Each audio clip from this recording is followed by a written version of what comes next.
Chapter 1. Transcendence to Another Realm. It was an exceedingly ordinary deep night, devoid of clamor and noise, with only a serene ambience enveloping the entire room. Moonlight streamed through the partially opened window, casting a silvery halo upon the wooden floor, as if draping a veil of mystery over this tranquil night. The room was adorned with simplicity and warmed. The comfortable bed, a tidy desk, and a soft chair comprised the entirety of this intimate space. On the desk rested a cozy lamp, emanating a gentle glow that illuminated everything around it. The bookshelves were meticulously arranged with a variety of tomes, among which Douluo stood out prominently, as if eager to share its unique allure with the world. Lin Yu was utterly engrossed in the enchanting universe of his beloved novel Douluo, unable to extricate himself from its grasp. Seated at the desk, he held the book closely, his eyes riveted on the captivating text, as if he had seamlessly melded into the fantastical and resplendent world of Douluo. At times, awe flickered across his face. At others, a look of rapture overtook him, completely absorbed in the unfolding narrative. As time progressed, Lin Yu's emotions ebbed and flowed in tandem with the story's developments. He felt deeply moved by the protagonist Tang San's unwavering resilience in the face of formidable adversaries. His blood surged with fervor when witnessing Tang San and his comrades fighting in unison. Each page he turned further immersed him in this wondrous realm, allowing him to experience its joys, sorrows, and myriad emotions. In this quiet, deep night, Lin Yu forgot all his worries and pressures, leaving only his love and yearning for Douluo. He aspired to pursue his dreams with the same courage as Tang San, striving for continuous growth and progress. Unbeknownst to him, he had become profoundly ensnared in this world of fantasy, relishing the endless pleasures that reading bestowed upon him. Suddenly, without any forewarning, a wave of intense dizziness crashed upon Lin Yu like a tempestuous tide. He felt his vision begin to warp and distort, the surroundings swirling as if caught in a colossal vortex. His head felt unbearably heavy, as if burdened by a 1,000-pound weight, rendering him nearly incapacitated. Lin Yu struggled to break free from this peculiar sensation, attempting to regain control of his body, but discovered that his limbs were ensnared by an invisible force. Immobilized to the slightest degree, his consciousness gradually dimmed, and the world before him grew increasingly obscure until he was ultimately engulfed in complete darkness. At this moment, time seemed to stand still. Everything became indistinct, as if plunged into a state of chaos. It was unclear how long had passed, but when Lin Yu regained awareness, he found himself in a warm, yet unfamiliar place. The air around him was infused with a gentle essence, instilling a profound sense of comfort. He strained to open his eyes, yet his vision remained exceedingly blurred, allowing him to only vaguely discern some swaying figures. These silhouettes appeared to be shrouded in a gossamer veil, rendering them indistinct. He attempted to move, only to realize that his body felt incredibly diminutive and fragile, akin to that of an infant. This bewildering sensation filled him with shock and confusion, leaving him utterly perplexed about what had transpired. In this unfamiliar environment, Lin Yu endeavored to comprehend his circumstances. That moment, a pair of remarkable individuals appeared before him. Their figures gradually came into focus. The man was tall and imposing, adorned in an exquisite robe that accentuated his authority and nobility. His handsome, resolute features, coupled with his striking brows and bright eyes, radiated a calm confidence. The woman, gentle and beautiful, wore a flowing light blue gown, her cascading hair resembling a waterfall as it draped over her shoulders, her gaze imbued with warmth and affection. They regarded the swaddled Lin Yu with expressions brimming with surprise and love. My dear, look, our child is finally awakened, the woman softly remarked, her voice as melodious and clear as the chime of silver bells. She approached, extending her delicate fingers to tenderly caress Lin Yu's cheek, her eyes aglow with maternal devotion. The man stepped closer as well, his gaze fixed on Lin Yu, a smile of contentment gracing his face. Indeed, he appears to be quite healthy, the man replied, his voice deep and resonant.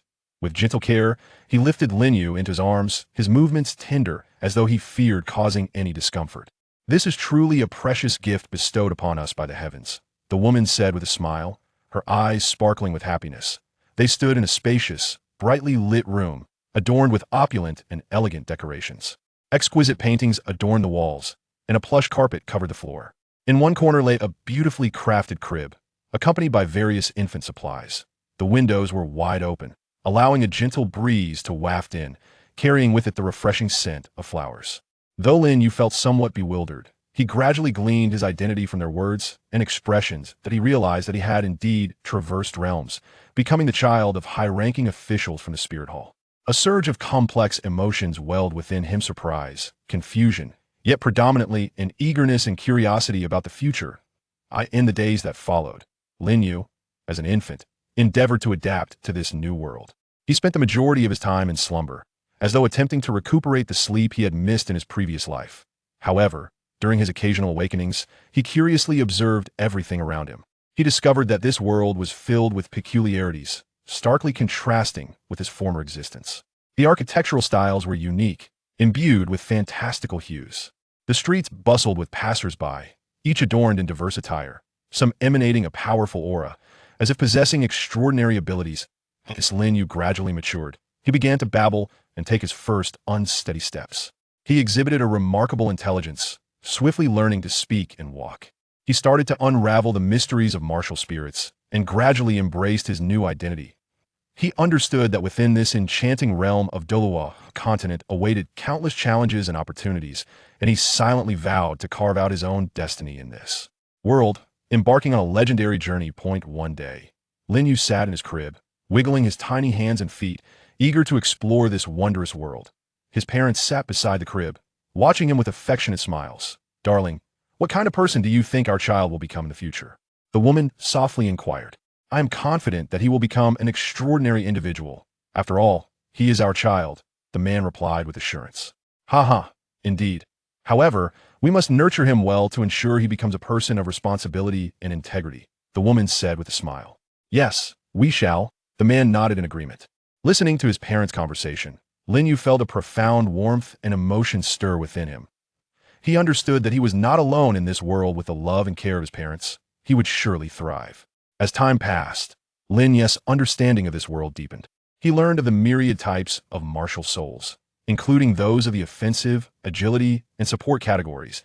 He also discovered the existence of formidable soul masters who wielded the power of martial souls, demonstrating astonishing strength. Filled with longing and desire, Lin Yu yearned to become a powerful soul master himself and explore this enchanting world. Every night, Lin Yu would lie in bed, pondering how to enhance his abilities. He began to meditate for an hour each day. Although progress was slow, he did not relent. Simultaneously, he actively engaged in physical training to bolster his physique. After a period of diligent effort, Lin Yu felt his body growing stronger, and he made some advancements in his meditation practice. Chapter 2. The Awakening of the Martial Soul. Time flew by, and before he knew it, Lin Yu had been on the Douluo continent for 6 years. During this time, he had gradually adapted to and integrated into this fantastical world. Now, at the pivotal age of 6, he was on the verge of experiencing the moment that would determine the course of his life, the awakening of his martial soul. On this day, a solemn and grave atmosphere enveloped the Martial Soul Hall, as if foreshadowing the extraordinary events about to unfold. The interior of the hall was lavishly adorned, with precious gems and metals embedded in the walls, and the floor covered with soft carpets, imparting a sense of sanctity and grandeur. At the center stood a massive circular platform, intricately engraved with complex runes and patterns of martial soul awakening platform. Surrounding it were 12 golden statues, each representing the guardian beasts of the 12 zodiac signs. These statues were lifelike, emanating a powerful presence that evoked the mystery and majesty of martial souls. Lin Yu entered the Martial Soul Hall alongside other children of his age. They were all orphans from the institution founded by the Martial Soul Hall, and today marked their first participation in the awakening ceremony. Dressed neatly, their faces radiated excitement and anticipation. Lin Yu walked to the back, his eyes betraying a mix of curiosity and anxiety. After all, his knowledge of martial souls was limited, yet he understood that the quality of one's martial soul would influence their cultivation speed and strength. He hoped to awaken an exceptional martial soul, allowing him to enhance his abilities more swiftly and achieve his aspirations. Upon their entrance into the spirit hall, a middle-aged man clad in a flowing white robe emerged from within. He appeared to be in his 40s, possessing a handsome visage and an elegant demeanor. An aura of formidable presence enveloped him, instilling a sense of caution in those who approached. This individual, known as Lin Yi, was the mentor overseeing the spirit awakening ceremony and a friend of Lin Yu's father. He commenced by imparting fundamental knowledge about spirits to the children, elucidating the procedure and essential considerations for the awakening process. Subsequently, He led the children to the Spirit Awakening platform, preparing to initiate the ceremony. The runes and patterns adorning the platform shimmered with an otherworldly radiance, coalescing into a brilliant beam of light that ascended toward the heavens. Standing before the platform, Lin Yi formed intricate hand seals, reciting incantations with fervor. As his chant reached its conclusion, the symbols glowed more intensely, emanating a powerful surge of energy. Lin Yi's voice resonated like thunder throughout the spirit hall. Spirit awakening. His declaration echoed mightily as the runes began to whirl, creating a series of peculiar symbols. With practiced precision, Lin Yi channeled the soul power requisite for the awakening ritual, a vast tide of energy surging forth, infusing the ceremony with strength. One child, stepping forward with trepidation, gazed intently at Lin Yi, anxiety etched upon his face. Observing the child's distress, Lin Yi offered a gentle smile and reassured him, "Do not be anxious, relax." Taking a deep breath, the child endeavored to calm his nerves, gradually closing his eyes in preparation for the awakening. As a flash of brilliance enveloped the space, a hoe materialized in the child's grasp. Lin Yi nodded slightly and remarked, "You have awakened a farming spirit, the hoe. While it may not be deemed powerful, it embodies a certain strength. Your potential is commendable with diligent effort and practice. You may achieve great things in the future." Although disappointment flickered across the child's features, he resolutely nodded in acceptance of this reality. Shortly thereafter, another child bravely advanced, prompting Lin Yi to initiate the awakening ceremony once more. In a swift moment, the ethereal silhouette of a wolf emerged behind the child. A glimmer of surprise danced in Lin Yi's eyes as he exclaimed, "Splendid! This is a beast spirit, the wolf spirit, with innate soul power at level 7. Your talent is exceptional, and this spirit possesses inherent aggression. If you apply yourself diligently in your studies and training, you are destined for remarkable achievements." The child's face brightened with uncontainable joy upon hearing Lin Yi's words. And so, one by one, the children stepped forward to undergo their awakenings. Some manifested ordinary farming spirits, such as sickles, to which Lin Yi offered objective assessments and encouragement, while others were more fortunate, awakening superior. Spirits like leopards, receiving affirmations of their talent and potential from Lin Yi. Next, Su Yao. Lin Yi's steady voice resonated. A little girl dressed in a delicate blue dress floated forward like a fresh and exquisite flower, standing out distinctly among the crowd. Su Yao possessed long, lustrous black hair that cascaded over her shoulders like a waterfall, each strand seemingly shimmering with brilliance. Her large, expressive eyes sparkled like two radiant gems, compelling one to gaze at her a moment longer. Su Yao stood obediently within the awakening array, and as the servant infused his soul power, a radiant glow instantly enveloped her. The light, akin to an ethereal veil, gently wrapped around her. Gradually, a crystal-clear magic wand appeared in her hand, its tip glowing with a soft and warm light, reminiscent of the brightest star in the night sky. An elemental martial soul, the ice magic wand, with innate soul power reaching level 8 remarkable talent. Lin Yi remarked, nodding slightly with a hint of appreciation. Su Yao smiled shyly, her smile radiant like flowers blooming in spring. She then returned to the line with a light-hearted step. 8T last. It was Lin Yi's turn. He took a deep breath, striving to calm his emotions, and slowly approached, standing firmly within the awakening array. Lin Yi began to infuse his soul power, a robust force surging into Lin Yi's body like a tidal wave. 8T that moment. Lin Yi felt a peculiar power stirring within him, as if it possessed its own consciousness, coursing through his meridians. Suddenly, he sensed an urge for something to break free from his hands, that power intensifying until his palms began to tremble slightly. Abruptly, a dazzling light shot upward like a comet, so brilliant that it compelled all present to squint. Within that radiance, a long sword, exuding an aura of mystery, gradually materialized in Lin Yi's grasp. The sword was entirely transparent, its blade seemingly flowing with stars, the resplendent starlight rendering it profoundly dreamlike. The hilt was adorned with a radiant gemstone, pulsating with a heart-stirring, formidable presence, as though it harbored boundless power. The onlookers were astounded. They had never witnessed such a remarkable and powerful martial soul. Lin Yi's eyes widened in disbelief, filled with shock and exhilaration, his voice trembling with excitement. "This is the Sword of Time and Space, an exceedingly rare and powerful artifact. Lin Yu, quickly check your innate soul power," Lin Yi urged, swiftly presenting the crystal ball used for testing soul power. Lin Yu gently touched the crystal ball, which erupted into a dazzling light. Lin Yi exclaimed, innate full soul power. Wow, Lin Yu, your martial soul is incredible, and your talent is so high. Su Yao couldn't help but exclaim, her expressive eyes brimming with envy and admiration. Lin Yu smiled and nodded at her, saying, "Thank you. Your martial soul is impressive as well. The ice magic wand is quite unique." Su Yao cheerfully remarked, "Hee hee, your sword time. And space must be truly formidable. Surely, you will become extraordinarily powerful in the future." Lin Yu bashfully scratched his head and replied, "Haha, I hope so. However, I will strive diligently in my training." The news swiftly spread throughout the spirit hall, prompting the higher-ups to rush in to witness the spectacle. As they gazed at the spirit in Lin Ye's grasp, their eyes sparkled with astonishment and admiration. Lin Ye's parents were overwhelmed with emotion, tears of joy streaming down their faces as they embraced tightly, filled with immense pride for their child's extraordinary spirit. From that moment onward, Lin Yu became the focal point of the spirit hall. Aware that he had embarked on a path unlike any other, he resolved to harness the full potential of his spirit, aspiring to carve out his own brilliance on the Douluo continent. With renewed determination, he committed himself to rigorous training, delving deeper into the mysteries of his spirit, eagerly anticipating the day he could transform the world. Through his own strength, the spirit hall, too, brimmed with heightened expectations and hopes for the future, inspired by Lin Ye's emergence. Meanwhile, Lin Yu and Su Yao forged a close friendship, pledging to train together and confront the challenges ahead, intent on leaving a legendary tale on the Douluo continent. In the days to come, they would stride forward hand in hand, pursuing boundless possibilities and glory. Chapter 3. The initial steps into cultivation. In the days following the awakening of his martial spirit, Lin Yu found himself enveloped in an atmosphere brimming with anticipation and longing.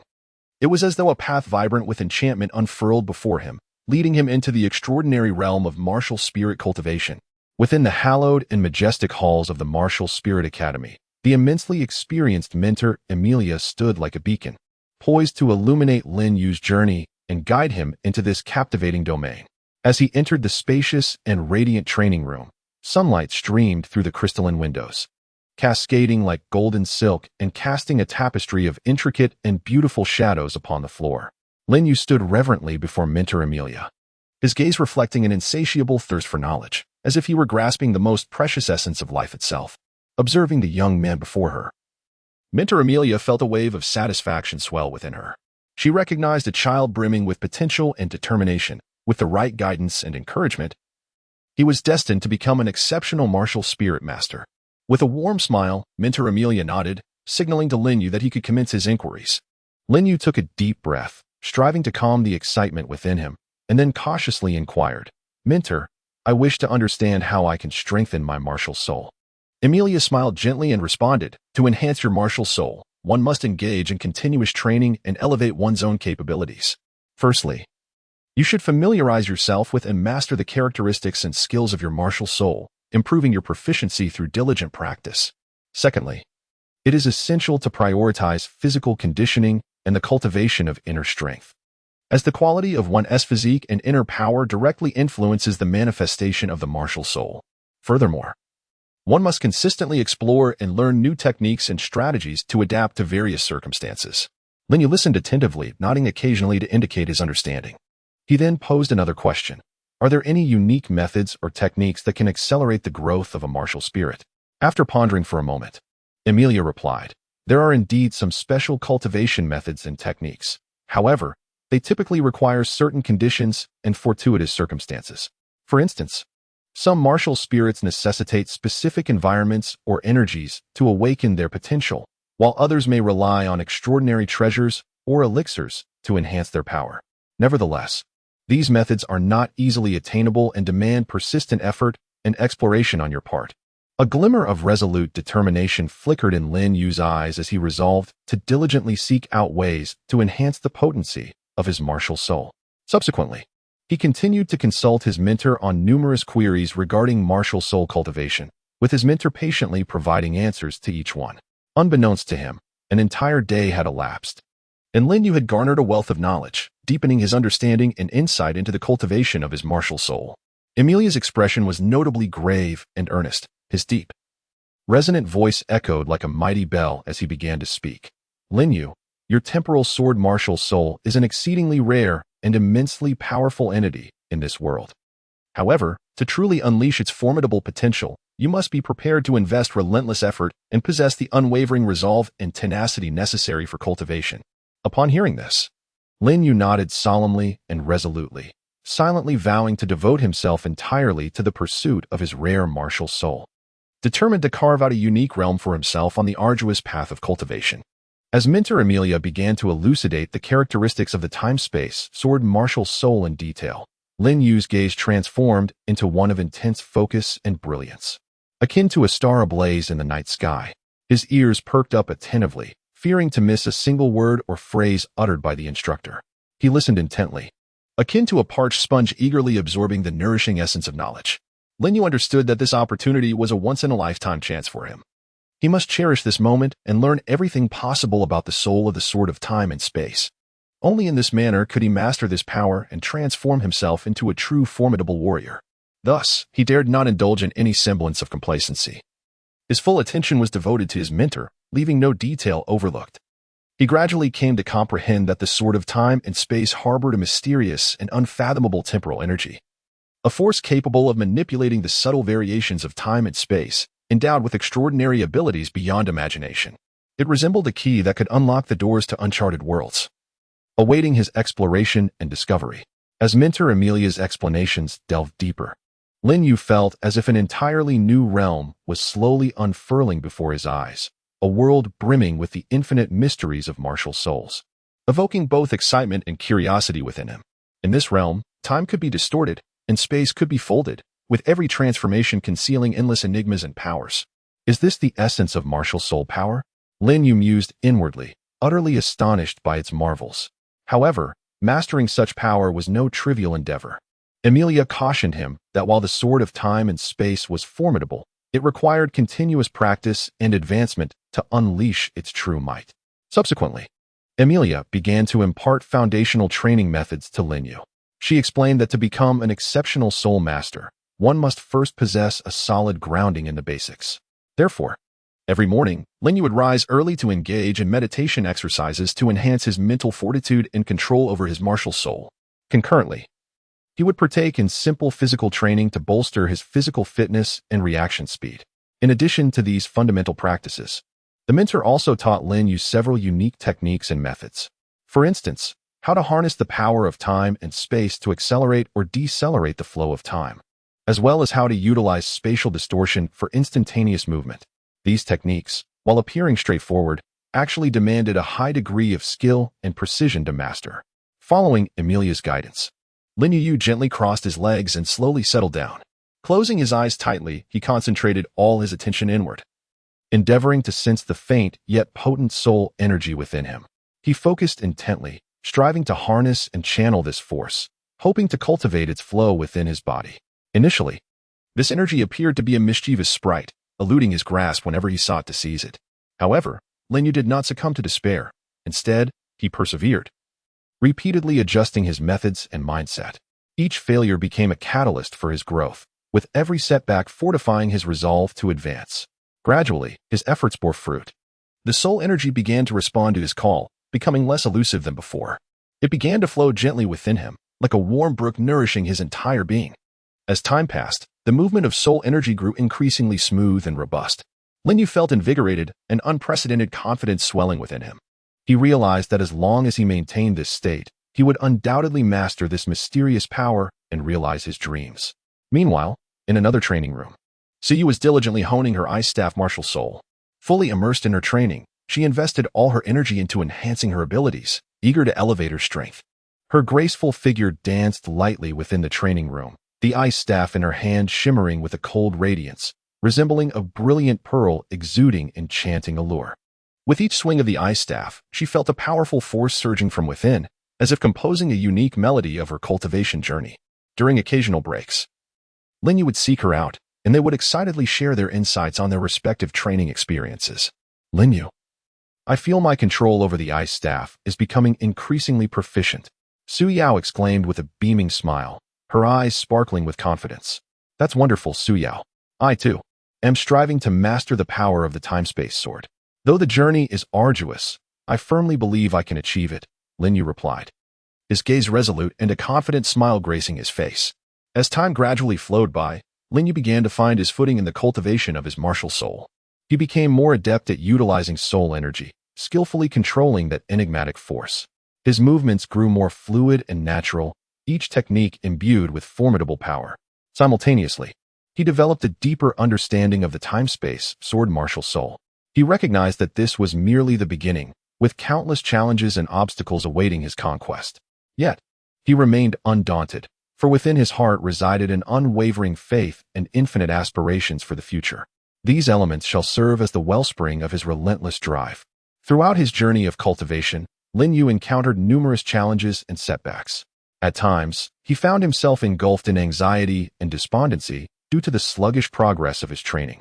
As if the path ahead were shrouded in a thick fog, obscuring the direction of his future. Occasionally, he felt bewildered and lost when faced with insurmountable bottlenecks, akin to being trapped within a labyrinth devoid of an exit. However, whenever he recalled the teachings of his mentor, Amelia, her words shone like a beacon, illuminating his path and bestowing upon him courage and strength. Moreover, the memories of Su Yao's encouragement, with her gentle smile and unwavering gaze, became a source of solace for his spirit, instilling in Lin Yu the belief that perseverance would enable him to surmount any obstacle. Most importantly, when Lin Yu reflected upon the convictions and aspirations residing within his heart, the fervent desire for power and achievement compelled him to press forward without pause. These beliefs and dreams blazed like an unquenchable flame, propelling Lin Yu to continually advance and transcend his own limitations. Thus, he would rejuvenate his spirit and immerse himself once more into the arduous practice of cultivation. Lin Yu dedicated himself with renewed vigor to unraveling the mysteries of the time-space sword martial soul, submerging himself in the boundless ocean of knowledge, relentlessly exploring the potential and possibilities of his martial essence. He persistently experimented with new cultivation methods and techniques, seeking the opportunity for breakthrough. Lin Yu would sometimes spend an entire day in the training room, completely engrossed in the realm of cultivation, to the extent that he would forget to eat and rest. Time slipped away quietly in the midst of Lin Yu's concentration, as he cast aside all distractions from the outside world, focusing solely on his inner growth and progress. His sweat soaked through his garments, and a sense of fatigue washed over him like a tide, yet his gaze remained steadfast and resolute. Lin Yu understood that only through relentless effort and perseverance could he realize his dreams and become a truly formidable soul master. Through his unwavering dedication, his strength continually ascended, and his soul power steadily solidified. Each advancement brought him unprecedented joy and satisfaction, simultaneously igniting within him a fervent ambition and resolute determination. Lin Yu was acutely aware that this was merely a small step towards success, with numerous challenges awaiting his conquest. Yet, he remained undaunted, resolutely forging ahead. Meanwhile, Su Yao's ice magic staff spirit shimmered with a frigid luminescence in her hands, as she tirelessly cultivated and honed her martial soul, rendering it ever more powerful and enigmatic. Her ice-based abilities were as austere as a glacier, as fierce as a biting wind. Each strike unleashed a chilling intensity. Like a goddess of frost, she vowed to safeguard her beliefs with her icy might. In pursuit of her aspirations, Su Yao, akin to Lin Yu, exerted herself relentlessly. She yearned to become a premier soul master, to protect all that she cherished. To this end, she was willing to pay any price, be it sweat, tears, or even blood. As time progressed, the renown of Lin Yu and Su Yao within the Spirit Hall gradually spread across the continent. Their remarkable performances captivated countless admirers, and the expectations placed upon them soared. They were heralded as the future stars of the Spirit Hall, a beacon of hope in the eyes of many. However, despite garnering such accolades and achievements, Lin Yu and Su Yao remained humble and unpretentious. They recognized that their journey was far from complete, with numerous challenges still to confront. They consistently upheld an attitude of humility and diligence, relentlessly enhancing their abilities. For only in this manner could they truly emerge as elite soul masters and fulfill their dreams. In the days to come, Lin Yu and Su Yao would continue to forge ahead hand in hand, inscribing their own legendary tale in this fantastical and challenging world of martial souls. Their friendship would shine like eternal starlight, illuminating their path. Their convictions would blaze like an unquenchable flame, bestowing upon them boundless strength. They would pursue their own glory and splendor through their efforts and sweat. Chapter 5. The Trials of Cultivation in the World of Douluo Continent. The sun shone brightly, and all things were rejuvenated. In this enchanting realm, Lin Yu embarked on his journey of cultivation. As he delved deeper, he increasingly realized that this path of cultivation was far from the ease he had initially envisioned. Why must it be so difficult? Lin Yu murmured to himself in the solitude of the training room. Sitting upon the meditation mat, he furrowed his brow. His gaze fixated upon the time-space, sword martial soul in his grasp, which flickered with an extraordinary radiance. He understood that while he possessed the enviable time-space, sword martial soul, he encountered a series of formidable challenges in the actual cultivation process. During one particular training session, Lin Yu's brow was tightly knit, beads of sweat forming on his forehead. He gripped the time-space sword with determination, striving to concentrate his soul power upon the blade. However, no matter how hard he tried, the soul force remained as unruly as a mischievous child, utterly unresponsive to his commands. "Gather together," Lin Yu silently implored. Suddenly, he felt an overwhelming pressure surge from all directions, as if it sought to crush him. He gritted his teeth, struggling to withstand this force. "I cannot give up," Lin Yu resolutely reminded himself. Taking a deep breath, he adjusted the flow of his internal soul force and attempted once more to concentrate it upon the sword of time and space. After a strenuous effort, he finally sensed a thread of soul force successfully coalescing on the sword. Yet, just as he prepared to amplify this energy, an unexpected occurrence transpired. The soul force vanished without a trace, as if it had never existed. "What is happening?" Lin Yu exclaimed in disbelief, staring at the sword of time and space in his hand. "Why can I never gather it according to my will? It either disperses too much or dissipates midway. What am I to do?" he murmured, feeling a weight of despair settle upon him. At that moment, his friend Li Ming entered, and upon seeing Lin Yu's troubled expression, he asked with concern, "Lin Yu, what is the matter?" Lin Yu shook his head helplessly, letting out a sigh as he remarked, "I can never seem to gather my spiritual energy. It is utterly exasperating." Li Ming offered comfort, saying, "Do not be anxious. Cultivation is not something that can be rushed. Take your time."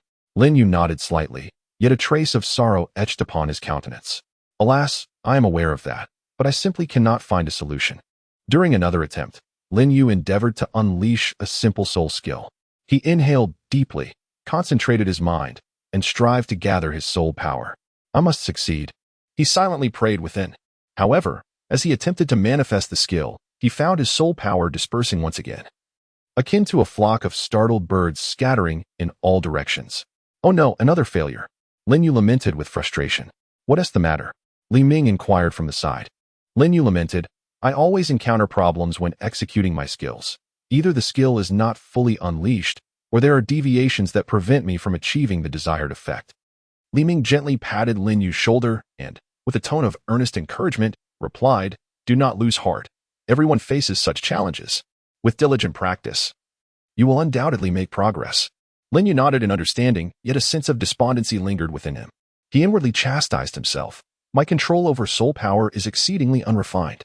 He realized that when wielding the sword of time and space, he struggled to accurately regulate the intensity and rhythm of his soul power output. At times, he exerted himself too forcefully, leaving him utterly fatigued. At other moments, he lacked sufficient strength, thereby failing to unleash the sword's full potential. This inconsistency left him profoundly frustrated. As night fell, Lin Yu lay in bed, his mind racing, tossing and turning, unable to find solace in sleep. He pondered incessantly on how to surmount his current predicament and enhance his mastery over soul power. However, the deeper he delved into his thoughts, the more perplexed and helpless he felt. Observing Lin Yu's distress, Li Ming softly reassured him, "Lin Yu, do not overthink it. Rest well and continue your efforts tomorrow." Lin Yu sighed and gratefully replied, "Yes, I understand. Thank you, Li Ming." Nevertheless, deep within, he remained engulfed in anxiety and unease. Lin Yu was acutely aware that he could not afford to surrender easily, regardless of the challenges he encountered. Overcoming obstacles was an essential path to becoming a formidable soul master. Thus, he resolved to discover a solution to his dilemmas. He dedicated himself to a more rigorous study of the characteristics and cultivation methods of his martial spirit, relentlessly experimenting with various techniques and strategies. Often, he would spend entire days in the training room, repetitively practicing the challenging movements and skills, his clothes soaked with perspiration, yet he showed no sign of complacency. "Hey, Lin Yu, what do you think of my method?" One day, Li Ming eagerly approached Lin Yu to share his insights. Lin Yu listened attentively and nodded thoughtfully, responding, Perhaps we could give it a try." The two engaged in a lively exchange of ideas, encouraging and supporting one another throughout their exploration. Simultaneously, Lin Yu did not neglect to seek counsel from the mentors at the Spirit Hall. With patience, they addressed his queries, advising him, Lin Yu, you must pay attention to the subtle control of your soul power. Do not rush the process. Lin Yu listened respectfully, silently committing the mentor's words to memory, determined to strive for improvement. Thus, after a period of diligent effort, Lin Yu ultimately discovered a cultivation method suited to him. His strength gradually escalated, and his progress was remarkable. During a martial spirit assessment, he successfully achieved the optimal fusion of his martial spirit, demonstrating astonishing power. The mentors praised his performance, recognizing him as a soul master with great potential. Lin Yu gazed at his mentors with gratitude, fully aware that his efforts had been acknowledged. He silently resolved to persist in his endeavors, determined not to disappoint their expectations. In the days to come, he would embrace this unwavering conviction, ready to face greater challenges and strive towards loftier ambitions. The mentor continued, emphasizing the importance of concentration when wielding one's skills, urging him to feel the flow of soul energy. Lin Yu nodded thoughtfully, expressing his gratitude. Thank you, mentor. I shall strive diligently. The mentor smiled warmly, affirming, indeed, put forth your best effort. You possess immense potential. He imparted numerous invaluable pieces of advice and guidance. With the mentor's support, Lin Yu gradually unearthed various strategies and methods to tackle his challenges. Nevertheless, trials continued to emerge in quick succession. During a sparring session with fellow Soul Hall disciples, Lin Yu believed he had made significant progress. However, when confronted with his opponent's fierce assault, he found himself somewhat overwhelmed. Alas, he exclaimed as his techniques were effortlessly countered, leaving him nearly injured. After the match, Li Ming rushed over. Lin Yu, are you all right? Lin Yu shook his head. I'm fine, but I feel I am still too weak. Li Ming reassured him. Do not say that. You have worked very hard. This defeat was merely an accident. Lin Yu replied with a wry smile. No, it was not an accident. I have come to deeply realize that I have a long journey ahead and many deficiencies to address. Yet, Lin Yu was not daunted by these difficulties and challenges. Rather, he regarded these setbacks as the crucible for his growth. He vowed to himself to overcome these obstacles, continually enhancing his strength, and to truly deserve the powerful time-space sword martial soul. In the ensuing days, Lin Yu dedicated himself to rigorous training, consistently pushing his limits. I can definitely do this. He motivated himself inwardly. Li Ming remained steadfast by his side, facing challenges together. Come on, Lin Yu. Li Ming cheered him on. Lin Yu smiled, replying, yes, I will. He maintained his focus on training, each advancement igniting a profound excitement within him. As time passed, Lin Yu steadfastly progressed along his path of cultivation. Though fraught with difficulties, he never wavered. He understood that only through the trials of tempestuous storms could he traverse this journey of cultivation further and more steadfastly.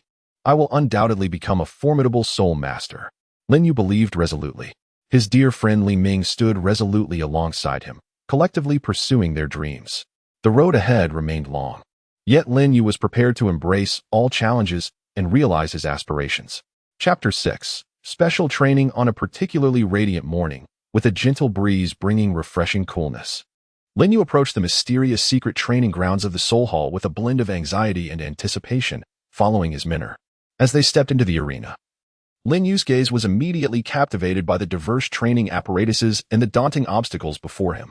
These facilities encompass an array of walls of varying heights, balance beams, ropes, and an assortment of peculiar yet perilous obstacles. Surrounding the arena are numerous traps that evoke a sense of trepidation. The instructor, with a grave expression and an aura of authority, gazed intently at Lin Yu and solemnly declared, Lin Yu, from this day forth, you shall embark on an extraordinary training regimen here. These exercises are no trifling matter. They will profoundly test your physical strength, endurance, and adaptability. You must brace yourself mentally for what lies ahead. Lin Yu took a deep breath and nodded, signifying his readiness. He understood that this would be a journey replete with challenges and hardships, yet it also represented a vital opportunity for his growth and enhancement of his abilities. The mentor continued, stating that each training exercise here possesses a specific purpose and set of requirements, necessitating his utmost commitment to fulfill them. Additionally, he assured Lin Yu that he would consistently monitor his progress and provide necessary guidance and advice. Remember, It is only through relentless effort and practice that one can truly elevate one's capabilities. Upon hearing this, Lin Yu gazed resolutely at his mentor, nodding emphatically as he proclaimed with unwavering conviction, "Mentor, I am ready. I shall strive diligently through these trainings to enhance my abilities." His voice resonated with confidence and determination, greatly pleasing his mentor. The mentor nodded slightly, a hint of a satisfied smile gracing his lips as he replied, "Excellent. Such determination is commendable. Let us commence." With that, he turned and strode towards the center of the training ground, where an array of training equipment was already set up. The first exercise was the exceedingly complex obstacle course. The course was replete with an assortment of obstacles of varying heights, with hidden traps lurking within and torrents of rushing water cascading through. Lin Yu took a deep breath, as if summoning courage, and then, without hesitation, plunged into the course. "Be careful, Lin Yu," the mentor called out anxiously from the sidelines. "I understand, mentor." Lin Yu responded loudly, his voice firm and strong. His eyes were focused and filled with fighting spirit, his body agile like a nimble monkey. As he grasped the obstacles tightly, continuously searching for the next foothold, striving to ascend. During this arduous endeavor, his body was occasionally ensnared by hidden traps or buffeted by the surging water, yet he never faltered in his advance. Suddenly, Lin Yu let out a startled cry. Ouch! He had inadvertently tripped over a protruding stone, his knee crashing heavily against the ground, instantly scraping the skin. Observing this, the mentor called out with concern, "Lin Yu, are you all right?" Gritting his teeth, Lin Yu quickly rose from the ground, unwavering in his resolve as he replied, "I'm fine, mentor, let's continue." He brushed off the dust from his clothes and re-engaged in the arduous training, pressing forward with renewed vigor. At that moment, a singular belief burned within him. He must conquer himself and transcend his limits. Next, Lin Yu faced strength training. Before him lay immense stones and heavy barbells, each demanding tremendous effort. He inhaled deeply, adjusting his mindset, then gritted his teeth, gripping the barbell tightly as he summoned all his strength to lift it. Sweat trickled down his forehead, soaking his garments, yet he paid it no heed. "Come on, Lin Yu, put in a bit more effort," the mentor encouraged from the sidelines. Lin Yu exerted himself, his face flushed, veins bulging on his forehead, and finally, he began to lift the barbell slowly. Each exertion sent waves of soreness through his muscles, yet he gritted his teeth and persevered, relentlessly pushing his boundaries. Sweat drenched his clothing, cascading down his cheeks. "Well done, Lin Yu, keep it up." The mentor nodded approvingly. Lin Yu clenched his jaw, once more summoning all his strength to lift the barbell above his head. Sweat poured down like a waterfall, pooling on the ground below. During the agility training, countless small balls soared towards him from all directions, and Lin Yu had to react swiftly to evade them. He concentrated intently on the rapidly moving projectiles, his body darting through the course with the swiftness of lightning. Every movement was executed with such precision and swiftness, as if he had seamlessly merged with his surroundings. As time progressed, Lin Yu's speed intensified, his figure flickering amidst the small orbs, mesmerizing all who beheld him. His breath quickened, yet his gaze remained resolutely steadfast. "Pay close attention, Lin Yu," the mentor urged. "Understood, mentor," Lin Yu replied, his focus unwavering as he locked his eyes on the myriad orbs. Initially, he was often struck, but as time passed, his reflexes sharpened, allowing him to adeptly evade these onslaughts. "Aha, I did it, mentor," Lin Yu exclaimed with exhilaration. Following this, they embarked on the training of soul power control.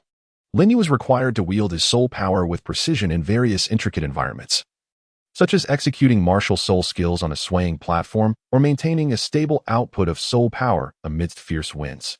This demanded an exceptionally high level of mastery over his soul energy. "Concentrate, Lin Yu, and feel the flow of your soul power," the mentor instructed. Lin Yu closed his eyes, attentively sensing the surging soul power within him, and gradually endeavored to control it in a specialized environment. Although the initial attempts were fraught with challenges, after numerous endeavors, he gradually mastered the technique. In addition to this, he engaged in a series of rigorous activities, including endurance running and meditation training. Lin Yu immersed himself wholeheartedly in each training session, losing track of time and fatigue, with only one thought occupying his mind: the aspiration to elevate himself. Every morning, as the first rays of sunlight bathed the training ground, Lin Yu had already commenced his day's regimen. He would jog along the perimeter of the field, inhaling the crisp air and basking in the warm sunlight, allowing his body to gradually acclimate to the state of exercise. Following this, he would proceed to the strength training area, where he would utilize various apparatuses to enhance his muscular power, ranging from dumbbells to barbells, from push-ups to sit-ups, with each movement serving as a challenge to his physical stamina. After the morning sessions concluded, Lin Yu did not rest. Instead, he headed straight to the meditation room. Here, he needed to concentrate deeply, entering a profound state of meditation to elevate his soul power level. This was an exceptionally demanding test of willpower, requiring prolonged focus. Even a moment's distraction could lead to failure. Nevertheless, Lin Yu, with his indomitable perseverance, overcame difficulties time and again, successfully completing his meditation training. The afternoon sessions typically involved practical combat exercises, where Lin Yu engaged in simulated battles with fellow trainees, testing his mastery of skills through practice. He would engage in fierce confrontations with opponents, employing the soul techniques he had learned, striving to uncover their weaknesses and deliver a decisive blow. Throughout this process, he continually reflected on his experiences, refining his tactical strategies. At the end of each day's training, Lin Yu would collapse onto the ground, utterly exhausted. Yet his heart brimmed with a sense of achievement. He could feel his strength incrementally increasing, drawing him ever closer to that formidable goal. Mentor, I feel I have made some progress today, Lin Yu said, fatigued yet joyful. The mentor smiled and replied, Indeed, Lin Yu, I have witnessed your efforts. Continue to persevere, and you shall undoubtedly become the finest soul master. Lin Yu nodded firmly and declared, I will certainly not disappoint your expectations, mentor. Throughout this unique training period, both his body and spirit underwent unprecedented trials as he gradually transformed, advancing towards a higher realm. Keep pushing forward, Lin Yu. The road ahead is long, and we shall strive together, the mentor encouraged. All right, mentor, let us endeavor together. Lin Yu's eyes sparkled with anticipation and hope for the future. Chapter 7. Joint cultivation. During those intense and fulfilling years of training, the bond between Lin Yu and Su Yao blossomed like a resilient vine, intricately entwined and growing ever deeper. Each morning, as the first gentle rays of warm sunlight graced the expansive courtyard of the spirit hall, Lin Yu would arrive early at their designated meeting spot, quietly awaiting Su Yao's arrival. Before long, her graceful figure would appear, radiating a smile as brilliant as the sun, her eyes brimming with eager anticipation for the day's training. Good morning, Lin Yu. Su Yao greeted him with a smile. Good morning, Su Yao. Today promises to be another day filled with challenges, Lin Yu replied. Indeed, let us work hard together. Su Yao's eyes reflected her unwavering determination. They walked side by side towards the training room, engaging in cheerful conversation along the way. I made another breakthrough yesterday. I feel myself growing stronger. Su Yu exclaimed with excitement. That's wonderful. I too have gained some new insights, Lin Yu shared. They encouraged one another, exchanging thoughts and progressing together. Throughout this journey, their relationship deepened, as if they had become integral parts of each other's lives.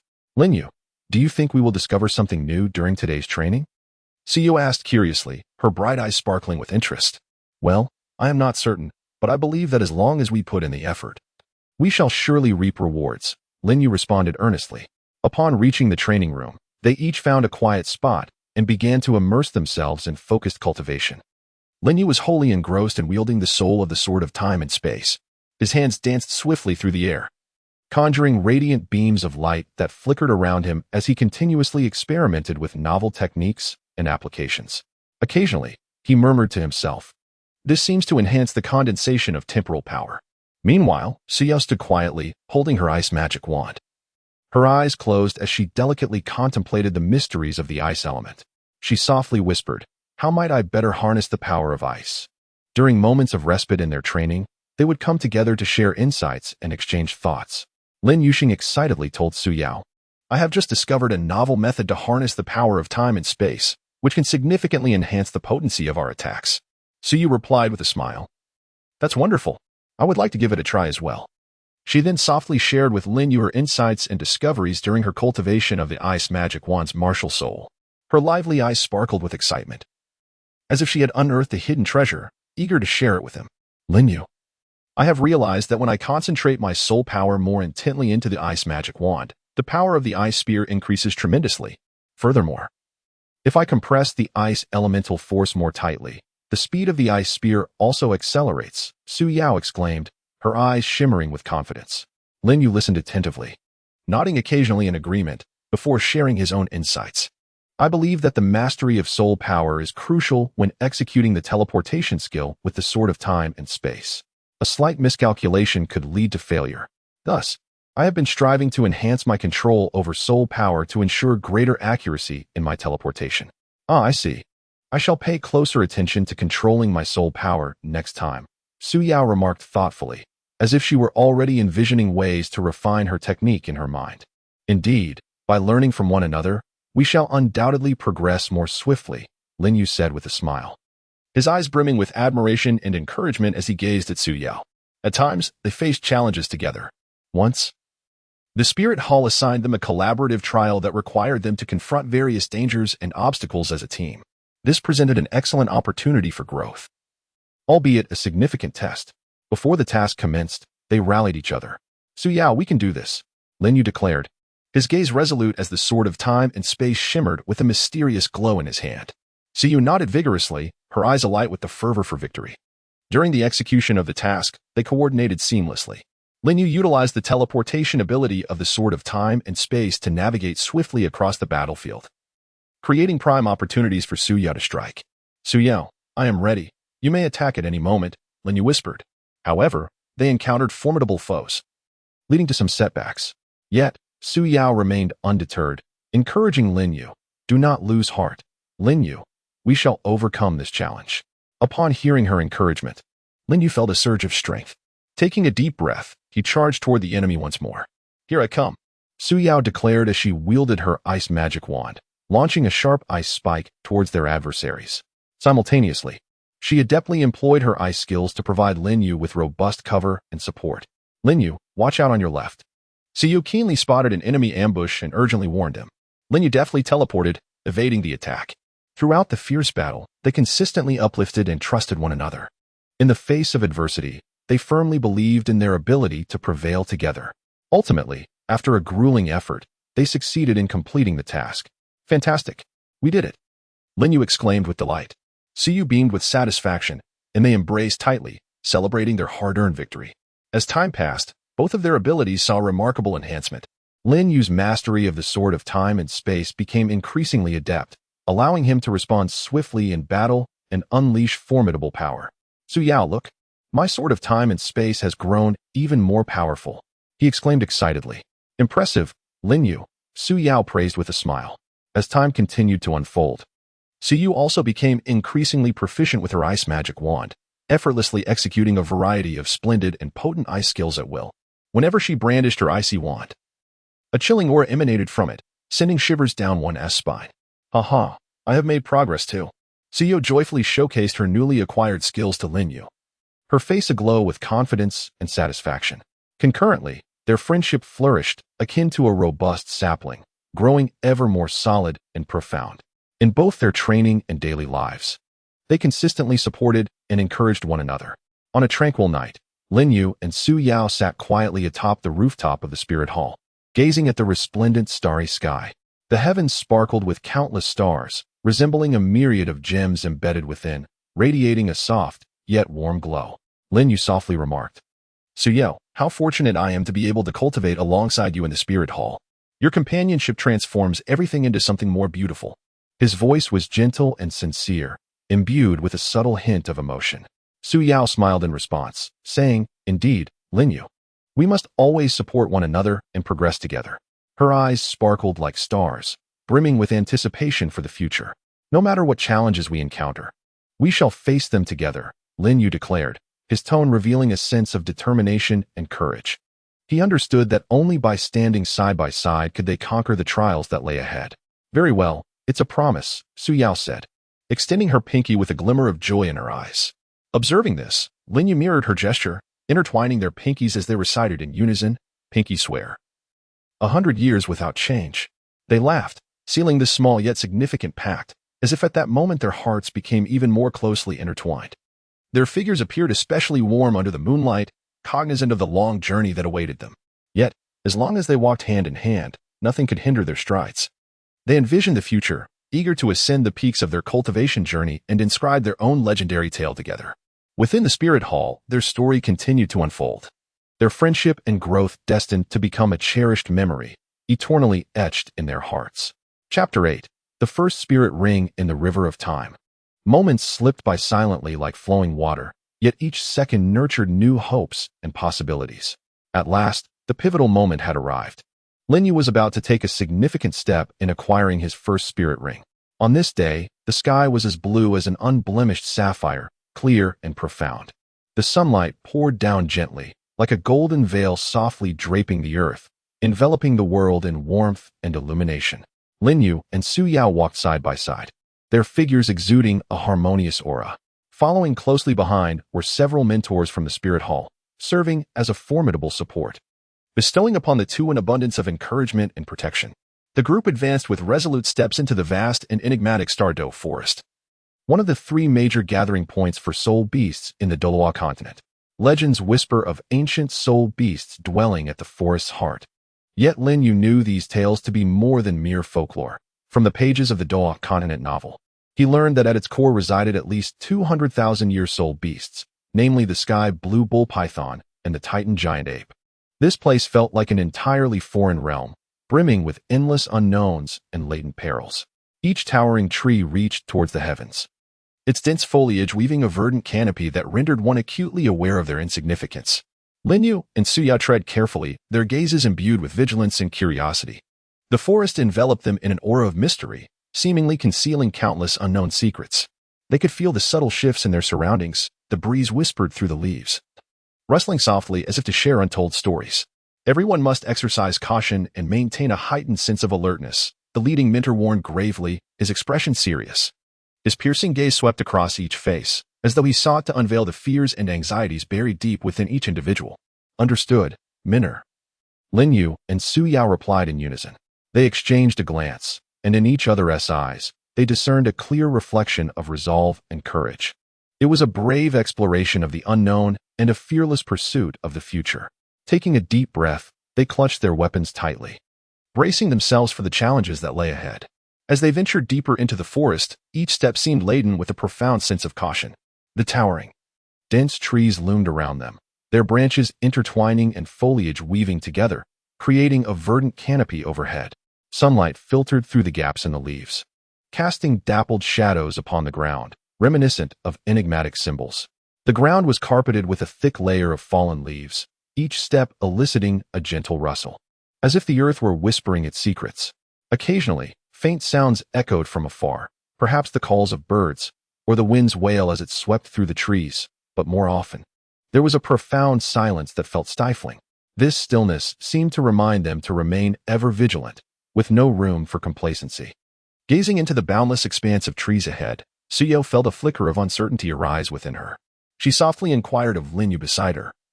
Do you think we can truly find a suitable spirit beast by searching aimlessly like this? Linyu furrowed his brow slightly, and his gaze deepened. After a moment of silence, he responded slowly. Indeed, it is not an easy task, but if we observe and feel with sincerity, we are bound to make discoveries. Do you recall what our mentor once told us? Each soul beast possesses its unique habitat and habits. By following these characteristics, we will surely reap rewards. With that, Linyu continued to stride forward, his expression focused and resolute. The two of them progressed slowly along the woodland path, meticulously observing everything around them. Fearful of missing any subtle sign that might hint at the presence of a soul beast, Linyu occasionally paused to crouch down, examining footprints or signs of disturbance on the ground, attempting to glean any clues regarding the activities of soul beasts. He immersed himself in this pursuit, seemingly oblivious to the passage of time, solely intent on locating the soul beast that belonged to him. Look, the grass over there seems to bear signs of being trodden. Linyu pointed to a nearby patch of grass. The group immediately gathered around, and after a thorough inspection, the mentor remarked, "This must have been left by some small soul beast passing through. It is not the target we seek." They continued forward, discovering a few similar traces along the way. Yet none were the ones they eagerly anticipated. As time trickled by, a sense of urgency began to engulf the group. "Do not fret, be patient. We will certainly find it," Linyu reassured them. Just then, he caught a whiff of an unusual scent. Following its direction, he peered into the distance and noticed something moving beneath a large tree. "It seems there is something over there," Linyu whispered, his gaze fixated on a particular spot ahead, as if he had detected something unusual. Upon hearing this, the others halted, cautiously approaching the indicated direction. They dared not make loud noises, fearful of disturbing any potential danger. As they drew closer, they discovered a soul beast, roughly the size of a small rabbit, gnawing on a plant. It emanated faint waves of soul power and appeared rather ordinary. This is merely a common soul beast, not the one we are searching for, the mentor observed after a moment. Disappointment washed over the group, yet they continued to press onward. Having searched this mountainous forest for quite some time, they had yet to find any trace of their target soul beast. As moments slipped by, their spirits grew heavier. Suddenly, a low, rumbling roar echoed through the forest, as if a fearsome creature were approaching. The group exchanged glances, their expression shifting to apprehension as they scanned their surroundings.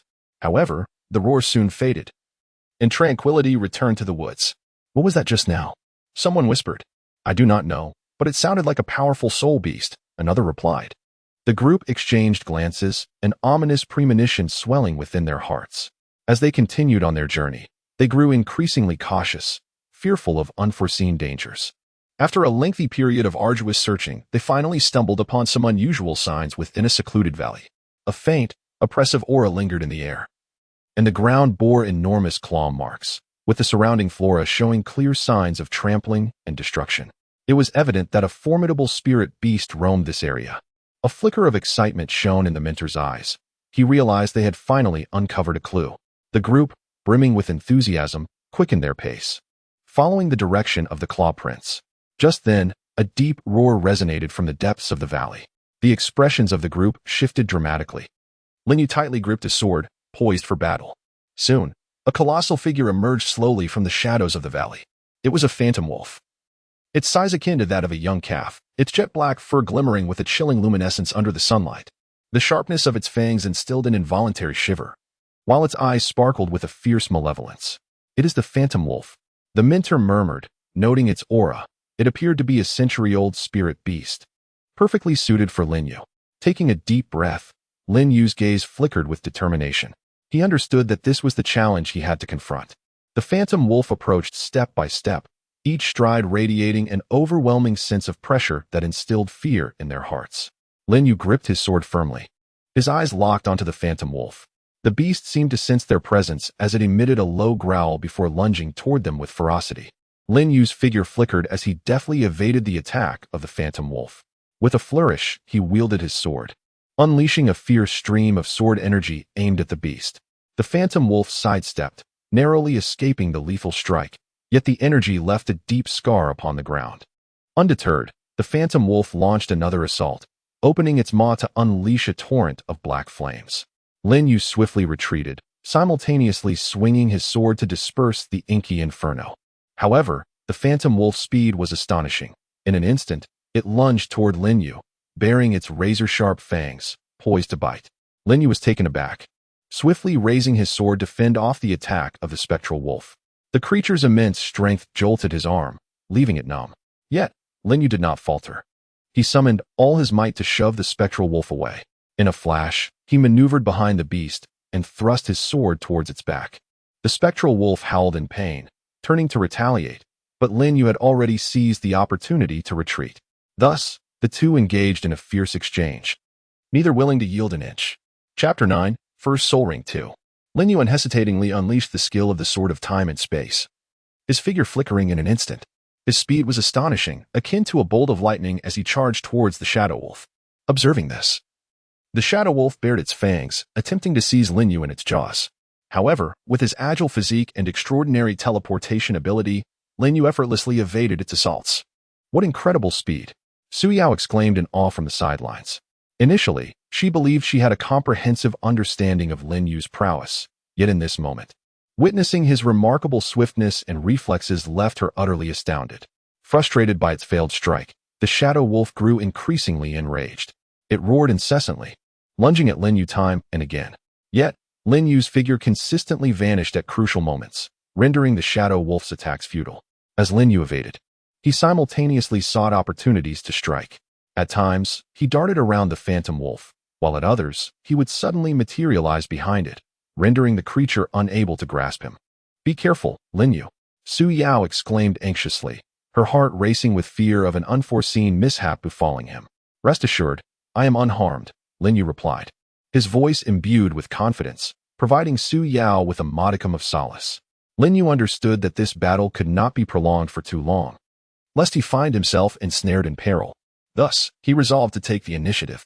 During his skirmish with the Phantom Wolf, Lin Yu slightly leaned back, his long sword firmly gripped in hand, his gaze focused and composed. He continually shifted his stance, seeking the optimal moment to strike. As time passed, he gradually acclimated to the Phantom Wolf's attack patterns and rhythm. He discerned that although the creature possessed formidable strength, its movements were relatively sluggish, presenting him with an opportunity. Consequently, he began to deliberately provoke the Phantom Wolf into making reckless moves, seizing the chance to counterattack. On one occasion, the Phantom Wolf lunged at Lin Yu once more, its gaping maw revealing sharp fangs that glistened ominously. Lin Yu, seizing the moment, swiftly sidestepped to the creature's flank and delivered a powerful blow to its midsection. The Phantom Wolf howled in agony but did not retreat. Rather, it attacked with even greater ferocity. Beads of sweat formed on Lin Yu's forehead as he continued to engage in battle, sustaining several wounds along the way. Yet he did not falter. Steadfast in his resolve and indomitable spirit. "Lin Yu, you can do it," Su Yao cried anxiously from the sidelines, her fists clenched tightly, her heart brimming with concern. The mentors watched the confrontation with bated breath, poised to intervene. They recognized that Lin Yu had exerted himself to the utmost and that persisting could lead to life-threatening consequences. However, they hoped to see him overcome adversity through his own efforts and attain personal growth. After an intense clash, Lin Yu finally discerned a prime opportunity. Following a miscalculated lunge by the Phantom Wolf, it momentarily paused. Lin Yu seized this chance, channeling the power of the Sword of Time and Space, his figure flickering like a specter as he struck at the creature's vital point. The Phantom Wolf let out a piercing cry and collapsed onto the ground. At that moment, an extraordinary phenomenon unfolded. Above the lifeless body of the Phantom Wolf, a soul ring of violet and yellow began to ascend slowly, radiating a gentle glow as if beckoning Lin Yu. The mentors, observing this spectacle, could not help but exclaim, "Lin Yu, judging by the color, this soul ring is over 700 years old. Are you truly certain you wish to absorb it? I advise against taking such a risk. After all, the higher the age of the soul ring, the greater the difficulty of absorption, and it may inflict severe harm upon your body." Nevertheless, Lin Yu remained undeterred by his mentor's words. He replied resolutely, "Thank you for your concern, mentor, but I have made my decision. I believe in my ability to absorb this soul ring and trust that it will grant me even greater strength." With that, Lin Yu settled into a meditative position, his gaze fixed intently upon the gently swirling soul ring. He took a deep breath, summoning the soul power within him, preparing to embrace the process of absorption. The moment Lin Yu's soul power made contact with the soul ring, an overwhelming force surged into his body instantaneously. This torrent of energy crashed through his meridians and bones, bringing forth a wave of excruciating pain. Yet Lin Yu clenched his teeth, resolutely refusing to allow his will to shatter. Suddenly, he felt an overwhelming roar in his mind, as if a torrent of information were surging in from all directions. He bit down hard, striving to maintain his awareness, daring not to relax for even a moment. He could sense that force recklessly traversing his meridians, the pain akin to 1,000 arrows piercing his heart, nearly unbearable. Yet he understood that this was the arduous path of exceeding the limits of soul ring absorption, and surrender was not an option. As time ticked away, Lin Yu gradually adapted to the onslaught of that power. He endeavored to guide it, allowing it to slowly integrate into his own soul force. In this process, Lin Yu felt as though he had been transported to a fantastical realm. Before him unfolded a myriad of dazzling lights and lines, as if the mysteries of the universe were gradually revealing themselves.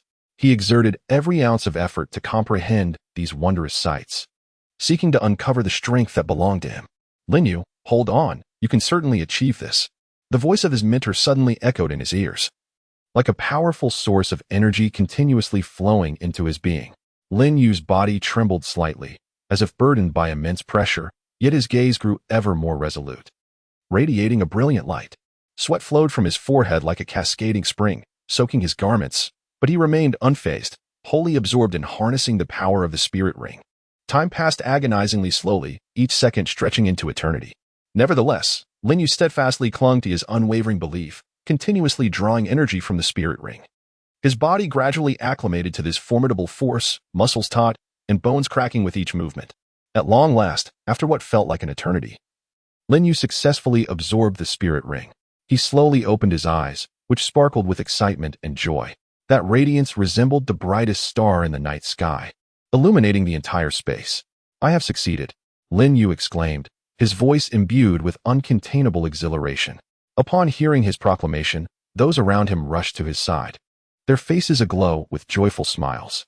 Su Yao, unable to contain her enthusiasm, dashed to Lin Yu and enveloped him in a tight embrace, her eyes brimming with concern and blessing.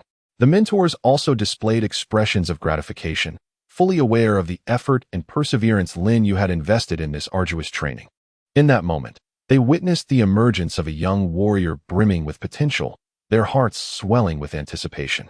Lin Yu felt the surging new power within him, and a profound emotion welled up in his heart. He understood that his accomplishments were inextricably linked to the unwavering support and protection of Su Yao and his mentors. It was their companionship and encouragement that enabled him to surmount numerous challenges and attain his goals. "Thank you all. Without you, I could never have succeeded in obtaining the spirit ring," Lin Yu expressed gratefully, his voice imbued with sincerity and emotion. His gaze swept over each individual present, filling his heart with warmth. In that moment, he deeply felt the strength of camaraderie and the preciousness of friendship. This gratitude would forever be etched in his heart, inspiring him to continue forging ahead on his path of cultivation. Chapter 10. Su Yao's first spirit ring. No need for thanks. "This is the result of your own hard work," his mentor replied with a smile. Subsequently, Lin Yu began to feel and explore the newly acquired spirit skill. He discovered that this skill was named Ethereal Traversal. When he activated this ability, his form could traverse the void like a phantom wolf, moving with incredible speed and silence, making it exceedingly difficult for enemies to capture his silhouette.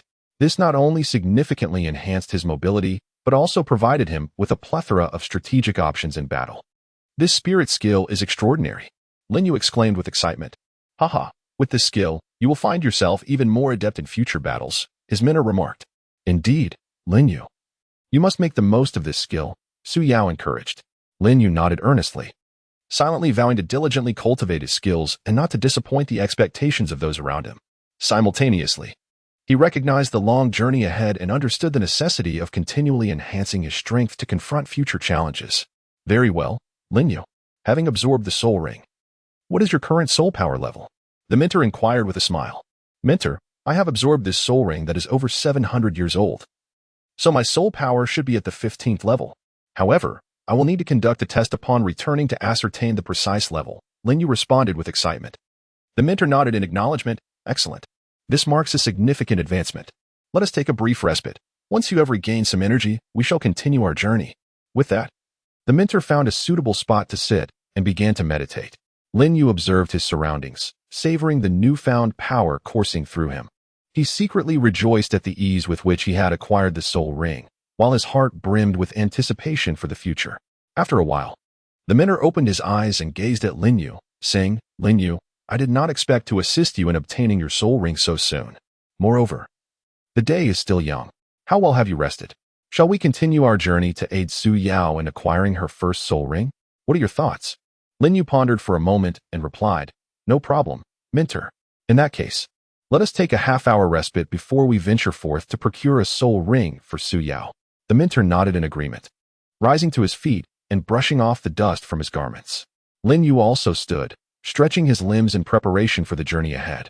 At that moment, a deep, resonant hiss echoed through the air. The mentor and Lin Yu exchanged glances, both displaying a wary demeanor. Following the direction of the sound, they beheld a colossal python gliding gracefully through the distant woods. Its body was adorned with translucent, ice-blue scales that shimmered with a chilling luminescence. The creature's massive, robust form loomed before them, reminiscent of a small mountain. Lin Yu's eyes widened in astonishment as he exclaimed, "Wow, what a colossal ice-armored python!" Standing beside him, Su Yao, undeterred and resolute, retorted, "Humph, I am not afraid of it at all." With that, she boldly brandished her ice magic wand and strode forward, confronting the enormous ice-armored python head-on. In a swift motion, Su wielded her wand, reciting incantations, and unleashed a barrage of piercing ice spikes. In the blink of an eye, countless sharp ice spikes hurtled toward the python like a relentless downpour. Yet, the ice-armored python demonstrated remarkable agility, deftly twisting its massive body to evade the lethal barrage with ease. Subsequently, the python opened its cavernous mouth and unleashed a blast of frigid, bone-chilling mist. Faced with this sudden onslaught, Su Yao quickly conjured an ice shield in an attempt to withstand the overwhelming force. The icy mist collided violently with the shield, producing a sizzling sound as if it threatened to freeze everything in its vicinity. Su Yao, be careful, Lin Yu shouted anxiously from the sidelines.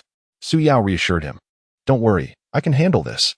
Then, with a light tap of her toes against the ground, she soared into the air like a bird, gracefully executing the ice explosion technique. Spheres of ice, imbued with immense energy, plummeted toward the ice-armored python like meteors. Sensing the imminent threat, the python emitted a deep roar, wielding its formidable tail to sweep powerfully across, creating a fierce gust as it collided with the ice spheres, resulting in a brilliant explosion of light and formidable shockwaves. Lin Yu anxiously observed from the side, his grip firmly clasped around the hilt of his sword, ever ready to lend his assistance. He recognized that this battle was a trial for Su Yao, yet he had unwavering faith in her strength and courage. Amidst the fierce combat, Su Yao, utilizing her keen insight, seized an opportunity during the ice-armored python's momentary turn. A glimmer of determination flickered in her eyes as her hands danced swiftly, executing a formidable ice-based soul technique of her own creation, Absolute Ice Seal. With her incantation, a beam of frigid light erupted from her palms, enveloping the colossal form of the ice-armored python. In an instant, it was encased in ice, transformed into a crystalline sculpture. Before long, a yellow soul ring gradually coalesced upon the ice sculpture, igniting excitement among the onlookers, for such a sight was indeed a rarity. Seo hastily seated herself, adjusting her posture to commence the absorption of the ice-armored python's soul ring. With her eyes closed, she focused intently, feeling the powerful energy slowly permeating her being. Lin Yu and the mentors stood vigilantly beside her, safeguarding her from disturbances. They understood that this was a moment of tranquility for Su Yao, crucial for her concentration. Hang in there, Su Yao, the mentor softly encouraged. Aware that the absorption of a soul ring was no trivial endeavor, demanding immense willpower and endurance. Su gritted her teeth, beads of sweat forming on her brow as she endeavored to merge with the newfound power. Gradually, the soul ring of the ice-armored python began to integrate into her body, her aura evolving from chaotic to gradually steady, and eventually surging with strength, as if she were undergoing a metamorphosis. As time ticked by, Su Yao ultimately completed the absorption of her first soul ring, significantly enhancing her ice-type abilities. She excitedly opened her eyes, exclaiming, I did it! Eager to test her newly acquired soul technique, Ice-Armored Shield. She willed forth a wave of chilling blue light that swiftly materialized into a transparent shield. This shield appeared incredibly robust, emanating a frigid aura. Curiously, Su Yao extended her finger to gently touch the shield, feeling an icy bite. She realized that this shield not only offered protection against enemy attacks, but also possessed the ability to inflict frostbite, harming any foe daring to approach her. Elated, she reveled in the assurance that this formidable defensive skill would provide her with greater security in future confrontations. Determined to practice and master this skill, she resolved to unleash its full potential in battle. Chapter 11. Training. After an arduous period of relentless and dedicated training, Lin Yu and his companions finally reaped the rewards of their significant progress. Lin Yu stood resolutely in the training arena, his grip firm upon the sword of time and space.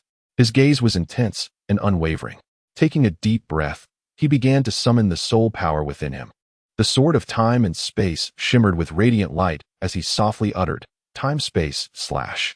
In an instant, a fierce wave of sword energy, infused with the distorted forces of time and space, surged forth, etching a profound mark upon the ground. Lin Yu gazed upon his accomplishments, a satisfied smile gracing his lips as he murmured to himself, I am becoming increasingly adept at wielding the soul of the sword of time and space. Beside him, Sophie expressed her envy, saying, Lin Yu, your self-created soul skill of the sword of time and space is truly remarkable. When will I ever possess a unique soul skill like yours? Lin Yu smiled as he addressed Su Ming. Su Ming, your flame leopard martial soul is indeed formidable. You must understand that with continuous dedication to your cultivation, you are destined to achieve remarkable progress in the future. Upon hearing this, Su Ming nodded vigorously, his eyes radiating determination and ambition. He replied, Yes, Lin Yu, I will exert myself. I firmly believe I can become stronger. With that, Su Ming unleashed his flame leopard martial soul. In an instant, his body was enveloped by searing flames, forming a fiery barrier around him. He shouted, Flame Leopard's first soul skill, Flame impact. Immediately, an enormous fireball shot forth from before him, propelled by an unstoppable momentum towards the distance, ultimately erupting with tremendous force. Its intense heat threatening to incinerate everything in its vicinity. Witnessing Su Ming's formidable fiery assault, Lin Yu could not help but nod approvingly, acknowledging that Su Ming's strength had indeed seen significant enhancement. Meanwhile, their companions diligently honed their unique talents within their respective martial soul domains. Some were adept at defense, standing resolutely as they conjured thick layers of soul power shields, akin to impenetrable fortresses. Others excelled in support, continuously emanating light to bestow various enhancements upon their peers. Each individual was committed to self-improvement while learning from one another, advancing together. As the comprehensive assessment from the Spirit Hall approached, Lin Yu and the others felt a surge of excitement and anxiety. Observing his companions, Lin Yu solemnly declared, "Friends, this assessment is a crucial moment to gauge our cultivation achievements. It holds great significance for each of us, and we must all give our utmost effort." One companion responded, "Lin Yu, rest assured, we all understand the importance of this assessment and will certainly strive to our fullest." Another echoed, "Indeed, we will not disappoint anyone, nor allow our efforts to go in vain." Su Ming chimed in, "Right, we must showcase our strength in this assessment and let everyone witness our growth and progress." With words of encouragement exchanged, their eyes sparkled with anticipation and confidence for the upcoming evaluation. "All right, let us all strive together, working tirelessly towards our goals." Lin Yu inspired them. "No problem." They responded in unison, their voices resonating through the air as though proclaiming their resolve and courage. As the assessment time drew near, everyone became increasingly focused on their final preparations, eager to deliver outstanding performances. During the soul power testing, the students lined up, stepping onto the testing platform one by one, each filled with nervous anticipation for the results. When it was Lin Yu's turn, he took a deep breath and released his soul power with all his might. As he exerted himself, the readings on the testing apparatus began to rise steadily, the numbers flashing rapidly as if racing against time. Ultimately, the value settled at an astonishing height of level 20. The attendees gasped in astonishment, and the instructors displayed expressions of surprise. They had initially presumed that Lin Yu was merely an ordinary student, but were now astounded to discover the remarkable elevation of his soul power level. "Wow, Lin Yu, your soul power level is extraordinarily high. You appear to be merely 8 years old, yet your soul power has astonishingly reached level 20. One student exclaimed, unable to contain their amazement. Lin Yu smiled faintly as he descended from the testing platform. He was acutely aware that this achievement had not been easily attained. Yet he did not allow himself to bask in arrogance. He understood that only through relentless effort could he truly harness his potential. Subsequently, his companions also exhibited remarkable performances. Their soul power levels far surpassed those of their contemporaries, showcasing immense potential and talent. These exceptional results instilled in their mentors heightened expectations. During the practical assessments, the students were divided into small groups. Each group was tasked with a series of challenges, including combat, puzzle solving, and collaboration. Lin Yu led his group into the simulated battlefield, where they would confront various trials and tribulations. "Everyone stay alert and vigilant," Lin Yu cautioned. "Understood." His companions replied in unison. Barely had they entered the battlefield when they encountered a formidable horde of simulated soul beasts. "Prepare for battle," Lin Yu shouted as he surged forward. Harnessing the power of the time-space sword, he instantaneously traversed into the midst of the soul beasts, unleashing a fierce assault. Su Ming, equally determined, commanded the flame leopard spirit, unleashing a torrent of fire that engulfed the soul beasts. The other companions coordinated seamlessly, each employing their skills to combat the adversaries. "Lin Yu, there's a particularly strong soul beast charging at us," a companion alerted. "I'll handle it," Lin Yu declared, utilizing his temporal abilities to appear before the beast in an instant, delivering a decisive strike that felled it. Throughout the skirmish, they communicated and collaborated continuously. "Su Ming, watch out for the soul beast on the left." "Got it, I see it." After an intense battle, they ultimately succeeded in repelling all simulated soul beast attacks. Next, they faced a series of tactical dilemmas. Some required them to devise offensive strategies, while others necessitated defensive formations. Lin Yu showcased his leadership prowess, guiding his companions with composure. "We'll split into 2 groups, one for a frontal assault and the other to flank from the side," he directed. "No problem." His companions responded eagerly, Through their collective efforts, they adeptly resolved one tactical challenge after another. Their outstanding performance drew significant attention from the higher echelons of the Spirit Hall. Elders and mentors observed from the viewing platform, nodding in approval as they watched. This batch of students possesses remarkable potential, one elder remarked. Especially that Lin Yu. His time-space sword spirit is truly a rare sight, another elder concurred. The Spirit Hall resolved to provide them with additional resources and opportunities. When this news reached Lin Yu and his companions, they were elated. Fantastic. We have more resources and opportunities now. One companion cheered. Lin Yu calmly remarked. This is the result of our diligent efforts. However, we must not become complacent. We must continue to strive and tread further along the path of cultivation. Indeed, we cannot betray the expectations of the Spirit Hall, Su Ming resolutely replied. From that moment onward, Lin Yu and his companions solidified their convictions. They dedicated themselves to rigorous training each day, relentlessly enhancing their prowess. We must achieve even greater accomplishments on our future cultivation journey. Striving for the glory of the Spirit Hall, Lin Yu silently vowed within his heart. In addition to their training, they also engaged in discussions to share insights and experiences. I believe we should place greater emphasis on synergy during battles, Lin Yu suggested. Absolutely, we could conduct more practical drills to improve our team collaboration, Su Ming proposed. Excellent idea. Let us commence from tomorrow, Lin Yu responded with a smile. Thus, they encouraged and supported one another, continuously advancing along the path of cultivation.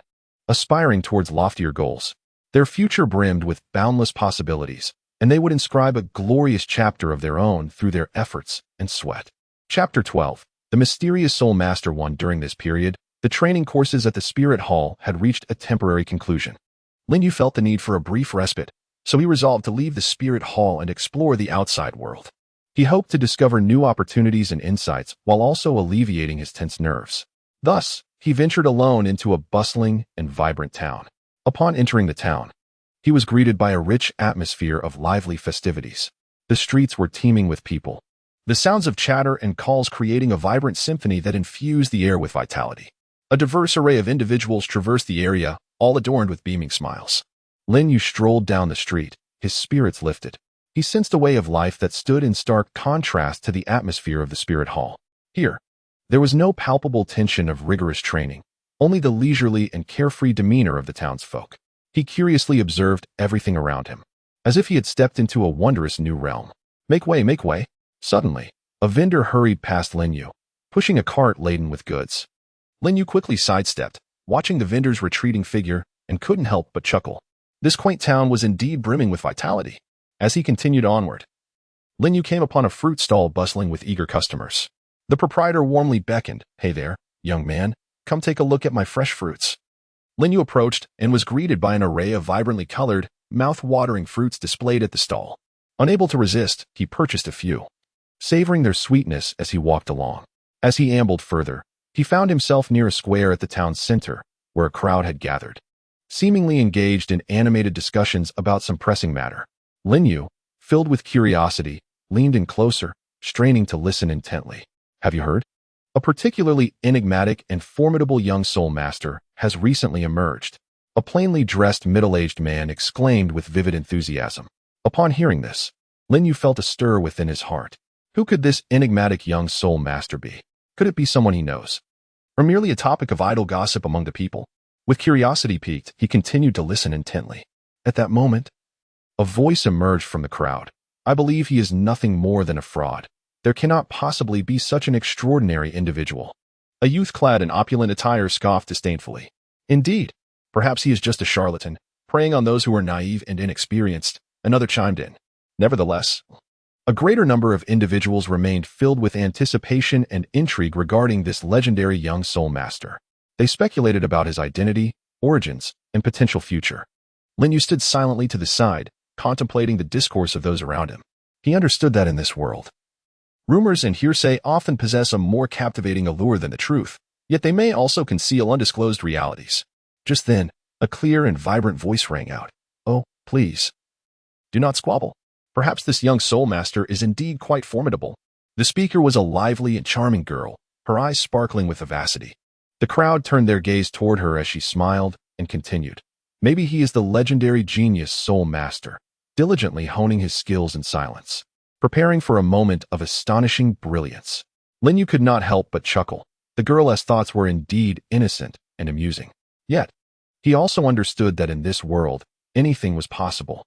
Perhaps this enigmatic young soul master truly existed and was on the path to becoming a formidable soul master. Contemplating this, Lin Yu resolved to seek out this legendary young soul master, eager to discover just how mysterious and powerful he truly was. At that moment, a kindly old man interjected, Indeed, indeed. I have also heard some tales regarding that young soul master. It is said that his combat style is exceptionally unique and elusive. He is capable of unleashing astonishing power at critical moments, leaving all in awe. Another person nearby quickly chimed in, Yes, yes. I have also heard that he seems to possess a rather extraordinary martial soul. The specifics elude me, but it is certainly not an ordinary one. Listening to the murmurs around him, Lin Yu's curiosity was thoroughly ignited. The rumors surrounding this enigmatic young soul master enveloped his mind like a mysterious fog, compelling him to eagerly seek the truth behind it. Hey, my good sir, just how formidable is this young soul master? Lin Yu could no longer contain his inquisitiveness and inquired of the middle-aged man. The man glanced at him, a slight smile gracing his lips, before responding, Well, young lad, that is not an easy question to answer. Suffice it to say, he is extraordinarily powerful. Not satisfied with such an ambiguous reply, Lin Yu pressed on. Could you provide more specific examples? Perhaps instances where he has triumphed over formidable opponents? The middle-aged man stroked his chin thoughtfully and after a moment of contemplation replied. It seems there was an occasion when he clashed with a particularly strong soul master, who possessed formidable defensive capabilities. Yet, he managed to exploit the opponent's weaknesses and ultimately emerged victorious. On another occasion, despite being besieged by a group of adversaries, he adeptly navigated the situation and successfully escaped. In short, his prowess is unfathomable, leaving others unable to predict his capabilities. Lin Yu listened with great interest, secretly marveling at the extraordinary prowess and combat skills of the enigmatic young soul master. However, the enigma surrounding his true identity and background remained shrouded in mystery. The elderly man pondered for a moment and remarked, I have heard that during a particular competition, he faced a formidable opponent, and, when defeat seemed imminent, he unexpectedly unleashed a unique soul technique that dramatically turned the tide of battle, leaving his adversary utterly defeated. Wow, how impressive! Lin Yu exclaimed in astonishment. Indeed. This is why everyone is so curious about him, the middle-aged man added. Lin Yu began to sketch the image of this young soul master in his mind, pondering the nature of his powers and distinctive qualities. The enigmatic rumors acted like a hook, firmly ensnaring Lin Yu's heart, igniting an insatiable curiosity to uncover more about this intriguing young soul master. Do you know where he is now? Lin Yu inquired once more. The crowd shook their heads in unison, indicating their ignorance, for he was elusive and enigmatic. Lin Yu fell into deep contemplation, pondering the possible truths concealed behind these rumors, as well as the impact this enigmatic young soul master might have on himself and the spirit palace. At that moment, whispers began to circulate among the crowd. It is said that he has recently been spotted in the Douluo forest. Is that true or merely hearsay? I too have only heard it from others, and I am not well informed on the specifics. Upon hearing these words, Lin Yu's eyes sparkled with intrigue, and a notion took root in his mind. Perhaps he could venture into the Douluo forest to seek out this enigmatic young soul master, potentially unraveling the mystery surrounding him. Consequently, Lin Yu resolved to return home to make preparations before embarking on his journey to the Douluo forest. Do you think he might visit our town? It is quite possible. He may have already arrived. Oh, how splendid it would be to encounter him and ascertain whether he truly possesses such remarkable prowess. As Lin Yu listened to their conversation, a surging sense of inexplicable anticipation welled within him. He could not help but ponder the identity of this enigmatic young soul master and why he had garnered such extensive attention and discourse. At that moment, the middle-aged man suddenly turned to Lin Yu and inquired, Hey, young man, you are a soul master as well, aren't you? Lin Yu nodded and replied, Yes. I am from the Spirit Hall. The man's eyes lit up in surprise as he exclaimed, Oh, the Spirit Hall. That is indeed the sanctum for soul masters. I had not anticipated that you hailed from there. Upon hearing the middle-aged man's words, those around them cast envious glances. The Spirit Hall, recognized as one of the most formidable soul master organizations on the Douluo continent, holds a status and influence that is beyond question. To be a member of the Spirit Hall is, without a doubt, a mark of honor. Chapter 13. The mysterious soul master to Lin Yu smiled somewhat bashfully and humbly replied, "Haha, it's nothing much." However, he secretly felt a sense of pride within. After all, his affiliation with the Spirit Hall indeed bestowed upon him numerous advantages. At this moment, the elder curiously leaned closer and inquired, "What are your thoughts on this enigmatic young soul master?" Lin Yu furrowed his brow, descending into a profound contemplation. He pondered internally, who exactly is this enigmatic young spirit master? Is his prowess and talent truly as remarkable as the accolades he has received, though the world extols him?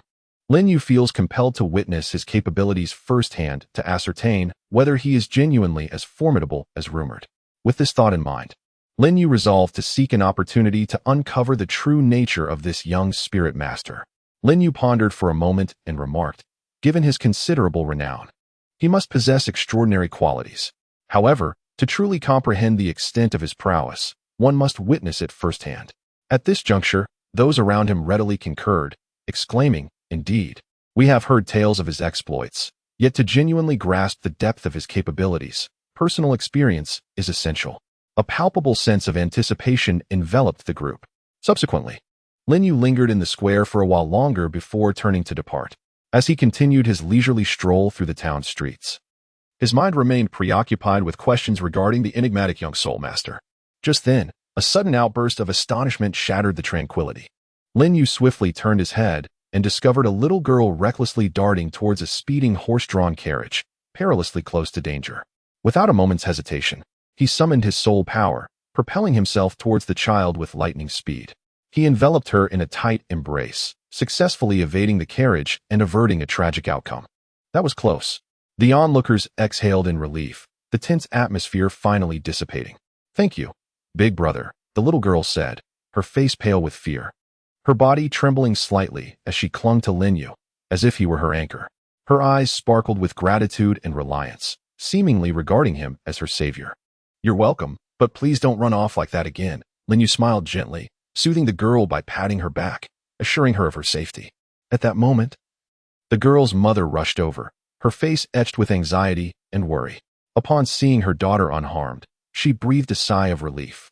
Embracing the little girl tightly, she repeatedly expressed her gratitude to Lin Yu. "Thank you, kind sir, for your timely intervention. The consequences could have been unimaginable." Lin Yu waved his hand dismissively, signaling that it was of no concern. "It's nothing. Do keep a closer eye on your child in the future," he said kindly. After bidding farewell to the mother and daughter, Lin Yu continued his leisurely stroll through the town, feeling lighthearted and relishing the rare tranquil moments. As he wandered, he arrived at the entrance of a tavern. "Let us step inside for a while. Perhaps I might overhear more about that young soul master," he mused. Thus, he stepped into the bustling establishment. The tavern was alive with chatter and laughter. Patrons were imbibing and conversing, the air thick with merriment. Lin Yu found an empty seat and ordered some food and drink, quietly listening to the conversations around him, hoping to glean useful information. "Hey, have you heard? That mysterious young soul master has made another appearance." A nearby table was engaged in hushed discussion. Their voices were filled with curiosity and excitement, capturing Lin Yu's attention. Lin Yu perked up his ears, listening intently. "Is it true? Where did it happen?" A person with an eager expression inquired. "It seems to have occurred in the neighboring town. They say they achieved a splendid victory," another enthusiastically responded. "Wow, that's impressive. I can't wait to witness it." The third person exclaimed in admiration. As Lin Yu savored the delicacies of his meal, he silently listened to the discussions around him, his curiosity regarding the enigmatic young soul master intensifying with each passing moment. He yearned to uncover the identity of this individual and the reason behind the considerable commotion he had stirred. Thus, he resolved to continue his exploration of the town, hoping to uncover some clues. After indulging in a hearty feast, Lin Yu exited the tavern and resumed his exploration of the town.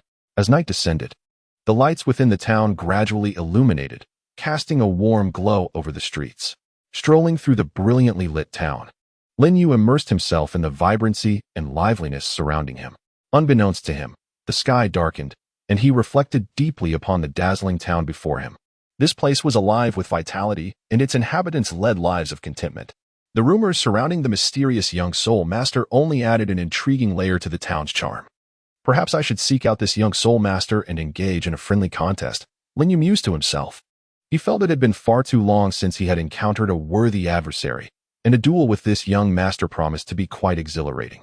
With this thought, his gaze grew resolute. He decided to set forth on the morrow in search of the elusive young soul master. At the break of dawn the following day, Lin Yu diligently packed his belongings and departed from the town, embarking on his quest to find the mysterious young soul master. With a heavy backpack filled with provisions, water, and essential items slung over his shoulders, he donned a light outfit and comfortable boots, his steps resolute and purposeful. Along his journey, Lin Yu encountered a myriad of individuals. Some recounted legends and tales about the enigmatic young soul master, fueling his intrigue. Others urged him to abandon his quest, deeming it an impossible endeavor. Yet, Lin Yu remained undeterred by their words, steadfast in his belief that he would find the mysterious young soul master and learn advanced soul techniques from him. As time passed, Lin Yu gradually acclimated to the rigors of travel. He learned to navigate harsh weather and challenging environments while mastering the art of conversing with strangers to extract valuable information. Throughout his journey, he continually sought news of the mysterious young soul master, slowly piecing together a more comprehensive understanding of this intriguing figure. It was said that this young soul master hailed from distant lands, possessing formidable soul techniques and exceptional combat prowess. He had once showcased astonishing strength in a fierce battle, leaving many in awe. However, little was known about his origins and background. It was only understood that he traversed the world in search of stronger opponents and more profound soul techniques.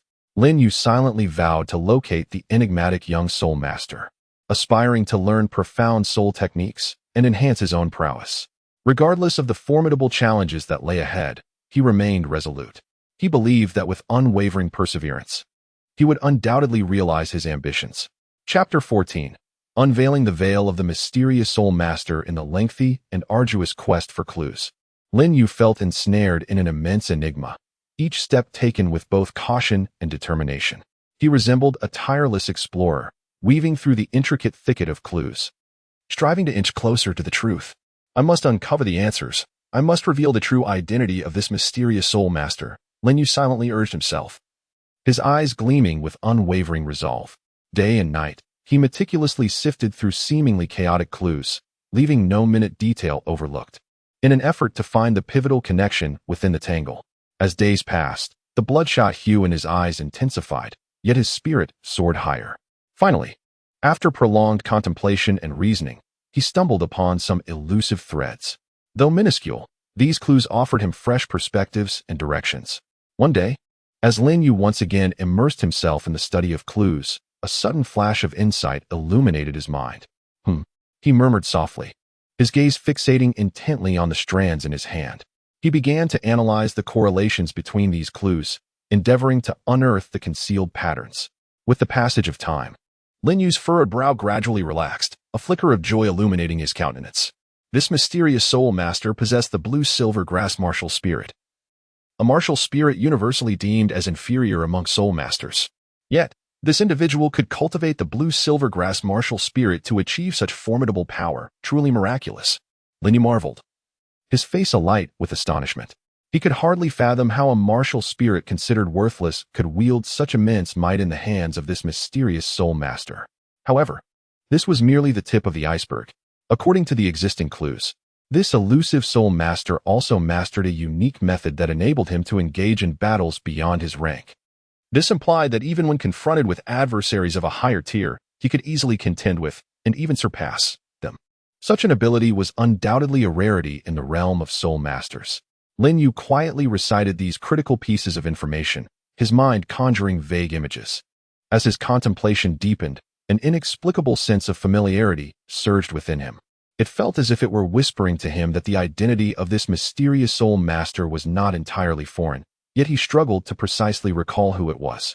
Why do I feel this way? Where have I encountered this person?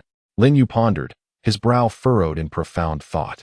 His mind raced like a swiftly operating machine, scouring every corner of his memory, hoping to find something that corresponded with this sense of familiarity. Suddenly, a bold hypothesis surged in Lin Yu's heart. Could it be him? Once this thought emerged, it proliferated like wild grass, consuming his entire mind. At that moment, his companion Su Yao approached. Noticing Lin Yu's intense concentration, she couldn't help but curiously inquire, "Lin Yu, what occupies your thoughts so deeply?" Lin Yu regained his composure, shifting his gaze from the clues to Su Yao, and remarked, Su Yao, these clues and the characteristics of this enigmatic soul master remind me of someone. Oh, who is it? Su Yao inquired eagerly. Lin Yu took a deep breath and slowly said, Tang San. Tang San? Who is he? Is he formidable? Su Yao exclaimed, her eyes wide with curiosity. Lin Yu nodded slightly, a glimmer of reverence flickering in his eyes as he continued. Indeed, the more I examine these clues, the more I sense a striking resemblance. He is an extraordinarily powerful soul master, endowed with a unique martial spirit and astonishing prowess. Su Yao furrowed her brow and remarked, However, is this not an extraordinary coincidence? Could it be that you are overthinking this? Lin Yu shook his head, his gaze as resolute as iron, and declared with unwavering conviction, No. My intuition tells me that it cannot be wrong. His eyes radiated a fervent determination and self-assurance, as if he possessed absolute confidence in his judgment. Simultaneously, fragments of memories from his past life began to flicker in his mind like a constellation of stars. They glimmered faintly in the darkness, each representing a forgotten chapter of his history. Among those blurred images, a figure seemed to gradually align with the persona he was piecing together now. It must be him.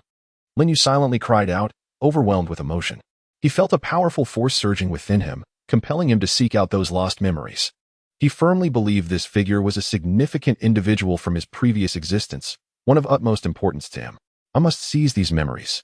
Lin Yu tightly shut his eyes, exerting all his effort to capture the remnants of his past.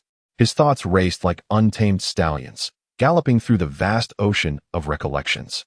He struggled desperately, attempting to grasp a crucial thread, piecing together all the fragmented memories.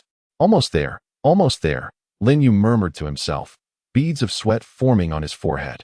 His breath quickened, heart racing, fully engrossed in this pursuit of remembrance.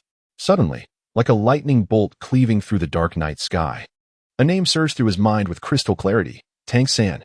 These two characters served as a key, unlocking the gateway to his past life's memories. Images cascaded forth like an unstoppable tide, immersing him in their depths, rendering him unable to escape. Lin Yu abruptly opened his eyes, disbelief etched across his face. His eyes widening in shock, it truly was him. He sat there in a daze, the recent images echoing in his mind, the tumult within his heart akin to crashing waves. How could this be? Lin Yu mumbled, his gaze vacant, as if he had lost focus. I am destined to intersect with such a figure.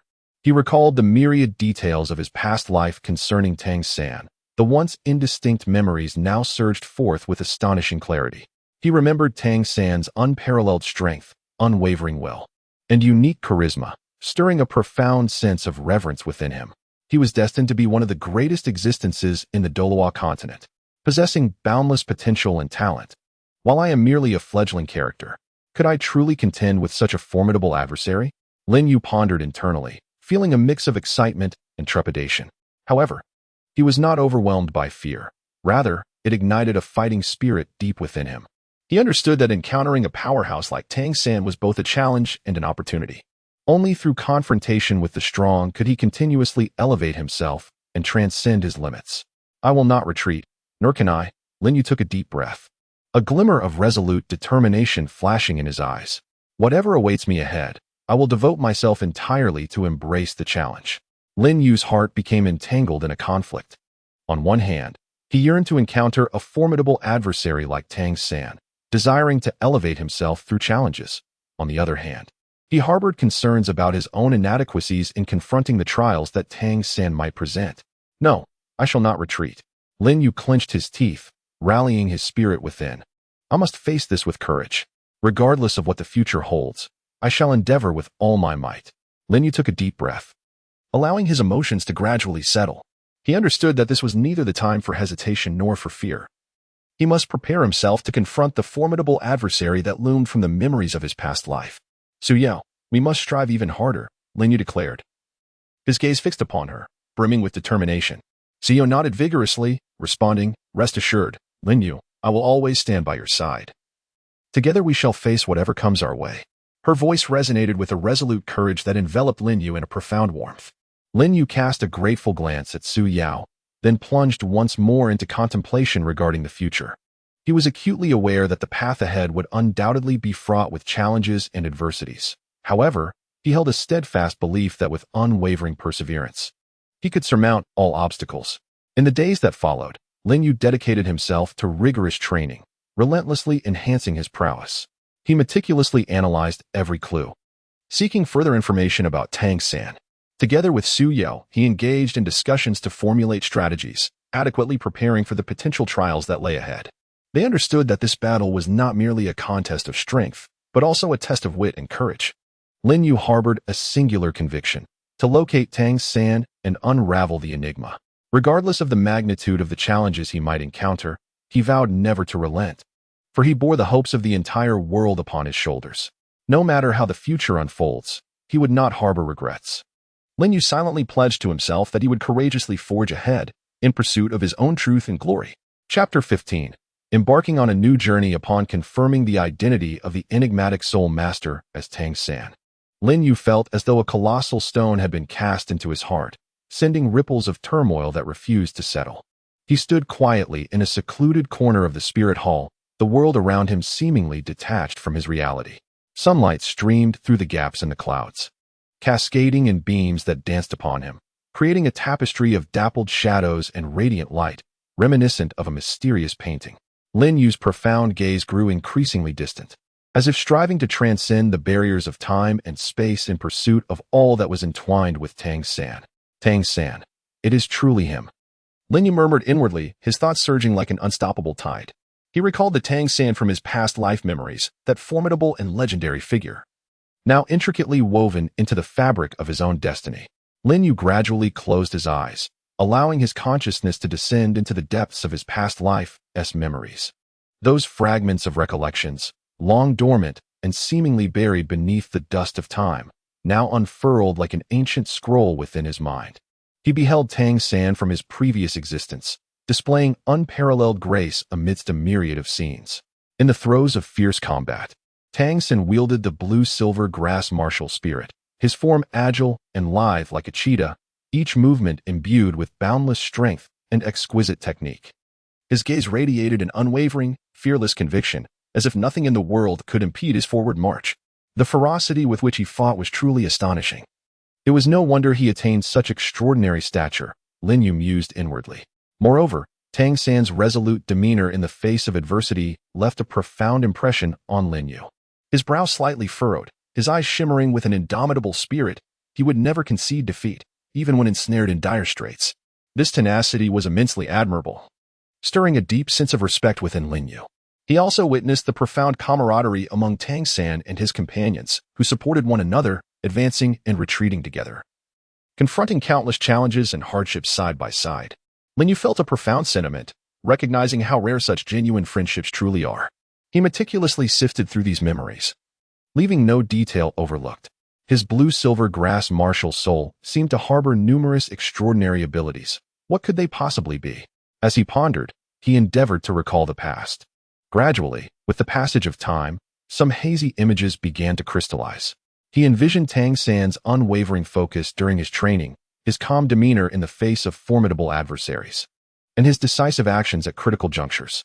It became evident that he had such a rich history. Lin Yu gleaned insights into Tang San's lesser-known experiences, which had forged his indomitable character. No wonder he possesses such strength. It is a testament to his relentless efforts. Lin Yu's respect for Tang San deepened yet further. Lin Yu continued to immerse himself in his memories, unearthing more insights about Tang San. He discovered that Tang San not only possessed remarkable strength but also embodied noble character and unwavering convictions. Tang San steadfastly adhered to his principles, remaining unshaken by external influences. His sincere treatment of friends and his mercilessness towards foes rendered him a figure worthy of admiration. Moreover, Lin Yu noted Tang San's attitude towards soul beasts. He recognized that soul beasts are living beings, not merely tools or resources. Tang San respected the life of every soul beast, never inflicting harm upon them lightly. This approach reflected the kindness and compassion that resided deep within him. As Lin Yu delved deeper into Tang San's memories, he gained a more profound understanding of this formidable opponent. He realized that to conquer Tang San, it was imperative not only to enhance his own strength but also to assimilate the virtues that Tang San exemplified. Only through continuous self-improvement could he truly ascend to the pinnacle of power. Armed with this invaluable knowledge, Lin Yu developed a more comprehensive and nuanced perception of Tang San. He recognized the immense strength and potential that Tang San wielded. If approached carelessly, it could pose a significant threat to him. However, he also understood that mere acquaintance with his adversary was insufficient. He needed to devise effective strategies and plans to gain an edge in the competition against Tang San. Thus, Lin Yu began to meticulously analyze Tang San's character traits and behavioral patterns, striving to identify his weaknesses and anticipate his subsequent actions. Simultaneously, he contemplated how to leverage his own strengths and the resources around him to bolster his capabilities. After considerable reflection, Lin Yu finally formulated a detailed action plan. He resolved to first focus on enhancing his own strength through relentless training and learning, thereby improving his soul power and combat skills. Additionally, he sought to strengthen his collaboration with his teammates to collectively confront Tang San. I must be thoroughly prepared and refrain from hasty actions, Lin Yu silently reminded himself. At that moment, Su Yao approached him. Noticing Lin Yu's contemplative demeanor, she curiously inquired, "Lin Yu, what are you thinking so intently about?" Lin Yu snapped back to reality and smiled as he replied, "Oh, it's nothing. Just pondering a few matters." Su Yao's eyes widened in surprise as she exclaimed, "Oh, really? You certainly don't seem to be contemplating ordinary issues. Are you thinking about Tang San?" Lin Yu nodded, acknowledging, "Indeed, I am considering Tang San. After all, he is our future rival, and I must understand his situation to better prepare myself to face him." Su Yao furrowed her brow, expressing her concern. "But is Tang San truly that powerful? Can we defeat him?" Lin Yu gently patted Su Yao's shoulder, offering words of comfort. "Do not worry. As long as we unite and strive to enhance our abilities, we will undoubtedly triumph over him. Moreover, I have already devised a strategic plan. I believe our success is imminent." Hearing Lin Yu's confident words, Su Yao felt her spirits lift slightly. She smiled and replied, "All right, I shall trust you this once. However, do not let me down." Lin Yu chuckled and assured her, "Rest assured, I will not disappoint anyone." Curious, Su Yu scratched her head and inquired, "What have you thought of?" A glimmer of contemplation crossed Lin Yu's eyes as he slowly articulated, "I have considered his formidable strength, that awe-inspiring power, his unique martial soul and skills, which seem like gifts from the heavens, and his character and experiences, which conceal countless stories beneath the surface." Su Yao's face lit up with admiration, exclaiming, "Wow, you have thought of so much. What do you plan to do next?" Lin Yu furrowed his brow, his gaze resolute as he responded, "I will train even harder, continually enhancing my strength. Only then will I possess the means to confront him." Su Yu nodded vigorously in agreement. "Yes, I support you. However, do not be too anxious. If we work together, I believe we can overcome any difficulties." Lin Yu cast a grateful glance at Su Yao and sincerely said, "Thank you, Su Yao. With you by my side, I feel much more at ease." In order to better confront the potential challenges ahead, Lin Yu began to train with even greater diligence. He immersed himself in the study of martial arts, tirelessly dedicating day and night, resulting in a significant enhancement of his soul power. As night fell and most individuals had already succumbed to slumber, Lin Yu remained steadfast in the training room, his sweat soaking his garments, yet he showed no sign of fatigue. Deep within his heart, a singular conviction resided: to grow stronger. I must surpass myself to have any chance of competing with Tang San. Lin Yu silently motivated himself. Simultaneously, he actively engaged with other skilled practitioners, seeking their guidance in hopes of acquiring invaluable experience and wisdom. During a sparring session with a seasoned soul master, Lin Yu focused intently on countering each of the opponent's attacks. Suddenly, the soul master unleashed a fierce onslaught, and Lin Yu swiftly responded, deftly sidestepping while rapidly contemplating how to counter this move. "Take this." Lin Yu seized the moment, calling out as he executed a newly learned technique. This maneuver was an evolution of a martial arts skill from his past life, and although still not fully mastered, it possessed considerable power. The opponent, taken aback by Lin Yu's unexpected move, displayed a moment of surprise. However, as a seasoned soul master, he quickly regained his composure and responded swiftly. Thus commenced an intense exchange, with both sides engaged in a fierce contest, neither yielding ground. In the end, Lin Yu found himself slightly outmatched, as his opponent discovered a flaw and emerged victorious. After the sparring session concluded, Lin Yu respectfully inquired, "Senior, what shortcomings do you believe I exhibited during our exchange?" The seasoned soul master responded with a smile, "Your reflexes are quite sharp, and your grasp of that particular technique is commendable. However, you could benefit from a more adaptable application of your skills. Do not confine yourself too rigidly to the technique itself." but rather learned to respond with flexibility to the unfolding circumstances. Lin Yu nodded humbly and said, "Thank you for your guidance, Senior. I will remember it." Throughout the preparation process, he maintained a heightened sense of vigilance and keen insight. He continually analyzed the information gleaned from his past life memories, attempting to predict Tang San's possible courses of action. What would I do if I were Tang San in this situation? Lin Yu often pondered. Through this perspective-taking, he gradually comprehended Tang San's thought processes and decision-making habits, thus better equipping himself to face the forthcoming challenges. At last, after thorough preparation, Lin Yu felt ready to embark on his new journey. He stuffed all the essential items into his pack, shouldered it, and, with unwavering conviction and anticipation for the future, resolutely departed from the spirit hall. Before leaving, Su Yao came to see him off. Her eyes shimmered with concern and reluctance as she softly said, "Lin Yu, please be careful. I will wait for your return." Lin Yu paused, turned around, and smiled at Su Yao, gently patting her shoulder in a comforting manner. "Do not worry, Su Yao. I will take good care of myself. When I return, we shall continue our adventures together." With that, he turned and walked away, not glancing back. His steps were firm and purposeful, imbued with a sense of determination and mission. He understood that this journey would present formidable challenges. Yet he firmly believed that only through such trials could he truly grow and become stronger. Lin Yu embarked upon a new journey, fully aware that the path ahead was fraught with uncertainties and challenges. Yet, he remained undaunted, for he held a steadfast belief that, armed with the knowledge gleaned from his past life's memories and his ever-evolving strength, he would surely carve out his own way in this intertwining fate with Tang San, ultimately realizing his aspirations. His steps were resolute and powerful, each stride seemingly imbued with hope and determination for what lay ahead. Within his heart burned a fervent flame, a yearning for exploration of the unknown and an ardent pursuit of his dreams. Chapter 16. The Layout of Nodding. After departing from the Hall of Spirits, Lin Yu set forth, guided by the memories of his previous life, to the city of Nodding in the kingdom of Barak, where Tang San was destined to study. Upon his arrival, the scene before him evoked a sense of familiarity and warmth.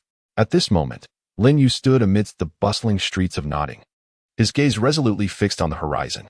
He understood well that although this city appeared unremarkable, it served as the inception of his grand ambitions. In this realm teeming with uncertainties and challenges, forging connections would be the key to unlocking the doors of success. Thus, he took a deep breath, adjusted his attire, and resolutely proceeded towards the social venues brimming with unknowns and opportunities. Lin Yu began to make frequent appearances at various aristocratic banquets. There, the resplendent palaces, dazzling lights, and melodious music collectively create a unique ambience. This exceptional stage has become the ideal setting for him to showcase his personal charm. Lin Yu was adorned in an exquisitely tailored and remarkably appropriate formal attire. His strides were both steady and composed, and each of his movements appeared to have been meticulously sculpted, perfectly showcasing an elegant demeanor. The moment he entered the banquet hall, countless pairs of eyes instantly converged upon him. "Wow, he has arrived," someone whispered in astonishment. "Look at him, he is resplendent today." A noblewoman could not help but exclaim in admiration. Lin Yu wore a gentle smile, politely nodding to those around him, his composed demeanor evoking warmth in others. He gracefully navigated through the crowd, occasionally engaging in conversation with one nobleman and then exchanging pleasantries with another lady of high society. His actions were both gracious and appropriate, with every detail meticulously attended to. "Your gown is absolutely stunning today," Lin Yu remarked with a smile to a lady. "Oh, thank you. You certainly know how to flatter," she joyfully replied. Lin Yu could not help but feel a sense of quiet satisfaction within, yet he refrained from displaying such emotions on his visage. Instead, he maintained a polite and humble smile, as if it had become second nature to him.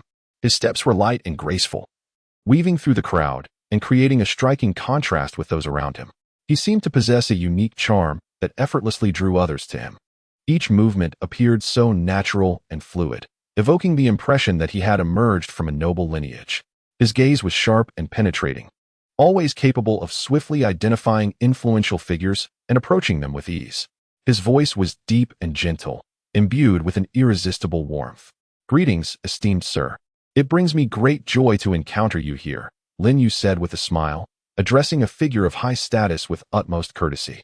His tone conveyed a hint of excitement and anticipation, as if this individual were the very person he had longed to meet.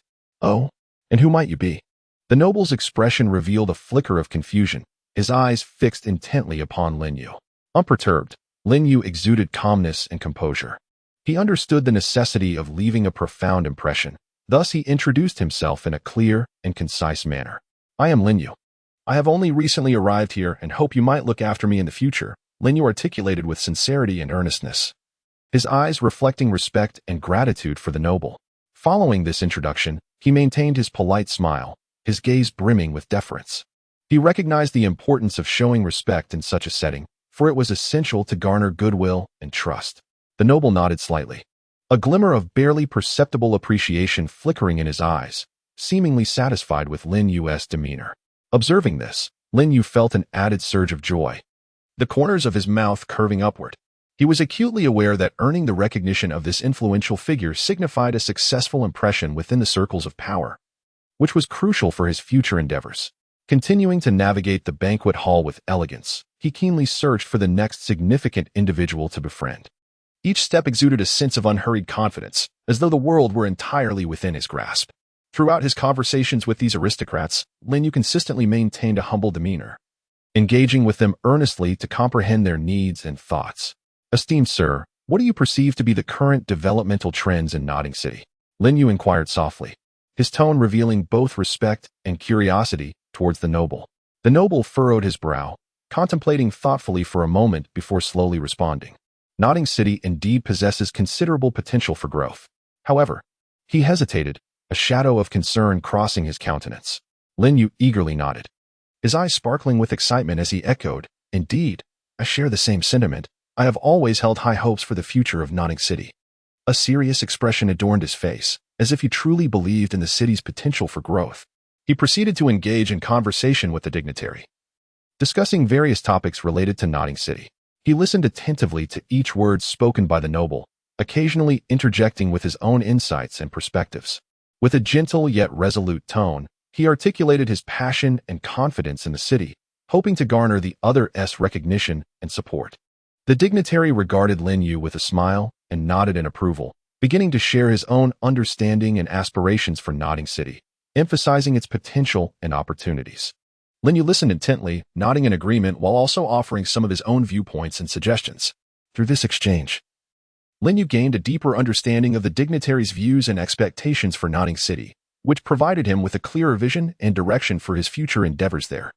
He realized that maintaining a good relationship with such influential figures would be essential for establishing and advancing himself in Nodding City.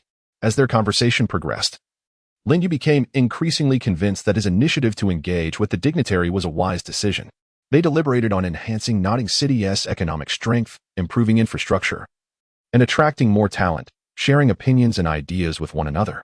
Lin Yu discovered that, despite their exalted status, these dignitaries were remarkably approachable and open to listening to others' opinions and suggestions. In the end, Lin Yu expressed his gratitude to the noble and affirmed his intention to actively participate in the city's development. The dignitary smiled and encouraged him, expressing confidence that he would undoubtedly succeed in the city. Chapter 17, Nodding's Layout 2 for those exceptionally powerful soul masters. Lin Yu approached them with a humble desire to learn. He understood that these individuals were experienced and formidable experts, and receiving their guidance and assistance would expedite his growth. Thus, he always engaged with these strong figures with reverence, eager to absorb their invaluable knowledge and skills. During a particular banquet, Lin Yu encountered an extraordinary soul master named Carlos, renowned for his title as the Star Mentor. His presence invigorated the atmosphere of the gathering, prompting many to approach him with greetings. Lin Yu, too, was no exception. His eyes gleamed with excitement as he hurried to Carlos, respectfully bowing and saying, Esteemed Mentor, you are the illustrious Star Mentor Carlos, aren't you? I have long admired your esteemed reputation. It is truly a great honor for me to meet you today. The Star Mentor Carlos regarded the young soul master before him with a slight smile and nodded, asking, Young man, how did you recognize me? Do you have any questions? Lin Yu hurriedly replied, Esteemed Master Xingqian, I have encountered some perplexities in the cultivation of soul skills. I wonder if you might offer me your guidance. Upon hearing this, Master Carlos, the Xingqian mentor, revealed a faint smile and responded, Certainly, please share your concerns with me. Lin Yu then articulated his challenges in detail, while Master Carlos listened intently, occasionally nodding in understanding or furrowing his brow in contemplation. Once Lin Yu finished speaking, Master Carlos pondered for a moment before slowly replying, I see. The issues you are facing are not particularly complex, but they do require a certain level of skill and experience to address. Firstly, you must pay attention to the control of your own aura. Secondly, when confronting adversaries, do not be overly rigid. Instead, employ a variety of tactics and techniques with flexibility. Lastly, maintaining the right mindset is crucial. Remain calm and confident, believing in your ability to overcome obstacles. Lin Yu listened with rapt attention, nodding frequently in agreement, secretly admiring the profound knowledge and unique insights of Master Xingqian. When the master concluded his discourse, Lin Yu rose respectfully and performed a courteous bow, his voice trembling with gratitude as he said, Thank you for your guidance, esteemed mentor. I have truly gained invaluable insights. His face radiated sincerity and appreciation, with excitement sparkling in his eyes. Master Carlos, the Xingqian mentor, smiled gently and waved his hand, signaling Lin Yu to take a seat. With a weighty yet heartfelt tone, he remarked, There is no need for such formality, young man. I see you possess remarkable talent. With determination and diligence, you will undoubtedly achieve greatness in the future. It is a pleasure to assist you on this fortuitous day. Lin Yu nodded earnestly, vowing to remember the mentor's teachings and to dedicate himself to his cultivation with renewed vigor. Lin Yu was acutely aware of the rarity of the opportunity to receive guidance from such an extraordinary mentor as the Star Master. He resolutely determined to seize this chance to enhance his own abilities. Observing Lin Yu's earnestness and eagerness to learn, the Star Master couldn't help but feel a greater admiration for him. He recognized that a young man like Lin Yu, brimming with potential and diligence, undoubtedly had an unlimited future ahead of him. Perhaps, in the days to come, he might even find himself seeking Lin Yu's assistance. As for certain influential figures, Lin Yu adeptly catered to their preferences. On one occasion, he learned of a particular noble who had a profound appreciation for a rare piece of art. With this knowledge, he began to inquire far and wide, hoping to uncover a similar treasure. After considerable effort, he finally discovered the whereabouts of the coveted artwork, only to find that it had already been purchased by another individual. Nevertheless, Lin Yu refused to relent. He utilized various channels to connect with the buyer and skillfully persuaded him to relinquish the piece. Thus, Lin Yu exerted great effort to acquire an exceedingly similar artwork. When he finally met with the noble, he approached with a smile and said, My lord, I happened upon a modest item that I believe compliments you splendidly, so I have brought it to present to you. With that, he gently opened the box to reveal the exquisite piece within. Upon seeing the artwork, the noble's eyes sparkled with delight, and he exclaimed, Oh my, this truly exceeds my expectations. You are exceedingly thoughtful.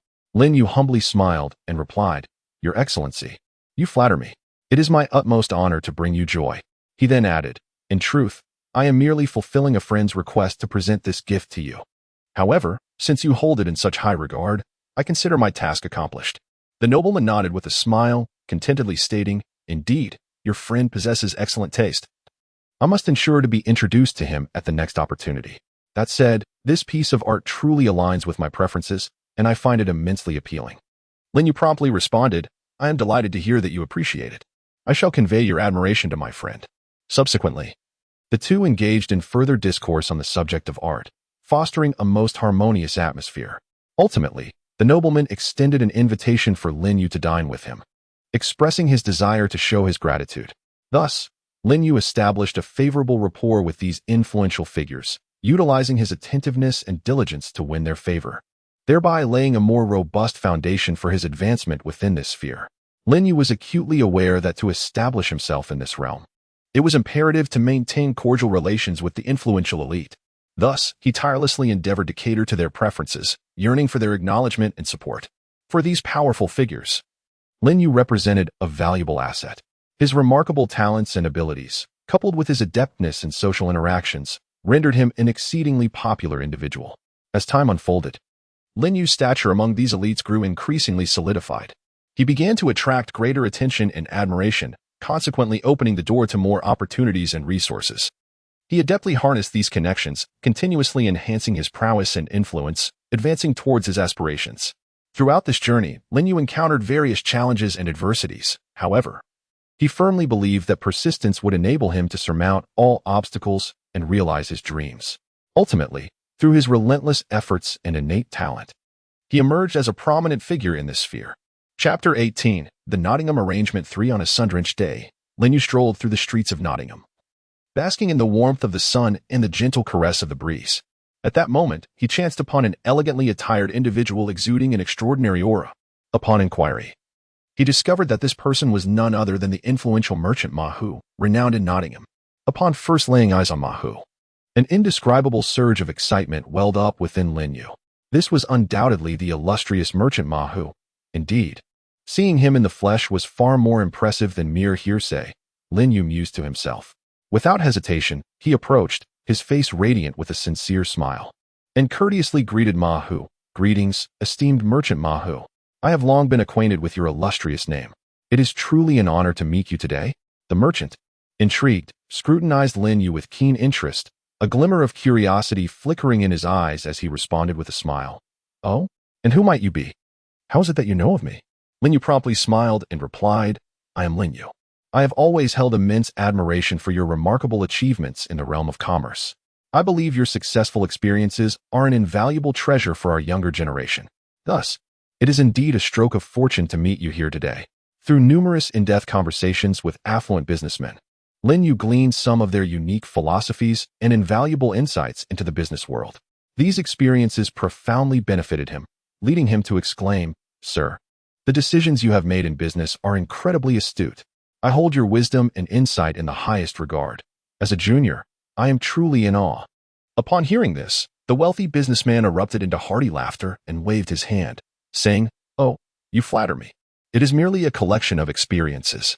Young man, as long as you are willing to learn and act earnestly, you will surely reap the rewards. Lin Yu promptly nodded in agreement, seizing the opportunity to inquire about various commercial matters from the affluent merchant. Observing Lin Yu's eagerness to learn, the merchant generously imparted his extensive experience accumulated over the years. He elaborated on every aspect, from market trend analysis and product positioning to marketing strategies, with meticulous detail. Lin Yu listened intently, frequently posing questions or offering suggestions, engaging in fervent discussions with the merchant.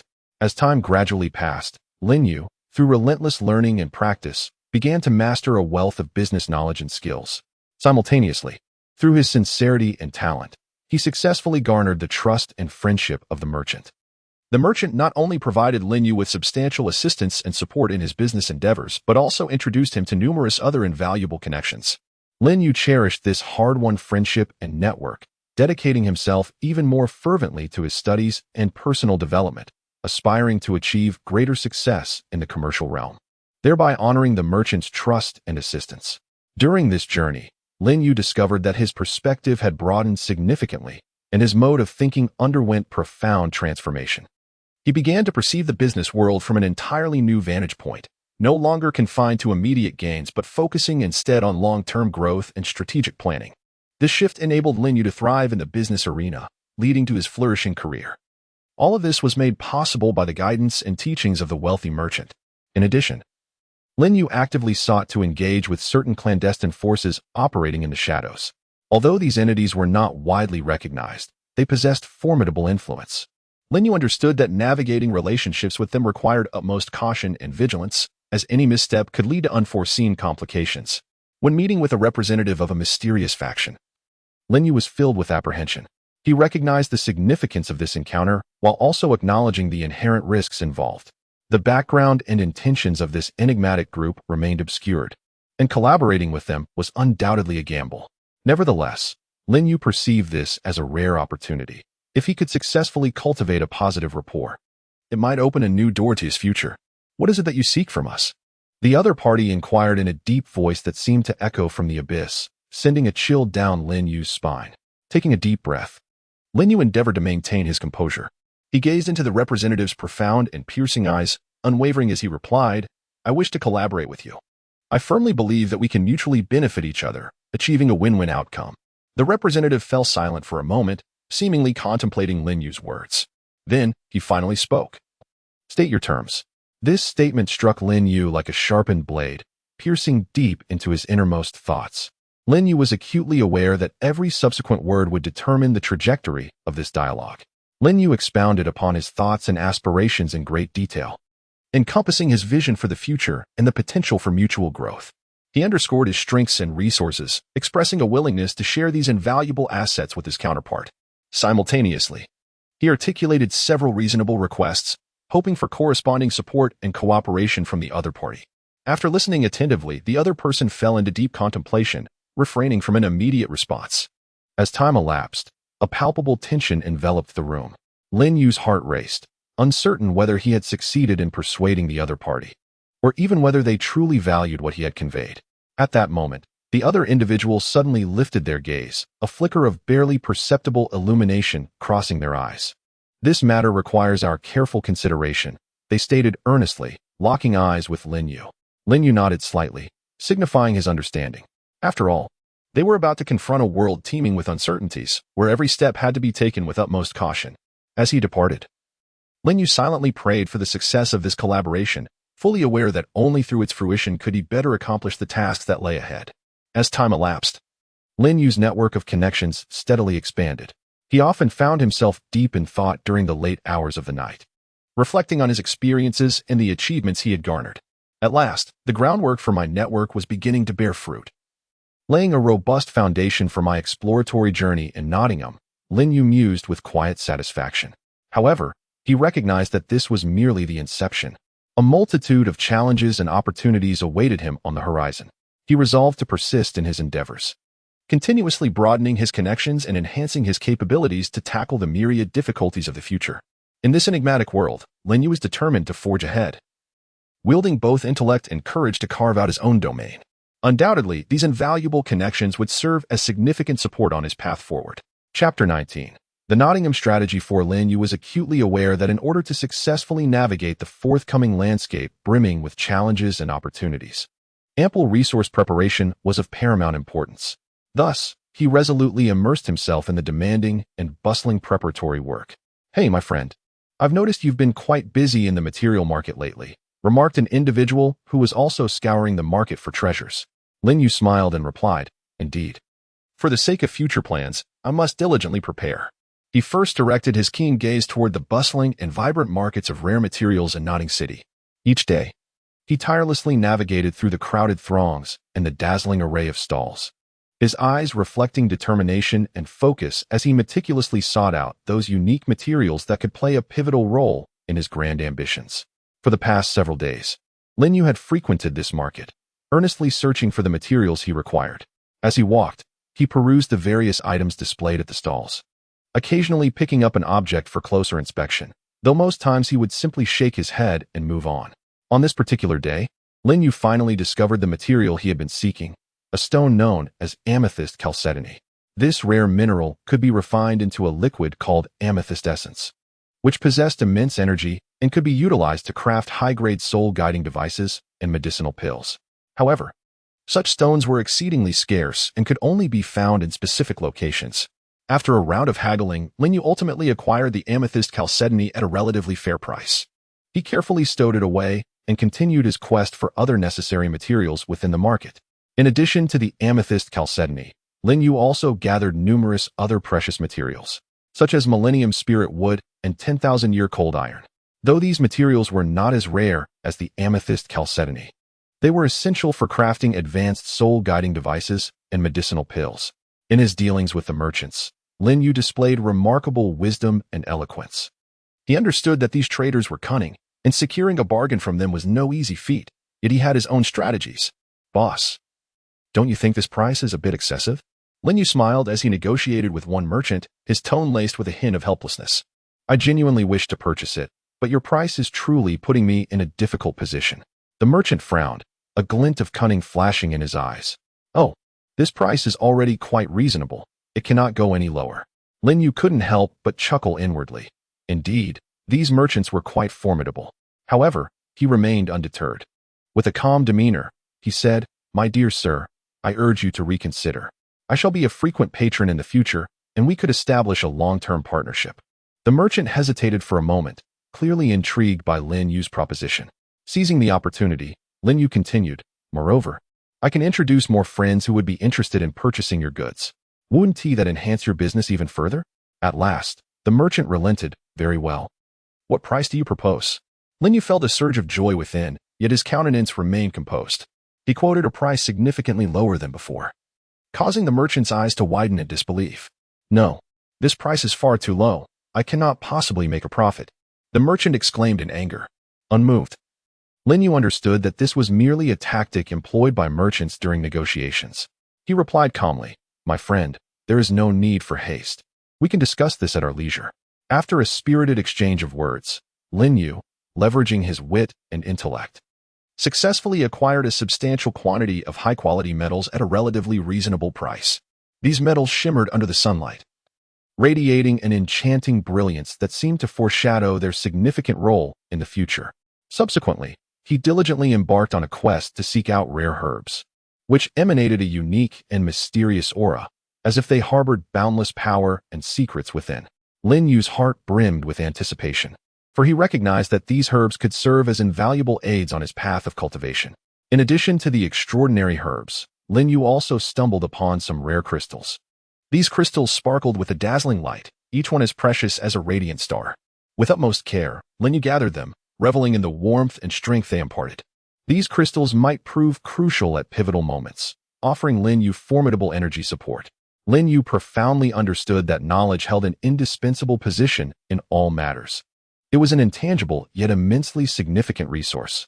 Consequently, he frequently traversed the solemn halls of the library in Nottingham and various venues steeped in academic ambience. Each time he entered the library, he felt as though he were immersed in an ocean of knowledge, eagerly perusing an array of texts and documents related to spirit master cultivation and the mysteries of martial spirits. He was wholly engrossed in each line of text, as if striving to absorb the essence contained within. Upon encountering valuable information, he would immediately seize pen and paper, diligently recording his findings, his focused demeanor resembling one who treasures the most precious of treasures. Throughout this process, he not only amassed a wealth of knowledge regarding martial spirits but also gained a deeper understanding of the methods for acquiring spirit rings. He recognized that only through the hunting of spirit beasts could one obtain spirit rings, and that the effects of these rings varied significantly depending on their age. Furthermore, he learned of some specialized cultivation techniques that would assist him in enhancing his strength more effectively. This wealth of knowledge proved immensely beneficial, laying a solid foundation for his future endeavors. As time flowed onward, Lin Yu's reservoir of knowledge continued to expand, akin to a treasure trove being perpetually enriched. The wisdom contained within this trove not only guided him along his cultivation path, minimizing missteps, but also equipped him with a multitude of solutions when faced with challenges. Simultaneously, he became aware that the acquisition of knowledge was not an instantaneous feat, but rather required sustained effort and dedication over time. Thus, he resolved to maintain his fervor for learning, continuously enriching his repository of knowledge in pursuit of his aspiration to become a formidable spirit master. "Hey, why do you spend all your time here? Don't you ever feel weary?" inquired a curious reader seated nearby, observing Lin Yu. Lin Yu lifted his head, a smile gracing his lips as he replied, "Haha, I am not weary at all. The knowledge within is like a treasure that captivates me." Simultaneously, Lin Yu did not overlook the whispers surrounding the hidden troves and ancient relics within the city of Nottingham. He understood profoundly that these locales might harbor forgotten precious artifacts and formidable soul cultivation techniques, all of which were indispensable to his future endeavors. To acquire this invaluable information, Lin Yu was willing to pay a hefty price, even at the cost of considerable time and effort to befriend those who might possess insider knowledge. At an unexpected gathering, Lin Yu noticed a rather enigmatic elder. A jolt of realization surged through him, and without hesitation, he approached the old man and initiated a conversation.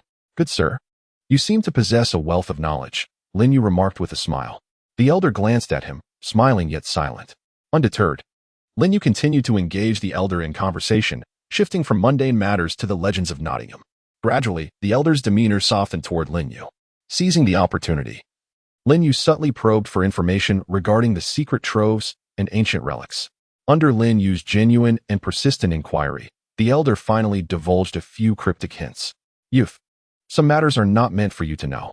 However, I can tell you that Nottingham indeed conceals certain unknown secrets, though these are relics of the past, seldom spoken of in the present." The elder spoke slowly. Upon hearing this, Lin Yu felt a stir in his heart and continued to inquire. "Are these secrets related to treasures? Or perhaps some formidable artifacts?" The old man gently shook his head and replied, "I cannot ascertain whether it pertains to treasures. But many tales have unfolded in those places. It is possible that some precious items lie buried there. A glimmer of excitement flashed in Lin Yu's eyes as he realized he had finally uncovered a clue. He continued to converse with the elderly man, hoping to glean further information. After an exchange of words, Lin Yu learned of a potential location for a secret treasure trove. Armed with the old man's hints, he set out to seek this enigmatic place. After a strenuous exploration, he ultimately stumbled upon an ancient ruin hidden deep within the mountains. This site was replete with traces of history, its walls etched with the passage of time.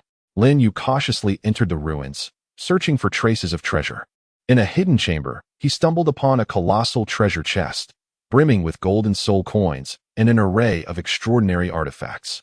This discovery filled him with elation, for he knew that his adventurous pursuits had finally borne fruit. Moreover, Lin Yu diligently amassed various intelligence resources in the shadows. Through discreet channels, he endeavored to comprehend the power dynamics and key figures within Nodding City. Recently, it appeared that a certain family was preparing for significant undertakings, with whispers of an eminent individual arriving soon. Each fragment of information was meticulously gathered by the protagonist. As time progressed, Lin Yu's web of intelligence expanded, deepening his understanding of Nodding City. Simultaneously, he continually honed his abilities to better confront future challenges. One day, through his intelligence network, a thrilling piece of information reached him. A grand auction would be held in Nodding City in 3 days, featuring a particularly unique storage soul guide. Lin Yu's acquisition of such vital information was entirely attributable to the immense effort and energy he had invested in constructing his formidable intelligence network. This soul guide bore a melodious name, the Heart of the Stars. Its origins were said to be extraordinary, a creation born from the tireless dedication of a legendary master, who poured a lifetime of wisdom and skill into its crafting. The Heart of the Stars was adorned with an exquisite appearance, emanating a mysterious, deep blue hue, as if it contained the boundless enigmas of the universe. Intricate star patterns were engraved upon its surface, glimmering with a faint radiance, reminiscent of the brilliant stars captured within the night sky.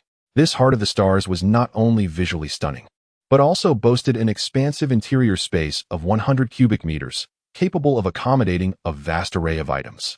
Even more astonishing were its special functionalities, such as automatic categorization and preservation of food, making it extraordinarily practical for an adventurer. Additionally, the Heart of the Stars possessed a unique feature. It could transform its shape according to the user's intent, whether envisioned as a ring, necklace, or earrings. The Heart of the Stars could instantly morph into the corresponding adornment to be worn. This design rendered it both aesthetically pleasing and convenient to carry, making it a coveted treasure among many formidable individuals. However, acquiring such a precious soul guide was no simple feat due to its rarity and utility. Numerous factions coveted it, resulting in fierce competition. Thus, successfully securing this treasure would require a significant investment. Yet, Lin Yu was well prepared. He had already begun amassing funds and devising a series of strategies to ensure he could win the Heart of the Stars. On the day of the auction, Lin Yu arrived at the venue early, his heart brimming with anticipation and excitement. The atmosphere was electric, teeming with buyers from various regions, all gathered to witness this grand auction. As the exhibition and bidding of rare artifacts reached its zenith, the auction gradually ascended to a crescendo. At last, the enigmatic soul guide device, the Heart of the Stars, was presented upon the stage. Once the bidding commenced, the price soared upwards like a rocket, swiftly surpassing the milestone of 50,000 gold soul coins in the blink of an eye. 50,000 gold soul coins, exclaimed one buyer. Lin Yu gripped the bidding paddle tightly, his fingers turning pale from the exertion and his palms dampened with sweat. His gaze was fixed intently on the auction platform, revealing a blend of determination and resolve, his expression tense yet focused. 60,000 gold soul coins, he declared through clenched teeth, his voice quivering slightly. The other bidders, unwilling to concede, began to raise their offers. 70,000 gold soul coins. Came another bid.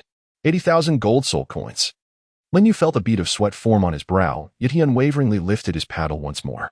At that moment, another competitor, seemingly equally resolute, shouted, 90,000 gold soul coins.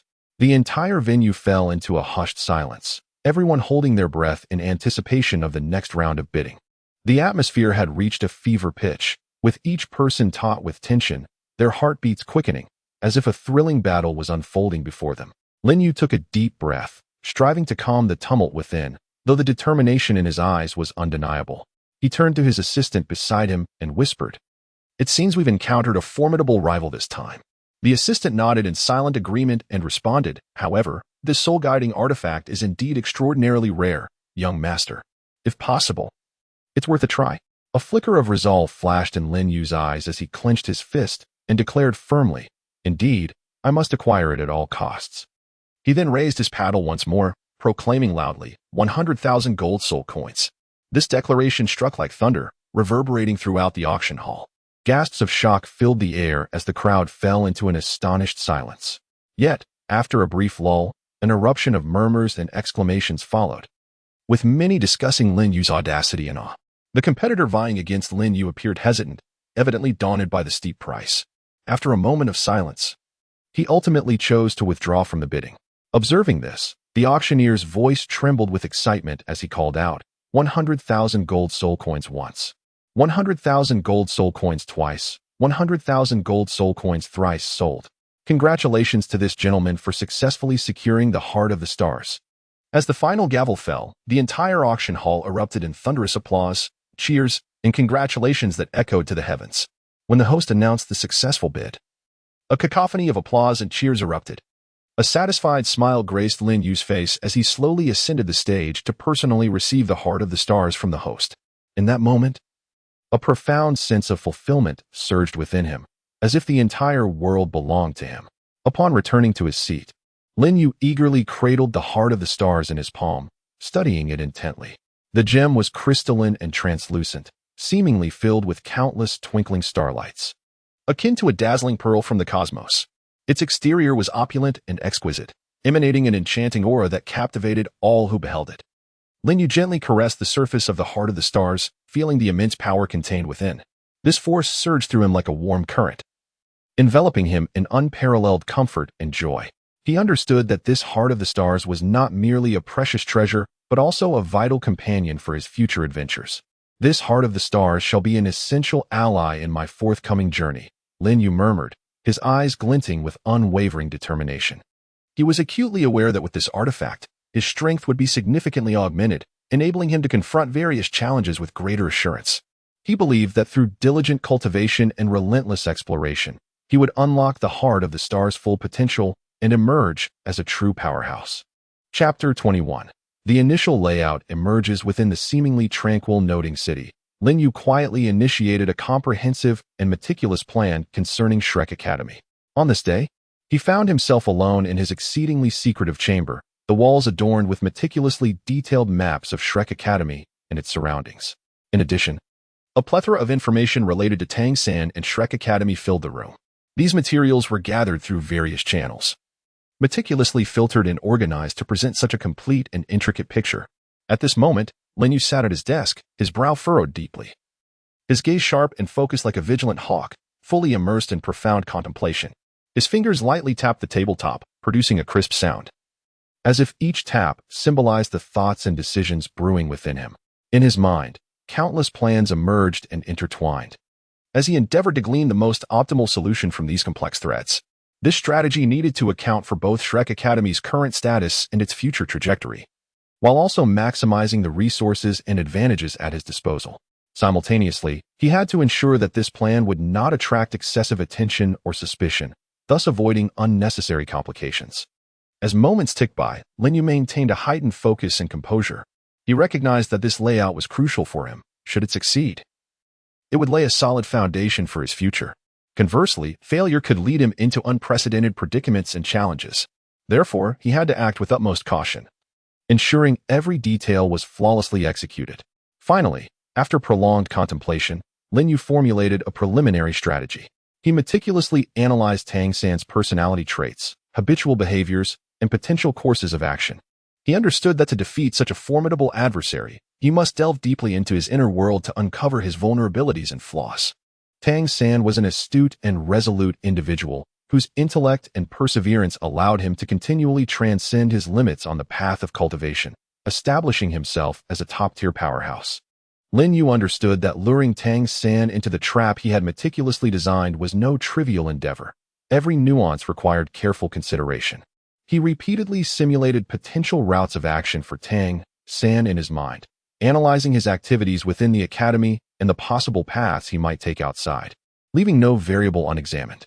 He even contemplated various unforeseen circumstances that Tang San might encounter and prepared extensively for them. After prolonged contemplation and analysis, Lin Yu finally devised a flawless plan. This strategy not only took into account Tang San's individual characteristics, but also integrated the surrounding environment and prevailing circumstances. He was confident that if he executed this plan, he could successfully ensnare Tang San. However, Lin Yu remained vigilant. He recognized that Tang San was an exceptionally cautious individual, and any oversight could potentially lead to the plan's downfall. Consequently, he immersed himself in studying the terrain surrounding Shrek Academy. He meticulously observed every street and corner, continuously marking the map with his pen. He identified every location that might conceal traps, leaving no detail overlooked. He pondered how to exploit the terrain to execute his plan, ensuring that Tang San unwittingly fell into his snare. He envisioned constructing disorienting mazes at critical junctures to ensnare Tang San, as well as setting up trigger mechanisms and narrow passages to deliver an unexpected blow. Moreover, he anticipated that Tang San might employ hidden weapons for a counterattack, so he deliberately avoided placing traps in positions vulnerable to such tactics. Simultaneously, he contemplated how to counter Tang San's other skills and abilities to ensure the smooth implementation of his plan. After thorough reflection, Lin Yu completed his research on the terrain surrounding Shrek Academy and devised a detailed layout plan. He was confident that executing this scheme would lead to Tang San's capture. In parallel, Lin Yu was fervently brainstorming ways to influence Tang San's decisions through public opinion. He understood that to successfully alter Tang San's mindset, he must manipulate the narrative. Thus, he began to meticulously craft plausible rumors and false information, subtly disseminating them around Shrek Academy in an attempt to guide Tang San towards decisions that aligned with his expectations. Lin Yu conceived a myriad of potential scenarios and plots, pondering how to incite Tang San's curiosity about certain matters, thereby leading him into the meticulously laid traps he had prepared in advance. He meticulously analyzed Tang San's personality traits and psychological state, striving to discover the most effective means to guide him. Ultimately, Lin Yu resolved to exploit Tang San's concern for Tang Hao as a focal point, fabricating a rumor regarding Tang Hao to capture Tang San's attention. In this rumor, Lin Yu claimed that Tang Hao had been abducted by a mysterious force and imprisoned in a distant and perilous location. This enigmatic force appeared to have some connection to Tang San, but the specifics remained shrouded in mystery. This rumor not only piqued Tang San's curiosity, but also instilled in him a sense of anxiety, for Tang Hao was a pivotal figure in his life. Furthermore, Lin Yu meticulously crafted certain details to lend the rumor an air of credibility. Subsequently, Lin Yu began strategizing the dissemination of this rumor. He identified reliable channels through which to relay the information to the students of Shrek Academy. These students swiftly propagated the rumor throughout the academy, eventually allowing it to reach Tang San's ears. As time progressed, Tang San became increasingly invested in the rumor. He began to inquire about his father, seeking to glean more information regarding Tang Hao's situation. Observing Tang San's reaction unfold as he had anticipated, Lin Yu felt a surge of satisfaction. He understood that as long as he continued to apply pressure, Tang San was likely to act in accordance with his design. However, Lin Yu also recognized that completely altering Tang San's decision-making would not be a simple endeavor. He needed to perpetually adjust his strategies and remain vigilant. Throughout this lengthy process, Lin Yu found himself ensnared in an endless vortex of thought, continuously overturning his previous notions while perpetually generating new ideas and strategies. At times, he would stroll slowly around the room, as if in search of inspiration. At other moments, he would abruptly halt, fixating intently on a large map, as though seeking hidden clues within its expanse, and occasionally he would lapse into prolonged contemplation, remaining motionless like a statue. As time ticked by, a plethora of thoughts surged through Lin Yu's mind, each brimming with boundless possibilities. He ceaselessly contemplated, analyzed, and compared, striving to pinpoint the most flawless solution. Occasionally, he would become exhilarated by a sudden flash of inspiration, only to find himself ensnared in indecision by another superior alternative. Thus, after extensive deliberation and meticulous design, Lin Yu finally sketched a preliminary yet comprehensive layout plan for Shrek Academy in his mind. This plan not only took into account the Academy's safety, functionality, and aesthetic appeal, but also incorporated numerous innovative elements that dazzled the senses. Yet, Lin Yu was acutely aware that this was merely the beginning. A multitude of details remained for him to refine and implement. Only by doing so could he truly manifest this plan into reality, guiding Tang San step by step into his carefully constructed snare. Chapter 22. On-site arrangement. As night fell, shrouded in darkness, the wind howled, and silence enveloped the surroundings. Lin Yu, filled with unwavering determination and the meticulously crafted layout plan, silently entered the vicinity of Shrek Academy like a phantom. His figure flickered in the darkness, seemingly merging with the night, unnoticed by anyone. He moved like a specter gliding through shadows, each motion imbued with an extraordinary lightness and extreme caution. First, he arrived at a serene and tranquil alley. This secluded path was seldom traversed, yet it was a likely route that Tang San might take. With utmost care, Lin Yu retrieved specially prepared materials from his pocket and began to intricately set up a mesmerizing array at the entrance of the alley.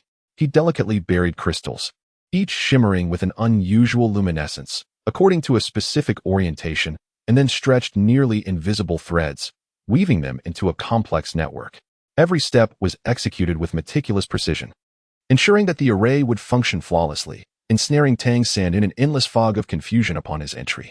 Upon completing the mesmerizing array, Lin Yu swiftly departed from the alley, continuing his search for the next suitable ambush location. His gaze was sharp and alert, leaving no corner that could harbor danger overlooked.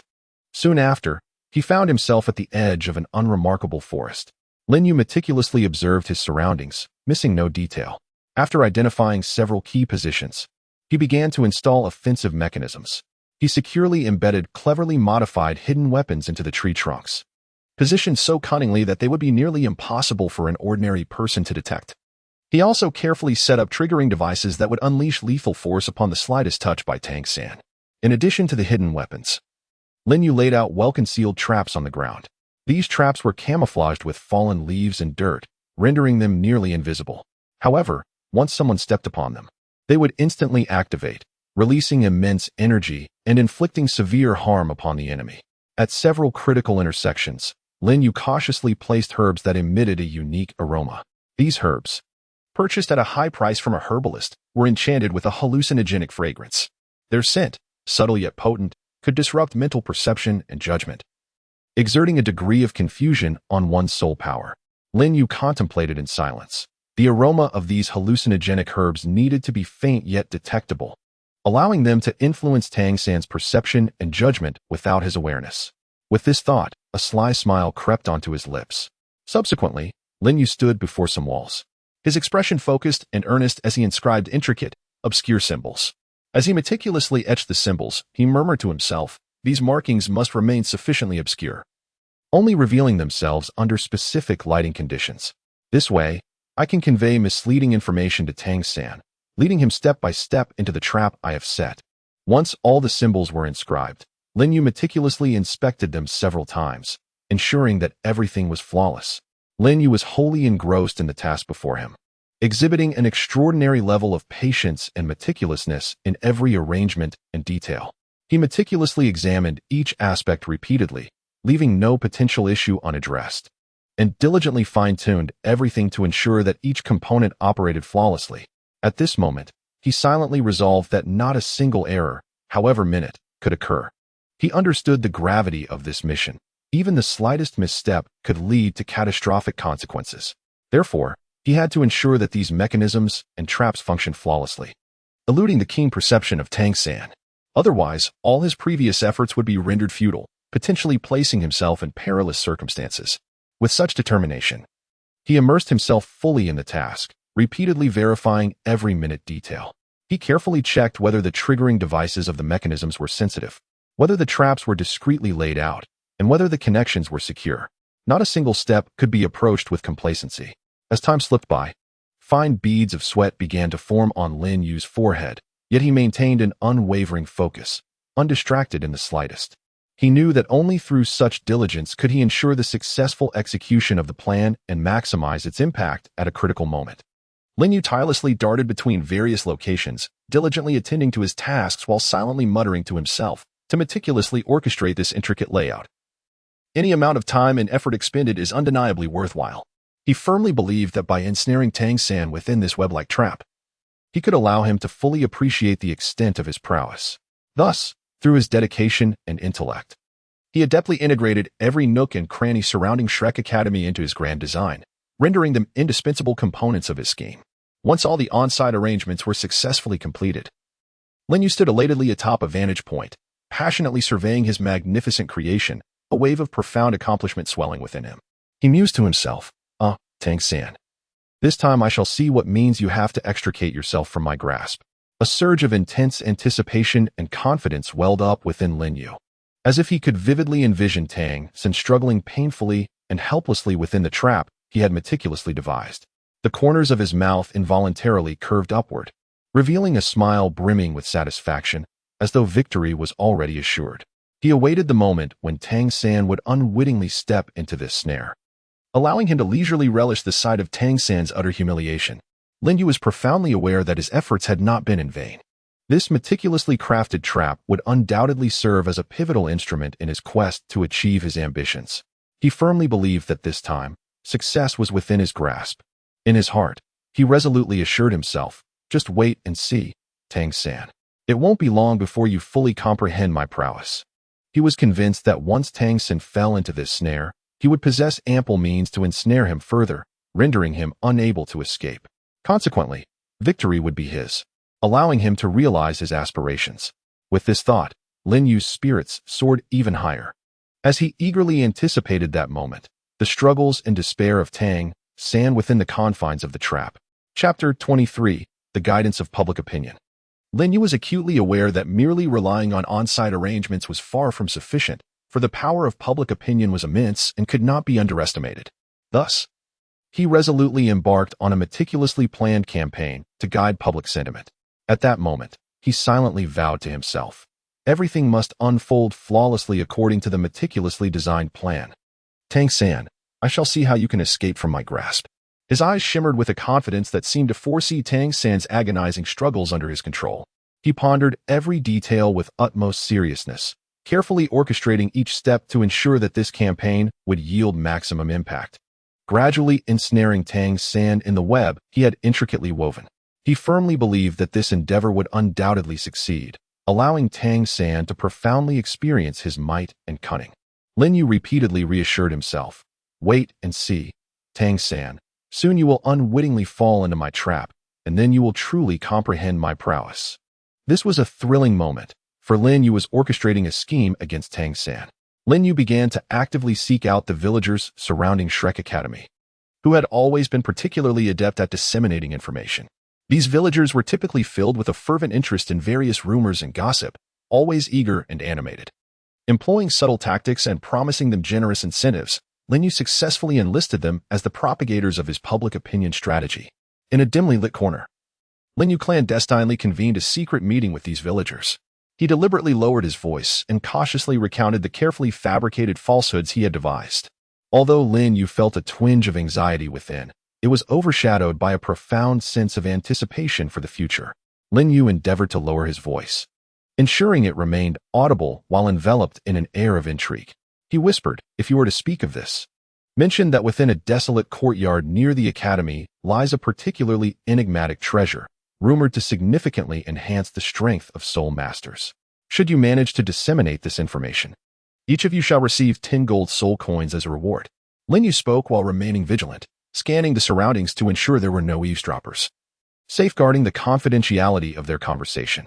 Lin Yu spoke so vividly that the students listened with rapt attention, their eyes beginning to gleam, and expressions of excitement and anticipation illuminated their faces.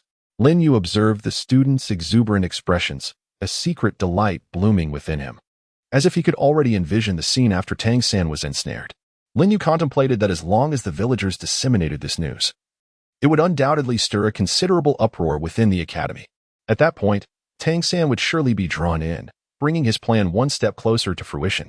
With this thought, a slight smile of satisfaction graced Lin Yu's lips.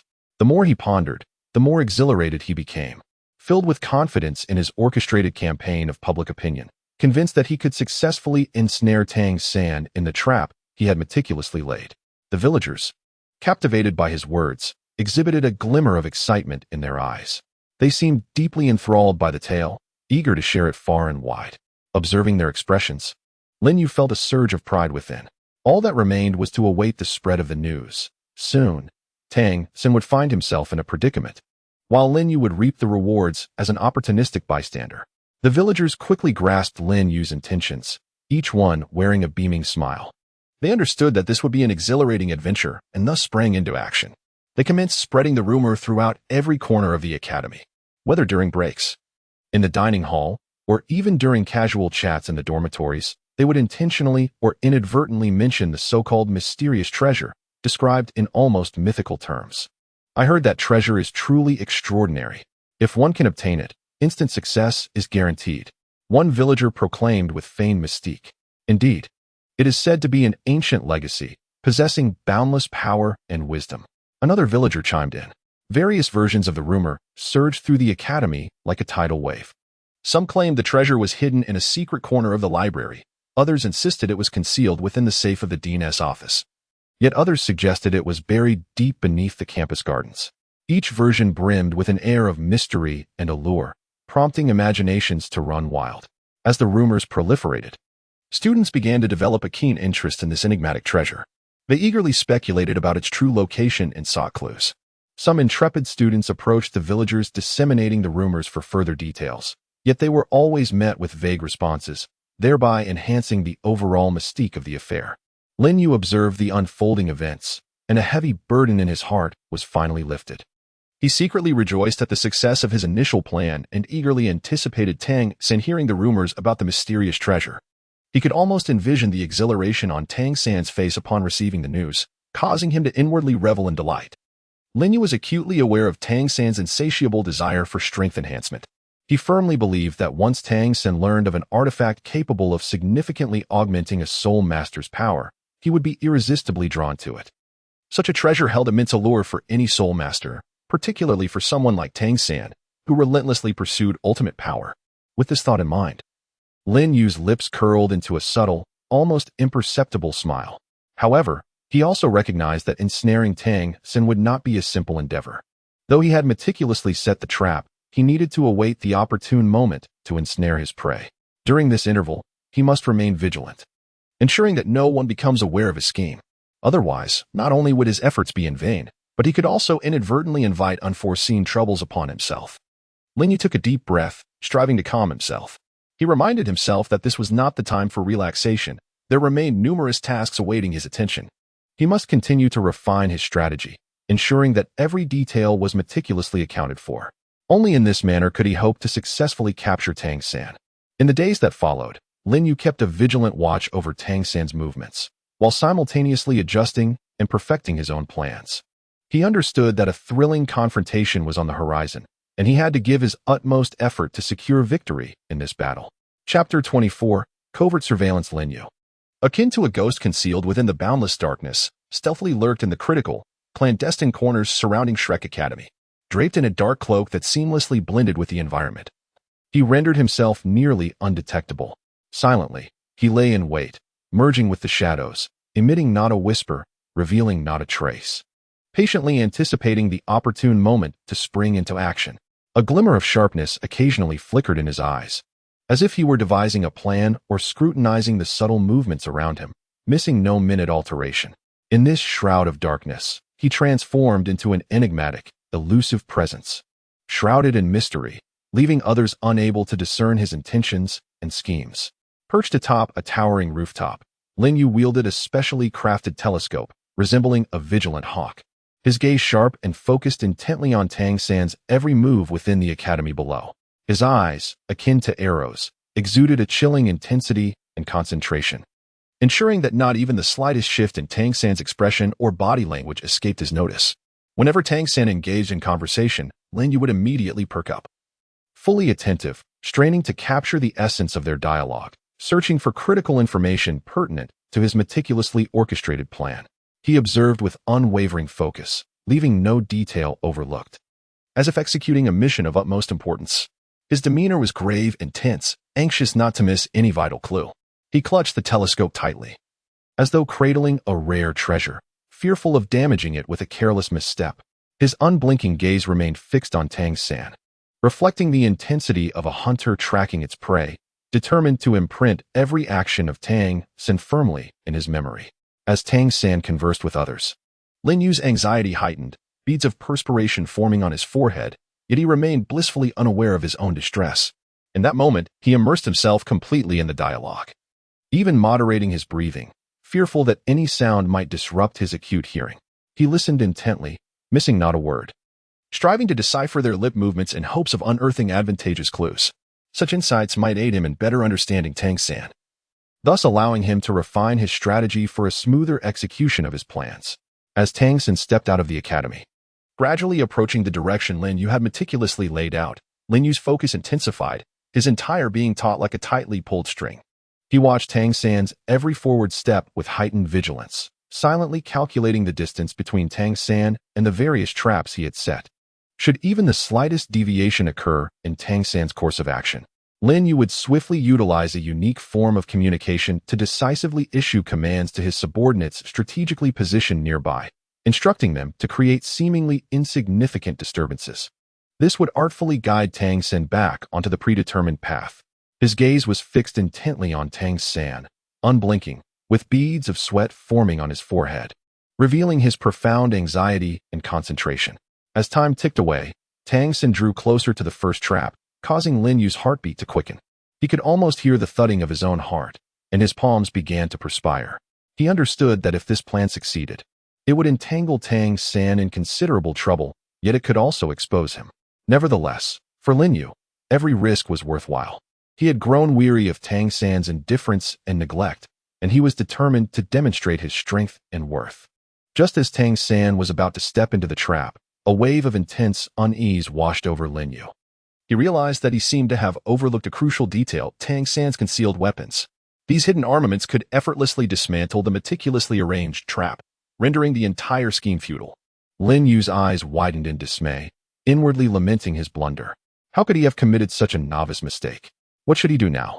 If Tang San discovered the trap, he would undoubtedly become wary, making future attempts to deal with him increasingly challenging. Lin Yu's countenance darkened considerably. He clenched his jaw tightly, striving to devise a countermeasure. Lin Yu's hand was clenched tightly, the knuckles turning pale as if he were on the verge of crushing something in the next instant. His taut demeanor resembled a bow drawn to its fullest, poised to unleash a lethal arrow at any moment. His gaze was as sharp as that of an eagle, revealing a sense of resolve and determination, as if he intended to see through the very soul of the person before him.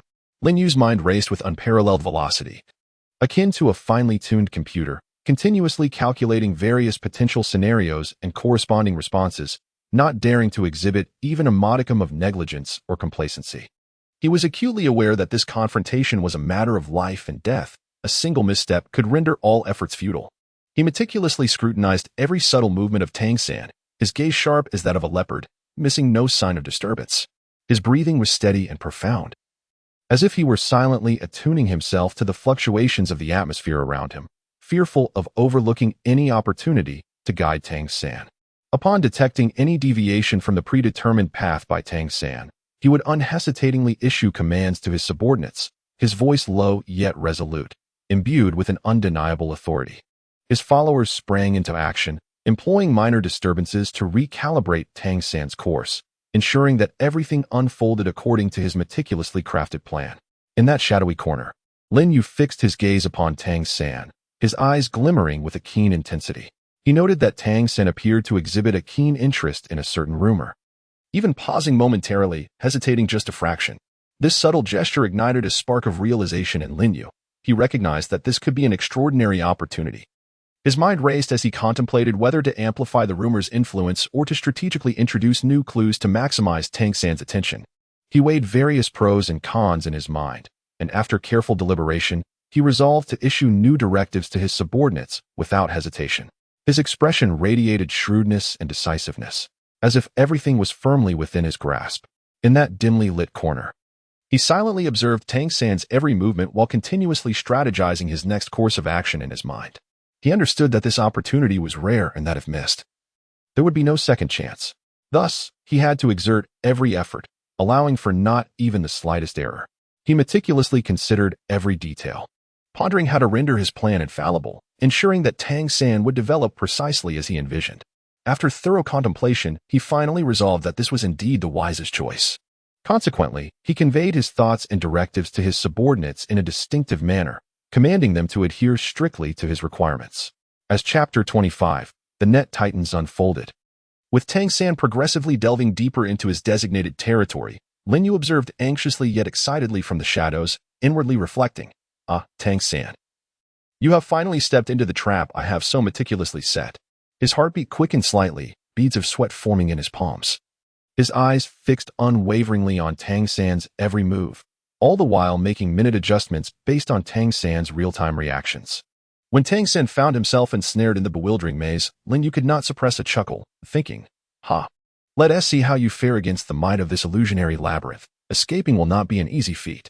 He reveled in the sight of Tang San stumbling about within the maze, his heart swelling with a sense of accomplishment. However, contrary to Lin Yu's expectations, Tang San did not succumb to panic. Instead, he remained composed, keenly observing his surroundings in search of an escape. Lin Yu could not help but express his astonishment. Yet he quickly donned a look of disdain and remarked, "Humph, even if you manage to find a way out, there are far more traps awaiting you." Subsequently, Tang San uncovered a concealed attack mechanism, prompting Lin Yu to immediately alter the trigger conditions of this device. With a sense of pride, he thought to himself, "I shall witness how you cope with this unforeseen turn of events." Indeed, Tang San was caught off guard by the suddenly activated attack mechanism. However, he swiftly reacted and evaded the assault. As Lin Yu observed, an overwhelming sense of defeat surged within him, yet he quickly regained his composure, continuing to monitor Tang San's movements, ready to make new adjustments at any moment. Upon entering this area, Tang San was suddenly enveloped by an inexplicable alertness. He keenly sensed an unusual atmosphere surrounding him, as though unseen eyes were lurking in the shadows, scrutinizing his every move. His brow furrowed slightly, and his steps became increasingly cautious as he vigilantly surveyed his surroundings. Just as he noticed the effects of the bewildering formation intensifying, a wave of unease washed over him. This illusionary trap appeared to be far more formidable than those he had encountered before. He needed to exercise utmost caution. As time passed, he found the trap increasingly challenging and warranted careful handling. Suddenly, he detected a subtle shift in the aura of a specific location, as if some form of attack mechanism was on the verge of activation. His gaze sharpened instantly, and his mind raced to devise a countermeasure. Simultaneously, his body instinctively entered a defensive posture, bracing itself for the impending threat. Lin Yu gazed at Tang San with a sense of amusement, finding the latter's cautious demeanor, as if facing a formidable adversary, to be exceedingly entertaining. It was as though he himself had transformed into a master capable of commanding every aspect of the situation. This sensation filled him with an increasing sense of pride, prompting him to devote greater attention and effort to each detail, striving to refine the entire scheme to a flawless perfection, free from any vulnerabilities. Lin Yu observed Tang San's every movement with unwavering focus. The moment Tang San exhibited any sign of disturbance, he could swiftly respond and make the necessary adjustments. At times, he would amplify the effects of the illusionary array, rendering Tang San's sense of direction increasingly ambiguous. At other moments, he would adroitly alter the triggering conditions of the traps, subtly ensnaring Tang San in peril without his realization. His meticulousness and attention to detail were nothing short of astonishing, verging on the obsessive, as he overlooked not a single minute factor that could influence the efficacy of his strategy. He resembled a master craftsman, painstakingly refining every aspect of his design to unveil the most exquisite masterpiece. He aimed to render the entire layout flawless, ensuring that no matter how diligently Tang San endeavored, escape from his grasp would remain elusive. His gaze radiated confidence and resolve, firmly believing that his design would lead to Tang San's entrapment. Throughout this intricate process, Lin Yu maintained an extraordinary level of vigilance and an uncommon composure. He understood all too well that even the slightest misstep could render his prior efforts futile, leading to total failure. Thus, he resolutely refused to allow even a modicum of negligence or complacency to surface. As Tang San steadily advanced into the core of the layout, he appeared calm and composed, his expression as tranquil as still water, yet his eyes gleamed with alertness and sharpness, as if he could perceive all latent dangers. He cautiously placed his left foot forward, gently testing the ground for any anomalies, his movements light and deliberate, as if the ground concealed countless traps. His right foot followed suit, albeit slowly, yet imbued with a resolute strength that conveyed his inner courage and decisiveness. His right hand gripped his weapon tightly, positioned horizontally before him, ever ready to confront any imminent threat. The weapon gleamed ominously, emanating a chilling aura that seemed to proclaim its formidable power to any adversary. His left hand was slightly raised, assuming a defensive posture, poised to counter any attacks from all directions. Leaning slightly forward, he turned his head, his gaze sweeping the surroundings with the precision of a hawk, not allowing any detail to escape his scrutiny. With each cautious step he took, he would momentarily pause, attentively listening to the ambient sounds, assessing for potential threats. His ears were as keen as those of a leopard, capable of detecting the faintest variations in sound. Upon sensing any anomaly, he would react instantly, responding to the crisis with remarkable swiftness. In that moment, Tang Sen epitomized the demeanor of a top-tier Tang sect assassin, calm, decisive, and resolute, evoking a sense of awe. Meanwhile, Lin Yu remained concealed in the shadows, silently observing the unfolding drama. His heartbeat quickened, as if eager to leap from his chest, a complex amalgamation of tension and anticipation surging within him like a tumultuous tide. Lin Yu's palms were thoroughly drenched with perspiration. His teeth clenched tightly, and his eyes fixated on Tang San, fearful of missing any detail. His heart was a tumultuous sea of conflict and indecision, on one hand. He yearned for Tang San to unwittingly fall into the trap he had meticulously devised. On the other, he was plagued by the anxiety that Tang San might sense something amiss and evade capture, a thought that tormented him immensely. Nevertheless, he could not suppress the fantasies and desires that surged from the depths of his soul regarding the triumph he so fervently envisioned. Each fleeting thought of success ignited a thrill within him, compelling him to observe Tang San's every move with heightened intensity. In a remarkably concealed observation point, Lin Yu leaned forward slightly, his countenance heavy with seriousness and tension, his fists tightly clenched, the veins on the back of his hands subtly prominent. His piercing gaze was akin to twin torches, fiery and unwavering, fixated intently on Tang San's slowly advancing figure. His breathing grew rapid, the sound of his heartbeat resonating starkly in the silence of the surroundings. At this moment, Tang San, whose brow had previously been relaxed, was now slightly furrowed, as if pondering something significant or perhaps sensing an unusual atmosphere. His movements were exceedingly cautious, akin to a snail inching forward, each step taken with utmost care, as if he feared treading upon some unforeseen peril. His right hand gripped his martial spirit, blue-silver grass, with the tenacity of a vice. The grass seemingly integrating with his palm, exuding an aura of indomitable strength. His vigilant gaze swept across the surroundings, leaving no corner unexamined, his expression imbued with caution and suspicion. Tang San's movements were lethargically deliberate, each action imbued with a sense of meticulous caution. His eyes glimmered with an alertness, maintaining a heightened sensitivity to his environment. His ears were slightly attuned, straining to catch the sounds around him, even the faintest noise capable of capturing his attention. His steps were light, yet resolute, as if perpetually poised to confront any imminent threat. Lin Yu silently observed the unfolding scene, a wave of admiration swelling within him. He was astonished by Tang San's caution and vigilance, which made him realize there remained much for him to learn when confronting danger. Taking a deep breath, he endeavored to calm his emotions, continuing to focus intently on Tang San's every movement. Just as Lin Yu had anticipated, Tang San was deeply influenced by the orchestrated public opinion and the meticulously arranged setting. He resembled a puppet, guided by invisible strings, gradually drawing closer to the concealed traps and mechanisms. Lin Yu felt a mix of exhilaration at the impending success and a hint of trepidation, silently repeating to himself, soon, he is about to fall into the snare. As each second ticked by, Lin Yu's heartbeat quickened, his breath became somewhat labored, and his eyes remained fixed on Tang San, as if imprinting every action into his memory. In his mind, Lin Yu vividly imagined the various scenarios that would unfold once Tang San fell into the trap, a triumphant smile unconsciously gracing the corners of his lips. He envisioned Tang San's disarray within the trap, hearing the startled cries that would escape his lips. When that moment arrived, he would emerge as the victor of this game. As Tang San stepped into the realm of the illusionary maze, Lin Yu's lips subtly curled upwards, a secret joy igniting within him. Upon entering, Tang San's pace faltered slightly. He seemed to sense an anomaly, though he was uncertain. Soon, he found himself ensnared in a surreal world, the surroundings blurring and distorting.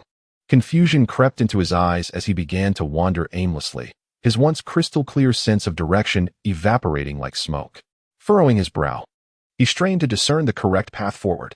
Tentatively, he took a small step to the left, hesitating as if an unknown peril awaited him, then cautiously, he stepped to the right, wary of potential traps lurking there.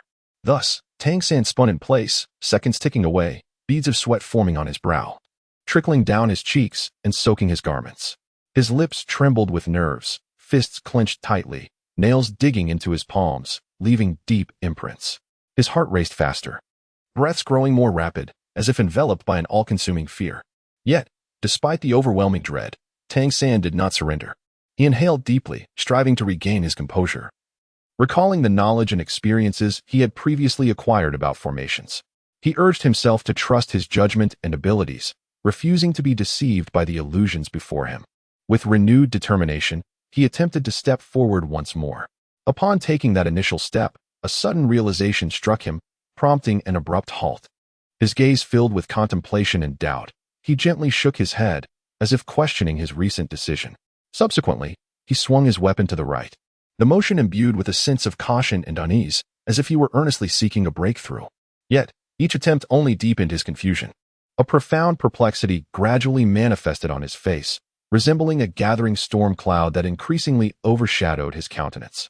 His eyes darted restlessly, striving to extract a glimmer of insight from the chaotic scene before him. However, no matter how fervently he endeavored, he could not unearth any valuable information. His breath grew more rapid, and fine beads of sweat began to form on his forehead, rendering him somewhat flustered and helpless. An internal urgency welled within him, cognizant that this impasse could not persist. Yet, the predicament loomed like an immense enigma, leaving him at a loss for where to begin. He could not help but ponder what steps to take next, how to shatter this stalemate. Lin Yu, through that extraordinary device, captured every subtle nuance of Tang San's expression, even the hints of confusion and doubt that flickered across his face. He understood that this moment represented the perfect opportunity to ensnare his quarry, one that must not be squandered. Lin Yu's gaze intensified with fervor, and the joy swelling within him surged like a tidal wave, rendering him unable to contain his exhilaration. He fixated on Tang San, his hands trembling ever so slightly, as if victory were already beckoning to him. In the next instant, Tang San stepped down, and with a faint crack, the ground beneath him sank slightly, triggering a hidden mechanism. Suddenly, a series of swift, whistling sounds erupted as a barrage of hidden weapons shot towards him like a tempest. The speed of these projectiles was astonishing, reaching Tang San in the blink of an eye. True to his prowess, Tang San reacted with remarkable swiftness, almost instantaneously. His body rolled sideways. His movements were fluid and graceful, akin to a cheetah in its prime, as he wielded his blue-silver grass with fervor, creating an impenetrable barrier before him. His eyes remained fixed on the incoming projectiles, his expression grave and concentrated, fully immersed in the perilous dance of evasion. Yet the onslaught of hidden weapons showed no sign of abating. They traced arcs through the air, relentlessly pursuing Tang San. His body twisted and rolled, the blue-silver grass in his hands sweeping fervently to deflect each attack. With every strike, a sharp gust of wind followed, as if he were tearing through the very fabric of the air. As time wore on, Tang San's stamina and spirit power began to wane, yet he pressed on, refusing to relent even for a moment. The consequences of being struck by one of those weapons were too dire to contemplate. Gritting his teeth, he silently prayed for the mechanism to cease its assault, fearing that he might soon be unable to withstand the relentless barrage. Chapter 27. The net tightens despite Tang San's utmost efforts. The sheer density of the incoming projectiles was overwhelming, akin to a tempest that left no avenue for escape. Ultimately, one of the hidden weapons grazed his sleeve, leaving a shallow cut. His expression shifted slightly, a flash of anger and surprise flickering in his eyes. This momentary surge of emotion was quickly replaced by heightened vigilance and composure. Meanwhile, Lin Yu, concealed in the shadows, felt a rush of exhilaration surge through him, his eyes glinting with a mix of pride and excitement. He clenched his teeth and tightened his fists, overwhelmed with joy. For he understood all too well that Tang San had fallen completely into the meticulously crafted trap he had designed. Everything was unfolding according to his grand scheme. In that instant, a profound sense of accomplishment washed over Lin Yu. He felt as though the dawn of victory was already within his grasp. He stifled his excitement, focusing intently on Tang San's every movement, eagerly anticipating the forthcoming developments. He believed that as long as he maintained this rhythm, he would inevitably lead Tang Xin step by step into the trap, ultimately realizing his objective. As Tang Xin struggled painfully within the snare, a smirk of satisfaction emerged on Lin Yu's face, and he silently mused, "Ha! You have finally fallen into my trap. Let us see how you escape." The corners of his mouth curled upward, his eyes glinting with cunning light. He then began to activate further measures. Suddenly, a series of barely audible sounds erupted as several exceedingly concealed ropes sprang into action with astonishing swiftness, catching Tang Xin completely off guard. These ropes crisscrossed like a meticulously woven net, attempting to ensnare Tang Xin's movements. They resembled venomous serpents lying in ambush, launching their attack without granting Tang Xin a moment to react. Simultaneously, cleverly disguised areas of the ground collapsed, revealing hidden pits that were difficult to discern. The once solid earth transformed into treacherous softness, and as Tang Xin stepped down, he nearly lost his balance and fell. This abrupt change destabilized his posture, plunging him into dire straits. In that moment, Tang Xin resembled a bird struggling for survival amidst a tempest, confronted with an unprecedented predicament. His figure flickered under the onslaught like a lightning bolt cleaving through the sky, moving with breathtaking speed. At times, he soared high, akin to a nimble swallow, evading the troublesome ropes. At other moments, he crouched low, his movements agile and flexible, showcasing his extraordinary skills and remarkable reflexes. Yet, despite his utmost efforts, he could not avert the unforeseen. Suddenly, a rope, sly as a cunning serpent, ensnared his ankle, severely restricting his movements. He pulled at the rope with all his might, his face reflecting urgency as he exerted every ounce of strength to free himself, but the rope clung to him as if it were alive, plunging him into a perilous situation. At that moment, Tang Xin found himself ensnared in a quagmire of chaos and adversity, unable to extricate himself. He was surrounded by peril and obstacles, each step becoming an arduous struggle. His eyes revealed a hint of panic and confusion, yet they were predominantly filled with determination and resilience. He diligently sought a way to escape his predicament, valiantly fighting against the overwhelming odds. Meanwhile, Lin Yu stood a short distance away, quietly observing the unfolding scene, a smug smile playing on his lips. He knew all too well that the trap he had set had successfully ensnared Tang Xin. Now, he merely needed to bide his time to completely subdue him. The protagonist felt a surge of delight, as victory in this contest seemed assured, and he eagerly anticipated witnessing Tang Xin's downfall. However, he remained oblivious to the fact that it was his own arrogance and underestimation that had rendered the situation so intricate. Amidst this chaotic world, Tang Xin pressed on with great difficulty, his heart brimming with doubt and unease. Confronted with the challenges before him, he relentlessly pondered and explored, seeking a path to salvation. Despite the overwhelming hardships, he never relinquished hope, firmly believing that perseverance would ultimately lead him to a resolution. At this moment, Tang Xin exhibited an unwavering resolve and indomitable spirit, which have always been the essence of his belief. In this pivotal instant, he unexpectedly discerned a subtle clue. His keen awareness allowed him to detect anomalies in his surroundings, prompting him to observe with meticulous attention. After thorough investigation, he ultimately uncovered the key to breaking through his predicament. Tang Xin seized this opportunity with fervor, wholeheartedly endeavoring to unravel the enigma, while employing the knowledge and skills he had acquired to confront various challenges. Although the future remained shrouded in uncertainty, he held steadfast faith in his ability to surmount all obstacles. Lin Yu fixed his gaze intently upon Tang Xin, his eyes shimmering with excitement. He observed as Tang Xin struggled desperately within the meticulously crafted web he had devised, a surge of indescribable pleasure welling up within him. Every detail unfolded precisely as he had anticipated, with Tang Xin ensnared step by step, unable to escape. The corners of his mouth curled subtly upwards, revealing a barely perceptible smile. This expression was not born of arrogance or mockery, but rather a profound sense of fulfillment. He was acutely aware that victory in this battle was tantalizingly close at hand. Lin Yu silently sighed within. I have awaited this moment for far too long. He recalled the countless days and nights spent in meticulous planning and preparation, reflecting on the numerous instances of contemplation and refinement. Every step had been meticulously orchestrated, every detail painstakingly examined. Now, everything unfolded precisely as he had envisioned, filling him with immense pride. Tang Xin's struggles grew increasingly desperate. Yet Lin Yu understood that his efforts were futile. Tang Xin was destined to become his quarry, to be vanquished by him. Lin Yu's heart was brimming with anticipation. He yearned to witness the final outcome.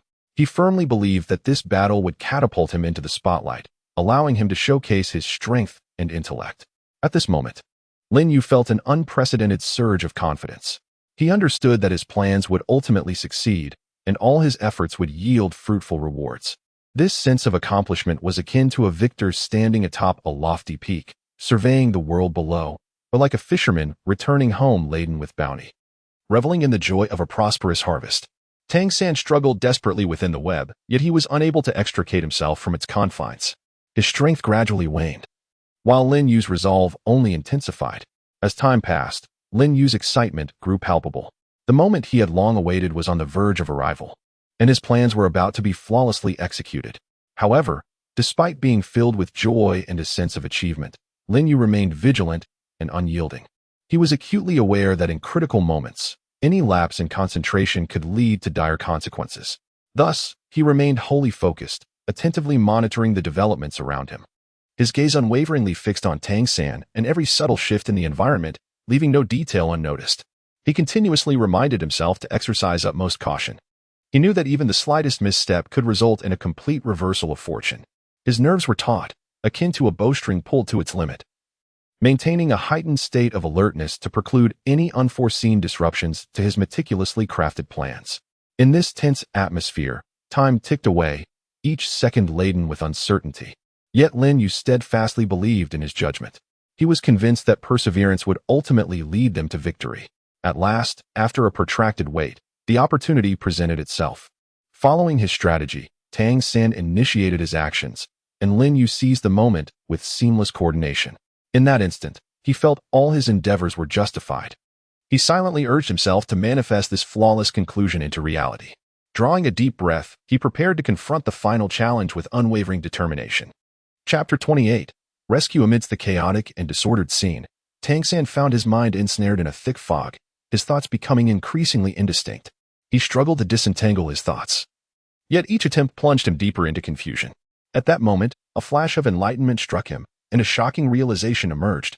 Had he inadvertently fallen into an immense conspiracy?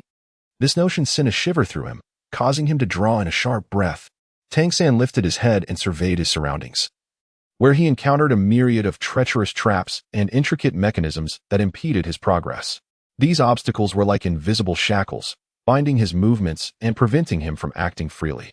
As time wore on, a profound sense of unease welled up within him. He recognized that he had become hopelessly ensnared. Much like an insect trapped in a vast spider's web, the more he struggled, the tighter he became entangled. Lin Yu stood to the side, quietly observing Tang San. He noted the gradually emerging expression of despair in Tang San's eyes, which elicited a derisive chuckle from him. His gaze was imbued with a sense of triumph and disdain, as if mocking Tang San's folly and ineptitude.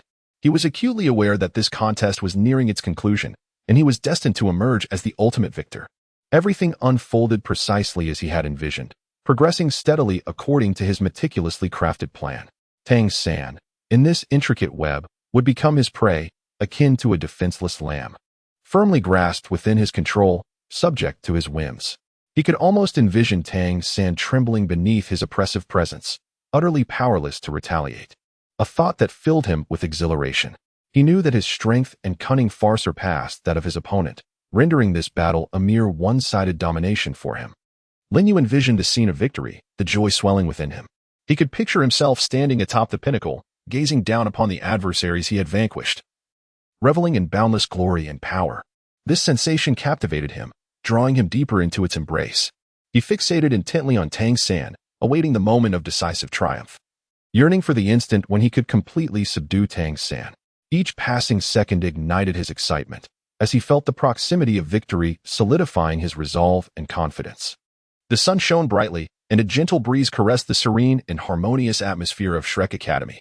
The teachers busied themselves with various tasks. Some prepared lessons, others graded assignments, while some engaged in discussions with students. However, when a teacher named Zhao Wujie concluded his lecture, he instinctively surveyed the classroom, his brow furrowing slightly. Tang San was absent. Tang San had always been a model student, rarely missing classes without cause. Hence, Zhao Wujie could not help but feel a twinge of concern. Why had this young man suddenly chosen to skip class? He turned to Dai Mubai in the classroom. His eyes filled with inquiry, and asked, "Mubai, have you seen Tang San today?" Dai Mubai shook his head, indicating his uncertainty. "Oh." Zhao Wujia's brow knitted tighter, a hint of worry creeping in, and he further inquired of Ning Rongrong. "Ning Rongrong, have you seen Tang San today?" Ning Rongrong appeared equally perplexed as she responded. "I haven't seen San good today." The furrow in his brow deepened, his anxiety escalating. At that moment, Ning Rongrong suddenly recalled something and suggested, "But, Teacher Zhao, you might ask Xiao Wu. She is closest to Tang San and should know." Upon hearing this, he swiftly turned his gaze towards Xiao Wu, his eyes brimming with anticipation. Xiao Wu blinked and softly replied, "There have been some rumors circulating in the village these past few days." Sango mentioned he would investigate the source of those rumors, and said he would return shortly. A wave of unease washed over Zhao Wujia, prompting him to embark on a personal search for Tang San. He traversed from the teaching building to the playground, the cafeteria, and the library, even scouring the dormitories. Yet found nothing. As he walked, he muttered to himself, "Where could that fellow have gone? Has something happened?" The more he pondered, the more he sensed something amiss. He hurriedly summoned several other teachers, informing them of Tang San's disappearance and imploring their assistance in the search. Upon learning of the situation, the teachers immediately set aside their tasks and joined the quest to locate Tang San. They scoured the campus, leaving no stone unturned. However, as time slipped away, they still had not caught sight of Tang San. The teachers grew increasingly anxious, fearing for his safety. Ultimately, they decided to expand their search to encompass the surrounding forests and rivers near the school. As the sun dipped lower in the sky and twilight enveloped the land, the lights of Shrek Academy gradually illuminated the surroundings. The teachers, fraught with worry, incessantly called out Tang San's name, hoping for a response. Yet, the campus remained silent, save for their desperate cries. Their hearts grew increasingly heavy, uncertain of what had transpired with Tang San. Just as the teachers were engulfed in anxiety, a perceptive educator suddenly noticed some peculiarities on the ground. Bending down for a closer inspection, he discovered faint scratches and unusual marks, suggesting that someone or something had dragged an object across the surface. A spark of realization ignited within him, and he immediately recalled Tang San's disappearance. Could these marks be connected to his absence? Without hesitation, he shared his discovery with the other teachers and proposed that they follow the traces in search of clues. The others readily agreed, and they began to cautiously advance along the path indicated by the marks. Along the way, the teachers remained vigilant, attuned to the sounds around them. After a strenuous pursuit, they arrived at a seemingly ordinary yet eerily unsettling location. It was near the very place where Tang San was trapped, and they could sense a mysterious and formidable aura enveloping the area. Exchanging anxious glances, their eyes mirrored concern and trepidation. They heard a cacophony of sounds and Tang San's cries emanating from within, instantly comprehending his dire predicament. Without a moment's hesitation, the teachers unleashed their formidable soul skills, swiftly dismantling part of the mechanism. The once formidable traps succumbed to their overwhelming power. With their strength, the teachers forged a path to freedom for Tang San, fiercely battling the mechanisms while calling out to him, guiding him towards safety. Upon hearing their voices, Tang San felt a surge of hope welling within him, and with their assistance, he began to extricate himself from the depths of his perilous situation. Despite being utterly exhausted from his torment, he persevered, inching closer to the sounds of his rescuers. At long last, he successfully escaped the terrifying confines. In that moment, he felt as though he had been reborn. Though his body was still weak, his spirit brimmed with newfound strength. He inhaled deeply, relishing the refreshing air filling his lungs, a sensation that left him enraptured. However, when he glanced down at his body, marred with scrapes and dirt, a wave of embarrassment washed over him. He realized he must appear quite disheveled. Yet he dismissed such concerns, for he understood that in the face of life itself, these were trivial matters. He gazed gratefully at his teachers, his eyes brimming with emotion. They had not only saved his life, but had also imparted the invaluable lesson of teamwork. Without their unwavering support and assistance, he might have perished in that place. Thus, he resolved to cherish this bond of friendship and to repay their kindness through his actions. This experience profoundly illuminated the significance of collaboration, instilling in him a deep respect for his educators. He recognized that only through unity could they overcome challenges and achieve success. Consequently, he silently vowed to confront any future obstacles with courage and steadfastness, never yielding to despair. Simultaneously, He must strive to enhance his abilities in order to better safeguard himself and others. Chapter 29, Reflection. Lin Yu's eyes widened in astonishment, his face a canvas of disbelief as he stared blankly at the unfolding scene, unable to grasp the veracity of what lay before him. In an instant, his countenance darkened, furrowed brows betraying a tempest of regret and fury that surged within. Gritting his teeth, he formed tight fists, his nails embedding deeply into his palms, drawing forth beads of crimson. Yet, in this moment, he could scarcely attend to the pain emanating from his hands. His heart was overwhelmed with self-loathing and helplessness in the face of his circumstances. He could never have anticipated that events would spiral to such an extent. What had once been a flawless plan now lay in ruins. The sudden appearance of the teacher loomed like an insurmountable chasm before him, rendering all his efforts futile. His gaze fixated on the direction in which Tang San had departed, eyes aflame with a fierce rage, wishing nothing more than to rend him to pieces. However, reality was merciless. He could only stand helplessly in place, a mere spectator as the teacher escorted Tang San away, his meticulously crafted trap collapsing around him like a house of cards. Lin Yu was engulfed in profound anguish and despair, his heart weighed down by guilt and regret. He had believed himself to be infallible in his scheming, yet an unforeseen variable had shattered his expectations. Now, not only had he forfeited the chance for vengeance, but he also faced the prospect of greater troubles. He was acutely aware that this failure would have monumental repercussions, potentially altering the trajectory of his destiny. His spirits were heavy, as if the entire world bore down upon him. He understood that, regardless of the circumstances, he must confront this harsh reality. Although his heart brimmed with resentment, he recognized that there was no alternative.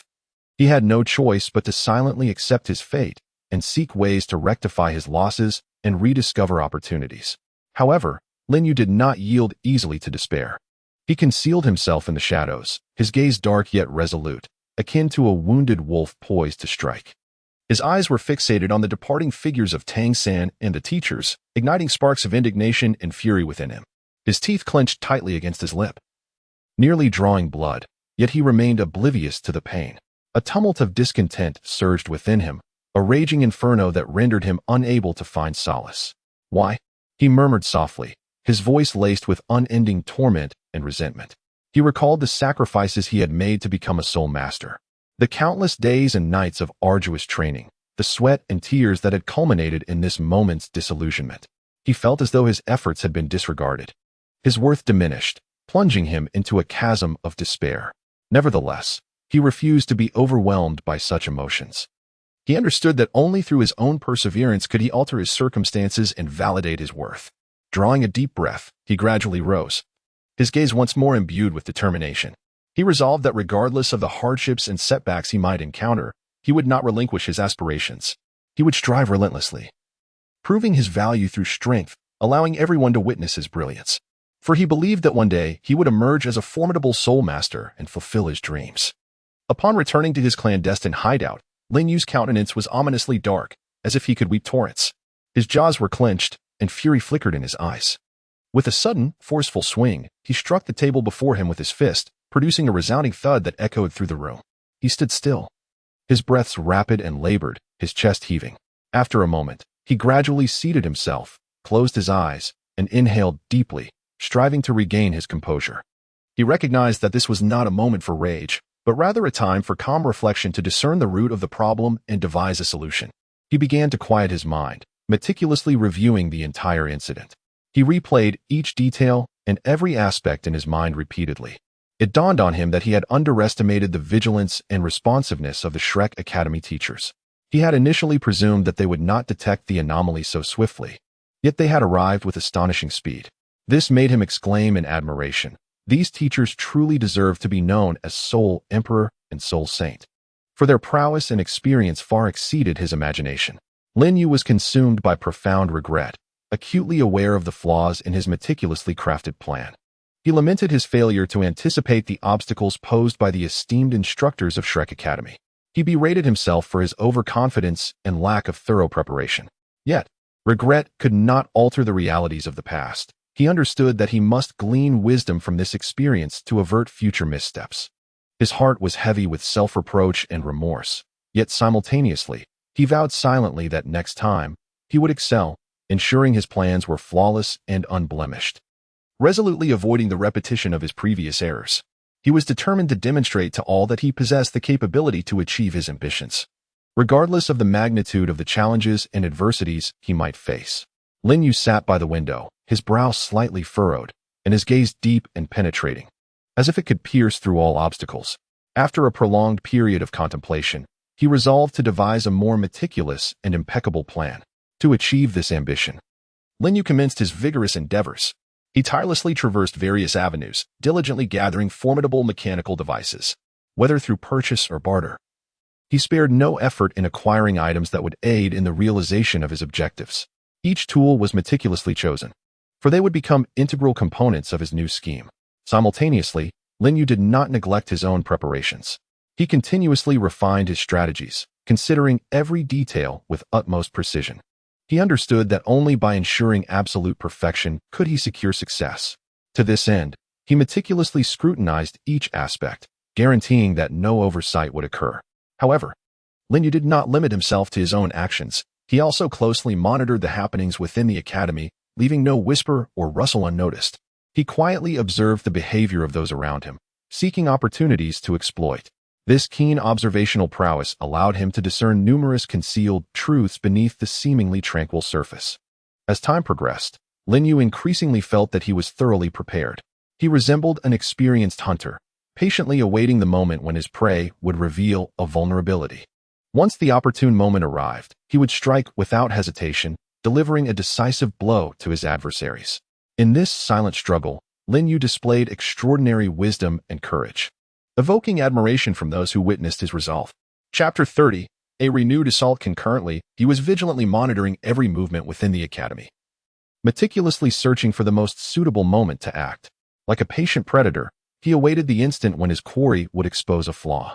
In the ensuing days, Lin Yu worked relentlessly, dedicating nearly all of his energy to the preparation of his new plan. He appeared tireless, consumed entirely by the intricate details of his strategy. Internally, he vowed that next time, he would ensnare Tang San without any means of resistance, ensuring that no unforeseen circumstances would disrupt his scheme. He intended to utilize his cunning and strength to capture Tang San, redeeming his previous humiliation. During this period, Lin Yu seemed to become increasingly enigmatic. His actions grew elusive, leaving others puzzled. No one knew precisely what he was up to, as if he were shrouded in fog. Yet, from his confident demeanor, one could distinctly sense a formidable power brewing within him. This confidence was not blind. It stemmed from his grasp of the future and his meticulous planning. Clearly, he was orchestrating a monumental event, a tempest capable of shaking the very foundations of the world. Yet, it is only when the tempest truly arrives that all shall be astonished. At long last, an exceptionally rare and opportune moment quietly unfolded before Lin Yu. It turns out that Lin Yu had long since embedded his own informants within the Shrek Academy, individuals who typically prepared meals for Tang San and his companions. These informants maintained an appearance of nonchalance, behaving as if nothing were amiss, while, in reality, they vigilantly observed the various developments and happenings within the academy. The intelligence they gathered was continuously relayed to Lin Yu, providing him with invaluable insights. Naturally, these informants were well compensated for their services by Lin Yu. Lin Yu was acutely aware of the maxim that knowing oneself and one's adversary ensures victory in every battle. Thus, he meticulously orchestrated everything in advance to promptly grasp his opponent's movements and devise appropriate countermeasures. The spies embedded within Shrek Academy served as Lin Yu's invaluable aides. They quietly observed and documented events within the academy, relaying crucial information back to him.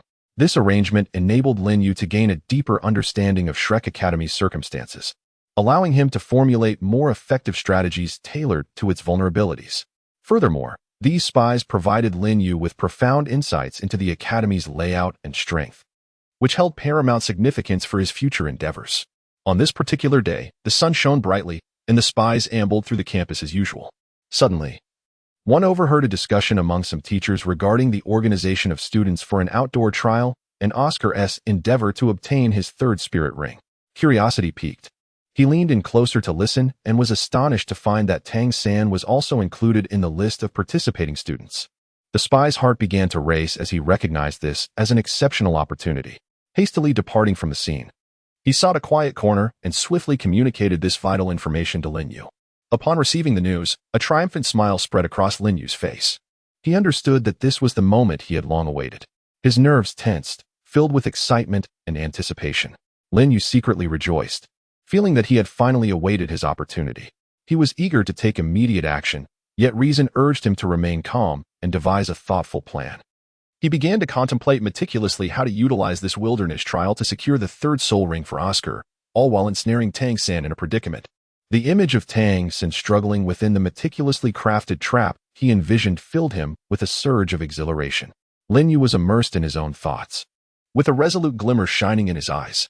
He firmly believed that as long as he remained cautious and meticulous, success was within his grasp. He had meticulously prepared everything, awaiting the moment when Tang San would fall into the cleverly laid trap. At this instant, Lin Yu's determination was as unyielding as steel. He was convinced that victory was imminent. He rubbed his hands together, ready to embark on a significant endeavor, intent on transforming this opportunity into the pivotal turning point for his ultimate triumph over Tang San.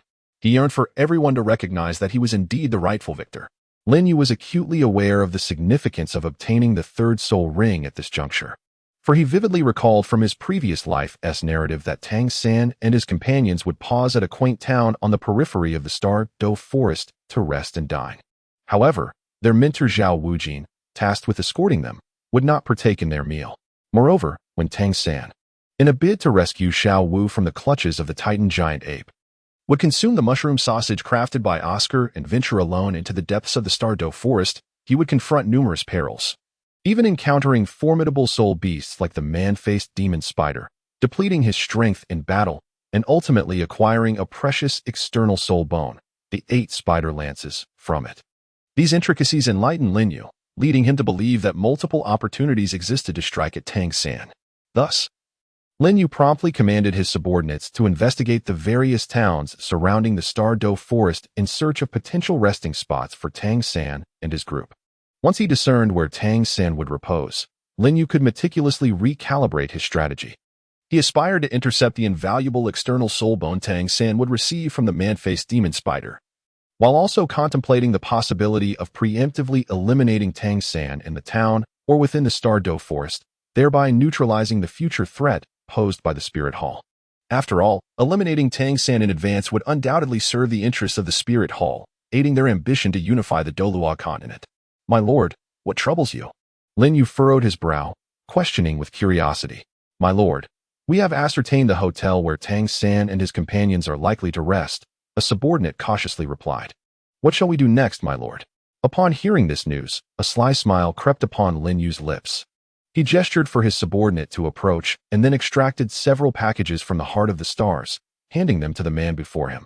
"Since you have gathered intelligence on the hotel where Tang San and his companions may stay, this simplifies matters," Lin Yu spoke in a low tone. "You must first bribe the hotel staff to discreetly add this powder to the food they order during their meal. Remember, it must be done stealthily without arousing any suspicion." With that, Lin Yu placed the packages into the hands of the man before him. The man, intrigued, inquired, "My lord, what are these?" Lin Yu's gaze turned icy, and he responded in a frigid tone, "Do not inquire into matters that do not concern you. Knowing too much may prove detrimental to your well-being." The man was startled, hastily lowering his head to admit his fault. "My lord, I apologize. It was my indiscretion." Observing the subservient demeanor of the man before him, Lin Yu nodded with satisfaction and waved him away. Once the man had departed, a smirk of triumph graced Lin Yu's lips as he murmured to himself, "Tang San. Oh, Tang San, I have taken action once more. I wonder if you shall possess such fortune again to evade this calamity." Chapter 31. Taking action again after delegating the necessary tasks to his subordinates. Lin Yu rose to his feet and made his way towards the Spirit Hall in the city of Notting. Lin Yu pondered quietly within himself.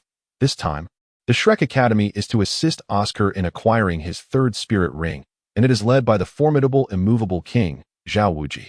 Zhao Wuji has previously harbored grievances against the Spirit Hall. They had sought to punish him, yet he remarkably escaped the siege of 16 bishops. Eventually, that incident faded into obscurity.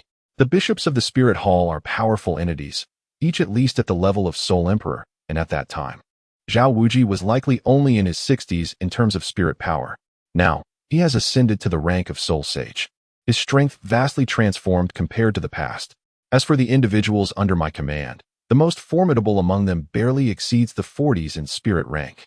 To contend against Tang San and his team, led by the immovable King Zhao Wuji, would be akin to throwing eggs against a rock. To effectively counter them, one would require at least the strength of a soul Douluo. It seems I must seek assistance from my parents. I had initially hoped to resolve matters with my own strength, but it appears I must ultimately rely on my family. With this thought, Lin Yu could not help but sigh. Before long, Lin Yu arrived at the spirit hall outside Notting City, where a bustling crowd thronged. Individuals were frequently entering and exiting the hall, their faces displaying expressions of either joy or disappointment. Curiously, Lin Yu inquired of a nearby person, "Why are there so many people in the spirit hall, coming and going? Isn't the spirit hall solely responsible for awakening human spirits and suppressing evil spirit masters?" The man beside Lin Yu turned his head upon hearing his words, scrutinizing him from head to toe before replying with a smile, "Given your splendid attire, it seems you have yet to visit the spirit hall to collect your soul master subsidies. Otherwise, it would be inconceivable for you to be unaware of such matters." Lin Yu nodded, somewhat embarrassed as he scratched his head, and said, "Indeed, that is why I have these questions. I kindly ask this esteemed brother to enlighten me." The man chuckled heartily, patting Lin Yu on the shoulder, and remarked, "The spirit hall is not merely tasked with awakening individuals' martial spirits and suppressing evil spirit masters. Its responsibilities extend far beyond that. It also administers subsidies for spirit masters below the soul sect level. The individuals frequenting the spirit hall are there to collect these subsidies. Although the amounts may be modest, they suffice for these individuals' needs. The existence of such subsidies significantly diminishes the likelihood of these recipients resorting to the path of evil spirit masters. After all, with these allowances, spirit masters can alleviate their concerns regarding livelihood, thereby reducing the temptation to engage in criminal activities for survival or cultivation resources. It is essential to recognize that even a mere level 10 spirit master is not to be trifled with by ordinary people, highlighting the tremendous value of providing financial support to lower-tier spirit masters. Lin Yu nodded in acknowledgement, signifying his understanding. He inwardly marveled at the multifaceted nature of the spirit hall. Previously, he had only perceived it as a formidable organization tasked with upholding the order and security of the Douluo continent. Yet his grasp of its intricate operations and policies had been rather superficial. However, after listening to the man's elucidation, he gained a more profound insight into the workings of the spirit hall. Lin Yu couldn't help but reflect on his own circumstances. Had his parents not held esteemed positions within the spirit hall, and had he been an ordinary soul master rather than a second-generation heir, he might have found himself among those soul masters waiting at the spirit hall's entrance, reliant on subsidies to sustain his livelihood. This realization deepened his gratitude towards the spirit hall. Simultaneously, Lin Yu became acutely aware that becoming a soul master was no simple feat. It demanded not only innate talent, but also considerable effort and time dedicated to cultivation. The subsidies provided by the spirit hall offer essential support and assistance to novice soul masters, enabling them to better develop their abilities. Lin Yu resolved that, should opportunities arise in the future, he would wholeheartedly seize the resources and prospects offered by the spirit hall to enhance his strength and lay a solid foundation for his future growth. He firmly believed that with relentless effort, he would one day emerge as a formidable spirit master, contributing his strength to safeguard his family and friends. With this determination, Lin Yu stepped decisively into the spirit hall. Although the branch of the spirit hall in Notting City lacked the grandeur of the main hall, it still exuded the dignity and solemnity befitting the institution. As Lin Yu entered, his gaze swept across the resting attendants of the spirit hall, and he calmly stated, "I request an audience with your bishop."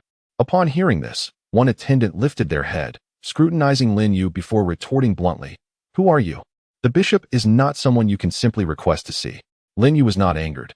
Instead, he offered a faint smile and retrieved the token bestowed upon him by his father from the heart of the stars, presenting it to the steward. "May I summon the bishop now?" he inquired. The steward cast a glance at the token in Lin Yu's hand, and astonishment flickered across his face. He immediately recognized it as the elder's token of the spirit hall, a privilege typically reserved for those of title Douluo rank, as well as the leaders of the upper 3 sects and lower 4 sects. With utmost respect, the steward bowed to Lin Yu and said, "My lord, I shall fetch the bishop at once." With that, he hurried towards the bishop's quarters. Upon reaching the door of the bishop's resting chamber, the steward gently knocked. After a brief moment, a voice from within called out, "Enter." Cautiously, the steward opened the door and strode inside. Approaching Bishop Skiki, who was reclining on the bed, the steward respectfully announced, "Lord Skiki, a young man bearing the elder's token seeks an audience with you." Upon hearing this news, Bishop Skiki was taken aback. He quickly rose from the bed, tidied his attire and hair, and hastened towards the door, his mind brimming with curiosity and intrigue. Meanwhile, Lin Yu leisurely wandered through the spirit hall, admiring the architecture and decor surrounding him. Before long, he noticed the steward approaching with another individual in tow. Lin Yu came to a halt, quietly awaiting their arrival. As Bishop Skitch approached, Lin Yu smiled and inquired, "You must be the esteemed Bishop of Nottingham, am I correct?" Bishop Skitch promptly replied, "Indeed, my lord, I am the bishop of this fair city of Nottingham. May I inquire as to the purpose of your visit to our spirit hall branch?" While speaking, he discreetly scrutinized the enigmatic young man before him, who bore an elder's token, pondering deeply about his identity and intentions. Chapter 32, Arrival. Lin Yu, without further ado, I have come here to request the use of the information transmission channel of your Notting City Spirit Hall branch to convey some messages to my parents. Bishop Skiki, may I inquire, esteemed sir, as to the identity of your parents? Would you be so kind as to enlighten me? Lin Yu, it seems that Bishop Skage harbors some doubts regarding my identity. Indeed, were I in his position, I would likely feel the same. With this thought in mind, Lin Yu addressed Bishop Skage. "My father, Lin Chen, known by the title of Time and Space, is a figure of significance within the Elder Hall of the Spirit Hall. This is the inherited martial spirit of my father, the Sword of Time and Space." As he spoke, Lin Yu summoned his martial spirit, the sword radiating a golden luminescence, exuding an overwhelming aura of authority. Surely, Bishop Skage's doubts have dissipated by now. Bishop Skage's eyes widened in astonishment as he gazed at the martial spirit in Lin Yu's hand, exclaiming with fervor, "So, you are indeed the son of Lord Lin Shun. My sincerest apologies." He finally comprehended why Lin Yu possessed the Elder's token with such ease. He was, after all, a descendant of the legendary title Douluo. It is likely that the token in his possession was bestowed upon him by Lord Lin Chen himself. With a respectful bow, Bishop Skage inquired earnestly, "Lord Lin Yu, may I ask what message you wish to convey? Is there a need for expedited delivery?" Lin Yu retracted his martial soul and replied with a smile, "There is no need for urgency. Merely inform them of my current circumstances and assure them that I am well. Additionally, please deliver this letter to my parents." Bishop Skage promptly nodded and affirmed, "Of course, Lord Lin Yu. Rest assured, I shall convey your message to your parents as swiftly as possible." He secretly rejoiced that he had not offended this eminent figure earlier, for the consequences could have been dire. Simultaneously, he resolved to cultivate a favorable rapport with this future powerhouse, as it might afford him protection in the times to come. After attending to these matters, Lin Yu turned to Bishop Skach and instructed, "Should anyone seek me, direct them to room XX at the XX Hotel in Notting City. I shall be residing there for the next few days." Upon uttering these words, Lin Yu turned and departed, leaving Bishop Skach with a knowing smile, as though he had grasped some underlying truth. Upon returning to his residence, Lin Yu meticulously pondered the contents of the letter. The primary request was for his father to dispatch a formidable soul Douluo, one whose level exceeded 80, to assist him and aid in acquiring a second soul ring. While this request posed no challenge for Lin's father, identifying a suitable candidate would necessitate some time. Meanwhile, upon receiving the letter, Lin's father cautiously opened it and began to read. After finishing, he fell into deep contemplation. Subsequently, he summoned a soul Douluo named Luo Mei, who possessed an impressive level of 85. Luo Mei's martial soul was the Meteor Bao, and she was a vital member of the Lin family. Father Lin addressed Luo Mei, saying, "Luo Mei, I must confide in you a matter of utmost importance. Are you willing to undertake this task?" Luo Mei respectfully replied, "Please, my lord, guide me. I shall do my utmost to fulfill the mission." Father Lin continued, "I wish for you to journey to Notting City, to protect Lin Yu and assist him in obtaining his second soul ring. This task is critical, and there must be no missteps." Upon hearing this request, Luo Mei's mind was flooded with cherished memories of her childhood with Lin Yu. Back then, he was merely a child, yet possessed an irresistible charm and innocence. He would always cling to Luo Mei, following her around like a small shadow.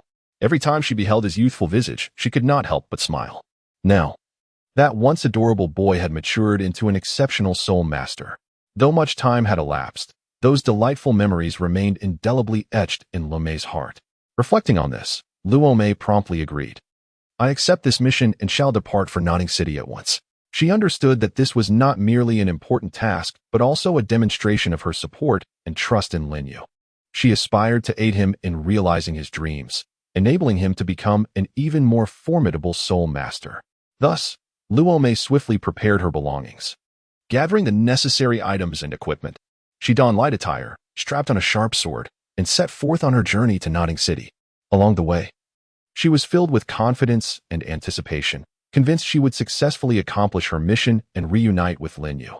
With a profound longing for Lin Yu in her heart, Luo Mei strode purposefully into the spirit hall of Notting City.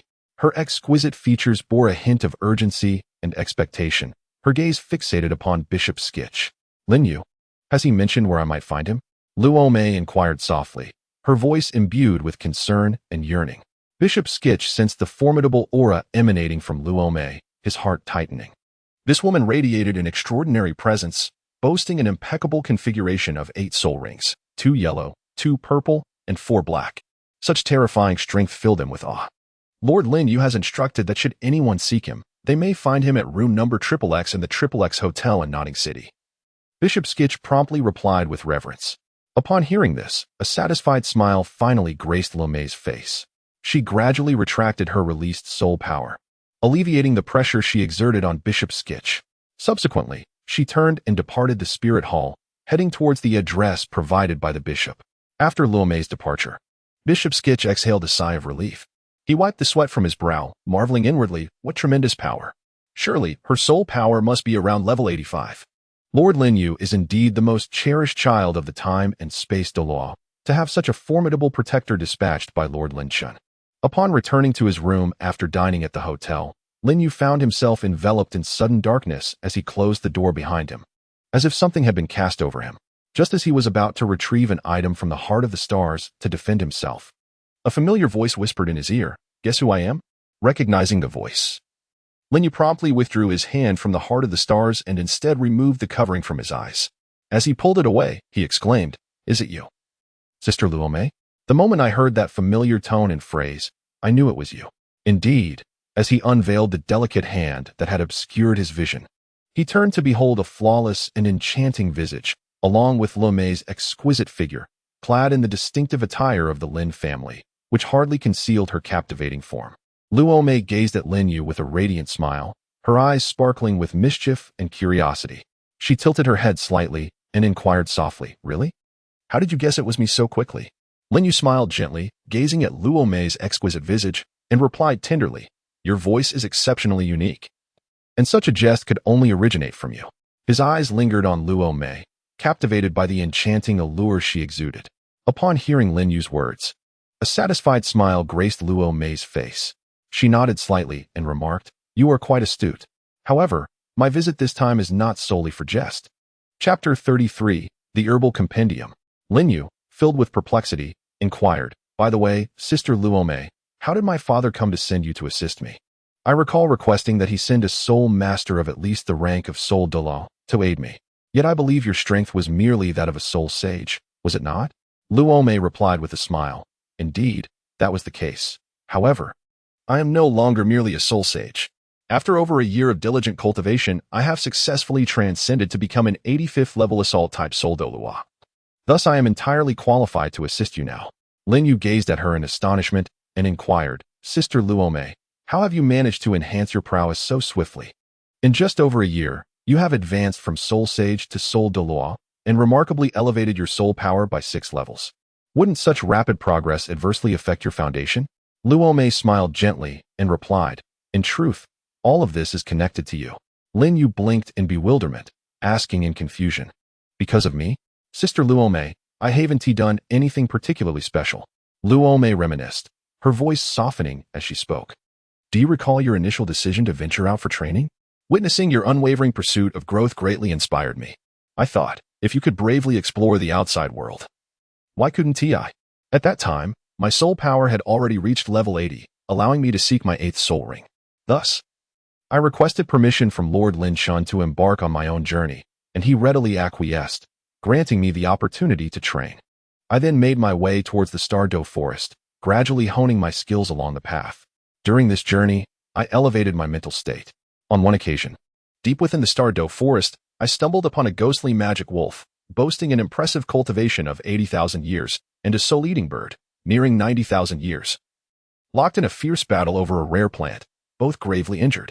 Cautiously, I approached, concealing myself behind a nearby thicket to observe their struggle. Though battered and breathless, they continued to glare at one another, unwilling to relent. A surge of excitement coursed through me, for I recognized this as a remarkable opportunity. Clutching my weapon tightly, I awaited the perfect moment.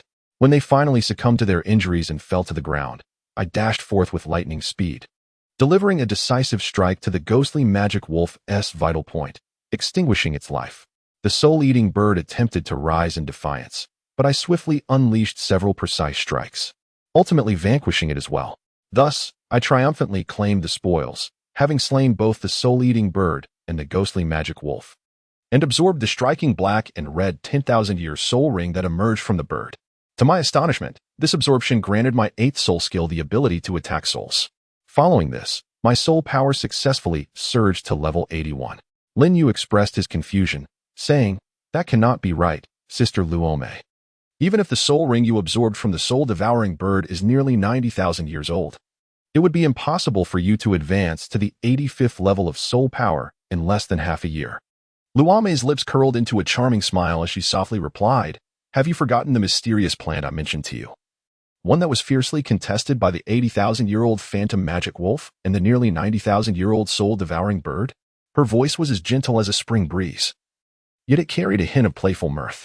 Lin Yu suddenly slapped his forehead, his eyes wide with astonishment as he exclaimed, "Ah, could it be, Sister Luomei, that you actually consumed that plant?" His gaze was filled with disbelief and curiosity.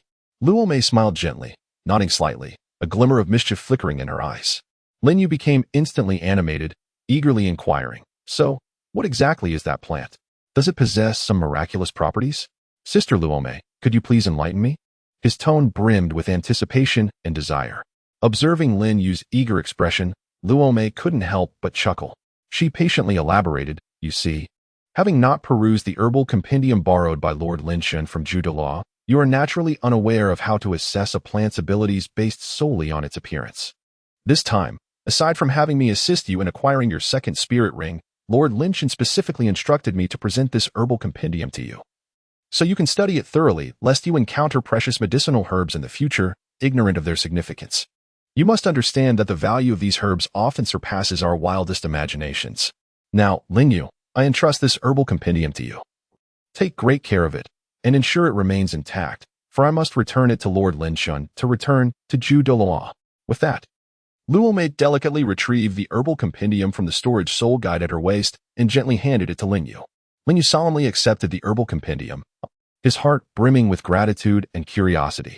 As he opened the tome, he was greeted by a dense array of information and images pertaining to various herbs, which dazzled his senses. He meticulously perused its pages, filled with fascination for each herb. He discovered that some appeared quite ordinary, yet possessed extraordinary properties, while others were bizarrely shaped, yet were exceedingly rare treasures. The more he read, the more enchanted he became, as if he had stepped into an entirely new realm. Before long, Lin Yu had finished the herbal compendium. He then closed the book and handed it to Luomei, saying, "Sister Luomei, I have already read it and memorized the content." Luomei smiled and replied, "Then I shall put your knowledge to the test." With unwavering confidence, Lin Yu responded, "Bring it on, Sister Luomei." After a moment's contemplation, Luomei said, "Let me challenge you. Please describe the appearance and effects of the ethereal fragrance of the celestial product." Lin Yu quickly recalled in his mind and confidently stated, "Its appearance is that of a large, pale pink flower devoid of leaves, with a stem measuring 3 feet in length. The flower itself is exceptionally large, boasting a diameter of over a foot, and each petal glistens like crystal, translucent and enchanting. The stamen of the pale pink petals is a delicate lavender, resembling a myriad of purple diamonds embedded within, creating a particularly exquisite sight. Its fragrance, while capable of traveling great distances, is not overpowering. It bears a subtle, refreshing aroma, akin to the pure scent of a maiden, captivating the senses. The fragrant celestial herb is a potent antidote to all poisons, possessing the remarkable ability to neutralize toxic substances. While it does not directly detoxify, it can restrain poison effectively. The fragrance of the fragrant celestial herb is serene and elegant, rendering any toxins within its vicinity ineffective, functioning as a counteragent to myriad venoms. However, it is important to note that if one is already poisoned before entering the sphere of its aroma, the fragrant celestial herb will prove futile. It can be said that it is an exceptional antidote herb, though it is a pity that it cannot directly detoxify. Lin Yu mused to himself. Chuckling, this little issue is no challenge for me. I have it firmly memorized. Chapter 34, The Millennium Vermilion Fruit Luo. Smiling, Lin Yu. I truly did not expect your memory to be so remarkable. You've memorized this thick tome of herbal illustrations so quickly. Lin Yu, smiling proudly, hee. My memory has always been exceptional, hasn't it, Sister Luo? Luo, reminiscing about the time she studied soul beast knowledge with Lin Yu. She couldn't help but sigh. Indeed, I remember when we studied soul beast knowledge together. It took me 2 weeks to finish one soul beast manual, while you mastered it in merely 2 days. It seems that the herbal compendium is also a piece of cake for you. However, I would still like to test you further to see if you have truly grasped this knowledge completely. Lin Yu, brimming with confidence, declared, no problem, Sister Luo. Feel free to pose any questions. I shall answer correctly, no matter how you challenge me. Luo, with a sly smile, replied, very well, then. Can you guess what plant I just consumed? Lin Yu, stunned, scratching his head. Luo, could you at least provide a hint? At the very least, tell me about the appearance of the plant or its effects. That way, I might have a chance of guessing correctly. Luo smiled and said, allow me to describe the plant's appearance and its effects. It stands approximately 10 feet tall, with a straight and upright trunk. Resplendent in a vibrant red hue reminiscent of the most exquisite coral, its color striking and captivating. The emerald leaves are delicate and diminutive, resembling intricately carved jade, with clearly visible veins that seem to emit a faint glow under the sunlight. Most striking of all is the singular fruit that adorns the tree, which showcases an intensely rich purplish-red hue akin to a dazzling amethyst, plump and round, charmingly reminiscent of an apple. The fruit's skin is smooth and refined, glimmering with a mysterious sheen, as if it harbors boundless vitality. Additionally, this fruit exudes a peculiar fragrance, subtle yet penetrating, intoxicating anyone who catches a whiff. Upon plucking the fruit, the entire plant disintegrates into ashes. After consuming the fruit, a dark stain appeared on my body, and my soul power ascended from level 81 to 85. Upon hearing this, Lin Yu swiftly contemplated in his mind before responding, it resembles an apple, adorned in a purplish-red hue. Once plucked, the plant transforms into fine ash. Consuming it seems to cleanse the marrow and enhance one's soul strength. Could it be that Sister Luo has consumed the Zhu fruit? And not just any ordinary one that blooms every century and bears fruit thereafter, but rather the rare millennium Zhu fruit that flowers once every 1,000 years and fruits once every millennium. Am I correct in my conjecture, Sister Luo? Lin Yu pondered, believing that such a unique plant must indeed be the Zhu fruit. Fortunately, he had retained knowledge of the herbal compendium quite well. Luo, filled with delight, nodded and replied, it appears you have truly memorized the herbal compendium. You were able to deduce the name of the plant I consumed from my description. Quite impressive. Lin Yu said enviously. Sister Luo, you are truly fortunate. Upon hearing this, Luo displayed a hint of confusion on her face and retorted, in what way am I fortunate? Upon hearing this, Lin Yu's eyes sparkled with excitement as he eagerly exclaimed, how unfortunate your luck seems. Just look at this. Your journey of honing your skills is truly remarkable. Not only have you greatly enhanced your state of mind, but you also encountered an 80,000-year-old phantom magic wolf and a nearly 90,000-year-old soul-devouring bird, both of whom were locked in a fierce battle for the Zhu fruit, ultimately resulting in their mutual destruction. What an extraordinary stroke of fortune. This has effortlessly granted you your 8th spirit ring. Moreover, you have also obtained the Zhu fruit that those 2 spirit beasts were vying for. Lin Yu spoke with increasing fervor, as if he could perceive the stroke of fortune awaiting Luo. Just consider, after consuming that Zhu fruit, your soul power surged by an astonishing 4 levels. This is akin to the soul power of a soul Douluo. Typically, a soul Douluo can only ascend 1 level of soul power in an entire year, yet you, merely by eating a single Zhu fruit, you have elevated your soul power by 4 levels, and the residual potency of the fruit will further aid your cultivation until you attain the rank of title Douluo. Is this not the epitome of good fortune? Had luck been unkind, perhaps the ghost wolf and the soul-eating bird would have detected you while vying for the Zhu fruit. In such a scenario, acquiring the soul-eating bird's soul ring and the Millennium Zhu fruit would have been utterly impossible. Worse yet, you might have met your demise within the Douluo forest, leaving you with nothing at all.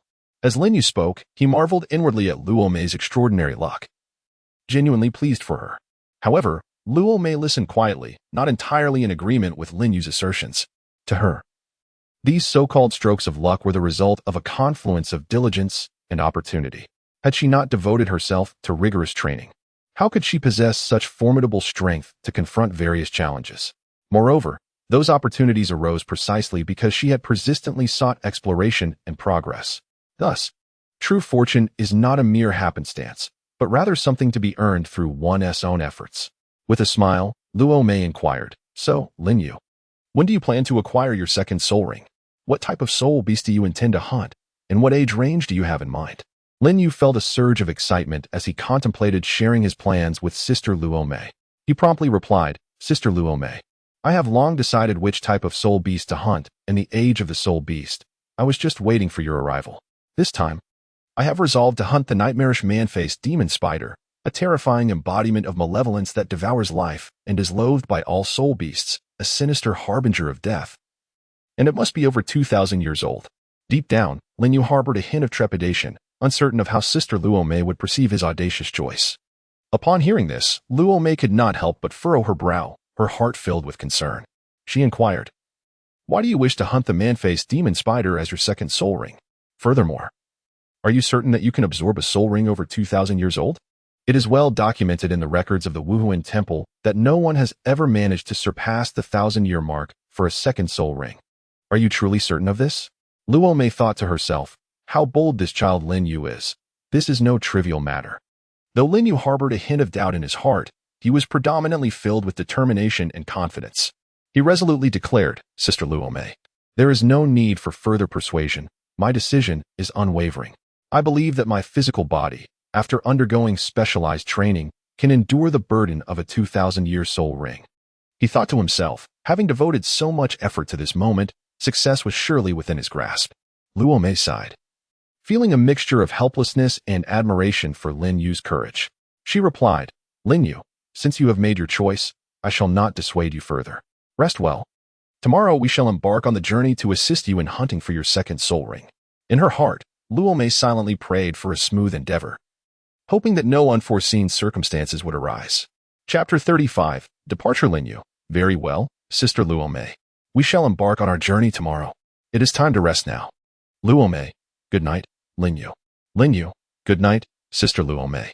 The following morning, sunlight streamed through the window and illuminated the bed as Lin Yu and Luo Mei opened their eyes to embrace a new day. They swiftly arose, refreshed themselves, and tidied their personal grooming before checking out of the room and descending to partake in breakfast. After their meal, Lin Yu and Luo Mei exited the hotel.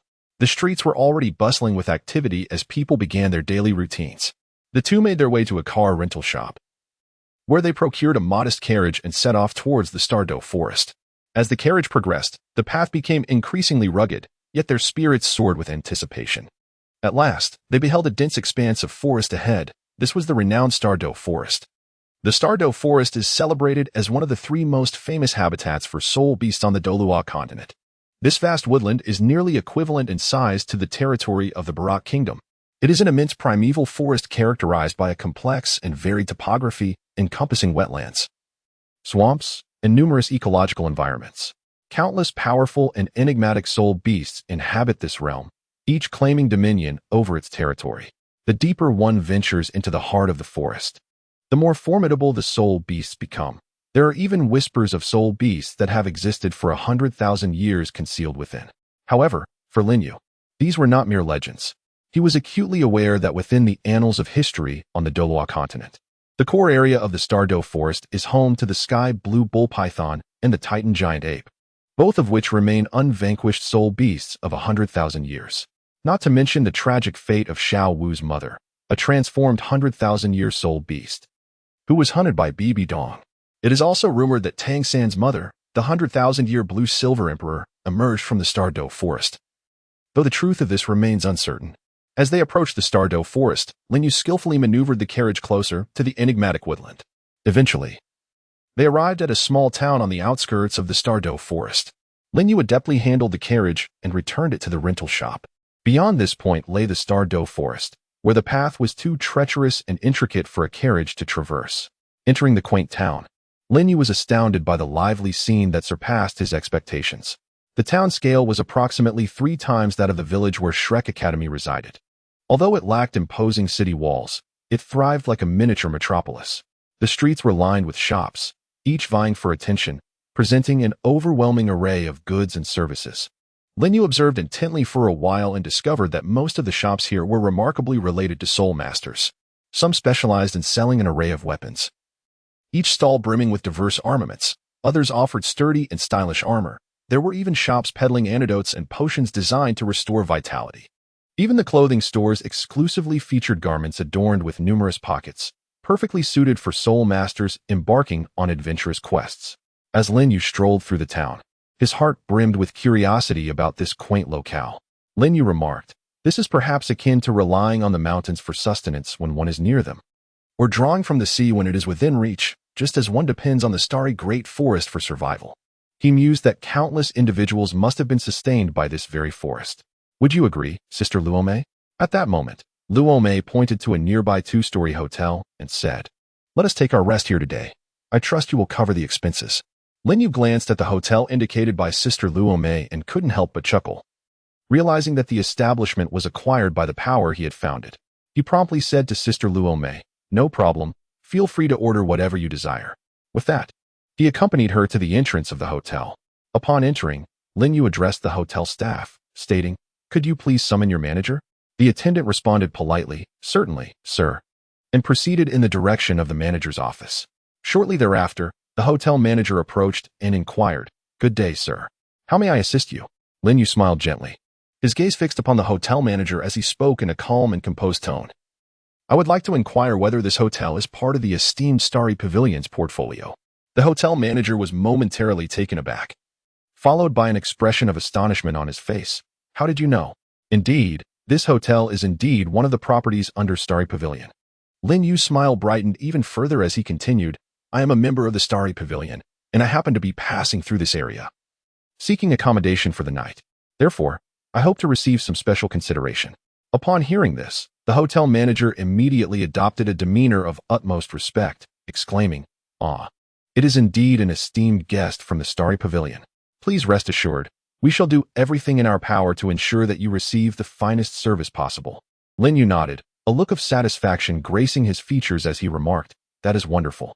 Additionally, the lady accompanying me is my friend, and she too requires a comfortable room." The hotel manager promptly acquiesced, swiftly leading Lin Yu and Luomei to select their accommodations. Along the way, he enthusiastically elaborated on the hotel's myriad facilities and services. Upon arriving at the room, Lin Yu surveyed his surroundings and noted the spaciousness, the abundant natural light, and the exquisite decor, complemented by a complete array of amenities. His heart swelled with contentment.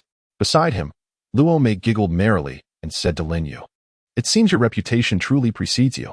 How fortunate we are to receive such warm and attentive hospitality from the hotel manager." Lin Yu responded with a hint of humility, smiling as he remarked, "This is merely because we are members of the Star Pavilion. It is only natural for us to assist one another. However, the privilege of enjoying such treatment indeed brings a delightful warmth to the heart."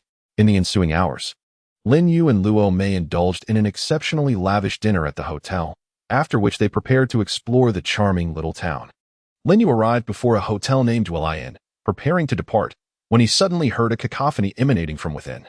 Upon closer inspection, he discerned that a discussion was underway regarding Tang San and the Shrek Academy. Lin Yu felt a stir in his heart and promptly halted his steps. Striding into the hotel, he approached the 2 individuals engaged in conversation and inquired eagerly, "Could you elaborate on the matter concerning Tang San?" The 2 individuals turned to scrutinize Lin Yu from head to toe, yet they remained silent, resuming their discussion. Lin Yu, noticing their indifference, hastily called out, "Waiter, please bring an assortment of exquisite dishes for this table, along with a fine bottle of wine, and charge it to my account." As he spoke, he placed a gold soul coin upon the table. The waiter, upon hearing his request, immediately complied.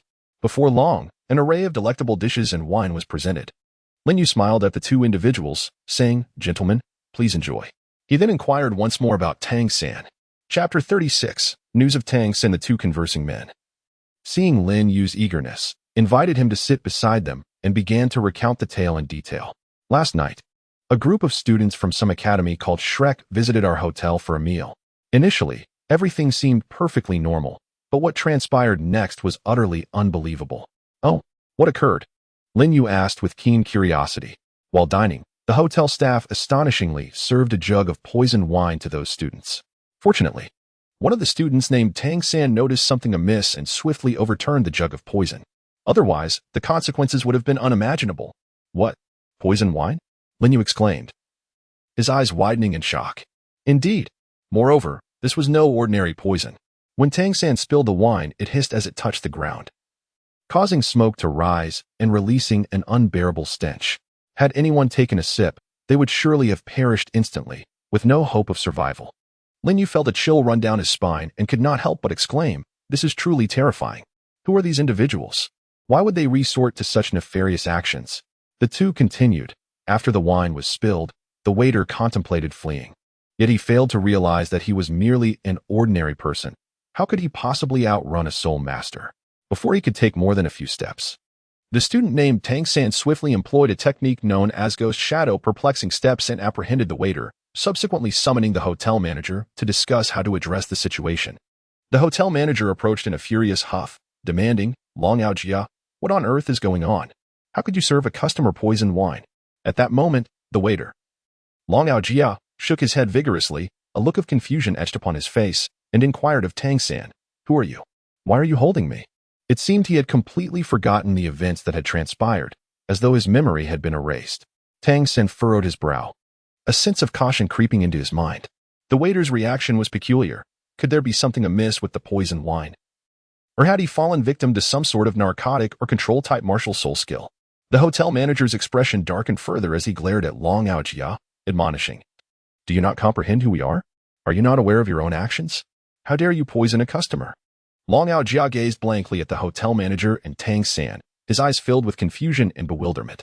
He struggled to recall, but his mind was a blank slate, utterly devoid of any recollection. Suddenly, Tang San sensed that something was amiss. He released his grip, allowing Long Ao Jia to regain his footing. The waiter wobbled as he steadied himself, his gaze still vacant. Tang San glared at him, fury flickering in his eyes, and shouted, "Do you not realize what you have done? Just moments ago, you served me a poison wine. Had it not been for my heightened vigilance, stemming from a recent attack, I might have succumbed to your poison today. And yet, you dare question why I apprehended you? It is utterly absurd." Long Ao Jia made an effort to stand upright, his gaze gradually clearing as he began to speak slowly. "I believe I recall some details. You were not supposed to be resting here tonight, shortly after your arrival. Someone followed you inside. That individual called me aside, handed me 10 gold soul coins, and instructed me to add a package to the food you ordered, compelling you to consume it. Instinctively, I sensed something was amiss with that package. If it were harmless, why the need for secrecy? Thus, I resolutely refused the request. However, to my shock, he menacingly declared, refusing a toast only to drink a penalty. Suddenly, 2 yellow and 1 purple soul rings emerged around him, and he shouted, "Third soul skill, Hypnotic Ray." From that moment on, my consciousness faded into oblivion, and I could not recall what transpired until now when you apprehended me. Tang San's brow furrowed deeply, a grave expression crossing his features as he muttered to himself, could it be that enigmatic individual once more? During his time at Shrek Academy, he had once attempted to take my life, but fortunately, Teacher Zhao arrived just in time to rescue me. In recent days, he had not made another move, and I had thought he had given up on pursuing me. To my dismay, he lay in ambush here, waiting. It seems that I must exercise utmost caution in the journey ahead to avoid falling into his trap. Tang San silently cursed, that detestable mysterious figure. How dare you strike at me time and again? It is truly infuriating. If I were to catch you, you would surely taste the might of the Tang sect. However, Tang San understood that his situation remained exceedingly perilous, with the enemy lurking in the shadows, poised to strike. A moment's negligence could lead to irretrievable doom. Thus, he must maintain a heightened state of vigilance, refusing to allow any hint of complacency or carelessness. Only in this manner could he ensure his safety and successfully assist Oscar in acquiring the 3rd soul ring. Having contemplated this, Tang San addressed the hotel manager. "As this incident occurred in your establishment, What do you propose as a resolution? At this moment, Tang San was keenly observing how the hotel manager would handle the situation. Should the resolution prove unjust, he would not easily relent. The hotel manager, wearing a broad smile, hastily replied, of course. Esteemed soul masters, how about this? I shall personally compensate you with 1,000 gold soul coins and dismiss the server. What do you think? After speaking, the hotel manager fixed his gaze on Tang San, his eyes filled with pleading. He was anxious, fearing that Tang San and his companions might be dissatisfied, for offending a soul master was no trivial matter. Tang San waved his hand and replied calmly, very well. We shall accept the compensation, but let the server remain employed. He thought to himself, this server was also coerced. It is only humane to show mercy. After all, everyone has their own circumstances. Upon hearing this, the hotel manager breathed a sigh of relief and quickly said, then please, thank the esteemed soul masters. The server, feeling as if he had been granted a reprieve, was overwhelmed with emotion, tears welling in his eyes as he fervently expressed, thank you, esteemed soul masters. Thank you. His heart brimmed with gratitude, secretly relieved to have encountered such magnanimous soul masters. Otherwise, losing his job would have left his family of 6 in dire straits. In that moment, he felt a profound respect for Tang San and the others, vowing to work even harder in the future to repay their kindness. Chapter 37. Conflict. After Tang San and his companions accepted the hotel as compensation and finished their dinner, they had just stepped out of the hotel entrance when Ma Hongjuan's old habit reemerged. His gaze was fixated as he stared intently at the prominent features of a female student from another academy, commenting audibly. This provoked the ire of a male student from that academy, who angrily shouted, you wretched fatso, what are you looking at? If you keep staring, I'll pluck your eyes out. Ma Hongjun thought to himself, humph, how dare you speak to me like that? I am not afraid of you. Responding immediately, he bellowed, my eyes are on my face. I shall look wherever I please. Besides, isn't that what they are there for? Wouldn't you agree, Boss Dai? After speaking, he deliberately cast a glance towards Dai Mubai. With a resigned shake of his head, Dai Mubai thought to himself that this fellow was truly beyond redemption. Meanwhile, the other boys were incensed by Ma Hongjuan's words, their eyes wide with fury, itching to confront him. However, Ma Hongjun remained unfazed, basking in his own self-satisfaction as he continued to gaze at the girl. Dai Mubai pondered that since Ma Hongjun was his close comrade, he ought to defend him at this moment. Without a second thought, he eagerly chimed in, exactly. If it's not meant to be seen, why even grow it? After finishing his statement with a smug smile, he remained blissfully unaware of the impending danger. Just then, a chill swept over him from the side. Instinctively, he turned to see Zhu Zhiqing regarding him with an icy glare. Internally, Zhu Zhiqing simmered with anger, thinking, how can Dai Mubai be so irreverent? She shot him a fierce look before turning away, choosing to ignore him. Realizing his blunder, Dai Mubai hurriedly sought to explain, but it was too late. Zhu Zhiqing had already distanced herself, paying him no heed. He inwardly lamented his foolishness, regretting how a mere slip of the tongue had driven Zhu Zhiqing away. Now, he would have to exert considerable effort to win her back.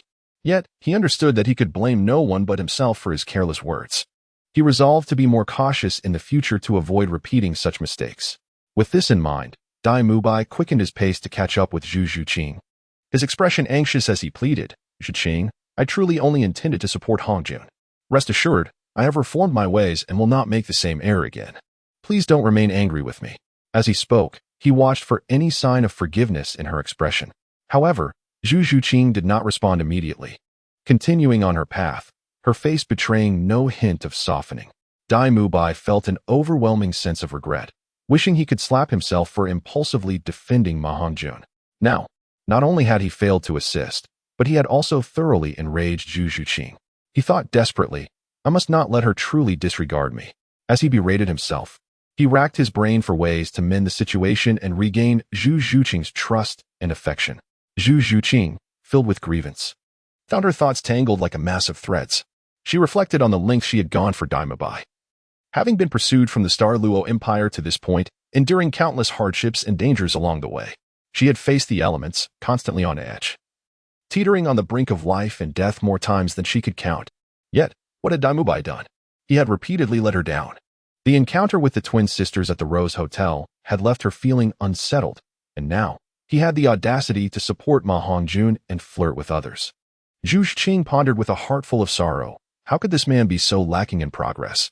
Did he not comprehend the value of all I have sacrificed for him? How could he repeatedly inflict such wounds upon my heart? The more she reflected, the heavier her mood became, with feelings of grievance surging within her like relentless tides, crashing against the defenses of her soul. Crystal tears cascaded uncontrollably from her eyes, akin to pearls released from their string, each drop bearing the weight of her anguish and helplessness. She felt as though her heart was gradually sinking into an abyss of darkness and suffering, from which there seemed no escape. Memories of her past flooded her mind, those moments of mockery and humiliation, days spent in disdain and neglect. Now, having finally seized an opportunity, she found it slipping away due to her own frailty. A profound sense of guilt and regret consumed her. Why could she not be stronger? Why did she always feel so powerless? Her fists clenched tightly, nails digging into her palms, bringing a sharp sting, yet it paled in comparison to the pain within. She loathed her own impotence, despised her weakness, and resented the injustice of the world. However, no matter how much she lamented, reality remained merciless, leaving her to silently endure it all. Zhu Zhuqing's heart once again spiraled into turmoil, prompting her to ruminate. Where could she possibly go after leaving Daimubai? The vastness of the world seemed devoid of a sanctuary for her. Despair and helplessness filled her, as though the entire universe conspired against her. Was she to await her demise at the hands of the Dai and Zhu families once she and Daimubai reached adulthood? She muttered to herself, her voice tinged with fear. Such a tragic fate was unbearable. She refused to become a mere pawn in the power struggles of her family. Yet, she felt utterly lost on how to alter her circumstances, left only to suffer in silence. She recalled the hardships and dangers faced while fleeing the Douluo Empire, enduring countless challenges along the way in search of a new life. Yet now, she found herself still shackled by the chains of fate. Was it not her purpose to escape that dreadful destiny, having traversed perilous paths to reach the kingdom of Balak? Searching for the very one who had once abandoned her and fled? Tears shimmered in her eyes as memories of the past flooded back. Once, she had resolutely departed her homeland, yearning for a safe haven far removed from familial strife. However, reality proved to be cruel, leaving her engulfed in disappointment and despair. I refuse to surrender. I have sacrificed so much, cutting through thorns and enduring hardships. How can I abandon it all for such trivial matters? I have suffered greatly, and these trials testify to my efforts. Yet, he continues to wound me time and again, shattering my heart. I am uncertain if I should still believe in his potential for genuine change, that he would cease to inflict pain upon me, that he would stop my tears. Each time, I convince myself to grant him another chance, yet the outcome invariably leaves me utterly disheartened. Perhaps this time is no exception. Yet I cannot help but harbor hope in my heart, yearning for him to recognize his mistakes and genuinely transform. After all, we once shared beautiful memories and profound emotions. If I were to relinquish all of that so easily, would it not render our past efforts utterly futile? Yet, the fear of enduring further heartache looms large over me. In Chapter 38, Choice 1, Zhu Zhuqing's heart feels as though it has been torn asunder, one half brimming with anticipation and hope for Daimubai, while the other is shrouded in the past's wounds and disappointments. These clashing emotions wrestle violently within her, plunging her into a deep abyss of suffering. If she opts to grant Daimubai another chance, she would once again immerse herself in this relationship, but uncertainty clouds her mind regarding his potential for change. Should he remain unchanged, the burden of additional pain and torment would be hers to bear. This choice resembles a gamble, wagering her heart and future. Conversely, if she decides to depart, she would forfeit all her past endeavors and sacrifices, allowing everything to dissolve into mere illusions. Simultaneously, she would confront the uncertainty of the future, unaware of what awaits her. This decision demands a formidable courage to sever ties with her past and face the unknown ahead. Zhu Zhuqing finds herself engulfed in confusion, uncertain of the right course of action. Should she place her trust in Daimubai once more, granting him another opportunity, or summon the resolve to turn away, severing all ties with him? Each choice looms like a heavy mountain, suffocating her breath. She is ensnared in an endless struggle and entanglement, unable to discern a path forward. Amidst her torment, her body trembles, her heart rife with contradictions and strife. At that moment, Daimubai, consumed by urgency, pursued her from behind.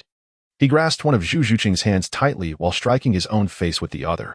With a sharp crack, his cheek instantly flushed and swelled. Yet he seemed oblivious to the pain. With a visage full of guilt and remorse, Daimubai gazed at Zhu Zhuqing and implored, "Zhuqing, it is all my fault. My words were too hurtful. Please forgive me." In a moment of impulse, I failed to consider the consequences. If you grant me another chance, I assure you I will not repeat my mistakes. Please do not leave me, will you? Dai Mubai's voice resonated with sincerity and self-reproach, his eyes betraying a profound regret. He recognized the hurt his actions had inflicted upon Zhu Zhuqing, now yearning fervently to salvage their relationship. However, Zhu Zhuqing remained silent, staring into the distance, her eyes revealing a hint of resoluteness. Seeing her demeanor, Dai Mubai's anxiety intensified. He understood that inaction could lead to an irrevocable loss of Zhu Zhuqing. Thus, he resolved to cast aside his pride and once more apologize to her. Zhuqing, listen to me. I deeply regret the words I uttered, failing to consider your feelings. My love for you is genuine, and I hope we can embark on a new beginning, he said, his tone softening as he endeavored to touch Zhu Zhuqing's heart with his earnest words. He understood that to earn Zhu Zhuqing's trust, he must first cast aside his pride and vanity. At that moment, Dai Mubai's heart was laden with regret and guilt. As he incessantly berated himself, what a fool I've been, so exceedingly foolish. Memories of all that Zhuqing had done for him surged forth, amplifying his sense of shame. Each instance of her sorrow had stemmed from his own impulsiveness and stubbornness. He felt akin to an irredeemable simpleton, and if Zhuqing were to deny him forgiveness this time, he honestly did not know how he would confront such a reality. Losing Zhuqing was unequivocally intolerable to him. Thus, Dai Mubai resolved silently that if Zhuqing were indeed willing to grant him another chance, he would cherish it immensely, dedicating himself to her protection, vowing never to allow her to endure further grievances or pain. He closed his eyes, envisioning a future devoid of Zhuqing's presence, one that would plunge him into an abyss of unending solitude and torment. This sensation resembled an unbearable nightmare, sending shivers down his spine. With this thought, he instinctively clenched his fists, his palms beginning to sweat, his heart racing in tandem. How he yearned for Zhuqing to reconsider and return to his embrace. With that, Dai Mubai declared once more, I will amend my faults. Let us confront our fate together and shatter it. I swear by my ancestors' names that I shall treat you with utmost care henceforth, ensuring you will never again feel sorrow or deem your escape from the Douluo Empire to the Baloch Kingdom to be in vain. Therefore, Zhuqing, could you grant me one final chance?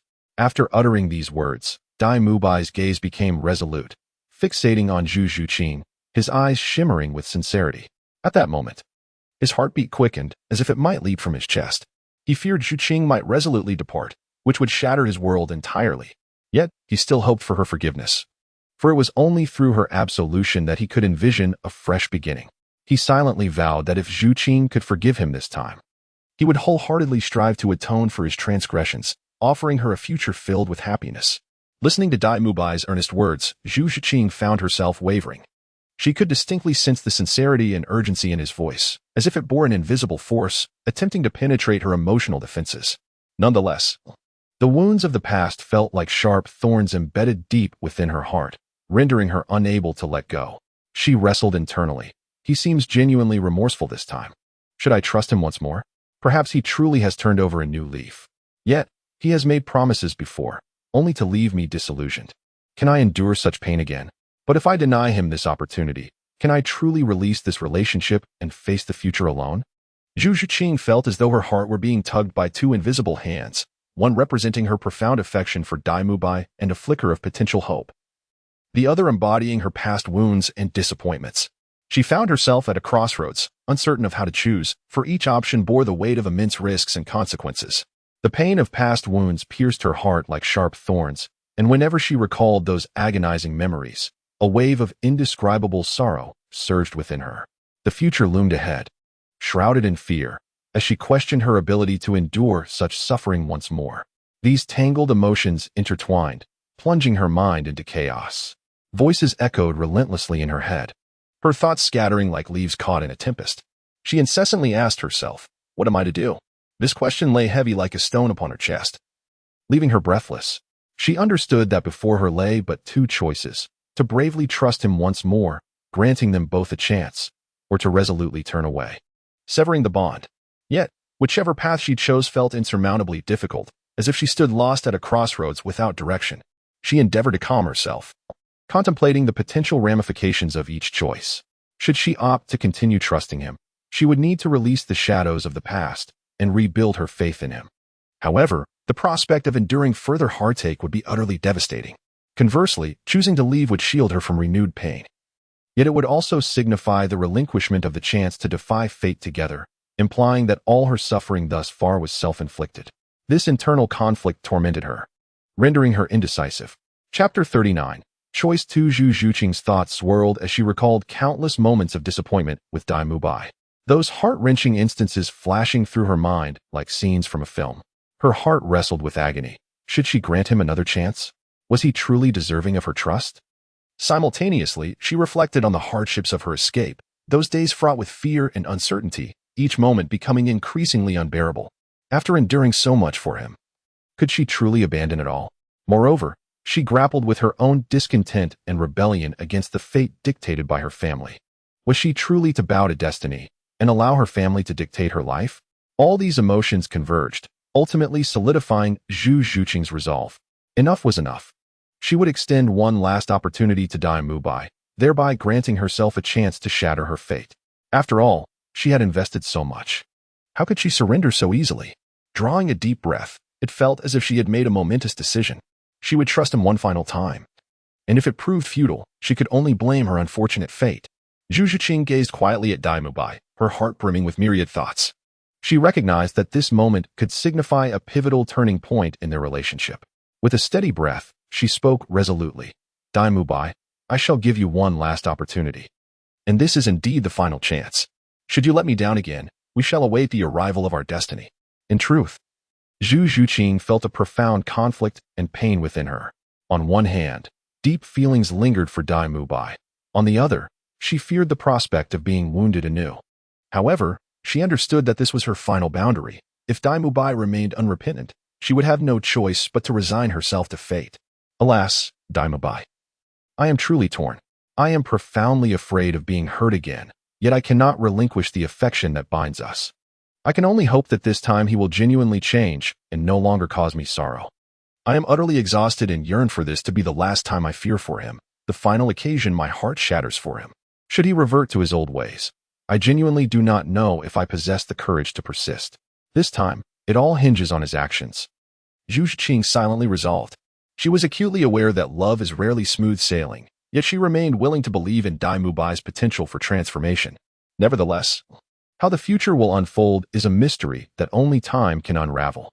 Dai Mubai grasped Zhu Zhuqing's hand tightly, tears glistening in his eyes, as he fervently declared, Zhuqing, thank you for granting me this opportunity. I am truly grateful. Rest assured, I will strive to change and will not let you down again. His heart brimmed with gratitude and determination, fully recognizing the rarity of the chance Zhu Zhuqing had bestowed upon him and the weight of his past transgressions. In this moment, he resolved to transform utterly, intent on demonstrating his sincerity through tangible actions. I am incredibly fortunate that Zhu Qing can give me another chance. Her feelings for me run so deep, and I have not valued them as I should have. This time, I must not disappoint her expectations. I am determined to change completely and ensure she lives a life filled with happiness. I will devote all my efforts to cherish her, never allowing her to suffer harm or injustice again. Dai Mubai vowed silently, his gaze resolute and brimming with love. Having spoken, he raised his right hand to the heavens and swore, I, Dai Mubai, hereby vow before the heavens that from this day forth, I will wholeheartedly cherish Zhu Zhuqing and shall never again let her down. Should I violate this oath, may I be struck by thunder and meet a dire fate. His voice resonated with unwavering strength, as if he sought to engrave his promise upon the fabric of the universe. Dai Mubai silently pledged to cherish this opportunity and ensure Zhu Zhuqing would not be saddened again. He understood that only through concrete actions could he earn her trust and love. I must demonstrate my vow through my deeds, so that Zhuqing believes in me, he murmured, his gaze unwaveringly fixed upon her, filled with profound affection. Upon hearing Dai Mubai's oath, although Zhu Zhuqing's expression remained frosty as ever, a flicker of flame ignited deep within her eyes, a flame named hope. May he truly be capable of fulfilling his promises, Zhu Zhuqing silently mused, her tone betraying a mix of anticipation and anxiety. She knew she had extended countless opportunities to Dai Mubai, each fraught with disappointment and pain. Yet, this time she was still willing to choose belief, even as her heart remained unsettled. Zhu Zhuqing came to a halt, standing still as she gazed into the distance, seemingly lost in contemplation. Upon witnessing this, Dai Mubai was overwhelmed with joy and hurriedly stepped forward to grasp Zhu Zhuqing's delicate hand. his eyes brimming with excitement. Zhu Zhuqing was momentarily taken aback. The words Dai Mubai had just spoken echoing in her mind, stirring a whirlwind of complex emotions within her. She initially contemplated breaking free from his grasp, but ultimately relinquished that thought, allowing him to hold her hand tightly. Let me trust him just this once. Zhu Zhuqing resolved inwardly. Should Dai Mubai disappoint her again, she would utterly forsake this relationship, relinquishing any lingering hopes, for she could no longer endure further anguish. Dai Mubai clutched Zhu Zhuqing's hand, as if fearing that loosening his grip would cause her to vanish. Gradually, he led her back to Tang San and the others. At that moment, his heart swelled with an indescribable joy, and he silently vowed to give his all, to present his finest self. Ensuring that Zhu Qing felt genuine happiness and contentment, he must allow her to witness his transformation firsthand, to experience boundless joy. He could no longer indulge in reckless abandon as he had in the past. Rather, he must bravely shoulder responsibility and provide her with ample security. He sought to prove to the world that he, Dai Mubai, was a man worthy of Zhu Zhuqing's trust and lifelong commitment. With a resolute gaze, he silently pledged, his eyes shimmering with determination and dreams of a beautiful future. Meanwhile, the argument among Ma Hongjun and his companions grew increasingly heated. Ma Hongjun shouted hoarsely, his face flushed. What if I just glanced a few times? Am I not allowed to look? His eyes widened in defiance, as if he had committed no wrongdoing. The students of Tsanghui Academy were equally unyielding, glaring back in fury. Was that merely looking? Your gaze is nothing short of sacrilege. They clenched their fists, seemingly ready to engage in a brawl. Stop spouting nonsense. I, Ma Hongjun, am upright and innocent. He retorted, arms akimbo, indignation flaring within him. He puffed out his chest, attempting to exhibit his integrity and innocence. You're still stubborn. Just look at that lecherous expression. It's clear you're no good. The opposing voice rose a few decibels, filled with anger and accusation. Chapter 40. The bet. The two sides exchanged heated words, neither yielding, embroiled in a fierce dispute. At that moment, the team leader from Tsanghui Academy, Yi Zhiqiu, stepped forward and declared, I will not argue with you. In the realm of soul masters, strength dictates the rules. If you can defeat me, we shall consider this matter settled. However, should you lose, that chubby fellow must kneel and apologize to my female student. What do you say? Will you accept the wager? If you prefer not to bet, then let that chubby fellow simply apologize. But should you lose the bet, he must kneel in apology. Yi Zhiqiu harbored a meticulous plan in his heart, brimming with confidence in his own abilities. He mused to himself, pondering how these inexperienced youths could possibly possess any formidable skills. This presented an opportunity for him to teach them a lesson, ensuring they understood that Tsanghui Academy was not to be trifled with, and to instill in them a lasting memory to refrain from provoking individuals like himself. A slight smirk graced his lips, revealing a hint of disdain, as his eyes shimmered with self-assuredness. He believed the outcome of this wager was already secured, for his adversaries were merely a group of young individuals. How could they possibly contend with him, a seasoned and powerful five-ring Soul King? Conversely, Tang San and his companions appeared somewhat hesitant and anxious. They were acutely aware of the formidable strength their opponents possessed, yet they were unwilling to yield easily. Upon hearing Yi Zhiqiu's words, Ma Hongjun's anger surged like a volcano, his indignation bubbling over. He reflected bitterly that these individuals were truly overstepping their bounds. He had merely glanced at them a few times, and yet he was subjected to such an egregious humiliation. Nevertheless, he understood that this battle transcended personal pride. It was intrinsically linked to the reputation of the entire Shrek Academy, and retreat was not an option. Thus, he resolved to demonstrate his true prowess, ensuring he would not be underestimated. Meanwhile, Tang San swiftly calculated his response in his mind. He realized that accepting the challenge lightly could lead to a passive predicament. However, he also recognized the necessity of preserving Shrek Academy's dignity. He scrutinized his opponents carefully, contemplating. Yi Zhiqiu appeared formidable and should not be underestimated. A cautious approach was imperative. Yet, they could not simply allow themselves to be subdued. They needed a comprehensive strategy that would uphold their honor while successfully navigating the assessment. As Dai Mubai returned with Zhu Zhuqing, they chanced upon the tense standoff. Dai Mubai's brow furrowed, his gaze reflecting an air of authority and dominance. He inquired loudly about the unfolding situation and soon learned of Tsanghui Academy's provocation. With a cold scoff, Dai Mubai disdainfully declared, "What is there to fear? We shall engage them." Let us not forget the principles of Shrek Academy. He thought to himself that these individuals dared to act arrogantly before Shrek Academy, utterly oblivious to their own limitations. As a student of Shrek Academy, he resolved not to retreat. Tang San, however, appeared somewhat perplexed and hesitantly asked, "Principles? Does Shrek Academy have any such principles?" He felt a twinge of uncertainty, especially since they were facing the opposing team's lead instructor, whose strength was undoubtedly formidable. Yet, he also understood Dai Mubai's character. If a confrontation were to ensue, it would be unavoidable. Internally, he pondered, if a true fight breaks out, will we be able to hold our ground? Dai Mubai crossed his arms, lifting his chin defiantly, his face adorned with an expression of supreme confidence. He proclaimed, "Of course, aside from the recruitment principles, we have another rule. To avoid trouble is the mark of a mediocre talent. Therefore, do not fear a confrontation. Furthermore, we have teacher Zhao Wujie with us, a soul sage. Even if we were to lose, he would have our backs. What is there to fear?"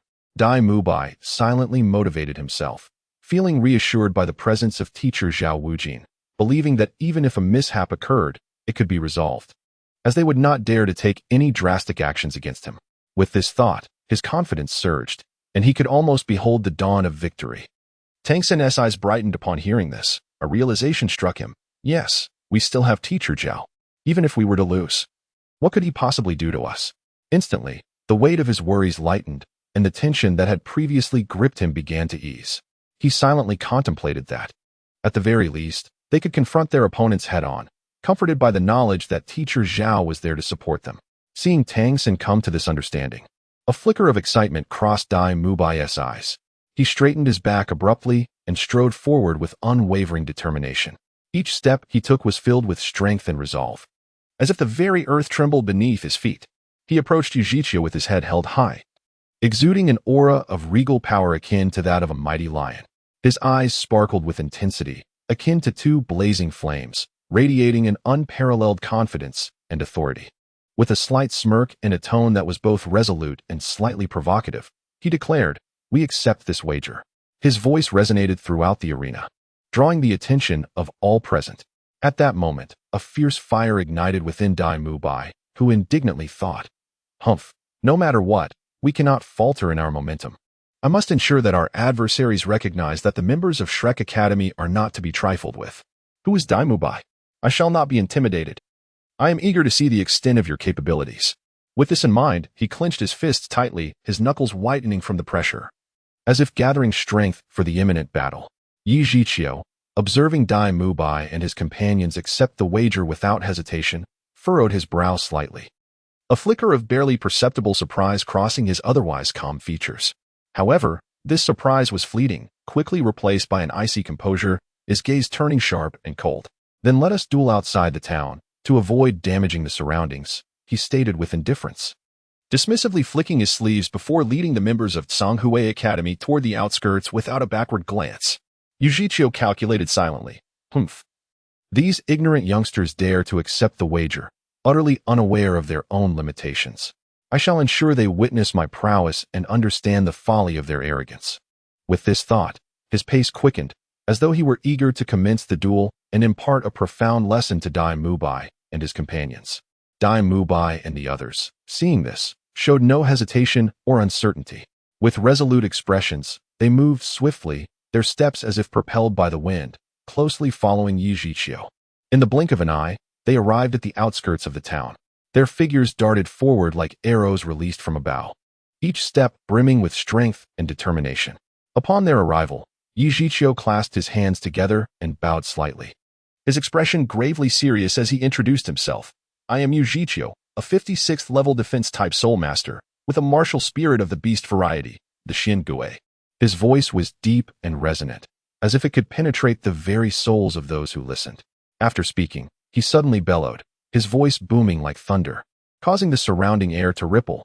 Immediately, a brilliant light emanated from him, and a powerful soul force surged forth, summoning his martial spirit.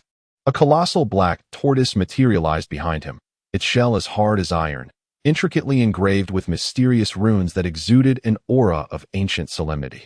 5 soul rings, 1 white, 2 yellow, and 2 purple, radiated a dazzling brilliance, orbiting him in an orderly manner, emanating an overwhelming pressure.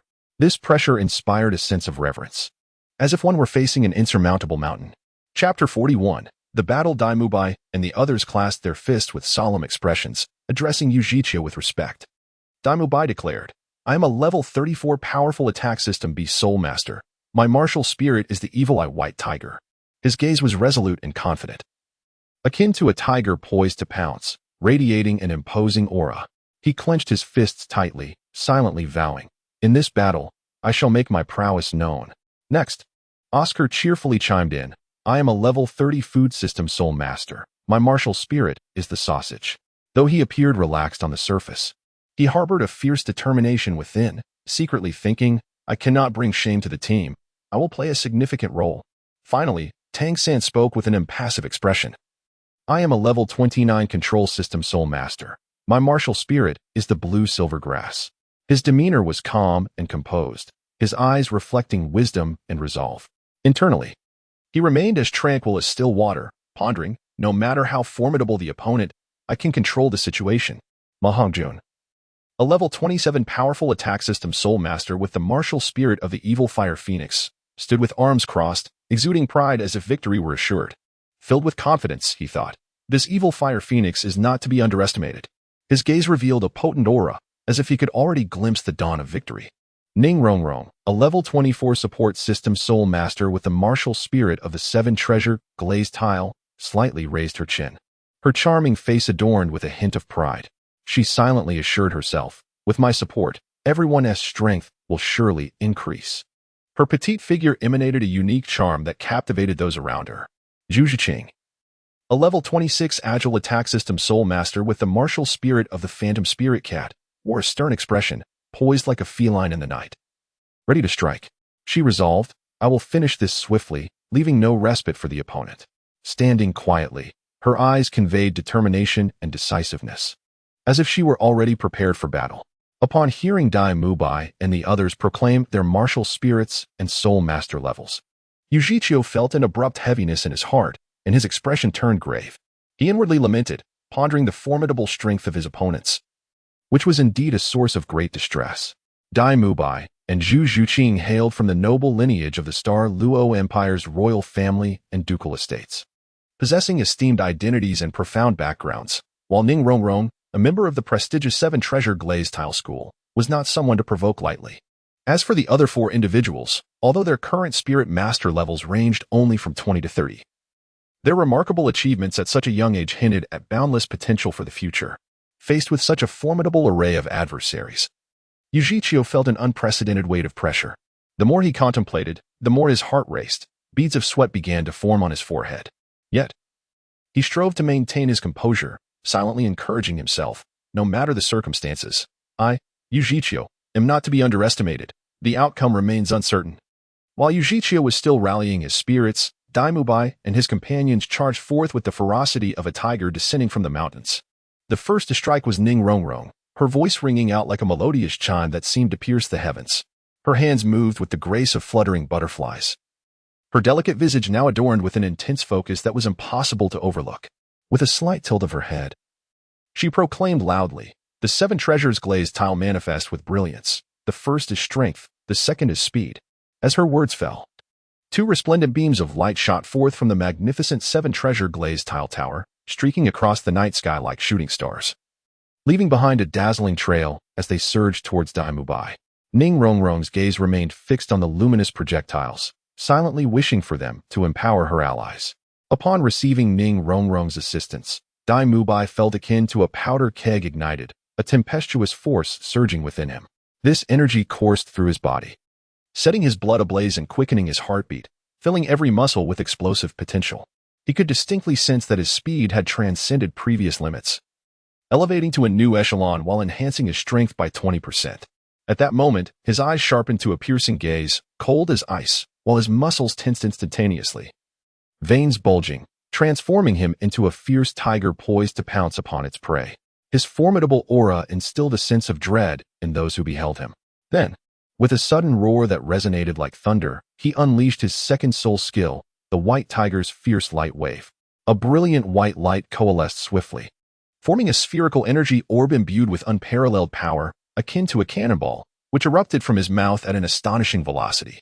The radiance was so blinding that it was nearly impossible to behold, as if it sought to devour all in its path. Daimubai fixated on the energy orb, his eyes brimming with resolve and determination. He silently vowed to deliver a crushing blow to his adversaries, ensuring they recognized his prowess.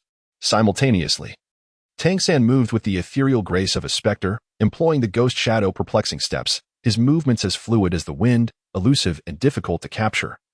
Resembling a wraith in the shadows, his hands were tightly clenched, and the blue-silver grass in his grasp seemed to be imbued with vibrant life. Moving with an enchanting fluidity, Tang San appeared as a bolt of azure lightning, racing across the arena with a speed that dazzled the eyes. His movements were seamless and natural, devoid of any hesitation, as if he were one with his surroundings. Everything unfolded with an effortless grace. The blue-silver grass slithered like a serpent, carving elegant yet menacing arcs in the air, accompanied by a sharp whistle as it surged toward Yi Zhiqiu. They shot forth like lethal arrows, imbued with formidable power and an intimidating presence that sent shivers down the spine. Tang San's gaze was resolute and piercing, his heart brimming with thoughts. Even if you are a Soul King, what of it? We, the members of Shrek Academy, shall not cower before any formidable foe. In this battle, you shall understand our might. His heartbeat was steady and robust, each pulse infusing him with greater courage and determination. At that moment, Tang San transformed into a valiant warrior, his silhouette standing tall and proud beneath the sun. Zhu Zhuqing moved like a wraith, her form flickering so swiftly that it was nearly imperceptible, akin to a lightning bolt slicing through the night sky, vanishing and reappearing in an instant. Her speed was astonishing, resembling a shadow traversing the air, leaving behind an array of afterimages. Her movements were light and agile, each step imbued with strength and resolve. The claws in her hands gleamed with an icy brilliance, as if they could cleave the very air. Her eyes radiated determination and conviction, devoid of any hesitation or retreat. She focused intently on her adversary, the fire of battle igniting within her gaze. One thought consumed her mind. She must defeat him. This thought echoed within her like a war drum, urging her to press forward. She understood the significance of this fight, not merely for personal honor, but for the triumph of her team. Deep within, she vowed, regardless of the cost, she would conquer this foe, never yielding, never giving up. She aimed to prove her strength and respond to everyone's expectations with victory. Chapter 42, Battle 2. At that moment, Ma Hongjun unleashed a thunderous roar that reverberated like a clap of thunder, causing the very air around him to quiver. He exerted tremendous force through his legs, stamping down hard on the ground, the sheer power causing the earth to tremble beneath him, propelling him into the air like a cannonball. In an instant, flames swirled around his body, a searing inferno that threatened to reduce everything in its vicinity to ashes. Without hesitation, he unleashed his first soul skill, Phoenix Fireline. A torrent of blazing fire erupted from his mouth, resembling a ferocious dragon of flames, its gaping maw revealing sharp fangs, exuding an overwhelming might as it barreled toward Yi Zhiqiu. Despite Yi Zhiqiu being a Soul King at over level 50, an imposing disparity in strength existed between them. Yet Tang San, Zhu Zhuqing, Daimubai, and Ma Hongjun were undaunted. In their eyes, there was not a trace of timidity, only unwavering determination and fearless courage. Deep within their hearts, they firmly believed that as long as they united in purpose, no adversary was insurmountable. As Tang San and his companions launched their fierce onslaught, Yi Zhiqiu's expression darkened, and an unsettling wave of panic surged within him. These youngsters are surprisingly formidable. Their relentless assault has caught me off guard. However, he quickly took a deep breath, striving to regain his composure. With his teeth clenched tightly, his muscles tense like solid rock, he summoned the brilliance of his first and second soul rings, which simultaneously illuminated the surroundings with dazzling light. Subsequently, an unending chill emanated from him, a frost that seemed capable of freezing one's very blood. At the onset of battle, Yi Zhiqiu decisively unleashed two potent soul abilities. The first, Xianshui Bing Feng, and the second, Xiangui Hu Ti. The chilling aura that surged forth was a manifestation of his first soul ability, rapidly spreading in all directions. Intent on thwarting Tang San and his companion's vigorous advance, a cold smirk curled upon his lips as he mused. Humph, these youngsters possess some skill, yet they remain too young.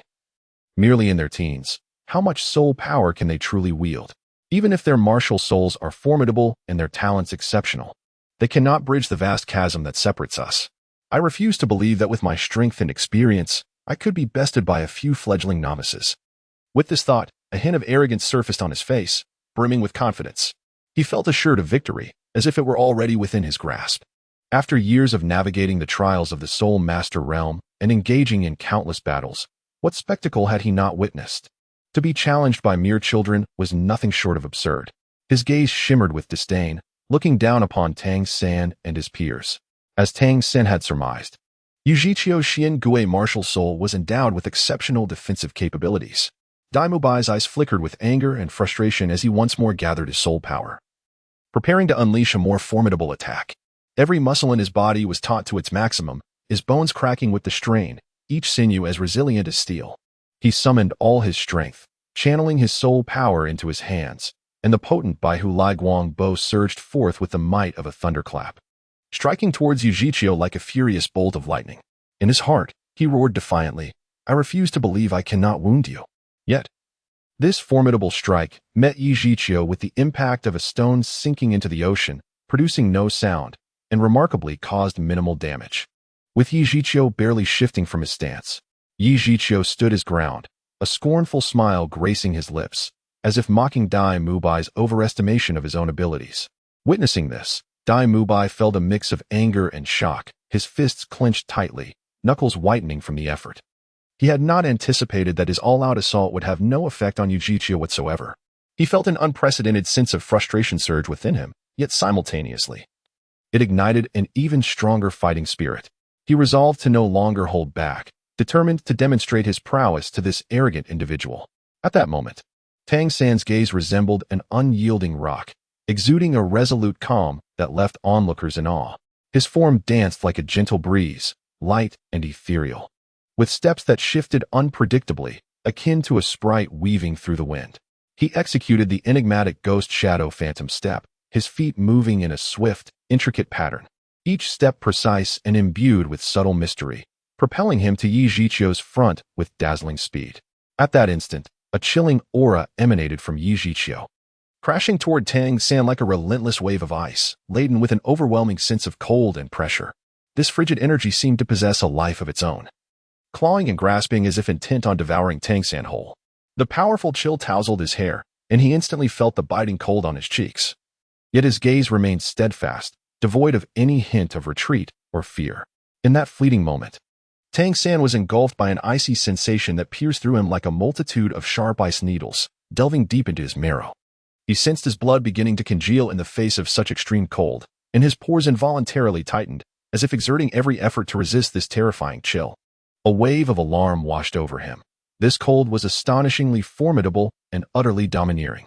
However, in the blink of an eye, he quickly steadied his mind, contemplating, "I must not allow this chill to hinder me. I must discover a way to break through. I, Tang San, have traversed countless hardships. How could I be easily daunted by mere cold? I shall triumph over it." He clenched his teeth tightly, the sound echoing as veins bulged on his forehead. His hands swiftly came together in prayer, movements as swift as lightning, and he immediately channeled his full strength into the Xiantian art. At that moment, the soul power within him surged like a torrent, unstoppable and overwhelming. As the soul power coursed rapidly through his meridians, a wave of warmth began to spread throughout his body, akin to the gentle sun of spring gradually dispelling the harshness of winter. Tang San could distinctly feel the warmth coursing through him, gradually diminishing the icy sensation, which offered him some relief. He let out a long breath, his confidence bolstered. Yet, the once agile and flexible blue-silver grass now seemed ensnared by a mysterious and powerful force, unable to extend freely. The cold encroached relentlessly, enveloping each strand of blue-silver grass, the chilling essence penetrating every fiber. Those once supple and resilient tendrils had now turned rigid, as if encased in a thick layer of frost. They had lost their former suppleness and flexibility. Each movement now seemed extraordinarily laborious. Tang San was in a state of acute anxiety, beads of sweat forming on his forehead, his brows furrowed tightly in a furrow resembling a river. He was consumed with urgency, constantly pondering strategies. How could he contend with such fierce cold? What means could he employ to extricate himself from this predicament? Surely there must be a solution. Taking a deep breath, he endeavored to regain his composure. His gaze was fixed intently on the adversary ahead. While his senses were attuned to the subtle changes in his surroundings, he understood that only by maintaining tranquility could he uncover the means to resolve his dilemma. At that moment, Ma Hongjuan's eyes widened. Filled with fury, he unleashed a deafening roar that resonated like thunder, instilling fear in all who heard it. Immediately, he clenched his fists tightly, the muscles in his arms tensing, veins popping out like hardened steel. Then, with all his might, he expelled a torrent of flames forward. In an instant, an intensely scorching phoenix flame erupted from his mouth, surging forth like a tumultuous flood, exuding an aura capable of obliterating all in its path. Recklessly directed toward Yi Zhiqiu, where the flames traveled, the surrounding air seemed to warp under the searing heat, creating visible ripples of thermal waves, as if the very fabric of space had been deformed by the terrifying warmth. Though Ma Hongjuan's raging phoenix flames were significantly diminished upon contact with Yi Zhiqiu's ice-cold Xian Shui, which sealed them, the once unstoppable inferno now resembled a fire doused with cold water, its momentum markedly weakened. Nevertheless, despite the reduction in its ferocity, the phoenix flames continued to burn tenaciously. Striving to break free from the confines of the Xian Shui's icy grip, the clash between the phoenix flames and the Xian Shui produced a fierce conflict and resistance. Concurrently, the cold emanating from Yi Zhiqiu, in the face of the phoenix flames' assault, experienced a slight rise in temperature. The previously bone-chilling cold, akin to the frigid winds of the polar regions, was now somewhat more bearable, no longer rendering one's bones susceptible to freezing. However, although the intensity of the cold had lessened, it still lingered in the air, imparting a piercing chill. Yi Zhiqiu was taken aback. He had not anticipated the ferocity of Ma Hongjuan's phoenix flames, which could actually diminish his chilling aura. He couldn't help but exclaim, "This lad's flames are remarkably fierce, even capable of weakening my cold." Meanwhile, Ma Hongjuan gritted his teeth, resolutely thinking, "No matter how formidable your Xian Shui may be, I shall not be easily subdued." His eyes were filled with determination and resolve, vowing not to be outdone by anyone. Ma Hongjuan's evil fire phoenix was a rare variant martial soul, its flames imbued with extraordinary power. The purplish-red flames resembled a ferocious beast breaking free from its cage, clawing and snarling with an imposing presence. The flames radiated an eerie purplish-red hue, akin to the eyes of a demon, flickering with a menacing glow. It leaped through the air, roaring as if to proclaim its strength and inviolability to the entire world. Wherever the flames spread, the air seemed to ignite, crackling with energy. They twisted and contorted as if animated, seeking new targets to engulf. Although Yi Zhiqiu's tortoise-shell defense was remarkably sturdy, it appeared somewhat fragile in the face of the crimson flames.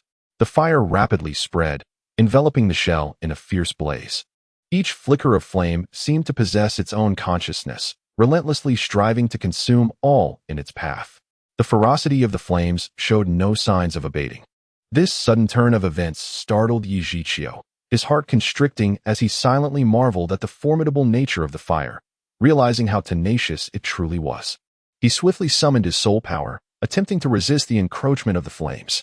However, the fire seemed to possess an inexhaustible vigor, continually assaulting his defenses. Yi Zhiqiu dared not let his guard down. His brow furrowed as he focused intently on the blazing inferno, pondering his countermeasures. He understood that if he could not swiftly devise a solution, he might very well be overpowered by the flames.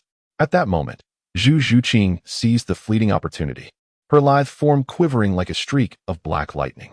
Her movements were as swift as a phantom, each step imbued with unparalleled speed and strength, transforming her into a blurred shadow that swiftly reached the blind spot behind Yi Zhiqiu. Her figure moved with ghostly rapidity, evading capture. At this juncture, her once gentle visage was replaced by a steely resolve. Her gaze was piercing, seemingly capable of penetrating all, firmly fixed on Yi Zhiqiu's head. Taking a deep breath, she concentrated all her strength like a tide surging into her hands. Her muscles tensed, her joints paling under the strain, revealing her unwavering determination. Without a moment's hesitation, Zhu Zhuqing unleashed her first soul skill, the ethereal stab, calling out in her heart, "Yi Zhiqiu, brace yourself." She sought to demonstrate to all her strength, declaring that she would not be easily defeated. The ethereal stab was Zhu Zhuqing's signature technique, capable of instantly augmenting her attack power and speed. As she initiated the move, a surge of potent energy erupted from her hands, forming a sharp, dark shockwave that surged toward Yi Zhiqiu's back.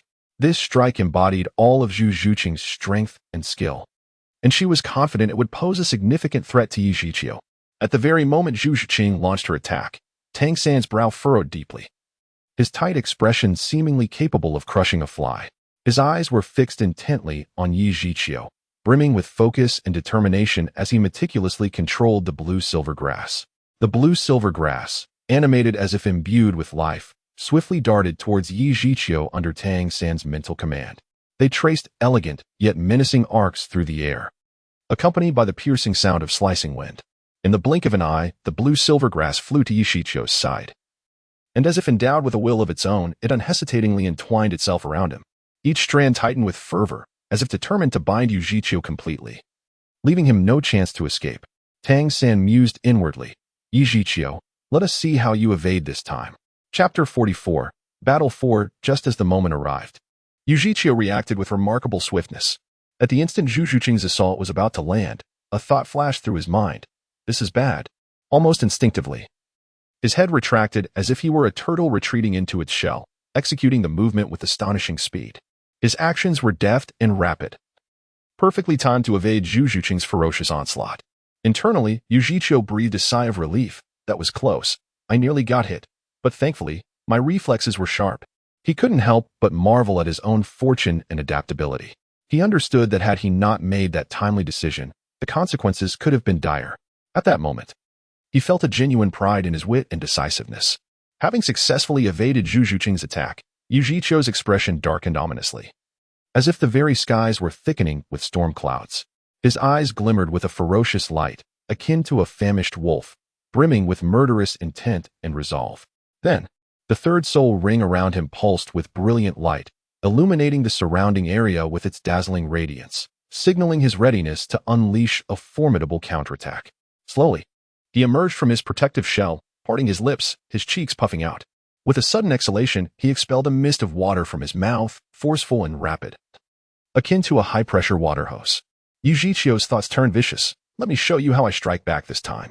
His gaze radiated confidence and determination, as if he possessed absolute certainty in the potency of his assault. Despite Ma Hongjuan's phoenix flames, known for their devastating combustibility capable of incinerating all in their path, Yi Zhiqiu's spirit power far exceeded his, creating a vast disparity. Moreover, Yi Zhiqiu's Xian Shui was exceptionally potent, brimming with immense energy. Suddenly, with a soft puff, the blazing phoenix flames that had been consuming the shell were abruptly extinguished by Yi Zhiqiu's unexpected gust of mist. The once resplendent purplish-red flames vanished without a trace, leaving only a faint wisp of smoke. Ma Hongjun, witnessing this, felt an urgent anxiety welling within him, as if countless ants were scuttling chaotically in his chest. He thought to himself, this fellow is truly formidable. I must not allow him to gain the upper hand. I must find a way to suppress him once more. At that moment, Zhu Zhuqing moved with ghostly agility, her speed rendering her nearly invisible, as she transformed into a mere shadow. A flash of resolve gleamed in her enchanting eyes, akin to a shooting star streaking through the night sky, steadfast and radiant. Her feline claw was raised high, its sharp talons glimmering with a chilling brilliance under the moonlight, propelled by an unyielding force as it struck down fiercely upon Yi Zhiqiu's back. In that fleeting moment, her silhouette dissipated like a wisp of smoke, light and swift, as she departed with unwavering determination. Yet, in that singular instant of impact, Zhu Zhuqing felt as if her claw had grazed an ancient block of ice. An excruciating chill surged through her arm, akin to countless icy needles piercing her skin. Alarmed, Zhu Zhuqing realized the gravity of her misjudgment regarding her opponent's strength, but there was no time for further contemplation as the frost rapidly enveloped her entire being. Gritting her teeth, she summoned every ounce of her soul power to resist the frigid onslaught while hastening her escape. At that precise moment, her claw seemed ensnared by an icy force, rendering it utterly rigid, as if all sensation had been stripped away. Surprised within, Zhu Zhuqing acknowledged the formidable nature of this chill, a wave of cold rising from the depths of her heart. She understood the peril of this frost. If not approached with caution, it could ensnare her limbs, hindering her true potential. Thus, she must remain ever vigilant, adeptly wielding her abilities to counter this potent chill. Simultaneously, Tang San's gaze transformed, imbued with unwavering resolve, as if he had made a pivotal decision in an instant. his handsome brow furrowed deeply, etched with two profound lines that exuded seriousness and gravity. Without a moment's hesitation, he resolved to withdraw the blue-silver grass entangled around Yujichio. The blue-silver grass seemed to sense Tang San's determination, contracting swiftly, as if a well-drilled army obeying the command of its leader. They moved with agility, rapidly returning to Tang San's side, each blade of grass vibrant, as though imbued with its own will. Tang San scrutinized the retracted blue-silver grass with intensity, contemplating that it must not sustain any harm, otherwise it would jeopardize the ensuing battle. He recognized the critical importance of the blue-silver grass for the conflict ahead, necessitating its protection. As the blue-silver grass returned, Tang San's complexion gradually normalized, yet his gaze remained sharp, vigilantly surveying his surroundings. At that moment, Dai Mubai's eyes widened like brass bells, his pupils seemingly on the verge of leaping from their sockets, as he unleashed a deep, resonant roar. White tiger protection barrier. This cry echoed with the ferocity of a wild beast from the depths of the mountains, stirring the very souls of those who heard it. Instantly, his muscles bulged, hardening like rock, brimming with explosive power. A faint white glow rippled around him like a tranquil wave, casting his figure in the likeness of a divine warrior descending upon the earth. In an instant, he erupted forth like a furious white tiger, his feet propelling him off the ground, launching his body towards Yujichio with astonishing speed, akin to a cannonball in flight. His robust arms were raised above his head, accompanied by the howling winds, akin to a mighty mountain crashing down upon Yujichio. A dull thud resonated, reminiscent of thunder, deafening in its intensity. Yujichio was forcefully propelled forward, stumbling 2 steps, each footfall reverberating like the beating of a heart, instilling a sense of dread. The ground bore the imprint of his steps, leaving 2 deep craters, dust swirling as if the very earth trembled beneath him. Yet, being seasoned and experienced, he swiftly regained his composure, his expression darkening ominously, as though it could drip with despair. With gritted teeth, he bellowed, "Third soul skill, profound water surge." His voice brimmed with fury and defiance, seemingly seeking to unleash all his pent-up rage. He waved his hands frantically, orchestrating a tumultuous torrent, each motion imbued with boundless authority. A surging flood erupted from his palms, resembling a ferocious dragon, roaring as it charged fiercely towards Dai Mubai. Dai Mubai scoffed inwardly, "Come on. I'm not afraid of you." His gaze remained resolute, unwavering in the face of such a formidable onslaught, maintaining his poise. Just then, Mahanjun shouted, "Watch this." His round face was set with determination, eyes wide and focused. He took a deep breath, fervently channeling the soul power within him. He felt a tremendous force surging through his body, more potent than before. As he exerted himself, his skin flushed crimson, as if ignited by an internal blaze. Then, with a whoosh, a second wave of phoenix flames erupted from his mouth. This time, the flames were even more intense and radiant, capable of incinerating all in their path. Wherever the flames traveled, the air crackled with heat, as if on the verge of ignition. Though the fire did not entirely evaporate the surging profound water, it successfully diminished its offensive, granting Dai Mubai precious time to react. A surge of joy filled Dai Mubai's heart as he thought, "What a chance!" With agility, he swiftly sidestepped, deftly evading the oncoming assault. His movements flowed seamlessly, devoid of hesitation, showcasing his exceptional skill and combat prowess. Breathing heavily, Mahanjun mused, "Humph. Don't underestimate my phoenix flames."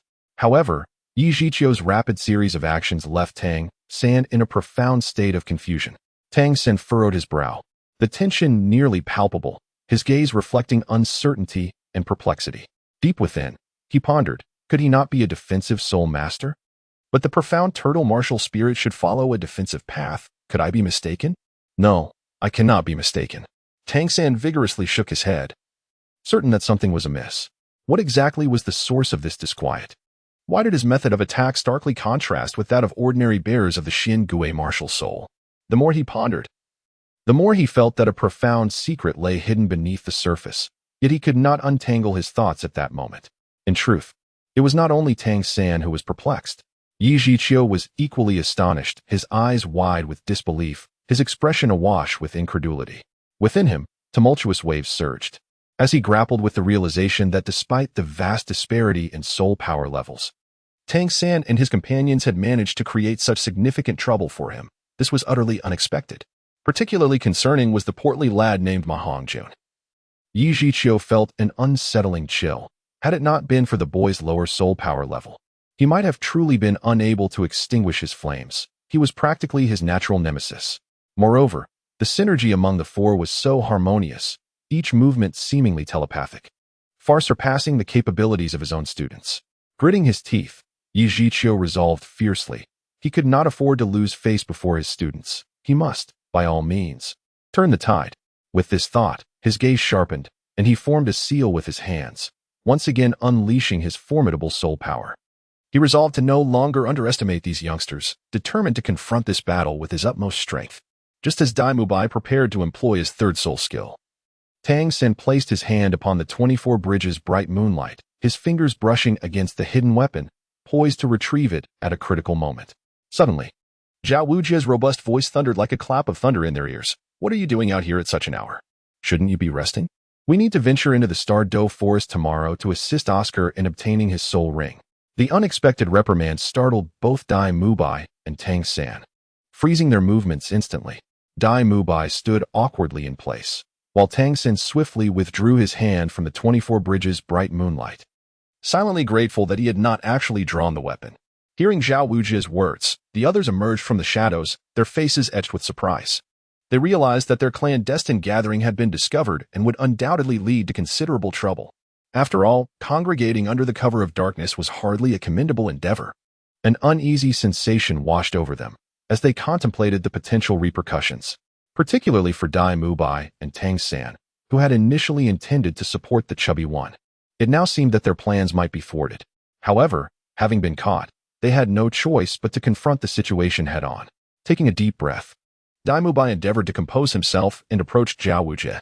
Tang San followed silently, contemplating how best to navigate the impending confrontation. As they drew nearer, Zhao Wujie's imposing figure came into view, his countenance grave, eyes glinting with a sharp intensity that made it difficult to meet his gaze. With Zhao Wujie's intervention, Yi Zhiqiu ignited like a powder keg, his fury surging fiercely.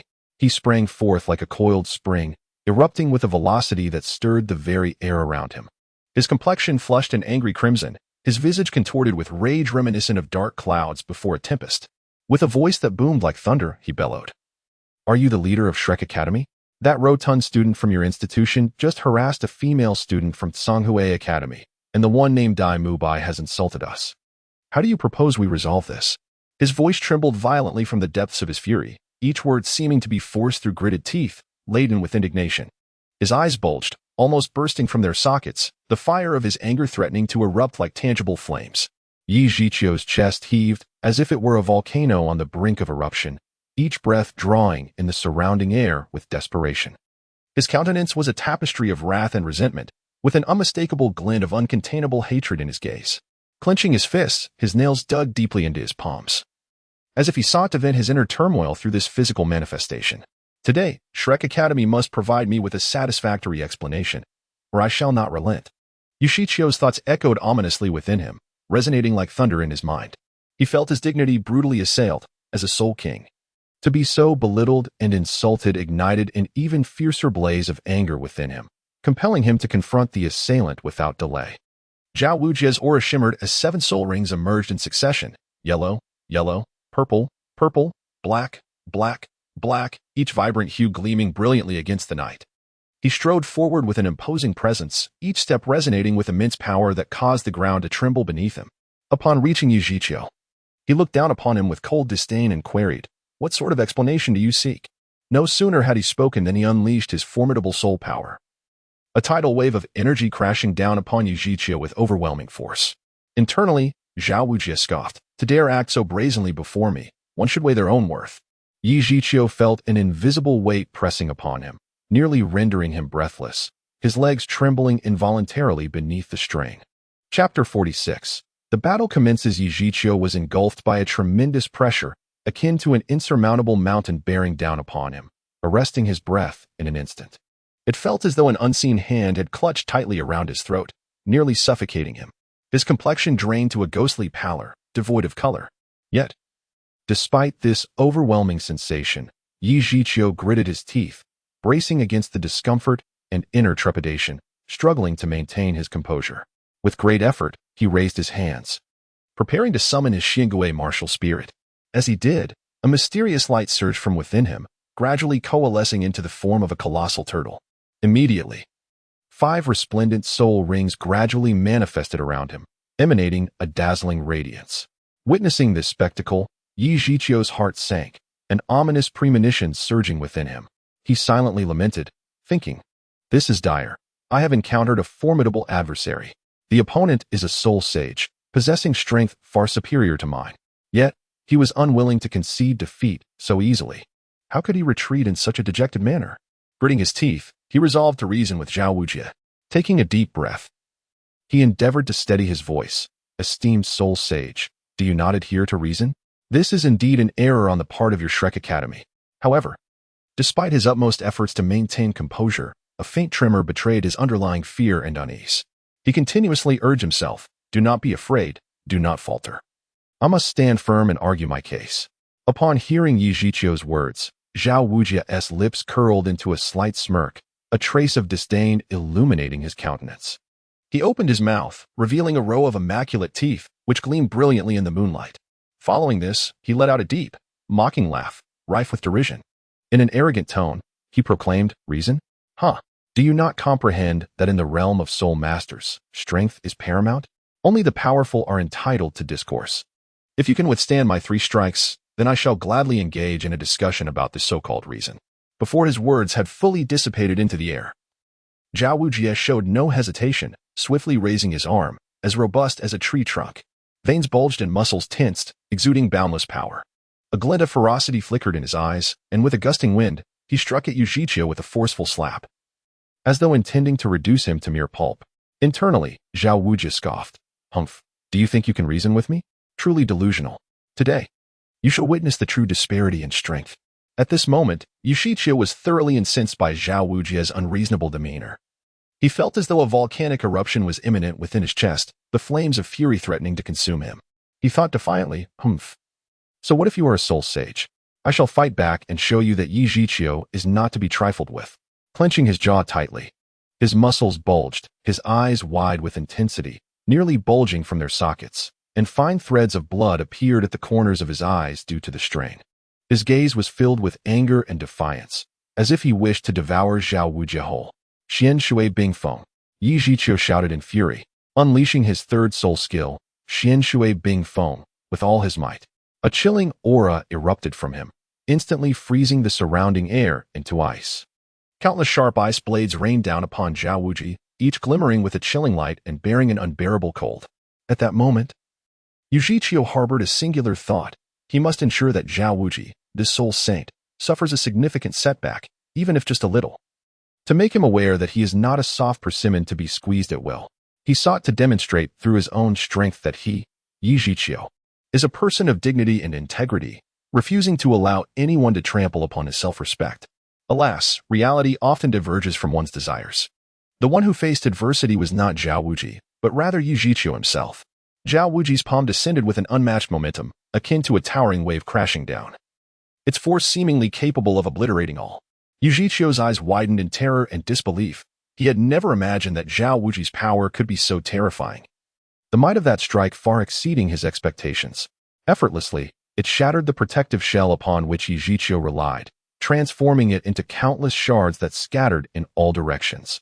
As the shell disintegrated, a powerful recoil surged into Yi Zhiqiu's body, forcing him to spout a mouthful of blood. Immediately thereafter, Zhao Wujie, as if swatting a fly, effortlessly sent Yi Zhiqiu flying several meters away. Yi Zhiqiu found himself airborne, utterly defenseless, like a kite severed from its string, devoid of control. With a thud, he crashed heavily to the ground, kicking up a cloud of dust. Upon hitting the earth, a sweetness surged from deep within his throat, and with a sudden gasp, he expelled another mouthful of blood. The crimson liquid arced through the air before splattering onto the ground, a sight both shocking and grim.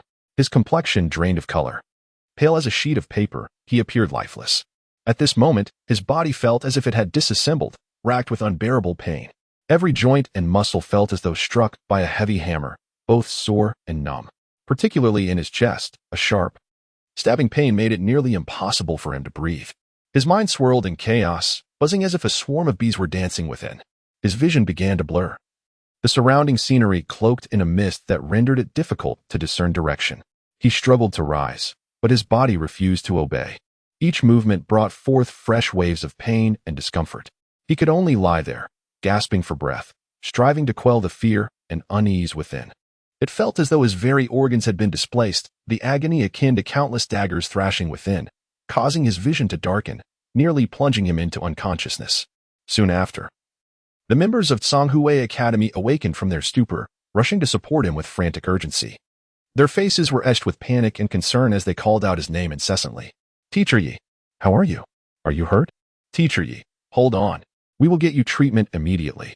Yet, Yi Zhiqiu lay silently upon the ground, eyes tightly shut, his pallor ghostly, as if he had lost consciousness entirely. The hearts of the crowd plummeted to the depths of despair, leaving them at a loss as to how to confront the situation before them.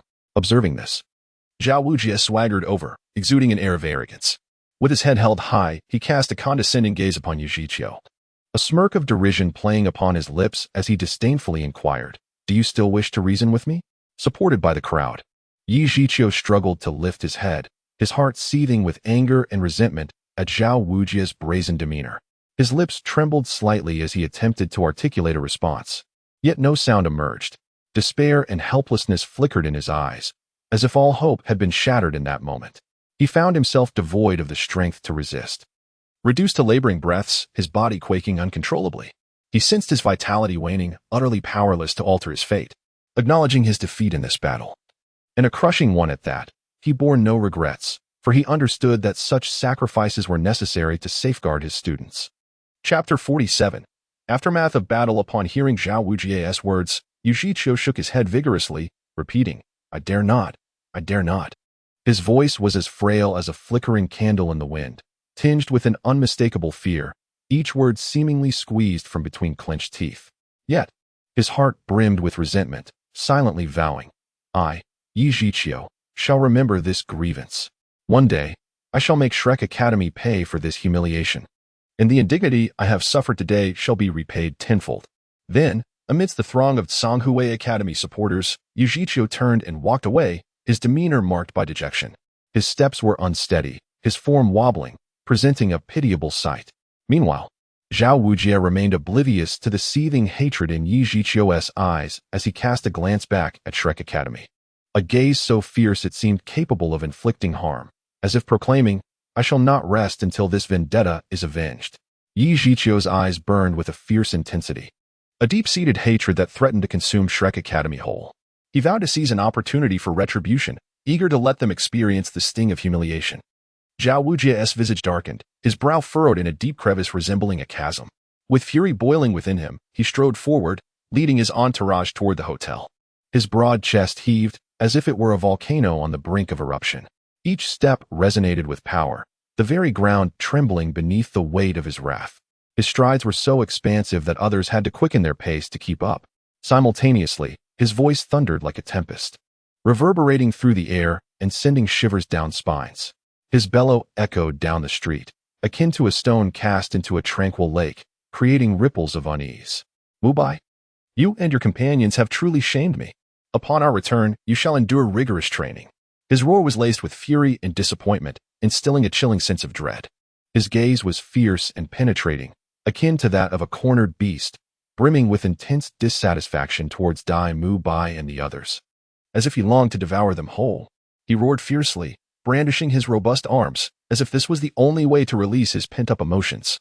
At that moment, Zhao Wujie silently mused, "Humph, these young ones possess commendable strength, yet are utterly oblivious to their limitations. If they do not diligently hone their skills, they may well invite calamity upon themselves in the future."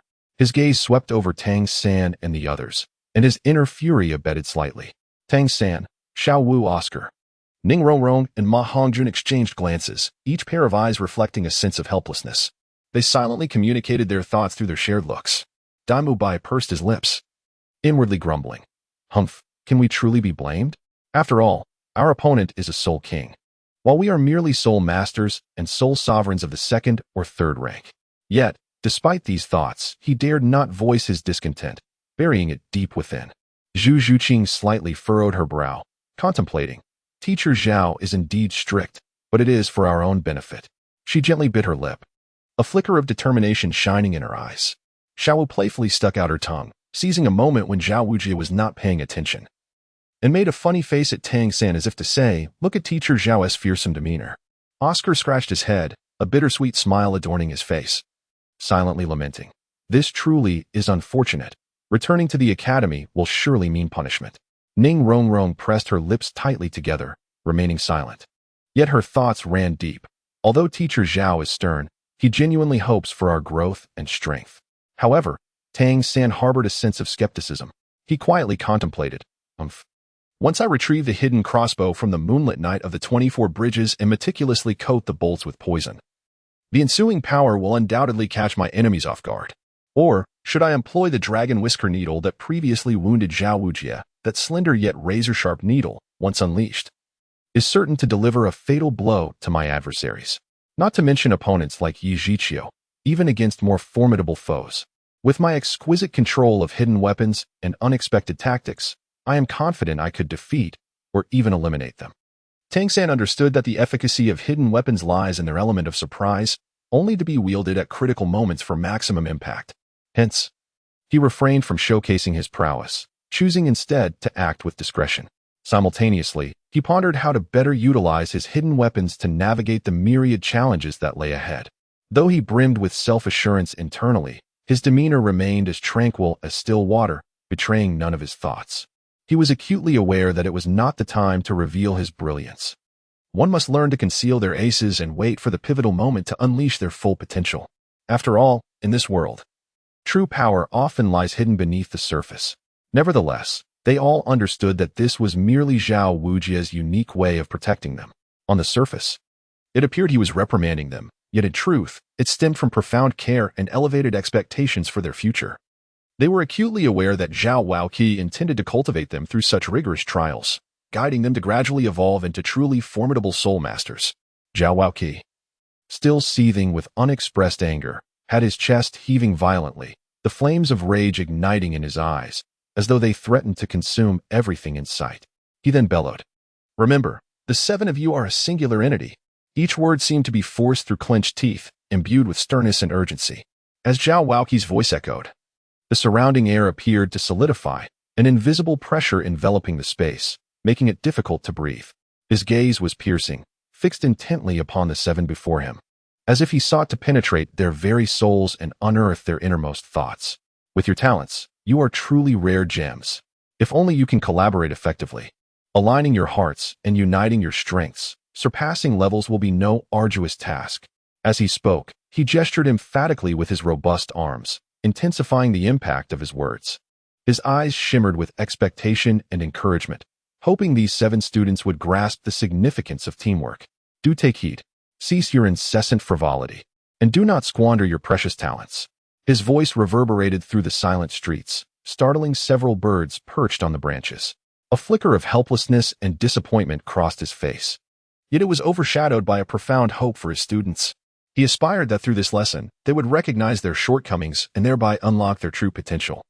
At that moment, Zhao Waoqi privately lamented, "These children possess commendable talents, yet they are still so very young." He shook his head slightly, a glimmer of concern in his eyes. In his view, although these young individuals were exceptionally gifted, they lacked a profound understanding and practical experience of teamwork. He understood that only through collaboration could the maximum potential of each individual be realized, leading to greater achievements. Yet, these youngsters seemed oblivious to this truth, still overly reliant on their individual capabilities. Chapter 48. A sudden intervention upon hearing Zhao Waoqi's reprimand. Tang San and the others dared not be negligent and promptly responded in unison, "Understood, Teacher Zhao." Tang San reflected inwardly. Although Teacher Zhao is stern, his intentions are undoubtedly for the betterment of the entire team. Through this battle, I have come to deeply appreciate the importance of teamwork. Henceforth, we must place greater emphasis on cooperation, fully leveraging each member's strengths to achieve greater victories in combat. With this thought, Tang San nodded, signaling his acknowledgement of Teacher Zhao's teachings. Dai Mubai was similarly moved. He silently vowed to enhance his training upon returning to the academy, to elevate his strength and no longer provoke Teacher Zhao's ire. Simultaneously, he resolved to learn how to better collaborate with his teammates to face various challenges together. Conversely, Xiao Wu appeared somewhat indifferent, muttering, all right, I understand. I will pay more attention in the future. However, deep within her heart, she comprehended teacher Zhao's earnest intentions, though she was reluctant to admit it aloud. Oscar, Zhu Zhuqing, and Ning Rongrong silently reflected on their own shortcomings. They understood that to become exemplary soul masters, it was imperative not only to enhance their individual strengths, but also to learn the art of collaboration and mutual advancement. Meanwhile, the onlookers cast envious glances toward them, their eyes brimming with admiration and longing as they regarded Tang San and his companions. Whispers floated through the air. Look at them, so young yet so accomplished. Another voice chimed in. Indeed, to receive guidance from teacher Zhao Wujie, a soul sage, their future is surely boundless. Others marveled. Is this what students of Shrek Academy are like? Truly impressive. These remarks reached Tang San's ears, filling him with an overwhelming sense of pride. Under their watchful gaze, Tang San and his companions quickened their pace, returning to the hotel. Walking ahead, Tang San's emotions were tumultuous. He felt exhilarated by the day's experiences, yet sensed a hint of pressure regarding the challenges that lay ahead.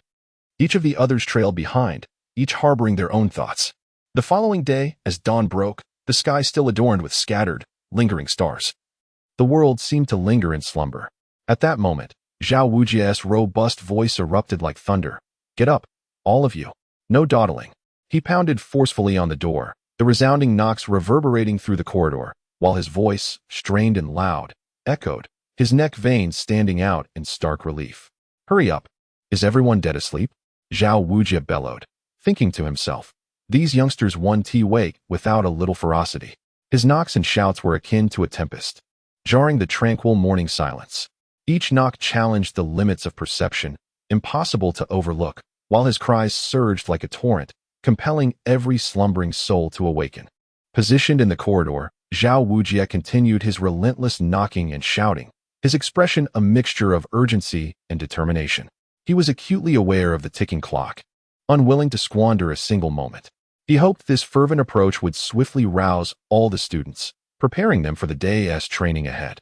Thanks to Zhao Wujie's efforts, the occupants of the rooms gradually stirred awake.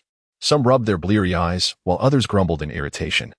Yet they swiftly donned their garments and gathered their belongings in preparation for departure. Everyone rise. You have 1 minute to get dressed and assemble downstairs. Those who are late can expect punishment.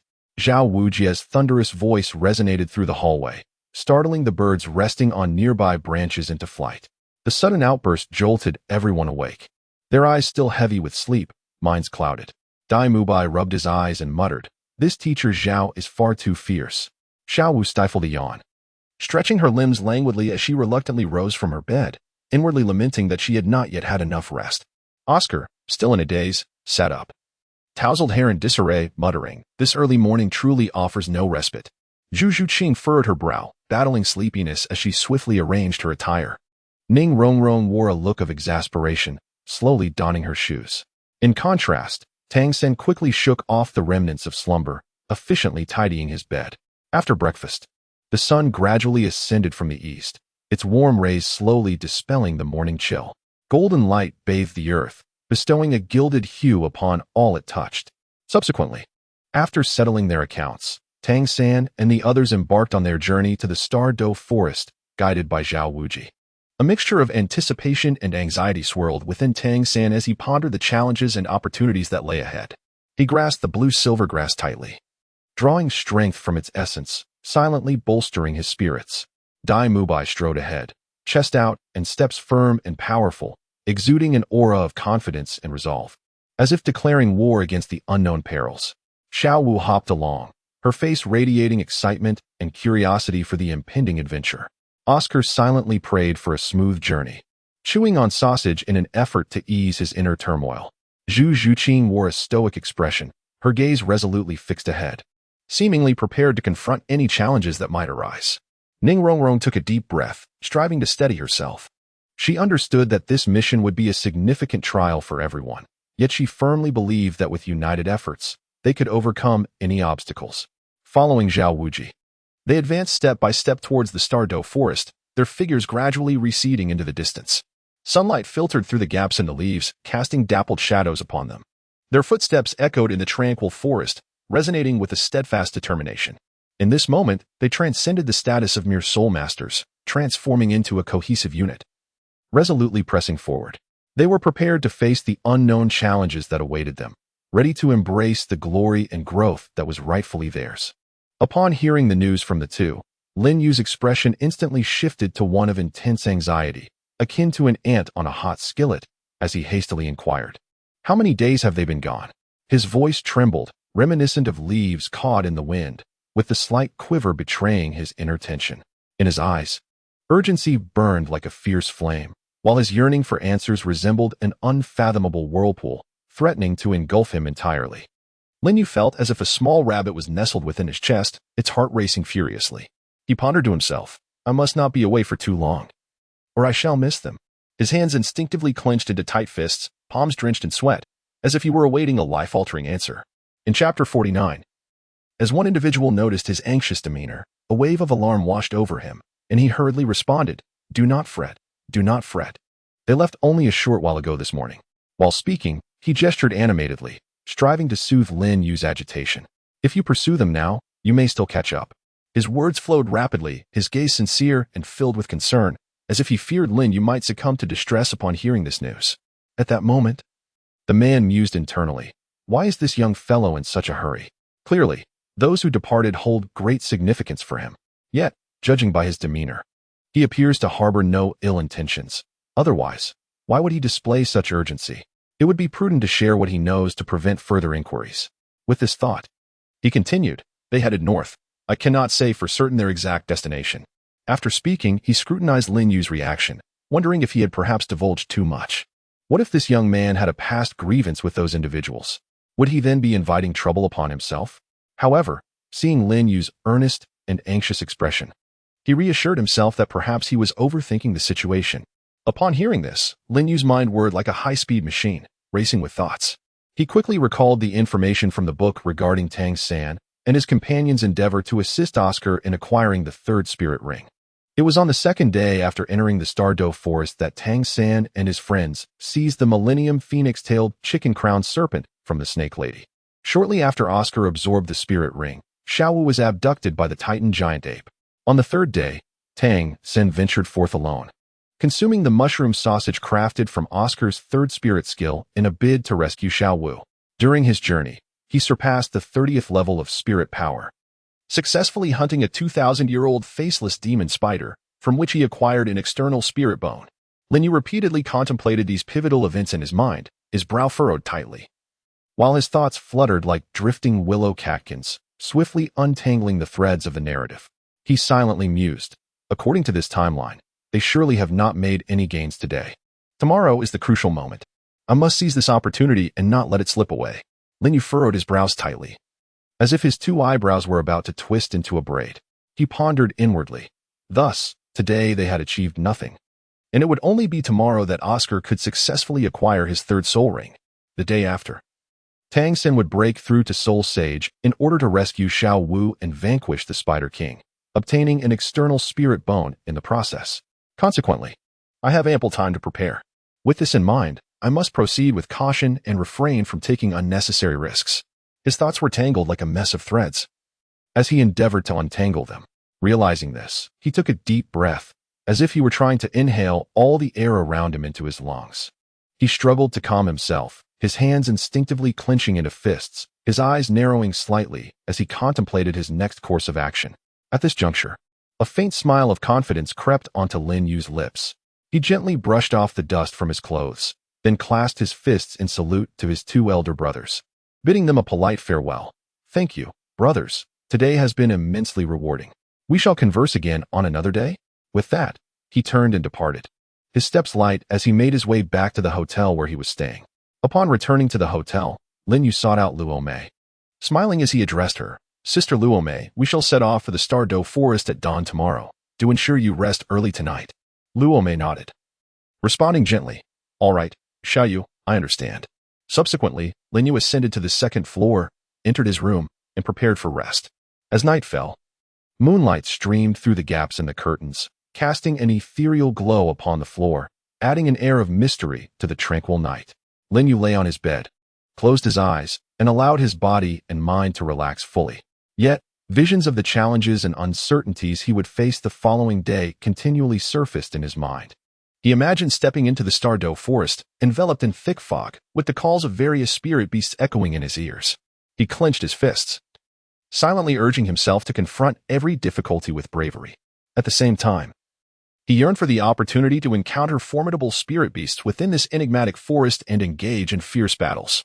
As the night deepened, Lin Yu's thoughts gradually settled, and he succumbed to slumber. In his dreams, he found himself within that mysterious forest, embroiled in intense combat with spirit beasts. His body soared through the air, his weapon gleaming with dazzling light, each strike imbued with unparalleled strength. The spirit beasts clawed and snapped, attempting to hinder his advance, yet he remained undaunted, forging ahead relentlessly. In this dreamlike battle, Lin Yu experienced an unprecedented thrill and sense of accomplishment. He firmly believed that as long as he maintained his courage and resolve, no matter the obstacles that lay ahead, he would triumph over them. The next day, as the eastern sky began to blush with the first light of dawn, Luo Mei gently approached Lin Yu's door. She tapped lightly on the door, calling softly, "Lin Yu, it's time to rise." Her voice was like a gentle stream, soft yet resolute, carrying an irresistible power. It was as if the first ray of morning sunlight caressed Lin Yu's ears, awakening him from his sweet dreams. Lin Yu, still groggy from sleep, rubbed his eyes, and, upon hearing Luo Mei's call, mumbled in response, "Got it, Sister Luo Mei. I'll be up in a moment." With that, he turned over and continued to linger in bed, relishing the last remnants of warmth enveloping him. Outside the door, Luo Mei stood quietly, listening to the sounds within, her lips curling into a faint smile. She understood that this young lad required a little more time to acclimate to the early rising. Yet she was confident he would rise on schedule. Thus, she gently nodded, turned, and descended the stairs to instruct the staff to prepare breakfast. Lin Yu reclined on his bed, eyes closed, lingering for a few moments before reluctantly rising. He stretched languidly, stifling a yawn, his heart heavy with fondness and reluctance for the warmth of his cozy cocoon. He ambled into the bathroom, completed his morning rituals, and then leisurely donned his attire, preparing to embrace the dawn of a new day. When Lin Yu finally descended the stairs, the sun had only just begun to rise. Golden rays streamed through the windows, casting dappled shadows upon the floor, enveloping the entire room in a warm ambience. He noticed that Luo Mei had already prepared a sumptuous breakfast for him, and he made his way to the dining table, taking a seat across from her. The two sat facing each other, indulging in the delightful meal while engaging in light-hearted conversation. The atmosphere relaxed and joyful. After breakfast, Lin Yu leaned back in his chair, contentedly patting his belly. The sunlight gradually intensified, golden beams cascading onto the window sills, filtering through the glass to illuminate the walls with exquisite patches of light. All of this heralded the arrival of a new day, officially signaling its commencement. Lin Yu sat upright at the dining table, his gaze filled with both anticipation and trepidation. He fixated on the breakfast before him as if attempting to see beyond its surface. Deep within, he silently urged himself that today must mark the successful acquisition of his second soul ring. Luo Mei stood beside him, her gentle yet resolute gaze resting on Lin Yu, as though imparting a wordless encouragement. "You can surely achieve this." Lin Yu nodded slightly, seemingly acknowledging Luo Mei's expectations. Grasping his chopsticks firmly, he slowly reached for the plate, lifting a morsel to his lips.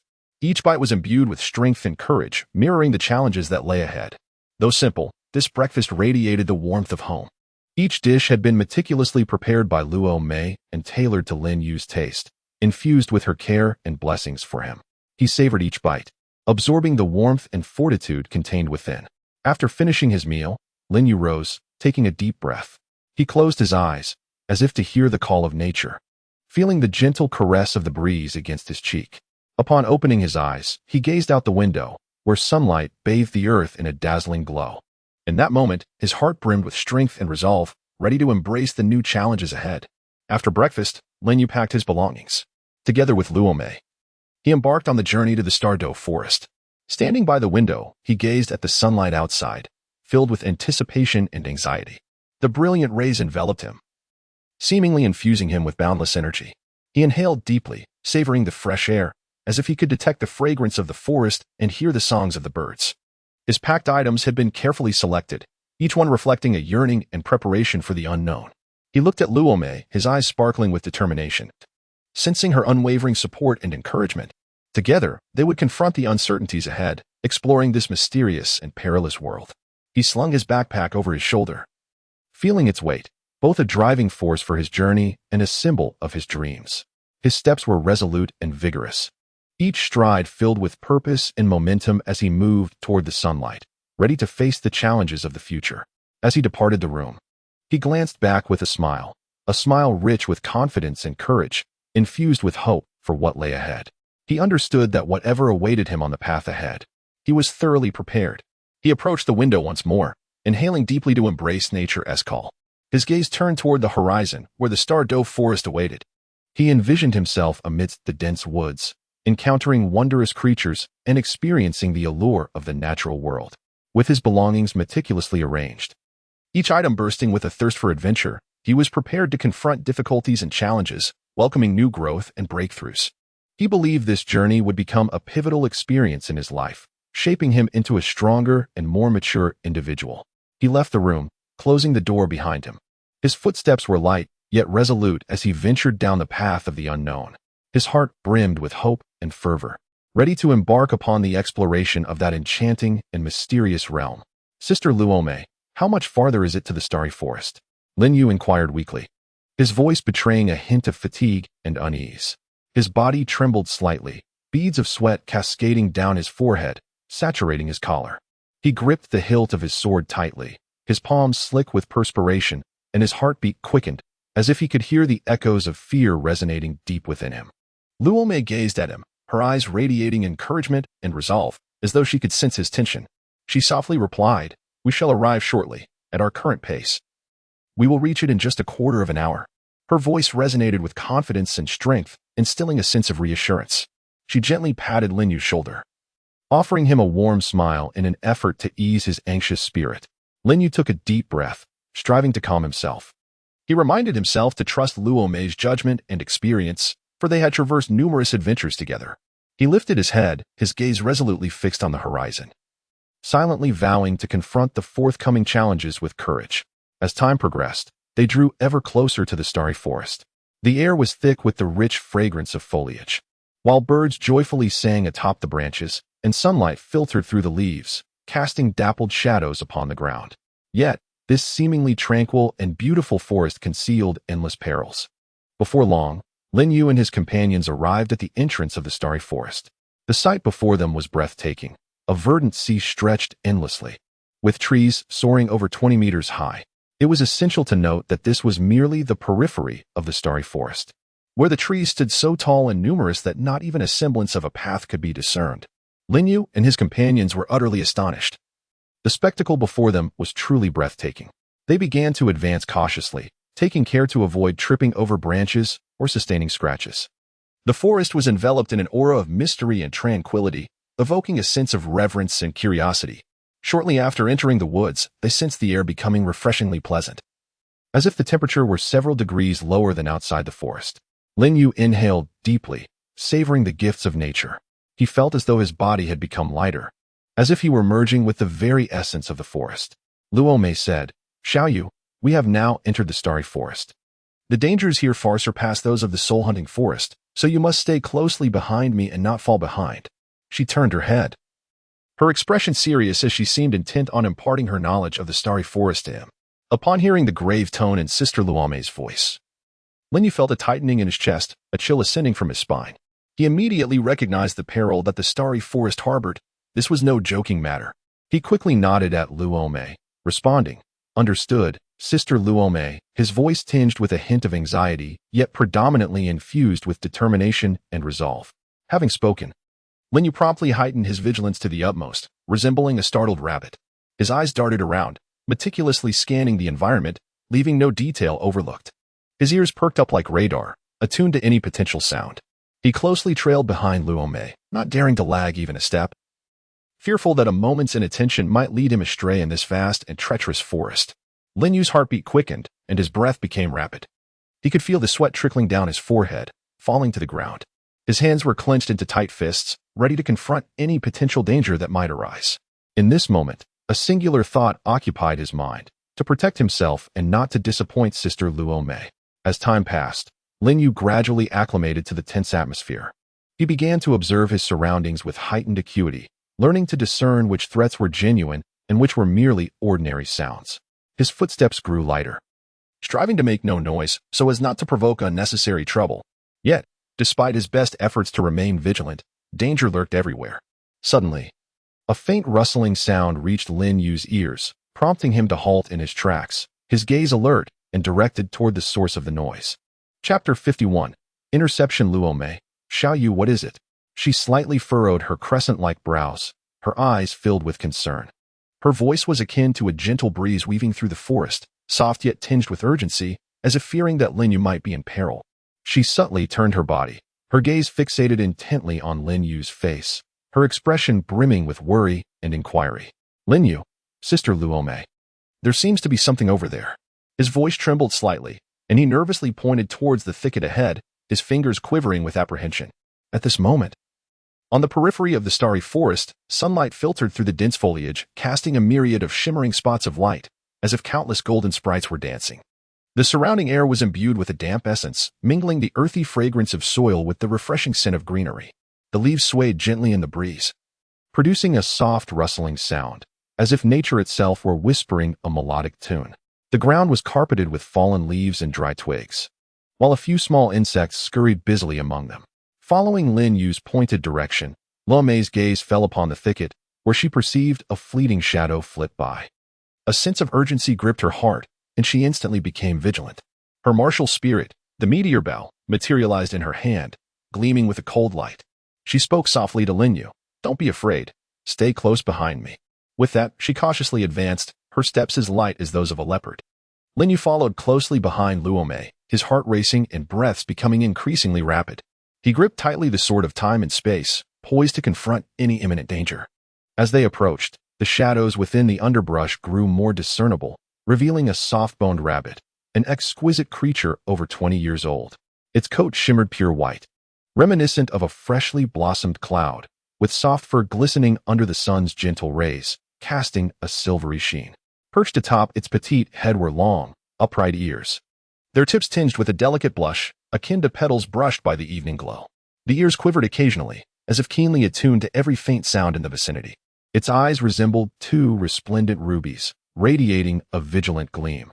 This brilliance betrayed a sense of unease in the unfamiliar surroundings, akin to stars twinkling in the night sky.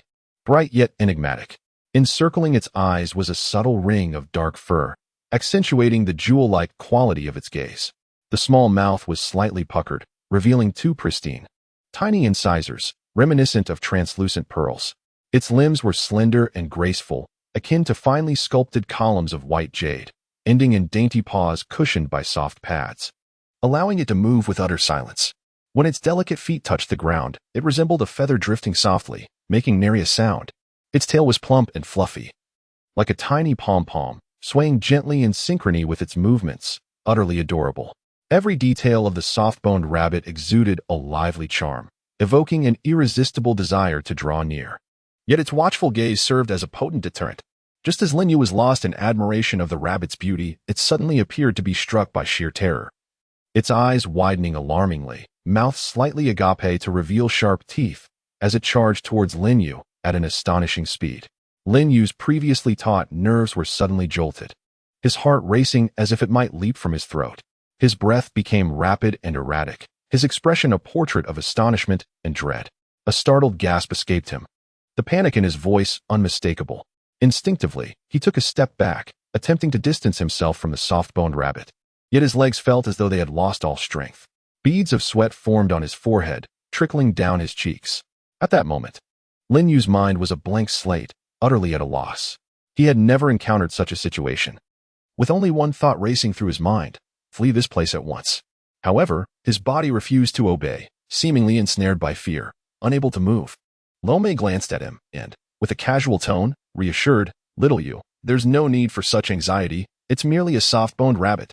We are currently on the outskirts of the starry forest, where soul beasts over 5,000 years old rarely appear. Even if a 10,000-year soul beast were to show up, I could handle it effortlessly, so you needn't be so tense." She slightly lifted her chin, her eyes brimming with confidence, and a subtle smile graced her lips. As if everything lay within her control, Just then, another shadow suddenly leapt from the thicket, moving with astonishing speed, and in an instant, it was before them. Lin Yu focused his gaze and discovered that the shadow before him was none other than the mate of the delicate-boned rabbit he had encountered earlier. At that moment, it was glaring fiercely at them, emitting a deep, menacing growl, seemingly poised to launch an assault at any given moment.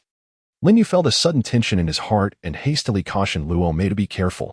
However, Luo Mei merely smiled faintly, seemingly unfazed by the threat posed by the soft-boned rabbit. Xiao Yu, fret not. This soft-boned rabbit is merely a millennium soul beast. I can effortlessly deal with it. Luo Mei assured him, as she conjured a bow in her hand. The flowing star bow, her martial soul. The bow shimmered with a chilling light.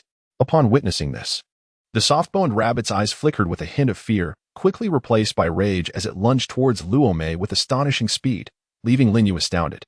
With a cold snort, Luo Mei drew the flowing star bow, releasing an arrow that flew like lightning, striking the soft-boned rabbit directly. The creature let out a wretched cry as its body was sent hurtling backwards, crashing heavily to the ground, motionless.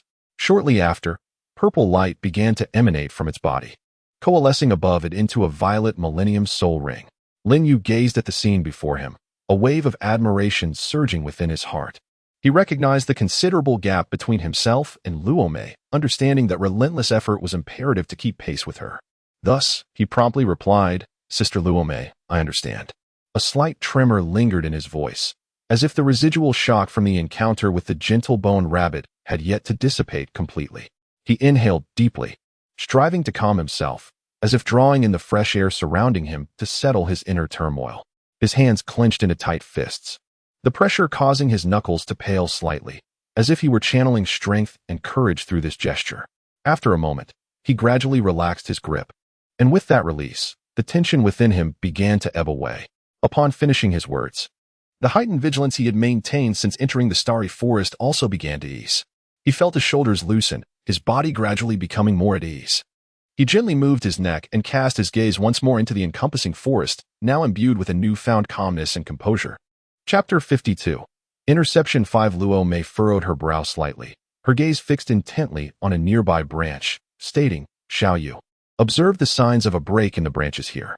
Her voice resonated with clarity amidst the tranquil surroundings of the starry forest. At that moment, a mysterious aura enveloped the woods, sunlight filtering through the layered foliage to create dappled patches of light, reminiscent of a dreamlike tableau. A gentle breeze rustled the leaves, as if whispering ancient tales. Luo Mei crouched down, meticulously examining the point of fracture in the branch. Her eyes, sharp and focused, seemed capable of piercing through all veils of obscurity. She delicately brushed aside the surrounding fallen leaves, her fingers tenderly tracing the break, her movements gentle and nuanced, as though she were uncovering a hidden secret. Her hair danced lightly in the breeze, blending seamlessly with the natural environment. Her demeanor was serious and earnest, as if engaged in a significant archaeological excavation. A glimmer of wisdom and curiosity shone in Luo Mei's eyes, as she appeared to piece together the fragments of a riddle. Her breathing grew steady and profound, resonating in harmony with the rhythm of nature. In this serene forest, time seemed to stand still, with only Luo Mei's focused silhouette moving through the unknown. From the point of fracture, it appeared to have occurred only in the past couple of days. Luo Mei's brow knitted slightly, her eyes narrowing as she leaned closer to scrutinize the broken branch. Her gaze was piercing, as if she could see through the branch to everything that had transpired here. "You mentioned that the people from Shrek Academy entered the starry forest yesterday. Therefore, this mark is likely a remnant they left behind." She straightened, surveying her surroundings, where a mysterious and tranquil atmosphere pervaded the forest. Sunlight streamed through the dense leaves, casting mottled shadows upon the ground, like golden threads woven together. The soft breeze stirred the leaves, whispering the secrets of the forest. Luo Mei raised her chin slightly, her eyes reflecting determination and sagacity as she continued to analyze the situation. "If we follow this trace, we may very well catch up with them." Her voice resonated steadily and resolutely through the tranquil forest, imparting an inexplicable sense of security. "Lin Yu, I understand, Sister Luo Mei. Let us hasten to follow them. My intuition suggests that by pursuing them, there lies a substantial chance of discovering the soul beast I desire." With that said, a glimmer of anticipation sparkled in Lin Yu's eyes, as if he could already envision the soul beast he yearned for waiting just ahead. He eagerly advanced a step, the fallen leaves beneath his feet crackling softly, as if cheering him on. Firmly grasping his weapon, he readied himself for any potential danger that might arise.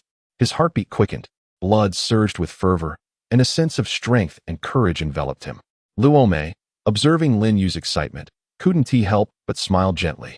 She too sensed the profound longing within him for the soul beast. Thus, she nodded and followed the trail left behind, venturing into the unknown alongside Lin Yu. As noon approached, the sun hung high in the sky, its scorching rays illuminating the earth. Lin Yu and Luo Mei trailed the remnants of others, ultimately arriving beneath a colossal tree. This magnificent giant towered into the clouds, standing tall and upright, its lush branches and leaves forming a vast green canopy that shaded the ground below. Sunlight filtered through the gaps in the foliage, casting golden beams that resembled ethereal pillars of light, enchanting all who beheld them. The trunk of the grand tree was immensely thick, requiring several adults to encircle it hand in hand. Its bark, rough and sturdy, bore the marks of time, silently witnessing the passage and transformation of the ages.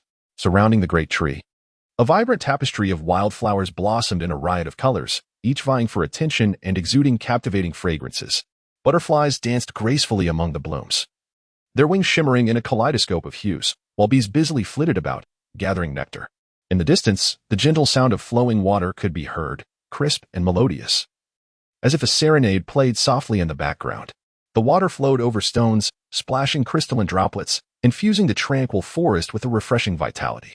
Luo Mei squinted slightly, examining the marks on the tree with care, her fingers lightly brushing against the rugged bark. She tilted her head slightly, sunlight cascading like golden threads across her face, outlining her exquisite features, reminiscent of a breathtaking painting. A hint of hesitation flickered in her gaze, a reflection of indecision amidst choices. Xiaoyu. Judging by the traces left on the tree, they must have departed merely half an hour ago. Luo Mei's voice was soft, akin to a gentle breeze whispering past. Do you think we should pursue them immediately, or shall we take a moment to rest here, have lunch, and then continue our chase? Her gaze shifted from the tree to Lin Yu, her eyes brimming with inquiry. The sunlight sparkled within her irises, concealing a myriad of thoughts. She gently bit her lower lip, her slightly furrowed brow revealing her inner turmoil. This forest, serene yet mysterious, compelled her to tread cautiously on the path ahead. The surrounding leaves rustled softly in the breeze, producing a whispering sound, as if sharing in the concern of their decision. Lin Yu lifted his gaze to the heavens, the scorching sunlight piercing his eyes with an unbearable intensity. He squinted slightly, lost in contemplation of the time when Oscar absorbed the soul ring and the moment the Titan Great Ape made its appearance. In a murmuring voice, he suggested to Sister Luo Mei, "Shall we take a brief respite here to recuperate our strength? After all, we have pursued them all the way from the hotel to this point, depleting not only our physical stamina but also leaving our soul power alarmingly low. If we recklessly engage in pursuit now and encounter a confrontation, the repercussions could be dire." As he spoke, his complexion grew increasingly pallid, and his expression bore the weight of profound exhaustion. Lin Yu gradually sank to the ground, his hands trembling as he retrieved provisions and water from the heart of the stars to distribute to Sister Luo Mei. When he extended the food to her, his movements became exceedingly slow and laborious, as if each subtle gesture drained him of immense energy. Without hesitation, Luo Mei accepted the rations and water from Lin Yu, devouring them with great eagerness and swallowing them within moments.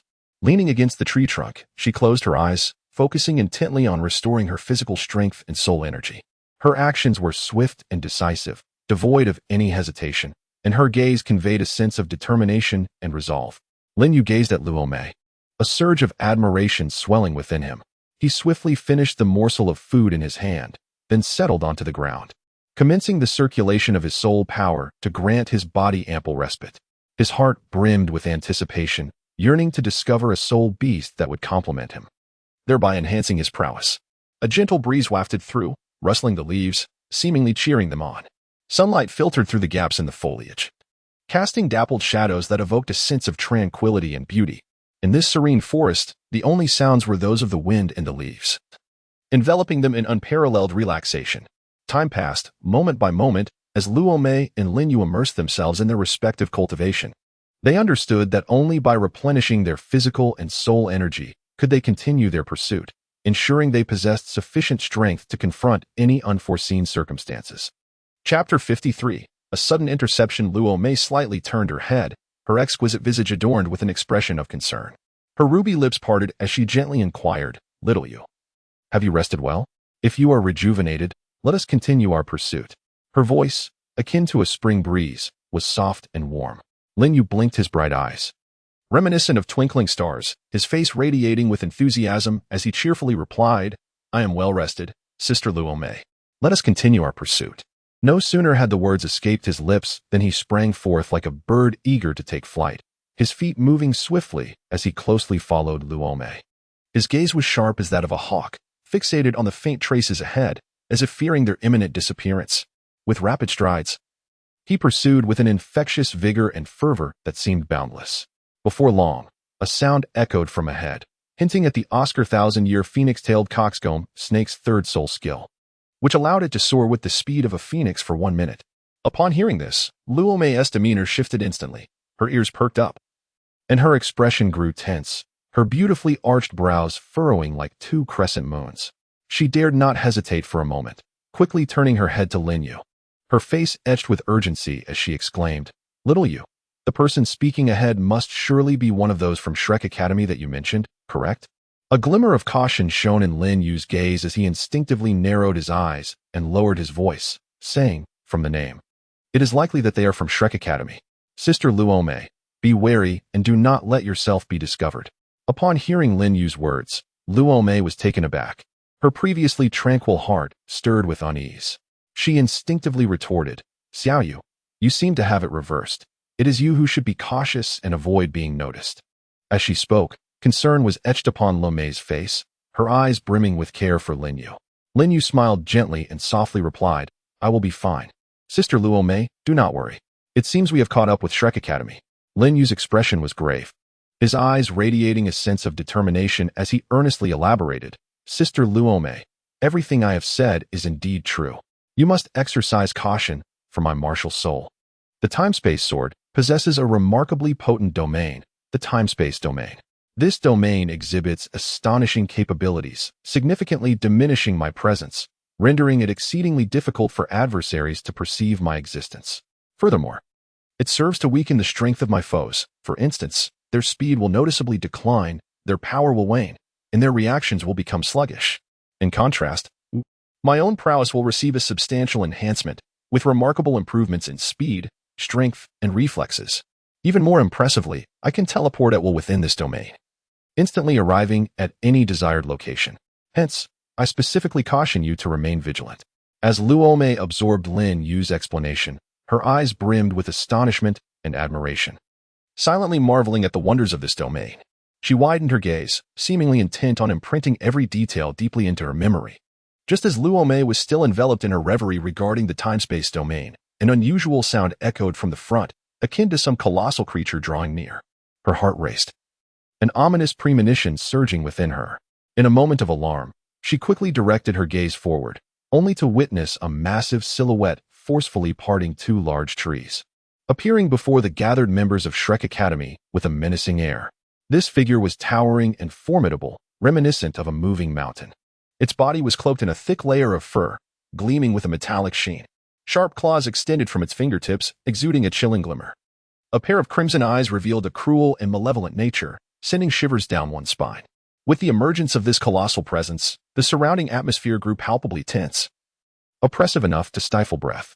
Suddenly, a gargantuan figure gradually materialized from the haze, encroaching upon the vision of the onlookers. This silhouette bore a striking resemblance to a gorilla, yet its size was so immense that it left one utterly astounded.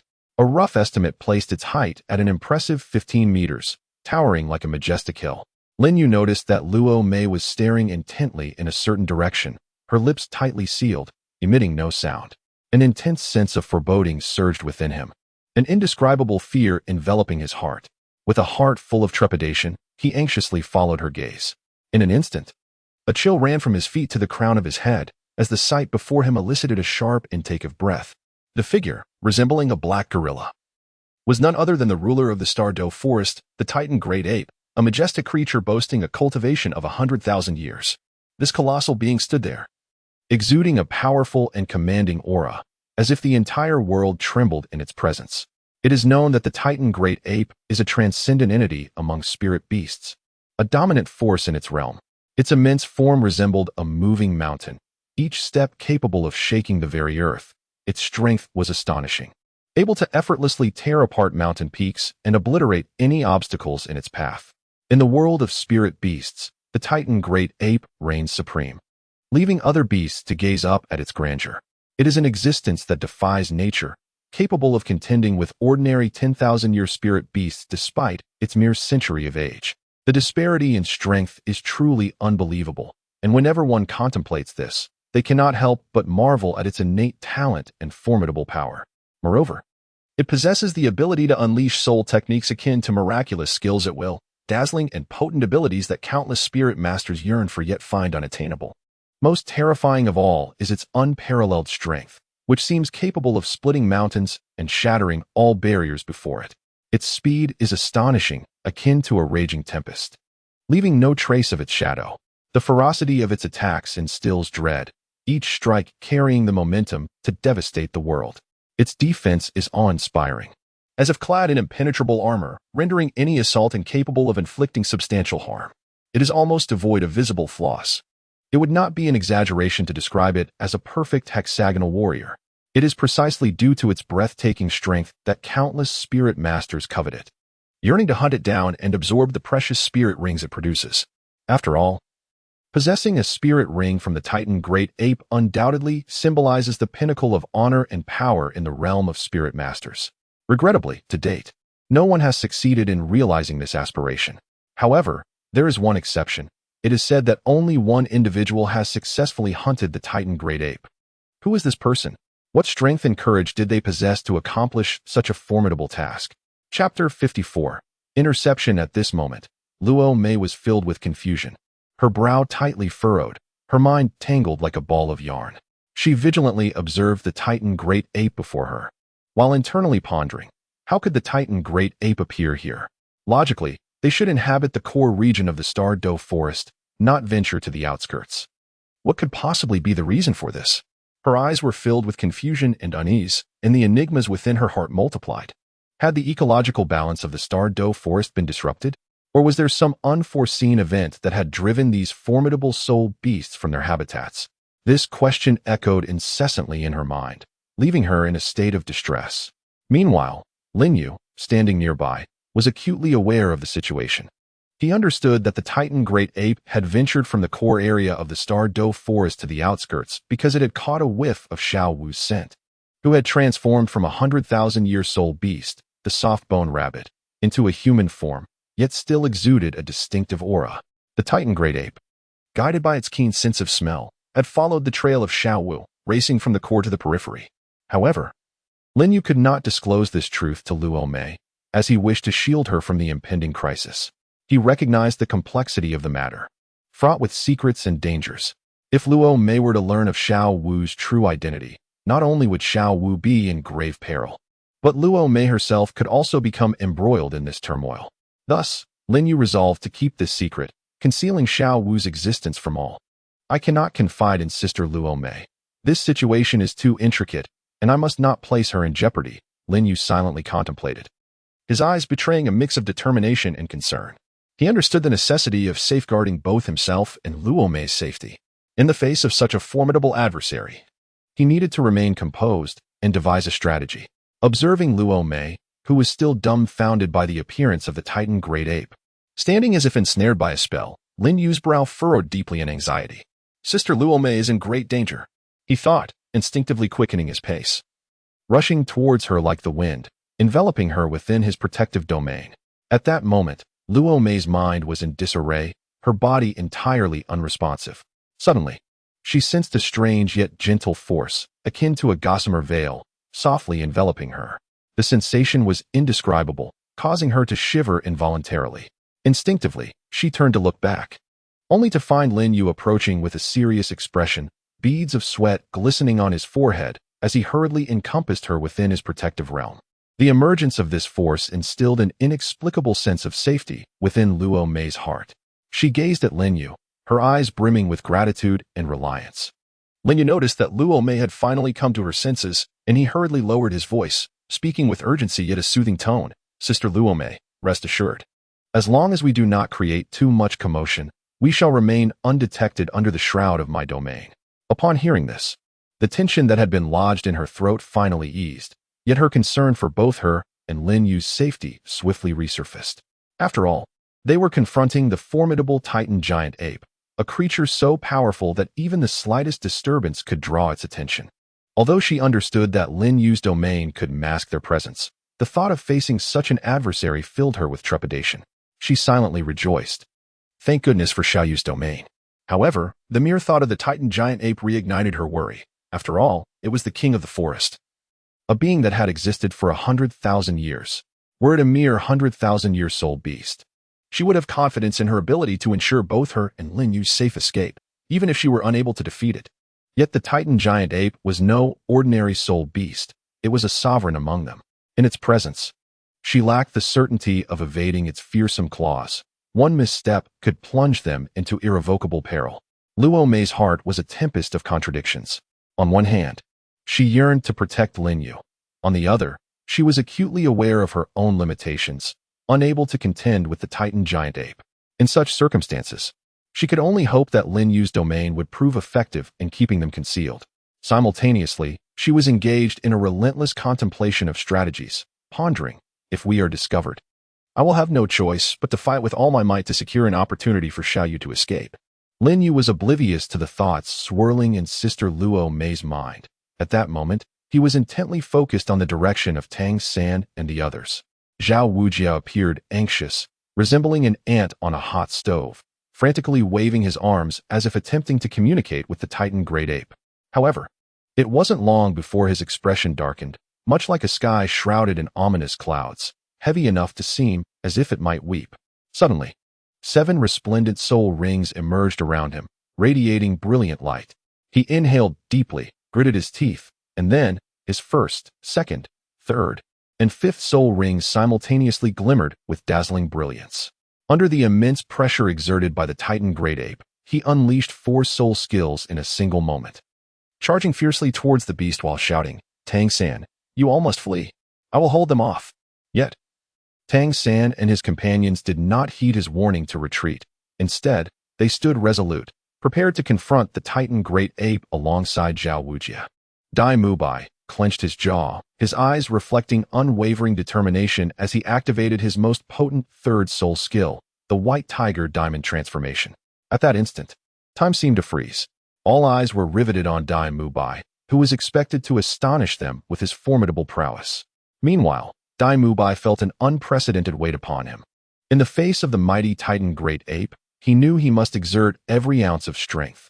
Otherwise, the consequences would be dire. Before them, Dai Mubai's physique, magnificently enhanced by his martial spirit, began to swell once more. His muscles were well-defined, each one radiating a sense of immense power. With each breath, these muscles pulsated, emanating an aura that was both thrilling and terrifying. Simultaneously, a golden sheen enveloped his skin, rendering him as if forged from gold. His eyes transformed into a striking golden hue, shimmering with a fierce brilliance. In that moment, Dai Mubai seemed to morph into a ferocious white tiger, poised to engage in a life-and-death struggle with his adversary. As Dai Mubai completed his transformation, his clothing was instantly torn asunder, disintegrating into tatters that fluttered to the ground. His body stood fully exposed to the air, showcasing his robust and powerful muscles. These muscles, as unyielding as steel, harbored boundless strength. With a thunderous roar reminiscent of a tiger's, Dai Mubai surged forth like a cannonball, launching an assault on the Titan great ape's forelimbs. At this juncture, Ning Ronron's petite form trembled slightly, yet her gaze remained steadfast, devoid of any hint of retreat. She bit down on her silver teeth and let out a spirited cry as her 7-treasure glazed tower erupted in radiant light, instantly enlarging. With her melodious voice resounding, she proclaimed, "The 7 treasures are renowned. The first is strength, the second is speed." In swift succession, for vibrant beams of light shot forth from the 7-treasure glazed tower, accurately landing upon Dai Mubai and Zhao Wujia. Their bodies were instantly enveloped in radiant light, experiencing an overwhelming surge of power continuously coursing through them. Zhao Wujia, originally possessing the strength of a 76th-level soul sage, felt as though he had undergone a remarkable transformation. his entire being brimming with boundless energy. He clenched his fists tightly, savoring this sudden influx of might, his eyes shimmering with excitement and an unprecedented confidence swelling within his heart. In that moment, he believed himself to possess the offensive power of an 80-level soul. Meanwhile, Tang San and his companions showed no intention of retreating. With resolute determination in his gaze, Tang San swiftly moved his hands and called out, "Arise." Blue-silver grass martial soul. Instantly, the blue-silver grass surged forth from his palms. Following this, his eyes widened as he shouted, "First soul skill, bind." He unleashed his first soul skill towards the Titan giant ape, silently praying that it would at least restrict its movements even slightly. Countless strands of blue-silver grass twisted around the Titan giant ape's remarkably robust body like serpents, moving with astonishing speed. The toxins within the grass eagerly flowed toward the Titan giant ape, and Tang San, with furrowed brows and a tense expression, hoped to inflict even the slightest damage. At the same moment Tang San launched his attack, Zhu Zhuqing and Xiao Wu darted towards either side like lightning. Zhu Zhuqing bit her lip, determined to find an opportunity to deliver a fatal blow to the colossal creature, resolutely refusing to back down. Her form became ghostly, her speed so swift that she left only an afterimage in her wake. Xiao Wu, with eyes sharp as a hawk, focused intently on spotting any weaknesses, thinking to herself, "If there's even a sliver of opportunity, I can make it suffer." Yet among them, the most cunning was Ma Hongjun, who wore a sly grin, hands on his hips, confidently declaring, "Behold my prowess." Standing firmly, with a mischievous smile, he took a deep breath, preparing to showcase his abilities. With a low, rumbling roar, his body began to transform. Flames erupted from his skin, coalescing into a massive evil fire phoenix. The wings of the phoenix unfurled, blazing flames dancing in the air. Once the phoenix enveloped him, the two soul rings on Ma Hongjun's body shone with dazzling brilliance. His aura intensified, seemingly merging with the phoenix itself. Fixing his gaze upon the Titan giant ape, a cold smile crept upon his lips. He opened his mouth, unleashing a torrent of phoenix flames as thick as an arm, aimed directly at the Titan giant ape's lower abdomen. The flames surged forth like a fiery dragon, imbued with searing heat and formidable energy, rapidly racing toward its target. Ma Hongjun, filled with self-satisfaction, mused, "Regardless of this Titan giant ape's gender, that spot is undoubtedly a vital point. Just watch how I subdue you completely." Suddenly, the Titan giant ape emitted a thunderous roar that reverberated through the skies, the sound waves crashing forth like a tangible tidal wave, sweeping outwards. Zhao Waoqi was abruptly hurled away like a fragile leaf, crashing heavily to the ground with a painful thud that made him grimace in agony. The blue-silver grass entwined around the Titan giant ape was violently torn apart, scattering in a chaotic mess. However, the unluckiest of all was Ma Hongjun, whose phoenix flame was swept back by the shockwave of the Titan giant ape's roar. With a pained cry, Ma Hongjun found his face charred and several strands of hair scorched, leaving him in a pitiable state as he muttered, "This is truly unfortunate." A deafening roar reverberated through the heavens and the earth, as if it could shatter eardrums. The Titan giant ape appeared thoroughly incensed by the onlookers, its massive eyes turning a blood-red hue, seemingly ablaze with fury. Its colossal form lunged towards the crowd with a speed nearly imperceptible to the naked eye, stirring up a tempest that knocked everyone off balance. Each step it took sent tremors through the ground, raising clouds of dust that obscured its figure. Everyone felt an overwhelming pressure, a tidal wave of dread that constricted their throats. In this critical moment of life and death, the disparity in reflexes among the individuals became strikingly evident. The first to react was Tang San, whose gaze sharpened with the intensity of a hawk. Alarm bells rang in his mind. "This is bad. I must find a way." The acute reflexes honed from years of practicing hidden weapons proved pivotal at this moment.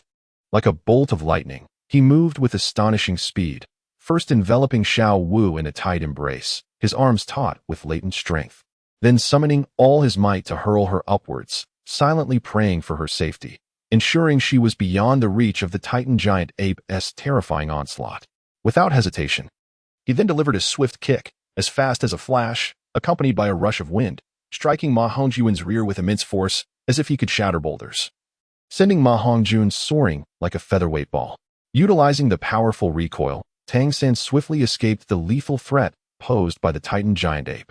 Even with his remarkable speed, he could only save two individuals in close proximity. In the blink of an eye, Dai Mubai also responded, his expression grave as if touched by frost. His gaze filled with unwavering determination, fixated on one thought: I must protect Zhu Qing. In a flash, he enveloped Zhu Qing in a firm yet gentle embrace. Like a vice, and with the other hand, he struck the ground with tremendous force, bellowing, "Open up." A thunderous crash erupted as his powerful strike created a bottomless pit in the earth. Clutching Zhu Qing tightly, Dai Mubai leapt into the chasm without a moment's hesitation, shielding her with his robust back upon landing, as if to convey, "Do not fear, I am here, and I shall not allow you to suffer even a scratch." Chapter 56. The ambush. A thunderous boom resonated through the air as the Titan ape crashed to the ground, resembling a small mountain, causing the earth to tremble violently. This unexpected quake threw everyone off balance, their bodies swaying uncontrollably. However, as Dai Mubai had anticipated, those in the pit suffered little in the way of tangible harm. Just as he felt a wave of relief wash over him, thinking, "Phew, thankfully this enormous creature hasn't noticed us," his tension eased slightly. Yet, his attention was soon captured by Tang San. Tang San's face was a portrait of despair and fury, tears glimmering in his eyes as he let out a heart-wrenching, soul-shattering roar. "No, Xiaowu." The sound seemed capable of shattering the very world itself, imbued with boundless sorrow and defiance. A chill gripped Dai Mubai's heart as an ominous premonition surged within him. He turned to the direction the Titan ape had departed, an indescribable dread enveloping him. Could it be that the Titan ape had taken Xiaowu? The thought sent a shiver down his spine, and in that moment, Tang San's anguished cry struck each heart like a hammer. In a swift and shocking motion, the Titan ape extended its enormous, fearsome hand, effortlessly snatching Xiaowu from the air as if she were but a chick. Its colossal form loomed like a mountain, exuding an unshakable presence. Upon witnessing Xiaowu's capture, Tang San's eyes instantly filled with bloodshot fury, and he became utterly deranged, abandoning all reason as he charged recklessly toward the Titan ape, screaming in a frenzy, "Release her, you damned beast." His voice was laden with rage and despair, evoking deep sympathy from those who heard it. Meanwhile, in a frantic rush, Tang San desperately retrieved hidden weapons from his waist, his heart ablaze with urgency as he hurled them towards the Titan ape's eyes. Resembling a mad lion bereft of its cub, willing to risk everything for retaliation, his movements were swift and fierce, each strike infused with a resolve to fight to the death. At that moment, Zhao Wujing had also found himself clumsily on the ground. Witnessing this scene, his heart tightened in alarm, realizing the gravity of the situation. "Oh no, this is bad," he thought, furrowing his brow and gritting his teeth as he hastily unleashed his seventh soul skill, his martial spirit manifesting. With his eyes wide open and a fierce glare, he bellowed, "Martial spirit manifestation." His voice seemed to pierce the heavens. Instantly, a powerful surge of soul energy erupted from within him, causing his form to swell dramatically, transforming him into an immense figure in the blink of an eye. Meanwhile, a dense, iron-hard coat of brown fur rapidly sprouted from his body, presenting a formidable appearance, as if he had truly transformed into an overwhelmingly fierce and majestic giant bear. At this moment, Zhao Wujie emanated an aura so powerful that it was suffocating. Every movement he made radiated a formidable pressure, instilling a deep sense of reverence in those who beheld him.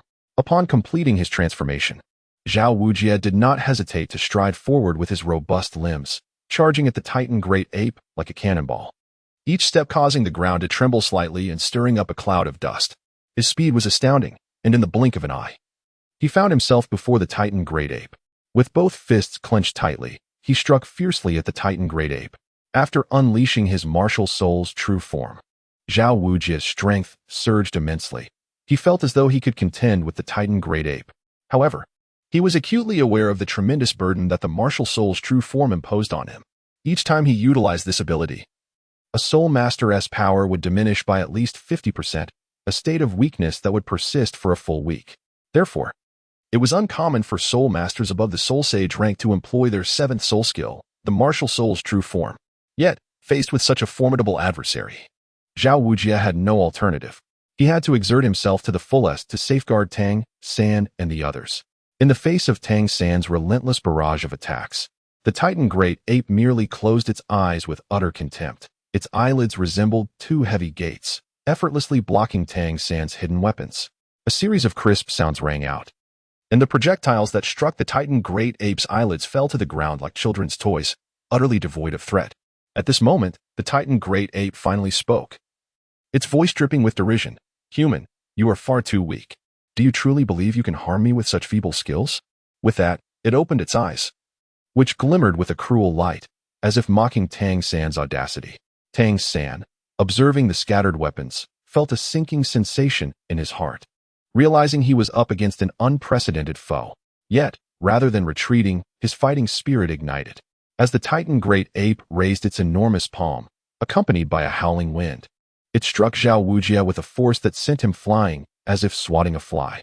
Zhao Wujia soared through the air like a cannonball, crashing to the ground with a resounding thud, creating a large crater and kicking up a cloud of dust, feeling as though every bone in his body was on the verge of shattering.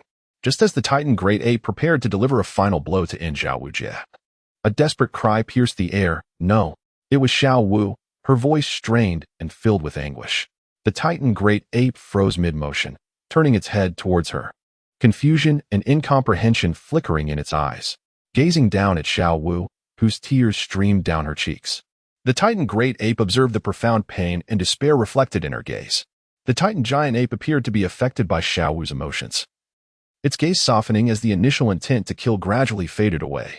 It emitted a deep, authoritative roar towards Xiao Wu, as if assuring her that everything would eventually be all right. In a swift motion, it leapt away and vanished into the forest, leaving behind a scene of chaos and the stunned onlookers. The crowd stood in a daze, staring in the direction the Titan Giant Ape had departed, their hearts brimming with shock and fear.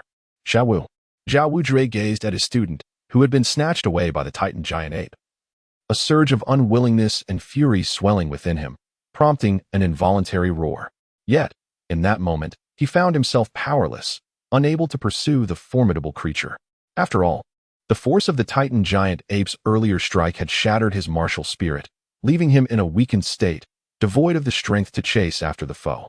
As Dai Mubai and the others remained engulfed in the lingering thrill of their harrowing battle with the Titan Giant Ape, quietly grateful for having narrowly escaped the clutches of the terrifying beast, they noticed Tang San slowly approaching Oscar.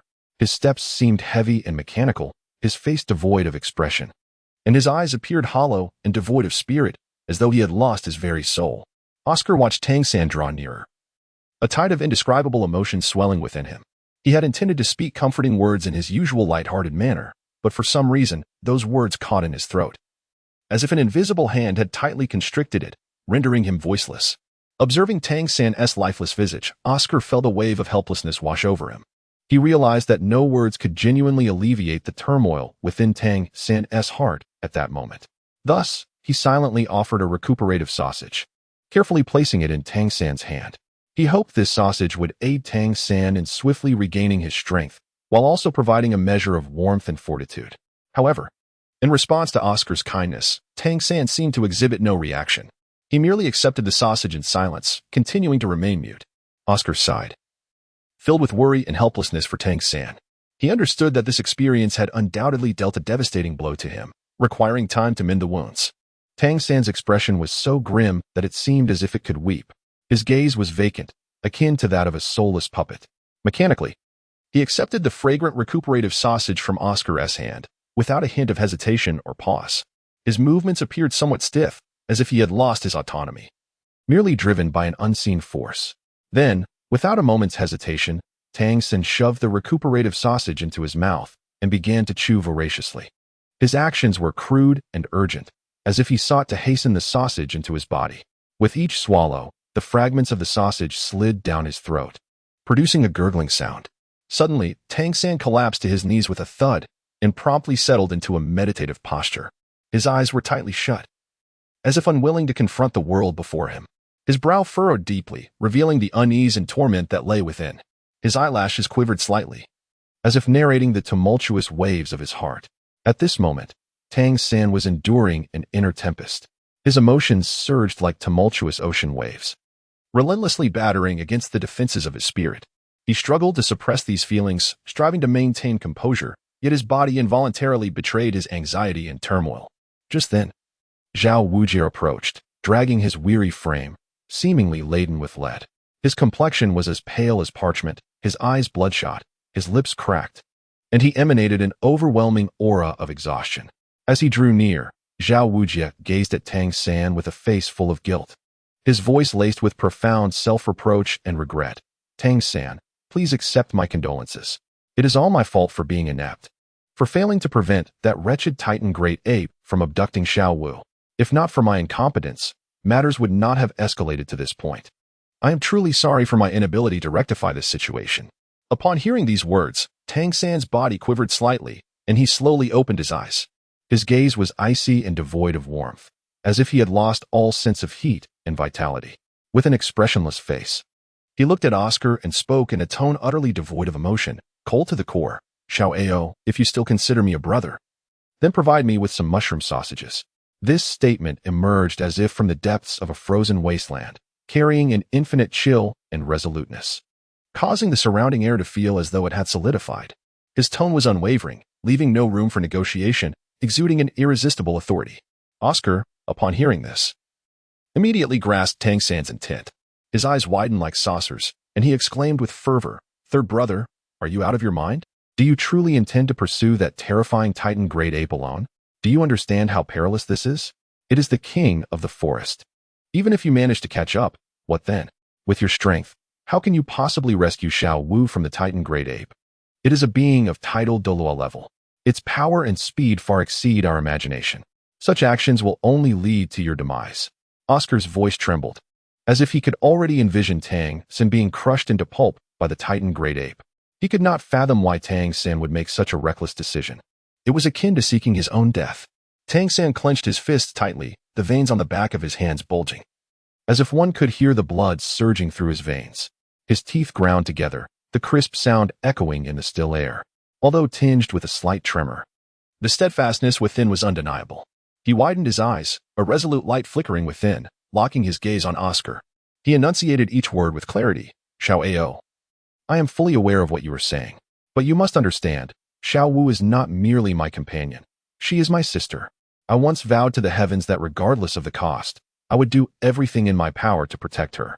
Thus, as long as there remains even a glimmer of possibility, no matter how infinitesimal, I shall never relinquish my resolve. Therefore, dear Oscar, I beseech you to assist me. Grant me a few mushroom sausages so that I may hasten to Xiao Wu's side and rescue her." His tone grew increasingly fervent, and the madness and tenacity in his gaze blazed like an unquenchable flame. In that moment, his determination appeared to transcend the boundaries of life and death, casting aside all fear and hesitation into the abyss. His singular focus was to save Xiao Wu at any cost. Oscar's eyes widened in disbelief as he beheld Tang San before him, whose eyes were wide open, bloodshot and fierce, the crimson hue so intense it seemed ready to spill forth. The resolve and frenzy reflected in his gaze sent shivers down Oscar's spine, as if his heart had been struck forcefully. Inwardly, Oscar lamented, "Oh dear, what shall I do?" With a resigned shake of his head and a deep sigh, he raised his gaze to Tang San, his face resolute. Very well, very well. Who am I to deny a brother in need? If it must be so, I shall assist you." With that, Oscar recited his rather amusing and somewhat dubious soul incantation, "I possess a mushroom sausage," though his voice was barely above a whisper. The reluctance was palpable. As he uttered the incantation, a mushroom sausage emanating an unusual aroma slowly materialized in his hand, which he then extended towards Tang San. Without hesitation, Tang San accepted the mushroom sausage and swallowed it whole, becoming the first to partake in this peculiar delicacy. Although his physique showed no immediate change, 6 ethereal wings suddenly manifested behind him. These wings were not tangible, but rather formed from condensed energy, appearing almost like an apparition. Tang San vigorously flapped these 6 wings, and an overwhelming buoyancy surged through him, lifting him into the air. He soared upward, circling briefly before descending towards the crowd below. As he hovered several meters above the ground, he spotted Teacher Zhao, Dai Mubai, Zhu Zhuqing, Ma Hongjun, and Ning Rongrong approaching him, their faces etched with urgency and concern, clearly intent on dissuading him from acting impulsively. Gazing at them, Tang San's eyes glimmered with unwavering determination as he called out, "Teacher Zhao, Mubai, Zhuqing, Fatty, Rongrong, do not attempt to sway me further. My mind is set. I must find Xiao Wu. Even if she is met with misfortune, even if she is but a lifeless shell, I shall bring her back." His voice resonated with conviction, as if he had resolved to undertake a task, undeterred by the myriad challenges that lay ahead. The group, witnessing the fiery intensity in Tang San's bloodshot eyes, felt a chill envelop their hearts. The fervor and determination burning within him seemed capable of reducing everything to ashes, instilling a profound sense of dread. They initially intended to persuade him further. Yet at that moment, their words felt as if a colossal boulder had lodged in their throats, rendering them incapable of expression.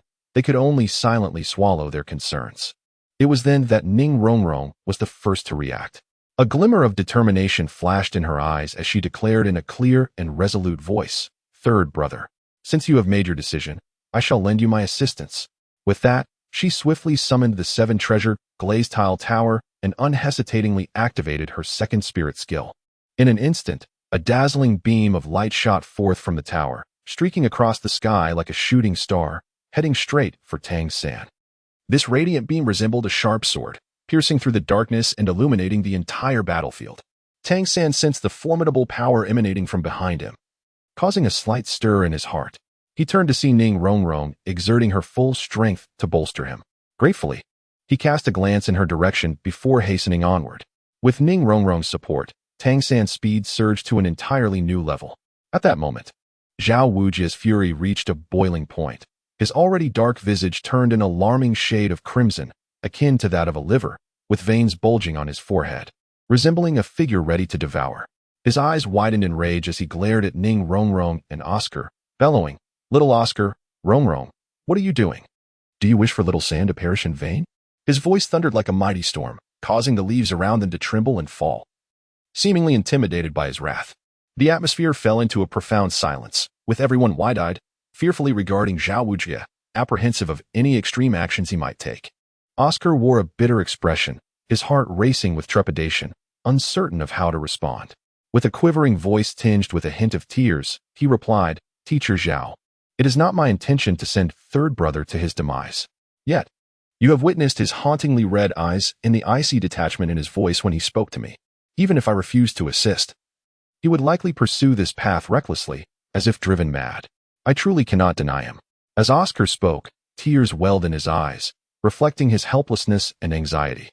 His hands unconsciously fidgeted with the hem of his garment, as if that would alleviate his inner turmoil. Upon hearing Zhao Wujia's words, Ning Rongrong quickly chimed in, "Indeed. Teacher Zhao, I share the same sentiment, which is why I chose to aid third brother. When I beheld his state, my heart nearly shattered. I simply could not bear to turn him away." Her voice brimmed with urgency and helplessness, her complexion pale to the point of inducing sympathy. Her gaze revealed profound worry and self-reproach, as if chastising herself for not being able to offer more assistance. Zhao Wujia, observing this scene, furrowed his brow even tighter, akin to two intertwined caterpillars, provoking a sense of agitation. He sighed deeply, his heart laden with resignation as he asked, "Very well, little Oscar.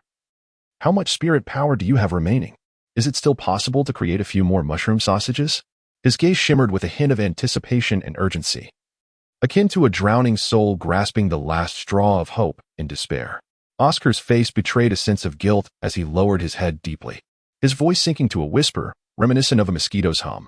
"I apologize, Teacher Zhao. I have exerted all my soul power in crafting that sausage for Brother San. At present, I am unable to produce any more mushroom sausages. I must first recover my soul energy." His tone was laden with regret and helplessness. Zhao Wujin shook his head in resignation, releasing a long, drawn-out sigh filled with profound despair and powerlessness. Alas, perhaps this is the design of fate. Since Tang San has chosen to seek Xiao Wu alone, and we cannot match his speed, we can only return to the hotel and await his return. I hope he can successfully rescue Xiao Wu. Despite these words, he understood that once Xiao Wu fell into the clutches of the Titan Great Ape, her chances of survival were exceedingly slim. The most likely outcome would be that Tang San would return with nothing but her lifeless body. The thought weighed heavily upon him, as if a colossal stone pressed down on his chest, nearly rendering him breathless. Having spoken, Zhao Wujin, his face etched with sorrow like a frostbitten eggplant, led the remaining companions with heavy steps, as if laden with lead, each step taking them further along the path to leave the Stardow forest. Watching Zhao Wujin and the others recede into the distance until they vanished from sight, Luo Mei turned to Lin Yu, her expression grave. The 100,000-year Titan Great Ape is indeed terrifyingly powerful. A mere slap not only shattered the martial spirit of the unmoved King Zhao Wujin, but also left him gravely injured. If I had faced that blow, I fear I would not have fared any better. Fortunately, your domain is formidable, Xiaoyu, otherwise. I would have had no choice but to fight the Titan Great Ape to the death for a chance at survival. By the way, Xiaoyu, should we pursue Zhao Wujin and his group or follow Tang San? As she spoke, a flicker of trepidation danced in her eyes, her voice quivering slightly. Clearly, the recent events had left her deeply shaken. She had once believed herself to be sufficiently powerful, only to realize, in the face of a true 100,000-year soul beast, that her strength had ample room for growth.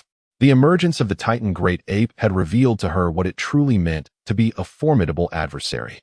At this moment, her heart brimmed with a yearning for greater power, while simultaneously she felt grateful for Lin Yu's protective domain. Otherwise, the consequences would have been dire. Lin Yu's gaze was as resolute as granite, and without a hint of hesitation, he declared, "Sister Luomei, let us pursue Tang San. My intuition tells me that by following him, I shall uncover the soul beast I seek." His tone was unwavering, as though he had long since made up his mind. The brilliance in his eyes sparkled with confidence and determination, akin to the most radiant star in the night sky. It seemed as if he could see his goal within reach, exuding an air of unyielding ambition that was profoundly moving. Luomei's expression momentarily tightened before she revealed a gentle smile. She nodded softly and replied, "Little Yu, since you have made your decision, let us set forth." Her voice was tender yet resolute, warm like the caress of a spring breeze. Her eyes brimmed with trust and support for Lin Yu, devoid of any doubt. She believed in his intuition and willingly chose to accompany him on the quest for their dreams. At that moment, as the mushroom sausage's effects waned, Tang San had already soared over 3,000 meters ahead. With each step, he moved with a ghostly lightness, deftly navigating the terrain as he followed his instincts unwaveringly toward his goal. He was wholly absorbed in the search for Xiao Wu, entirely oblivious to Lin Yu and another soul master trailing behind him. Sweat poured from his brow, yet he paid it no mind. Consumed by a singular thought, he must find Xiao Wu. During this arduous journey, Tang San gradually felt his soul power and physical strength dwindling. If he continued on this path, he would be unable to muster the strength to protect himself when danger arose.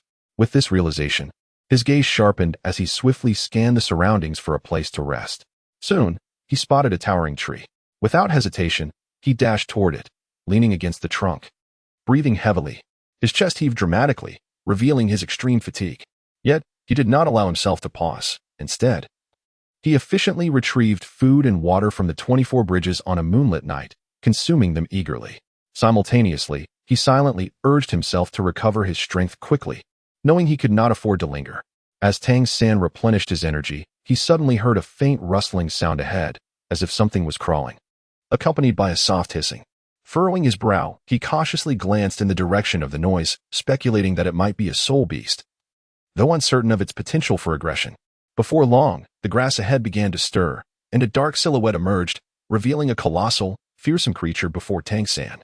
It was a human-faced demon spider, its immense body measuring a diameter of 1.5 meters, with 8 elongated legs exceeding 3 meters in length, each resembling a sharp spear glinting ominously.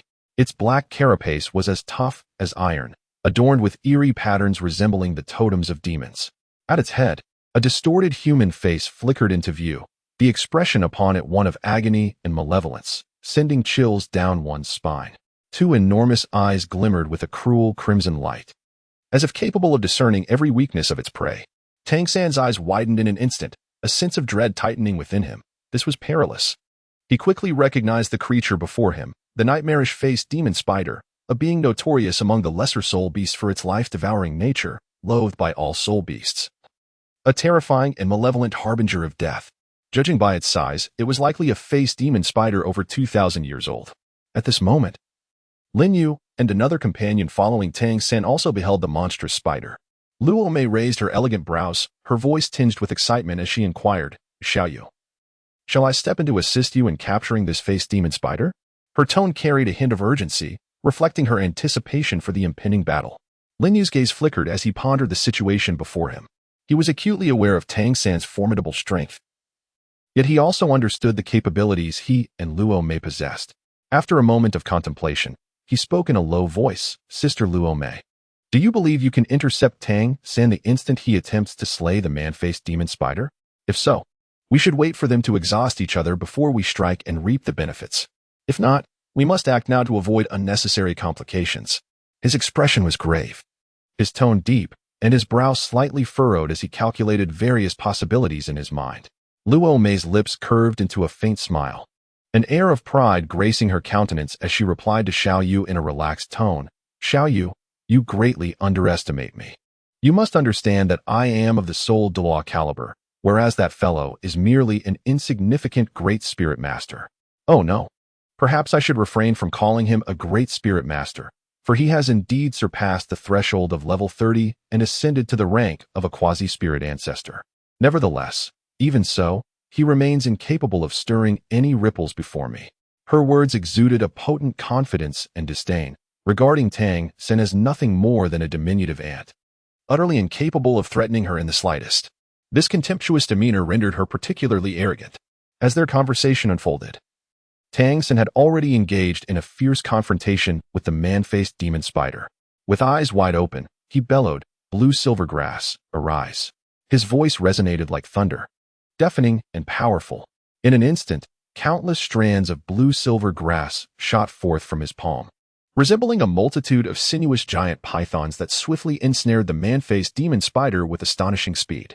These vines constricted tightly around the creature, seemingly intent on shattering its bones, aiming to firmly restrict its capacity to attack and maneuver. Simultaneously, Tang San's expression grew serious as he swiftly retrieved a black box from his waist. This box, entirely obsidian in hue and approximately half a foot in length, was adorned with intricate engravings, and a row of small, closely spaced holes lined its front, emanating an aura of mystery and lethality. Indeed, it was the Zhuge crossbow, ranking fourth among the concealed weaponry of the Tang sect. Taking a deep breath, Tang Sen gripped the Zhuge crossbow firmly, aiming for the eyes of the man-faced demon spider. He mentally calculated the distance and angle, preparing to unleash a lethal strike. He understood that only by targeting the creature's vital points could he inflict the maximum damage. The man-faced demon spider seemed to sense the impending danger, desperately struggling to break free from the grip of the blue-silver grass. However, Tang San's vines were remarkably resilient, holding it fast and rendering it immobile. At that moment, Tang Sen roared, "Die!" and squeezed the trigger. A flurry of piercing sounds erupted as the arrows from the Zhuge crossbow shot forth like a tempest, aimed at the eyes of the man-faced demon spider. The creature emitted a heart-wrenching scream, writhing in agony as it was struck in the eye, thrashing its 8 long legs in a frantic attempt to escape its bonds. Chapter 60. Interception 13. Immediately afterward, a small black hammer adorned with mysterious patterns appeared in Tang San's hand. The hammer appeared heavy and formidable, seemingly imbued with boundless strength. Upon catching sight of this hammer, Lin Yu's eyes flickered with surprise as he pondered internally, "I wonder if Sister Luo Mei can recognize this hammer." He turned his head, a smile gracing his lips, and with a hint of playful challenge in his tone, he addressed Luo Mei, saying, "Sister Luo Mei, does this hammer seem familiar to you?" Luo Mei narrowed her eyes slightly, scrutinizing it carefully, her mind racing with thoughts. This hammer, judging by its patterns and hue, must be the renowned Haotian hammer, the foremost weapon spirit of the continent, right? Her voice exuded confidence and certainty, while her eyes sparkled with a glimmer of intelligence. Lin Yu gently nodded, a trace of appreciative smile gracing his lips. Sister Luo Mei is indeed well-informed and knowledgeable. Lin Yu's gaze was fervent as he fixed his eyes intently on Luo Mei, his voice tinged with urgency and brimming with anticipation. He pondered silently. Could it be that Sister Luo Mei might unravel the crux of the issue through this lead? Luo Mei furrowed her brows, her eyes shimmering with contemplation as she diligently recalled every detail Lin Yu had shared.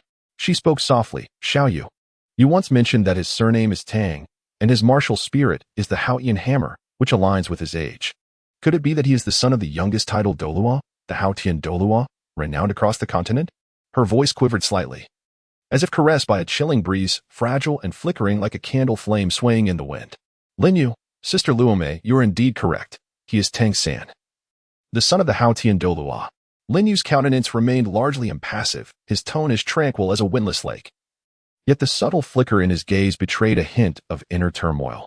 "Luo Mei, little Yu, since you are aware that he is the son of the Haotian Douluo, who murdered our former Pope of the Spirit Hall, why do you not report this to the Pope? It is essential to note that the bounty issued by the Spirit Hall is exceedingly generous." Luo Mei's voice brimmed with confusion and urgency, Her eyes widened as she fixated on Lin Yu, seemingly attempting to glean an answer from his expression. Her hands involuntarily clenched into fists, reflecting her profound anxiety regarding the matter. After a moment of silence, Lin Yu slowly spoke. I am, of course, aware of the substantial rewards offered in the wanted notice by the Spirit Hall, yet I have my own considerations. His voice, imbued with a blend of resignation and resolve, evoked a deep sense of empathy. Luo Mei furrowed her brow and asked with urgency, what considerations? Do you not realize how rare this opportunity is? If you capture Tang San, you will not only receive a generous reward, but may even be elevated to a higher position. Her tone carried a hint of reproach and disappointment, clearly unable to comprehend Lin Yu's decision. Lin Yu, Sister Luo Mei, even if I report it, who would believe a child like me? After all, I possess no evidence to substantiate my claims. Even if the Pope were to become aware, what difference would it make?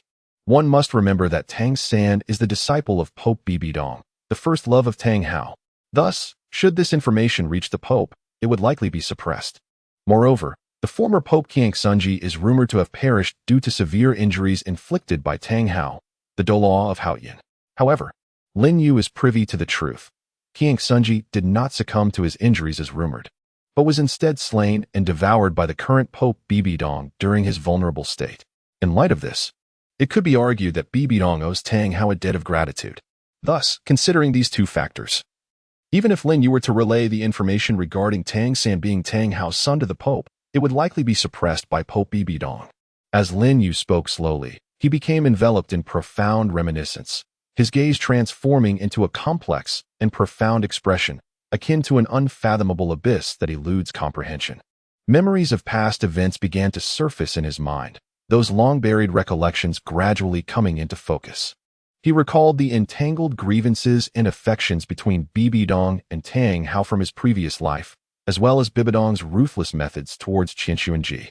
These reflections illuminated the intricate connections binding Bibidong and Tang Hao, their fates intertwined in a manner that could not be easily unraveled. Lin Yu took a deep breath, pulling his thoughts back to the present. He gazed at Luo Mei, his eyes shimmering with resolute determination, and declared, thus, we cannot rely on the Pope to resolve our predicament. We must devise our own means to confront the threat posed by Tang San. If you doubt my words, dear Sister Luo Mei, you may report it to the Pope and test the waters. Just as Lin Yu was still lost in contemplation, he perceived Tang San's eyes widen with fury, his jaw clenched, veins bulging on his forehead as he bellowed, die.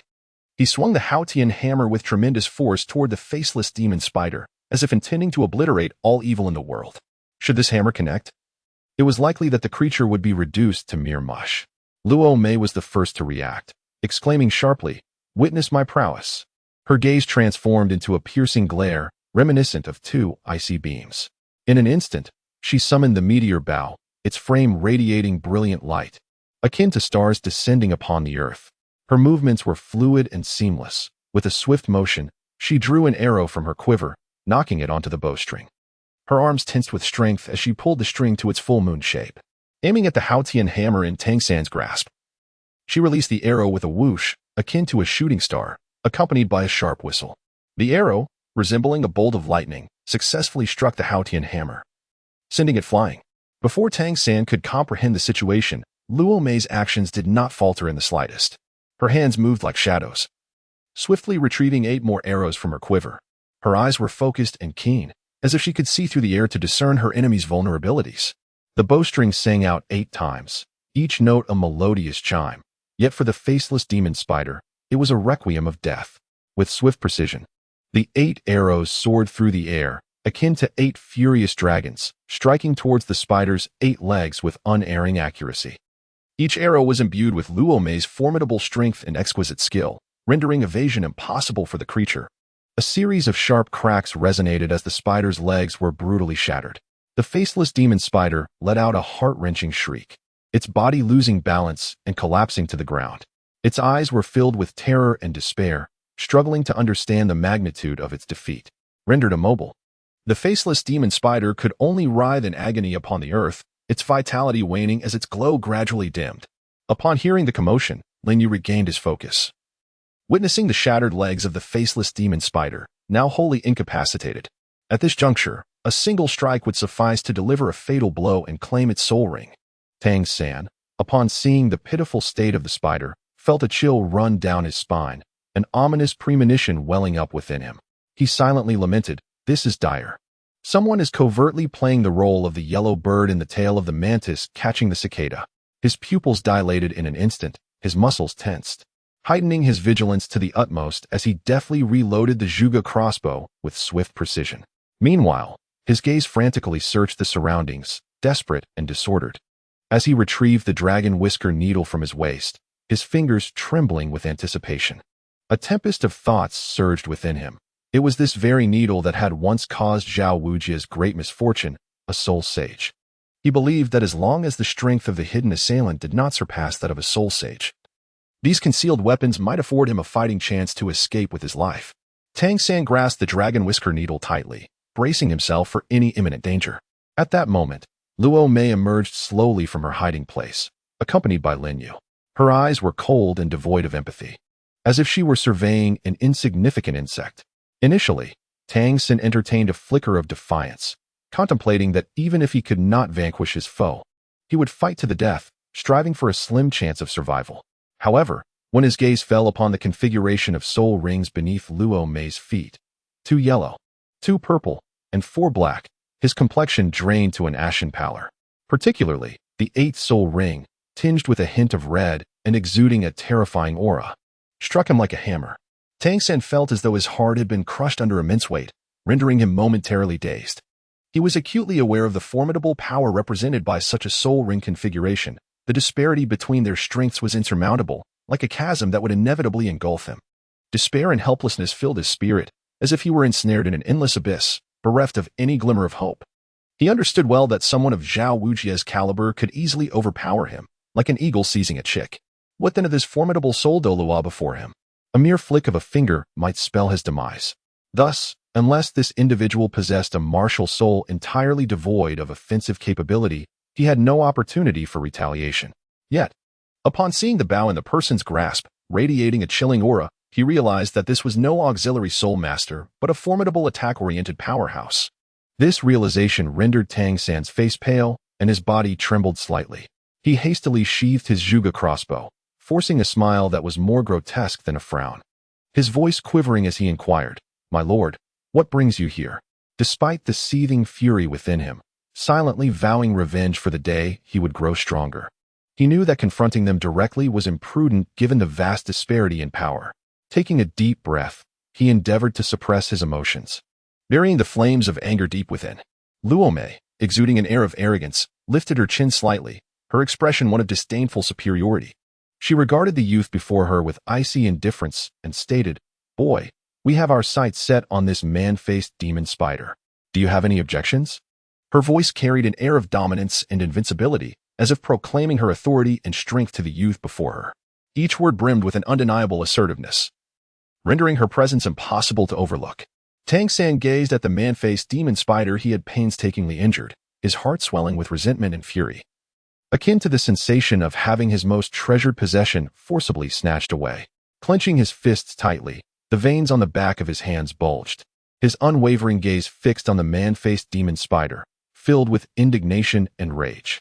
Yet, when he turned to look at the formidable figure beside him, an overwhelming sense of helplessness surged within him. The opponent's strength was overwhelmingly superior, making Tang San feel as though he were worlds apart from them. He understood that persisting in his efforts would not only deprive him of the man-faced demon spider, but might also provoke this powerful adversary, leading to even greater troubles. Reluctantly, he suppressed the fiery anger within, forcing a stiff smile, his teeth grinding audibly as he managed to utter, "My lord, I have no objections. You may keep this man-faced demon spider." Having spoken those words, Tang San turned to leave, intent on searching for the Titan giant ape and for Xiao Wu. His steps appeared hurried, as if desiring to escape this place that filled him with humiliation. Each stride bore a heavy weight, as though he were carrying an insurmountable burden. Just as Tang San was about to depart, Lin Yu, standing behind Luo Mei, suddenly contorted his face into a menacing grimace, gritting his teeth as he shouted, "Sister Luo Mei, kill him. We absolutely cannot allow him to escape." Upon hearing Lin Yu's command, Luo Mei did not hesitate. A flicker of cold murderous intent flashed in her eyes. She swiftly tightened her grip on the bow, her right hand exerting force. causing the bowstring to emit a taut sound. With a resounding whoosh, a sharp arrow sliced through the air like lightning, hurtling towards Tang San with fierce momentum. This arrow, imbued with lethal intent and a piercing whistle, seemed aimed at bringing an abrupt end to Tang San's life. Upon hearing Lin Yu's voice, Tang San felt an unsettling familiarity, as if he had encountered it somewhere before. He strained to recall, but his thoughts were tangled, chaotic in his mind. Nevertheless, driven by the instincts honed through years of training, his body reacted swiftly. He executed the ghost shadow misty steps, his form shifting like a specter, evading the arrow with astonishing speed and agility. Luo Mei, witnessing Tang San evade her first arrow, was momentarily taken aback. She had assumed that the arrow would easily strike its mark, as she was confident in her abilities. Yet, the current situation surprised her, and she silently marveled. This boy possesses some skill. Although my previous arrow was shot casually, without employing any soul techniques, its speed and power should not be underestimated. The average soul master would find it difficult to evade. I did not anticipate that this seemingly unremarkable youth could dodge so nimbly. Chapter 62. Interception. However, you may have evaded my first arrow, but how will you respond to the second? In the depths of her heart, Luo Mei contemplated with a glint of ruthlessness and determination in her gaze, silently mocking. Humph, this brat. Let us see how you evade this time. Her exquisite visage was now shrouded in an icy demeanor, as she deftly knocked her second arrow. The arrow soared forth like a meteor, imbued with an unparalleled ferocity. The air around it crackling with friction, akin to a ferocious dragon poised to pierce through Tang San mercilessly. As Tang San beheld the second arrow hurtling towards him, his pupils constricted sharply, a surge of dread tightening his chest, beads of sweat forming instantaneously upon his forehead. Instinctively, he attempted to evade using the ghost shadow misty steps, his feet moving like the wind, weaving left and right in a desperate bid to elude the arrow's trajectory. Yet, no matter how fervently he contorted his form, the arrow seemed to possess a will of its own, unyieldingly locking onto him. His heartbeat quickened, breaths became rapid, his eyes were filled with despair and reluctance. As he watched the arrow swiftly approaching, the realization of his inability to escape overwhelmed him with hopelessness. Could this truly be the end of his life? His eyes brimmed with resentment and despair, as if a myriad of ants gnawed at his heart. No, I cannot perish like this. I have yet to elevate the Tang clan on the Douluo continent, to find Xiaowu, or fulfill my master's wishes. This is so unjust. In that moment, countless images flashed through Tang San's mind, Xiaowu's radiant smile, his master's expectations, and his solemn vow to the Tang clan, each evoking a profound yearning for life. Just as despair enveloped him, a resonant voice echoed from afar, powerful like the tolling of a great bell, commanding, "Spare him." A brilliant blade of light sped forth like lightning, colliding with the arrow in a thunderous explosion, the immense force creating ripples in the surrounding air, successfully deflecting it and saving Tang San. Witnessing this, a flicker of hope ignited within Tang San. But who had come to his rescue? Zhao Laosher? No, it could not be him. Tang San was familiar with Zhao Laosher's soul skills. He lacked this particular ability. To have deflected that arrow, the individual must possess a strength at least at the soul sage level. Apart from Zhao Laosher and Principal Flinder, he knew no one else of such caliber. Filled with confusion, Tang San furrowed his brow tightly, akin to an unsolvable knot, his eyes brimming with curiosity and eagerness to uncover the identity of his mysterious savior. As he pondered this, 3 figures gradually approached from the distance. At the forefront stood a tall elder, exuding vitality and authority, flanked by a man and a woman. The woman was strikingly beautiful, her eyes filled with urgency. Luo Mei snorted derisively, her tone laced with provocation and disdain, contemptuously addressing them. Ah, so it is the renowned couple, the dragon and serpent of great renown. What? Do you intend to rescue this brat from my grasp? Her voice was sharp and piercing, seemingly capable of shattering the tranquil air around them. Dragon Gong, one half of the illustrious couple, smiled slightly, clasping his hands in a respectful gesture. His tone neither servile nor arrogant, exuding a hint of politeness as he inquired, "May I ask how this esteemed friend is addressed?" His gaze was imbued with uncertainty, scrutinizing Luo Mei from head to toe as he secretly assessed her strength. Luo Mei raised her chin, pride radiating from her as she proclaimed, "I am known as the Meteor Bao Luo Mei in the realm of soul masters." Her tone was saturated with arrogance, as if her name alone commanded reverence from all. Long Gong, suddenly enlightened, remarked, "Ah, so you are the renowned Miss Meteor Bao Luo Mei. Might I inquire why you are troubling this young man before us? Is there some enmity between you two? His eyes shone with curiosity, while his mind calculated the unfolding situation, pondering how to defuse the impending crisis. Luo Mei's expression darkened abruptly, resembling a storm-laden sky, as a frigid voice escaped her lips. Enmity? Humph. His surname is Tang, and his martial soul is the illustrious Haotian Hammer. Do you believe there exists any animosity between us? Her gaze was sharp as a blade, akin to the biting winds of winter, evoking an involuntary chill, as if a mere glance could freeze one's soul. Meanwhile, she gripped her meteor bow tightly, seemingly poised to deliver a fatal blow at any moment. Long Gong's heart jolted, and he pondered, a Tang with the formidable Haotian Hammer, and he appears of fitting age. Could this individual be the offspring of the legendary Haotian Da Tang Hao? Upon this realization, his demeanor shifted to one of utmost seriousness. Luo Mei's lips curled into a cold smirk, laced with mockery as she declared, "Heh, it seems you possess some discernment. Indeed, as you surmised. Now, do you intend to involve yourself in the long-standing feud between my spirit hall and the Haotian Douluo?" As she spoke, a ruthless glint flickered in her eyes, and an immense, boundless soul power surged into her meteor bow, amplifying its already chilling radiance and exuding an aura that seemed capable of solidifying the very air around them into ice. Long Gong had resolved to let the matter rest, wishing only for peace to return. However, at that moment, Meng Yiran suddenly called out in desperation, "Grandfather, grandfather, please save Tang San." Her voice was laden with profound anxiety and imploring urgency, her once fair face now flushed like a ripe apple, as her small hands clutched Long Gong's sleeve. Fearing that loosening her grip would sever her last hope, Long Gong's heart, which had intended to avoid further conflict, was deeply moved by his granddaughter's heartfelt pleas. He gazed at her anxious visage, contemplating, this child is usually so obedient and sensible. Her current distress must indicate that the youth named Tang San holds great significance for her. With this thought, a subtle smile crept upon Long Gong's lips, barely perceptible. In that moment, observing his granddaughter's frantic demeanor, an impulse to tease her unexpectedly surged within him. He deliberately adopted a serious expression and solemnly inquired, "Yiran, why are you so eager to rescue this young lad? Do you perhaps have feelings for him?" As he spoke, Long Gong's eyes brimmed with affection and playful teasing, and even the lines carved by time on his face seemed to deepen with this hint of mirth. Chapter 63. Interception 16. Meng Yiran glowered at the snake granny, stamping her small foot in indignation as she exclaimed, "Grandma, look at how Grandpa is teasing me. You must give him a good talking to when we get home." Her rosy cheeks puffed up in anger, resembling a charming pufferfish, her arms instinctively crossed over her chest, presenting a picture of petulance. Her eyes sparkling with a mix of ire and innocence. The snake granny, Tian Xiang, wore a radiant smile that blossomed like flowers in the spring. She leaned slightly forward, extending her hand to gently caress Meng Yiran's smooth forehead, as if touching an invaluable treasure.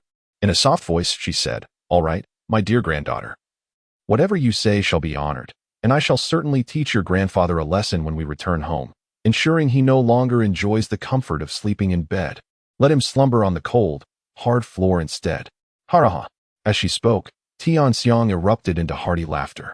However, after the laughter subsided, she abruptly shifted her tone, her gaze locking onto Meng Yiran with a hint of concern and curiosity. "But Yiran, dear, I must ask, why is it that you are so intent on saving this little fellow? You must know that he assisted that chap named Oscar in snatching the rare 1,000-year-old phoenix-tail coxcomb snake from your grasp. Logically, you should harbor a deep-seated hatred for him. Could it be, as your grandfather suggested, that you've truly fallen for the young man named Tang San?" As she spoke, Tian Xiang's tone softened, flowing like a gentle stream, soothing and melodious. Simultaneously, she tenderly ran her fingers through Meng Yiran's lustrous hair, each motion imbued with boundless affection. Meng Yiran shyly lowered her head, a delicate blush staining her fair neck. Her hands clutched the hem of her garment tightly, her knuckles whitening from the pressure, as she bashfully responded to her grandmother, "Grandma, why are you teasing me just like Grandpa?" Her voice was as soft as a whisper, laced with a hint of reproach and tenderness. With that, she playfully stamped her foot, sending dust swirling into the air beneath her. Then, like a startled fawn, she turned away, her back exuding shyness and unease. Resembling a bashful flower, both lovely and captivating, her heart raced like a small rabbit, thumping wildly as if it might leap from her throat at any moment. Her cheeks flushed a vibrant crimson, as if they could bleed, and even the tips of her ears were aflame. the warmth overwhelming her to the point of wishing to vanish into a crevice of the earth.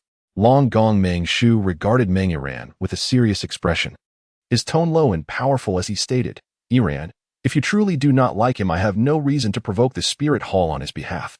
One must realize that rescuing Tang San would exact a considerable toll on our family. However, if you hold affection for him, I could arrange for your marriage to him, using that as a pretext to shield him from this impending calamity. What do you think, Yi?"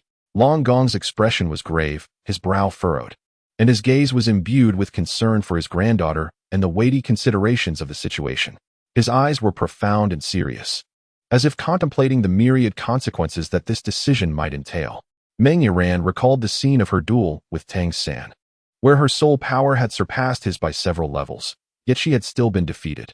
From that moment, Tang San's resolute gaze, his handsome visage, and his extraordinary combat prowess had left an indelible mark upon her heart. Reflecting on his striking appearance, formidable talent, and the compatibility of their backgrounds, she felt no aversion towards him. Gradually turning around, her cheeks flushed like the dawn, she spoke softly, her voice barely above a whisper, to her grandfather. "Grandfather, I like him. Please save Tang San." Her eyes shimmered with anticipation and apprehension, and her fingers nervously twisted the hem of her garment, betraying her inner turmoil. Upon hearing this, Long Gong affectionately tousled his granddaughter Meng Yiran's hair, his eyes brimming with tenderness, and said, "I shall inquire whether Tang San is willing to marry you." After addressing Meng Yiran, he turned his gaze sharply towards Tang San, his expression stern and resolute, declaring, "Tang San, you have overheard our conversation, thus I demand a response. Will you marry my granddaughter Meng Yiran? If you agree to take her as your wife, I will assist you in overcoming this life and death tribulation. Should you decline, I shall refrain from intervening, and you must find your own way through this ordeal." Long Gong's voice resonated like a thunderclap in the air, imbued with an unmistakable authority. He stood tall, arms crossed over his chest, emanating an overwhelming presence. Upon hearing Long Gong's words, Tang San's mind became a tempest, swirling with confusion akin to a violent storm. Two diminutive figures materialized in his thoughts. The figure on the left, clad in white, appeared anxious, waving its arms frantically as it urged, "You cannot marry Meng Yiran. You love your sister Xiao Wu. You must not betray her. As for the attacks from Luo Mei, you can handle those yourself." The figure on the right, shrouded in black, bore a fierce countenance, bellowing, "You must fulfill your ambition to establish the Tang sect and ensure its glory on the Douluo continent, to realize your Master S10 theories, but above all, you cannot perish before finding Xiao Wu." As the two figures engaged in a fierce struggle, exchanging blows and refusing to yield, the black figure viciously overpowered the white figure, raining down punches until it disintegrated. Victorious, the black figure prevailed, and Tang San made his decision, silently uttering in his heart, "I'm sorry, Xiao Wu. I abandon the vows made to you. Yet I truly do not wish to perish, for I still possess a multitude of unfulfilled wishes and aspirations. Thus, I must apologize. Little Wu, from now on, we can only maintain the bond of brother and sister." Tang San's gaze was imbued with profound anguish and helplessness, yet predominantly, it radiated an ardent desire for survival.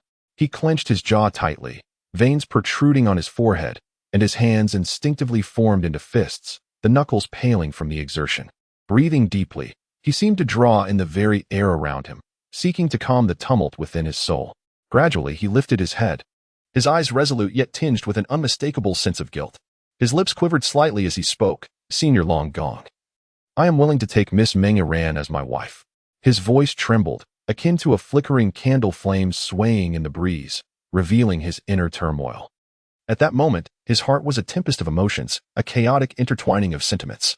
Guilt surged like relentless tides within him, memories of his deep affection and promises to little Wu flooding his mind, instilling an overwhelming sense of remorse. Yet, the desire to live and the unfulfilled wishes bore down upon him like a colossal weight, compelling him to make this agonizing decision. His heart raced violently, each beat accompanied by a struggle of pain, yet he feigned a fa of determination, though the quivering of his voice betrayed his inner disquiet and anxiety.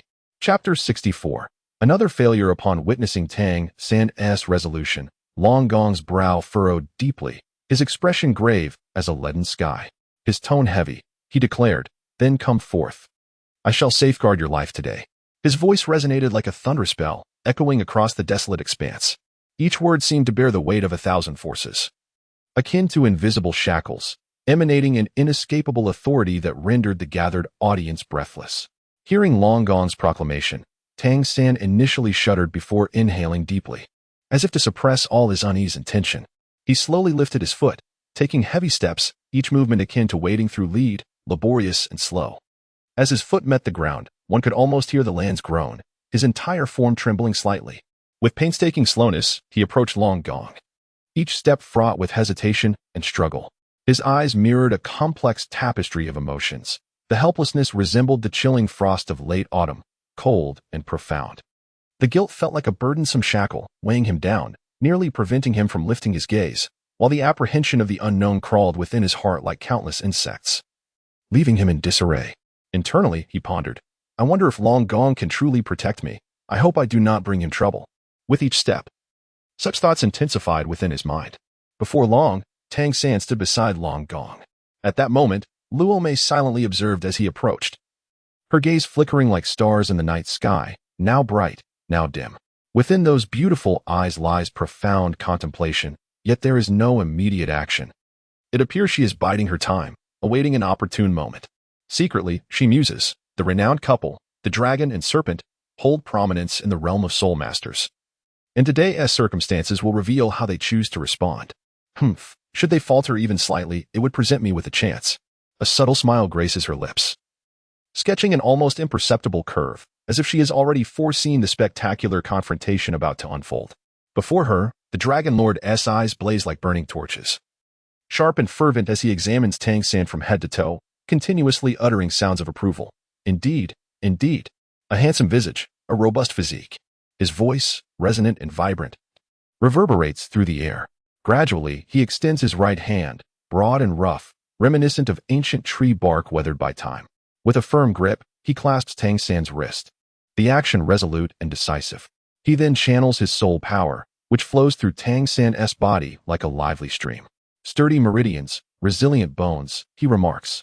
No sooner has he spoken than he turns to Meng Yiran, calling out, Yiran, why haven't you taken your fiancé away?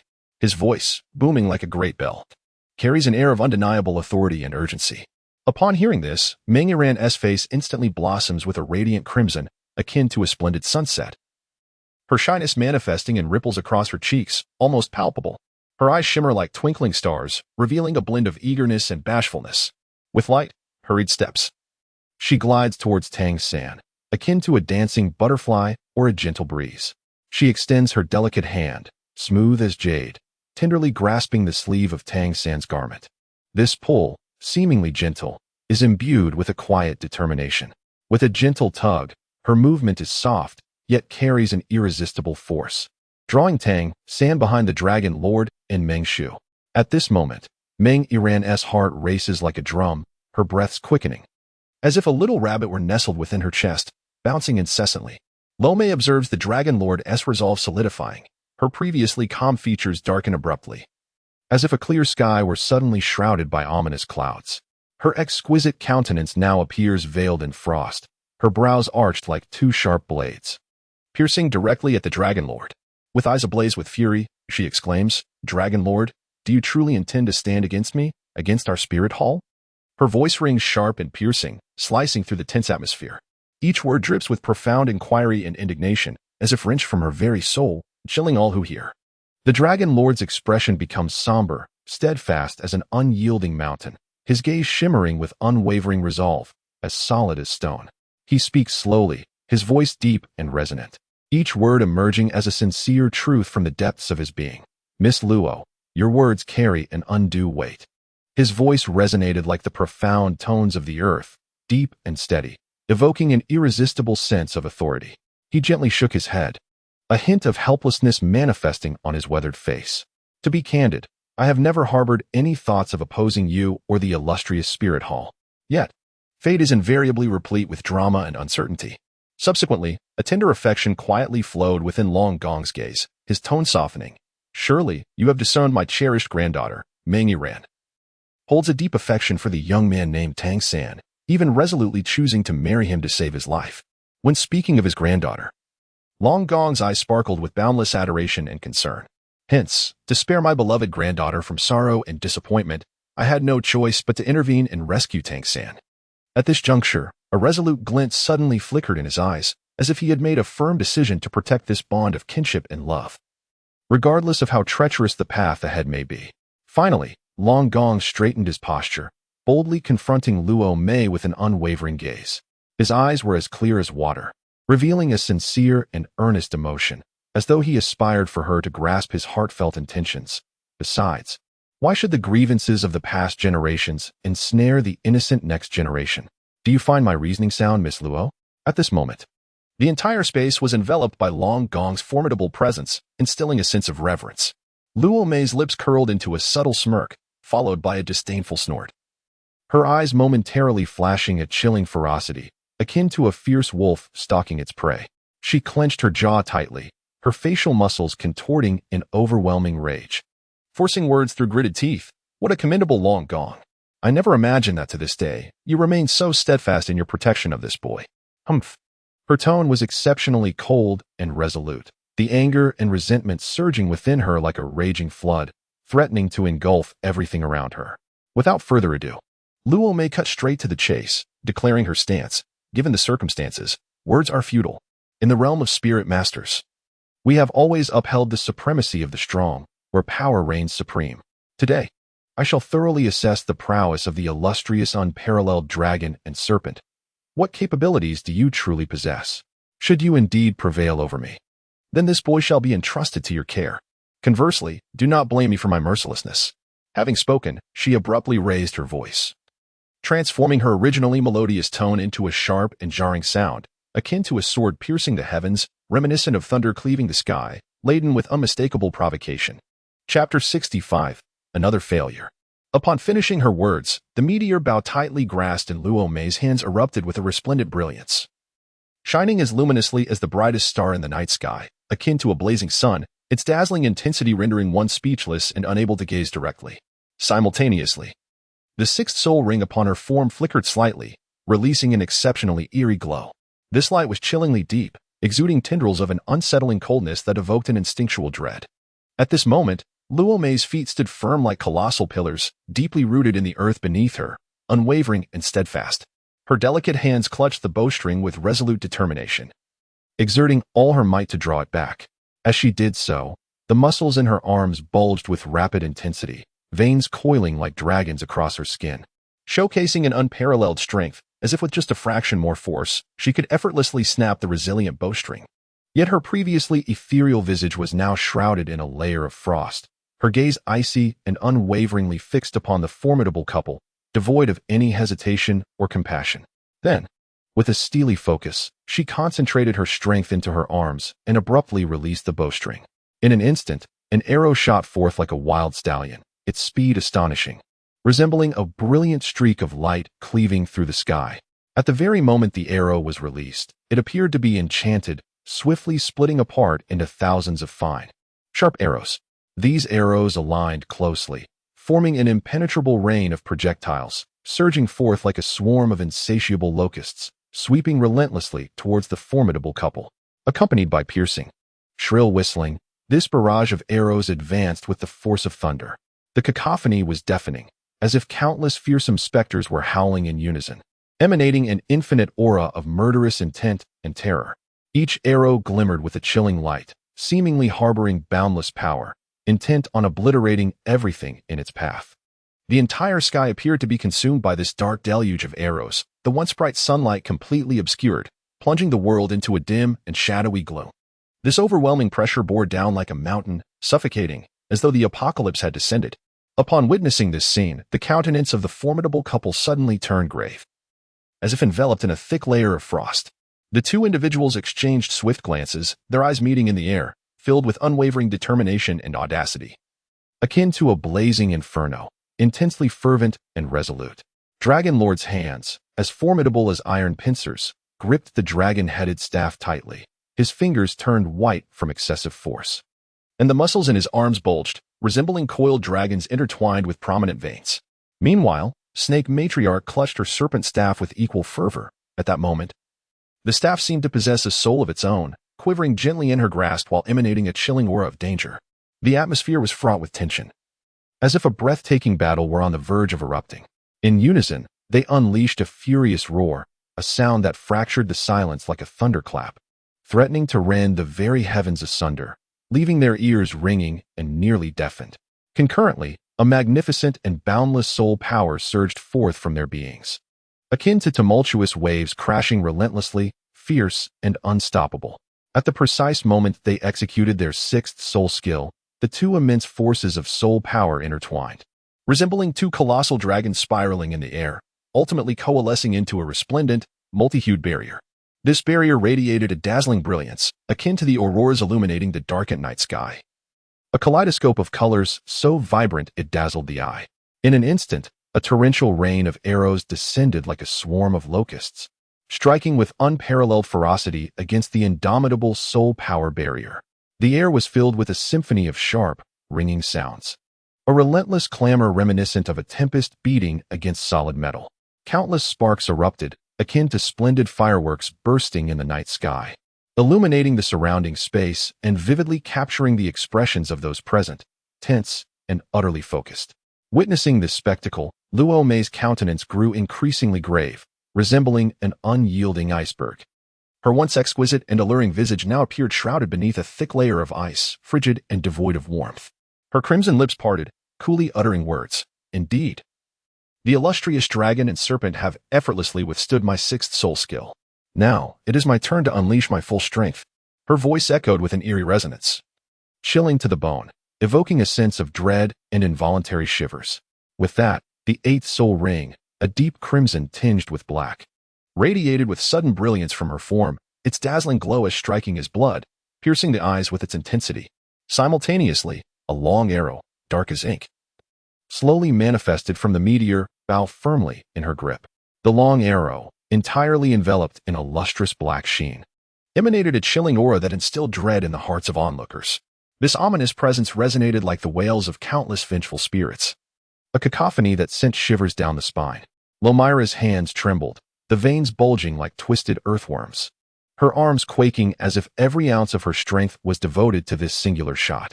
The intensity of her trembling escalated, revealing the immense pressure she bore. The bowstring of the meteor bow was gradually drawn into a perfect arc, taut to its limit, threatening to snap at any moment. With a sharp whoosh, the arrow was released, a swift black bolt shooting forth like a flash of lightning. In an instant, it vanished from sight, as if shattering the confines of space and entering an unknown dimension. The air around it vibrated with a resonating hum, akin to a swarm of bees buzzing frantically. A tempest arose, howling as it swept through, sending dust and debris swirling, enveloping the world in chaos and making it nearly impossible to keep one's eyes open. Chapter 66. The union of dragon and serpent. The formidable couple sensed the arrow's power, their hearts gripped by an invisible giant hand, squeezing tightly and sending a chill coursing from their feet to their heads. Beads of sweat formed on their foreheads, glistening under the sunlight with an unsettling brilliance. They exchanged frantic glances, their eyes mirroring the palpable tension and gravity of the moment, as if the apocalypse loomed near. The expression on Dragon Lord's face was one of profound seriousness, every wrinkle frozen in place, exuding an air of unyielding tension. His voice quivered like a flickering candle in the wind, on the verge of extinguishment, as he uttered, "My dear, it seems we have no choice but to resort to that technique. Truly, Lomira's meteor bow possesses an extraordinary might." His tone was laced with deep apprehension and helplessness, the tremor in his voice betraying his inner turmoil and fear.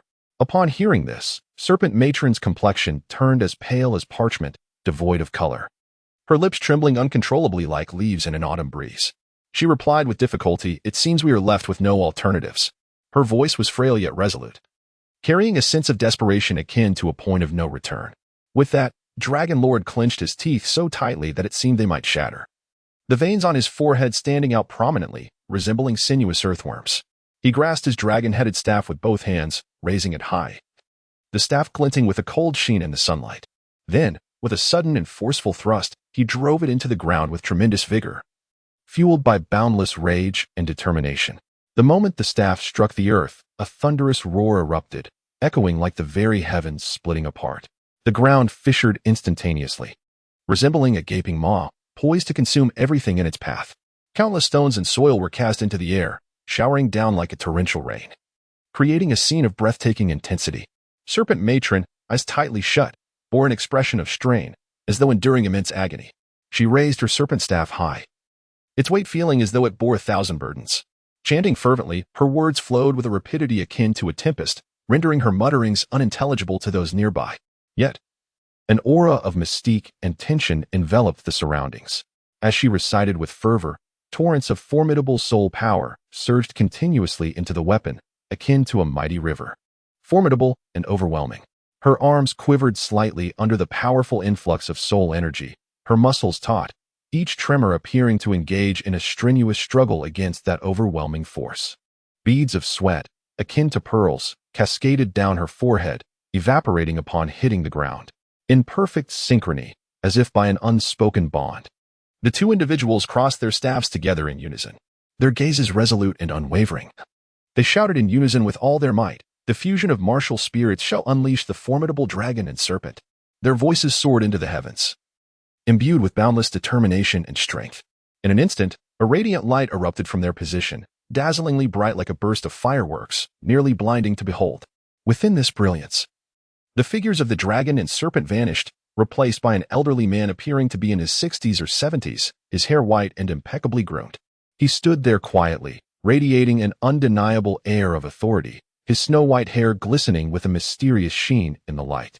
Though his face was etched with deep lines, akin to the ravages of time, it bore a rosy hue reminiscent of a newborn, exuding a vibrant health and vitality.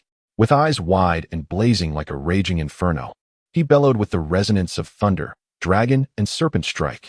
His voice seemed capable of piercing the heavens and shattering the firmament. In an instant, two spectral dragons and serpents emerged, intertwining with a cataclysmic force, hurtling toward the arrows aimed at them. The phantoms of the dragon and serpent writhed and clawed, as if striving to free themselves from the shackles of the world, an immense power swirling around them. Wherever they passed, the air twisted and crackled, as if threatening to rend the very fabric of reality, instilling a sense of terror.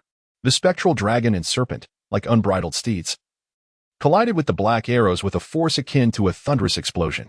The impact produced a deafening roar, reminiscent of mountains crumbling and earth splitting, a sound that seemed capable of dislodging souls from their very vessels. The overwhelming shockwave, akin to an atomic detonation, sent forth waves of devastation, spreading outward with cataclysmic intensity. Surrounding trees, fragile against such might, were uprooted and sent flying through the air, while earth and stone shattered like cannon fire, scattering debris in every direction, leaving chaos in their wake. In the midst of this climactic collision, time appeared to stand still. After a fleeting standoff, the spectral dragon and serpent successfully intercepted the arrows, dissipating into specks of light that vanished into the air. Upon witnessing this, Luo Mei's delicate features darkened instantly, her eyes narrowing slightly, revealing a glimmer of perilous intent. A smirk curled at the corners of her mouth, exuding a disdainful chill that sent shivers down the spine. She spoke coldly, "Indeed, you are the legendary dragon and serpent. A mere titled Douluo like myself could not withstand such a strike. I did not expect you to endure it, but having weathered the previous arrow, can you withstand this one?" Her voice was icy, each word emerging as if squeezed from between her teeth, brimming with provocation and doubt. As she spoke, she unleashed her eighth spirit skill once more, gripping the bow tightly with both hands and drawing the string back forcefully, producing a creaking sound that echoed like a mournful groan. The muscles in her arms were taut and well-defined, akin to steel forged in fire. A glint of ruthless determination flashed in her eyes, her gaze reminiscent of a ravenous wolf spotting its prey, filled with an unwavering resolve and deadly intent. Witnessing this, the dragon and serpent couple clenched their jaws tightly, the sound of their teeth grinding echoing like a warning. Their expressions dark and brooding as if they were storm clouds pregnant with rain, heavy with foreboding. They executed their combined attack once more. The elder, with hands clasped around his crossed staff like iron pincers, displayed bulging muscles and prominent veins. With a fierce swing, he resembled a blazing torch, shouting, "Stop it!" His voice carried the weight of desperation and an unrelenting spirit. A formidable force erupted from the staff, successfully intercepting Luo Mei's eighth spirit skill. However, after employing the dragon and serpent combined attack again, their forms became significantly more transparent, resembling ephemeral shadows, swaying precariously in the wind. Their outlines blurred and indistinct, as if any moment they might shatter into nothingness. In Chapter 67, the dragon and serpent combined attack 2, Luo Mei observed with furrowed brows. her once elegant brows now appearing strikingly sharp. A hint of impatience flickered in her eyes, as if regarding two oblivious ants. She urged once more, "Dragon and serpent couple, do you truly wish to oppose our spirit hall?" Her voice rose, dripping with a palpable threat. "Hand over Tang San now, and I shall let the past be the past." She paused, her gaze slicing through the two of them. "Otherwise, you shall all perish here." Each word was like shards of ice, cold and piercing. With that, she raised her hand again, her long fingers gripping the bowstring tightly, pulling it back with force. A cruel smile curled at the corners of her mouth, reminiscent of a demon-esque grin, sending chills down the spine. Then, she released her fingers, and a sharp arrow shot forth, carrying the scent of death, aimed directly at the dragon and serpent couple. After they once again intercepted that lethal arrow, their forms grew ever more translucent, like a flickering candle in the wind, its feeble light swaying, on the verge of extinguishing, the dissolution of their being seemingly inevitable. Their breaths became erratic, akin to a worn-out bellows, gasping for air with labored effort. Their chests heaved violently, each breath appearing to be a monumental struggle.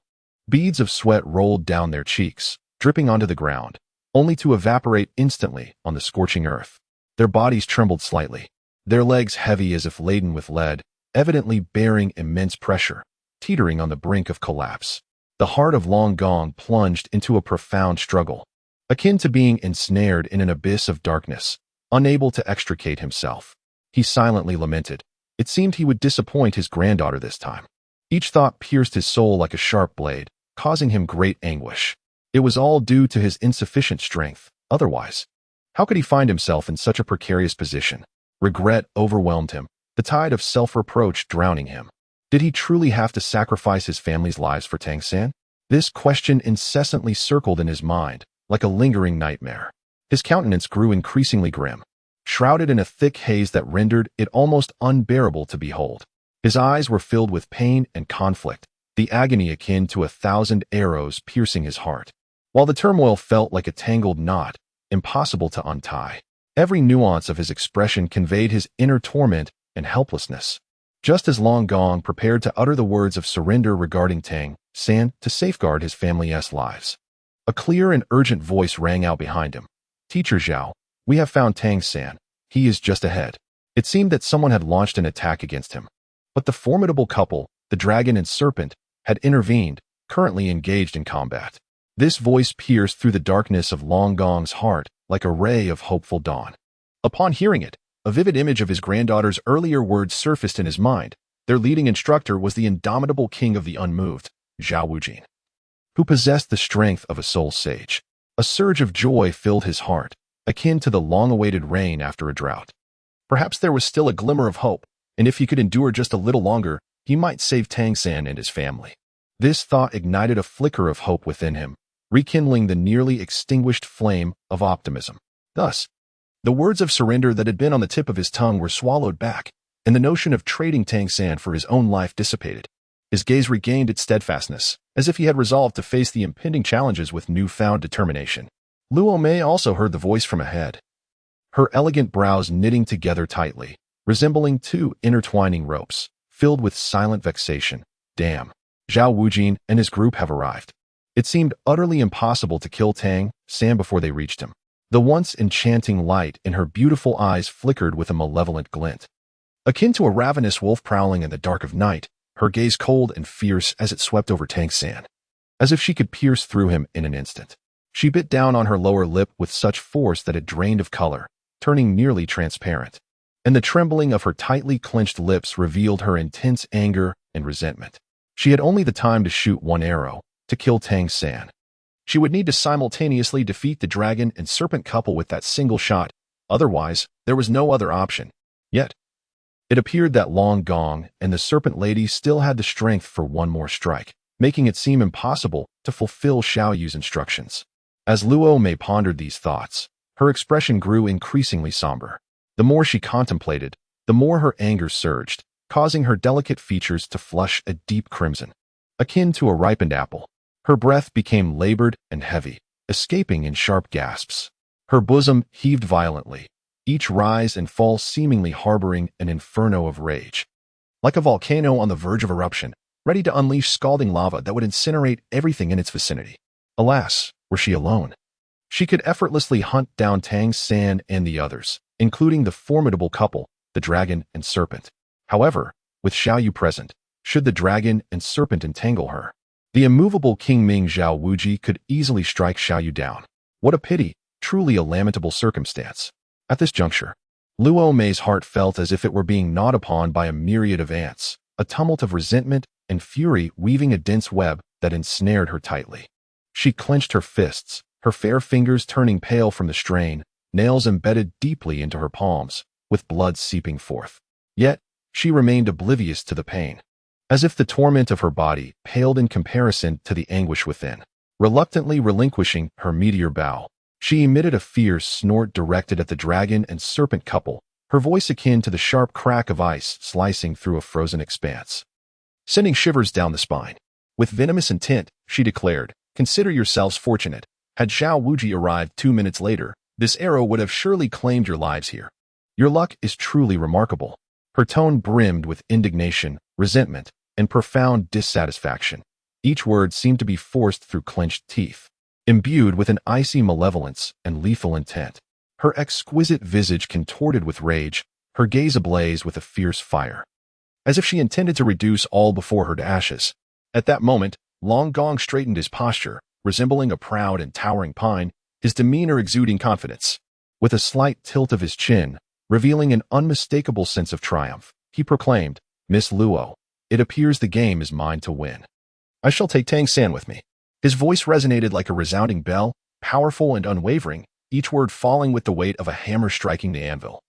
Solemnly declaring his victory, radiating an air of undeniable authority and self-assurance. Chapter 68. Zhao Wuji to the rescue as the two engaged in their exchange.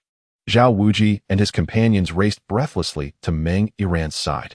Oscar appeared tense, akin to a bowstring drawn taut, beads of sweat cascading down his forehead. He swiftly recited a soul incantation, his hands weaving through the air like phantoms, moving with a speed that dazzled the eye, while murmuring, "I possess a grand sausage." As he hastily moved, he swiftly crafted several recovery sausages that exuded a faint yet alluring fragrance. Oscar, not daring to delay for even a moment, promptly handed the sausages to Tang San, his eyes filled with concern and urgency, as if fearing to waste even a second. Tang San quickly accepted the sausages, a flicker of urgency flashing in his eyes like lightning. Without hesitation, he opened his mouth and consumed the sausages in a few swift bites, his movements decisive and unencumbered. Subsequently, he settled into a meditative posture on the ground, resembling a serene Buddha statue. With his eyes tightly shut, he instantly severed his connection to the external clamor, his hands forming intricate seals, fingers interlaced in a practiced and precise manner. His expression was as tranquil as still water, yet radiated an undeniable focus, as though the entire world had shrunk to just himself and the sole power circulating within him. At this moment, Tang San commenced his vigorous recuperation, and the air around him seemed to pulse in rhythm with his breath, an invisible force gradually coalescing around him. Meanwhile, Zhao Wujin appeared anxious, his feet barely touching the ground as he hastened towards the figure transformed from the Dragon King and Snake Lady, moving with the speed of a tempest.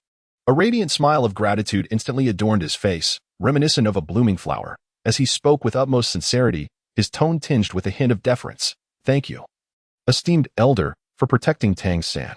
He slightly bowed, his gaze imbued with sincerity and respect, his voice trembling with urgency.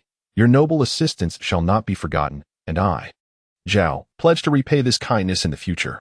The Dragon King tilted his head slightly, his weathered visage bearing an expression of utmost seriousness, akin to an ancient glacier. A hint of pride glimmered in his eyes, as if he were surveying the world from a great height. With a disdainful snort, he emitted a heavy grunt through his nostrils before stating, "There is no need for gratitude, unmoving king. My protection of Tang San is solely due to his promise to marry my granddaughter. Otherwise, I would not have cared if he perished before my eyes." As he spoke, his chin lifted slightly, his tone firm and resolute, each word seeming to emerge from between clenched teeth, imbued with an undeniable conviction. "I, Long, act solely based on interests.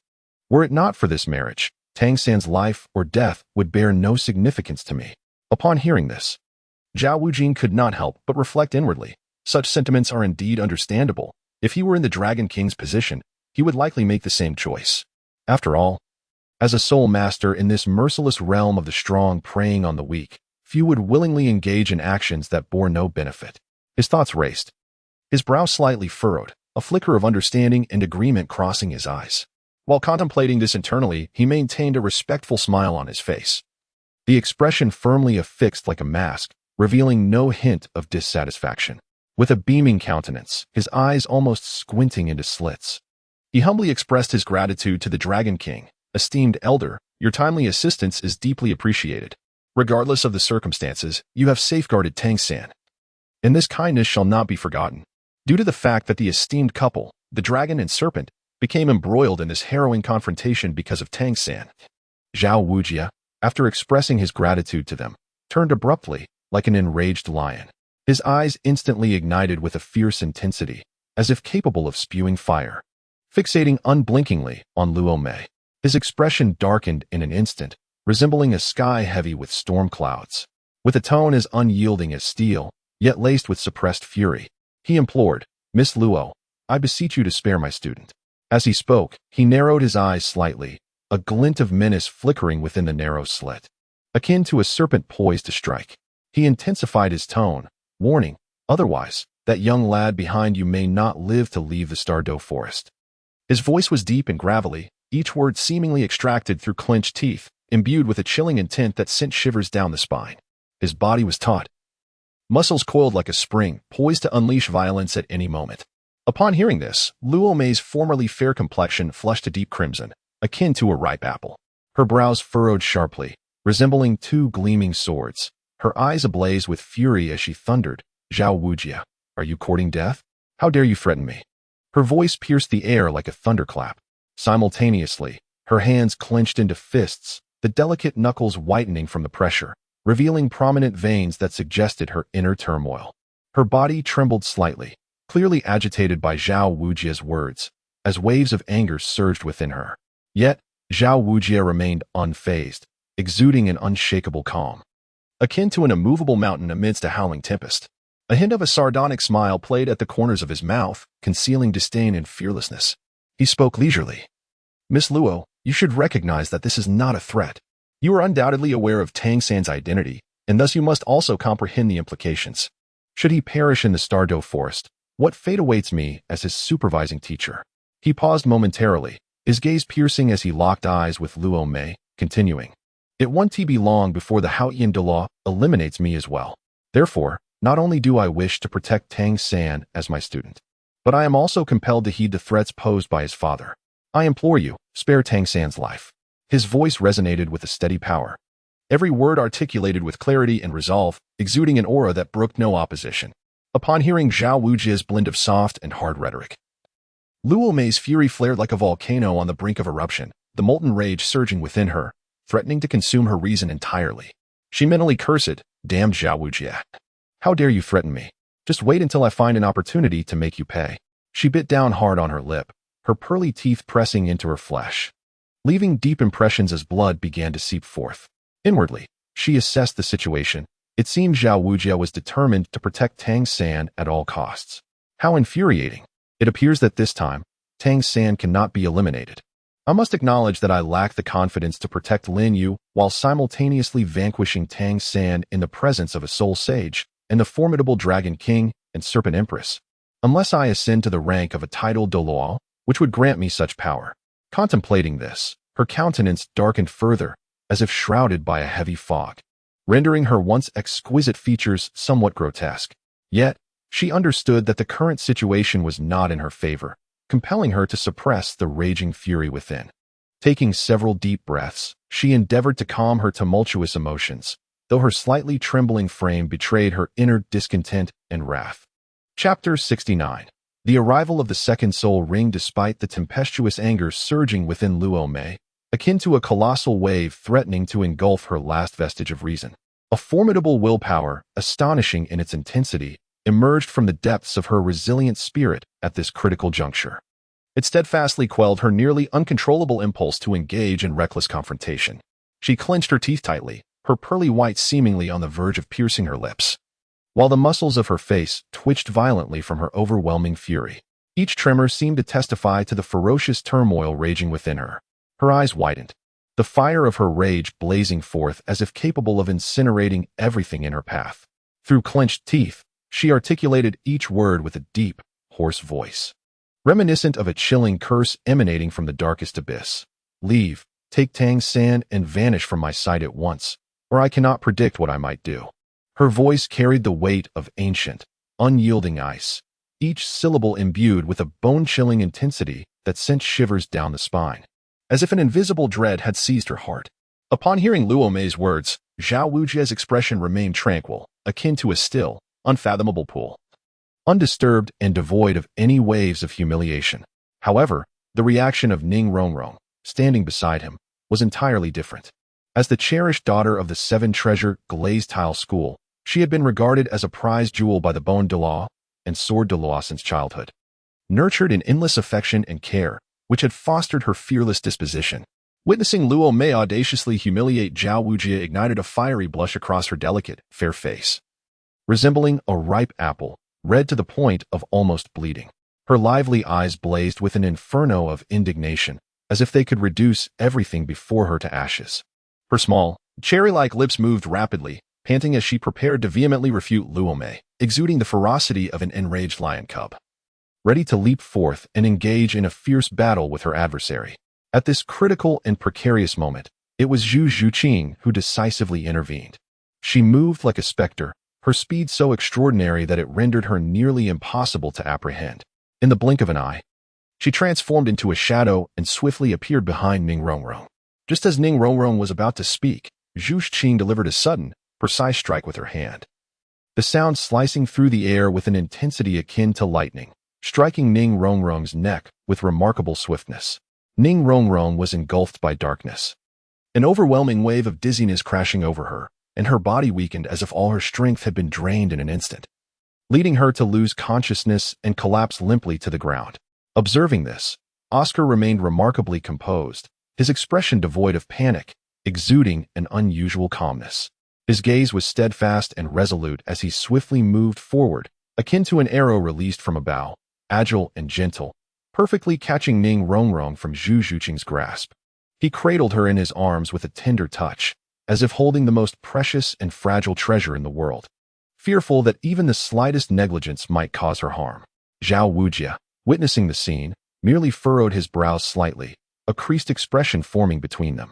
However, he refrained from further comment, his step swift and resonant as he made his way toward Tang San with great strides. Upon reaching Tang San, he bent slightly, his tall frame appearing somewhat stooped. He extended his hand and gently patted Tang San, who was in the process of recovering, his expression grave like a sky laden with ominous clouds. His voice, heavy and hoarse, was filled with a sense of helplessness and urgency as he spoke. Tang San, we must leave the Stardow Forest for now. As for Xiaowu, I regret that I am powerless to assist. Each word seemed to carry a profound sigh and a weighty burden, tightening the listener's heart.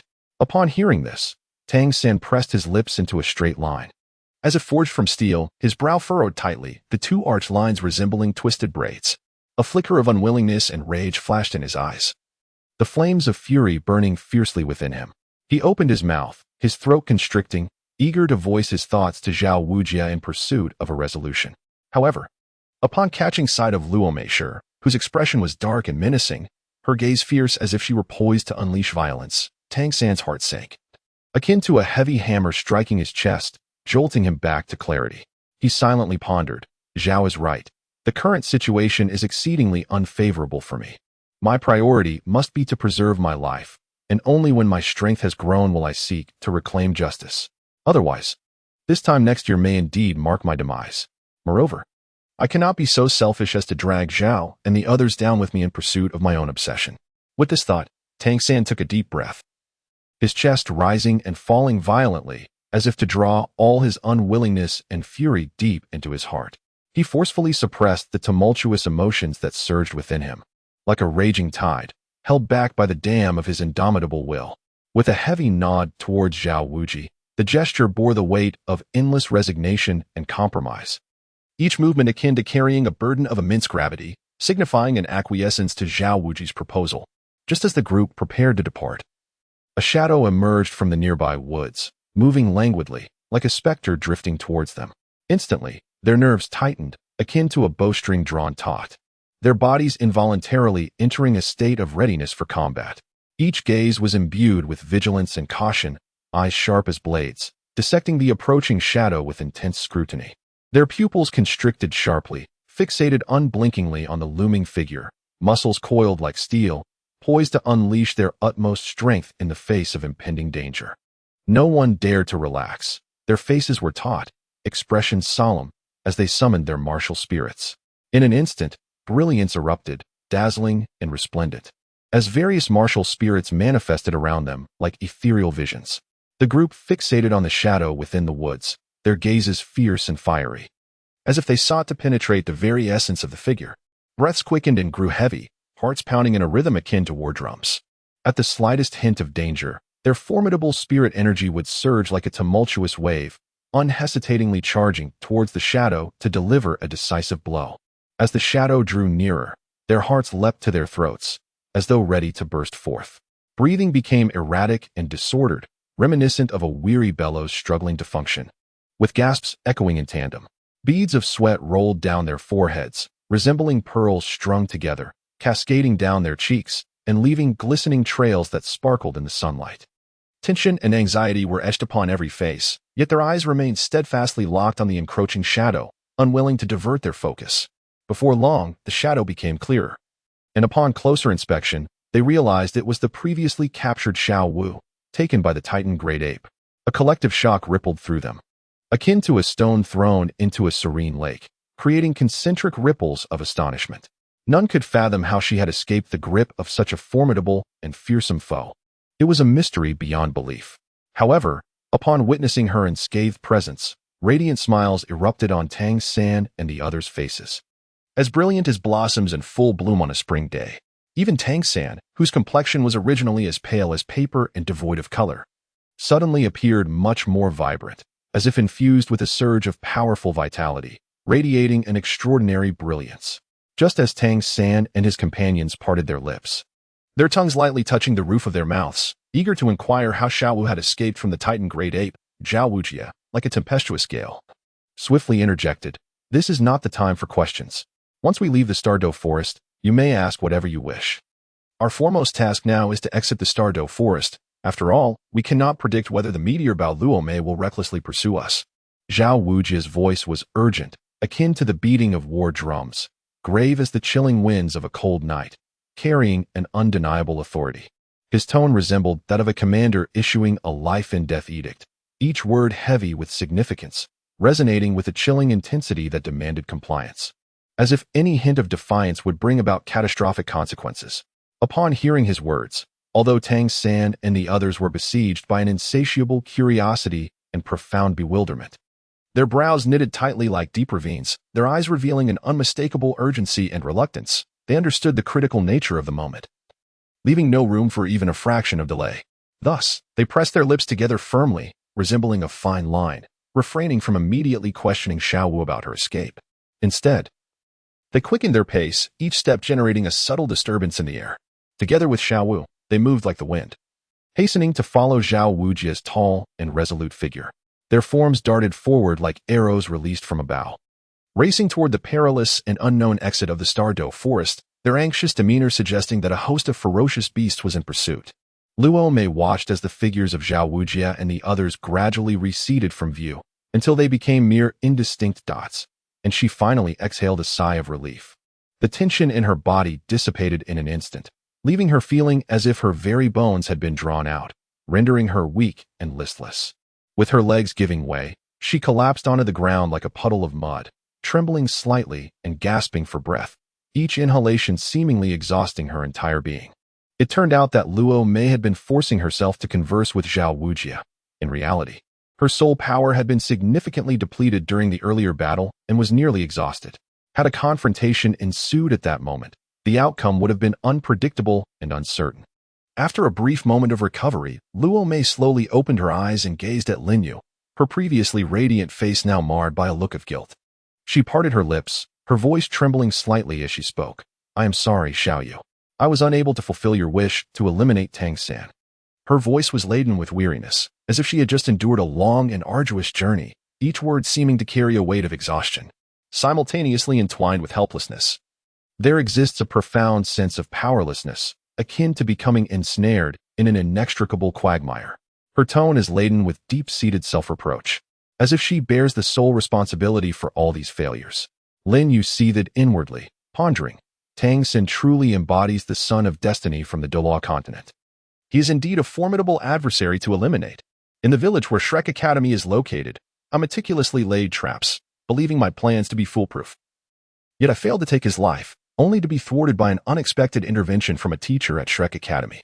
In this Douluo forest, with the formidable power of Sister Luo, it should have been a straightforward task to eliminate Tang San. Barring the presence of those terrifying 10,000-year soul beasts and the pinnacle powerhouses with tidal Douluo strength. Yet, at the critical moment when Sister Luo aimed to strike down Tang San, the legendary couple, the peerless dragon and serpent, appeared, utilizing their soul fusion technique to showcase their tidal Douluo might to rescue him. Their rationale for intervening was absurdly linked to Meng Yiran's affection for Tang San, who acquiesced to Long Gong's conditions, promising to take Meng Yiran as his bride. How ridiculous! Meng Yiran had only met Tang San once. How could she be so foolish as to provoke her grandfather in the spirit hall for someone she barely knows? This is utterly ludicrous. If it were not for the inexplicable luck that surrounds Tang San, how could anyone be driven to antagonize the most powerful and feared soul master organization on the Douluo continent for a mere acquaintance? It is truly laughable. However, as long as I gradually seize Tang San's fortunes, step by step dismantling his good luck, it will not be long before I can disperse that irritating aura of fate surrounding him and ultimately annihilate him, ensuring no future threats. This instance serves as a potent validation, for it is known that during this expedition into the Douluo forest, Tang San not only surpassed the 30th level of soul power, but also absorbed a soul ring from the human-faced demon spider that is over 2,000 years old, acquiring the enviable external soul bone, the 8 spider lances. But now, Tang San is merely at the 28th level and has lost the 8 spider lances. This is sufficient proof that destiny is not immutable, nor is it beyond alteration. As long as I am diligent, ruthless, and astute enough, I can surely shatter Tang San's shackles of fate and plunge him into an abyss from which he cannot escape. Chapter 71. Finally attaining the second soul ring, although these tumultuous thoughts surged through his mind like wild stallions, one after another, relentlessly bombarding his consciousness.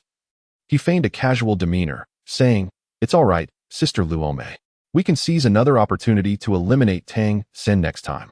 Lin Yu's voice sounded remarkably relaxed, as if this failure was inconsequential to him, merely a trivial interlude. However, the clenched fists, with knuckles whitening and veins bulging, alongside his slightly trembling frame, betrayed the suppressed rage and resentment within him. His eyes flickered with a fierce and resolute glint, akin to 2 razor-sharp blades glistening with an icy chill, seemingly poised to strike at any moment and rend Tang San into countless pieces. Luome's expression was fraught with urgency as she hastily exclaimed, "All right, Xiaoyu. Let us deal with the human-faced demon spider first. Otherwise, if it dies later, we will have wasted this soul ring." Her tone was urgent, laced with an unmistakable sense of eagerness. Her voice trembled slightly, interwoven with profound concern. Upon hearing this, Lin Yu's expression swiftly transformed into one of grave seriousness. As if shrouded by a thick layer of frost, he gradually raised both hands, murmuring incantations under his breath. In an instant, a radiant glow erupted, and the sword of time and space materialized out of thin air. The blade shimmered with an enigmatic light, reminiscent of the resplendent stars in the night sky. With heavy yet resolute strides, each step seemed imbued with tremendous weight, he slowly approached the human-faced demon spider. The sword of time and space emanated a chilling aura, akin to frost or mist, sending shivers down one's spine. His gaze was piercing and unwavering, fixed intently on the human-faced demon spider. Without hesitation, he wielded the inherent sharpness of the sword, his arm sweeping with a force as swift as thunder. A sharp sound sliced through the air, reminiscent of tearing silk. As the creature's head was severed in an instant, rolling upon the ground and stirring up a cloud of dust. Before long, small specks of purple light began to emerge from the body of the human-faced demon spider, resembling ethereal fireflies, dancing lightly. These lights flitted about like mischievous sprites, gradually converging and coalescing upon its form. As time passed, A resplendent purple Millennium Soul Ring manifested, its dazzling brilliance seemingly harboring boundless mysterious power, captivating the heart and mind. Lin Yu inhaled deeply, as if attempting to draw in all the air surrounding him into his chest. He then closed his eyes tightly, preparing to channel his soul power and ready himself to absorb the soul ring. As soon as the soul ring made contact with his body, the purplish-black radiance surged forth like a torrential flood that had found its outlet, recklessly pouring into Lin Yu's being with a frenzied intensity. The light resembled a wild stallion unleashed, or a flood that had breached its banks, its momentum overwhelming and utterly unimpeded. Witnessing the purplish-black glow envelop Lin Yu entirely, Luo Mei's expression of concern deepened, akin to dark clouds gathering ominously. Her delicate brows knitted tightly, her eyes wide open, reflecting the mysterious and perilous luminescence. Her hands involuntarily clenched, her knuckles turning pale from the intensity of her grip, and beads of sweat formed on her palms. Her heart raced, seemingly lodged in her throat, as if it might leap out at any moment. After all, the power of the human-faced demon spider appeared truly terrifying, its formidable aura sending chills down her spine. For Lin Yu, the impact was even more profound and intense.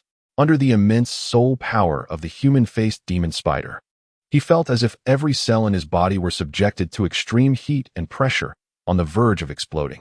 The pain was akin to countless razor-sharp blades, recklessly stirring within him, as though they sought to shred his internal organs into pieces.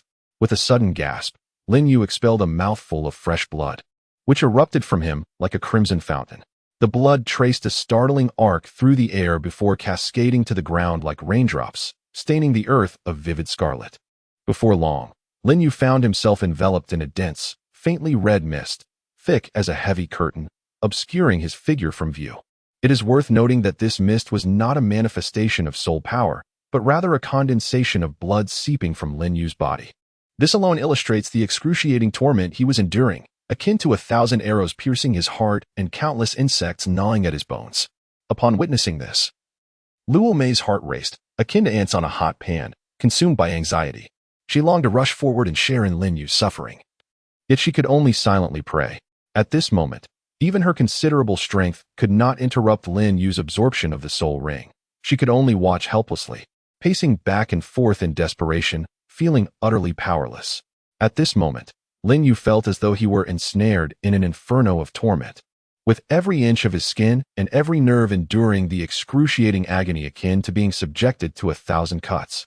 This suffering transcended mere flesh and delved deep into his very marrow, shadowing him relentlessly. Even his internal organs seemed to be gripped tightly by an invisible hand, which relentlessly tore at him, as if attempting to wrench them from his body. This heart-wrenching pain nearly rendered him unconscious, just as Lin Yu believed he had overreached. Despairing at the thought that absorbing the soul ring of the human-faced demon spider would seal his fate, memories of his parents' unwavering love flooded his mind. Their warm smiles, reminiscent of the gentle sunlight of spring, and their tender words, as soothing as a babbling brook, played out in vivid succession in his thoughts. He also recalled the promises made with Luo Mei, the beautiful dreams they had painted together, and the solemn vows exchanged, all unfurling like vibrant scrolls within his heart. Reflecting on these moments reignited a fervent desire for life within Lin Yu's previously dimmed eyes. That yearning blazed like an inferno, fierce and unwavering, fueled by this indomitable conviction. He clenched his jaw tightly, his teeth grinding audibly, his eyes wide and bloodshot, every vein prominently visible. He steadfastly withstood wave after wave of pain crashing upon him like a relentless tide, despite being drenched in blood, as if just extricated from a pool of crimson. He continued to resist the overwhelming energy of the human-faced demon spider's soul ring, vowing never to bow or yield. As time slipped away silently like grains of sand in an hourglass, Lin Yu's bones emitted a series of chilling, crackling sounds, sharp and piercing in the oppressive silence that enveloped him, reminiscent of a demon's low murmur from the depths of darkness, evoking terror. Standing guard nearby, Luo Mei felt her heart gripped by an invisible and immensely powerful hand, squeezing the breath from her lungs. Her complexion drained of color. Her lips trembled involuntarily as she murmured, "What shall we do? Lin Yu, you must not come to harm." Her voice was a mere whisper, a reflection of the fear consuming her, her eyes wide as saucers, filled with profound worry and boundless dread, as if she might be swallowed whole by this terror at any moment. "What shall we do?" Lin, you must not come to harm, Luo Mei chanted anxiously, her voice trembling and sharp, laden with palpable fear and unease. Her brow furrowed deeply, and beads of sweat formed on her forehead from the intensity of her anxiety. Her eyes were wide open, seemingly on the verge of popping out of their sockets, filled with profound anxiety that resembled thick ink, impossible to disperse. There was also an endless fear, akin to a monstrous creature with bared fangs, ravenously gnawing at her very soul. Her hands were tightly intertwined, the knuckles turning pale from the pressure, her body trembling ever so slightly, like a leaf on the brink of falling in a tempest. Meanwhile, Lin Yu's skin appeared as if it had been mercilessly pierced by countless fine and sharp needles, continuously oozing droplets of blood. As soon as these droplets emerged, they eagerly converged into slender streams that coursed down his body like serpents winding their way through the landscape, a sight so harrowing it was almost unbearable to behold. Accompanied by the ferocious onslaught and baptism of the formidable energy emanating from the soul ring of the man-faced demon spider, Lin Yu found himself at the mercy of this terrifying force, which seemed intent on reshaping every sinew and reweaving every vein within him. Lin Yu gritted his teeth, his facial muscles contorted in extreme agony, his body trembling incessantly as he valiantly struggled against the overwhelming pressure that threatened to crush him. I must endure. I cannot fall now, Lin Yu shouted in his mind, each word seemingly erupting from the depths of his soul. He clenched his jaw with astonishing force, so intense that his gums could no longer withstand the pressure, oozing threads of blood that mingled with the beads of sweat cascading down his forehead, sliding down his cheeks. His hands were tightly balled into fists, nails digging deeply into his palms, yet he was oblivious to the pain. His eyes widened, bloodshot and resolute, radiating a fierce determination and defiance, as if proclaiming to his cruel fate, "Do not think you can easily defeat me." At last, in the face of Lin Yu's unyielding and indomitable spirit, the ferocious energy of the soul ring of the face demon spider began to be tamed. Like a wild beast gradually subdued, it transformed, becoming less unruly and chaotic. At this moment, Lin Yu's skin ceased to exude droplets of blood, and his once mangled body began to regain a semblance of tranquility. Witnessing this, Luo Mei, who had been anxiously on edge, felt as if a heavy stone had finally descended within her heart, cautiously relaxing. "How wonderful! Lin Yu should be able to pull through," she murmured softly, exhaling gently, her tense body easing slightly. She silently expressed her gratitude to the heavens, hoping that all would proceed smoothly, allowing Lin Yu to complete this soul ring absorption safely. A glimmer of joy, akin to that of surviving a catastrophe, flickered in her eyes, yet it was still tinged with lingering worry, her gaze unwaveringly fixed upon Lin Yu. However, just as Luo Mei was filled with joy, believing that the outcome was assured and confident that Lin Yu would successfully absorb the soul ring, a sudden, heart-rending shriek erupted from Lin Yu, reminiscent of a dying beast. That sound pierced through the layers of darkness, sharp enough to send tremors through the very soul. It seemed to emanate from the deepest abyss of hell, carrying with it boundless pain and despair, chilling her to the bone, making her hair stand on end. His entire upper body arched violently, contorted in a grotesque manner, as if an invisible demon had bound him with cold, unyielding chains, mercilessly tugging at him. Lin Yu's body trembled uncontrollably, every muscle spasming in excruciating torment, resembling someone enduring the most brutal of punishments. Upon witnessing this, Luo Mei felt her previously eased heart plunge back into a state of dread, as if grasped by a powerful hand, lifting it to her throat. As if it might leap from her mouth at any moment, her breathing became rapid and erratic, each inhalation laden with profound fear and anxiety. "Lin Yu, you must endure," she fervently prayed in her heart, her voice tinged with a cry, laden with an endless plea. Her hands clutched tightly at her chest, as if that could suppress the heart that threatened to leap from her throat. Panic filled her gaze, and her body involuntarily leaned forward, as if she yearned to rush forth and share in Lin Yu's boundless torment. Just as Luo Mei was consumed by worry, fidgeting like an ant on a hot pan, she suddenly witnessed the cloth on Lin Yu's back being violently torn apart by a tremendous, chilling force. With a sharp sound, the fabric shattered and flew away, reminiscent of clouds dispersed by a tempest. The torn remnants danced erratically in the air, narrating the dramatic essence of the moment. It felt as though something ferocious and grotesque was desperately striving to break free from its final restraints, the palpable pressure rendering the surrounding air almost tangible. Luo Mei's eyes widened in disbelief, her pupils constricting sharply as if a colossal hand had gripped her heart, suspending her breath in that very instant. Chapter 73. External soul bone. Luo Mei's eyes bulged, her heart pounding wildly, the intense rhythm echoing in her ears like a frantic drumbeat. She was on the brink of panic, her muscles taut and coiled like a drawn bowstring. It soon became evident that this was no mere figment of her imagination. She beheld 4 fist-sized protrusions sprouting violently from either side of Lin Yu's spine, quivering with an intensity akin to a volcano on the verge of eruption. Or a furious beast. They pulsated, swelling as if amassing an unfathomable, terrifying power, ready to erupt and obliterate everything in its path. Luo covered her mouth, striving to stifle the scream that threatened to escape her lips due to sheer terror. Her legs grew weak, nearly collapsing beneath her, yet she braced herself to remain upright. Her gaze fixated on the eerie and horrifying bulges behind Lin Yu. Meanwhile, Lin Yu appeared to endure the most brutal and merciless punishment this world could bestow. The agony felt like countless searing blades ruthlessly stirring and slicing through every inch of his skin, every bone, every cell. The immense suffering contorted his features into a ghastly visage, his once handsome face now a mask of horror. The skin that had just ceased bleeding began to weep anew, the blood flowing forth like a torrential flood, unrestrained and wild. He trembled like a withered leaf caught in a tempest, as if he might be torn to shreds at any moment. His teeth ground together, the sound piercing the silence with a chilling clarity, as if he sought to shatter his own teeth in a desperate attempt to resist the torment that threatened to rend his very soul. A low, guttural roar escaped his throat, echoing like a lament from the depths of hell, filled with despair and defiance. His hands gripped the ground tightly, his fingertips worn raw, blood staining the earth beneath him. Suddenly, the protrusion on Lin Yu's back erupted, a dull yet piercing sound echoing as a mist of crimson splattered forth, thick and acrid, enveloping the air in a chilling haze. This sanguine fog was as viscous as unyielding ink, shrouding all in a gruesome and terrifying ambience.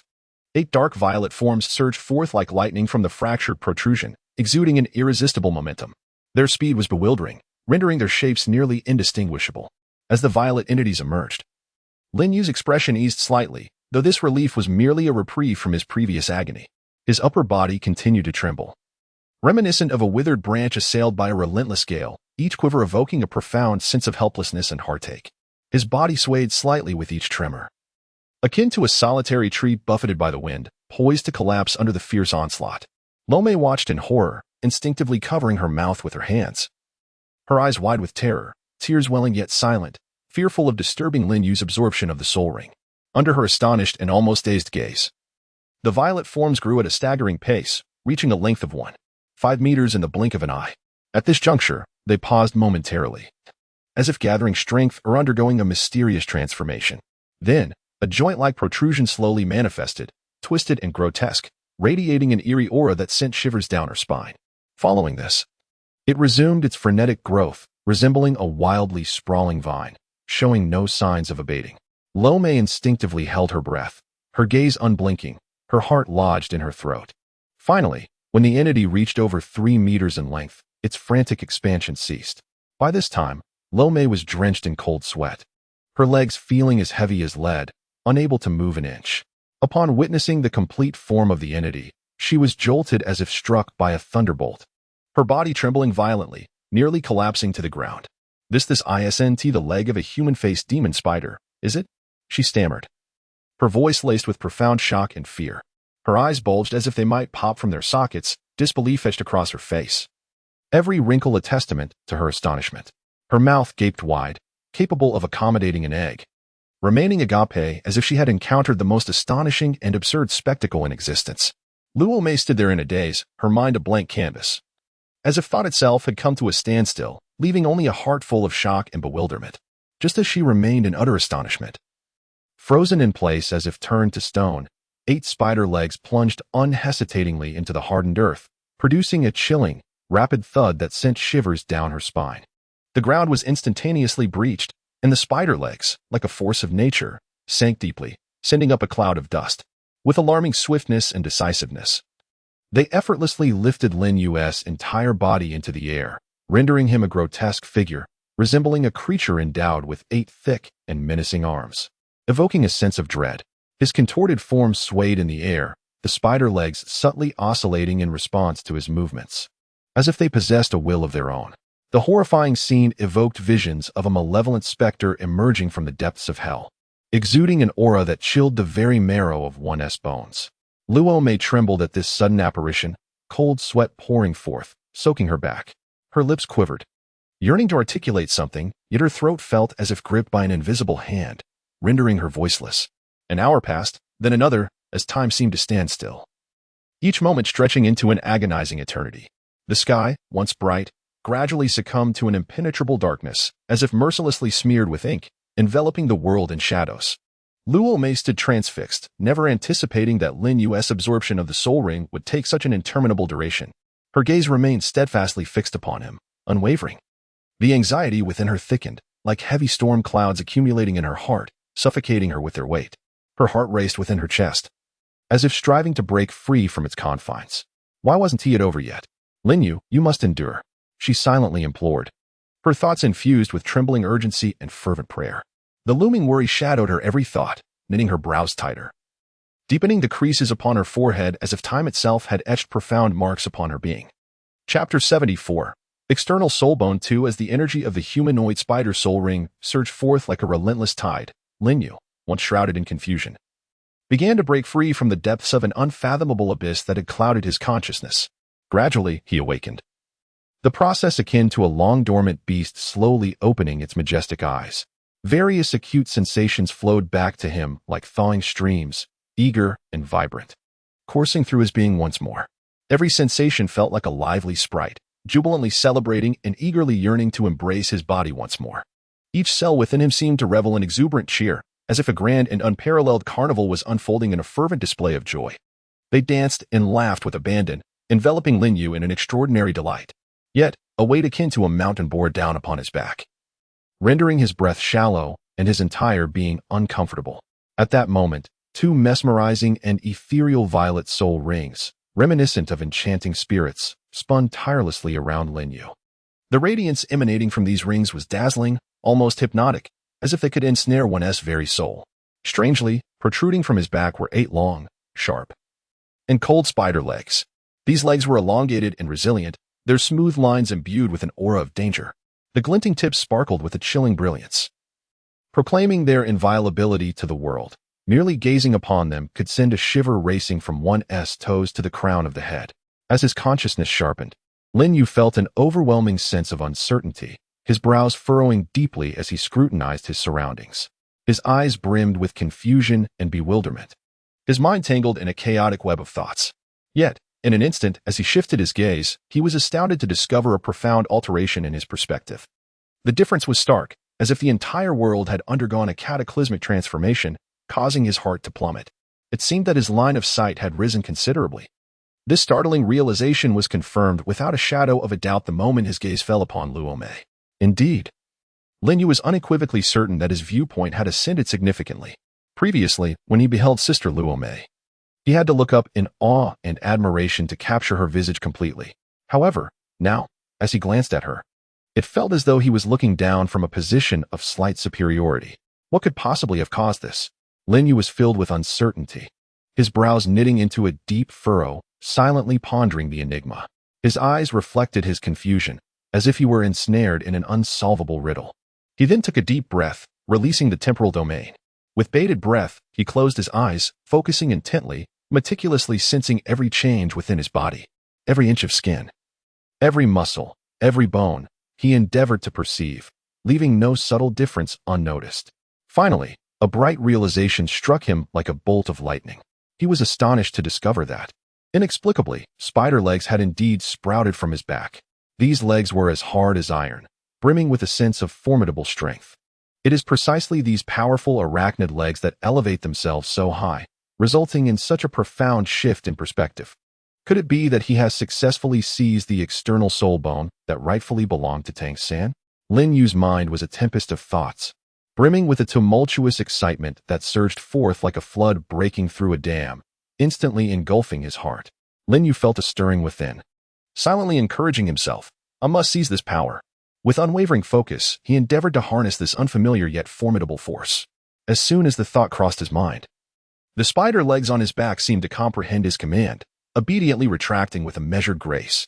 However, in that fleeting moment of retraction, Lin Yu felt an abrupt heaviness envelop him, and he lost his balance instantaneously. At that instant, it was as though an invisible hand had tightly gripped his heart. He resembled a fragile leaf caught in a tempest, utterly defenseless, unable to react in time, plummeting from the heights above. His mind went blank, with only the howling wind echoing in his ears, mocking his helplessness mercilessly. He flailed his arms futilely, attempting to grasp something to halt his descent. Yet all was in vain, and he succumbed to the fall like a shooting star. Luo Mei's face turned pale in an instant, her beautiful features etched with panic and fear. Her eyes widened in alarm as she cried out, "Xiaoyu, be careful." The urgency of her voice pierced the air like a sharp blade, filled with an overwhelming sense of dread that seemed capable of penetrating one's very soul. Before her words had fully dissipated, Luo Mei surged forward like a flash of lightning, racing towards Linyu. Her form moved so swiftly that it was nearly indistinguishable. Arms outstretched without hesitation, her actions decisive and resolute, devoid of any doubt or retreat. Her gaze radiated determination, as if she intended to forge an unyielding barrier around Linyu with her delicate frame. Just as Linyu was on the brink of hitting the ground, she expertly caught him in her embrace. In that moment, time appeared to freeze. Everything around them faded into insignificance, leaving only her unwavering hold on Linyu. Looking down at him in her arms, she noticed that he remained in a dazed stupor, his eyes vacant and expression blank.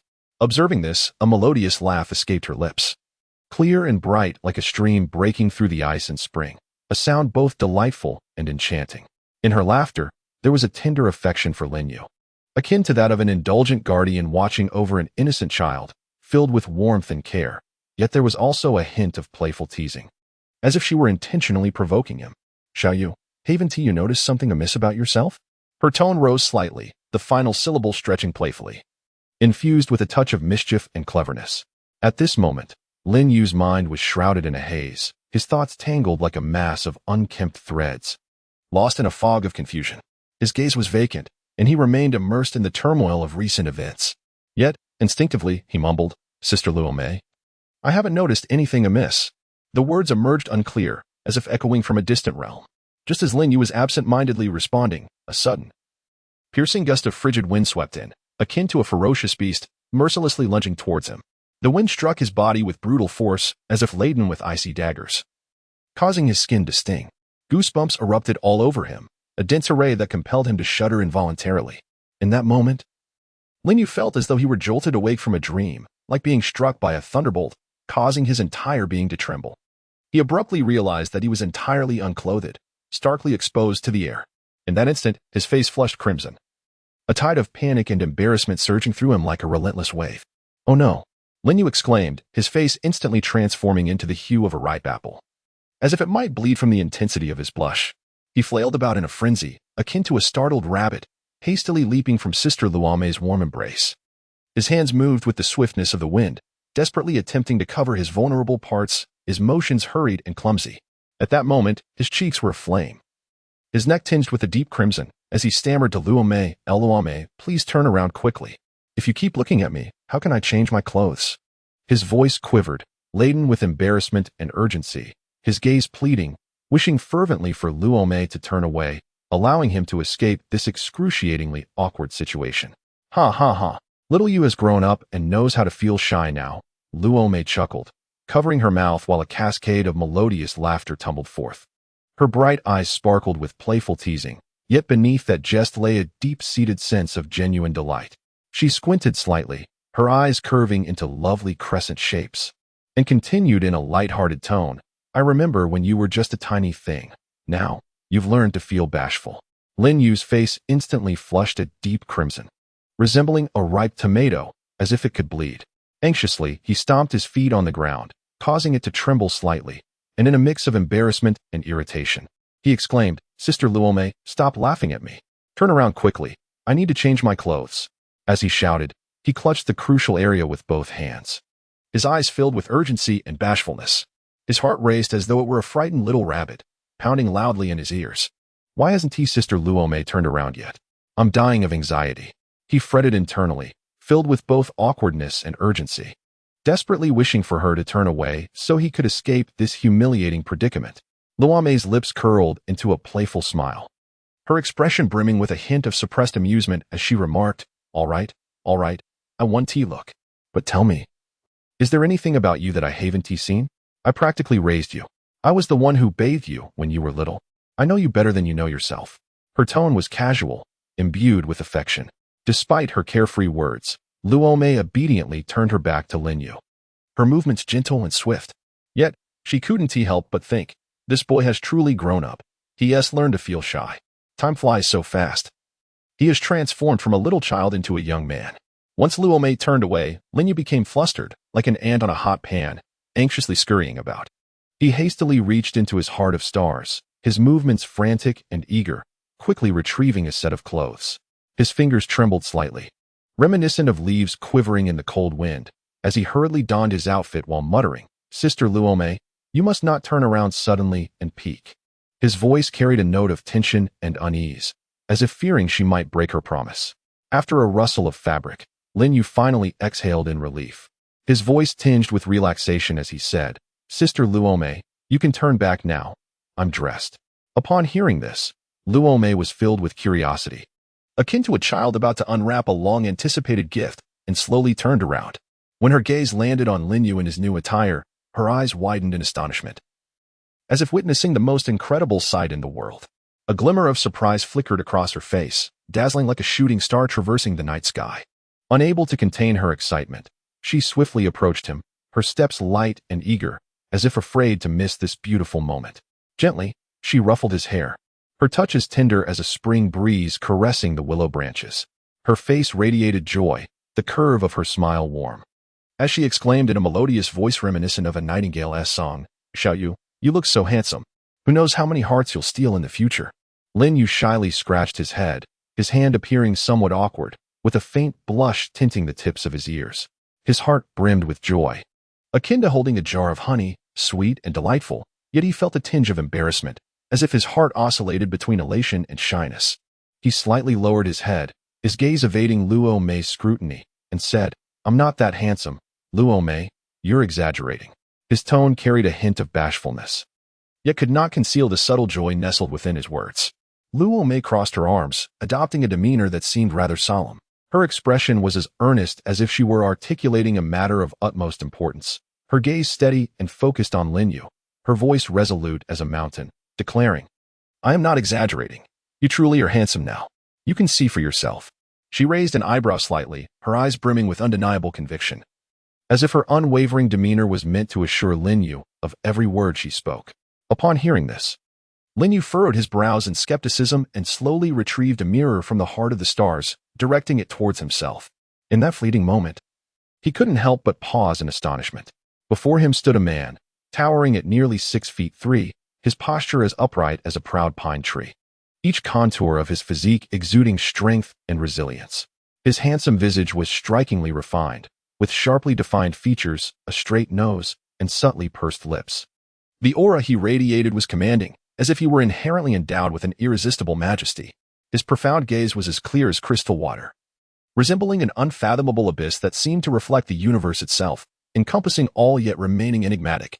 He emanated a striking presence, his every movement showcasing boldness and an ethereal quality, akin to an immortal untouched by worldly affairs, standing apart from the mundane.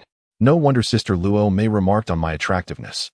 It seems the absorption of the soul ring from the human face spider has transformed me," Lin Yu mused inwardly, his thoughts swirling like drifting willow fluff. He realized that his previous appearance could only be described as mildly handsome, utterly incomparable to his current visage. If encountered by someone unfamiliar, they might scarcely recognize him. With this realization, a quiet joy blossomed within him, akin to a warm spring flowing through his heart. His lips involuntarily curled upwards, revealing a radiant smile reminiscent of sunlight breaking through the clouds in the early morning, bright and dazzling, brimming with confidence and delight. His eyes sparkled with brilliance, as if they concealed countless stars, and his entire being exuded an irresistible charm and luminosity. Chapter 76. The effect of the second soul skill. Luo Mei playfully seized Lin Yu's hand, shaking it with vigor, her voice sweet and playful as she pouted, "Oh, come on, Xiao Yu. What is your second soul skill? Please tell me quickly." Her bright, wide eyes were filled with eagerness and curiosity, her intense gaze seemingly attempting to peer into Lin Yu's very soul. She resembled a little girl impatiently yearning to uncover a secret, her rosy lips pouting, brows slightly furrowed, her face a canvas of anticipation. Lin Yu helplessly tugged at the corner of his mouth, revealing a faint bitter smile. He then cautiously withdrew his arm from the soft yet firmly grasping hands of Sister Luo Mei. His face bore an expression of resignation, with a slight furrow in his brow as he said, "All right, Sister Luome, please refrain from these childish antics. I shall now explain the effects of the soul technique." Meanwhile, he inwardly mused, why does Sister Luome still behave like a child? This thought darted around in his mind like a mischievous little mouse, evoking both amusement and exasperation within him.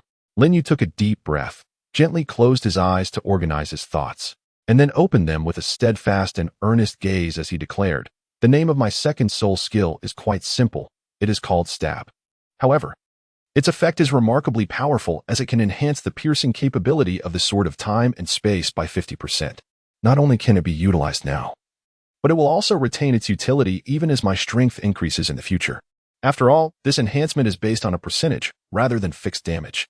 He paused, his expression serious, and continued, "Just like soul masters above the rank of soul sage, they rarely employ their first or second soul skills unless the skills are particularly unique.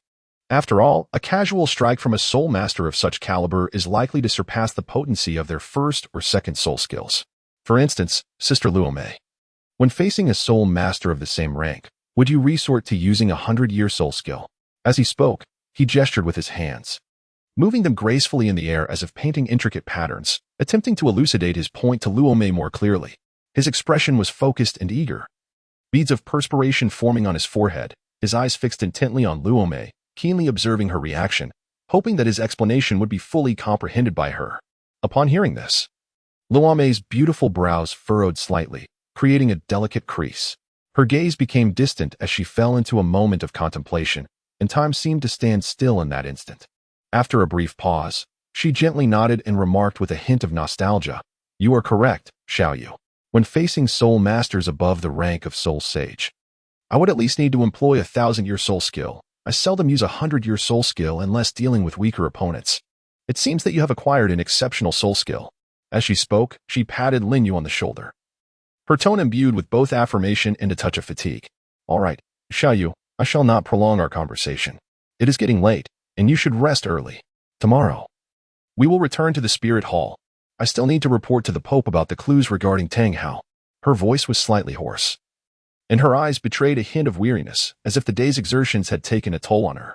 Upon hearing Sister Luome's words, Lin Yu was suddenly engulfed by a wave of speechlessness. "Alas, it appears that Sister Luome still harbors doubts about my words."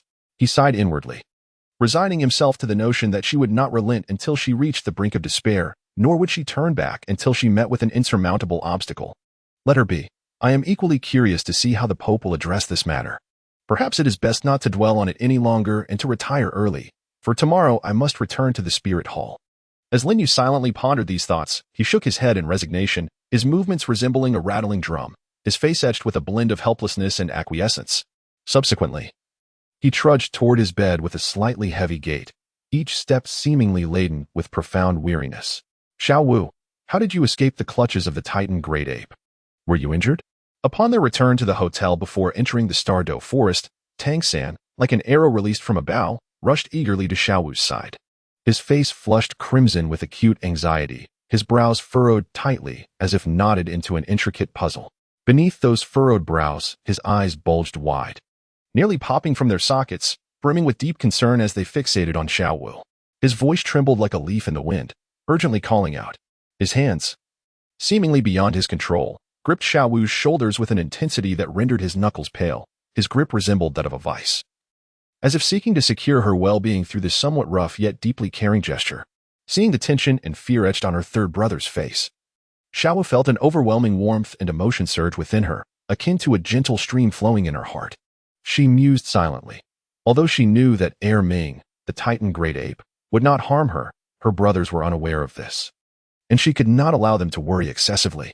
With this thought, her gaze softened yet firm, she gently responded in a voice as soothing as a spring breeze, recounting how, after being captured by the Titan Great Ape, a sudden bellow reverberated through the air. Upon hearing it, the once fearsome countenance of the Titan Great Ape transformed into one of panic, akin to a heavy cloud descending ominously. It cast her aside as if discarding a hot potato, its frantic movements betraying a sense of urgency, before it bolted in the opposite direction of the bellow, resembling a creature terrified by the mere sound of a soul beast. As she spoke, Xiao Wu animatedly gestured, mimicking the Titan Great Ape's fearsome expression with her hands. then demonstrating its panicked flight, striving to vividly illustrate the scene. Her lively demeanor and expressive gestures transported everyone back to that tense moment. Upon hearing her account, Tang San's brows knitted together like a deep chasm, capable of trapping a fly. His mind worked like a high-speed machine, meticulously sifting through a vast reservoir of memories. He recalled the knowledge imparted by the master, his lips pressed into a straight line, as if glued together with powerful adhesive, exuding an air of seriousness and gravity. After a considerable pause, he finally spoke slowly, a bellow that could frighten the forest king, the titan great ape. It must have been the sky blue bull python. His tone bore an unmistakable weight of uncertainty and solemnity, each word pronounced with deliberation, as if carefully considered.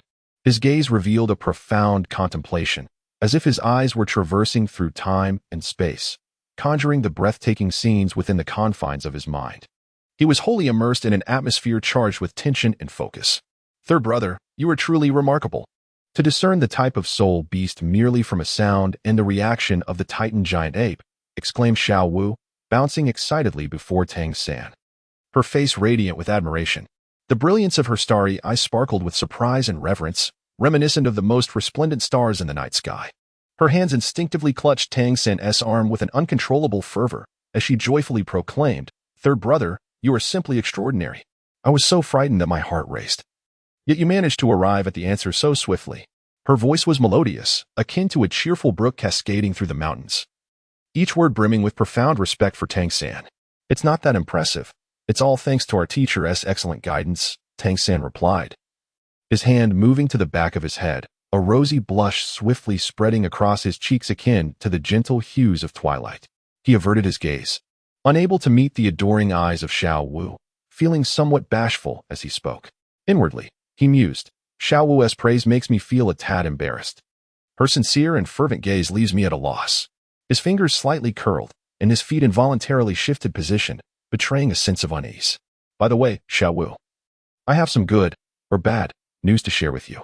As soon as she opened her mouth, Tang San's voice chimed in simultaneously, their words overlapping like harmonizing notes. Once they finished speaking, they exchanged glances and promptly said in unison, "You go first, Xiao Wu, third brother." Xiao Wu blinked her lively eyes, tilting her head slightly as she declared, "Then I shall go first, third brother." A playful smile graced her lips. At that moment, Daimubai could no longer contain himself and interjected, "You two really are in sync. You can even speak in unison." He grinned, his face adorned with his characteristic teasing smile, imbued with a hint of mischief and jest. His deep-set eyes darted between Xiao Wu and Tang San, glimmering with a knowing light, as if he had uncovered an amusing secret, and continued, "The degree of your mutual understanding is truly enviable." Upon hearing Dai Mubai's words, Xiao Wu and Tang San felt as though their innermost thoughts had been laid bare, and they both lowered their heads in embarrassment. Their faces flushed a deep crimson, reminiscent of ripe apples, the blush creeping towards their ears. Both were momentarily at a loss, and the atmosphere grew somewhat delicate. It was Tang San who broke the brief silence first. He slowly lifted his head, his gaze soft as water directed towards Xiao Wu. And with a gentle and tender voice, he said, "Xiao Wu, you go ahead." Tang San's voice carried a hint of encouragement, reminiscent of a gentle spring breeze caressing the surface of a tranquil lake, instilling an immense sense of comfort and reassurance. Upon hearing his words, Xiao Wu's face instantly radiated with a triumphant expression, bounding towards Tang San like a jubilant fawn. Her eyes sparkled with delight as she proudly proclaimed, "Brother San, not only did I escape from the Titan giant ape, but I also discovered a millennium-old soft-boned rabbit in the forest, obtaining a 1,000-year spirit ring." Xiao Wu animatedly gestured as she spoke, mimicking her frantic escape and then portraying her astonishment upon discovering the soft-boned rabbit, as if she were reliving that thrilling and tense moment, exuding vitality and pride. However, Tang San's demeanor shifted to one of acute concern, his brow furrowing deeply, and the muscles in his face tensing with anxiety. He abruptly grasped Xiao Wu's hand with a strength that suggested he feared she might vanish at any moment, urgently inquiring, "Xiao Wu, are you hurt?" As he spoke, his hands moved with the swiftness of a gale, meticulously examining her for any injuries, his gaze intense and focused, akin to two piercing beams of light, leaving no potential wound overlooked. His fingers gently brushed against her arms, shoulders, back, and even the hem of her clothing. As he murmured, "Is there anything here? What about here?" Only after confirming that Xiao Wu bore no injuries did his anxiously suspended heart finally relax. Exhaling a sigh of relief, his body trembling slightly as if drained of strength. Seeing her brother's overwhelming concern for her, Xiao Wu felt as if her heart were filled with honey, her eyes curving into crescent shapes, and her lips unable to suppress their upward tilt. She then reassured him. "Brother San, there's no need for such worry. I was unharmed while hunting the soft-boned rabbit, as it had been stunned by the Titan giant ape's aura, allowing me to effortlessly obtain my third spirit ring." As she spoke, her hands danced in excitement, as if reenacting the ease of that moment. "Oh, and Brother San, let me whisper a secret." She leaned closer to Tang San, her voice dropping to a conspiratorial whisper. "My third spirit ability is teleportation. It enables me to be more agile in both offense and defense." Her tone brimmed with enthusiasm and pride, the cadence of her words light and buoyant, radiating an aura of confidence. "Teleportation?" Tang San exclaimed in astonishment, his mouth slightly agape and his eyes wide as saucers, reminiscent of two luminous pearls. In disbelief, he remarked, "That is a rare spatial-type spirit ability." He then pressed on, his tone urgent and filled with curiosity. "Xiao Wu, what is the range of your spirit ability?" His eyes sparkled with eagerness and anticipation, as if he sought to extract the answer from the depths of her heart. With a bright smile, Xiao Wu replied, her voice as melodious as a silver bell, "Brother San, I can use it freely within 100-meter range." Xiao Wu playfully winked, her long eyelashes fluttering like delicate fans, exuding an irresistible charm. Meanwhile, Ma Hongjun stood idly by, his gaze wandering aimlessly. Upon witnessing the animated conversation between Xiao Wu and Tang San, his curiosity was piqued. With a sudden burst of energy, he swiftly approached, his somewhat plump figure remarkably agile at that moment. As he neared, he overheard Xiao Wu recounting the origin of her third spirit ring and the effects of her spirit abilities. A look of intense interest blossomed on his round face. His eyes wide with anticipation, eagerly fixated on Xiao Wu, yearning to learn more. When he heard her describe how she obtained her third spirit ring and the consequent abilities, he could not help but exclaim loudly, "Fifth sister, you are truly fortunate." His booming voice echoed in the air, reverberating in the ears of those nearby. Ma Hongjuan's face radiated envy and astonishment, his eyes bulging, mouth agape, as if it could accommodate an egg. In the midst of a cheerful chat, Zhu Zhuqing and the others were enveloped in a light-hearted atmosphere when Ma Hongjuan's boisterous proclamation abruptly silenced their conversation. Curiosity surged forth like a tidal wave, igniting a fervent inquisitiveness in their eyes. Zhu Zhuqing, with her lips pursed, moved swiftly, her graceful figure darting towards Xiao Wu. Ning Rongrong, slightly lifting her skirt, displayed an eager expression, her steps quickening. The others hastened to follow, their urgency reflecting a fear of missing out on some significant revelation. Before long, they arrived breathlessly before Xiao Wu. Zhu Zhuqing, astonished, wore a look of incredulity that transformed her usually composed features, her brows furrowing tightly like intertwined crescent moons.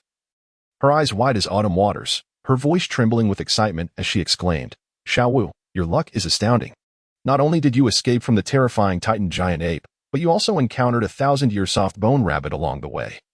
And the spirit ability you gained from the spirit ring is an exceedingly rare spatial ability, teleportation. This is simply unbelievable. It is nothing short of a miracle. I can scarcely believe it." In response, Xiao Wu gently lifted her hand to touch her ear, her expression tinged with a sense of fortune as she murmured, "I suppose I was lucky this time. Otherwise, let alone obtaining a third spirit ring, anyone else might not have survived." She reflected inwardly. Recalling the perilous situation, the colossal form and menacing aura of the Titan giant ape sent shivers down her spine even now.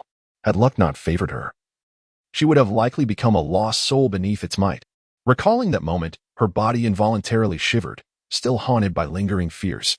Ning Rongrong and the others hastily echoed, "Indeed, we are relieved that you returned safely. Otherwise, one can only imagine how frantic Sangu would have been, perhaps like a lion driven mad, rampaging wildly and committing acts that would leave us utterly astounded." As Ning Rongrong spoke, her hands instinctively clasped together at her chest, her face a canvas of relief mingled with concern. The others nodded in agreement, chiming in, "Yes, yes. We have all witnessed Sangu's deep affection for you. If anything had happened to you, he might have lost his mind." Dai Mu's expression morphed into one of confusion, her delicate features furrowing as her brows knitted together like crescent moons in distress. With an air of urgency, she inquired, "By the way, Rongrong, how did you all end up there?" Didn't we just seize that snake witch's granddaughter, the Millennium Phoenix-tailed chicken crown snake? Why would she and the man beside her assist Sang-gu? This is utterly perplexing. I cannot fathom it. As she spoke, she absent-mindedly tapped her fingers against her forehead, striving to unravel the mystery. Ning Rongrong paused at her words, a flicker of uncertainty crossing her exquisite visage. After a moment, she pressed her soft lips together, her gaze evasive and hesitant as she replied, Xiaowu, I am not entirely sure either. I too am quite muddled about this matter. You should ask Sang-gu. He is the one who experienced all the details firsthand and should understand the reasons behind it all. With a gentle sigh, Ning Rongrong fidgeted with the hem of her clothing. Upon hearing Ning Rongrong's words, Tang San's expression darkened, as if an invisible weight had settled heavily upon his heart. Slowly raising his head, his eyes were filled with anguish and turmoil as he spoke. Xiaowu, the unfortunate news I must share with you is related to this incident. In my desperate search for you, I utilized Xiao Ao's mushroom intestines to pursue the Titan Great Ape. On that eerie path, I was suddenly intercepted by the ferocious faceless demon spider. My thoughts were solely consumed with finding you. Without hesitation, I engaged in a fierce battle with it, exerting every ounce of strength to inflict severe injury upon the creature. However, at that critical moment, Luo Mei, wielding a meteor bow, unexpectedly appeared to block my path. Behind her stood a youth, his face contorted in a sinister grimace, as if he were a demon risen from the depths of hell, mercilessly demanding that she slay me. As I teetered on the brink of death, feeling the shadow of demise closing in, the unparalleled dragon snake couple descended like divine saviors, rescuing me from the jaws of despair. In order to gain the power to save you and to survive in my quest to find you, I reluctantly acquiesced to their demand, agreeing to take Meng Iran as my wife. You are likely aware of what transpired thereafter. As Tang San recounted his tale, his expression was laden with helplessness and guilt, the weight of deep remorse furrowing his brow into a tight knot, his lips trembling ever so slightly. Upon hearing his words, Daimu's face, once as rosy as peach blossoms, drained of color, turning pale as parchment, devoid of any trace of blood. Her delicate form trembled slightly, akin to a flower quaking in the cold wind, her eyes swiftly reddening as tears swirled within them. It felt as though a tangled mass of confusion resided in her heart, impossible to sever or unravel. Frustration and urgency colored her voice as she exclaimed, Brother, have you truly forgotten our promise? Her tone quivered, laden with disappointment and anger. No sooner had she spoken than she abruptly turned and hastened towards her room. Her footsteps frantic and hurried, the hem of her skirt fluttering in the air as if fleeing from this heart-wrenching reality. Her hands clenched tightly into fists, her body slightly hunched in agitation, rendering her slender silhouette achingly solitary and helpless. Upon hearing the promise mentioned by Xiaowu, Tang San was momentarily stunned, his mind blank as if struck by a bolt of lightning. When he regained his composure, Xiaowu had already vanished into her room like a fleeting breeze. He was consumed by anxiety, his heart racing as if it might leap from his throat. With the swiftness of the wind, he pursued her, kicking up a cloud of dust in his wake. In a short while, he found himself at the threshold of Xiaowu's room. He first knocked on the door urgently yet gently, the sound echoing his inner turmoil. Then, with a voice tinged with desperation and a hint of pleading, he called out, Xiaowu, please let me in. I wish to explain. His voice trembled, revealing profound anxiety and unrest, beads of sweat dotting his forehead. His gaze filled with an intense longing to rush in and clarify everything to Xiaowu. Chapter 79. Explanation. Xiaowu pressed her entire body against the door, her heart tumultuous like a surging sea, waves crashing in turmoil. It felt as though countless invisible hands were clutching at her heart, her thoughts a chaotic tangle. She listened to Tang San's incessant, urgent knocking outside, each thud heavy and rapid, resonating like a hammer striking her fragile heart. His anxious and sincere voice broke through the fog like sunlight, persistently reaching her ears. Xiaowu, open the door, let me explain, I beg you.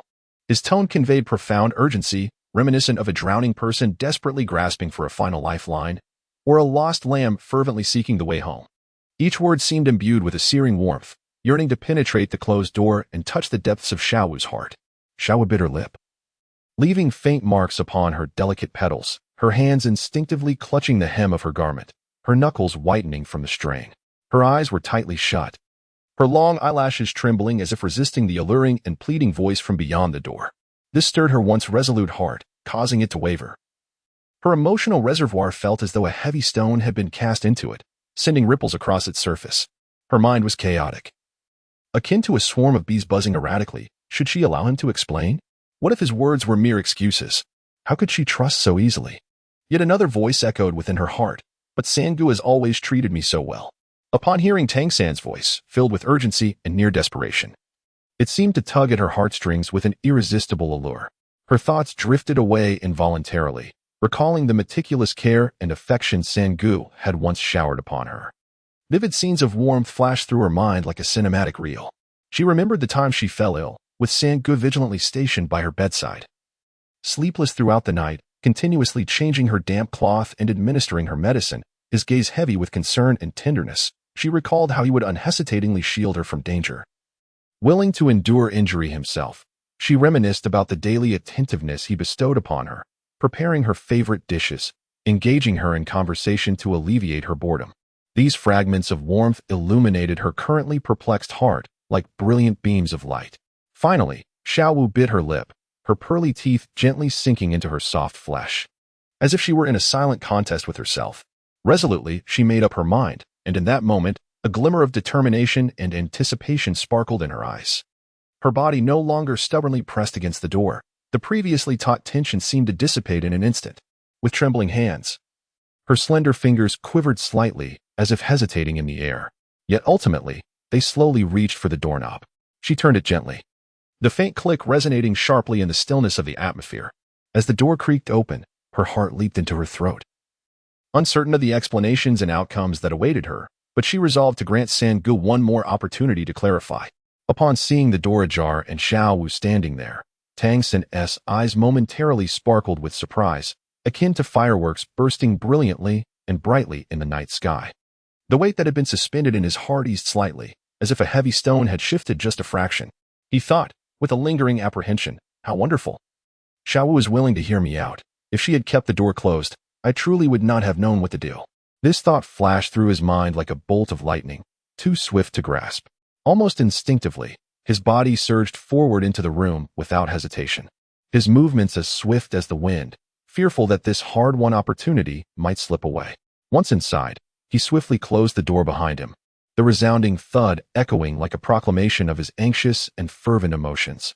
He eagerly grasped Xiaowu's delicate hands, soft and warm, as if holding the most precious treasure in the world.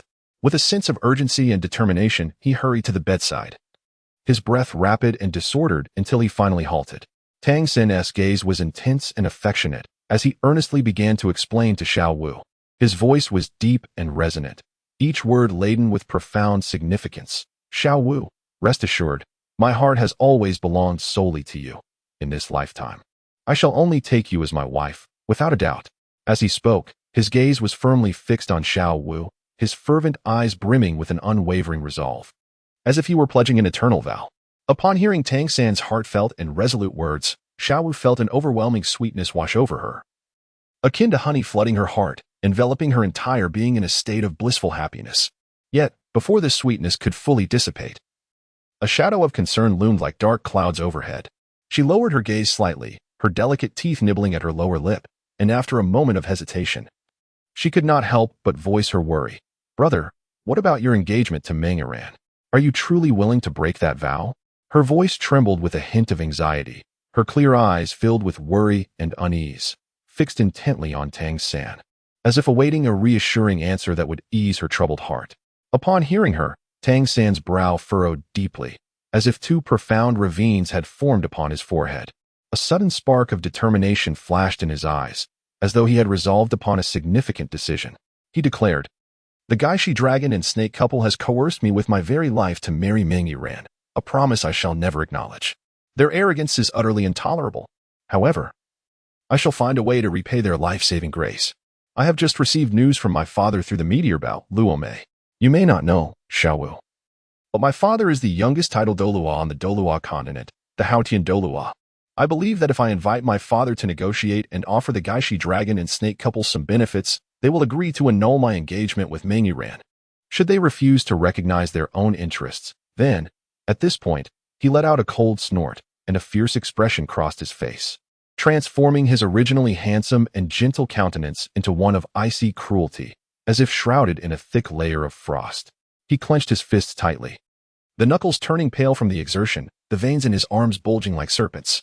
His body trembled slightly, seemingly struggling to contain the surging fury within, as if he were on the verge of charging out to confront his adversaries. I will implore my father to eradicate them. When they are gone, the absurd engagement will cease to exist. He gritted through clenched teeth, his fierce demeanor starkly contrasting with his usual gentleness. Chapter 80. Contemplation. Upon hearing Tang San's words, Xiaowu felt as though she had been struck by a bomb of conflicting emotions, exploding into chaos. One half was filled with sweetness, like a jar of honey spilled over, its thick nectar flowing freely, saturating her heart, sweet enough to make her pulse quiver, with each heartbeat seemingly singing a melody of happiness. The other half, however, was laden with profound worry, akin to a heavy leaden weight, mercilessly pressing down on her chest, leaving her breathless, her brows instinctively furrowed, as if the delicate arch of her eyebrows bore the weight of 1,000 burdens. Deep within her, two diametrically opposing emotions clashed violently, plunging her thoughts into a state of confusion. The sweetness lay in Sanji's unwavering, resounding declaration, "In my heart, there is only myself. I shall marry no one but myself." Those heartfelt declarations, each word seemed to be imbued with the essence of life, dancing and laughing like a warm spring breeze, gently caressing her heart. Wherever this spring breeze traversed, blossoms flourished, and verdant grass carpeted the earth, filling her spirit with boundless joy and contentment. Yet, a shadow of concern loomed over her. She feared that her brother's pristine and noble qualities might be tarnished by even the slightest blemish. This anxiety enveloped her heart like a dark cloud, tightening her brow as if it could crush a fly, her eyes squeezed shut, her mind plagued by an array of dreadful possibilities. She dreaded that this unexpected engagement could become a stain upon her brother's character, rendering him unable to hold his head high before others. Her heart trembled, as if an unseen hand was gripping it ever tighter, making it nearly impossible for her to breathe.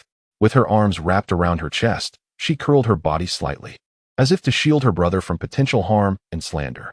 Raising her chin slightly, her elegant neck arched gracefully like that of a swan. Biting her lip, the delicate petals of her mouth were gently pressed by her pearly teeth, revealing an alluring pallor. After a brief hesitation, as if her inner turmoil was waging a fierce battle, she finally steadied herself and spoke. "Brother, I believe in you." Her voice, soft as a whispering breeze across a lake, rippled with an undeniable resolve. The brilliance sparkling in her bright eyes shone like stars, burning with fervor, as if infusing Tang San with boundless strength. This radiance was imbued with deep affection and trust, capable of piercing through all darkness, illuminating Tang San's path ahead. Her gaze was steadfast and focused, directed unwaveringly at Tang San, as if to imprint this trust deeply into the very essence of his soul. Upon hearing her words, Tang San's heart erupted like a myriad of splendid fireworks, the dazzling light illuminating his inner world as bright as daylight. Joy surged within him like a tidal wave, crashing relentlessly against his heart, submerging him in an ocean of happiness from which he could not escape. He trembled with excitement, his hands shaking involuntarily. Though the tremors were slight, they vividly reflected the tumult of emotions within him. A radiant smile blossomed upon his face, as brilliant as the sun, capable of dispelling all gloom in the world, each line of joy etched with endless delight. He exclaimed, "Xiaowu, the next time I see father, I will surely bring him to meet you. I will make him recognize you." His tone was urgent and fervent, akin to a blazing fire, too intense to be overlooked. Each word seemed to leap from the depths of his heart, filled with yearning and determination. The steadfast light in his gaze suggested he could already envision that beautiful moment. Wishing to transform this splendid vision into reality at once, granting Xiaowu peace of mind and ensuring a clearer, brighter future for them both. Upon hearing these words, Xiaowu's heart jolted, as if a colossal stone had plummeted into the depths of her heart, stirring tumultuous waves. In that fleeting moment, she felt as though she had plunged into an endless ice cellar, the biting chill surging from her feet to the crown of her head, leaving her utterly aghast. Her pupils dilated sharply, and the once bright gleam in her eyes was now filled with terror. Her breath quickened, her chest heaving violently, trembling like leaves caught in a tempest. She pondered anxiously, to be aware of her identity as a 100,000-year soul beast yet still in her immature phase. If her third brother's father were to discover her true nature, he would certainly confine her, waiting for her brother to absorb the 100,000-year soul ring before ultimately seeking to claim her life for the ring and her essence. With each potential outcome she envisioned, her heart sank further, as though she were engulfed in a dark abyss, devoid of even a glimmer of hope. Fear clung to her like a shadow, wrapping around her tightly, causing her body to shudder involuntarily, beads of sweat breaking forth on her forehead. Despite the tempest raging within her, Xiaowu maintained a composed facade, striving to appear unruffled. She clenched her jaw, exerting all her strength to mask her emotions, and spoke slowly. "It's all right, third brother. Since uncle is often absent, it indicates he has important matters to attend to. Perhaps it's best not to disturb him." Her voice was as steady as a windless lake, yet her slightly trembling fingers swayed like delicate willow branches, betraying the turmoil within her. Though she uttered these words, her heart screamed in desperation. No, absolutely not. She had to wait until she matured before confronting her uncle, ensuring her identity as a soul beast remained concealed. Inside her, a wild beast seemed trapped, thrashing violently in an attempt to break free from the cage of fear. Each impact brought excruciating pain, yet she could only suppress it fiercely, refusing to let her dread surface even slightly. Her heart raced as if it might leap from her throat, cold sweat trickling down her spine, soaking her garments. Upon hearing Xiaowu's words, Tang San was deeply moved, as if swept away by a warm tide. His eyes instantly glistened with moisture, tears swirling within them like two lustrous pearls, poised to fall at any moment. His throat tightened with emotion, as though gripped by an invisible hand, and he spoke. His voice tinged with a slight quaver. "Xiaowu, how can you be so wonderful, always considering my feelings?" Each word was laden with profound affection, the quivering tone revealing the surging emotions deep within him. He longed to articulate his heartfelt gratitude and love, akin to the unceasing flow of a mighty river. Yet before he could voice it, Xiaowu gently urged him from the room. His steps faltered, his gaze filled with reluctance and longing. Yet he had no choice but to yield to her gentle yet resolute force, allowing her to guide him out the door.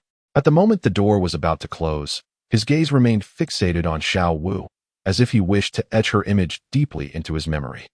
Chapter 81. HT on Douluo. While Xiaowu was engaged in conversation with Tang San, Zhao Wujie appeared grave as he deliberated with the formidable couple, the dragon and serpent. Furrowing his brow, his two eyebrows twisted into an inseparable knot, his face clouded with concern that weighed heavily upon him. With a tone laced with barely concealed anxiety, he inquired, "Senior Long, what is to be done about your granddaughter Meng Yuran's engagement to Tang San?" As he spoke, his hands fidgeted restlessly, akin to two agitated creatures rubbing against one another. His gaze was intensely fixed on Long Gong, brimming with worry and urgency, seemingly yearning for a reassuring answer. Leaning slightly forward, as if to imbue his words with more conviction and to convey his inner turmoil, he awaited a response. Upon hearing this, Long Gong's eyes widened in disbelief, as if they might leap from their sockets. Raising his voice, he retorted with an air of arrogance, "What is there to deliberate? Let Tang San marry my granddaughter. That is his own promise." His voice resonated like a thunderous bell, causing the very air around them to quiver. With his arms crossed defiantly, he stood like an unyielding mountain, his facial muscles taut, exuding an air of resolute determination. His chin lifted high, his eyes glinting with an undeniable dominance. It was clear that this matter was as good as settled, leaving no room for negotiation. A slight, disdainful smirk curled at the corners of his mouth, seemingly mocking Zhao Wujie's futile inquiry. Zhao Wujie furrowed his brow, deep lines instantly etching across his forehead, as if he could crush several flies in their wake. He inhaled deeply, his chest swelling as he gathered his courage and strength, suppressing the discontent that threatened to erupt within him. Senior Long, although Tang San agreed to that engagement, it was under circumstances that left him no choice. This seems akin to taking advantage of a vulnerable situation. His voice trembled slightly, clearly striving to control his emotions. Even if you saved Tang San's life, you cannot coerce him in such a manner. Moreover, he was compelled to agree because of your pressure. If HT on Douluo were to learn of your insistence on forcing Tang San to fulfill this engagement, it would not bode well. Zhao Wujie's voice grew increasingly thunderous, initially tinged with a hint of restraint, until it erupted into a near roar, reverberating like a thunderclap that sent dust cascading from the beams above. His eyes brimmed with fury, an inferno that seemed poised to incinerate everything in sight, intertwined with a profound sense of resentment. His gaze widened, veins bulged upon his forehead, and the blood vessels in his neck stood out prominently, rendering him akin to an enraged lion, ready to pounce and fight with unbridled ferocity. The atmosphere between the couple, Long Gong and Shifu, and Zhao Wujie became palpably tense, resembling a powder keg primed to ignite, suffused with a stifling sense of oppression and peril. Long Gong suddenly swept his sleeve, unleashing a gust of wind as potent as a tidal wave of soul power surged forth, instantly saturating the space around them. He bellowed, "Zhao Wuji, do not dare to refuse the wine offered, lest you suffer the consequences." His voice crashed like thunder, causing the surrounding walls to tremble. Veins protruded on his forehead, and his eyes bulged with rage, an aura of chilling authority emanating from him. Zhao Wuji, undeterred, glared fiercely, his eyes ablaze with anger. His soul power surged, radiating a dazzling brilliance that enveloped him, forming an almost ethereal shield. His feet spread slightly apart, fists clenched, he assumed a combative stance. Muscles taut like a coiled panther ready to spring. Through gritted teeth, he growled, "You think you can threaten me? It won't be that easy." A fierce confrontation loomed imminent, the air seemingly solidified, and the tension quickened heartbeats uncontrollably. Just as a battle appeared unavoidable, unexpectedly, a weary-looking man emerged on the second floor. Unannounced. His steps were heavy, each footfall resonating like a hammer striking the ground, as if bearing immense weight, causing the floorboards to tremble slightly. He descended the staircase slowly.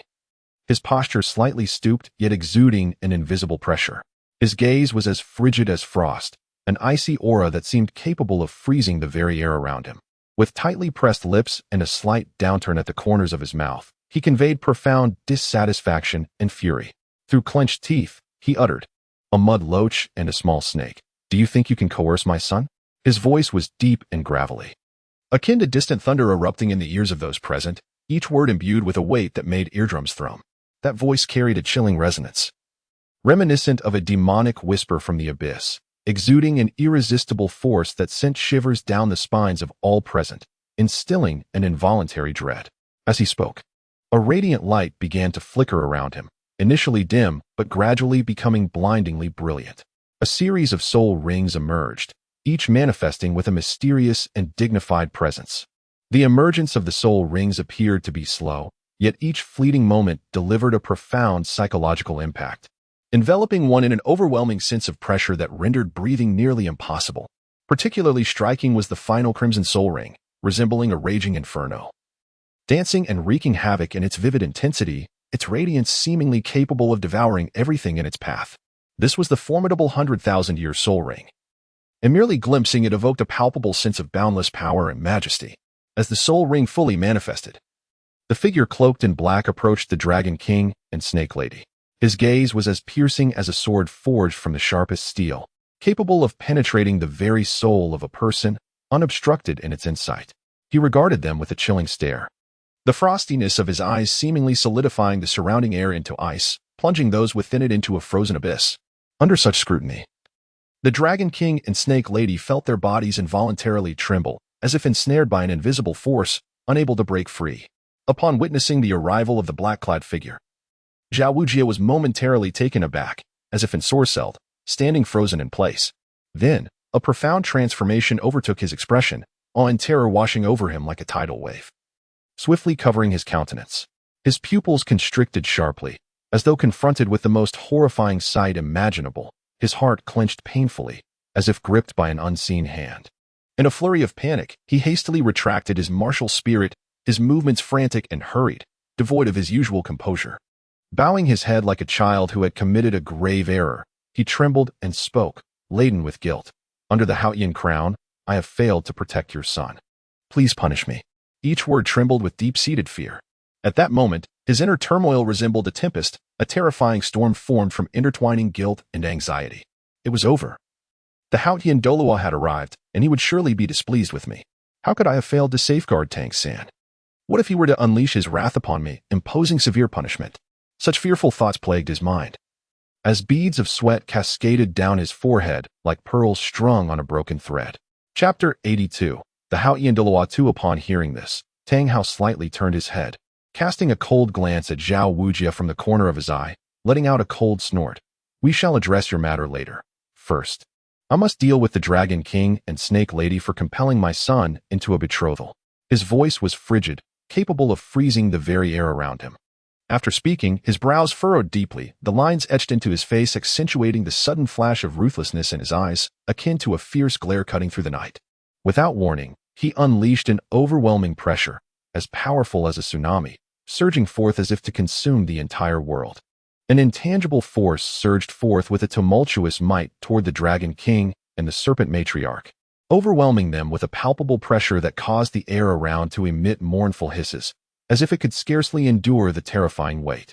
Upon hearing Zhao Wujia's words, a sudden jolt of dread coursed through their hearts, akin to the resounding toll of a colossal bell echoing within their souls, leaving them aghast. Their mouths parted slightly, poised to protest. Yet before a word could escape their lips, the terrifying pressure from the heavenly Douluo descended upon them with the ferocity of a mountain crashing down.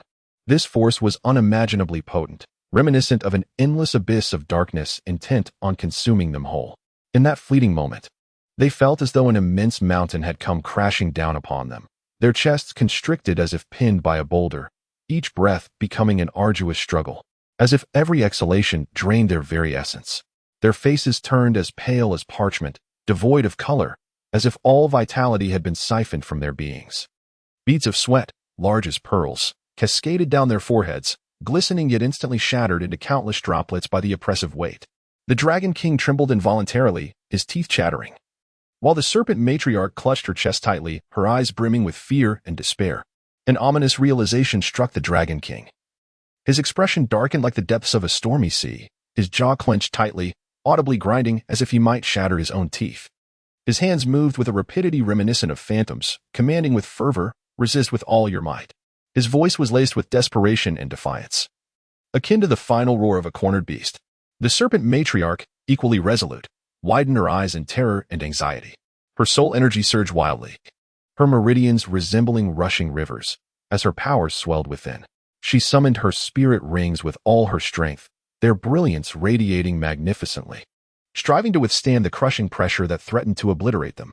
After momentarily fending off this wave of pressure, the Dragon King and Serpent Matriarch exhaled in relief, their bodies trembling slightly, the tautness of their nerves easing just a fraction. Yet, in that instant, Tang Hao's voice, dripping with disdain, pierced through. "Impressive. You managed to withstand 50 of my soul pressure, but I shall see if you can endure all of it."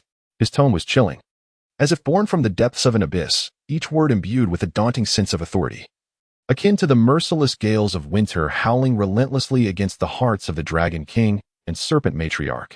The Dragon King's heart plummeted, the brief relaxation of his muscles tightening once more, fresh beads of sweat trickling down his cheeks.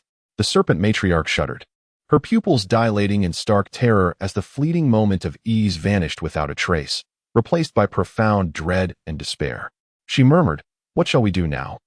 causing their recently eased hearts to once again hang in suspense, as though gripped by an invisible hand, swaying precariously in the air, unable to find solace. At that moment, a surge of soul power, more potent and ferocious than before, crashed toward the couple like a roaring tidal wave, bearing an overwhelming force that seemed capable of annihilating all in its path. It was as if the wrath of hell itself ignited in a blazing inferno, exuding an unassailable authority, imbued with a ferocity that vowed to utterly crush them into dust beneath its terrifying pressure. Tang Hao stood tall, arms crossed, resembling a steadfast pine, his gaze as frigid as ancient ice, devoid of any emotional fluctuation, simply observing the inevitable defeat before him. The corners of his mouth curled into a disdainful smirk, as if mocking the couple's hubris, convinced they possessed no means of resistance against such formidable soul power and could only await their fated obliteration. The couple, already barely able to withstand 50% of the soul pressure, appeared ghostly pale, drained of all vitality and vigor. Beads of sweat rolled down their faces, glistening like pearls, only to be shattered into countless droplets by the overwhelming pressure. They exchanged a glance, and in that fleeting moment, their eyes revealed deep resignation and determination. In his heart, the Dragon Lord silently lamented, "This Haotian Douluo is indeed terrifying. How can we withstand such soul pressure? Is this the day we perish?" His heart was a tempest of fear and despair, as if plummeting into an abyss of endless darkness. The Serpent Matriarch clenched her jaw, her once rosy lips now devoid of color, contemplating, "So be it. Let us gamble everything. If death is inevitable, we might as well fight with all we have." They exchanged resolute glances and spoke in unison. "My dear, it seems we have no choice but to employ that technique." Their words carried a tone of finality and tragic nobility, trembling as if they were a candle flickering in the wind, on the verge of extinguishing. With that, they once again invoked their martial soul fusion technique. In an instant, a brilliance erupted, akin to a supernova, dazzling to the point of being nearly blinding, illuminating the surroundings as if it were midday. Their forms vanished in an instant, as though consumed by the radiance. In their place stood a figure wielding a staff adorned with dragon and serpent motifs, tall and imposing, exuding an aura of mystery and power. However, as this individual emerged, the immense pressure released by Tang Hao surged forth like a cataclysmic avalanche, bearing down upon him with unrelenting force. The pressure descended like an unseen colossal hand, wielding a force capable of obliterating all in its path, leaving no opportunity for respite. He found himself crushed under the weight of soul power, his once impenetrable form seemingly succumbing to a cataclysmic blow. The previously solid contours of his being began to wane, flickering like a phantom obscured within a thick fog. In Chapter 83, the betrothal was annulled. His facial muscles twitched violently, his features contorting in sheer agony, rife with dread. The might of Tang Hao was indeed terrifying. This pressure felt as though it could shatter my very soul. Fear surged within him like a relentless tide, nearly drowning his reason. Yet he persevered, gritting his teeth, veins bulging upon his forehead. Enduring the suffocating strain, he managed to utter, "Truly, you are the Haotian Douluo, with mere soul pressure. You nearly shattered my martial soul fusion skill, which is on par with the title Douluo's power. It is no wonder that, upon breaking through to the rank of title Douluo, you could inflict severe injuries on 3 other title Douluos while managing to escape. The former pope, Qin Xuanji, perished due to his grievous wounds." Each word seemed to be forced out through clenched teeth, laden with immense suffering and difficulty. With a resigned sigh, his voice was steeped in helplessness and submission, as if bemoaning the cruel jest of fate. "Alas, it appears that you and Tang San are fated to be apart. Under the Haotian crown, let us dissolve the betrothal between my granddaughter Meng Yiran and your son Tang San. In light of our act of saving Tang San's life, I implore you to show us mercy." His tone was filled with desperation, and his bowed head and trembling frame betrayed his current humility and timidity. Upon hearing this, Tang Hao's lips curled into a slight smirk, his expression tinged with unabashed disdain and contempt, as though regarding 2 insignificant ants. He coldly replied, "Consider yourself fortunate to recognize your place." His voice was frigid and piercing, akin to an Arctic gale, imbued with an overwhelming air of authority. With a decisive wave of his hand, the terrifying soul pressure that had once threatened to annihilate all receded as swiftly as it had come, vanishing without a trace, as if it had never existed at all. The surrounding atmosphere regained its tranquility, yet the hearts of those present remained unsettled, struggling to find calm. As Tang Hao withdrew his pressure, the formidable couple, the dragon and serpent, felt as though a great weight had been lifted. Exhaling deeply in relief as they hastily dispelled their martial soul fusion skill. The moment it was undone, the weaker serpent lady turned pale as a specter, her complexion colder than the first snow of winter, devoid of any color, as if all her blood had been instantaneously drained, leaving her a mere shell of her former self. Her body trembled violently, like a solitary boat adrift amidst tumultuous waves, bereft of any support. The intensity of her shivering suggested that she might collapse at any moment. The figure swayed precariously, reminiscent of withered branches and leaves on the verge of succumbing to a tempest, frail and vulnerable. The serpent woman's eyes were tightly shut, her brow furrowed with intensity, and her lips trembled incessantly, seemingly enduring immense physical agony. Her hands hung limply at her sides, striving to lift them but rendered powerless, merely allowing her body to tremble as if engaged in a final struggle against fate. Fortunately, the Dragon Lord reacted swiftly, his pupils dilated suddenly, and he lunged forward with the speed of a released arrow, creating a gust of wind in his wake. His arms, akin to iron pincers, swiftly encircled the waist of the serpent woman, wielding a strength potent enough to crush steel. His movements were imbued with boundless urgency and profound concern, veins bulging on his forehead, and the muscles of his face contorted with tension. His eyes widened, fixated upon the serpent woman, heaving breaths as if in that moment she was the sole inhabitant of his world. Had he not acted with such remarkable decisiveness, the serpent woman would surely have fallen to the ground like a kite severed from its string, potentially suffering severe injury. At that moment, the Dragon Lord's heart raced, fervently praying for the serpent woman's safety. Tang Hao, witnessing the disheveled state of the Dragon Lord and the serpent woman, slightly furrowed his brow, the creased lines resembling 2 closely nestled hills, somber and grave. A flicker of complex emotions crossed his gaze: contempt, pity, and a barely perceptible hint of indignation. Then, he pressed his lips together and spoke in a cold, unequivocal tone. Even if you have saved my son's life, you cannot coerce him into marrying your granddaughter out of gratitude. His voice seemed to echo from the depths of a chilling abyss, each word imbued with a bone-chilling coldness that sent shivers down one's spine. Moreover, even without your intervention, my son would not have come to harm. After all, I have always been by his side. How could I allow him to perish before my very eyes? As Tang Hao uttered these words, his gaze became increasingly sharp, like a blade piercing directly toward the Dragon Lord and the Serpent Woman, radiating an authority that rendered one unable to meet his eyes, as if any attempt to do so would result in being engulfed by his formidable presence. As the conversation unfolded, Tang Hao initially tilted his head slightly, then exhaled a heavy sigh, the sound long and laden with a sense of resignation and understanding. He spoke slowly. Very well, very well. Although your assistance was not required, you nonetheless intervened to save my son's life. I, Tang Hao, am not devoid of reason.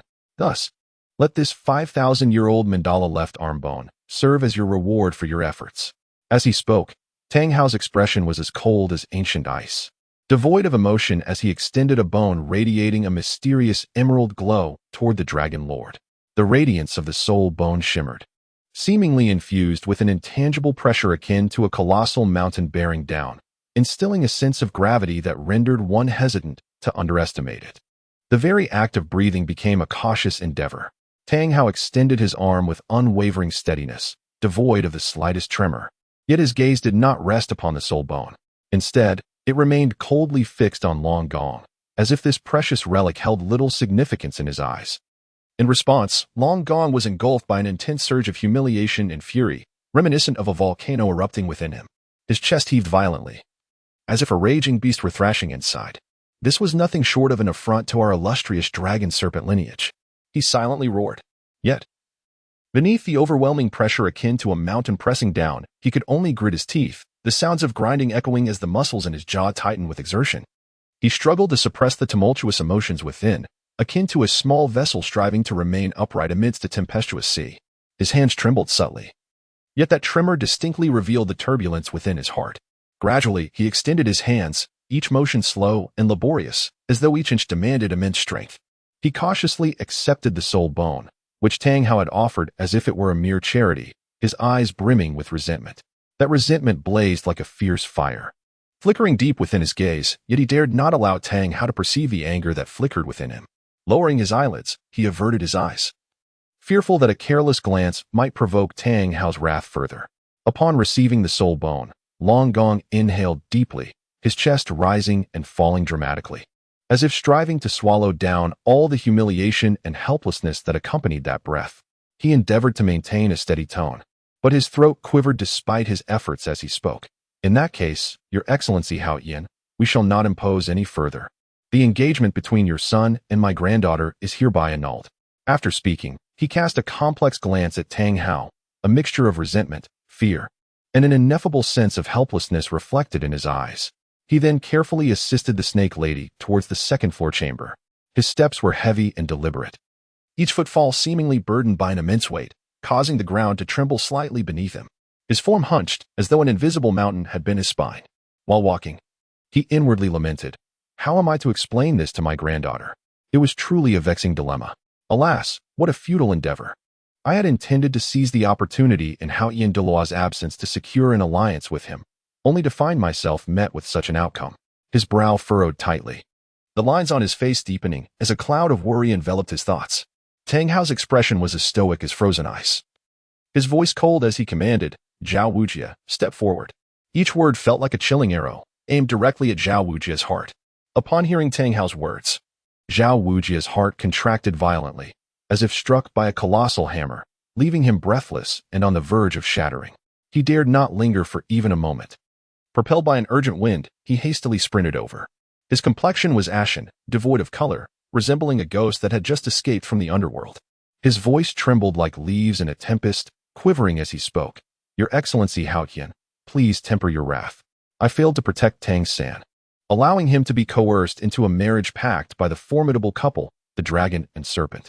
Inside, Zhao Wujie felt as if he were harboring a lively rabbit, its frantic movements causing his heart to race with anxiety. What if the imposing Douluo, in his fury, decided to take his life? He fervently wished for divine intervention. Pleading for mercy, Tang Hao's gaze was piercing, fixated on Zhao Wujia's panicked and distressed expression, his brows furrowed deeply, as if capable of crushing a fly. Within, his thoughts surged like tumultuous waves, unrelenting. How can Zhao Wujia be so inept in his duties? He truly deserves severe reprimand. Yet, knowing he would require Zhao Wujia as protection for Tang San in the academy, he resolved to spare him this time. As this contemplation unfolded, the searing wrath that had once threatened to erupt within him was gradually extinguished, akin to a torrential downpour dousing a raging fire. With a grave demeanor resembling that of a deity in a temple, he solemnly declared, "Very well, you cannot be solely blamed for this occurrence. Had I acted sooner, it might have been averted. Although you have faltered, your efforts in safeguarding Tang San warrant some recognition." He then offered Zhao Wujia a scroll containing the cultivation experiences from Soul Sage to Soul de Law. With a wave of his arm, the scroll floated gracefully toward Zhao Wujia, as if an invisible hand were guiding it. Zhao Wujia's hands trembled uncontrollably, akin to sifted chaff, as he cautiously accepted the scroll with utmost reverence. His entire being fraught with trepidation. His eyes widened in astonishment, glowing like two blazing orbs, radiant and fervent. He eagerly assured Tang Hao, "Your Excellency Hao Yin, rest assured, I shall be more meticulous and fiercely dedicated in protecting Tang San from now on." Each word tumbled from his quivering lips, imbued with unwavering resolve and respect.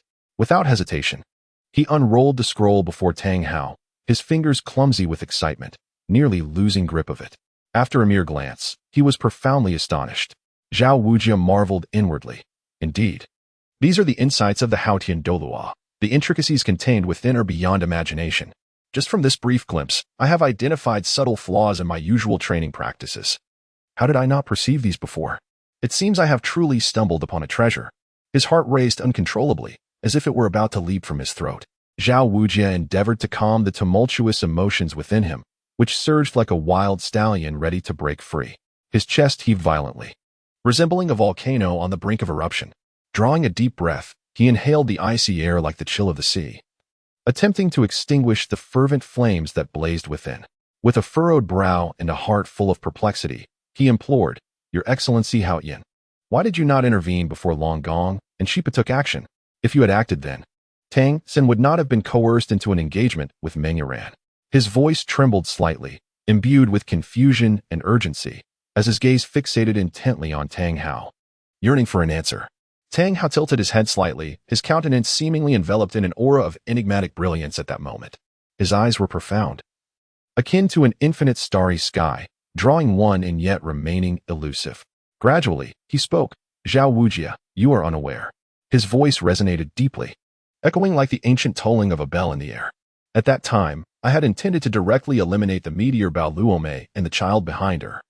As he recounted this, his eyes narrowed slightly, as if reminiscing about that fleeting moment. Yet just as I was poised to strike, I keenly sensed a subtle, yet lethal presence locking onto me. It felt as though I were being targeted by a venomous serpent lurking in the shadows. A moment's inattention could lead to a fatal blow. He paused, his expression grave, and continued, "Had I acted against them, those lurking in the shadows would undoubtedly have struck without hesitation at both me and Xiao San. I am confident in my ability to withstand such an attack, but Xiao San would have no chance of enduring it." Tang Hao's tone was laden with helplessness and concern, a profound worry for Tang San's safety. Just as I was prepared to take the hit from the hidden assailant to save Xiao San and depart swiftly, Long Gong and Sheep appeared. Had they not intervened?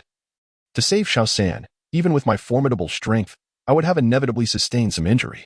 After all, the hidden foe's power is inscrutable, their presence as elusive and profound as a colossal beast concealed in darkness, making it difficult to gauge.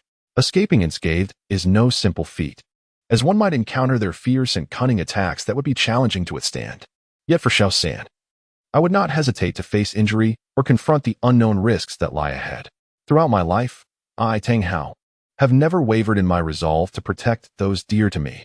Chapter 85. Acknowledgement. It was precisely because of their appearance that I avoided the injuries I might have incurred from acting rashly.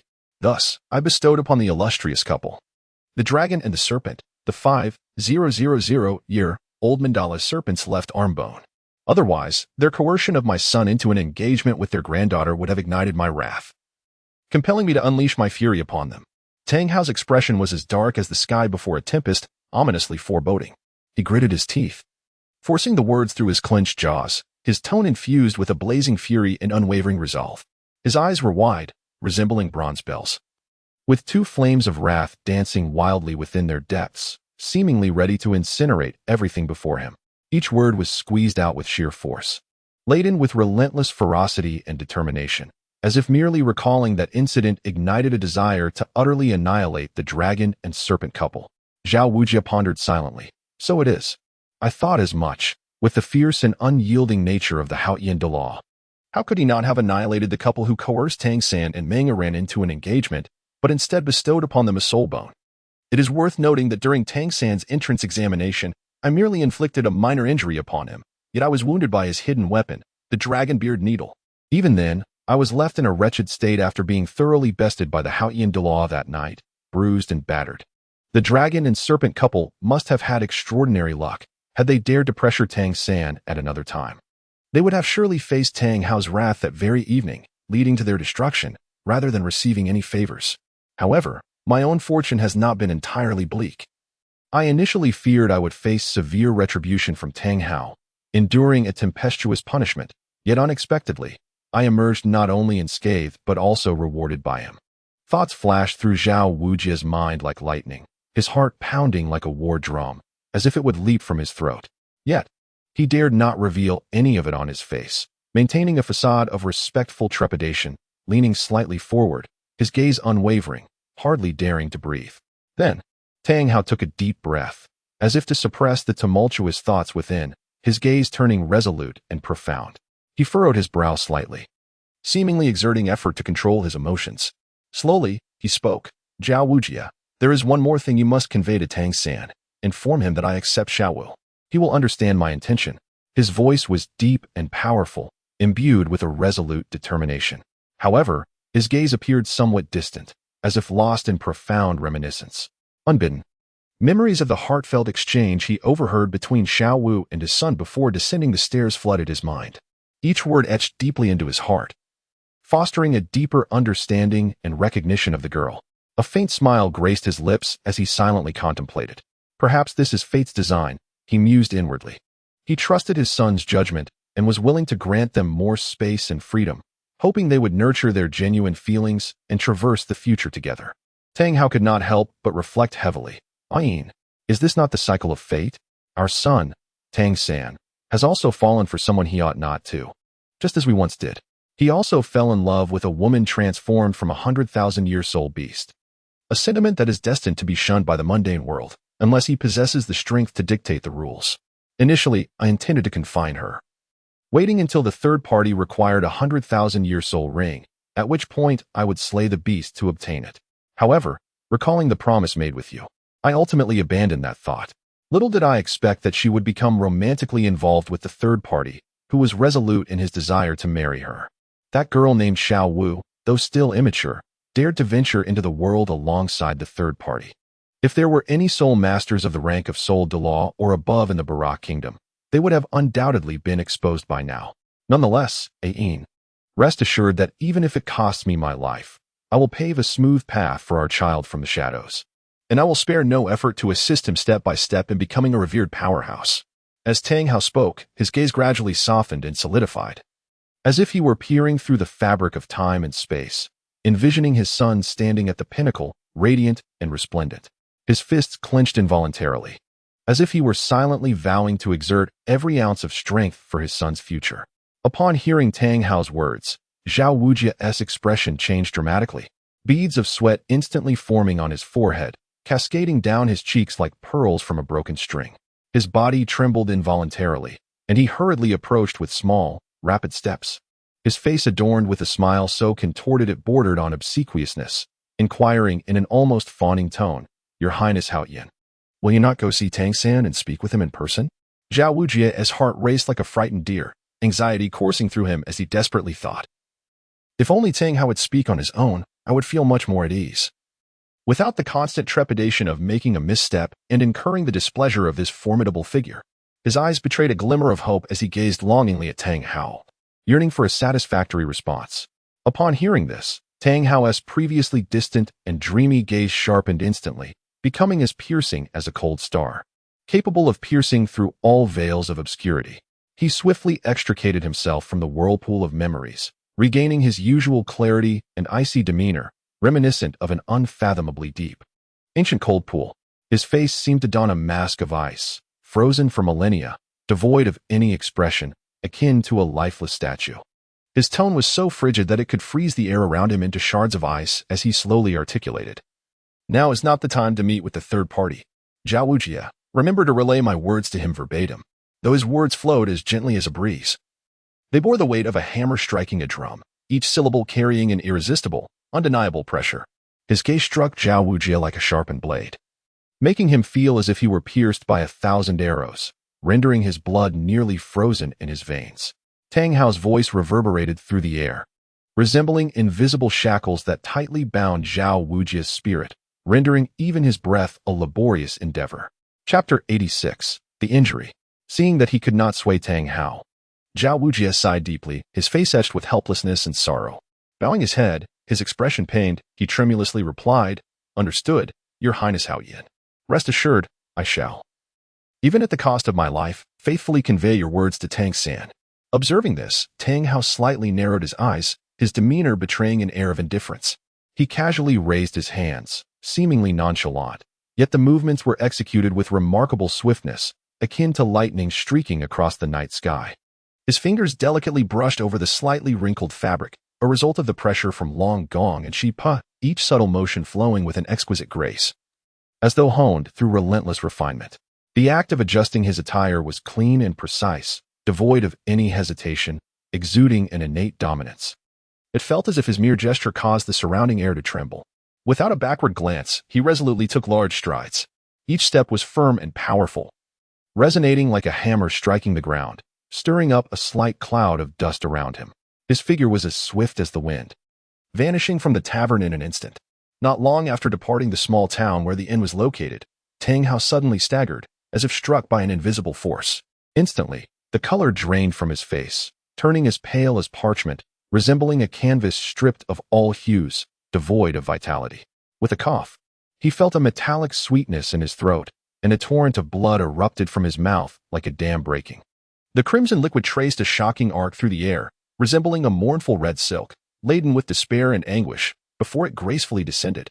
He furrowed his brows tightly, nearly knotting them in anguish, his eyes shut, and the muscles of his face contorted in extreme pain, each line seeming to narrate the torment he endured. He murmured weakly, "Damn it, the injury has worsened. Little San, I don't know how much longer I can protect you. You must grow swiftly." His voice was frail and trembling, imbued with helplessness and profound concern. With great difficulty, he opened his eyes, which no longer bore the past's authority and dominance, but instead radiated unwavering resolve and tenacity. Like two flames burning defiantly in the darkness, refusing to extinguish, he braced his swaying body, his gaze urgently scanning the surroundings, reminiscent of a drowning man desperately searching for a life-saving straw. At last, he spotted a relatively clean area not far away. His steps were unsteady as he staggered toward it, each movement seemingly sapping the last remnants of his strength, his form teetering precariously, as if he might collapse at any moment. As he gradually settled down, his hands swiftly formed seals, and a torrent of soul power surged violently within him. This energy roared like a tempest, wreaking havoc inside his body, causing it to tremble slightly, yet he gritted his teeth, resolutely enduring. Surrounding him, the soul power surged like tumultuous waves, shimmering erratically, fluctuating between strength and weakness, resembling a flickering candle in the wind, as if it could extinguish at any moment, tightening the heart of any onlooker. Beads of sweat, as large as mung beans, cascaded down his forehead like a string of broken pearls, splattering onto the ground and instantly transforming into a pool of moisture that swiftly spread outward. He clenched his jaw tightly, his teeth grinding audibly. The sound akin to two hard metals clashing violently, sending shivers down one's spine. From between his clenched teeth escaped low, muffled groans, reminiscent of a wounded beast howling in agony, filled with boundless rage and resentment. Each breath felt unbearably heavy, as if a colossal weight pressed upon his chest, making it difficult to inhale. Every attempt to suppress his injuries felt like a harrowing struggle against death itself, a life-and-death battle. His body was taut, like a bowstring pulled to its limit, every muscle quivering, every vein bulging, seemingly on the verge of breaking through his fragile skin. At last, a glimmer of light emerged in the sky. As dawn began to break, Tang Hao appeared like a caged beast that had fought long and hard in darkness. Finally catching a glimmer of hope, releasing a long, relieved breath. That breath seemed to emerge from the depths of his tormented soul, exuding an overwhelming sense of weariness and sorrow. He slowly raised his hand, the motion sluggish and burdensome, as if every inch required immense effort. Gently, he wiped the blood from the corner of his mouth with his sleeve, which trembled slightly upon contact, as if it too shuddered from the pain he endured. His fingers gripped the sleeve tightly, the joints whitening from the strain, his entire being resembling a flickering candle, teetering on the brink of collapse. Tang Hao's gaze was filled with profound sorrow and anguish, a pain that penetrated to the bone, as if an endless abyss of darkness threatened to engulf him entirely. His thoughts involuntarily drifted back to those unbearable memories, immersing him in a whirlpool of recollections from which he could not escape. In his heart, he silently pondered. The world knows me, Tang Hao, as the youngest titled Douluo of the Douluo continent, with a ninth spirit ring that is 100,000 years old.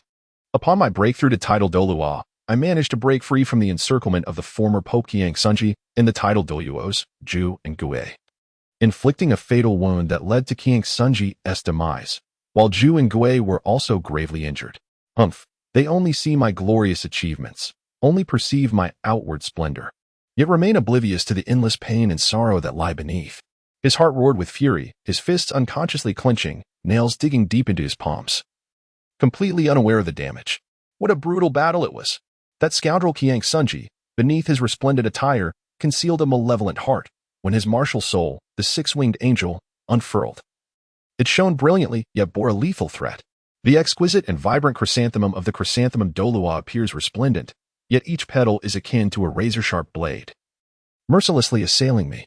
The ghost Douluo, like a specter, flits unpredictably, launching fatal strikes at the most unforeseen moments. Though I, Tang Hao, was imbued with unparalleled valor, I exerted every ounce of my strength, nearly exhausting the last vestige of my soul power, in a desperate bid to carve my way through the onslaught. Vivid scenes of harrowing battles incessantly replayed in my mind, causing my body to tremble involuntarily.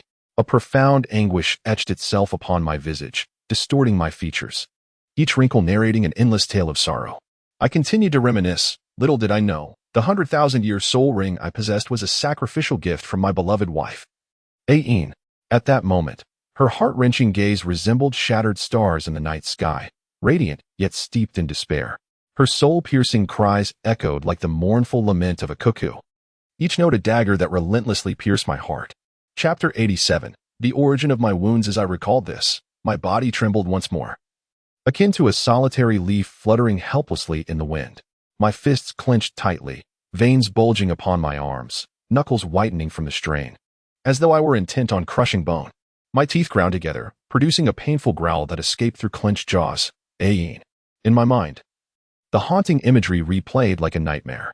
Ayin's exquisite face bore the traces of tears, her gaze fixed upon me, filled with reluctance and profound affection. Gradually, her form dissipated into radiant light, merging into my soul ring. With each flicker of that light, it felt as if my heart was mercilessly struck by a hammer. Why? Why must fate treat us so cruelly?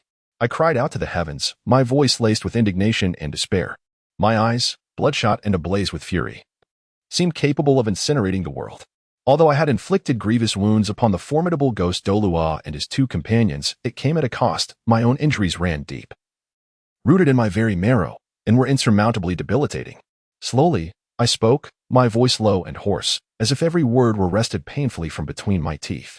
The agony tormented me incessantly, rendering life a torment. My gaze became hollow, as if I had plummeted into an abyss of endless darkness. Each moment, the excruciating pain shadowed me, akin to countless venomous creatures gnawing at my bones, or a fierce inferno searing my very soul. My body quivered slightly, the muscles in my face twitching from the anguish. I even found myself resorting to alcohol to dull the torment that enveloped me. My voice grew heavier, laden with profound despair. The acrid liquid coursed down my throat, and only in that haze of inebriation could I momentarily escape it all, finding fleeting peace. My hands clenched into fists, knuckles turning a ghostly hue. Yet, when sobriety returned, the pain surged back like a relentless tide, submerging me once more, leaving me with no refuge. He gazed skyward with a profound sigh, his voice imbued with boundless sorrow and helplessness. The lament reverberated through the vast expanse, lingering in the air as if it were a poignant indictment of his cruel fate. After several years of recuperation, his injuries had shown some degree of improvement. Tang Hao furrowed his brow, speaking heavily, yet in recent days, I have clashed with that shadowy figure. Cunning and treacherous, his every move struck at my vital points. His eyes flared with anger, as if the sinister scene replayed vividly before him. That fiend, like a serpent lurking in the darkness, seized the opportunity to attack when I was least prepared. Each strike he delivered bore the weight of lethal intent, mercilessly overwhelming my defenses. Tang Hao's voice trembled slightly, betraying his deep-seated loathing for this hidden adversary. Moreover, he had encountered the formidable duo, the dragon and snake, whose seamless synergy brought forth considerable trouble. Gritting his teeth, muscles taut in determination, he recounted their overwhelming prowess, the dragon's fierce dominance and the snake's deceptive cunning, flanking him, each move an intricate dance that left him breathless. These encounters had exacerbated injuries he had previously managed to suppress. A flicker of rage and frustration crossed Tang Hao's face as he swung his fist, the rush of air echoing his turmoil. How could I, Tang Hao, endure such indignity? Yet for the sake of my child, I must persevere. His chest heaved, breaths coming in rapid succession. Ain, may you bless our child to grow strong and become an unparalleled force. Tang Hao stood motionless, his gaze lost in the distance, as if striving to pierce the infinite void towards some far-off unknown. His lips quivered like leaves in the wind, fragile and helpless, murmuring softly. The sound was as gentle as a breeze caressing a tranquil lake, creating ripples while infused with profound hope and deep affection. As if it flowed from the very depths of his soul, he gradually closed his eyes, every line on his face etched with longing and nostalgia, as if confessing his innermost desires to a distant beloved in the heavens. Ain, how I long for you. If only you were here. The burden of the world weighed heavily upon him, each step fraught with difficulty. His heart ached incessantly for his child, yearning for strength and resilience, hoping to shield him from oppression and suffering. Ain, if you can hear my heart's call, please protect him from beyond. As Tang Hao's voice dwindled to a near choke, his body swayed, teetering on the brink of collapse, yet his unwavering spirit held him upright. It seems the time has come to reach out to the four great families. I wonder if young Woody possesses the means to heal me. Should he prove incapable, I may need to seek the owner of the nine-leaf begonia martial spirit to see if she can offer a remedy. Upon uttering these words, Tang Hao's gaze flickered with a resolute determination, as if he had made a momentous decision. He slowly lifted his body, each movement languid and burdened, as though every slight gesture was constrained by invisible shackles, and each motion tugged at the depths of his being, where a torment akin to that of a demon raged. His brow furrowed deeply, and the muscles of his face twitched slightly, clearly bearing the weight of immense suffering. Tang Hao inhaled deeply, his chest rising and falling violently, as if he sought to draw in the very air surrounding him. He clenched his teeth, the sound of their grinding echoing his inner resolve and endurance. Then, with unwavering determination, he set off towards the stronghold of the four great families. His strides were firm and hurried, each step thudding heavily against the ground. With each contact, a muffled thump reverberated, causing the surrounding dust to rise like startled birds taking flight. The solitary figure elongated in the twilight glow, appearing increasingly desolate and resolute. He resembled a fearless warrior, charging forward into the unknown, undeterred by any obstacles. The fading light cascaded upon him, yet it could not warm his cold and steadfast heart. His silhouette was imbued with a sense of tragic dignity and unyielding spirit, evoking both fear and admiration in those who beheld him. At this moment, within the starry forest, the dense foliage fragmented the sunlight, casting dappled patterns upon the ground. Luo Mei and Lin Yu hurriedly made their way towards the spirit hall. Luo Mei's feet seemed to fly, her brisk pace stirring a few fallen leaves. As she walked swiftly, she turned her head rapidly towards Lin Yu, her eyes brimming with eager curiosity and anticipation, as if harboring an anxious little rabbit within her heart. Her breath came in quick gasps, her voice trembling slightly with urgency as she asked, Xiaoyu, after absorbing the spirit ring, what level is your spirit power now? Chapter 88. Homeward bound Lin Yu slightly raised his chin, his face radiating a glow of confidence, as he proclaimed loudly, Sister Luo Mei, I have surpassed the age limit and absorbed soul rings for over 2,000 years, now possessing a soul power of around level 25.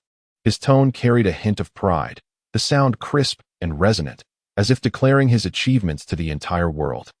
Yet within this pride lay a deeper yearning for the future. His eyes sparkled with fervor, envisioning the glorious scene of himself as a formidable figure in times to come. Upon hearing Lin Yu's response, Luo Mei abruptly halted her steps, a brilliant smile blossoming on her face, akin to flowers blooming in the spring, vibrant and captivating. She excitedly grasped Lin Yu's shoulders, her gaze filled with admiration, her voice slightly elevated with enthusiasm. "Xiao Yu, you are truly remarkable. When I was your age, I certainly did not possess the strength you have now." Her eyes swept over Lin Yu, as if she were cherishing a rare and exquisite treasure. A faint blush crept across Lin Yu's face as he shyly smiled and softly replied, "Sister Luo Mei, you overpraise me. My abilities are still far from sufficient." Yet, deep within his heart, he could not help but lament. Alas, when he thought of his predecessors among the transmigrators, who often commenced their journeys as titled Douluo or divine beings, and who possessed extraordinary abilities and systems that facilitated their rapid ascension, he felt a profound sense of inadequacy. Here he was, merely a great soul master, utterly embarrassed to bear the title of a transmigrator. "No," he resolutely declared to himself, "I cannot continue in this manner. I must exert myself doubly and not fall behind." A flicker of disappointment and frustration briefly crossed his gaze, but it was swiftly replaced by a blazing determination. A flame that seemed destined to incinerate all hesitation and retreat, leaving only the unwavering resolve to forge ahead. Days later, Lin Yu and Luo Mei, their bodies weary from arduous trials, finally arrived at the Soul Master City, having surmounted countless formidable obstacles. Lin Yu's eyes widened in astonishment, as if the very orbs were on the verge of escaping their sockets. His head swiveled like a frenzied top, darting from one novel sight to another, each captivating spectacle overwhelming his senses. The gaze he bore was infused with childlike curiosity and awe toward the unknown, reminiscent of a timid creature that had just stumbled into an alien realm. Observing the bustling inhabitants of Soul Master City, some vociferously hawking their wares, others hastily passing by, he noted that nearly all radiated an aura of soul power. He couldn't help but draw a sharp breath, and then, as if compelled to unleash the torrent of his emotions, he shouted exuberantly, "Indeed, this is Soul Master City." In contrast to other cities, even those as imposing as the capitals of the Star Luo Empire and the Heaven Do Empire, where not all citizens are soul masters. Here the density of such individuals was astonishing. As he spoke with palpable excitement, he repeatedly smacked his lips, the brilliance in his eyes intensifying, a dazzling amalgamation of profound wonder and reverence for this city. "Oh, the number of soul masters here is truly staggering. I must take it all in." Lin Yu mused inwardly, contemplating the possibility of encountering remarkable figures and acquiring extraordinary skills. His heart raced fervently, as if it might leap from his throat, each beat resonating with an insatiable yearning for this remarkable city. Lin Yu resembled a lively little bird, swiftly turning his head to gaze at Luo Mei. His eyes sparkled with an unmistakable blend of inquiry and eager anticipation, his voice as soft as a feather drifting through the air. "By the way, Sister Luo Mei, shall we visit my father at home first, or pay our respects to the Pope?" At that moment, his heart felt as though it were besieged by a multitude of restless fawns, caught in a whirlwind of emotions. "Ah, how I wish for Sister Luo Mei to accompany me home first, so that my father could meet my companion. He would surely be delighted." Yet, the matters concerning the Pope seem equally pressing. What if there are crucial directives or news awaiting us? What a dilemma this is! Lin Yu incessantly pondered within, his brow slightly furrowed as he sank deeper into a labyrinth of conflict. Should Sister Luo Mei choose to meet the Pope first, I cannot impose, for this is indeed a matter of importance. But how wonderful it would be if she were willing to return home with me. The more he contemplated, the more entangled his thoughts became, his expression shifting from eager anticipation to a flicker of concern. Luo Mei tilted her head slightly, her cascading black hair swaying gently, her face illuminated by a smile as warm as the spring sun. With her cherry-red lips parting, she playfully replied, "Of course, we shall visit Uncle first, little Yu. What else would you expect me to do?" Her tone brimmed with affection, akin to that of a beloved family member, as she tenderly placed her delicate hand, as smooth as jade, upon Lin Yu's shoulder. Lin Yu listened, a faint blush gracing his fair complexion, as he bashfully scratched his head, tousling his hair. He mumbled, "I thought you were going to meet the Pope first to report on the matter concerning the Haotian Douluo." His voice dwindled to a near whisper, almost indistinguishable, while internally he fretted, "Oh dear, did I say something wrong? I hope Sister Luo Mei isn't upset. I wish she wouldn't mind. As these thoughts swirled in his mind, a hint of anxiety and unease flickered in his eyes. Luo Mei shot him a sidelong glance, her expression a mix of mock annoyance and playful ire. All right, Xiao Yu. Don't take it to heart. I merely wish to stand up for you.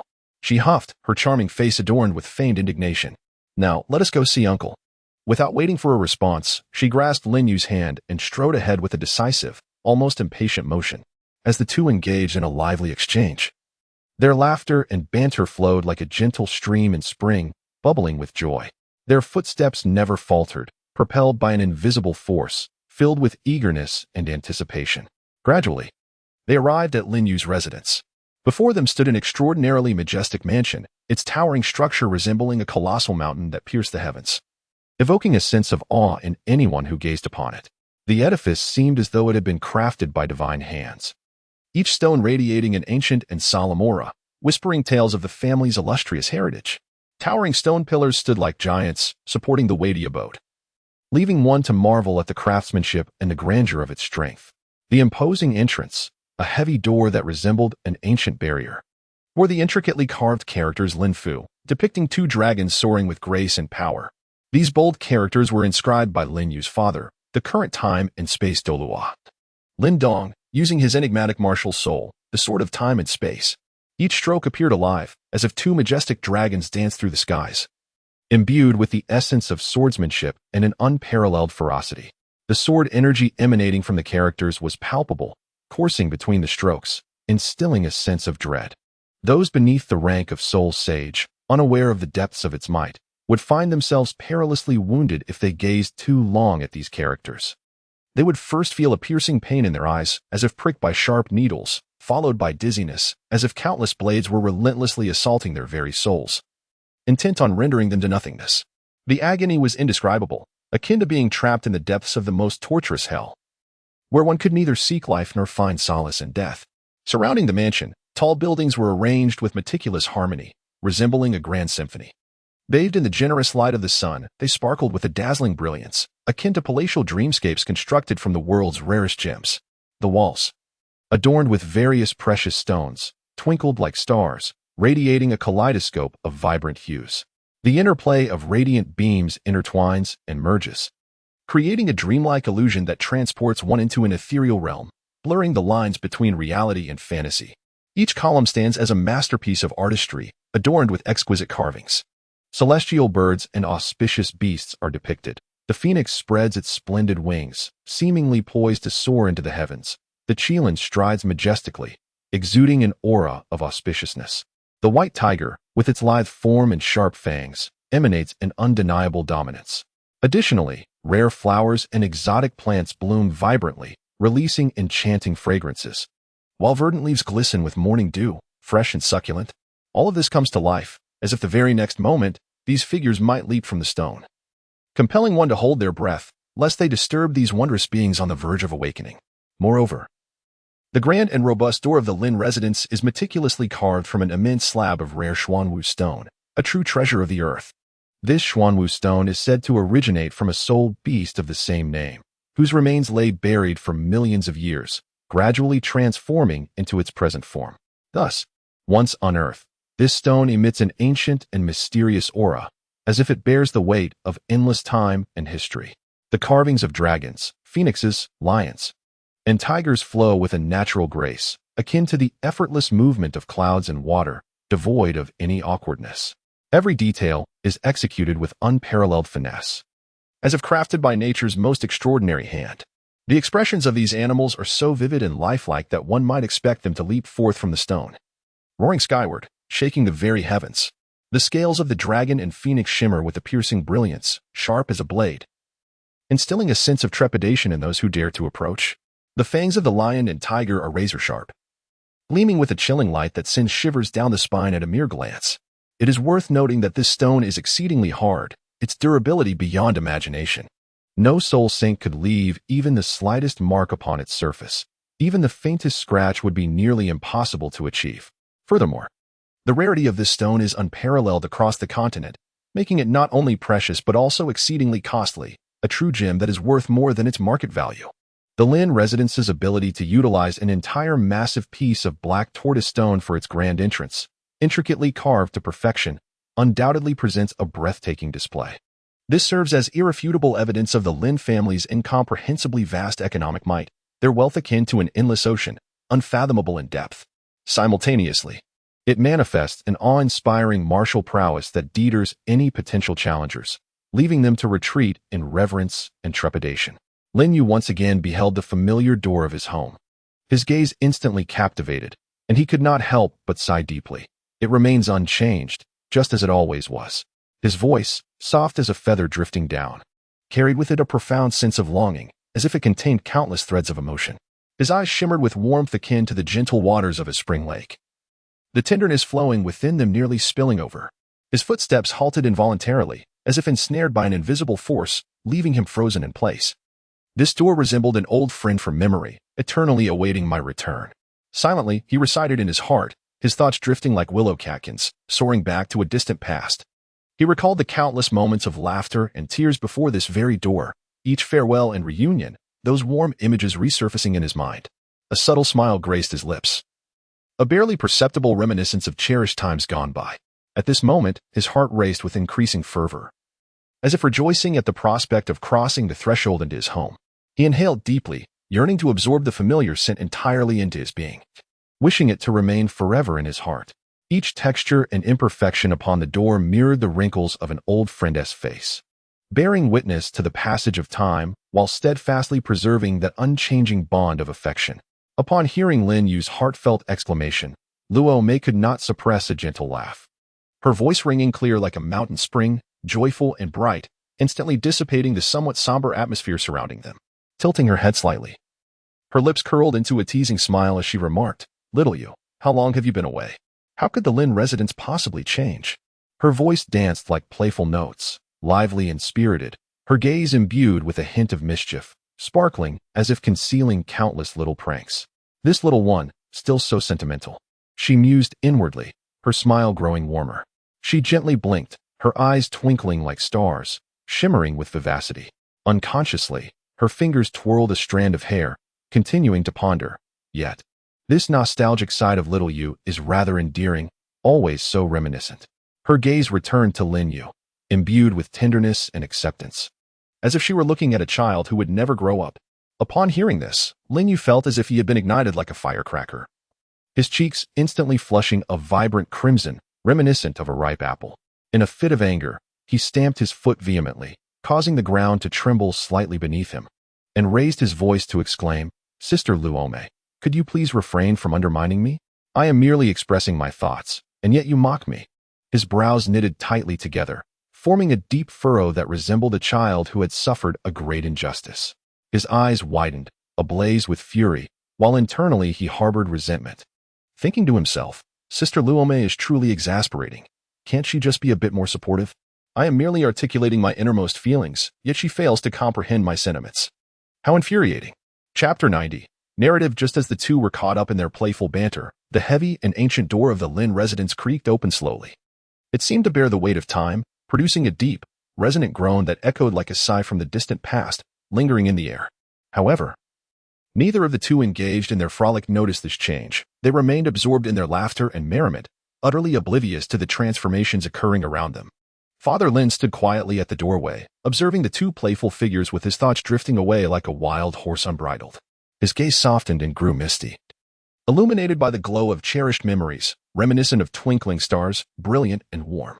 Inevitably, he recalled the moment he first encountered his beloved wife. At that time, he too was youthful and brimming with vitality. Her every smile and frown resembled blossoms unfurling in the spring, exquisite and enchanting. They once frolicked carefree. Much like Lin Yu and Luo Mei, their innocence and joy seeming as if it were just yesterday, yet simultaneously distant and unattainable. Lin's father's lips unconsciously curled upward, revealing a warm smile, albeit tinged with a hint of sorrow, as if he were reminiscing about those fleeting moments of joy. He too, in his youth, reveled in playful banter with Qian Shiyue, the echoes of their cheerful laughter still resonating in his ears. Yet, as time inexorably marched on, the harshness of reality dulled all that was once vibrant. The mundane intricacies of life spun a web as intricate as a spider's, and responsibilities settled upon him like heavy shackles, robbing him of the carefree merriment he once enjoyed with Zhou Yue. At this thought, a fleeting glimmer of melancholy and nostalgia swept across Lin's father's gaze, akin to a shooting star streaking through the night. He let out a gentle sigh, a breath laden with the weight of countless hardships and unfulfilled longings, pondering the relentless passage of time. Oh, time, why do you hurry so? Transforming those beautiful moments into precious memories? As time flowed on, Lin Yu ceased his playful antics with Luo Mei, his breath still slightly labored and beads of sweat forming on his forehead.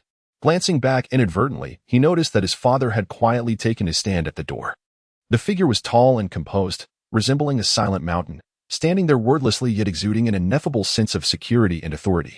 Lin Yu's gaze fixated on his father, a wave of surprise and guilt washing over him.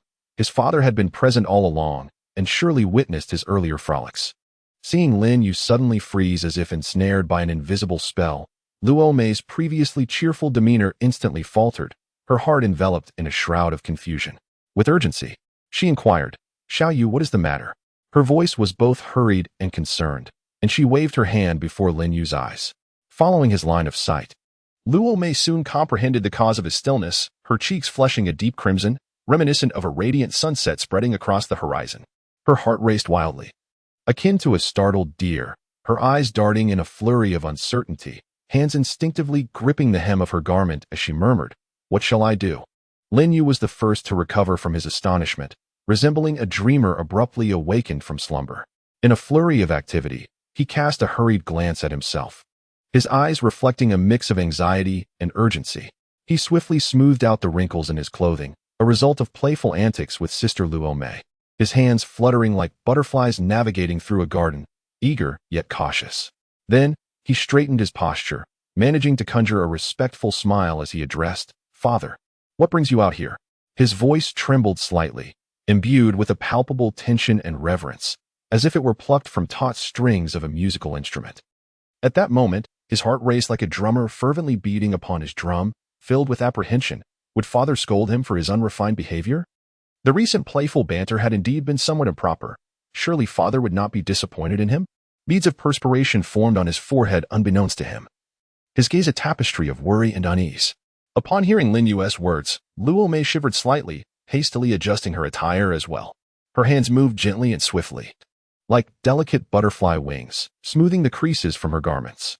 She then inclined her body slightly, striving to maintain a modest yet bashful smile, reminiscent of flowers blooming in early spring, vibrant yet tinged with shyness. With a soft parting of her lips, she greeted, "Greetings, uncle." Her voice rang clear and melodious, akin to a yellow oriole emerging from the valley, yet tinged with a hint of tremor. Beneath her gaze lay a semblance of restraint, akin to a lake shrouded in mist, elusive and difficult to decipher. At that moment, her heart fluttered like a small rabbit, filled with uncertainty. What would her uncle think of her? Would the playfulness shared with Lin Yu lead him to perceive her as frivolous? The more she pondered, the more anxious she became. Her breath quickening, fingers unconsciously twisting the hem of her garment, her heart suspended in a state of unrest. "All right, let us proceed indoors." Observing the flustered and anxious gestures of the two before him, Lin Dong shook his head slightly, a trace of resigned amusement in his eyes. His tone gentle, yet imbued with an undeniable authority. His voice resonated like echoes from a deep valley, soft yet imbued with an irresistible force. With a graceful flick of his sleeve, he stood tall, much like a resilient pine enduring the trials of nature. Without hesitation, he turned on his heel, each movement fluid and natural, exuding an innate elegance and dignity. His steps were steady and powerful, each footfall resonating like a king ascending to his throne, radiating unparalleled confidence and composure as he strode towards the living room. His silhouette, illuminated by the sunlight, appeared sharply defined, as if gilded, rendering his presence impossible to overlook. Upon hearing this, Lin Yu and Luo Mei felt as if a heavy stone within their hearts had suddenly plummeted to the ground, releasing the tension that had been tautly coiled within them. They simultaneously exhaled deeply, as if expelling the anxiety and insecurity that had accumulated in their chests. When their gazes met once more, in that fleeting moment of connection, they discerned the recently alleviated tension reflected in each other's eyes. Lin Yu's expression bore a hint of relief, while a flicker of liberation danced in Luo Mei's gaze. Subsequently, they resembled obedient little followers, slightly bowing their heads and closely trailing behind Lin's father, whose imposing stature exuded an air of authority. His broad back resembled an insurmountable mountain, casting an invisible weight upon them. They mirrored each other's cautious steps, treading lightly as if to avoid disturbing the serene atmosphere.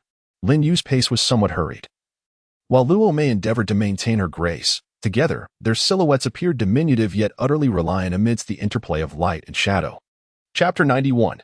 Clue of Tang Hao. Upon entering the living room, they were enveloped in a solemn ambience within the spacious and luminous area.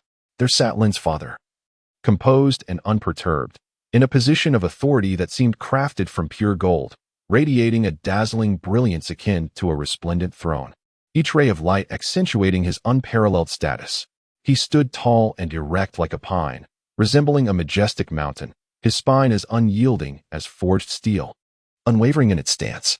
His broad shoulders seemed capable of bearing immense burdens, steadfast as a rock, with a slight elevation of his chin and eyes that glimmered with intensity. He commanded respect without uttering a word, emanating an awe-inspiring presence that suggested mastery over the very cycles of life and death. Lin Yu cautiously seated himself to the left of his father, his movements as delicate as if he feared to disturb slumbering deities. He dared only to perch on the edge of the chair, as if the other half were a forbidden realm beyond touch.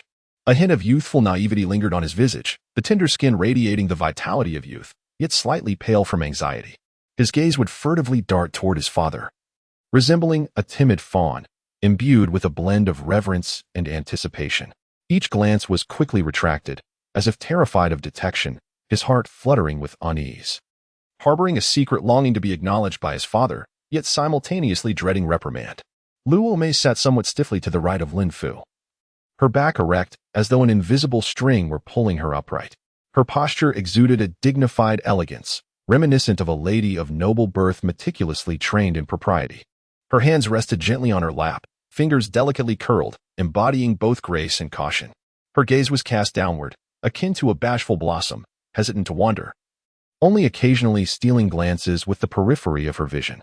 Noticing that both had settled, Lin Fu regarded Lin Yu with affectionate eyes, brimming with expectation. His gaze was akin to warm sunlight, softly illuminating Lin Yu, infused with profound paternal love and concern. In a steady and resonant tone, he inquired, "Xiao Yu, after a year of exploration, what have you gleaned from your travels?" His voice resonated through the spacious living room like the chime of an ancient bell, rich with gravitas and undeniable authority, striking a chord deep within the heart. Upon hearing those words, Lin Yu was momentarily taken aback, as if his very being had been immobilized, leaving him momentarily speechless. Soon after, he instinctively scratched his head, a gesture imbued with a touch of childlike innocence. A delicate blush swiftly spread across his cheeks, reminiscent of clouds tinged with the hues of dusk, creeping all the way to the nape of his neck. He hesitantly replied, "Father, my year of travels has yielded significant rewards. Not only has my mindset been elevated, but I have also discovered clues related to Tang Hao. Furthermore, I have acquired a second soul ring from 2,000 years ago and an external soul bone." At this juncture, he paused, his brows knitting together like intertwined threads. A flicker of doubt crossed his mind. He pondered whether his father would be disappointed due to the slower pace of his strength enhancement. This thought churned in his heart, amplifying his unease. Lost in contemplation, he gradually lowered his head, as if wishing to conceal himself, his voice dwindling to a mere whisper, akin to the buzzing of a mosquito, revealing that he had only reached the 25th level.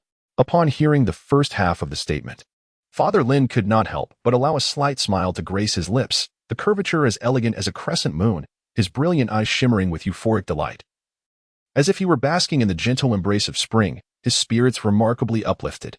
However, upon hearing the latter half of the statement, his soul power merely at the 25th level, his expression transformed instantaneously, darkening as if overshadowed by ominous clouds. The gloom so palpable it seemed it could precipitate. His brows knitted tightly into a deep furrow, resembling a severe crease capable of crushing a fly. With a voice heavy with reproach, he bellowed, "Xiao Yu, what is the matter with you? I recall that when you first ventured out for training, your soul power was already at 19. How is it that after a year of training, you have only ascended by 6 levels? And that only after absorbing a soul ring? Have you truly exerted yourself in your cultivation this past year? Just wait until your mother returns. I will see how she deals with you." His voice resonated like a thunderclap, imbued with immense force, reverberating through the spacious and opulent living room adorned with intricate carvings. causing the very air to quiver as the decor within the room seemed to tremble in response to his furious outburst. The luxurious carpet, with its exquisite patterns, appeared to lose its luster under the interplay of light and shadow, as if startled by the sudden eruption of wrath. Above, the resplendent crystal chandelier swayed slightly in the wake of his thunderous roar, its radiant light becoming disordered and restless. Upon hearing this, Lin Yu's heart sank, as if a colossal stone had suddenly plummeted, causing his heart to convulse in trepidation, leaving him as flustered as an ant on a hot skillet. He hurriedly exclaimed, "Indeed. Esteemed father, where has mother gone? I have not seen her." His voice was rapid and tremulous, akin to leaves caught in a tempest, fluttering erratically. A glimmer of panic shone in his eyes, resembling a startled fawn darting in every direction. Beads of perspiration emerged on his forehead, each droplet cascading down his slightly pale cheeks like pearls from a broken string. His hands instinctively clutched the hem of his garment and endeavored to stabilize his fraying composure, while simultaneously attempting to divert the conversation to evade his father's fiery wrath. In his heart, he fervently prayed, "Please, let father not pursue this matter any further. I hope mother returns swiftly to salvage the situation." At that moment, he felt the air around him grow oppressively heavy, rendering his breaths labored. Lin Dong furrowed his brows, displaying a palpable sense of impatience, and replied curtly, "Your mother has gone to visit her grandfather. She should return shortly." As soon as he finished speaking, a lady of exquisite elegance gracefully entered the room. She wore a flowing gown of soft lavender, the fabric billowing as though she were a celestial being descending from the heavens, embodying ethereal beauty. The hem of her dress was adorned with intricate floral embroidery, each blossom vividly brought to life, as if every petal swayed gently in the breeze. Her skin was as pristine as freshly fallen snow, delicately imbued with a rosy hue, reminiscent of fine mutton fat jade, so smooth that one might imagine it could yield droplets of water upon the lightest touch. Cascading down her shoulders, her lustrous black hair flowed like a waterfall, with a few rebellious strands dancing playfully in the gentle wind, akin to mischievous sprites at play. Her features were a work of art. The graceful curve of her willow-like brows resembled a crescent moon, while her eyes, deep and clear like tranquil lakes, shimmered with warmth and intelligence as if they held the wisdom of the world. Beneath her straight nose, her cherry-red lips, naturally tinted, were irresistibly alluring, with the corners slightly upturned into a captivating smile that felt as refreshing as a spring breeze, enchanting and inviting. As she parted her lips, her voice rang out like the melodious call of a yellow oriole, crisp and delightful. "What are you two discussing? I seem to have overheard something about myself." Chapter 92. Clue of Tang. How to Lin Yu looked up and realized it was his mother returning home. Instantly, his eyes sparkled with joy as he hurriedly rose to offer her his seat, his face adorned with a smile that was almost excessively ingratiating. He thought to himself that his mother's timely arrival might just provide him with the assistance he sought. His heart was filled with hope and anticipation, as if he had clutched onto a lifeline. Qian Shiyue observed her son relinquishing his seat and nodded slightly, unhesitatingly taking her place. Her movements were fluid and natural, exuding an elegance akin to the graceful flow of water. Each subtle gesture was executed with precision, showcasing her noble demeanor. She carried herself with poise, her back straight, embodying an inherent majesty that was impossible to overlook. Upon witnessing this, Lin Yu resembled a docile little kitten, nestling closely beside his mother, instinctively wrapping his arms around her, much like a child seeking solace. His body curled slightly, and his eyes brimmed with dependence and reassurance. As Qiao Yu and Xiao Yu settled back into their seats, Lin Fu let out a heavy sigh, resuming his discourse. "It is all due to Xiao Yu's strength." His tone was rife with irritation and dissatisfaction, as if the issue of Xiao Yu's capabilities loomed over him like an insurmountable weight upon his chest, leaving him restless. Qian Xiao Yu furrowed her delicate brows, her arched eyebrows resembling rippling spring waters stirred by a gentle breeze, and she inquired with palpable confusion, "What of Xiao Yu's strength? What is the matter with it?"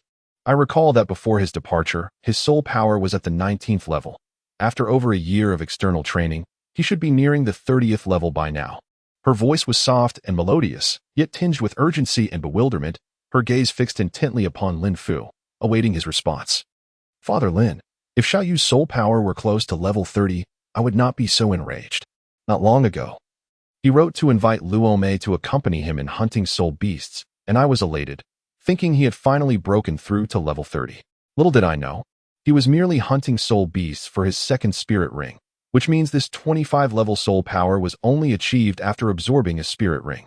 Over the course of more than a year of traveling, he has only advanced by 1 level. Tell me, should I not be furious? His voice roared like thunder, reverberating through the entire living room, causing it to tremble and hum ominously. His eyes bulged like copper bells, ignited by a blazing fury that seemed poised to engulf everything in flames. His chest heaved violently, each breath laden with suppressed rage, akin to a volcano on the brink of eruption, instilling fear in all who beheld him. Clenching his fists until the knuckles turned white and cracked, he appeared to be struggling against an imminent explosion of emotion. Veins throbbed on his forehead like writhing earthworms, each pulsation narrating his inner turmoil of anger and disappointment. Gritting his teeth, he forced out a string of words that struck like furious bullets aimed directly at Lin Yu. Upon hearing this, Qian Xiaoyu trembled as if struck by an invisible lightning bolt. Her elegantly arched brows furrowed sharply, resembling 2 glistening swords, exuding an icy aura. In an instant, she sprang to her feet like an arrow released from a bow, her swift movement stirring a fierce breeze that caused nearby objects to sway. Her alabaster hand, pure as jade, seized Lin Yu's ear with remarkable speed. With a fierce reprimand, she exclaimed, "Xiaoyu, you have truly grown bold. After a year of wandering, your soul power has only advanced by a single level. Tell me, what have you been doing all this time? Is it because no one has urged you to cultivate?" Her voice was sharp and piercing, akin to icy daggers that thrust deeply into Lin Yu's heart. Each word carried a chilling intensity, making his heart tremble involuntarily. Her cheeks flushed crimson with indignation, her eyes wide, radiating a furious light that seemed ready to consume Lin Yu whole. Tightening her grip on his ear, she continued through gritted teeth, "You incorrigible fool, you have squandered a year of precious time, and I am utterly disappointed." Her tone and demeanor conveyed an intensity that felt as though she would devour Lin Yu alive. Lin Yu winced in pain, his features contorted as he stood up, following his mother's hand. A sense of despair washed over him. Oh no, this is going to be disastrous. His mother's fury seemed unlikely to subside any time soon, and he realized he must tread carefully. In a flurry of panic, he hastily exclaimed, "Mom, be gentle, please. You're about to rip my ear off." He continued, "The reason my soul power has only increased by 1 level this year is that I devoted most of my time to breaking through my mental barriers and tracking down Tang Hao's whereabouts." His voice was laced with desperate pleading, the tone rapid and trembling, akin to a frightened bird lamenting. His face bore the marks of agony. Brows knitted tightly into a deep furrow, eyes squinting into mere slits, with tears welling at the corners, squeezed out by the torment. A sense of helplessness enveloped his visage like dark clouds, his mouth turned down in a pitiful expression. His body trembled slightly, as if grappling with immense pain and fear. Upon hearing this, Qian Xiaoyu let out a heavy, disdainful snort from her nostrils and reluctantly released her grip on Lin Yu's ear. She then crossed her arms over her chest, adopting a stance reminiscent of an untouchable statue. Her gaze was piercing, like 2 blazing flames, directed at Lin Yu with an intensity that seemed to penetrate his very soul. With her lips pressed tightly together, she coldly inquired, "Now tell me, what clues have you found? If I am not satisfied, I shall have your grandfather put you through rigorous training." Her tone was chilling, as if imbued with the polar winds, freezing the air around her in an instant. Each word felt like sharp icicles, piercing Lin Yu and sending a shiver down his spine. In that moment, Qian Xiaoyu exuded an aura that was utterly chilling, her formidable presence casting a suffocating pall over the entire living room. Upon hearing his mother suggest that his grandfather should refine him, Lin Yu experienced an electric shock that coursed through his entire being, causing him to shudder violently. His heart sank, as if a heavy bell had been struck with great force. He inwardly lamented the situation. The trials imposed by his grandfather were far from trivial. They were akin to a nightmare, and he could not allow his mother to entrust him to him. His hand, which had been gently rubbing his ear, suddenly became frantic. Grasping his mother's hand in a desperate plea, with a quavering voice tinged with the threat of tears, he implored, "Mother, you must not allow grandfather to put me through such trials." Upon hearing his mother mention the need for his grandfather to temper him, Lin Yu shuddered violently as if struck by an electric shock, his heart sinking as if a heavy bell had been suddenly tolled. Alarm bells rang in his mind. The trials set by his grandfather were no trivial matter. They were nothing short of a nightmare. He desperately wished to dissuade his mother from entrusting him to his grandfather. His hands, which had been gently rubbing his ears, now anxiously grasped his mother's hand. With a quivering voice tinged with tears, he implored, "Mother, you must not allow grandfather to put me through such trials. I have uncovered a lead. Tang Hao has a son named Tang San, who possesses dual martial souls, one being blue silver grass and the other, the Haotian hammer. Sister Luo Mei has also witnessed this. They once resided in Holy Soul Village. And Tang San is currently studying at a place called Shrek Academy in Soto City within the Ballot Kingdom. As for Tang Hao, his whereabouts remain unknown. However, I suspect he is secretly safeguarding Tang San. I have learned that Tang San was injured during the entrance exam at Shrek Academy by the formidable Zhao Wujing, the unmovable king. That very night, Zhao Wujing was left battered and bruised by unknown assailants. Given Zhao Wujing's prowess, which ranks him among the most powerful on the Douluo continent, the number of individuals capable of besting him so effortlessly is exceedingly few. Analyzing the situation carefully, with such terrifying strength and a protective stance towards Tang San at such a critical juncture, I can only surmise it must be the Haotian Douluo, Tang Hao. As Lin Yu spoke fervently, beads of sweat formed on his forehead, cascading down like a string of pearls. His gaze was fixed anxiously upon his mother, his pupils brimming with fear and trepidation, dreading her disapproval of his revelations. Upon hearing Xiaoyu mention that his pursuit of leads regarding Tang Hao and breakthroughs in his cultivation had hindered his soul power advancement, Qian Xiaoyu's countenance, once ablaze with fury, gradually softened, albeit slowly and with lingering seriousness. Yet, within this gentleness lay an unmistakable severity. Her tone, though moderated, retained an undeniable firmness as she declared, "Given these circumstances, I shall let you off this time. However, you must elevate your soul power to at least level 30 this year. Otherwise, the training awaiting you at your grandfather's will be inevitable." Her gaze pierced through Lin Yu, akin to two sharp arrows, intent on engraving this warning deep within his heart. Qian Xiaoyu's breathing remained somewhat rapid, her chest rising and falling subtly, a testament to the remnants of her earlier wrath. Her fingers unconsciously drummed lightly against the armrest of her chair, each tap amplifying the weight of her words. In the stillness of the living room, the sound rang out with stark clarity, echoing as a merciless inquiry into Lin Yu's fate. Upon hearing his mother's words, Lin Yu felt as though the taut strings of his heart had been released, akin to a bowstring that had finally been relaxed, allowing a profound sense of relief to wash over him. He exhaled deeply, as if a long-suppressed torrent had found its escape, surging forth with urgency. With a hint of desperation in his voice, he implored, "Mother, could you possibly grant me a little more time? There are only 5 months left this year. Is it not a bit excessive to expect me to break through to the 5th level of soul power in such a short span?" His eyes brimmed with fervent pleading, resembling a drowning man grasping at a lifeline, filled with yearning and hope. His voice trembled slightly, laced with anxiety, akin to leaves rustling in the wind.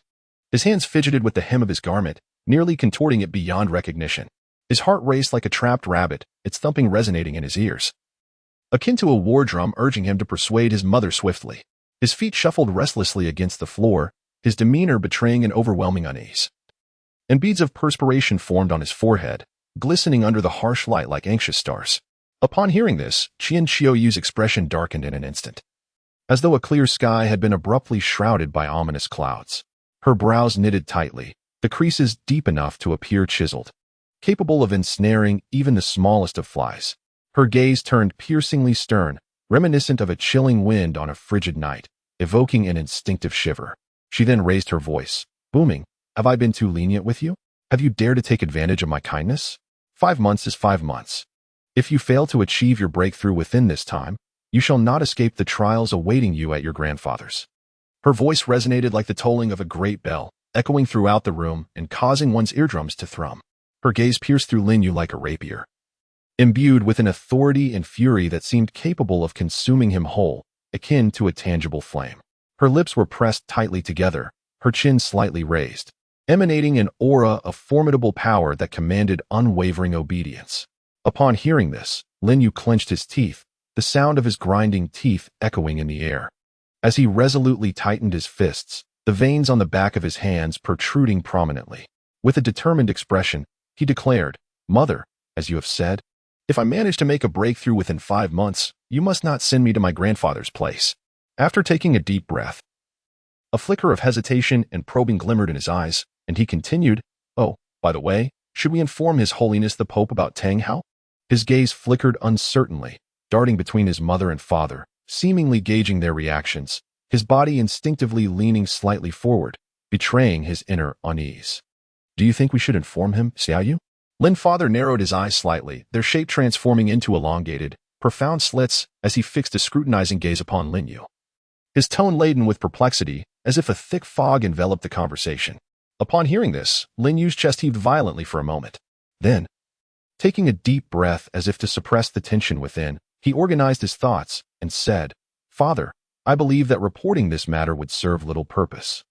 Upon hearing this, Father Lin raised his eyebrows slightly, his curiosity piqued as he inquired, What makes you say that, Xiaoyu? His voice rose slightly, imbued with an eagerness to uncover the answer. Lin Yu promptly recounted the entire conversation he had with Sister Luo made to his father. Upon hearing this, Lin father immediately seized upon the inconsistency in Lin Yu's words. His gaze transformed into one of piercing sharpness, akin to two finely honed swords, fixated intently on Lin Yu. In a low and stern tone, he interrogated, Xiaoyu, how did you come to learn that the former Pope Qiansun met his untimely demise at the hands of the current Pope Bai Baidong? You must understand, this information is something even I am unaware of. Where did you acquire such knowledge? Father Lin instinctively leaned forward, exuding an overwhelming sense of pressure. His piercing gaze seemed capable of penetrating Lin Yu's very soul, while the surrounding air appeared to freeze in that moment. Chapter 94. Audience with the Pope. Lin Yu felt a sudden rush of panic, his heart racing wildly. He thought to himself, how dreadful. Am I to reveal that I learned this from my past life memories? It is utterly absurd. They would never believe such a thing. As Lin Yu fidgeted like an ant on a hot pan, beads of sweat rolling down his forehead, his mind raced, yet he could not conjure a plausible explanation. Just as he was at a loss for words, Qian Qiuyu timely interrupted Lin Fu's inquiry, her tone gentle yet imbued with an irrefutable authority. Everyone harbors their own secrets. As for how Xiaoyu came to know this information, it remains his secret. I advise you not to pry further. Her voice was as soft as flowing water, yet carried an irresistible firmness. Upon hearing those words, Lin Yu felt as though a heavy stone that had long weighed upon his heart had finally fallen to the ground. He seemed to relax from the tension that had held him captive, exhaling a sigh of relief. Deep within, he silently expressed gratitude towards his mother. Otherwise, he would have been at a loss to explain how he had come by such information. A look of profound relief graced his face, and his eyes brimmed with appreciation for his mother. Upon hearing his wife's words, Lin Dong was momentarily taken aback, his brows knitting together tightly like two intertwined caterpillars. He slowly began to speak. Xiaoyu, since your mother has said so, I shall no longer pursue how you came to know this information. His voice, though tinged with a sense of relief, resembled a gentle breeze attempting to disperse the clouds of worry hovering in his heart. Yet, his furrowed brow stood firm like a fortified city gate, securely locking away the anxieties dwelling within. His gaze, somewhat grave, resembled a bottomless cold pool, still revealing the lingering doubts that had yet to fully dissipate within him. These doubts, akin to the water plants at the pool's bottom, flickered in and out of visibility, perpetually ensnaring his thoughts. Unconsciously, he cleared his throat, as if seeking to mask the unease that had not entirely subsided. His eyes lingered on Lin Yu for a moment, imbued with a sense of scrutiny and a hint of resignation, as if he wished to penetrate the depths of her heart, only to ultimately choose to relinquish that pursuit at the last moment. As Lin Yu witnessed the unfolding scene, a flicker of urgency flashed in his eyes, akin to a shooting star streaking across the night sky, brilliant yet fleeting. He hastily exclaimed, Father, should we not report this news to the Pope? His body seemed to act of its own accord, instinctively leaning forward as if drawn by an invisible force. His hands were clasped tightly together, the pressure so intense that his knuckles turned pale, while beads of sweat accumulated in his palms, adding to his rising anxiety. At this moment, his heart was tumultuous, churning with apprehension as he pondered, what decision would his father make? If they chose not to report it, would they miss a critical opportunity? Yet, if they did inform the Pope, what unforeseen consequences might ensue?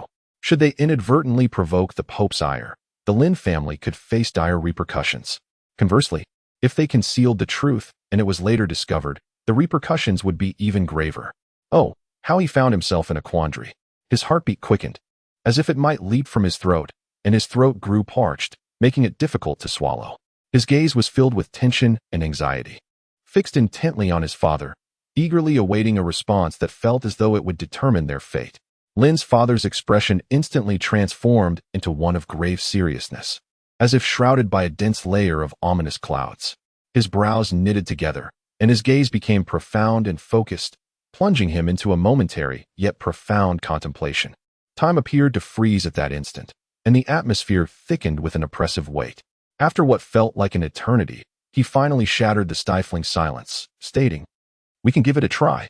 Regardless of the outcome, it will not incur significant loss for the Lin family. Lo Mei, Lo Mei."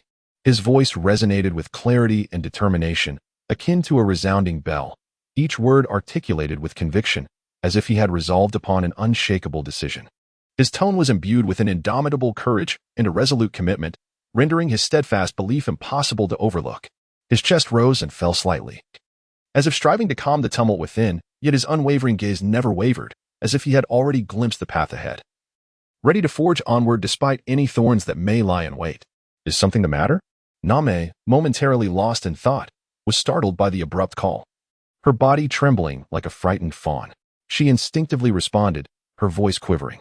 Confusion and alarm lingered in her eyes, which seemed to mirror a deep abyss shrouded in mist. Elusive and inscrutable, her heart remained ensnared in her own musings, rendering her somewhat dazed. Her breath quickened, her chest rising and falling erratically with each inhalation. Unconsciously, her fingers clutched at the hem of her garment, as if this action could anchor her in the moment. Her expression had yet to adjust, leaving the panic etched upon her face, evoking a sense of compassion from those who beheld her. "I wish for you to convey this news to the Pope. Are you willing to go?" Lin's father inquired, his gaze piercing like a burning flame, fixated intently on Lo Mei.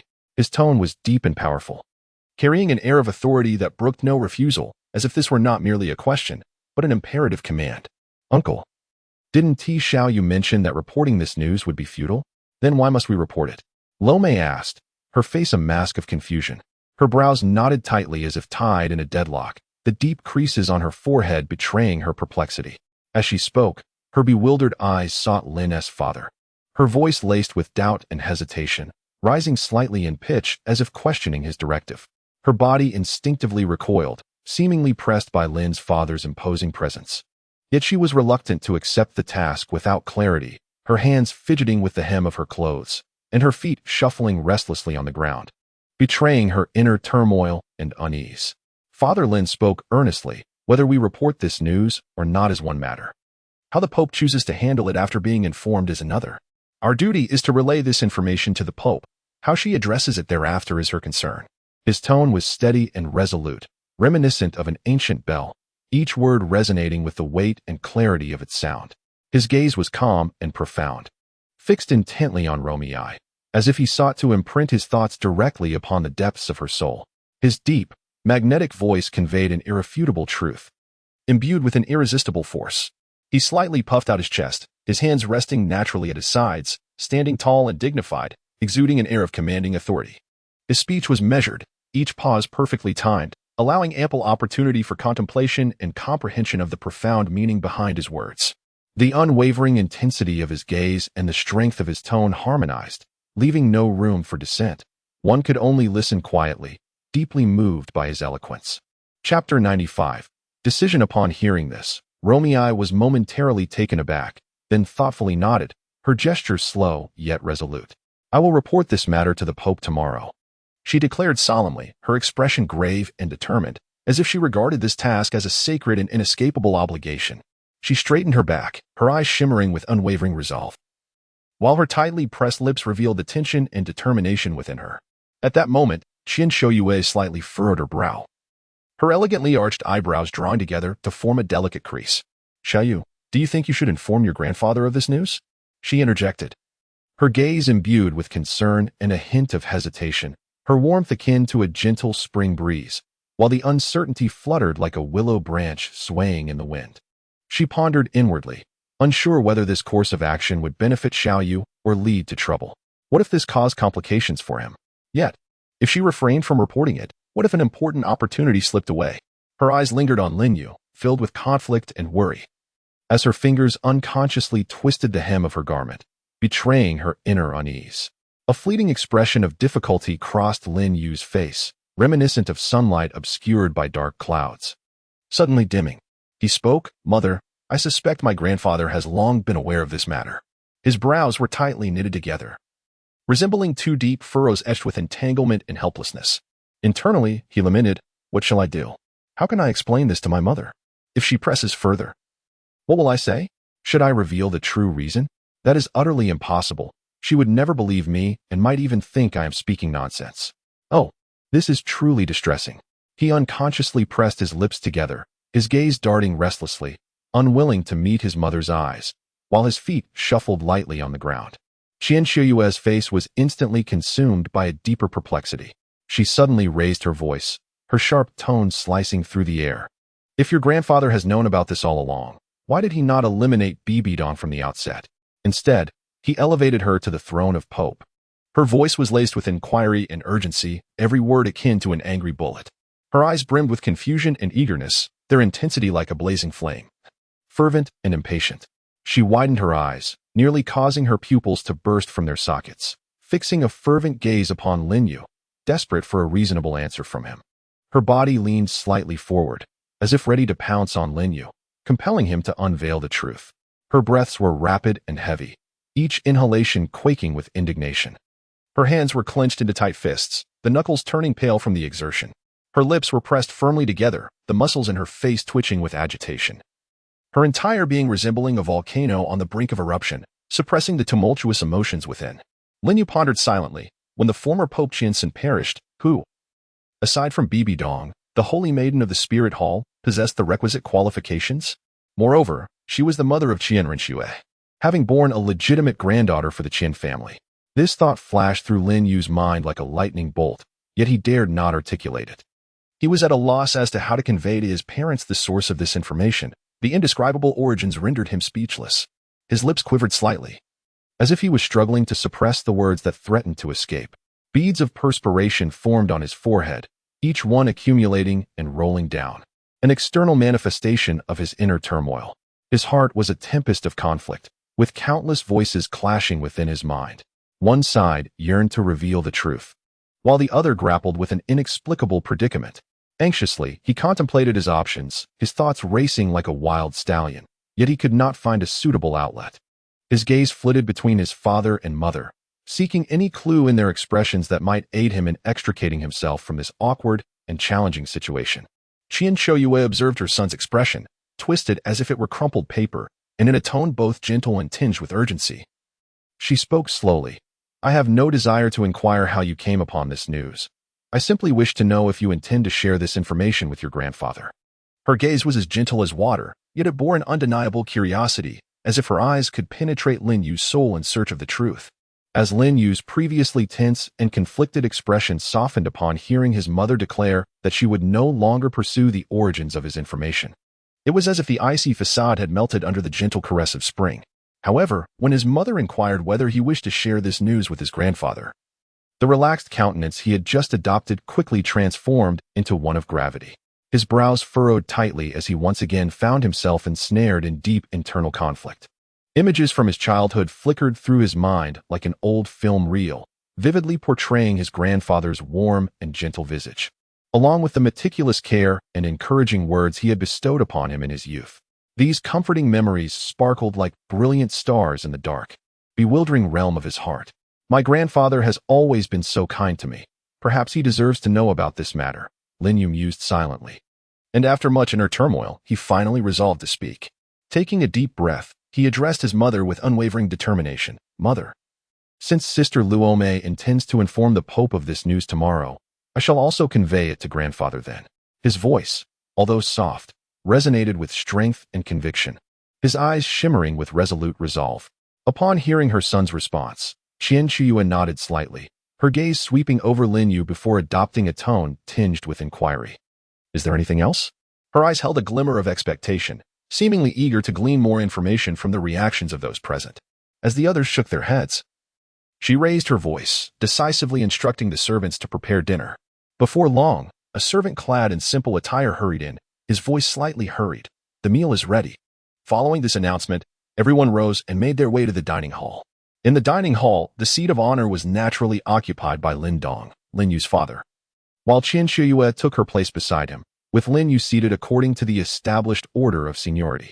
The seating arrangement adhered to strict familial protocols, underscoring the hierarchy within the family. Everyone settled into their seats in silence, maintaining decorum as they followed the rule of silence during meals. The only sounds that punctuated the stillness were the subtle rustle of clothing and the faint sounds of breathing as they partook in their meal. After dining on exquisite desserts and fresh fruits, the guests returned to their respective chambers to rest. Linyu, bearing a sense of weight and fatigue, ambled slowly towards his room, each step seemingly laden with reflections on the lengthy day and the uncertainties of the morrow. His gaze was somewhat distant, his mind still mulling over the events that had transpired throughout the day. Chapter 96. Plans. Linyu lay on the bed, feeling as if he were ensnared within a cocoon, his thoughts intertwining chaotically like a tangled skein. He tossed and turned restlessly, akin to a fish writhing in a hot pan, murmuring incessantly, "What my mother said truly gives me a headache." His voice carried an unmistakable weight of helplessness and frustration, as if shrouded by a dense fog. With his brows furrowed tightly and eyes shut, he endeavored to recall his mother's words regarding the necessity to elevate his soul power by at least 5 levels within 5 months and to report to his grandfather about Tang Hao. Each recollection tightened his brow further, as if her words were heavy shackles, suffocating him. Reporting to his grandfather about Tang Hao seemed manageable. Yet the prospect of achieving a 5-level breakthrough in soul power within such a limited time felt daunting. Contemplating this, Linyu felt a wave of distress wash over him. His brow knitted as if it could crush a fly, his face etched with vexation, akin to being engulfed by dark clouds. His hands, in a fit of agitation, raked through his hair with a rough and desperate urgency, as if attempting to grasp away the turmoil festering within. His fingers moved like sharp rakes, weaving through his hair, which became disheveled like weeds ravaged by a tempest. What am I to do? The time frame of 5 months is so pressing. Can I truly accomplish this? Linyu incessantly questioned himself, his gaze filled with anxiety and helplessness. His breathing quickened, his chest heaving violently, as if a wild beast trapped within him struggled fiercely for freedom. No, I cannot simply sit idly by. I must devise a plan, Linyu resolved inwardly. Yet the troubled expression on his face did not wane. He bit his lip, almost drawing blood, his tightly pressed lips and taut visage betraying his inner turmoil and unease. Unbeknownst to him, Linyu instinctively released his external spirit bone, the 8 spider spears. Initially taken aback, he stood frozen as if under a spell. Gazing blankly at the 8 spider spears, his eyes clouded with confusion, devoid of focus. Suddenly, a brilliant flash of insight surged through his mind, igniting a spark of inspiration. His eyes widened instantaneously, filled with an electrifying excitement that shone like the brightest star in the night sky. His thoughts raced back to a fanfiction he had once read about Douluo, which described the 8 spider spears' ability to enhance the host's soul power by devouring the soul power of soul beasts and soul masters. At this revelation, a torrid wave of exhilaration surged within him, akin to molten lava coursing through his veins, invigorating his heart to the brink of bursting. In his mind, he shouted in fervor, "Perhaps I can truly attempt this. If the 8 spider spears can indeed function as described in that novel, I might harness the resources of the spirit hall and my own understanding to craft a technique capable of enhancing soul power through the consumption of various entities."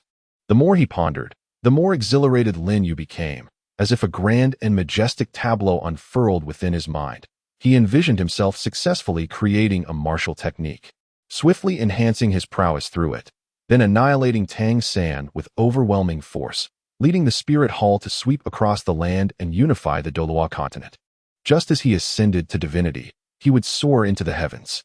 His face radiated with fervent anticipation and longing, his expression suggesting he was on the verge of grasping success, completely immersed in this exquisite daydream from which he could not extricate himself. The corners of his mouth involuntarily curled upward, brimming with a sense of triumphant satisfaction, his smile bold and unrestrained. As these thoughts swirled, Linyu's consciousness gradually blurred, gently guiding him into a sweet slumber. In his dreams, he continued to wander through that resplendent scene, basking in endless glory and victory. The 8 spider spear on Linyu's back seemed to possess a form of sentience, its sharp tip glimmering with a subtle light as it gently and slowly retracted into Linyu's body. The movement was executed with utmost care, akin to a gentle breeze caressing the surface of a lake, seemingly cherishing him.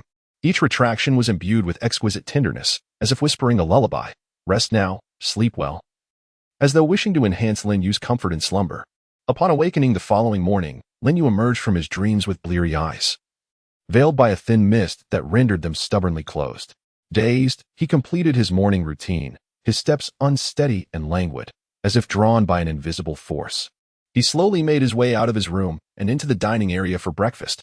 By that time, Lin's parents had already finished their meal and departed. The dining room felt somewhat spacious and serene, with only the recently finished breakfast of Luo Mei and the groggy Lin Yu lingering in the quiet space. Luo Mei sat there in tranquil stillness, her gaze radiating a sense of peace and calm, while Lin Yu entered this serene realm, still enveloped in the haze of sleep. With a warm smile reminiscent of the sun in spring, Luo Mei gently beckoned Lin Yu to partake in breakfast. Xiao Yu, come and enjoy your meal. The breakfast consisted of a bowl of clear soup and a bowl of stewed meat. Yet these dishes were anything but ordinary. The clear soup was crafted from an exceedingly rare flying soul beast, meticulously simmered over an extended period. First, the soul beast had to be carefully placed on the cutting board, where a sharp knife was wielded with precision to remove its innards and impurities. This process demanded unwavering focus. Any lapse in attention could compromise the quality of the soup. The prepared meat was then cut into evenly sized morsels, a task that tested the chef's knife skills to the utmost. Next, the morsels were placed into a specially designed pot, its dark, lustrous surface seeming to harbor an endless mystery. A medley of precious herbs was added, each exuding a unique fragrance and bearing significant value. Pure spring water, crystal clear and devoid of impurities, was also incorporated. Once all was prepared, the mixture was simmered over a gentle flame. Throughout the simmering process, controlling the heat was paramount, requiring constant vigilance without the slightest deviation. The chef's eyes remained fixed on the stove, adjusting the flame in response to the soup's condition. The flames danced beneath the pot, embracing it with a tender warmth. After several days of careful preparation, the soup transformed into a rich, fragrant concoction, its aroma wafting throughout the space, enticing all who caught a whiff. It possessed remarkable nourishing properties for the internal organs, stabilizing the soul master's vitality and significantly enhancing their cultivation efficacy. The stewed meat was equally extraordinary, sourced from the essence of a millennium-old scaled soul beast, a rare delicacy that was as elusive as it was exquisite. The precious ingredient underwent a unique and intricate treatment process, akin to a mysterious ritual. Through a series of meticulous operations, the fishy taste and impurities are eradicated, ensuring the purity of the meat. Subsequently, it is cut into appropriately sized pieces, each exhibiting uniformity and refinement. These are then placed into another sturdy pot, to which a secret sauce and rare spices are added. The sauce is rich and thick, while the spices release an enchanting aroma. Initially, the mixture is brought to a vigorous boil, and in an instant, the pot is enveloped in steam, the broth bubbling and emitting a delightful gurgling sound. It is then reduced to a gentle simmer, the flames tenderly licking the bottom of the pot, as if softly whispering the secrets of culinary art. During the stewing process, the chef wields a large ladle, stirring continuously with steady and orderly movements, allowing the meat to fully absorb the essence of the seasonings. Each stir seems to infuse the dish with a soul. After a prolonged period of simmering, the stew becomes tender and flavorful, its enticing color and fragrant aroma captivating the senses. A gentle bite reveals the meat dissolving in the mouth, bringing forth an endless satisfaction. It enhances the flexibility of the meridians and improves the physique of the soul masters, serving as an invaluable tonic. For such seemingly simple fare, at least 100 gold soul coins are required. This amount is no trifling sum. For an ordinary family, it is an astronomical figure. Yet, with Lin Yu at home, such high-caliber meals are a daily occurrence, never ceasing. Moreover, the standard for each meal is upheld, with breakfast being so, and lunch and dinner even more lavish. Thus, the Lin household spends at least 2,000 gold soul coins daily on sustenance. This illustrates the profound financial strength of the Lin family. Their wealth is as imposing as a mountain constructed from endless riches, evoking awe and rendering it seemingly unattainable. The opulence of their status is breathtaking, as if all the wealth of the world continuously converges here, showcasing the Lin family's unparalleled nobility and luxury. Each expenditure serves as a silent proclamation of their formidable financial power, instilling a deep respect for the family's heritage and strength. Upon hearing Sister Luo Mei's call, Lin Yu, like a ravenous tiger pouncing on its prey, swiftly devoured his breakfast with the speed of a tempest sweeping away the clouds. His mind was preoccupied with thoughts of meeting his grandfather later, compelling him to perform excellently and avoid any missteps. This notion incessantly circled in his mind, causing his heartbeat to quicken involuntarily. Once Lin Yu had finished his meal, Luo Mei slightly turned and promptly guided him towards the papal palace.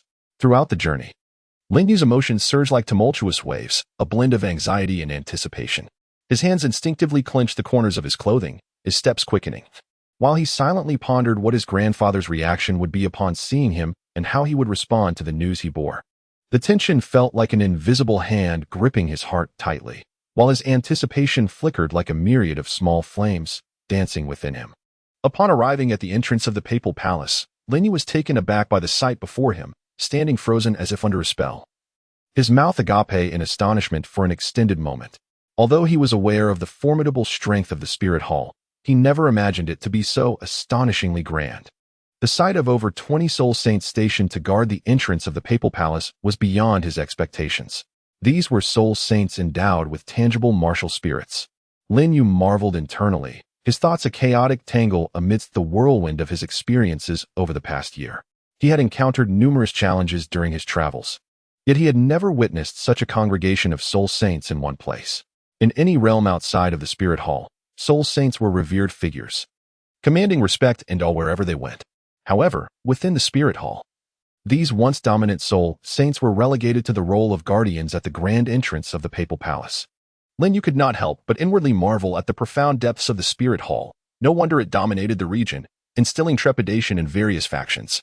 His gaze brimmed with astonishment and reverence, unable to extricate himself from the astonishing scene before him.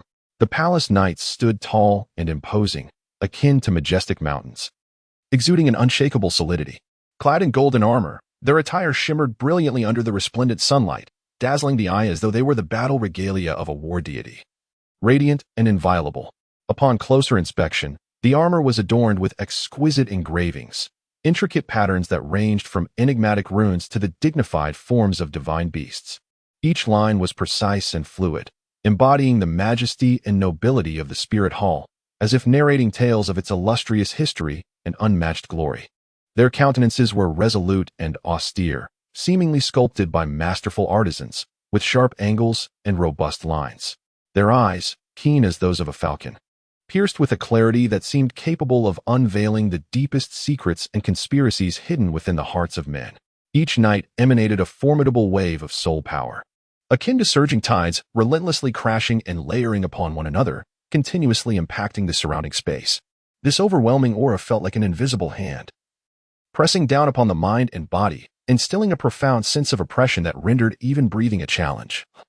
It was as if the slightest movement could result in being crushed by this immense force. After finally regaining her composure from the shock, Lin Yu took a deep breath, striving to calm the tumultuous emotions within her. She turned to Sister Luo Mei and said, "Sister Luo Mei, let us part ways here. You should report to the Pope, and I must seek out my grandfather in the Elder Hall." Her voice trembled slightly, her gaze reflecting both the reluctance of the impending separation and the anticipation and anxiety of confronting her grandfather. Luo Mei nodded gently, a warm smile gracing her features, her gaze soft as water resting upon Lin Yu. "Little Yu, then we shall part here." Upon finishing her words, her expression transformed into one of resolute determination. Taking a deep breath, as if steeling herself, she strode purposefully toward the entrance of the Pope's chamber. Her heart raced uncontrollably, pounding violently as though it might leap from her throat. After all, meeting the Pope was no trivial matter. She silently admonished herself, "Remain composed, do not falter." Chapter 98. An audience with Grandfather Luo Mei steadied her nerves and addressed one of the Knight Protectors, saying, "Please inform His Holiness the Pope that Meteor Bao Luo Mei has important news to convey." The knight, imposing in stature like a towering edifice, emanated an air of authority that surpassed others. He nodded slightly, his movements crisp and decisive, exuding an undeniable power, as if each gesture could command the very realm around him. His voice, deep and resonant, rumbled like distant thunder. "Wait here." The sound reverberated, striking the heart with its gravitas. After solemnly nodding to Luo Mei, he turned and strode confidently into the Pope's chamber. Each step he took was measured and deliberate, as though he could shatter the ground beneath him, stirring an invisible pressure in the air, the corners of his cloak billowing dramatically, embodying the essence of strength. Before long, he emerged from the Pope's chamber with haste, his expression still grave, and addressed Luo Mei. "His Holiness the Pope requests your presence." His voice echoed in the vast hall, carrying an air of undeniable authority. Upon hearing the Pope's consent for her entry, Luo Mei did not hesitate and stepped boldly into the chamber. No sooner had she entered than the Pope's commanding gaze, filled with authority, pierced through her like two cold bolts of lightning. Instantly, Luo Mei felt as though she had plunged into an icy abyss. The intensity of that gaze seemed to penetrate the very depths of her soul. Overwhelmed by the weight of his scrutiny, beads of cold sweat began to form, and she silently lamented, "The Pope's gaze is truly formidable, instilling a profound sense of dread." Her body involuntarily trembled, her breath quickening, her heart racing as if it might burst forth from her throat. After observing Luo Mei for a moment, the Pope finally averted his gaze, his finely sculpted features now shrouded in an icy demeanor, his expression so severe that it was hard to meet his eyes. In a low, grave tone, he spoke, "Luo Mei, what matter do you wish to bring before me?" Her voice seemed to emanate from the depths of an abyss, laden with a heavy weight. Upon hearing the words of Pope Bibi Dong, Luo Mei felt her heart constrict violently. She took a deep breath, striving to quell the turmoil within her, forcing herself to appear composed as she stepped forward and said, "Your Holiness, during my recent venture to assist Lin Yu in acquiring a soul ring, I inadvertently stumbled upon a clue regarding Tang Hao." Her voice trembled slightly, yet she endeavored to maintain clarity. "Oh, what clue have you uncovered?"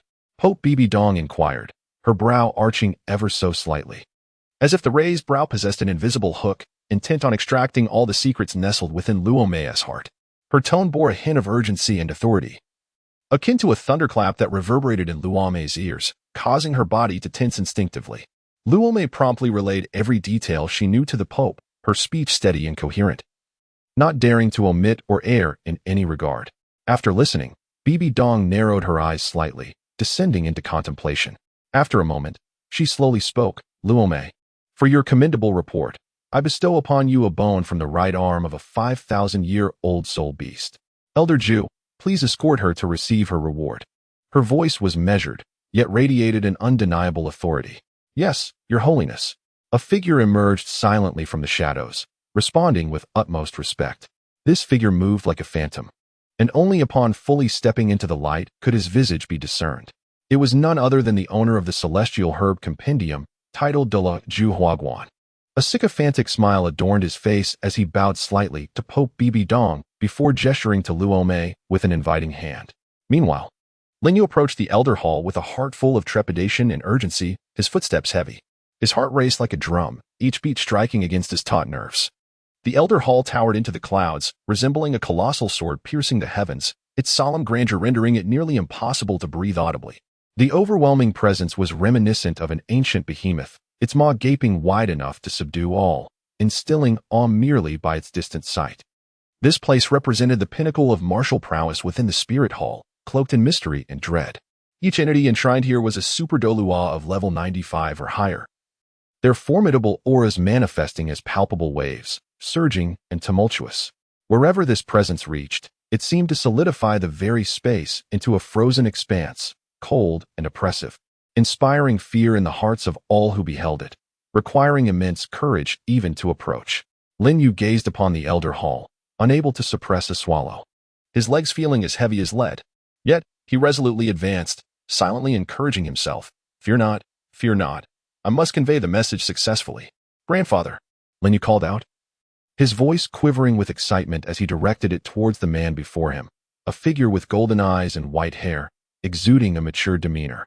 His voice resonated like a bird breaking free from its cage, imbued with an urgency that seemed to cascade like a torrent, filled with profound affection. His eyes sparkled like the brilliant stars in the night sky, radiating pure joy at the sight of a loved one, untainted by any impurities. His feet moved almost of their own accord, propelling him forward with an insatiable yearning.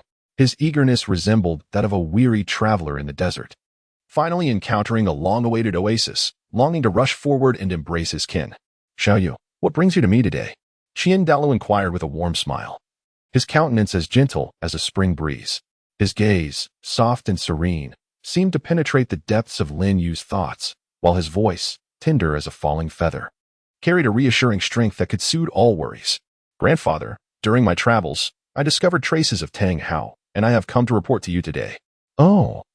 By the way, Grandfather, where are Grandpa Genie and Sister Schwer? I haven't seen them." Lin Yu's face was alight with anticipation, his eyes scanning the surroundings with frantic urgency. like lightning darting through the sky, missing no corner. His heart raced as if it housed a little rabbit, pounding anxiously. Oh dear, where could Sister Shuero have gone? Surely, she hasn't he encountered any danger? Your Sister Shuero has gone on a secret mission. As for Grandpa Genie, did he not just arrive?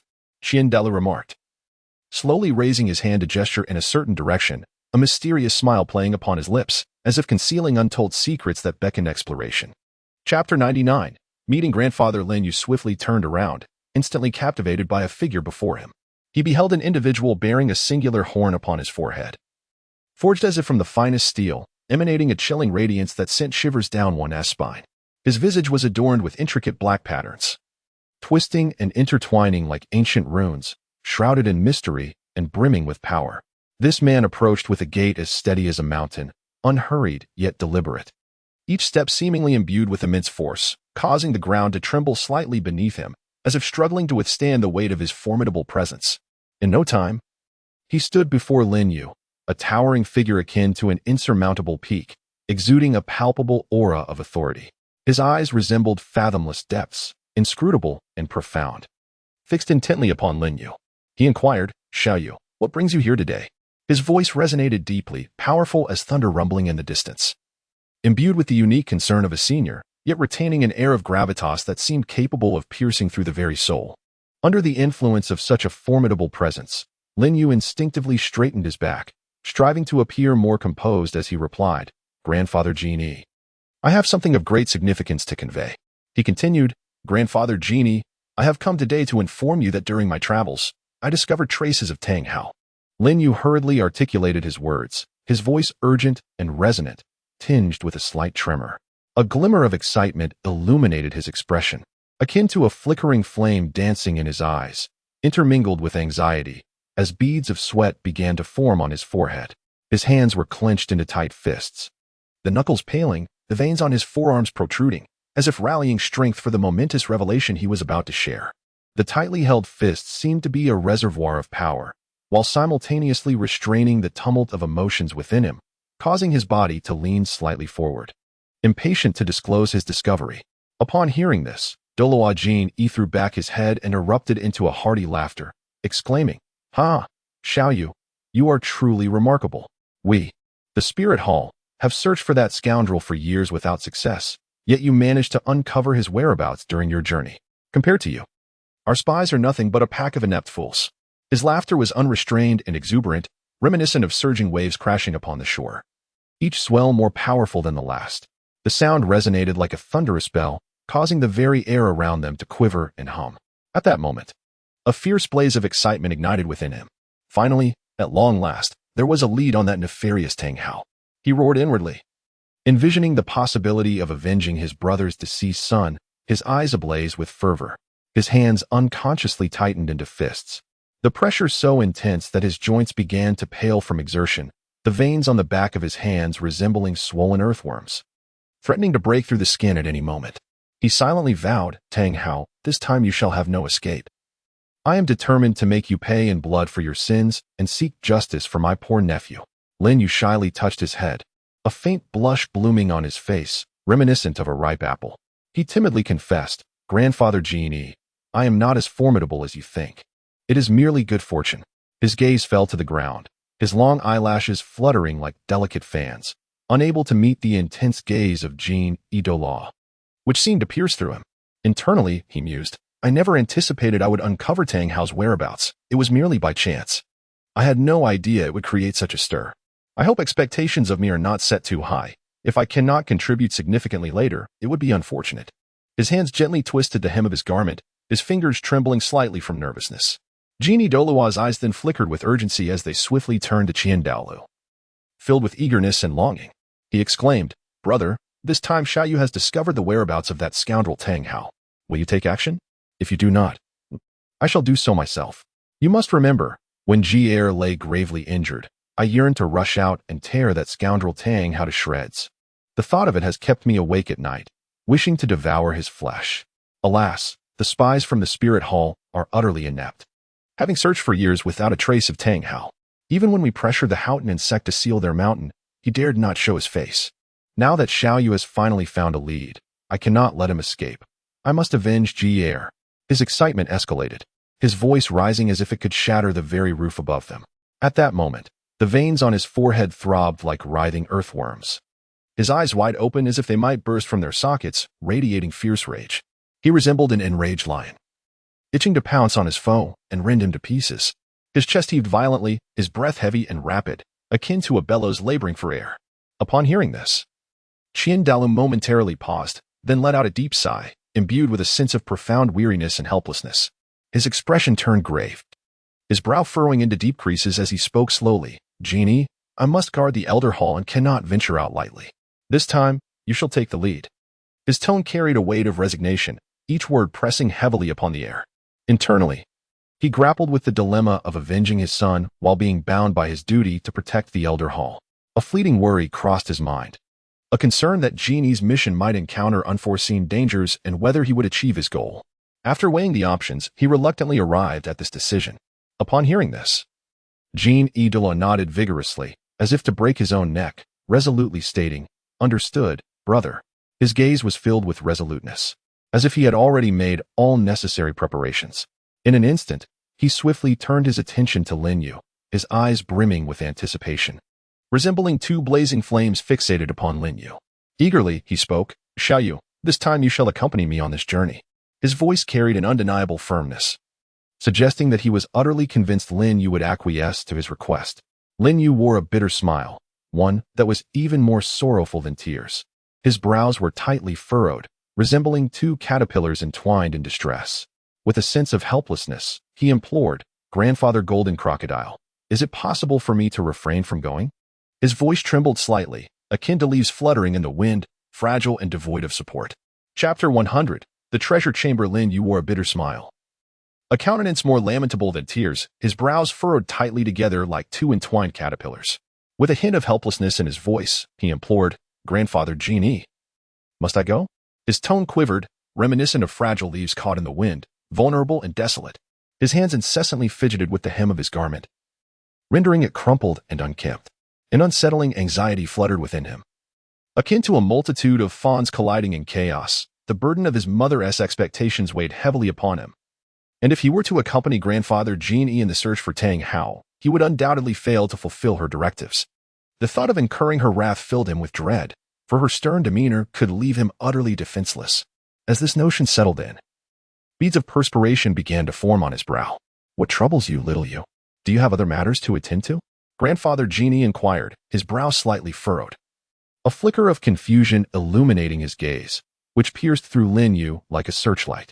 "Grandfather Genie, my mother has tasked me with achieving a soul power breakthrough to level 5 within 5 months. With time already being so scarce, your request to accompany you in the search for Tang Hao further compresses my schedule. I fear I may not meet her expectations, and the consequences of failure would be dire." Lin Yu's voice trembled, akin to a flickering candle in the wind, uncertain and erratic. As he spoke, he swallowed hard, the stern visage of his mother flashing in his mind, her eyes wide with fury, her brows knitted in disapproval, instilling in him a profound sense of trepidation, as though an invisible hand were tightly grasping his heart. "Do not worry. When the time comes, I shall speak with that girl you heir on your behalf. Along the journey to find Tang Hao, I will also guide you in your training," Grandfather Genie reassured, gently patting Lin Yu's shoulder. His tone was as warm as the gentle sun of spring, imbued with a sense of comfort. "Very well, if that is the case, Grandfather Genie. Let us depart the day after tomorrow. I would like to rest at home for one more day. After all, I have scarcely seen my parents for over a year, and I wish to spend a little more time with them." Lin Yu's eyes sparkled with longing and affection for his parents, his gaze soft as water, as if he could envision their familiar figures. Upon hearing this, Grandfather Genie laughed heartily. "Then, little you, I shall come to find you the day after tomorrow." His laughter was robust and clear, reminiscent of summer thunder, resonating deeply within the soul.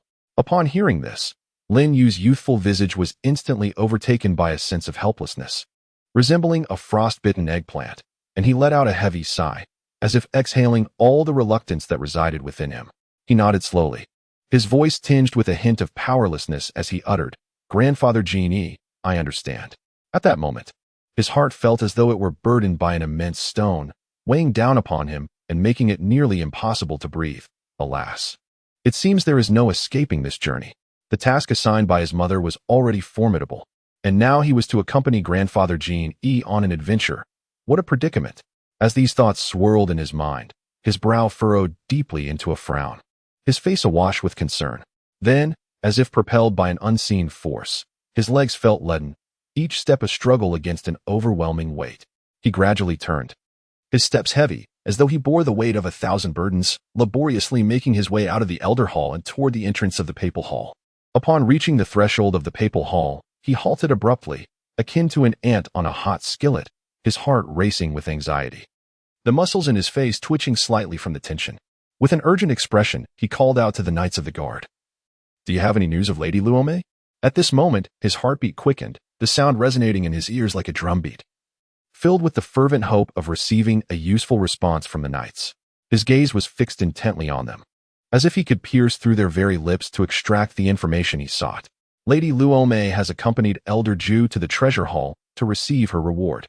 Lin Yu hastily inclined his body slightly towards the opening Knight of the Guard, his tone imbued with sincerity akin to the gentle flow of a crystalline stream. As he expressed his gratitude, "Thank you for the information." After his words of thanks, he swiftly turned and dashed towards the treasure hall, his urgency reminiscent of an arrow released from its bow. Upon arriving at the entrance of the treasure hall, Lin Yu was instantly taken aback by the formidable presence of the guards, drawing in a sharp breath. Before him stood a dozen soul masters, poised and vigilant. Each of these towering figures resembled a formidable iron tower, their broad shoulders seemingly capable of bearing the weight of 1,000 burdens. Their expressions were stern, akin to ancient ice that had never melted, every wrinkle etched with an air of inexorable authority. Their eyes, sharp as the talons of a hawk, appeared to penetrate through all facades, and when their gazes swept over him, it felt as though a razor-sharp blade had grazed his skin, sending a chill down his spine. The overwhelming aura they exuded surged forth like a tumultuous wave, pressing down upon him and leaving him breathless, instilling a sense of trepidation that made his legs tremble slightly. Unbeknownst to him, even greater powers lay hidden in the shadows. Lin Yu mused inwardly, recognizing that such stringent defenses surrounding the treasure hall must indicate the immeasurable value of the treasures within. His heart raced with a mix of anxiety and anticipation. The treasure hall loomed majestically, akin to a colossal peak reaching into the clouds. The walls, constructed from heavy bluestone, bore the marks of time, their surfaces adorned with mottled traces that exuded an ancient and mysterious aura, as if recounting tales of past grandeur. The grand entrance stood wide and tall, resembling the open embrace of a giant, its frame inlaid with a variety of precious gems and metals that sparkled brilliantly under the sun, casting a dazzling array of colors. This radiant spectacle intertwined into a magnificent tapestry of light, making it almost unbearable to gaze upon, lest one risk being blinded by its brilliance. Lin Yu, after a deep sigh, inhaled profoundly, as if to bolster his courage like a warrior preparing for battle. He then lifted his foot, cautiously stepping toward the treasure hall. As Lin Yu was about to enter the treasure hall, he was abruptly halted by a formidable guard, whose imposing physique and rotund features exuded an intimidating presence. The guard loomed like a moving mountain, his muscles bulging as if they might tear through his clothing. His eyes, round and as bright as copper bells, widened in a fierce glare, and the flesh on his face quivered with his expression. With a grave demeanor, he bellowed, "This is not a place that can be entered casually. Unless you possess an elder's token or are accompanied by someone, you cannot proceed." His thunderous voice echoed in Lin Yu's ears like a clap of thunder, leaving them ringing. "I possess neither an elder's token nor a guide. However, might this token suffice?" Lin Yu replied, striving to suppress the turmoil within and feigning composure, while attempting to maintain a serene expression. Slowly, he retrieved the token bestowed upon him by his grandfather from the core of the celestial heart. His fingers trembled slightly, though he endeavored to keep it subtle, and his palm was slick with sweat as he clutched the token tightly. Upon receiving the token, the guard's gaze was immediately drawn to its exquisite craftsmanship, which depicted a lifelike and majestic angel. It seemed as if the angel would soar forth from the token, emanating a radiant aura that commanded awe. The reverse side bore the robust and powerful name of Douluo, each stroke imbued with an air of profound authority.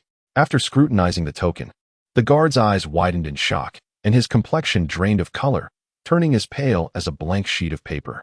Beads of sweat cascaded from his forehead, hitting the ground with a sound akin to droplets of rain. Suddenly, he collapsed to one knee, his voice trembling with fear as he stammered, "My lord, please enter. With this token, You may freely access any treasure within the hall. His hands, shaking like leaves in the wind, reverently extended the token back to Lin Yu. His head bowed deeply, not daring to meet Lin Yu's gaze. Lin Yu took the token and swiftly secured it within the heart of the stars.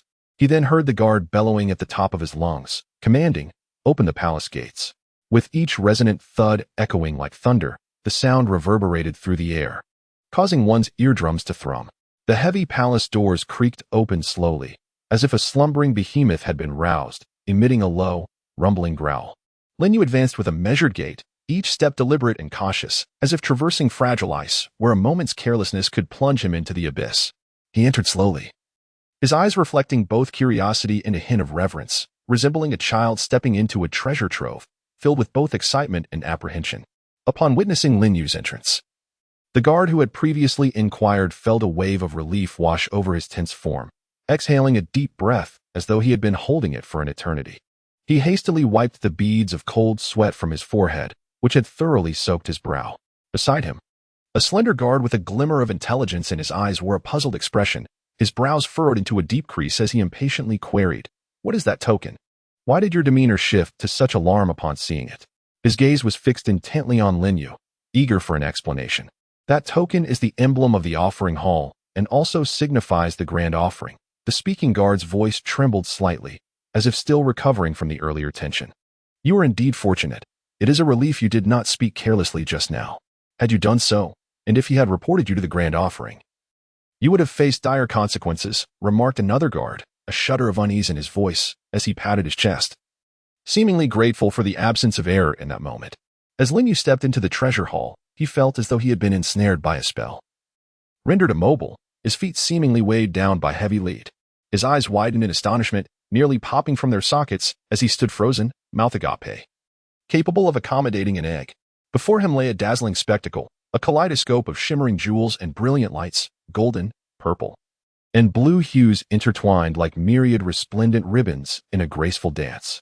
The radiance was so intense and blinding that it caused his eyes to ache, nearly forcing him to shut them. Instinctively, he raised a hand to shield his vision, yet was unable to resist peering through his fingers at the astonishing sight.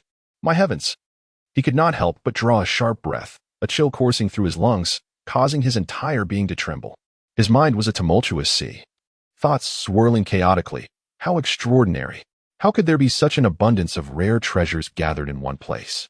An array of exquisite artifacts dazzled the eye, each more captivating than the last, radiating a mysterious and alluring glow as if recounting ancient and legendary tales. Just as Lin Yu was lost in this overwhelming astonishment, adrift in a wondrous reverie, a raspy voice, akin to the sound of sandpaper against glass, pierced through the stillness from behind him.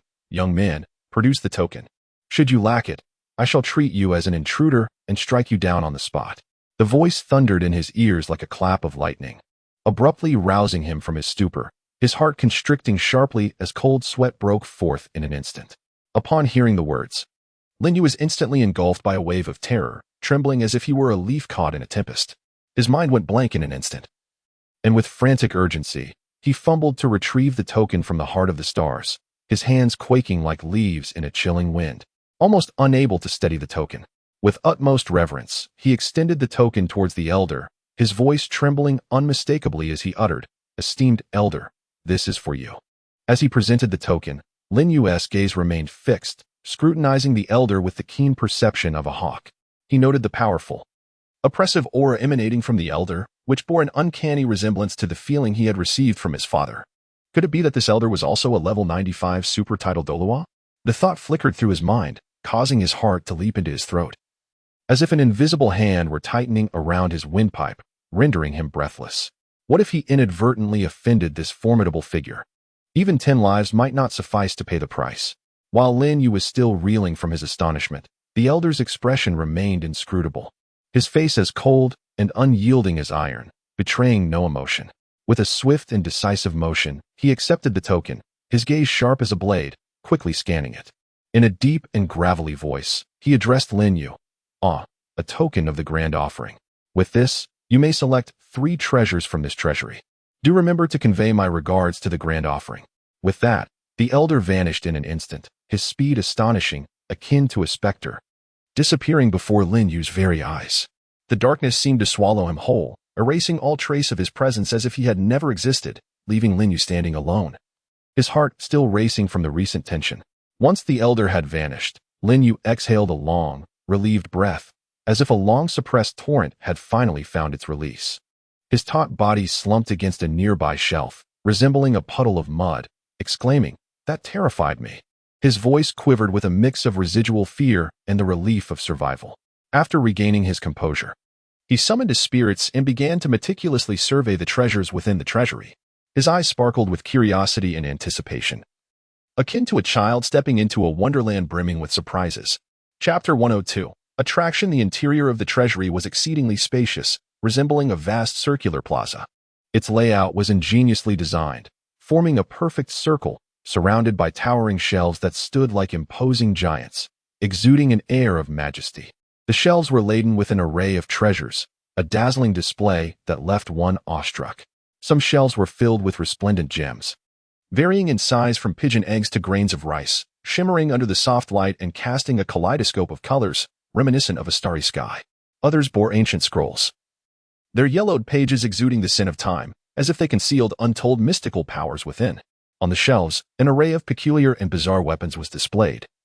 Some swords gleamed with a chilling radiance, while others featured hilts adorned with precious gemstones that instilled a sense of dread. Upon surveying the scene, Lin Yu couldn't help but exclaim in admiration, "The treasure hall truly embodies the profound heritage of the spirit hall spanning thousands of years, with an abundance of rare and extraordinary treasures."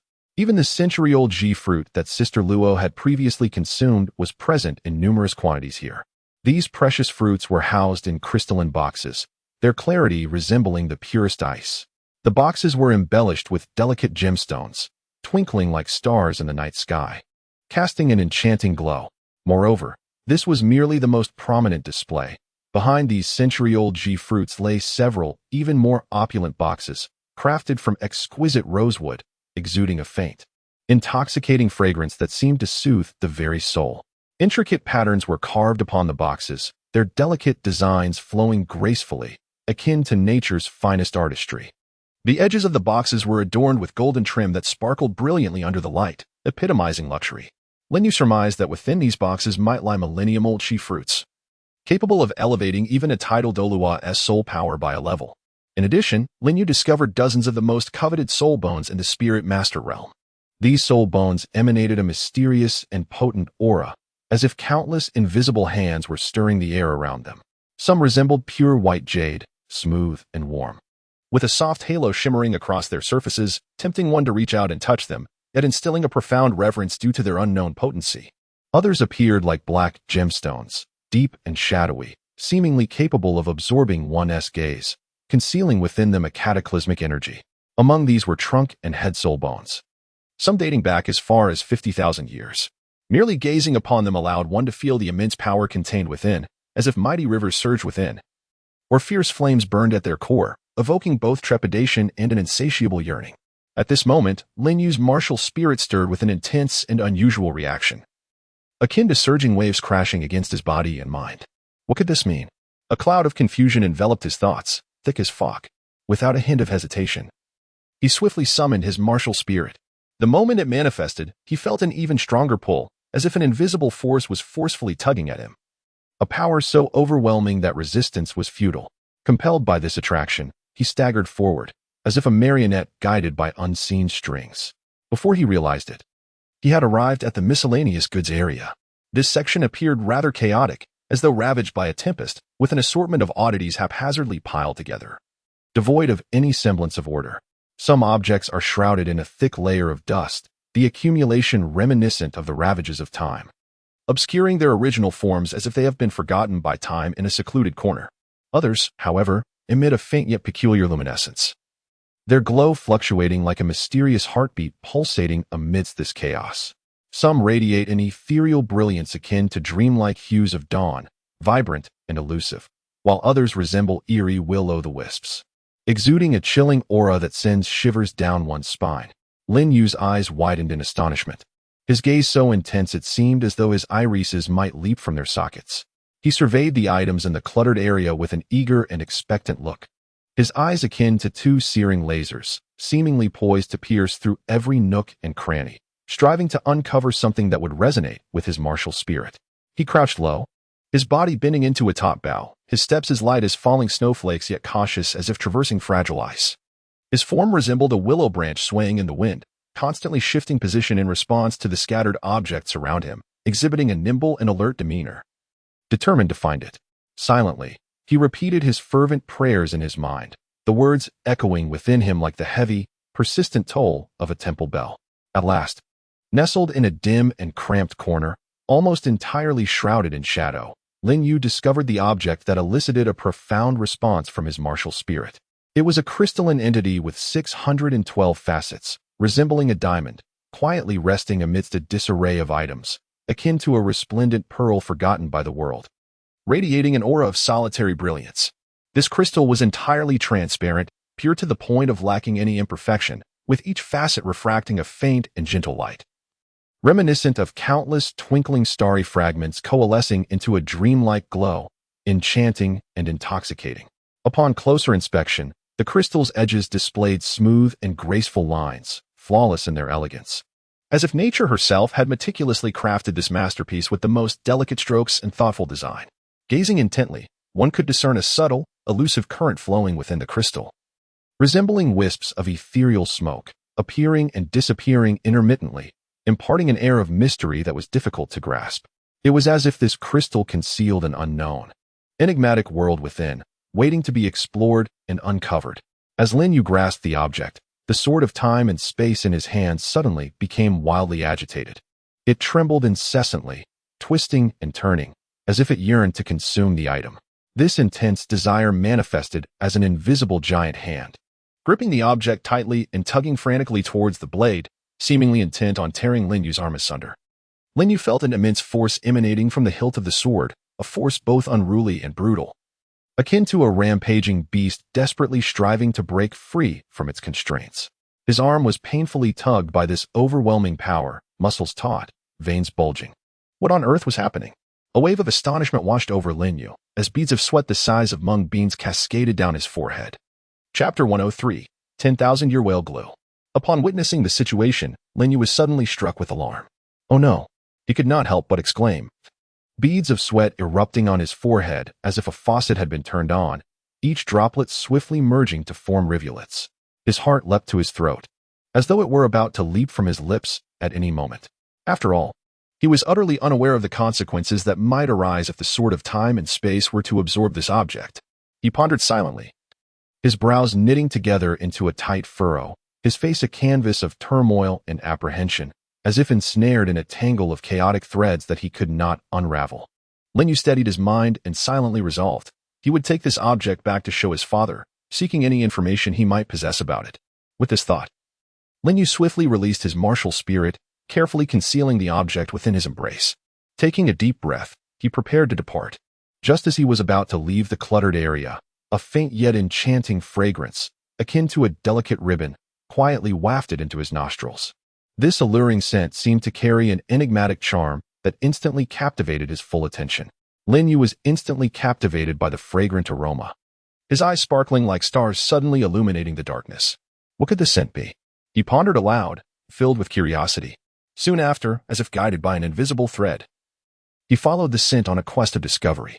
His steps were hurried and eager, as if urged on by a swift wind, leading him swiftly to a patch of pitch-black, gelatinous substance. Lin Yu cautiously picked up the gel-like substance, his hands trembling slightly, as if cradling an exceptionally rare treasure of the world. His focused and meticulous demeanor suggested a deep fear that any misstep could mar this precious gem. He slowly brought it closer to his nose and inhaled deeply, his face awash with eagerness and anticipation. Indeed, the delicate, intoxicating fragrance wafted from this object. It was about the size of a palm, taking on an irregular oval shape, reminiscent of a gem whimsically sculpted by nature. Its surface was smooth and elastic. A gentle touch revealed a silk-like softness. The deep black hue resembled the night sky, profound and enigmatic, as if concealing the infinite mysteries of the universe, igniting an irresistible desire to delve deeper into its secrets. Lin Yu quickly recalled in his mind, his brow furrowed and his gaze filled with contemplation. What object could emit such a distinctive fragrance? At that moment, images flashed through his mind like a rapidly advancing slideshow, so swift that he could scarcely keep up. Suddenly, the images paused before one particular scene. Could it be that the object in his hand was indeed the legendary 10,000-year whale resin? Lin Yu murmured to himself, his voice tinged with a tremor of anticipation. Recalling the descriptions of the 10,000-year whale resin from the legendary Tang sect, his heart raced, each beat resonating like a small drum echoing in his chest, causing his body to quiver slightly. If it truly was the 10,000-year whale resin, it would be nothing short of magnificent. His eyes sparkled with excitement, a glimmer of hope illuminating his gaze as he envisioned a future where his strength would surge, fueled by this extraordinary substance. The 10,000-year whale resin possesses remarkably miraculous effects, significantly enhancing the physique of soul masters. This enhancement is not merely a trivial increment, but rather a comprehensive and profound augmentation. It transforms the inherently fragile body of a soul master into one as resilient as steel, imbuing every muscle and bone with strength and tenacity. With a body fortified by 10,000-year whale resin, a soul master can endure the immense pressure imposed by higher-aged soul rings. The ferocious power that might have once overwhelmed a soul master is rendered less formidable in the face of such robust physique. Consequently, the 10,000-year whale resin facilitates the absorption of higher-aged soul rings, unlocking a gateway to greater realms for soul masters, enabling them to transcend their limitations and continually strive towards the pinnacle of their potential. Lin Yu could no longer contain the burning curiosity within him, akin to a raging fire. Gritting his teeth, he murmured to himself with a grave expression, "Let us give it a try, regardless." As soon as the words left his lips, he took a deep breath, seemingly mustering his courage. His gaze sharpened, and with a commanding shout, he summoned the sword of time and space. In a flash of light, the sword materialized, radiating an enigmatic glow. His wrist trembled slightly, a mix of tension and anticipation coursing through him as he gradually brought the blade closer to the object in his hand. Then, with a gentle yet deliberate motion, he cautiously made a delicate incision upon it. This cut was exceedingly faint, yet it felt as though it drained every ounce of strength from his body. Through the nearly imperceptible mark, Lin Yu's eyes widened in astonishment and awe. He distinctly perceived the dark golden radiance hidden beneath the obsidian shell, a light akin to dawn concealed within an endless night, resplendent and captivating, brimming with hope and the allure of the unknown. Lin Yu was instantly overwhelmed with excitement. His face flushed crimson, and his eyes wide open, as if they might burst into flames. His fists were clenched so tightly that the knuckles turned white, and the veins in his arms surged like coiling dragons. His body trembled slightly from the intensity of his emotions, while his teeth clashed uncontrollably, producing a series of sharp clicks. Indeed, he had not been mistaken. This was, without a doubt, the fabled 10,000-year-old whale glue. He shouted at the top of his lungs, his voice hoarse from sheer exhilaration, filled with ecstasy and pride, as if he had uncovered the most precious treasure in existence.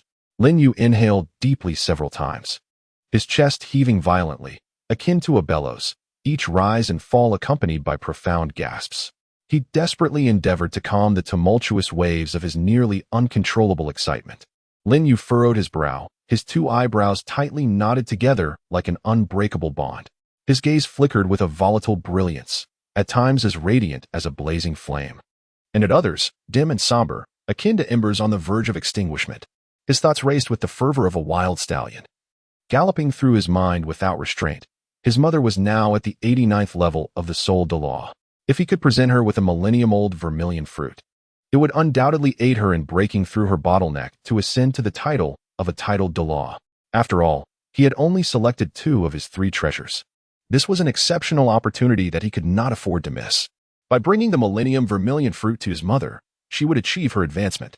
Coincidentally, Grandfather Jin, he was going to take him out to confront Tang Hao. Perhaps he could also see Xiao Wu to serve as the 9th spirit ring for his mother. Although her attributes might not align perfectly, a 100,000-year spirit ring was certainly more potent than those of mere 10,000-year rings. With this thought, Lin Yu's gaze transformed into one of unwavering determination, his eyes gleaming with the hardness of steel, as if he had resolved upon a momentous decision concerning life and death. A resolute expression flashed across his face, and without a moment's hesitation, he pivoted sharply, his movement swift and decisive, betraying no hint of doubt. He dashed forward like the wind, each step striking the ground with weighty force, stirring up a faint cloud of dust. His form moved with the swiftness of lightning. Racing towards the location where he had discovered the millennium vermilion fruit, his speed so fierce it felt as though an army of 1,000 horses was chasing him. In Lin Yu's heart resided but a singular thought. He must obtain the Millennium Vermilion Fruit, dedicating his utmost efforts to enhancing his mother's strength. At this moment, he was wholly focused, his mind consumed with concern for his mother and an ardent desire to see her grow stronger. Lin Yu's footsteps were as swift as the wind, so rapid that his figure appeared almost elusive. In the blink of an eye, he seemed to teleport to the counter adorned with the century-old crimson fruit. His gaze was fervent, akin to a raging inferno, fixated as if the entirety of the world had been reduced to that solitary counter. His outstretched right hand trembled uncontrollably, and with a sudden motion, he seized a splendid box. His fingers, tense and somewhat rigid, felt as if they had been frozen, moving slowly and cautiously as he gently opened the box. Upon discovering the millennium-old crimson fruit nestled within, his face blossomed with astonishment. The expression reminiscent of encountering radiant sunlight amidst darkness, joy spilling forth uncontainably.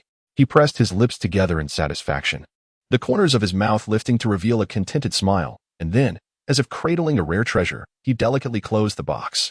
Immediately thereafter, his demeanor shifted to one of gravity. He retrieved the enigmatic crystal from the heart of the stars, firmly grasping the mysterious crystal, the millennium-old crimson fruit, and the 10,000-year whale resin in his hands.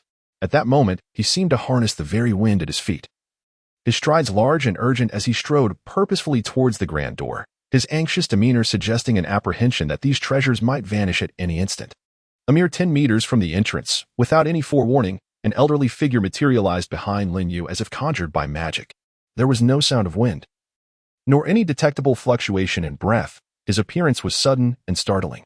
The old man's deep, slightly authoritative voice resonated like distant thunder. "Young man, have you secured your 3 treasures?" The sound bore an intangible weight, capable of piercing the soul, causing Lin Yu's heart to quiver involuntarily. Lin Yu's heart jolted violently, as if struck by a heavy hammer, abruptly halting his previously hurried steps. A subtle shiver coursed through him, akin to being beset by an invisible chill, prompting him to swiftly turn around. His face instantly adorned itself with a mask of respectful smiles, a blend of flattery intertwined with a hint of reverence. With a voice tinged with tension, he stammered, "Senior, I have found it." As he spoke, his trembling hands cautiously extended forward, delicately offering the 3 items he held, as if presenting the most precious tribute to a noble sovereign, fearful of any misstep. The elder accepted the items, and upon his gnarled, branch-like hand making contact, his gaze immediately darted like an arrow to the millennium-old whale amber. His eyes widened in astonishment, their previous squint transformed into an expression of utter disbelief. "You are quite fortunate, indeed," he exclaimed, "to have discovered a piece of millennium-old whale amber in the miscellaneous goods area. This amber has lingered here for decades. Thousands have entered seeking treasures, yet none have ever found it. Imagine, you have managed to uncover it." As the elder spoke, he shook his head repeatedly, the wrinkles on his face deepening in response to his astonishment, his expression resembling that of one who has witnessed an event far beyond imagination. He continued to marvel, slowly extending his withered hand to present the millennium-old whale amber to Lin Yu. A blend of urgency and reverence washed over Lin Yu's countenance as he hurriedly extended his trembling hands to accept the amber, cradling it as though it were the most delicate and invaluable treasure in existence. His eyes were clouded with confusion, akin to a dense fog enveloping his gaze. His brow furrowed deeply, resembling profound ravines, while his forehead bore the fine lines wrought by excessive contemplation, unable to suppress the intense curiosity bubbling within. He could not help but inquire, "Senior, how can you be certain that each individual who enters retrieves only what they are capable of obtaining? If they were to store it in their spatial storage, how would you discover it?" His heart felt like a playful kitten, incessantly scratching at his insides, urging him to seek the answer he so desperately desired. Lin Yu's breath quickened, his gaze fixed intently on the elder, brimming with a yearning and anticipation for answers. His curiosity rendered him somewhat tense and uneasy. The elder scrutinized Lin Yu once more, his eyes sharp and piercing like 2 gleaming blades, cold and incisive, seemingly capable of penetrating Lin Yu's very soul, leaving no secret unexamined. Then, a subtle smile crept across his lips, and he chuckled softly, the sound initially low and gradually echoing within the stillness of the space, tinged with a hint of admiration. "Young man, you are the first to dare to pose such a question to me." After a brief pause, a gentle glimmer passed through his gaze, and he continued, "Today, I am in a good mood, so I shall provide you with an answer. Under the watchful gaze of the elder, Lin Yu felt as though he were enveloped by an invisible pressure, causing his spine to instinctively straighten and his heart to race with heightened anxiety. He held his breath, focusing intently, awaiting the elder's next words. The elder paused momentarily, his previously calm demeanor shifting to one of grave seriousness, as if he had donned an impenetrable mask of authority. Straightening his slightly hunched back, he spoke slowly. The reason I guard the treasure hall is that I am a spirit master of the mental system. As he said this, his eyes scanned the entire hall, radiating a confidence that suggested he held dominion over all within. Chapter 105. Enlightenment and Gifts. The elder's expression, once tranquil, transformed into one of profound gravity, as though he had suddenly assumed an air of unassailable dignity. He continued, "The entirety of the treasure hall lies within the range of my mental perception." His voice was deep and resonant, each word striking Lin Yu's heart like a heavy hammer. Should anything be missing from the hall, I will detect it with acute sensitivity. Thus, regardless of whether you place items in a storage space, if my mental power senses a discrepancy greater than what you are permitted to take, it will confirm that you have taken more than you should. The elder's tone was resolute and undeniable, his gaze fixed intently upon Lin Yu, as if warning him that any slight movement within the treasure hall would not escape his discerning eye. A chill ran up Lin Yu's spine, compelling him to swallow nervously, deepening his respect for the elder. Upon finishing his statement, the elder gently raised his hand, resembling a gnarled branch, and offered Lin Yu the millennium-old red fruit. His gesture was tender, treating the fruit as if it were a rare treasure. With a hint of curiosity, his gaze roamed over Lin Yu, inquiring, "By your appearance, you must be the son of that girl, you." There was a note of uncertainty in his voice, and his brow furrowed slightly as if he were attempting to recall something. "This millennium red fruit is intended for your mother to aid her in breaking through to the rank of spirit Douluo, is it not?" The elder's eyes reflected a trace of concern, fixated on Lin Yu's face, as if seeking the truth within his expressions. Lin Yu nodded vigorously, his head bobbing like garlic being crushed, his face a canvas of reverence and sincerity as he replied with utmost respect, "Indeed." His voice rang clear and resonant, imbued with profound respect. At that moment, his heart blazed with an intense fire, brimming with anticipation. Each heartbeat seemed to articulate his yearning for the future, hoping to receive further assistance from this enigmatic and formidable elder. His gaze shimmered with earnest light, fixed intently on the elder, resembling a wanderer in darkness, fervently longing for a beam of brilliance to illuminate the path ahead. The elder, witnessing this, was filled with joy, and the wrinkles on his face unfolded like blooming chrysanthemums. His smile radiant and warm. He proclaimed loudly, "Since you are the child of that girl, you err, I shall bestow upon you another treasure." With that, he slowly closed his eyes, his demeanor instantly transforming into one of solemnity and gravity. Focusing intently, he began to channel his spiritual energy, and in an instant, the surrounding air seemed to solidify. Then, an invisible yet formidable force surged forth, reminiscent of a tempest, imbued with unparalleled pressure. Under the influence of this energy, a sphere radiating mysterious luminescence swiftly approached, gracefully presented to Lin Yu. Lin Yu gazed intently at the orb, his mind swirling with questions like a tumultuous tide. His brows furrowed deeply, almost merging into a single line, and his eyes were brimming with confusion and curiosity. He anxiously inquired, "Senior, what is this orb? What purpose does it serve?" His words tumbled out in a rush, trembling slightly with tension and anticipation, resembling a child eager to unravel a mystery. The elder smiled, his expression warm like the gentle spring breeze, and patiently elucidated, "This orb is a 10,000-year whale pearl. One must understand that, during their extensive cultivation, whale-type spirit beasts continuously refined their mental prowess." The elder's gaze fell upon the orb, his eyes radiating a deep understanding and appreciation for its significance. When they reach the pinnacle of 10,000-year cultivation, their mental energy converges within, manifesting as a radiant pearl. This orb is smooth and lustrous, akin to exquisite jade, devoid of any blemish. It embodies a profound blue hue, rich enough to seem as if it could draw on one's very soul. Shrouded in the mystery of an endless ocean, its surface is adorned with faint, ethereal patterns. These are not mere scratches, but rather seem to encapsulate some arcane principle, as if etched with the memories and wisdom of the whale's spirit's lifetime. The elder's voice was deep and resonant, evoking the telling of an ancient and enigmatic tale. Lin Yu was entranced, his gaze fixated on the ancient whale pearl, with an ever-growing curiosity stirring within him.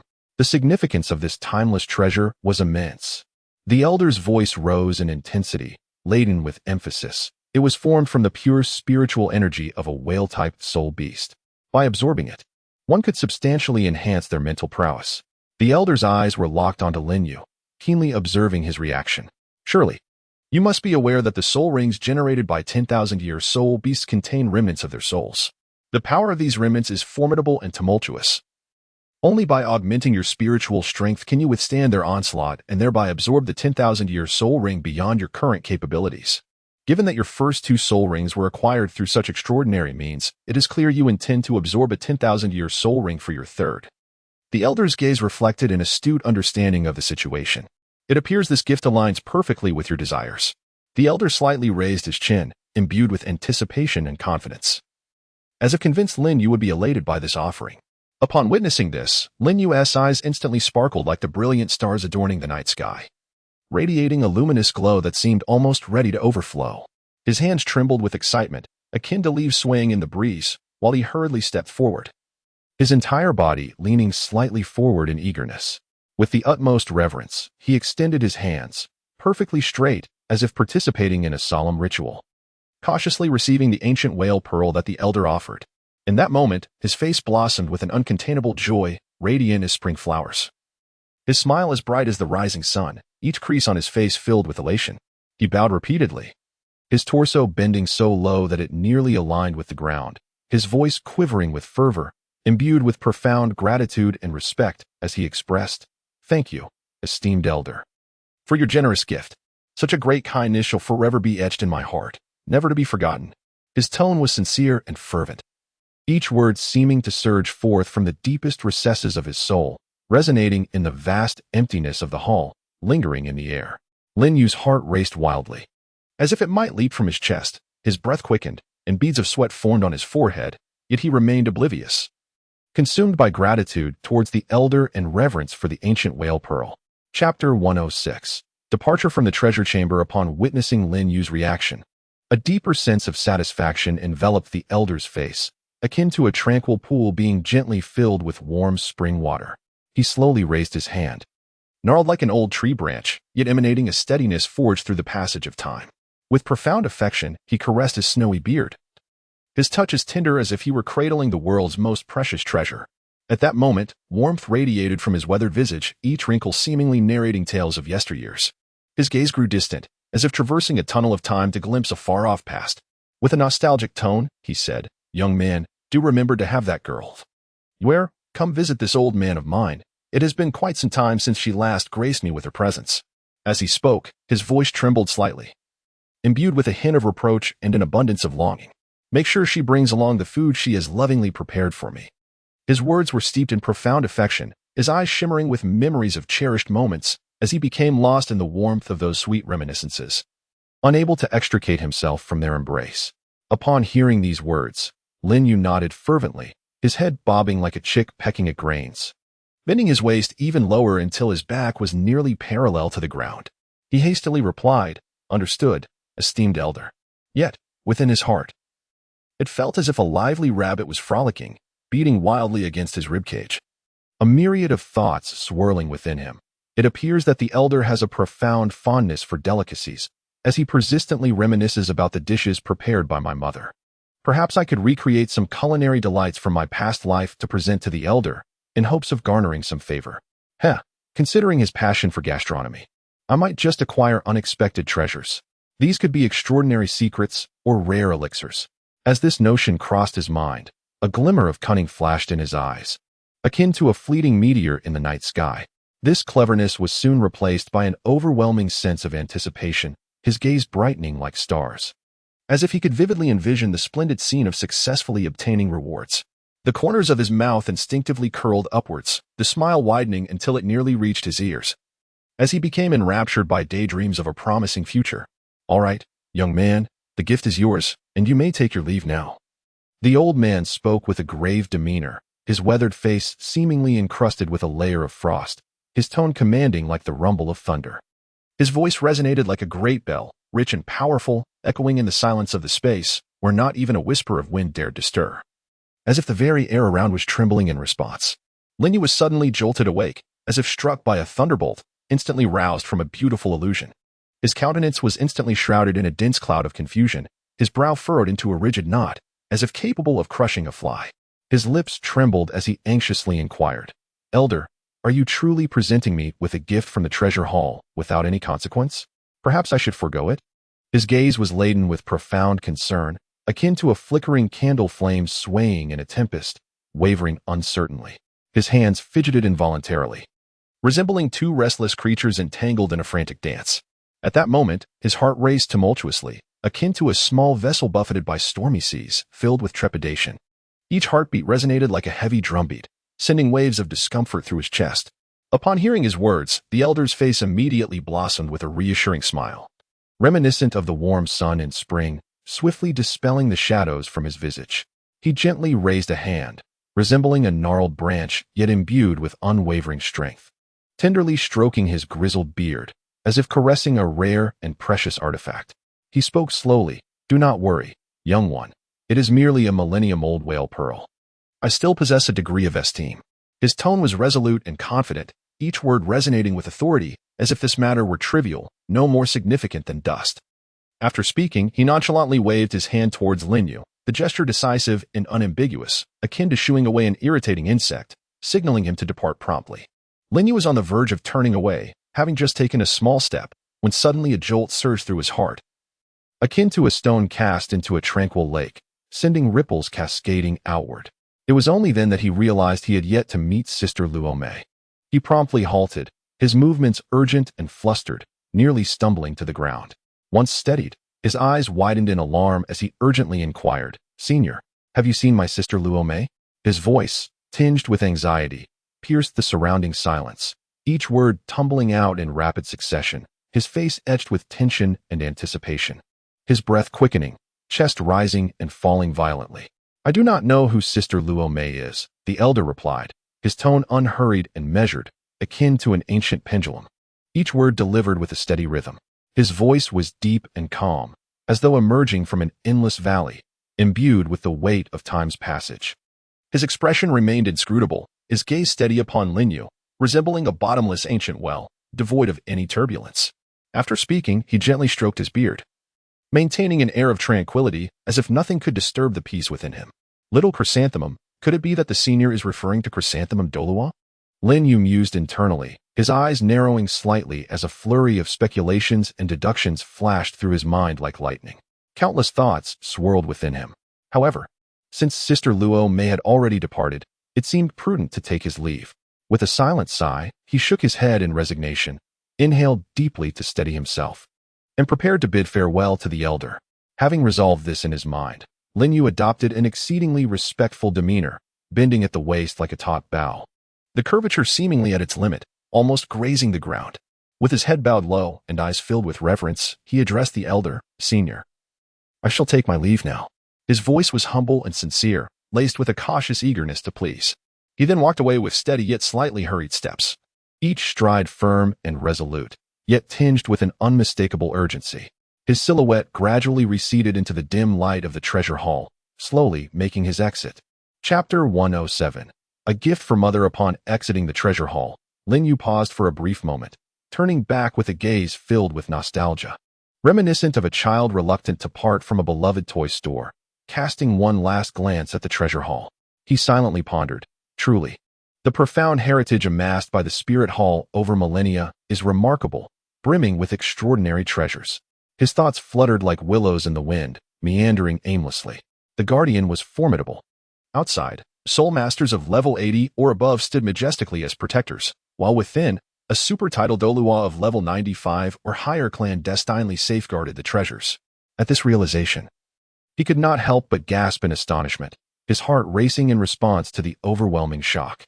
His heart brimmed with awe and reverence, the wonder crashing upon him like surging ocean waves, while the respect weighed upon him like a towering mountain. Clenching his fists, he resolutely vowed within, "I must strive to enhance my strength, and one day, I too shall possess such awe-inspiring power." With this thought, Linyu hesitated no more. He quickened his pace, his steps swift as the wind, eagerly making his way home. Along the journey, His spirits soared like drifting willow fluff, light and joyous. Upon returning home, he was met with the perfect timing as his mother, Qian Xiuyu, arrived as well. A radiant smile instantly illuminated Lin Yu's face, bright as the sun, casting warmth throughout the room. His eyes sparkled with anticipation as he retrieved a delicate box from the heart of stars, emanating an aura of mystery. Cradling the box containing the Millennium Red fruit with both hands, he carefully presented it to his mother, his voice trembling with excitement as he said, "Mom, this is a gift for you. Please, open it and see." Lin Yu's eyes sparkled like the resplendent stars in the night sky, radiating a luminous anticipation. His body trembled slightly with excitement, akin to a taut violin string, poised to resonate with fervent melodies at the slightest emotional shift. His breath quickened, the rhythm of his chest rising and falling in sync, while his hands cradled the box tightly, as if it contained the most precious treasure in the world. Not daring to relax for a moment, Qian Xiuyu's face lit up with a contented smile, reminiscent of flowers blooming in spring, warm and vibrant. She thought to herself, "Yuer has grown thoughtful, even considering to gift me something. I wonder what it could be." As she pondered, her eyes sparkled with curiosity, akin to a child on the brink of unveiling a mysterious veil. With a heart full of wonder, Qian Xiuyu's hands trembled slightly as she delicately opened the box. Her movements were as gentle as caressing a fragile treasure, each subtle action brimming with caution and expectation. Upon opening the box, her gaze was instantly captivated by the sight within, a crimson fruit. This 1,000-year-old red fruit resembled a dazzling ruby, its vibrant hue akin to a blazing flame, exuding an enchanting brilliance. It was plump and rounded, as if meticulously crafted by an artist's hand, every curve flawless. The surface was smooth and delicate, seemingly shrouded in a thin, dreamlike mist that wafted gently, emanating a mysterious and alluring aura that beckoned exploration. At the top of the fruit hung a glistening droplet of water, resembling a brilliant pearl, shimmering under the faint light, precariously poised to fall, stirring a sense of suspense in the heart. A faint fragrance enveloped the fruit, subtle yet enduring, wafting through the air like gentle strands of silk. It was a scent that uplifted the spirit, cleansing the mind of worries and fatigue, leaving only tranquility and peace within. Upon seeing the fruit, Qian Xiuyu's gaze sharpened, instantly recognizing it as the 1,000-year-old red fruit. Her eyes widened in astonishment, as if they might leap from their sockets, fixed intently on the fruit, her face a canvas of disbelief. She then abruptly raised her head, turning to Lin Yu with urgency. "Yuer, where did you find this red fruit?" Her voice quivered with surprise, each word tinged with a tremulous note, akin to leaves shivering in the wind. Her eyes were filled with incredulity and concern, a warmth akin to a blazing hearth, fervent and sincere. "I selected it specially for you from the treasure hall, Mother," Lin Yu replied, his brow alight with excitement. His eyes bright as stars, shimmering with hopeful radiance that seemed capable of illuminating the entire room. Inside, his heart danced joyfully like a spirited fawn, thinking, "Mother will surely be pleased with my thoughtful gesture. Perhaps she will even praise my maturity." His lips curled upward, his face radiating pride and joy, as if he had accomplished something truly remarkable. Upon hearing this, Qian Xiu's eyes instantly turned a bright red, resembling ripe cherries, crystalline tears swirling within, as if they were on the verge of cascading down like a torrential flood. Lin Yu, witnessing this, felt a sharp pang in his heart, as if an invisible hand had gripped it tightly, causing him great pain. He hurriedly took 2 steps forward, each stride infused with urgency. Upon reaching his mother's side, he gently placed his hands upon her back, the gesture delicate, as if she were a fragile treasure. With a heart full of anxiety, he exclaimed, "Mother, what troubles you? Have I done something wrong? Why are you in tears once more?" At that moment, his heart felt as though it housed a lively rabbit, bouncing erratically. Did his mother disapprove of the gift? Or had he inadvertently said something to upset her?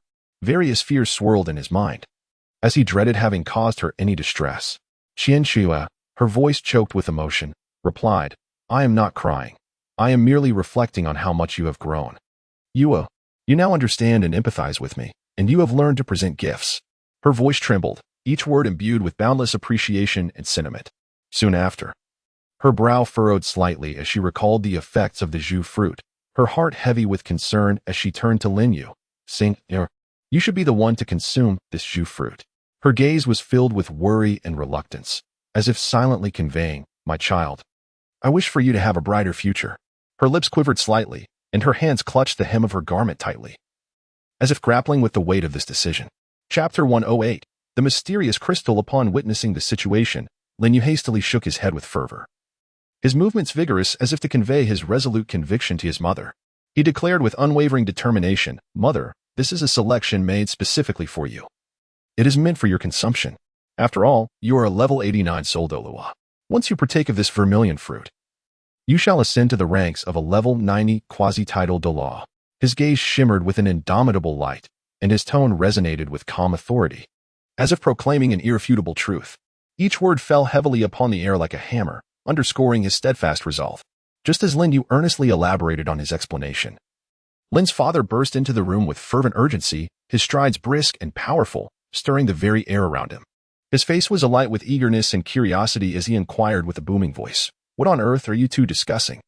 The urgency in his tone suggested an impatience to uncover the answer. Lin Yu then proceeded to clearly and meticulously elucidate the matter to his father. His speech was measured and unhurried, with a coherent logic that rendered the sequence of events perfectly comprehensible. Upon hearing this, Lin's father experienced an immediate dissolution of his earlier perplexity, replaced instead by a beaming smile as he turned to his wife and remarked, "Since this is yours heartfelt intention, you should accept it. However, I must still rack my brain to determine from where I might procure a suitable soul beast for your 9th spirit ring." As he spoke, he absent-mindedly scratched his head, his brow furrowing slightly, and an expression of contemplation flickered in his eyes, as if he were already sifting through potential hunting grounds and targets in his mind. Upon hearing this, Lin Yu anxiously exclaimed, "Father, you need not concern yourself with the soul beast required for Mother's 9th soul ring at this moment. We can discuss it after my return with Grandfather Genie." His words tumbled forth like a rapid-fire barrage, his forehead glistening with beads of sweat born from his urgency. A gleam of confidence and determination radiated from his gaze, steadfast and unwavering, as if capable of piercing through any obstacle. He straightened his back, exuding an undeniable aura of conviction, as though victory was already within his grasp, brimming with certainty for the journey ahead. Upon hearing this, Qin Xiaoyu, filled with concern, hurriedly inquired, Did you not just return a few days ago? Why must you venture out again? Moreover, you mentioned waiting for your return with Grandfather Gene before hunting for my 9th soul ring. What is the reason for this?" Her brows knitted tightly, forming a deep furrow, her eyes reflecting her worry, her voice trembling slightly, as her hands unconsciously intertwined in anxiousness. Lin Yu immediately conveyed the news of his discovery that Xiaowu was a transformed spirit beast of 100,000 years to his mother, embellishing the tale with vivid detail. His eyes widened in astonishment, his expression brimming with excitement as his hands gestured animatedly, as if attempting to recreate the scene. "Mother." At that moment, I sensed something was amiss with Xiaowu. After some investigation, I confirmed that she had transformed from a spirit beast of 100,000 years. Therefore, when Grandpa Gene-ao and I return, you will be able to acquire the 9th spirit ring. Mr. Lin was overwhelmed with joy, his movements akin to that of a child, leaping with exuberance, his smile blooming like a radiant flower. With eyes sparkling with fervor, he exclaimed, "Xiaoyu, it seems your 9th spirit ring is within reach. This 100,000-year spirit beast, even if its spirit ring does not perfectly match, is still a 100,000-year spirit ring, far superior to those of merely 10,000-year spirit beasts." As he spoke, he rubbed his hands together in excitement, his gaze shimmering with intensity. "All right, Xiaoyu. Remember to call me when you and Grandpa Gene-ao go out this time. I wish to accompany you, to ensure this 100,000-year spirit beast does not escape." His tone brimmed with impatience and enthusiasm, each word a lively note, cheerful and urgent. His eagerness seemed to foreshadow the dawn of success, as he longed to rush towards that brilliant light. Upon witnessing her son so prepared for the origin of his 9th spirit ring, Qin Xiaoyu felt a wave of emotion and comfort wash over her, filling her heart with warmth akin to a surging tide. Her eyes moistened involuntarily, and she gently inhaled, striving to suppress the tears threatening to spill forth. She tilted her head slightly, her lips curving into a smile as she gazed tenderly at Lin Yu, her eyes brimming with boundless love and gentleness. "My son, your intentions are warmly received by your mother." As her words lingered in the air, a glimmer of resolve flickered in her gaze, accepting her son's heartfelt sentiment. She cast a soft glance at Lin Yu and Mr. Lin, a look imbued with unspoken affection for her family and hopeful aspirations for the future. Then, turning resolutely, she strode confidently towards her training room. Each step was firm and decisive, imbued with an unwavering courage. At that moment, her heart brimmed with anticipation and determination. Burning like a fierce flame, she must succeed in her breakthrough, not to disappoint her son's earnest devotion. I shall become a stronger presence, shielding this family from storms and paving the way for my son's future. Her hands clenched unconsciously, her heartbeat quickening in rhythm with her resolve, as if heralding the exhilarating overture of an imminent breakthrough. Upon realizing that his mother had departed, Linyu was suddenly struck as if by a bolt of lightning. He forcefully tapped his forehead, exclaiming in a tone laced with vexation. It seemed as though he had recalled something of utmost importance, his eyes widening instantaneously, glimmering with a blend of anxiety and exhilaration. His expression morphed into one of both tension and excitement, his breath quickening involuntarily. Gradually, he raised his right hand, reaching toward his heart of stars with utmost caution, as if handling an extraordinarily fragile treasure. After extracting the enigmatic crystal from the heart of stars, his hands trembled slightly as he cradled it delicately, resembling someone safeguarding the most precious gem in existence, fearful of even the slightest negligence. Subsequently, he hastened to his father's side, presenting the crystal he held in his palms with an expression brimming with anticipation and uncertainty. His gaze was firmly fixed upon his father, as he inquired urgently, "Father, do you know what this is?" Deep within his heart, he was consumed by relentless speculation. What could this mysterious crystal possibly be? Could his father possess the knowledge? And if his father was also in the dark, what then? These thoughts tangled chaotically within him, intensifying his anxiety. Upon receiving the enigmatic crystal, Father Lin's brow furrowed instantly, resembling two tightly twisted ropes, creating a profound crease. His gaze was piercing, as if he could penetrate the surface of the crystal and unveil its inner mysteries. He scrutinized it intently, his eyes sharp and focused, missing not a single subtle texture or fluctuation of light upon its surface. Chapter 109. The Time-Space Crystal. Lin's father took hold of the mysterious crystal, his brows furrowing instantly, resembling two tightly twisted ropes that formed deep crevices upon his forehead. His gaze was piercing, as if he could penetrate the crystal's surface to unveil its inner secrets. Scrutinizing it with utmost concentration, the sharpness and intensity of his eyes missed not a single-minute detail of the crystal's intricate patterns and shimmering variations. Soon, a grave expression enveloped his countenance, as though he were on the brink of confronting a significant trial. He inhaled deeply, his hands moving swiftly in an intricate dance, murmuring incantations under his breath. In an instant, a flash of light erupted, and he solemnly summoned forth his martial soul. The brilliance of his martial soul radiated magnificently, akin to a blazing sun. Yet, at the moment the mysterious crystal appeared, it seemed as though his martial soul was irresistibly drawn to it. Sensing a formidable and compelling attraction, a sudden jolt of alarm coursed through Lin's father, his heart constricting as if gripped by an unseen force. Without a moment's hesitation, he promptly retracted his martial soul. Trembling with excitement, he exclaimed, "Xiaoyu, your fortune is truly remarkable."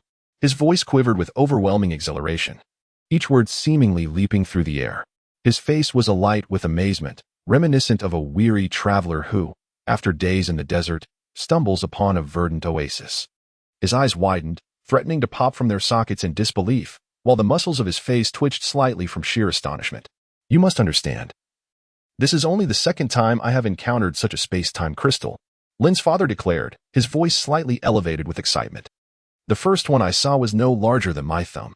He extended his right thumb before Linyu, gesturing with wonder and incredulity, contrasting it with the one before him, which was as large as a palm. He spread his left hand wide, as if measuring the size of the intangible crystal. "When I first laid eyes on that small piece of the space-time crystal, I deemed it a tremendous fortune. I never imagined you would acquire one of such magnitude." Lin's father's gaze mirrored a complex blend of envy and astonishment, his head shaking in disbelief as he remained in shock over the vast disparity. His lips quivered slightly as he continued, "This is truly unbelievable, my child. Your luck is nothing short of extraordinary." "What exactly is a space-time crystal, father?" Linyu inquired, his face a canvas of confusion, his brows knitted tightly like two intertwining black worms, eagerly seeking answers. His heartbeat quickened involuntarily, the rhythmic thumping echoing in his ears. As he keenly awaited his father's explanation, his eyes fixed intently upon him, fearful of missing any subtle expression. "Xiaoyu, you have indeed asked the right person," Lin's father replied with a cheerful smile, the brightness of which illuminated the entire room like sunlight. "Aside from our family, there are scarcely a few who know the purpose and origin of this remarkable object throughout the Douluo continent." His tone exuded pride and mystery, the slight elevation in his voice seemingly declaring the family's uniqueness to the world. In the depths of his gaze sparkled a brilliance akin to the resplendent stars dotting the night sky, as if whispering an astonishing secret that beckoned one to draw nearer and listen intently. According to the ancient chronicles of our lineage, the time-space crystal is an artifact forged by the god of time and space, intended as a conduit for bestowing divine authority. This is no ordinary treasure.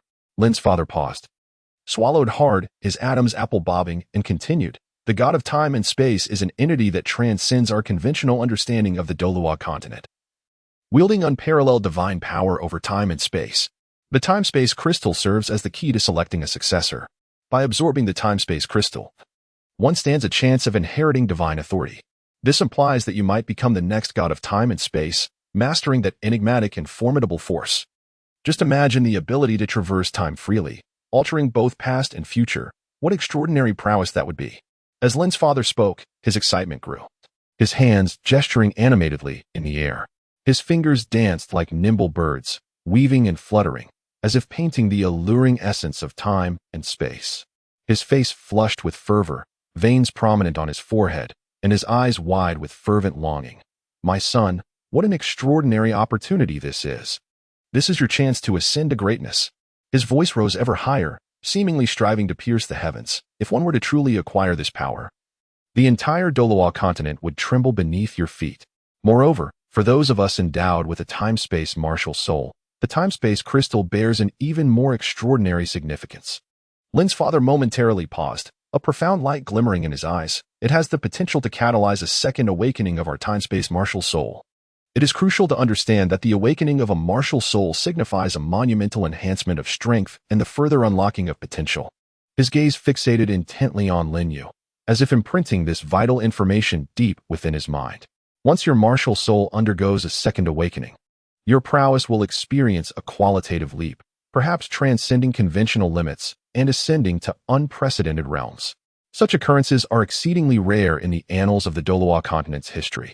Lin's father's voice resonated with a deep and powerful timbre, each word weighted with gravitas, akin to heavy bombs detonating within Lin Yu's heart, stirring tumultuous waves of emotion within him. Lin Yu felt a surge in his chest, his heart pounding like a drum, and his breath quickening. His gaze was filled with yearning and anticipation, as if he could already envision himself in the majestic form he would assume upon awakening his martial soul in the future. Father Lin took a deep breath and continued, "My child, this is a once-in-a-lifetime opportunity. You must seize it with unwavering determination and not let it slip away." His hands rested heavily on Lin Yu's shoulders, his eyes brimming with expectation and encouragement. Lin Yu stood there, utterly astounded, his mouth agape, unable to close for what felt like an eternity, his eyes fixated on his father as if ensnared by an enchantment. A tempest of thoughts raged within his mind, chaotic and tumultuous. He was engulfed in a profound sense of shock and yearning, emotions surging like relentless waves crashing against the shores of his heart. This mysterious crystal possessed such immense power. Could this truly be the opportunity to alter my fate? He repeatedly questioned himself, his hands unconsciously clenching into fists, the nails digging into his palms without him even realizing. If it were indeed possible to become a deity of time and space through this, to wield the unparalleled forces of the cosmos, to awaken my martial soul and transcend to an unparalleled realm, then my life would be irrevocably transformed. Lin Yu's heartbeat quickened, threatening to leap from his chest. This was a divine opportunity bestowed upon me, one that I must seize with unwavering determination. Though he had absorbed the time-space crystal, Lin Yu felt that his martial soul could awaken a second time, and he stood a greater chance at attaining the divine status of the time-space deity. However, the formidable pressure stemming from Tang San's immense strength weighed heavily upon him, coupled with his unwavering confidence in his own enlightenment, plunging Lin Yu's heart into a fierce tempest of internal conflict. Should he relinquish the time-space crystal to his father for absorption, potentially augmenting the family's strength and elevating their status within the Douluo continent? Yet, how could he not desire to soar to new heights himself? With this crystal, perhaps he could rise swiftly and stand toe-to-toe with Tang San, no longer daunted by his might. His brow furrowed tightly, beads of sweat forming on his forehead as the two voices within him engaged in a relentless quarrel, casting him into the depths of turmoil. No, I must not be selfish. The family's welfare supersedes all. Yet, this is an opportunity so rare that to miss it might mean it would never come again. Thus, amidst the fierce internal clash, after enduring a lengthy and agonizing battle of thoughts, Lin Yu ultimately seemed to arrive at a momentous decision. Inhaling deeply as his gaze hardened with resolve. With gritted teeth, his jaw clenched as if to embed his teeth into his lips. He suppressed the overwhelming desire that surged within him like a tumultuous tide. His hands trembled slightly, as if striving to restrain an impulse, and he addressed his father. Father, I believe it is best if you absorb this time-space crystal. I have faith that with my innate talent, even without this crystal, I shall ascend to the pinnacle of existence and achieve divinity on my own. His voice, resolute as tempered steel, bore a subtle tremor, a faint echo of the longing that stirred within. In his eyes flickered an unmistakable glimmer of reluctance, akin to stars twinkling in the night sky, dim yet striking. Yet amidst this reluctance lay a profound determination, reminiscent of a valiant warrior resolutely prepared to confront the unknown challenges ahead, with no thought of retreat. Upon hearing these words, Lin's father displayed a complex expression, half resigned and half touched, his eyes glistening with unshed tears. He let out a long, heavy sigh, as if burdened by an inexhaustible sense of melancholy, and said, You need not say more. This crystal of time and space can only be absorbed by you. His voice was deep and hoarse, each word seeming to emerge with great difficulty from the depths of his soul, imbued with profound determination and unwavering resolve. Why, father? Lin Yu's voice was urgent and sharp, as if striving to pierce the surrounding air. His brows knitted tightly together, resembling two intertwined black serpents. His face a canvas of confusion. Are you not also a soul of time and space? Why can you not absorb the second one? His eyes widened, filled with perplexity and anxiety, the latter burning within him like an intense flame. His hands unconsciously clenched into fists, the knuckles whitening from the pressure, as if he sought to release the confusion and urgency in his heart through the sheer force of his grip. Father Lin explained urgently, according to the family's records, a time-space crystal can only be absorbed once in a lifetime by an individual. His words flowed rapidly, imbued with a grave seriousness. Once absorbed, the second crystal would lead to a catastrophic demise. This conclusion has been drawn from the countless painful trials endured by the family. Those ancestors who dared to attempt the absorption of a second crystal invariably met with a tragic fate. Therefore, this time-space crystal must be entrusted to you for absorption. As he spoke, he shook his head in resignation, his eyes reflecting the profound sorrow of past tragedies. Upon hearing his father's words, Lin Yu gradually extended his hands, moving with a gentle and deliberate grace, as he accepted the shimmering time-space crystal from his father's slightly trembling grasp. His gaze was intensely fixed upon the radiant glow, as if drawn inextricably by its allure. With a voice tinged with nervousness and a slight tremor, he inquired, Father, how should I absorb this time-space crystal? He instinctively swallowed hard, beads of perspiration forming on his forehead. Simply summon your time-space sword and place the crystal upon its blade. Your martial spirit will instinctively absorb it. Lin's father replied, his eyes firmly locked on Lin Yu, his words measured yet imbued with gravity, as if imparting an exceedingly significant secret. Upon hearing this, Lin Yu took a deep breath, striving to calm his hurried breath, which resembled the relentless beating of a drum. He steadied his mind and promptly followed his father's instructions. With his eyes firmly shut, he concentrated his mental energy, murmuring incantations under his breath. A radiant beam of light flashed, and the enigmatic sword of time and space materialized in his grasp. Carefully, he placed the time and space crystal atop the sword, and in that instant, an extraordinary phenomenon unfolded. The time and space crystal gradually vanished, as if devoured by an invisible behemoth, without a whisper of sound. Simultaneously, the sword of time and space underwent a continuous transformation, its brilliance shimmering like resplendent stars, the light intensifying to a degree that rendered it nearly impossible to keep one's eyes open. The surrounding space appeared to warp with tremendous force, the once tranquil air rippling like the surface of a lake disturbed by a colossal stone. Powerful waves of energy radiated from the sword of time and space, expanding outward. Wherever they traveled, the winds howled, imparting an intangible pressure that constricted the heart, raising it to one's throat with trepidation. Finally, after half an hour, the sword of time and space successfully absorbed the time and space crystal. Immediately, a commanding voice resonated within Lin Yu's mind, seemingly emanating from the boundless firmament. Bearing an irresistible authority, detection confirms that the absorber meets the qualifications. Age criteria satisfied. You are granted the 9th level divine examination of the God of time and space. The first assessment requires you to surpass the soul sovereign within 1 year and absorb a 10,000-year soul ring. Failure will result in annihilation, while success will reward the examiner with all soul ring years, enhancing them by 1,000 years. The fusion degree of the god of time and space stands at 5%. Lin Yu felt as if the sound reverberated endlessly within his mind, causing a buzzing sensation in his head. His expression suddenly grew solemn, as his heart swelled with both anxiety over the immense challenge ahead and a fierce determination ignited within him. Upon witnessing Lin Yu's completion of the absorption of the time-space crystal, Lin's father stood frozen in place, his expression fraught with anxiety. The furrows on his forehead knitted together in distress as he hurriedly approached Lin Yu, taking 2 steps for every one of his own.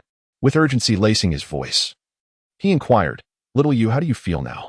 His eyes were fixed intently on Lin Yu, brimming with worry and concern, while his hands instinctively reached out, seemingly ready to support him at any moment. Chapter 111, The Second Awakening of the Martial Soul. Lin Yu regained his senses, his expression transforming from initial bewilderment to an exhilarating excitement. His eyes sparkled with a fervent glow as he eagerly responded, "Father, it feels as though my time-space sword martial soul has undergone the second awakening you spoke of. My mastery of the time-space domain has greatly enhanced. Previously, my domain was merely a spatial realm, allowing for instantaneous movement within its confines. Now, I truly perceive my current time-space domain as the genuine article. I can distinctly sense the flow of time and wield greater control over space with remarkable finesse." As he spoke, his hands animatedly gestured up and down, fingers splayed as if grasping the invisible, wondrous forces in the void. His voice quickened, brimming with passion. "Father, you cannot imagine that sensations. It feels as if I have truly grasped the very pulse of time and space. My previous manipulation of space was limited to the simplistic act of teleportation. However, now I feel as though I can touch every intricate thread of space, commanding its expansion and distortion at will. The flow of time has transformed from an abstract concept into a tangible reality, and I can perceive its movement and fluctuations with clarity. This newfound dominion makes me feel like an omnipotent sovereign within this realm. In my time-space domain, it seems I can manipulate time at will, slowing its passage by several times, even dozens of times." Lin Yu's eyes gleamed with brilliance, his entire being enveloped in profound exhilaration. This meant that in combat, the movements of my adversaries would appear agonizingly slow, allowing me to effortlessly discern their attack trajectories and respond with precision. His speech quickened, words cascading forth like a rapid-fire barrage. Moreover, I can utilize the alterations in time flow to accelerate my cultivation speed, facilitating my growth at an astonishing rate. Not only that, but my physical body and mental acuity have been refined, as if I have been reborn, brimming with boundless strength and heightened perception. I have also received the divine examination of the god of time and space." Pausing momentarily at the mention of the divine examination, a fleeting gravity crossed his gaze, momentarily overshadowing the brilliance within. Yet, the flames of excitement soon reignited, dispelling the weight of his momentary seriousness. "Furthermore, I have discerned that the time-space domain possesses vast potential yet to be unearthed." Unconsciously, he narrowed his eyes slightly, pondering deeply. If I were to delve deeply into the time-space domain, astonishing revelations may emerge. With eager anticipation, he felt his heartbeat quickening, his fists tightening unconsciously. Within his mind, he vividly envisioned the marvelous possibilities that could unfold, imagining the unknown powers that awaited his discovery. He believed that the accelerated cultivation effect of time and space might not only benefit himself but could also be experienced by others. At this thought, his gaze grew ever more fervent, as if he could already glimpse a future brimming with infinite potential beckoning to him. Taking a deep breath, he endeavored to calm his racing heart, yet the surging tides of emotion surged within him like relentless waves, making tranquility elusive. I remind myself to delve deeply, to unearth the immense energies concealed within the realm of time and space, bringing unprecedented opportunities and transformations for myself and those around me. Father Lin did not fully comprehend the latter half of his son's statement. He only heard him mention that he had received the divine examination from the god of time and space. Eagerly, he leaned forward, his brows knitting into a tight furrow, his eyes brimming with anticipation and concern, and hastily inquired, "My son, what level did you achieve in this divine examination?" He reminisced about his own experience, recalling how he had only attained the 5th level yet had still risen to become a supreme title Douluo. "If you have surpassed the 5th level, your future accomplishments will undoubtedly eclipse mine." His voice quivered slightly, a tremor infused with both anxiety and hope. Unconsciously, Father Lin grasped Lin Yu's arm, tightening his grip as if that would hasten the revelation of the answer he sought. His gaze was intense, fixated on Lin Yu, fearful of missing any flicker of expression or nuance in his son's response. Upon hearing those words, Lin Yu fixed his gaze firmly upon his father, his eyes seemingly capable of piercing through all obstacles to reach the very core of his father's being. He promptly replied, "Father, I have been granted the privilege of undertaking the supreme trials of the god of time and space, known as the 9 trials of time. Should I successfully complete these trials, I shall inherit the divine position of the god of time and space, ascending to the realm of divinity." At this juncture, his heart tightened slightly, as if an invisible hand had gently grasped it. However, the thought that a single failure in any trial could cost him his life lingered on the tip of his tongue, yet he ultimately swallowed it back. He did not wish to burden his father with additional worries, nor did he want to witness further anxiety etched upon his father's already troubled visage. Lin Yu silently gritted his teeth, resolutely reminding himself that he must exert every ounce of effort to triumph in all assessments. Despite the weight of the challenges ahead, a confident smile adorned his face, as if no adversity could ever topple his spirit. Upon hearing these words, Father Lin threw back his head and erupted into a hearty laugh, a sound so robust and exuberant that it seemed to pierce the very heavens. His laughter brimmed with pride and contentment, surging forth like relentless waves upon the shore. He patted Lin Yu's shoulder, his gaze imbued with encouragement and unwavering trust, declaring, "My son, I have faith that you shall triumph over the 9 trials. You will become the first among the Lin family to ascend to divinity." After a brief pause, his expression shifted to one of deeper concern as he inquired, "By the way, son, what is your first trial? Is there anything I can assist you with?" His eyes sparkled with anticipation, as though he were prepared to face any peril for his son's sake. "My first trial is to break through and attain the rank of Soul Master within a year, successfully absorbing a 10,000-year soul ring.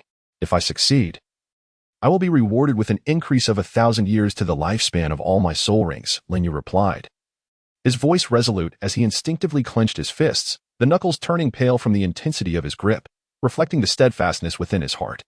His eyes blazed with indomitable spirit, as if the goal he sought was already within his grasp. Taking a deep breath, he continued, "Father, I am confident in my ability to complete this trial. No matter how arduous the path may be, I shall not waver." Lin Yu stood tall, his posture as straight as a pine, exuding an aura of relentless determination. "Given this, why not allow me to accompany Grandfather Jin Yi to seek out clues regarding Tang Hao? You should remain home and focus on your training, striving to complete your first trial as swiftly as possible," Father Lin said, his gaze filled with profound paternal love and concern. His tone bore an undeniable resolve, as if this decision were already etched in stone, leaving no room for negotiation. He took a couple of steps forward, placing a gentle hand on Lin Yu's shoulder, and spoke earnestly, "Child, this is for your own good.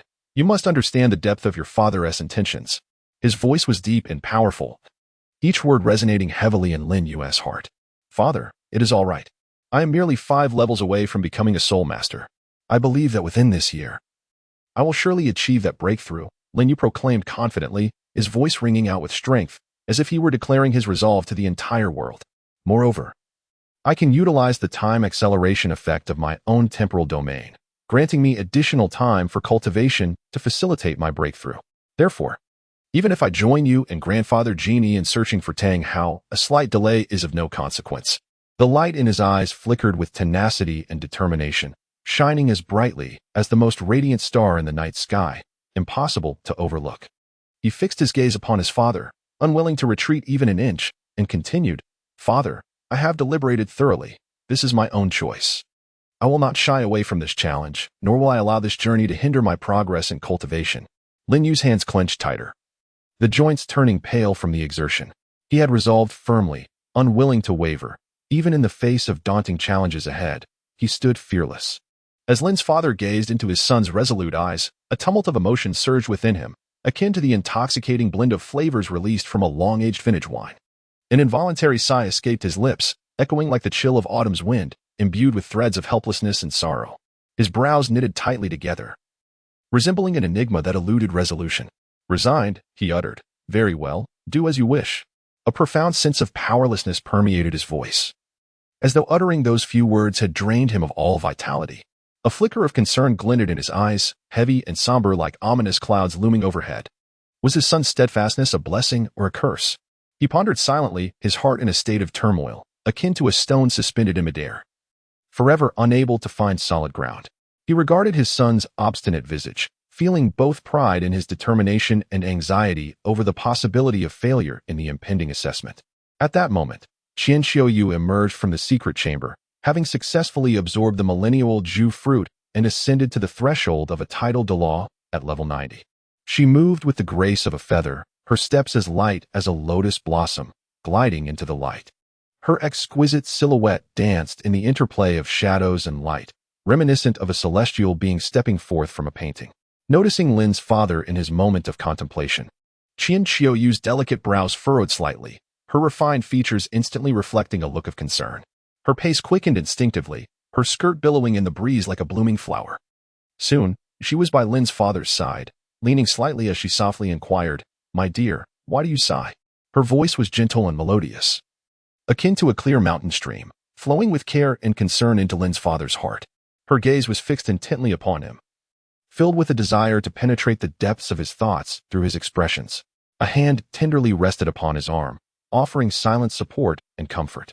Upon witnessing the scene, Lin's father hastily turned around, his countenance, etched with deep furrows of worry, eased slightly upon realizing it was his wife inquiring. He eagerly grasped her soft and delicate hand, as though seizing a lifeline, and spoke slowly, "You err, you cannot fathom the marvels that have transpired. After absorbing the time-space crystal, our son's martial soul has awakened anew, gaining extraordinary abilities, and has even undergone a trial set by the god of time and space. Yet, he insists on accompanying me in the golden crocodile Douluo in the pursuit of Tang Hao. My heart is heavy with concern. I wish for him to remain home and cultivate in peace."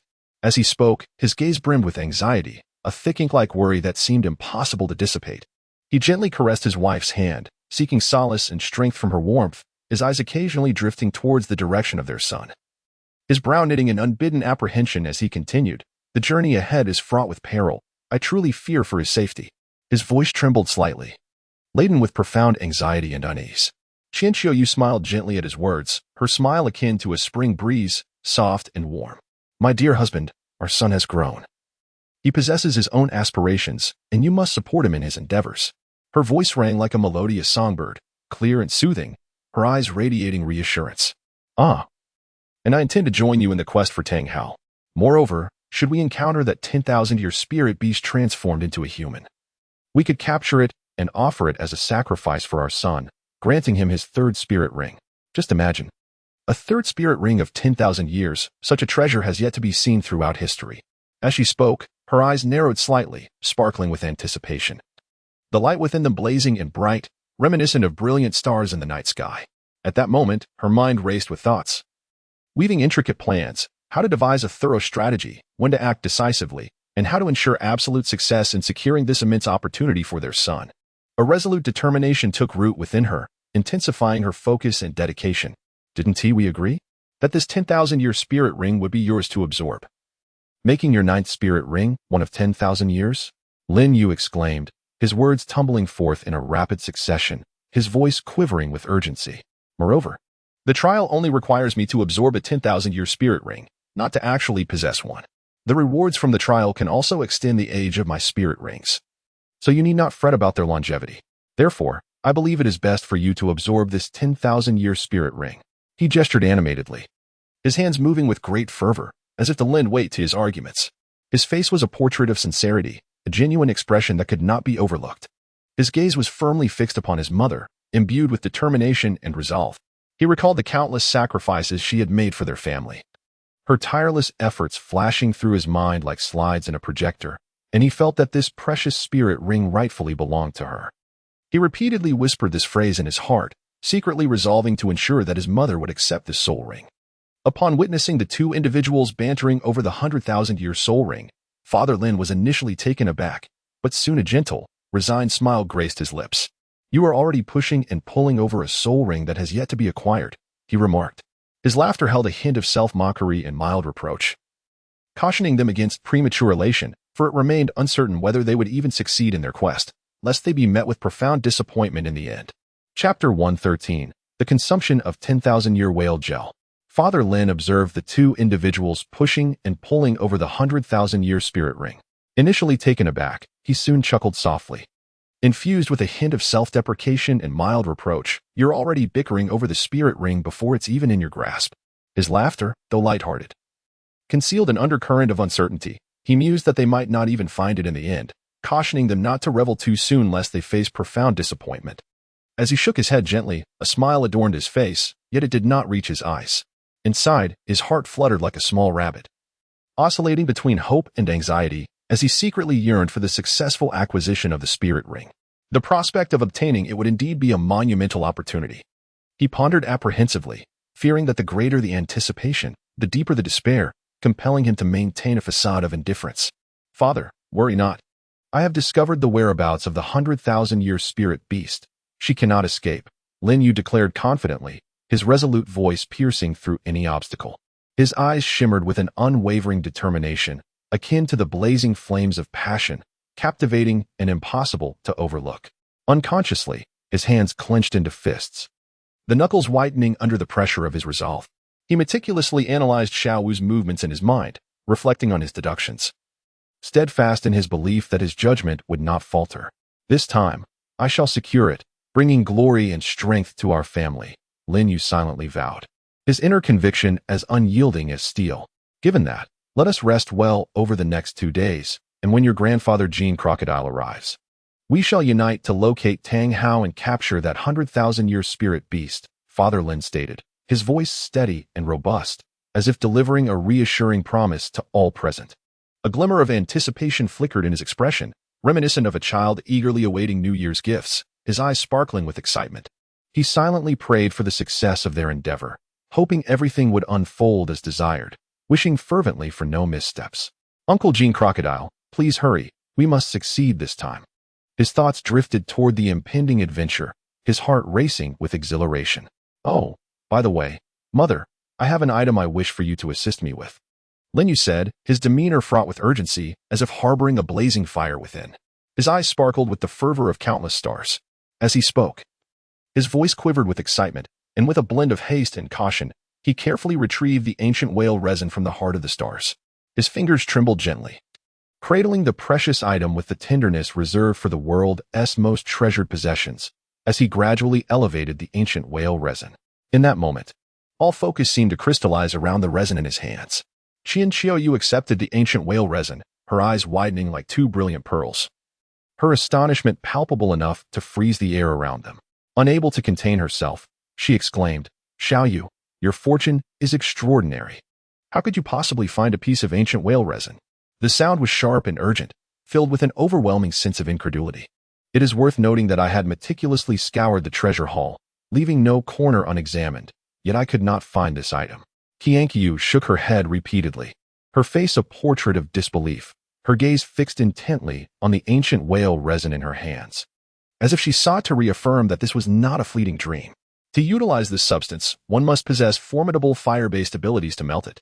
Fortunately, my angelic flame can indeed achieve this, and I can also employ my 6th soul skill, angelic holy light, to purify its negative effects, allowing you to use it with peace of mind. Qianqiu's expression turned serious, her eyes resolute like stars in a frigid night sky, leaving no room for doubt. As her words echoed in the air, she gracefully began to move her hands, her posture reminiscent of a celestial being dancing elegantly, light and fluid. Her fingers, akin to agile birds in flight, traced exquisite arcs in the air, her sleeves fluttering in the breeze as if gently lifted by the wind. Every motion was seamless and natural, imbued with a rhythmic beauty that captivated all who beheld it. Concurrently, the surrounding air seemed to ripple in response to her movements, creating gentle waves. With a delicate yet commanding shout, her voice rang clear and sharp, as if capable of slicing through the heavens. In an instant, a radiant glow enveloped her, akin to a resplendent sun descending upon the earth. She swiftly formed seals with her hands, unleashing a powerful wave of soul energy. In that moment, her angelic martial spirit was summoned, its brilliance so dazzling that it was almost blinding. A scorching heat surged forth like a tumultuous wave, causing the temperature around them to soar, as though the very air were on the verge of combustion.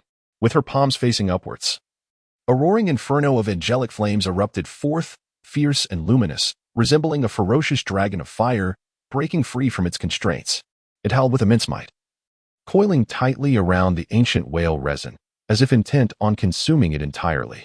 As the flames danced, they illuminated Qianqiu's resolute and focused visage. Her eyes locked onto the ancient whale resin, beads of sweat forming on her brow, yet she showed no sign of relinquishing control over the flames.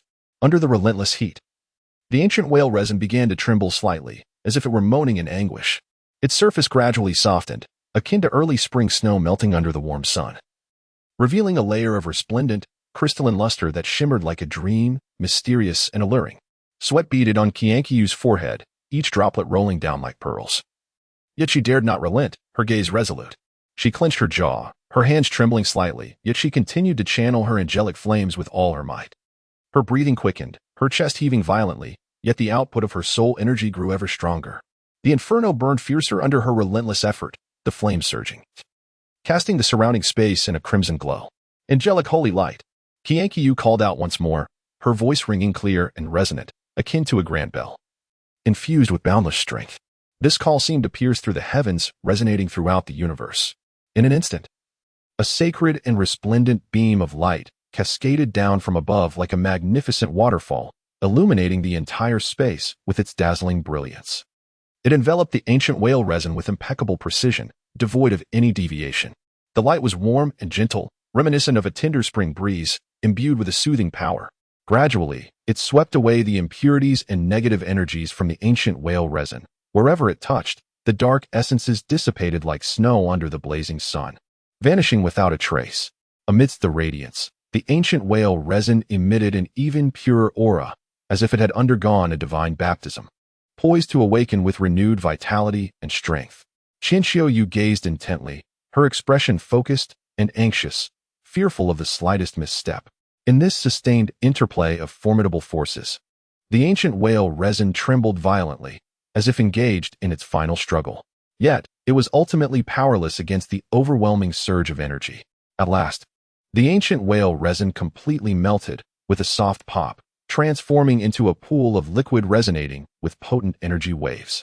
This liquid shimmered like a mysterious spring, harboring endless secrets and formidable power.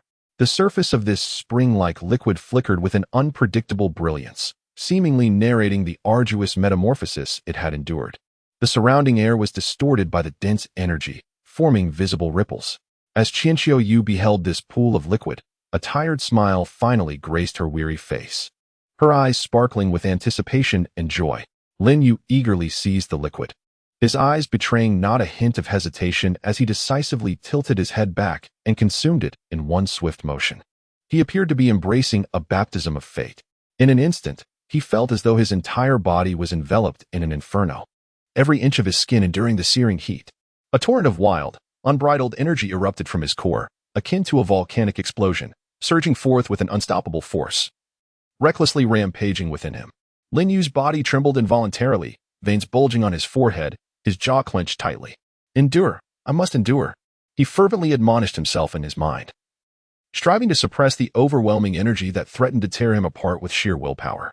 This energy surged through his meridians like a wild stallion, bringing with it waves of indescribable agony wherever it coursed. His complexion flushed crimson in an instant, and beads of sweat, as large as soybeans, fell like rain. This energy was undeniably domineering, yet I must persist and harness it for my own use. Lin Yu encouraged himself silently, the mantra reverberating in his mind like the beating of war drums. He gritted his teeth, his upper and lower jaws locked together, producing a grinding sound as if he were determined to shatter all his suffering. His brows knitted tightly. The deep furrows etched upon his forehead seemed capable of crushing a fly, a testament to the immense pain and unwavering resolve he currently bore. I cannot give up. Absolutely not. Lin Yu cried out repeatedly within, his eyes squeezed shut, fists clenched, nails digging deeply into his palms. Utterly oblivious to the pain as he fought with every fiber of his being against the tumultuous energy, Lin Yu swiftly settled into a cross-legged position, his eyes firmly shut, his expression taut as if he had entered a realm detached from the world. He then summoned all his strength to channel the soul energy within him, which surged through his meridians like a torrential river. He endeavored to control and assimilate this overwhelming force, each attempt fraught with struggle and challenge. Beads of perspiration cascaded down his forehead like scattered pearls, crashing onto the ground and instantly forming a small, damp patch. His complexion fluctuated between a deep crimson, reminiscent of a ripe apple, almost bleeding with color, and an ashen pallor, devoid of any hue, akin to frost in winter. His body trembled involuntarily, like leaves swaying in a tempest, seemingly on the verge of being torn asunder by this ferocious energy. Yet, Lin Yu steadfastly maintained his focus, resolutely contending against this power, refusing to yield or surrender. After approximately half an hour, Lin Yu slowly opened his eyes, initially clouded as if he had just awakened from a profound slumber. The moment he opened them, a pungent, acrid odor assaulted his senses like a heavy blow. Instinctively, he wrinkled his nose, his brow furrowing deeply, glancing down at himself. He was met with a layer of dark, greasy substance enveloping his skin, an utterly repulsive sight. In that instant, he comprehended this was the cleansing essence of the millennia-old whale resin. So that was it. The miraculous nature of the whale resin was indeed extraordinary. A flicker of enlightenment crossed his eyes, and his lips involuntarily curved upward. Despite his disheveled state, his spirits lifted due to this wondrous transformation. Upon seeing Lin Yu regain consciousness, Qian Qiuyu's delicate brows knitted together as she quickly pinched her nose with her slender fingers, rendering her petite nostrils nearly invisible. With an expression of disdain, she chided, "Xiaoyu, go wash up. Just look at the state you're in." As she spoke, she took a few steps back, seemingly fearful that the unpleasant odor might taint her. "Honestly, this child doesn't know to take care," she mumbled softly, her face reflecting a mixture of helplessness and discontent. Lin Yu's face instantly flushed with embarrassment, a wave of shyness surging from the depths of his heart, swiftly spreading to his neck. However, at that moment, his face was thoroughly obscured by those dark objects, rendering the crimson hue virtually invisible. He awkwardly scratched his head, his hand aimlessly ruffling through his hair, as if such a gesture could alleviate his current discomfort. Subsequently, he hurriedly rose to his feet, his movements a blend of confusion and urgency. He dashed towards the bathroom with the speed of a whirlwind, stirring up a slight cloud of dust beneath him. As he ran, he muttered to himself, "Oh dear. This is truly embarrassing." Inside the bathroom, Lin Yu anxiously grabbed a bucket, quickly filling it with water, his hands working busily like a rapidly spinning windmill. He desperately scrubbed his body, the water crashing against him with force, splattering droplets everywhere. The effects of the ancient whale resin were indeed astonishing. He hoped it would elevate his strength significantly. Lin Yu pondered to himself, his eyes brimming with anticipation and desire. He tirelessly rubbed the grime off his skin, exerting every ounce of effort, as if he intended to erase every trace of the dark substance from his body. After washing with 5 buckets of water, each becoming increasingly murky, he finally succeeded in cleansing himself. At that moment, his skin regained its fair luster, and he felt considerably lighter. Finally, Lin Yu returned to his room, taking several deep breaths to calm his still somewhat agitated emotions. He then slowly sat cross-legged, adjusting his posture before beginning his cultivation. As he practiced, he was astonished to discover that his cultivation speed had nearly doubled compared to before. He felt the surrounding soul power surge towards him like a tidal wave, effortlessly absorbed into his body, and the circulation of soul power through his meridians significantly accelerated. The ancient whale resin was indeed miraculous. Its effects were beyond imagination. Filled with joy, Lin Yu focused intently on guiding the soul power to circulate within him, his face radiating excitement and exhilaration. Chapter 115. Ready to depart. Fantastic. The ancient whale resin has truly paid off. Lin Yu rejoiced inwardly, his happiness surging like turbulent waves within his heart. "I must work twice as hard and not squander this rare opportunity," he silently vowed. His unwavering determination is solid as steel. Lin Yu was overwhelmed with joy, as if ignited by a fierce flame, brimming with boundless passion and motivation. His eyes were tightly shut, yet his countenance radiated with the brilliance of his surging emotions. In this moment, he immersed himself even more deeply in his cultivation, entirely focused, as if the entire world had diminished to just himself in the ceaseless stream of soul power flowing into his being. With each breath and every cycle of soul power, he wielded precise control, striving to maximize this rare opportunity. 2 days later, the imposing figure of the golden crocodile Douluo appeared at the entrance of the Lin residence. He strode with the grace of a dragon and the might of a tiger, each step exuding a formidable presence that seemed to make the very earth tremble. During these 2 days, Lin Yu dared not to slacken his efforts, dedicating himself wholly to his training. He cleverly utilized the time acceleration feature of his spatio-temporal domain, racing against time in that unique realm, relentlessly pushing against the boundaries of his soul power. At last, diligence bore fruit. Lin Yu successfully broke through to the first level of soul power. In that moment, he resembled a butterfly emerging from its cocoon, shedding his restraints and embracing a new transformation. Now, a faint aura of soul power enveloped him, marking him as a level 26 soul master. He was merely 4 levels away from the level 30 soul venerable mentioned in the divine assessment. and this was merely the outcome of his cultivation within the spatio-temporal domain over a brief span of 2 days after consuming the 10,000-year whale gelatin. Reflecting on this, excitement and confidence sparkled in Lin Yu's eyes. If this trend continued, he could ascend to level 30 and become a quasi-soul venerable in no more than a month. I must strive doubly hard to achieve my goal. He vowed silently, that unwavering conviction kindling within him like a blazing fire, growing ever more fervent. Lin Yu noticed that only Grandpa Golden Crocodile arrived alone, and his brows instinctively knitted together, resembling the rippling surface of a lake disturbed by a gentle breeze. A sense of confusion filled his heart, his gaze reflecting both bewilderment and urgency, as he swiftly inquired, "Grandpa Golden Crocodile, has the Pope mentioned sending anyone along?" His voice trembled slightly, laced with anxiety, his eyes fixed intently on Golden Crocodile Douluo, as if seeking to glean the answer from his expression. Upon hearing this, Golden Crocodile Douluo's countenance instantly darkened, resembling a brooding stormy sky, his expression so grim that it seemed capable of weeping. His chest heaved violently with rage, and he gasped for breath, his eyes wide with fury as he retorted, "Bibi Dong has not dispatched anyone. If anyone were to arrive early, it would only be me and your Lin family." His voice resonated like a thunderclap, each word imbued with boundless wrath and indignation, causing the surrounding air to quiver ever so slightly. Lin Yu was taken aback, his expression akin to witnessing the most unbelievable occurrence. His eyes widening in disbelief as he inquired, "Isn't it so that I instructed Sister Luo Mei to report this news to His Holiness the Pope? Why has she not sent anyone?" As he spoke, he pondered silently, realizing that Bibi Dong would indeed not dispatch anyone for revenge. His brows furrowed deeply into a pronounced frown, resembling a river with its intricate folds, seemingly capable of crushing a mosquito. His eyes were filled with confusion and disappointment, the latter akin to the chilling wind of a frigid night, desolate and icy, as if his once hopeful heart had plummeted into a frozen abyss. Hearing this, Golden Crocodile Douluo was also consumed by rage, his already formidable visage now contorted by fury.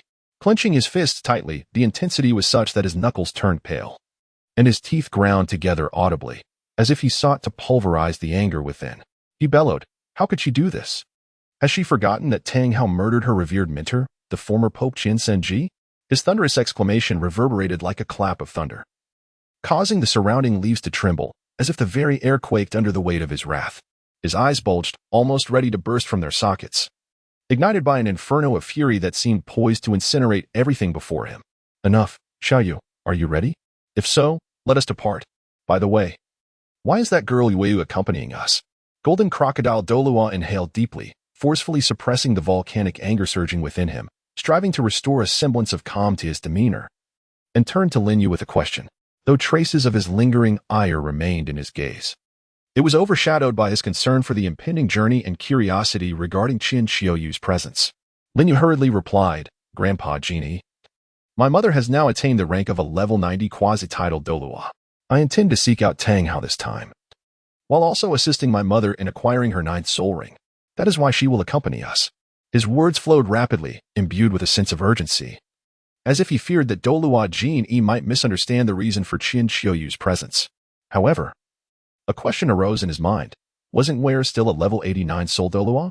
How had she suddenly ascended to a level 90 quasi-titled Douluo? Douluo Genie wore a perplexed expression, as if he were groping in the mist, unable to find an answer. His gaze was filled with curiosity, akin to two blazing torches striving to penetrate Lin Yu's explanation. "It is as follows, Grandpa Genie. A few days ago, I visited my grandfather, who bestowed upon me a token, allowing me to select several treasures from the treasury to aid in my cultivation. Among the items I chose was a millennium red fruit. After I presented this fruit to my mother, she successfully elevated her soul power by 1 level, becoming a level 90 quasi-titled Douluo," Lin Yu explained patiently, his tone calm and steady, his eyes clear and sincere, hoping his elucidation would dispel Douluo Genie's confusion. "Now it makes sense. I had seen Ware just a few days ago, and she had only recently broken through to level 89 soul Douluo. How could she suddenly transform into a level 90 quasi-titled Douluo?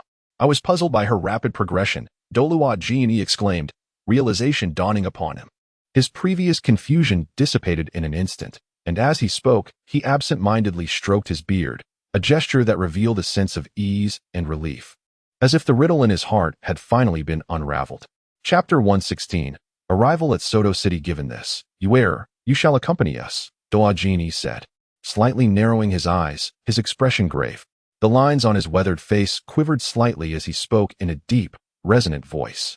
His gaze was firmly fixed on Qian Qiuyu, as if he wished to etch his decision deeply into her heart, his tone laced with both concern and anticipation. In light of the urgency to locate Tang Hao before the trail vanished, the group chose not to utilize the slow mode of transport, such as a carriage, but rather decided to harness their soul power to swiftly reach their destination. Throughout the journey, they moved with the swiftness of the wind, racing across mountains and plains. Lin Yu's expression was solemn, his soul power surging, enveloping him in a layer of soft blue light as he flew forward with barely a touch to the ground. Douluo Jin exuded an overwhelming aura. With each step he took, the air around him vibrated with a resonant hum, his towering figure, augmented by his soul power, resembling a moving mountain. Lin Yu's parents were equally diligent, following closely behind, their silhouettes casting blurred shadows under the sunlight. During their journey, Lin Yu remained industrious, not allowing a moment of idleness to pass. His handsome visage was taut, with eyes that at times held a focus as profound as the depths of a tranquil lake, seemingly capable of absorbing all that surrounded it. At other moments, they sparkled with excitement, reminiscent of the brilliant stars scattered across the night sky. Within his mind, thoughts surged like tumultuous waves, ceaselessly churning.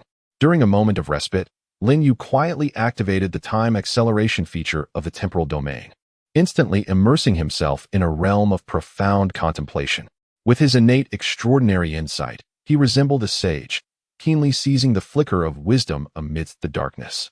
Fantastical ideas intertwined and collided within his mind, ceaselessly igniting his creative inspiration. His body trembled slightly, seemingly compelled by an overwhelming desire to create.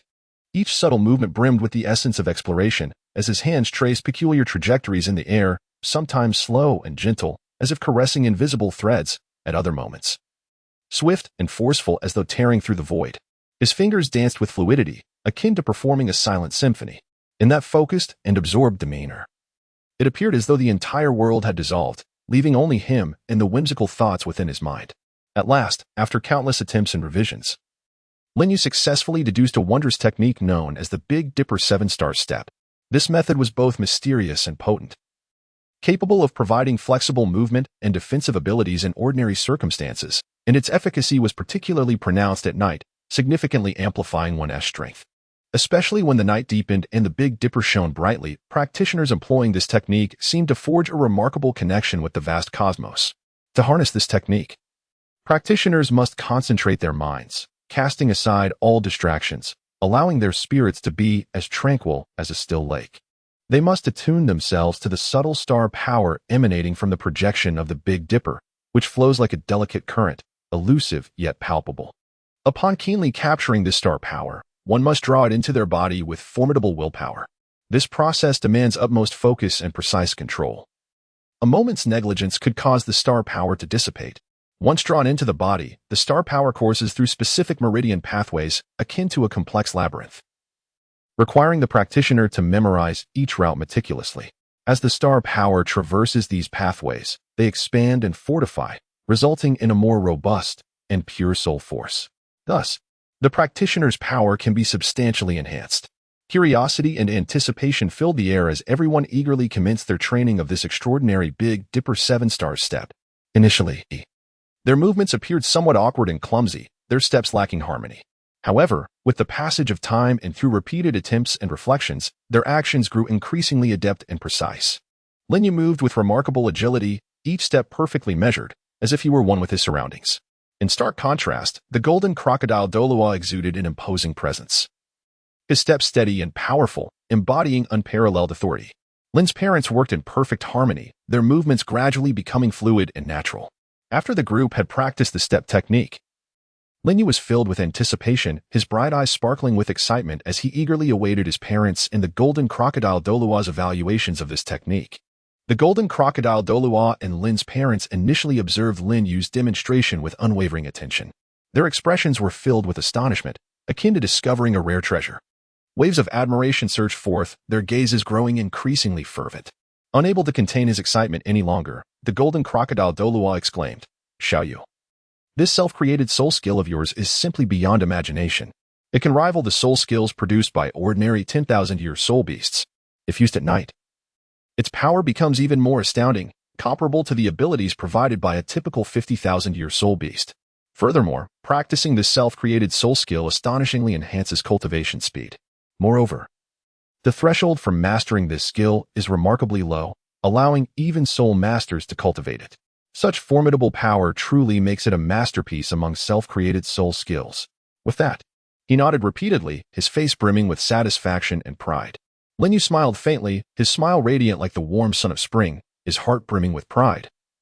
As if a brilliant flame were igniting within his chest, he spoke. In that case, Grandfather Jin Yi, when we return to the Spirit Hall, I entrust you with the task of conveying this soul skill to my grandfather.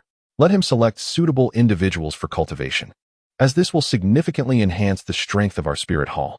His voice was clear and resolute, his eyes shimmering with anticipation and a spirit of dedication. At that moment, Lin Yu stood tall, envisioning the glorious scene of the Spirit Hall growing even stronger due to this soul skill.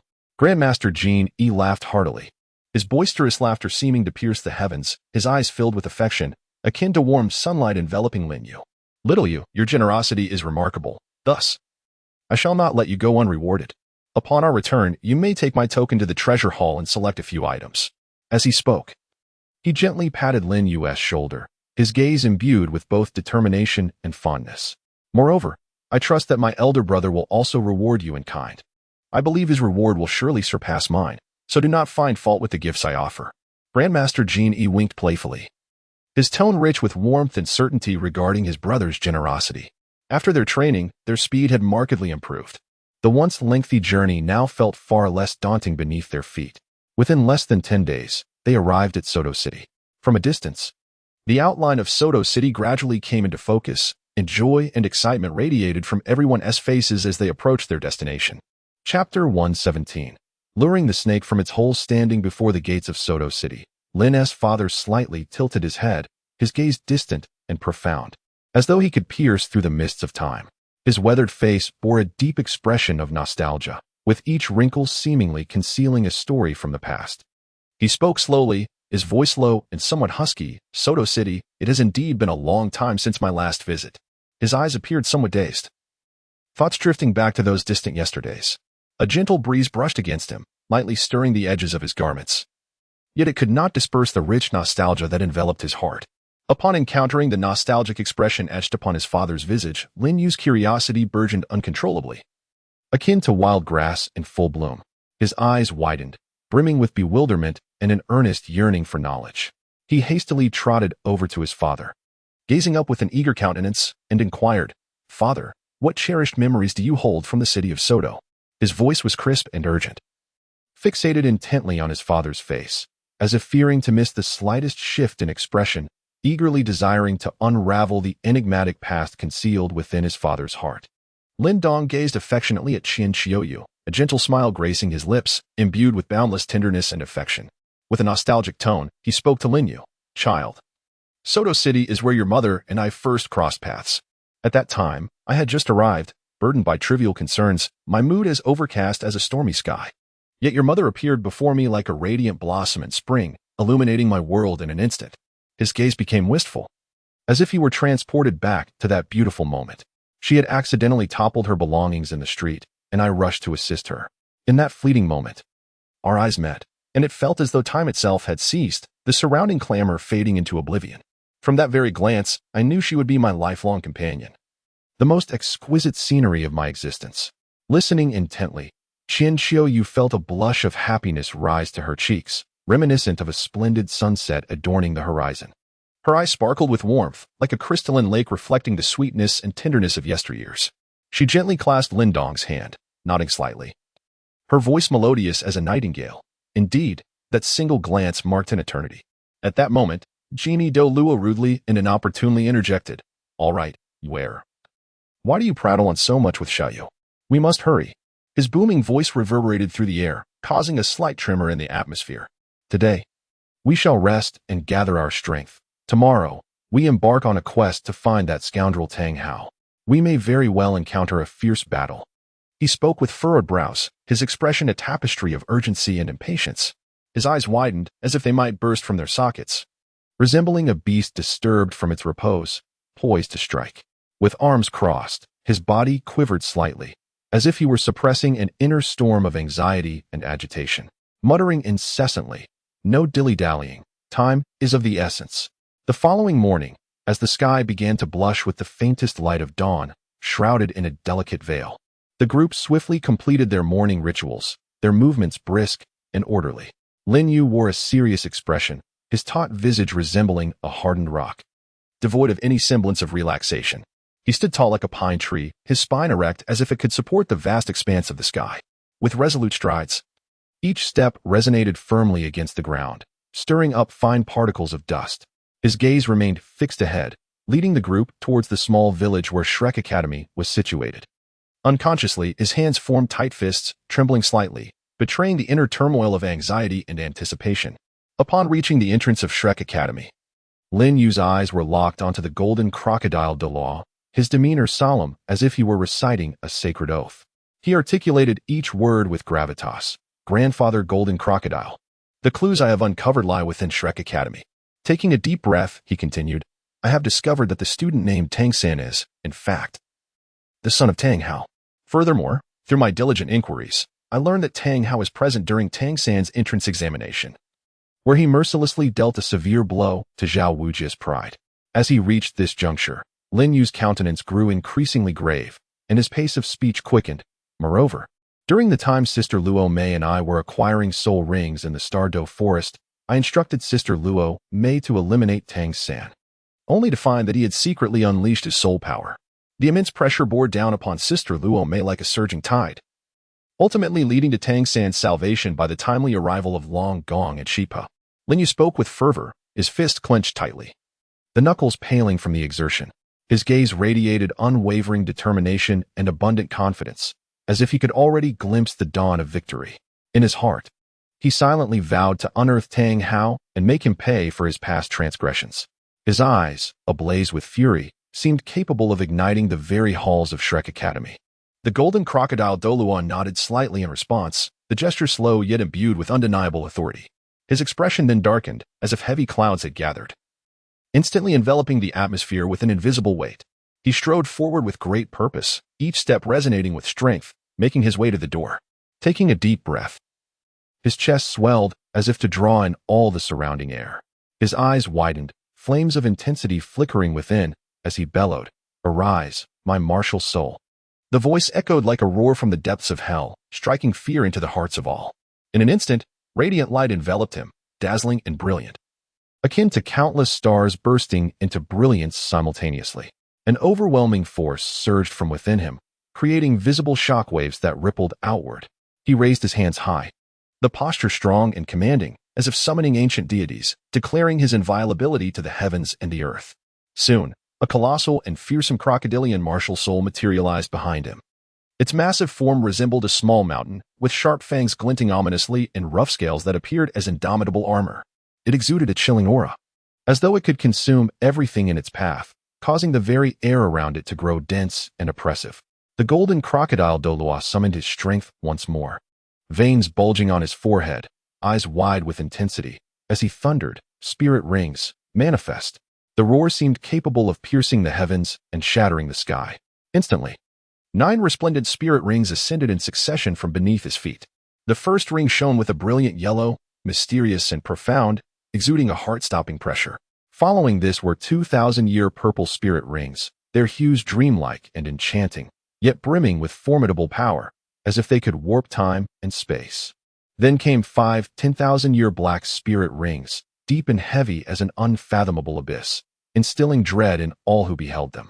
The final ring blazed with a radiant 10,000-year red light, its color as vivid as blood and as fervent as fire, seemingly capable of incinerating all. These 9 spirit rings harmoniously intertwined, illuminating the golden crocodile Douluo and portraying him as a god of war, majestic and imperious. Chapter 118. The initial duel with Tang Hao. The golden crocodile Douluo stood tall and proud, his spine straight as a spear, exuding an air of supreme authority as he addressed Shrek Academy with a commanding voice. "Hear me, those within. Surrender Tang San, or I shall lay waste to your humble institution." His thunderous voice erupted through the air like rolling thunder, laden with overwhelming pressure and ire. Each word struck like a hammer against Shrek Academy, the sound waves stirring visible ripples in the atmosphere.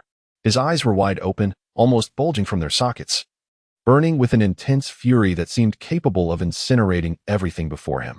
The force of his anger appeared as if it could shatter the very gates of the academy, causing the entire institution to tremble under the weight of his roar. Upon hearing this thunderous outburst, the academy's teachers turned pale, resembling autumn leaves struck by a sudden frost. Their expressions were marked by panic, their eyes filled with fear and helplessness. Their legs trembled involuntarily as they hurriedly approached the entrance of Shrek Academy. Fred, struggling against a tempest of fear within, endeavored to steady his voice, attempting to mask the tremor that threatened to betray him. He spoke first, "My lord. May I inquire if you have come to see Tang-san?" His voice quivered like a candle flickering in the wind, on the verge of extinguishing. Beads of sweat cascaded down his forehead, each droplet akin to pearls scattered from a broken string. Anxiety gnawed at him, akin to a bucket bouncing erratically in a well. His mind a chaotic whirl, completely at a loss in the face of this unexpected crisis. He clenched his teeth tightly, his hands unconsciously gripping the hem of his garment, knuckles whitening from the pressure as his heart raced, seemingly ready to leap from his throat. The golden crocodile Douluo furrowed his brow. His eyebrows twisted into a knot of impatience, roaring like an enraged lion, "I have no time for idle chatter. I shall ask you but one question. Will you hand him over or not?" His voice was deafening, as if capable of shattering souls. Before his words faded, he unleashed a torrent of potent soul power upon the teachers of Shrek Academy, a force akin to a surging flood, bearing the strength to obliterate all in its path. Instantly, this soul power descended upon them like an invisible mountain, pressing down with the weight of Taishan.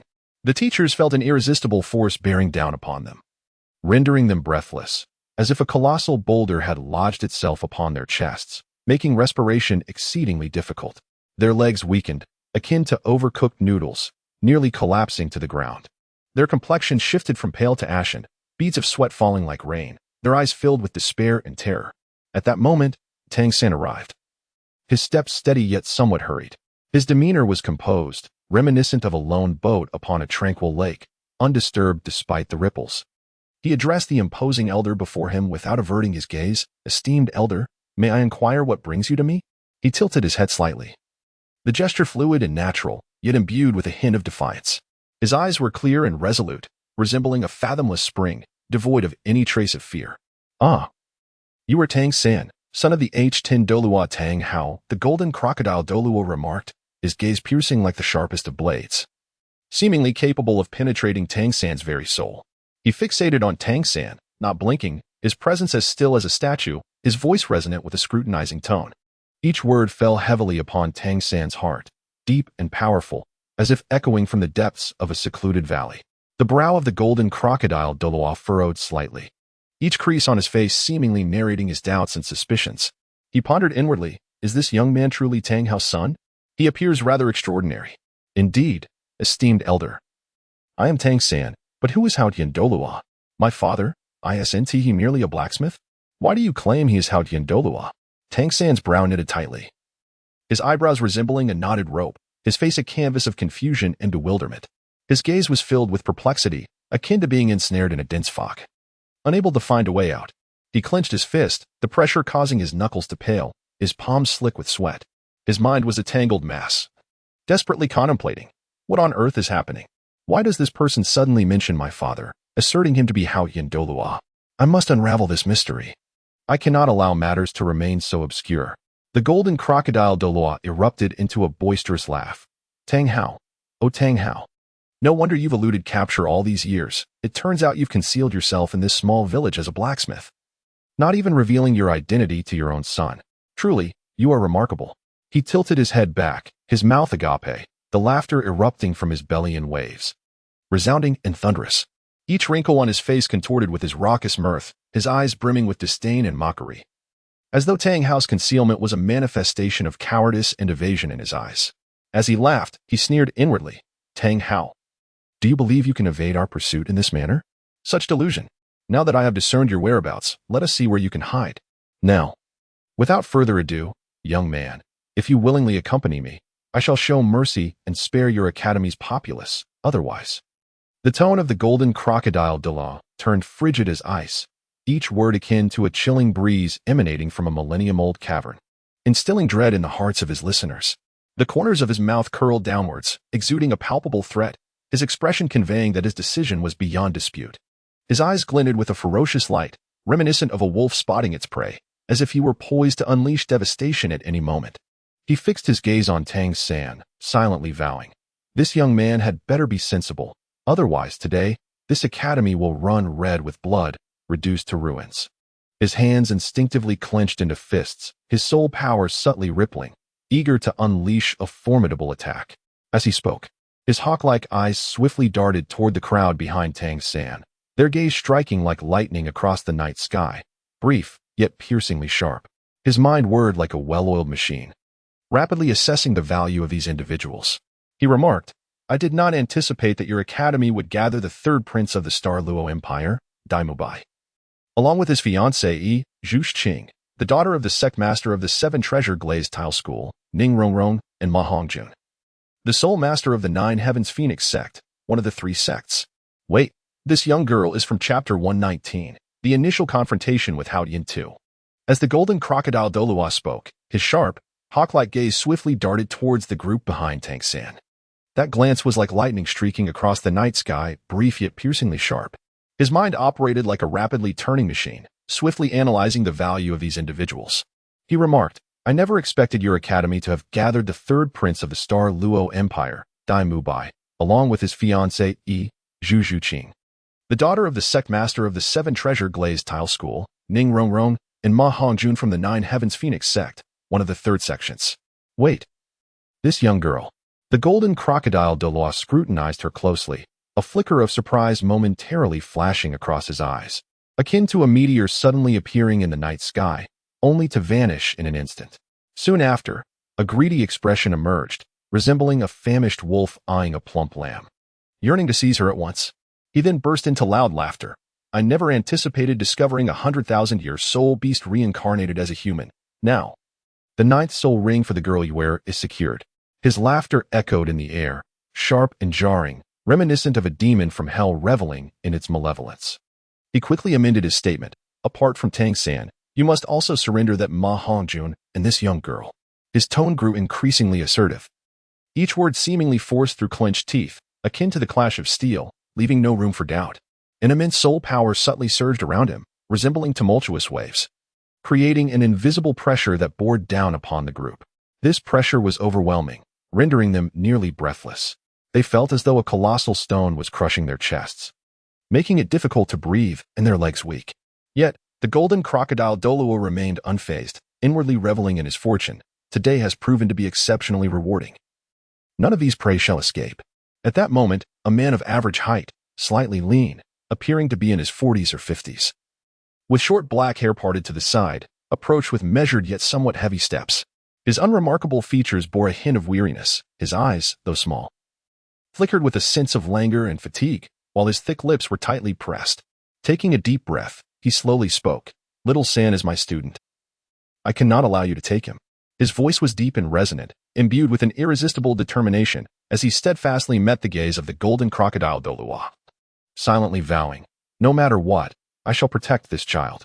A woman appearing to be in her 30s, dressed in a simple blue cloth skirt, with a piece of fabric tying back a strand of her hair, stepped forward. Her previously pallid face now flushed with anger. Her striking features took on a fierce intensity. Her beautifully defined eyes blazed with fury as she glared at the golden crocodile Douluo, declaring, "I will not surrender my adopted daughter, even if she is a 100,000-year soul beast in human form." Her hands were clenched tightly into fists, her nails nearly digging into her flesh, her body trembling slightly. As she internally roared, "You shall not take Xiaowu from me." Upon perceiving the woman before him, Lin Yu's gaze swiftly fixated upon her, having already discerned her identity. She was none other than Lu Erlong, the esteemed head of the Blue Electric Tyrannosaurus Academy in Heavendo City. Lin Yu's brow furrowed deeply, resembling two profound ravines. His eyes brimming with perplexity and bewilderment, his thoughts swirling chaotically within his mind like a tangled mass. Yet, was she not supposed to be in Heavendo City at this moment? How could she possibly have arrived at Shrek Academy? Moreover, she had taken Xiaowu as her goddaughter. Could it be that, due to Tang San's repeated brushes with death, Yu Xiaojiang had sought her assistance from the Blue Electric Tyrannosaurus Academy? Lin Yu mused silently, unconsciously biting his lower lip, plunging into profound contemplation. His gaze flitted between Lu Erlong, Yu Xiaojiang, and the others, internally analyzing. This situation was utterly unexpected. Lu Erlong's presence was not part of the plan. Now, standing alongside Yu Xiaojiang, compounded by the enigmatic Tang Hao, if they were to unite, they could form a formidable force, rendering our mission significantly more arduous, perhaps even leading to its failure. As this thought crossed his mind, Lin Yu's heart raced uncontrollably, beads of perspiration forming on his forehead, the tension within him spreading like wildfire. Then, a shift occurred in Lin Yu's thoughts, and a new wave of contemplation surged forth. Tang San truly was the fated child of Douluo continent, proving exceedingly difficult to eliminate. His eyes widened in disbelief and frustration. It seemed that once again he would be unable to capture him. The mere emergence of this thought darkened his expression, enveloping him in a heavy shroud of despair. His heart brimmed with resentment and helplessness, the suffocating sensation nearly rendering him breathless. His teeth ground together audibly as he seethed internally. Could it truly be that he was powerless against him? Why must every endeavor end in failure? This accursed Tang San was indeed a formidable adversary. At that moment, the golden crocodile Douluo stepped forward, chin held high, adopting an air of extreme arrogance as he spoke. Who would have thought that in this humble Shrek Academy, I would encounter the once golden iron triangle? What? Do you dare to oppose me? His voice resonated like a thunderous bell, reverberating through the air and echoing in the ears of those present, filled with haughtiness and disdain. His tone soared, sharp and piercing, as though he were gazing down upon a swarm of insignificant ants, ready to trample them underfoot. Let it be known, your soul fusion techniques can merely rival those of an ordinary title Douluo. Do you truly wish to confront me, a super title Douluo? He crossed his arms, a cold smirk gracing his lips, his eyes glinting with scorn and mockery, as if he were witnessing a farcical spectacle. Inwardly, he derided, how dare these inconsequential figures challenge my authority? They are utterly oblivious to their own insignificance. As he continued, a glint of cold light flickered in the golden crocodile Douluo's eyes, signaling his intent to strike. Suddenly, an overwhelming radiance enveloped him. Powerful soul energy surging forth like a tumultuous tide, the sheer force causing the surrounding space to distort ever so slightly. The surrounding air seemed to be suffocated by an overwhelming force, emitting a crackling sound as if it were groaning in agony. Flander, Yu Xiaojiang, and Lu Erlong exchanged glances, their eyes communicating unwavering resolve and determination. Their silent understanding was palpable as they simultaneously unleashed their martial souls and shouted in unison. The sun and moon shine brightly. Golden transformation. In an instant, the soul rings of the trio radiated a dazzling brilliance, their resplendent light soaring towards Luo's Sanpao like magnificent fireworks.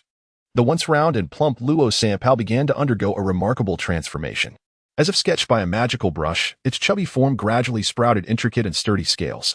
These scales were closely arranged, shimmering with a cold metallic sheen, resembling an indomitable suit of armor. Two robust and pointed dragon horns slowly emerged from its head, growing at a visible rate, curling upwards as if to pierce the endless sky. Its originally small eyes expanded, becoming increasingly bright, akin to two blazing fireballs, exuding both heat and majesty. In mere moments, Luo's Sanpao underwent a metamorphosis, evolving into a golden dragon over 20 meters long, adorned with magnificent wings. The gargantuan creature, with muscles defined like mountains, radiated explosive power. Each breath stirred the surrounding air, sending powerful waves of energy rippling outward, as if capable of shaking the very heavens. At that moment, a firm yet pleading voice emerged from the dragon's maw, belonging to Yu Xiaojiang. Your Highness, the golden crocodile Douluo. We do not wish to be your enemies, but we implore you to spare my student. His voice echoed within the dragon's body, resolute yet tinged with helplessness. Despite his outward composure, anxiety gnawed at Yu Xiaojiang's heart. Every word seemed to drain him of strength. He understood that facing a formidable adversary like the golden crocodile Douluo left them with little chance of victory, yet for the sake of his student, he steeled himself to plead, silently hoping. Even if there is but a glimmer of hope, I shall strive to secure a lifeline for my student. And what grounds do you possess for such a request? Is it merely your trifling fusion of martial souls with the strength of a title Douluo? Scoffed the golden crocodile Douluo, his tone dripping with disdain and sarcasm. As soon as he finished speaking, he stepped forward. The ground trembled as if a heavy hammer had struck it. A torrent of soul power erupted from his being, crashing toward the golden dragon like a surging tidal wave. Wherever that soul power passed, the air was compressed, emitting a sharp whistling sound. His lips curled into a cold, disdainful arc. his gaze filled with contempt as if surveying a troop of presumptuous clowns. A mocking laugh echoed in his heart. How foolish they are. Do they truly believe that such trivial skills allow them to be audacious before me? It is nothing but a delusion. Then, there appeared a figure draped in tattered robes, stained and patched, presenting an utterly ragged appearance. The man looked disheveled, his hair wild like untamed grass, stubble uneven on his face, with remnants of dirt still clinging to his skin. In his grasp was the Haotian hammer, dragging heavily against the ground, producing a dull thud with each movement. The man approached slowly, his voice deep and resonant, akin to the ancient drums of war, each word imbued with formidable power that reverberated through the air. His eyes were resolute and sharp, like cold stars twinkling in the night sky, evoking a sense of trepidation. With steady and powerful strides, he advanced, as if the very earth trembled beneath his feet, silently vowing, "Today, no one shall harm my child." "Dad!" Tang San exclaimed joyfully, his voice brimming with uncontainable excitement. His eyes sparkled like brilliant stars, the light reflecting an overwhelming sense of hope, as if he had suddenly glimpsed dawn in an endless darkness. His chest heaved with fervor, his heart exulting. Father has come. We are saved. That joy surged like a tidal wave, engulfing him entirely. His hands instinctively clenched, his body trembled slightly with exhilaration. As he continued to think, with my father here, we can surely resolve this crisis. Ah, is that not the forsaken disciple of the Haotian sect, Tang Hao? Why not continue to hide? It seems I can finally avenge my pitiful nephew. The golden crocodile Douluo's narrow eyes squinted into two dangerous slits, his lips curling into a malevolent smile, his tone laced with acidic mockery and deep-seated malice, as if every word was tainted with venom. He fixed his gaze upon Tang Hao, his look as sharp as daggers, intent on inflicting 1,000 cuts upon him. Clenching his fists, knuckles whitening from the strain, he silently vowed, "Today, I shall ensure you pay in blood for your debts. My nephew shall not have died in vain. Tang Hao, prepare to meet your end." His chest heaved, breaths becoming rapid and labored, muscles tense like a predator poised to pounce on its prey, his inner fury blazing ever more fiercely. For so many years, I have sought this opportunity, and at last, the moment has come. You shall pay dearly for your actions. Damn it. Why did I have to encounter the golden crocodile Douluo now? It seems I must pay a price to take my son away, Tang Hao thought, his brow furrowed tightly. As if his thick eyebrows were knotted together, his countenance so dark it seemed water could drip from it. Internally lamenting, he felt as though he had plunged into an endless icy abyss. Yet, his gaze radiated determination and resolve, as if ignited by an everlasting flame. Gritting his teeth, he vowed, even if it costs me my life, I will not allow my son to be harmed. No matter if the path ahead is fraught with peril or leads to the depths of despair, I shall not retreat a single step. His heart raced violently, each beat resonating like the thunder of war drums, echoing the inner vow. My son, I shall protect you at all costs. No one shall dare lay a finger upon you. He clenched his fists tightly, the veins on his hands bulging, emanating an aura of determination that seemed capable of shattering any obstacle. Prince Haotian, cried the golden dragon, its voice booming like rolling thunder, infused with a hint of surprise and anticipation that reverberated through the air. With the appearance of the Haotian Douluo, it appeared that this crisis might indeed be surmountable. Upon witnessing this, Yu Shaojiang, who had been on edge, felt a slight easing of his tension. He exhaled a breath of stale air, yet his expression remained grave, wary of any lapse in vigilance. He pondered silently. However, the golden crocodile Douluo is formidable, far from an ordinary adversary. His reputation in the Douluo realm is unparalleled, and his cultivation is unfathomable. This battle will undoubtedly be arduous. A single misstep could plunge us into irretrievable despair. Yet, the emergence of the Haotian Douluo ultimately instilled a glimmer of hope within him. He fervently wished to weather this trial. His eyes flickered with worry and unease, yet also sparkled with a resolute light as he tightened his grip. Chapter 121. The initial clash with Haotian for golden crocodile Douluo. Now that I have revealed myself, I shall not allow you to take my son. Tang Hao's eyes widened in fury, as though they would ignite with flames, his voice booming with rage. Each word erupted from his mouth like cannon fire, laden with boundless ire and resolve. Immediately, vibrant soul rings began to materialize beneath Tang Hao, their dazzling brilliance illuminating the dim surroundings. Notably, the crimson 10,000-year soul ring flickered like a blazing inferno, pulsating wildly and drawing all attention. This was the manifestation of his beloved wife's 10,000-year soul beast, the blue-silver emperor. Every glimmer encapsulated their profound affection and endless longing. Tang Hao's chest heaved with intensity as he fixed his gaze upon the golden crocodile Douluo, an inferno of wrath igniting within him. You dare to harm my son. You vile old thief? I shall spare no effort to shatter you into 1,000 pieces, he declared, for the sake of my son. This scoundrel shall pay a grievous price. His aura surged, seemingly poised to pierce the heavens and defy the very fabric of existence. At that moment, Lin Dong stepped forward, straightening his back and speaking with solemnity. Second uncle, you handle Tang Hao. I shall confront the golden saint dragon myself. His expression was grave and weighty. As if bearing an immense burden, his eyes shimmering with confidence and determination, like stars in a frigid night sky. He rapidly analyzed the situation in his mind. Though my second uncle is powerful, Tang Hao's strength is commendable as well. In his early days as a titled Douluo, he triumphed over the former pope and the two elders, Gu and Gue. Surely, after years of cultivation, he has grown even stronger. If I can swiftly defeat the Golden Saint Dragon, joining forces with my second uncle against Tang Hao will enhance our chances of victory. His mind raced with unparalleled speed, every thought sharp and resolute. With a swift motion of his hands, he summoned forth his martial soul, the sword of time and space. The blade, elongated and razor-sharp, shimmered with an enigmatic glow, pulsating with a potent energy that sent shivers down the spine.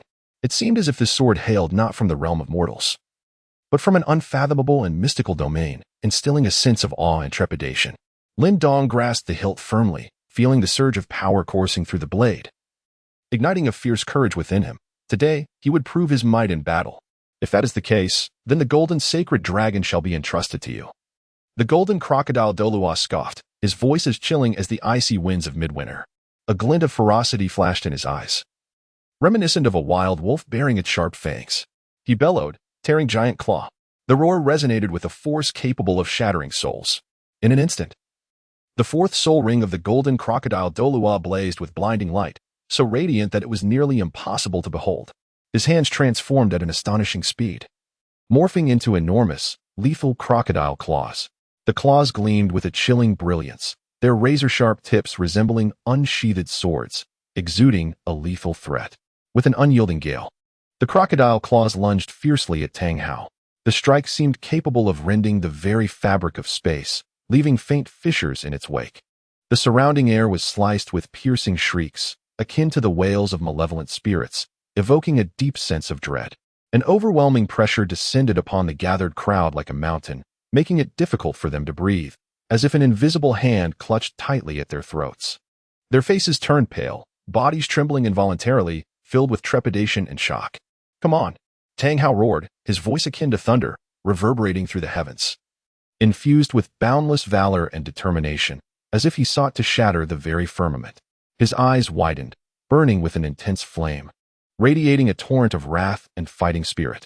He strode forward with resolute strides, each step seemingly causing the earth to tremble, echoing like the rhythmic beating of a drum. Heavy and resonant, in his heart, he vowed, today, let the golden crocodile Douluo witness my prowess. I, Tang Hao, have traversed the Douluo continent for many years. How could I fear this old fool? Even if you are the renowned golden crocodile Douluo, I shall make you aware that I, Tang Hao, am not to be belittled. For my son, for my dignity, I shall fight you to the death. His heart raced like a drum, blood surging within him, enveloped by an indomitable spirit. The Haotian hammer was instantly raised high, the motion swift as lightning, slicing through the air in an instant. The Haotian hammer soared with ferocity, akin to a tempest, conjuring a howling wind that resonated like a chorus of ferocious beasts roaring in unison, striking fiercely towards the golden crocodile Douluo. Tang Hao's muscles tensed with immediate intensity, each sinew as hard as forged steel, sharply defined, brimming with explosive power. The muscles in Tang Hao's right calf swelled instantaneously, resembling a volcano on the verge of eruption, brimming with boundless energy. This immense power was so forceful that it tore through the fabric of his trousers, sending shreds flying like a shattered flag dancing chaotically in the tempest. Veins bulging on his forehead, eyes wide with fury, he bellowed, Golden crocodile Douluo, receive my hammer. A fierce blaze of anger ignited within him. He would make you realize my might. You shall not harm my son in the slightest. In that moment, he transformed into a war deity, vowing to utterly vanquish the foe before him. In the next instant, the Haotian hammer, seemingly silent, was akin to a colossal beast lurking in the shadows, wielding cataclysmic power as it swung forth. This motion appeared almost trivial, like a gentle breeze brushing past. Yet the strength contained within was capable of shattering mountains and splitting stones. This ostensibly simple swing encapsulated the profound mastery Tang Hao had cultivated over the years. It was the culmination of countless battles, honed through the crucible of blood and fire. It was the result of relentless training and a profound comprehension of his martial spirit. It was the formidable foundation accumulated through countless brushes with death.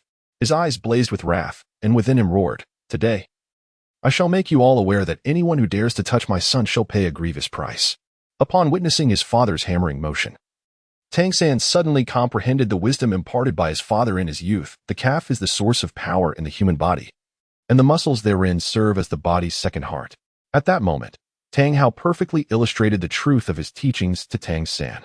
The muscles in his calf, at the moment of explosive power, pulsated vigorously like a robust, frantically beating heart.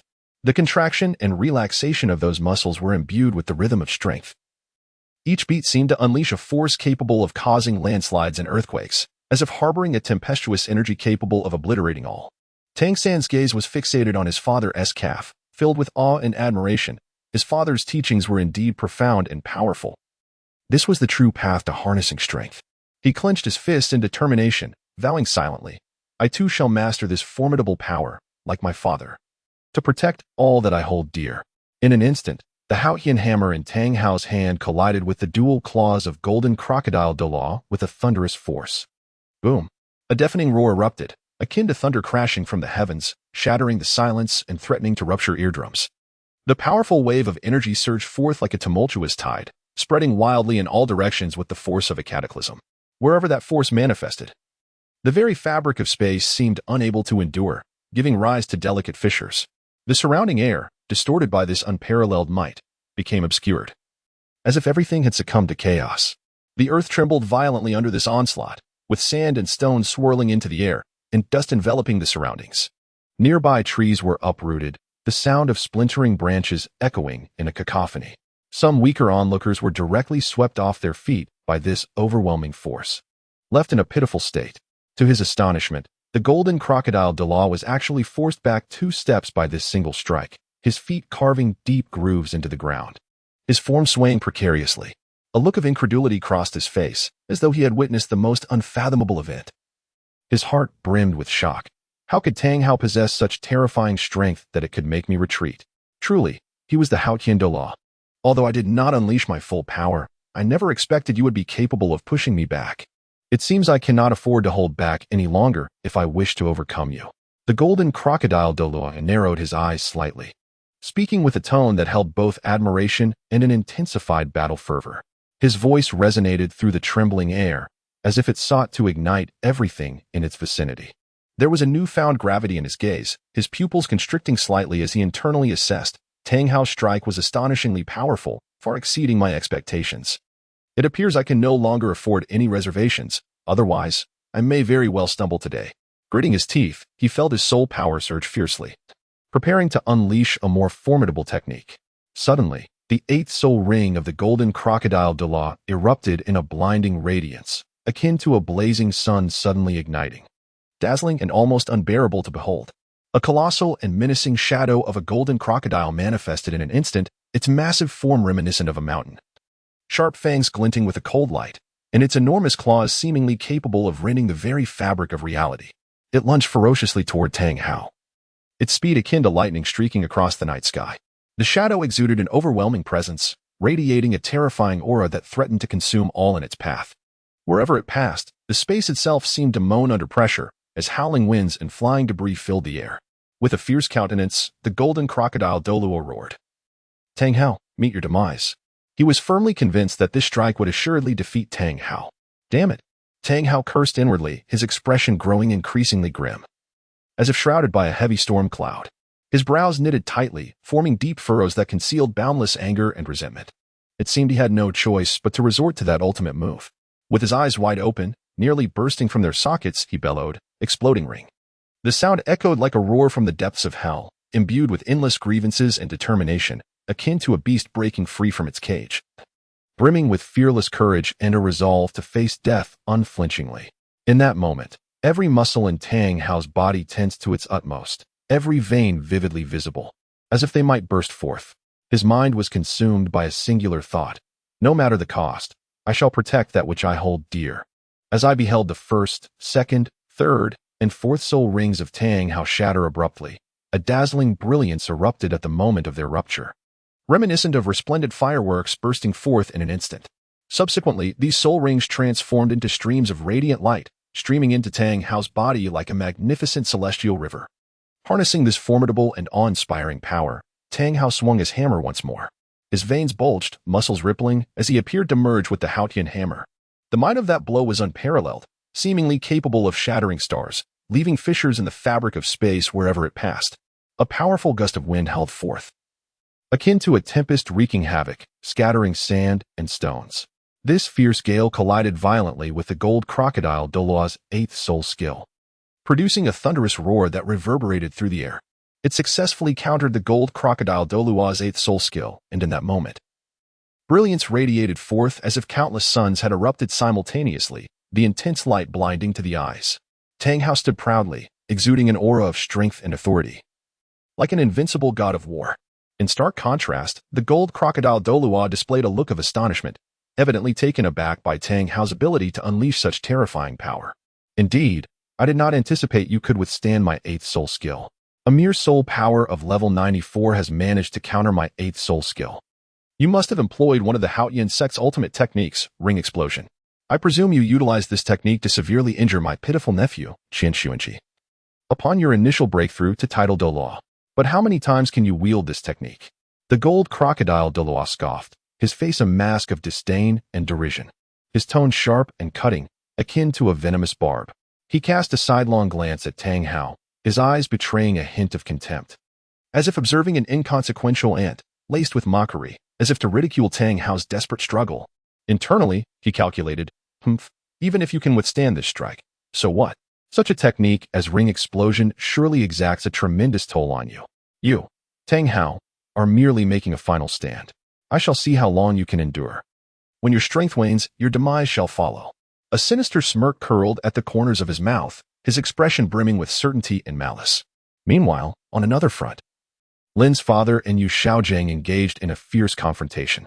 Yu Xiaojiang was the first to strike, his eyes wide and ablaze with fury as he bellowed. Foul words like thunder, Rosan Pao.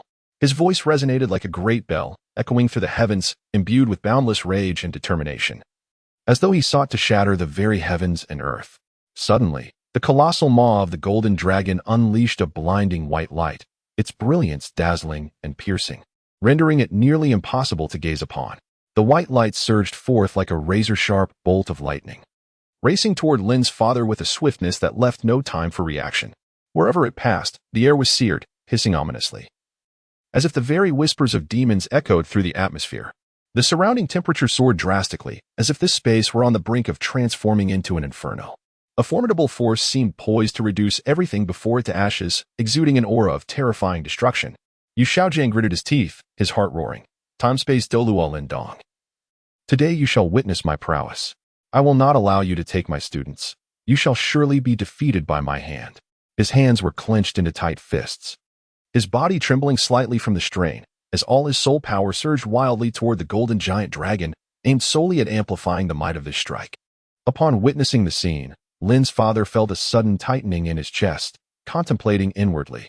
This strike is formidable and cannot be underestimated. Nevertheless, his countenance betrayed no fear, rather, it radiated an unwavering resolve and composure. With a defiant roar, he boldly declared, "Come forth." His voice resonated like the roar of dragons and tigers, stirring the very soul, brimming with confidence and grandeur, as if it could shatter all obstacles in this world. As the brilliance of his second soul ring illuminated, it shone resplendently, akin to the brightest star in the night sky. Gripping the sword of time and space with fervor, his hands turned pale from exertion, veins bulging on the backs of his hands. With determined force, he sliced the sword forward, executing the movement with swiftness and resolution. A razor-sharp sword aura erupted instantaneously, manifesting as a tangible force, infused with boundless sharpness, hurtling towards the blinding light. The oppressive aura emitted by the sword energy caused the surrounding space to subtly distort, as if it sought to cleave the oncoming radiant light in twain. Lin's father mused internally. I shall see whether your attack is mightier or mine. In this battle today, victory shall be mine. His gaze shimmered with unwavering light, exuding an indomitable spirit. The sword energy not only effortlessly bisected the golden holy dragon's assault, but its sharpness was unparalleled, reminiscent of a devastating gale howling from the depths of the abyss, akin to an invisible blade slicing through the void. This blade, both formless yet seemingly tangible, bore a chilling sharpness, ruthlessly tearing apart the very fabric of space in its wake. The sword energy surged forward towards the golden holy dragon with unstoppable momentum, its speed akin to lightning, rendering its trajectory nearly imperceptible. Wherever it traversed, the air was cleaved, producing a piercing howl reminiscent of the wails of malevolent spirits, sharp and jarring, evoking a spine-chilling dread. It seemed as if this sword energy did not originate from the mortal realm but from an infinite chaos, imbued with a terrifying will to annihilate all. The gaze of Lin's father conveyed a resolute and merciless determination as he fixated on the relentless sword energy. Inwardly scoffing, I shall see how this so-called golden sacred dragon withstands my assault. Truly deserving of the title time in space Douluo. Yu Xiaojiang's expression was grave.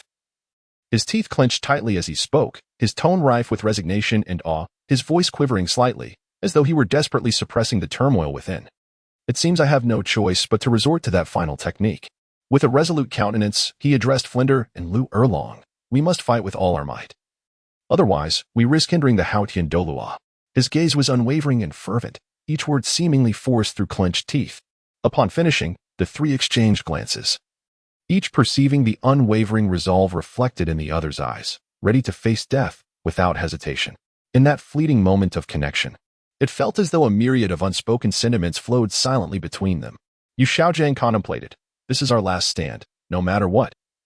We must impede Lin's father to buy time for Haotian Douluo. Even at the cost of our lives, it is a price we will gladly pay. His heart raced. Blood surged within him, and the entirety of his soul power began to surge wildly, bracing for the imminent moment of life and death. They invoked the essence of the golden sacred dragon. In unison, the trio inhaled deeply, their faces flushing crimson, before abruptly expelling a torrent of blood. That crimson liquid flowed forth like three searing red threads, imbued with fervent heat and resolute will, precisely striking the central ring of the golden triangle formation. In an instant, their blood melded within the ring, as if three distinct forces had found harmony in that fleeting moment. As their blood intertwined, it erupted in a dazzling brilliance, transforming into a radiant golden light, akin to a meteor slicing through the night, striking Luo Sanpao with the speed of lightning. Luo Sanpao trembled slightly, as if bracing against the infusion of this formidable power. Meanwhile, Yu Xiaojiang and his companions closed their eyes tightly, veins bulging on their foreheads, beads of sweat cascading down. Their lips pressed firmly together, breath quickening, wholly devoted to the execution of this ultimate technique. Then, Luo Sanpao unleashed a series of increasingly thunderous roars. The sound resonating like rolling thunder or the feral roars of myriad beasts, as if attempting to pierce the heavens and shatter the sky, filled with boundless wrath and majesty. Its diminutive form quaked violently, each roar erupting from the depths of its soul like a primal scream. It ignited in golden flames, the heat searing, dancing and rampaging as if capable of incinerating all in its path. The golden blaze surged skyward, casting the surrounding space into a fiery red, resembling a vast inferno. The flames swiftly coalesced into another fiery embodiment of the golden sacred dragon, vividly alive, charging fiercely towards Lin's father. The gale it generated was akin to a ferocious tempest, stinging faces and threatening to shred everything in its path to pieces. After executing this technique, Luo Sanpao's form rapidly diminished, as though being constricted by an invisible giant hand. Its once rotund body shrinking instantaneously, appearing as if it had been drained of all its strength, weakly reverting to its original state. It lay on the ground, gasping for breath in great heaves, its eyes reflecting sheer exhaustion and frailty. At that moment, Yu Xiaojiang and his companions appeared as pale as ghosts, devoid of any color, their bodies swaying precariously as if they might collapse at any instant. Beads of sweat, as large as soybeans, cascaded from their foreheads, tracing the contours of their haggard cheeks, each droplet signifying the waning of their life force. Their lips were tinged with purple, breaths coming in rapid, disordered gasps as they struggled to disengage from their martial soul fusion. Yu Xiaojiang's legs trembled incessantly, Barely able to support his weight, he panted heavily, inwardly lamenting that this move had pushed them to their utmost limits.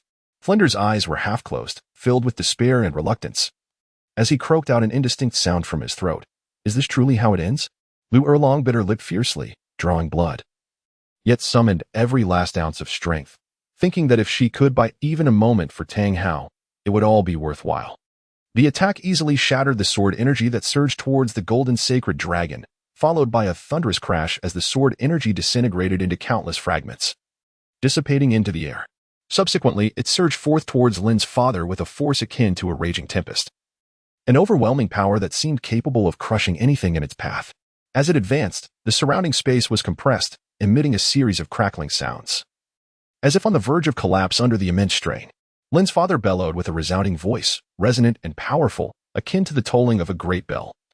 Devoid of fear, infused with a hint of excitement and provocation, his eyes ignited with fierce combat spirit, as if he anticipated the impending clash with fervor.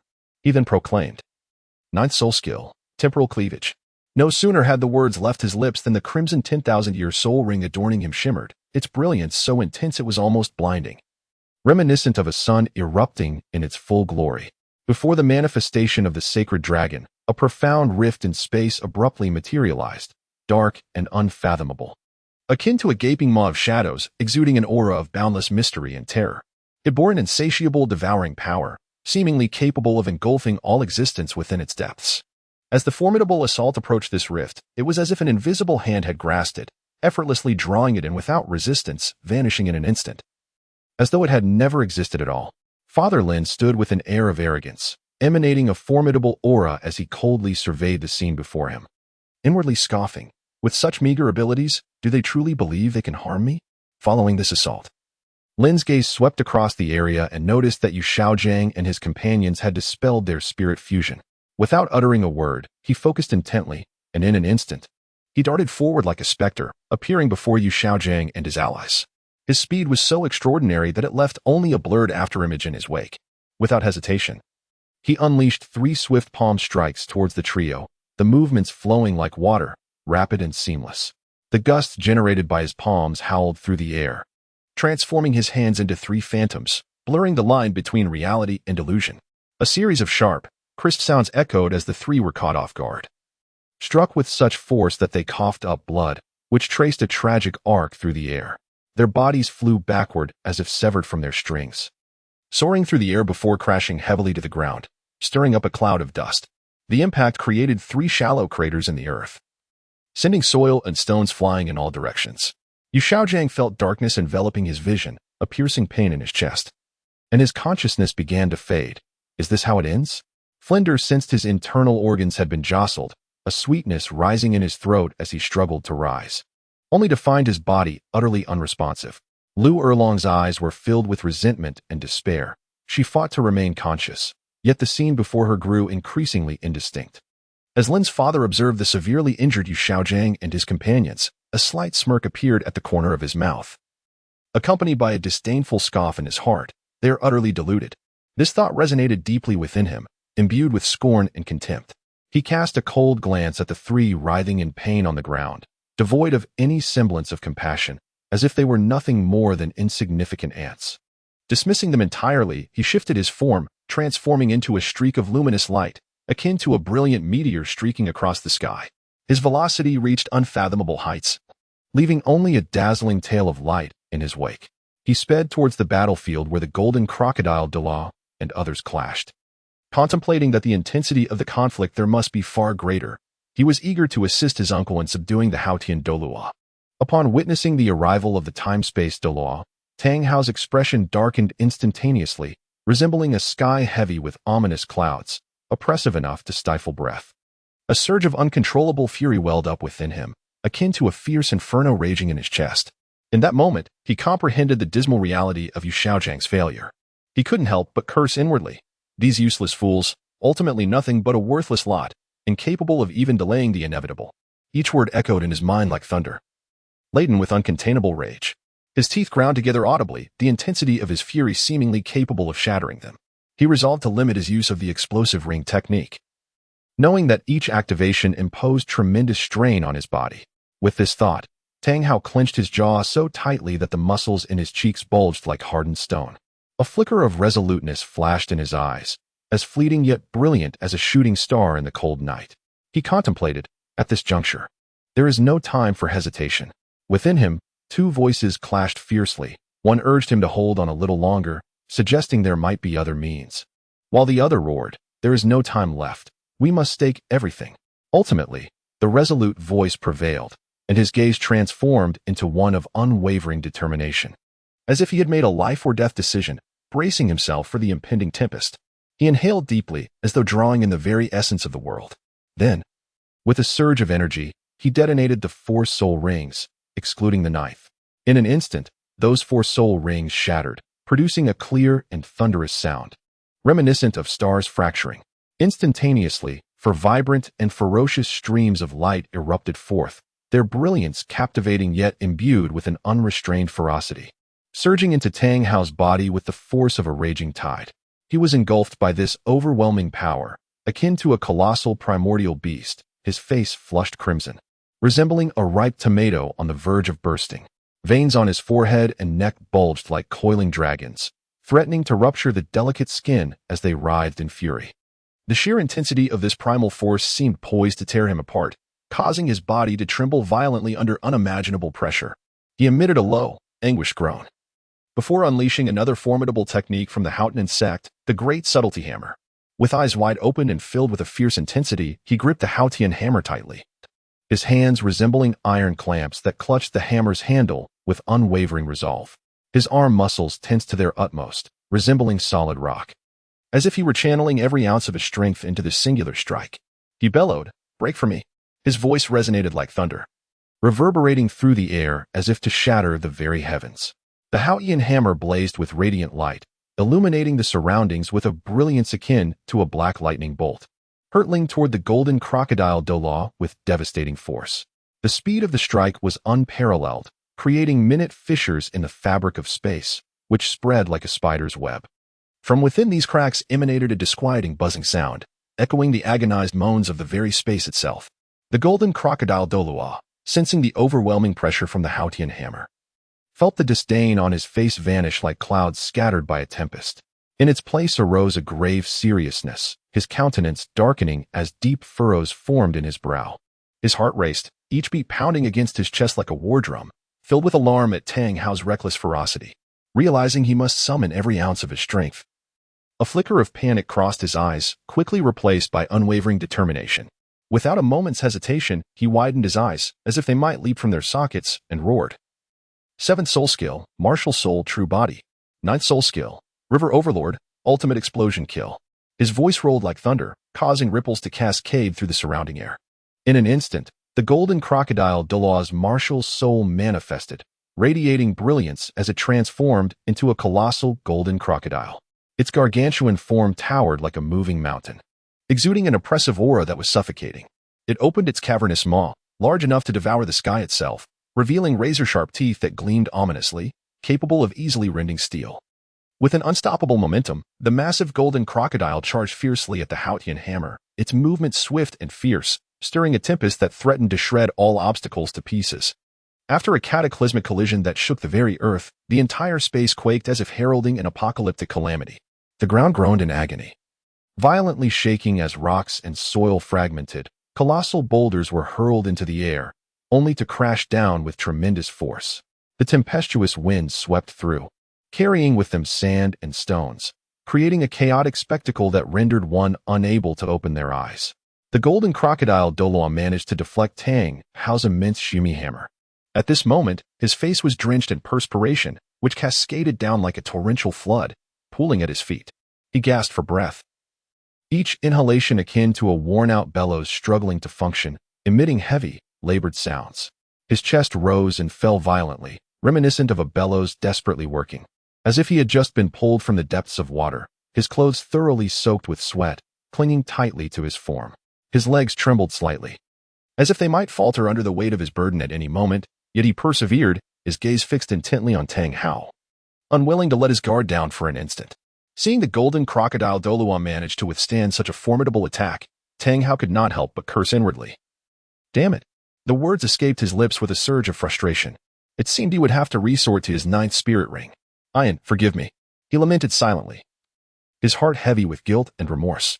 A flicker of pain and helplessness crossed his eyes, akin to 1,000 arrows piercing his heart, while his sense of powerlessness felt like being trapped in an insurmountable abyss. His gaze seemed to convey his despair and resolution to his departed beloved, as if he could see Ian's gentle visage materializing before him. He silently repeated, Ian, for the sake of victory, for our son, I have no other choice. Each word weighed upon him like a heavy stone.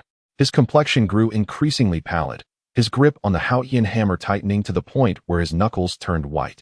His body trembled slightly, yet he stood resolutely, prepared to face the forthcoming, even more arduous battle.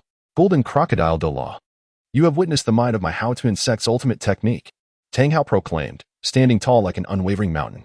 His eyes widened, seemingly ablaze with fierce flames, as his gaze pierced through the very soul of the Golden Crocodile Douluo.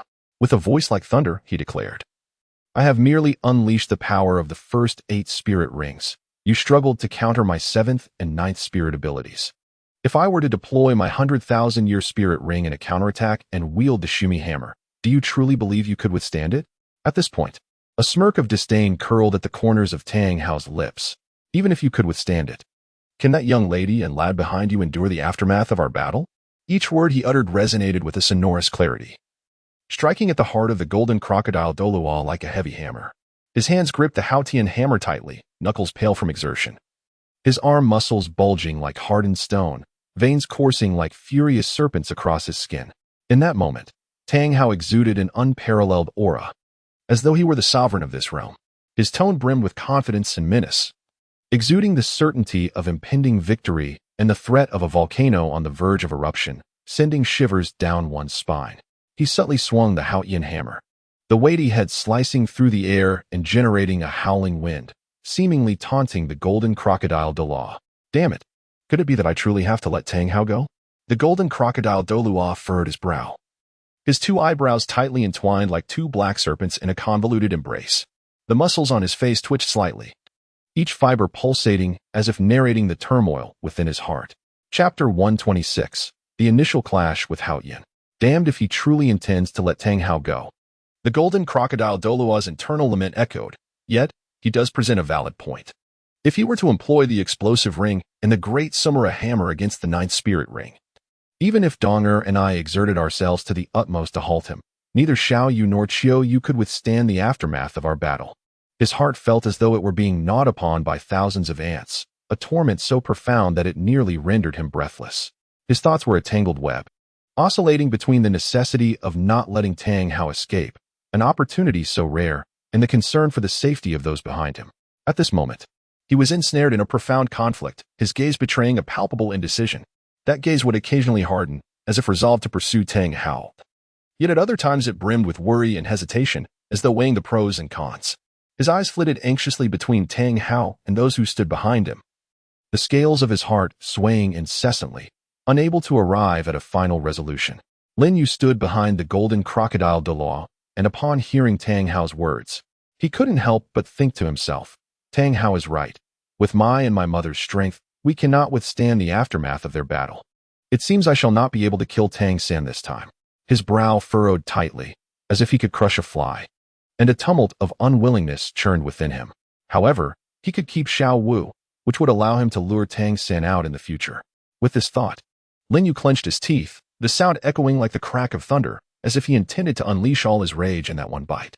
A fierce glint flickered in his eyes, reminiscent of a wolf spotting its prey. Without further hesitation, he strode forward, his steps stirring up a whirlwind of dust.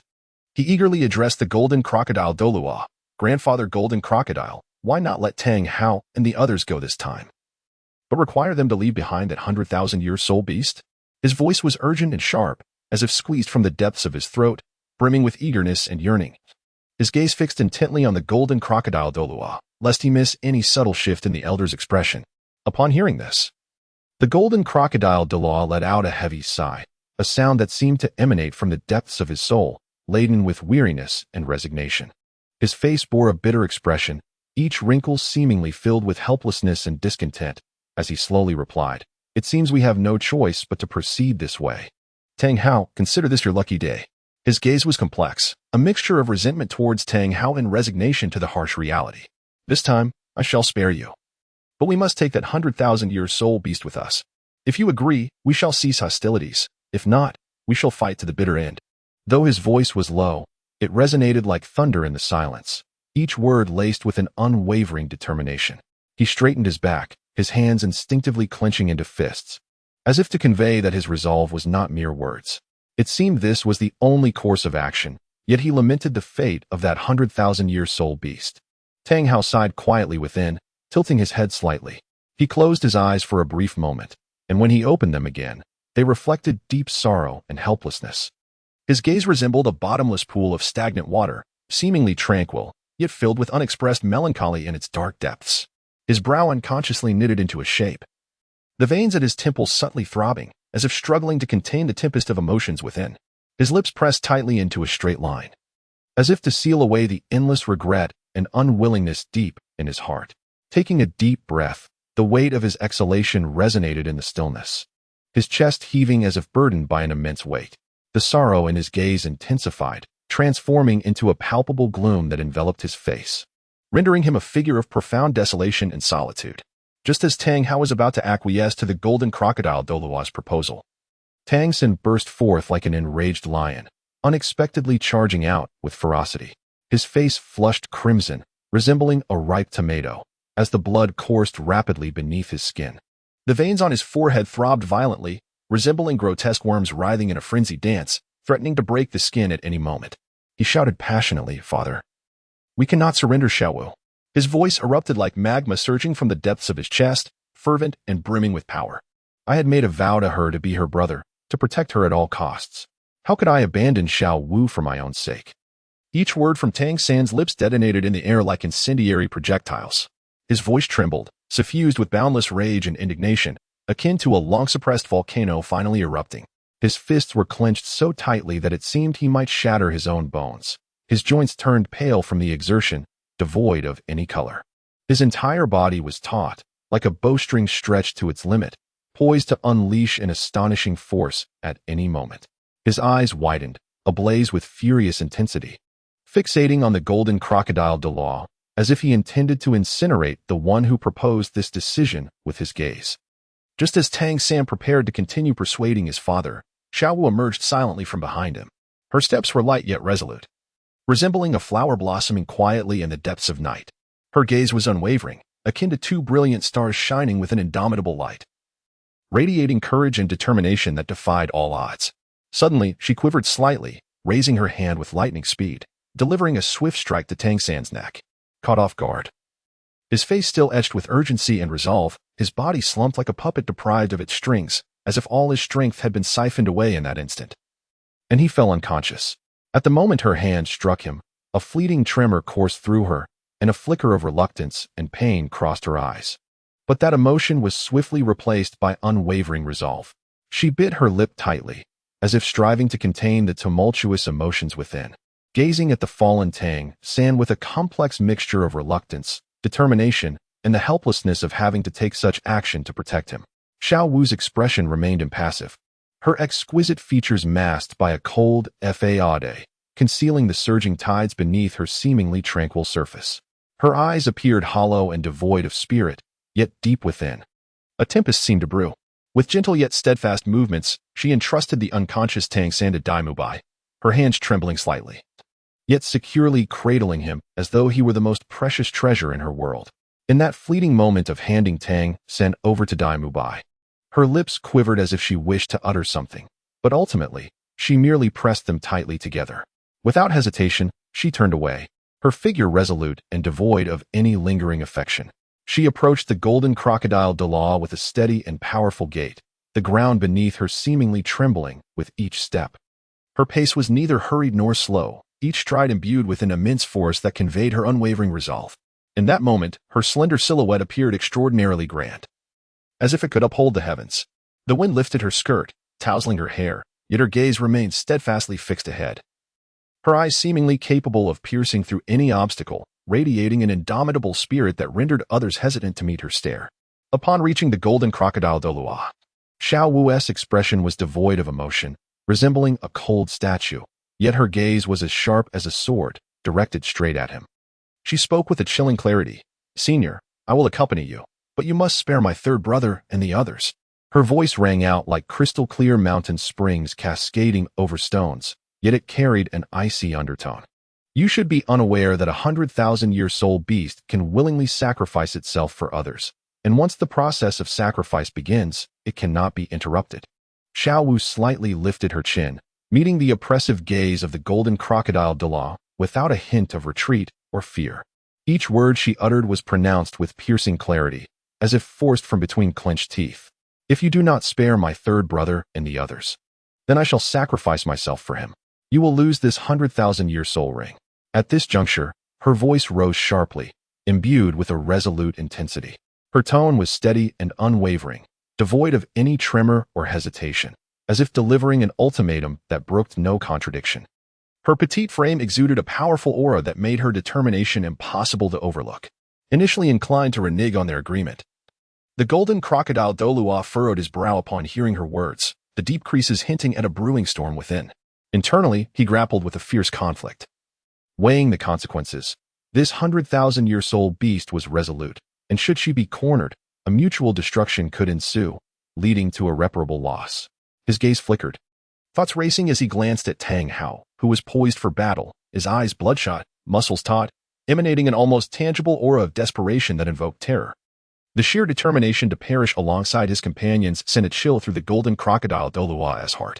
He reflected grimly, Tang Hao was clearly willing to risk everything. Should a conflict arise, escaping unscathed would be perilous. With this realization, the golden crocodile Douluo clenched his teeth, the sound echoing like brittle bones cracking under pressure, as if to shatter his simmering resentment. Suppressing his fury, he declared, "Humph. I said I would let you go, and I shall." His words, though laced with reluctance, bore an undertone of resignation. With a sweeping gesture, he turned, leading Xiao Wu and Lin Dong away from Shrek Academy. His steps were heavy and hurried, each stride seemingly a cathartic release of his pent-up frustration. A cloud of dust rose behind him, seemingly a reflection of his seething anger. Upon witnessing the departure of the golden crocodile Douluo and his companions, Tang Hao, who had been holding his breath in a tense state, suddenly deflated like a punctured balloon. His towering figure swayed, and his once erect spine instantly slumped. His body trembled slightly, reminiscent of the fragile, wind-blown leaves, on the verge of falling at any moment. Then, with a sudden puff, a mouthful of fresh blood erupted forth, resembling a surging flood that had breached its dam, gushing uncontrollably.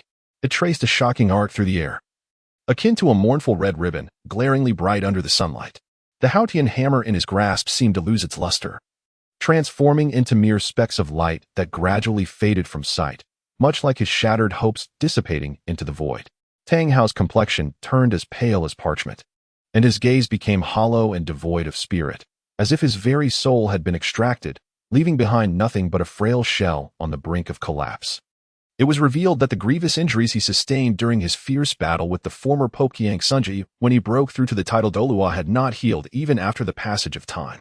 That confrontation was a rare and brutal clash, the scars it left as deep as chasms, indelibly etched in the depths of Tang Hao's mind and body. Furthermore, in a moment of resolute determination, he had opted to use the explosive rings, detonating the first 8 spirit rings. This drastic action was undoubtedly another heavy blow to his already battered body, resulting in further grievous injuries. His earlier proclamation of utilizing the 9th spirit ring's explosive soul skill for a desperate final stand was merely a facade, a last-ditch effort. Given his condition, riddled with wounds, he could not withstand such violent force. Should he forcefully employ it, the cataclysmic energy would undoubtedly recoil upon him, likely reducing him to mere fragments, with not a trace left behind. Tang Hao was acutely aware of this reality, yet, in the face of formidable enemies and driven by the desire to protect his loved ones, he unhesitatingly chose to disregard life and death, willing to expend his last ounce of strength, even at the cost of his own life. Fortunately, he successfully intimidated the golden crocodile Douluo into retreat. Had they persisted even a moment longer, Tang Hao would have inevitably revealed a fatal weakness due to his extreme fatigue. His stamina had been completely depleted, and his very soul seemed to shudder. Each additional second of confrontation was a desperate struggle on the precipice of a cliff. It was conceivable that they all could have been slaughtered by the golden crocodile Douluo and his allies, resulting in a gruesome massacre with no possibility of retaliation. Yet, the golden crocodile Douluo and his companions were overly cautious, unnerved by Tang Hao's fearless demeanor and misled by his determination to fight to the death. This moment of hesitation and retreat caused them to miss an excellent opportunity to eliminate Tang Hao. As he gazed in the direction of the departing golden crocodile Douluo and his companions, his eyes reflected a blend of relief at having survived and profound concern for what lay ahead. He gasped for breath, secretly relieved that he and his loved ones had temporarily escaped calamity. Simultaneously, he was overwhelmed with sorrow and guilt for Xiao Wu's self-sacrifice. His heart felt as though it were being ruthlessly sliced by countless sharp blades, each breath accompanied by a piercing pain. Chapter 128. Healing Your Highness Haoyan. Are you all right? Zhao Wujie, frantic with worry, hurriedly approached Tang Hao, his hurried steps stirring up a gust of wind. Each wrinkle on his face was etched with concern and anxiety, as if they were deeply engraved marks. His eyes widened to an alarming degree, almost as if they might burst from their sockets, bloodshot and filled with trepidation.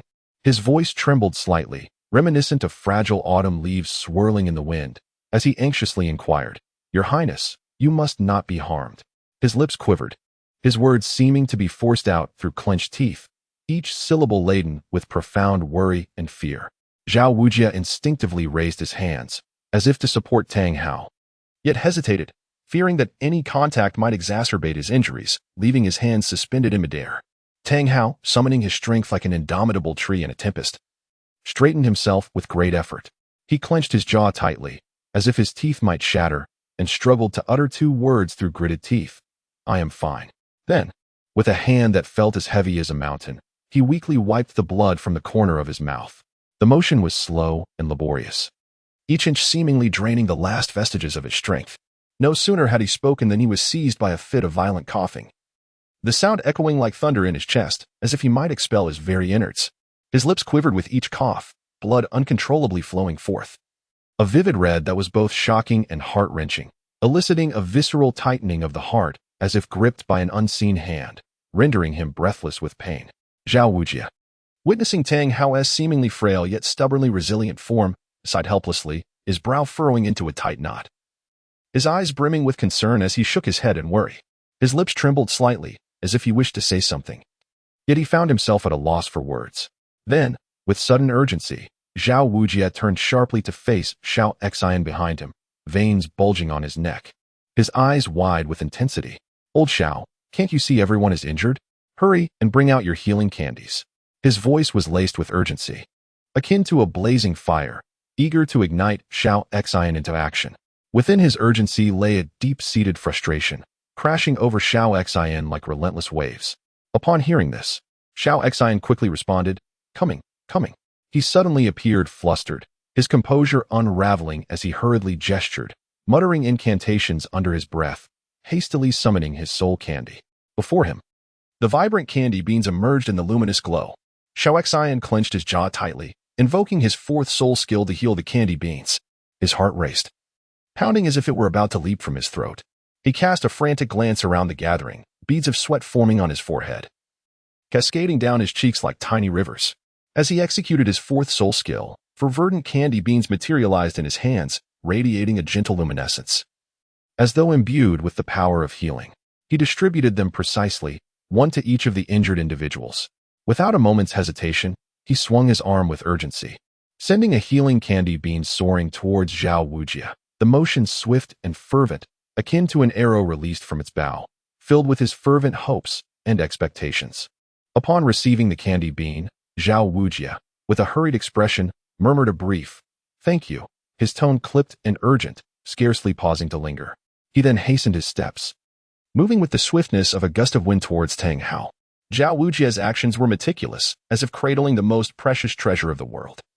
He offered one of the candy beans to Tang Hao, his gaze brimming with anticipation akin to a blazing flame, longing for the candy bean to alleviate Tang Hao's suffering immediately. Tang Hao accepted the candy bean silently, his expression devoid of emotion, as if a cold mask concealed all feelings. Nevertheless, a flicker of barely perceptible gratitude shimmered in his eyes, akin to distant starlight fleeting within his profound gaze.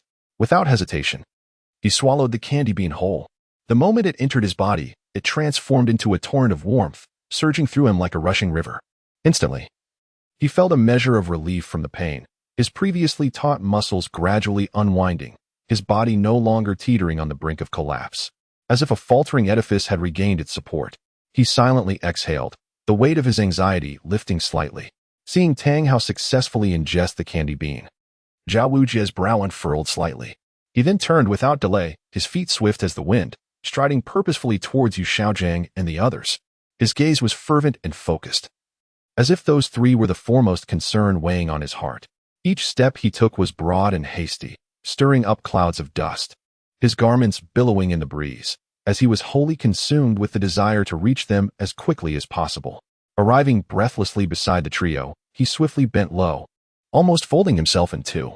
Gripping Flinder's arm firmly, he exerted himself to lift him from the ground, urgency evident in his actions, droplets of sweat falling onto Flinder's attire. In a flurry of movement, he quickly placed the healing candy bean into Flinder's mouth, his eyes unwavering as he watched Flinder swallow it down. He then gently and cautiously laid him back on the ground, treating Flinder as if he were a fragile gem. Having accomplished all of this, he finally exhaled with a slight sense of relief, the taut nerves within him easing just a fraction. Subsequently, he approached Yu Xiaojiang, his hands trembling slightly due to anxiety, as he cautiously repeated the previous procedure. Afterward, he made his way to Lu Erlong's side, gazing at the equally unconscious Lu Erlong. A flicker of hesitation and embarrassment crossed Zhao Wujie's face. He was acutely aware of the differences between genders, and a tumult of conflicting emotions stirred within him, as tangled as a knot of yarn. After a moment of inner turmoil, he anxiously called out, "Rong Rong, come and assist your teacher Erlong. I find myself in a rather inconvenient position." His voice, tinged with urgency, took on a sharper edge, revealing his deep concern and helplessness towards Lu Erlong. Upon hearing his words, Ning Rongrong dashed over to Lu Erlong's side like a startled deer. Her skirt billowed as she ran, her breath quickening. Ning Rongrong extended her hands to receive the healing jelly beans Zhao Wujie offered, which felt astonishingly heavy in her grasp. Chapter 129. Healing to Ning Rongrong, upon hearing the call, rushed to Lu Erlong, her skirt flaring with each stride, her breathing becoming more rapid. She took the healing jelly beans from Zhao Wujie, and with immense effort, gritted her teeth, her small face turning crimson as she managed to lift Lu Erlong. Her arms trembled slightly, a testament to the difficulty of the task.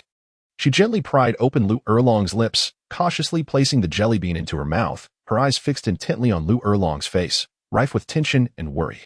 This anxiety loomed over her features like a dark cloud, her brows furrowed tightly, beads of perspiration forming on her forehead. Seeing that Yu Xiaojiang and the others had successfully consumed the healing jelly beans, Zhao Wujie's perpetually tense expression finally showed signs of relaxation. It was as though he had released a burden of immense weight, letting out a long sigh that seemed to expel the pent-up tension and worry he had harbored deep within. Soon after, his tall frame could no longer bear the strain, and he collapsed heavily onto the ground, causing the earth to tremble slightly beneath his weight, stirring up a small cloud of dust. Sitting there, Zhao Wujie stared blankly ahead, silently praying, "Heaven above, may they awaken swiftly, let nothing go awry." His hands instinctively clenched into fists, the pressure turning his knuckles pale. With determination, Zhao Wujie gave his head a sharp slap, the sound echoing like a burst of his inner turmoil. His face flushed with color, veins bulging on his forehead. He spoke with urgent intensity. "Oscar, prepare several super recovery sausages. They will be needed shortly." His voice was sharp and hasty, akin to lightning streaking across the night sky, filled with a sense of urgency. Upon hearing this, Oscar's face momentarily displayed a hint of embarrassment, yet he promptly recited his signature, somewhat lascivious soul spell. "I have a big sausage." As his words faded, a steaming sausage materialized in his hand, exuding warmth and a tantalizing aroma. At that moment, his face was etched with seriousness, the previous awkwardness dissipating like mist. He hurriedly approached Tang Hao, cradling the sausage in both hands, and earnestly offered it, saying, "Your Highness Hao Yin, consuming this will aid in your recovery." His tone was imbued with genuine concern and anticipation. Upon hearing this, Tang Hao's gaze hardened with determination. Devoid of hesitation, he extended his broad palm to receive the restorative sausage from Oscar's hands. Without delay, he took a hearty bite, his cheeks slightly bulging as he chewed a few times before extending his neck and swallowing it whole. At that moment, a singular thought occupied his mind, to swiftly regain his strength and prepare for the impending crises that might arise. This notion reverberated in his mind like the relentless speed of war drums, fortifying his resolve. Witnessing Tang Hao accept the sausage, Oscar merely cast a fleeting glance, showing no further concern as he turned briskly towards Dean Flander. He inhaled deeply and recited the unique soul incantation anew, his voice slightly hoarse from the extensive expenditure of soul power. I possess a grand sausage. As he spoke, brilliance flickered, and 3 super restorative sausages reappeared in his grasp.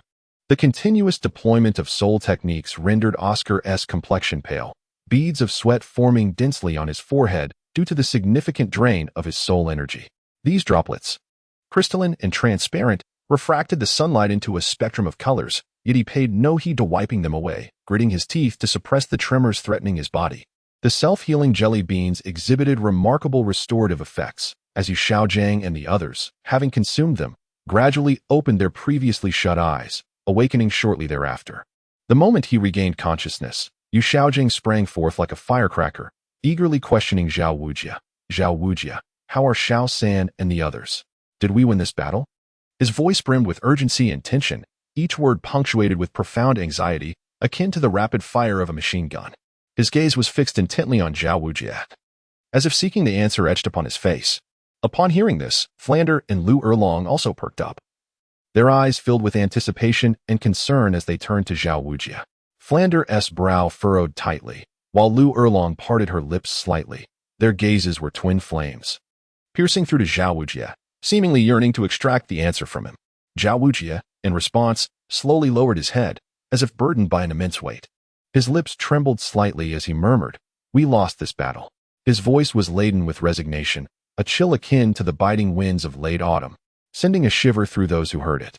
Each word seemed to be extricated from the crevices of his teeth, imbued with profound desolation, as if the entire world were collapsing at that very moment.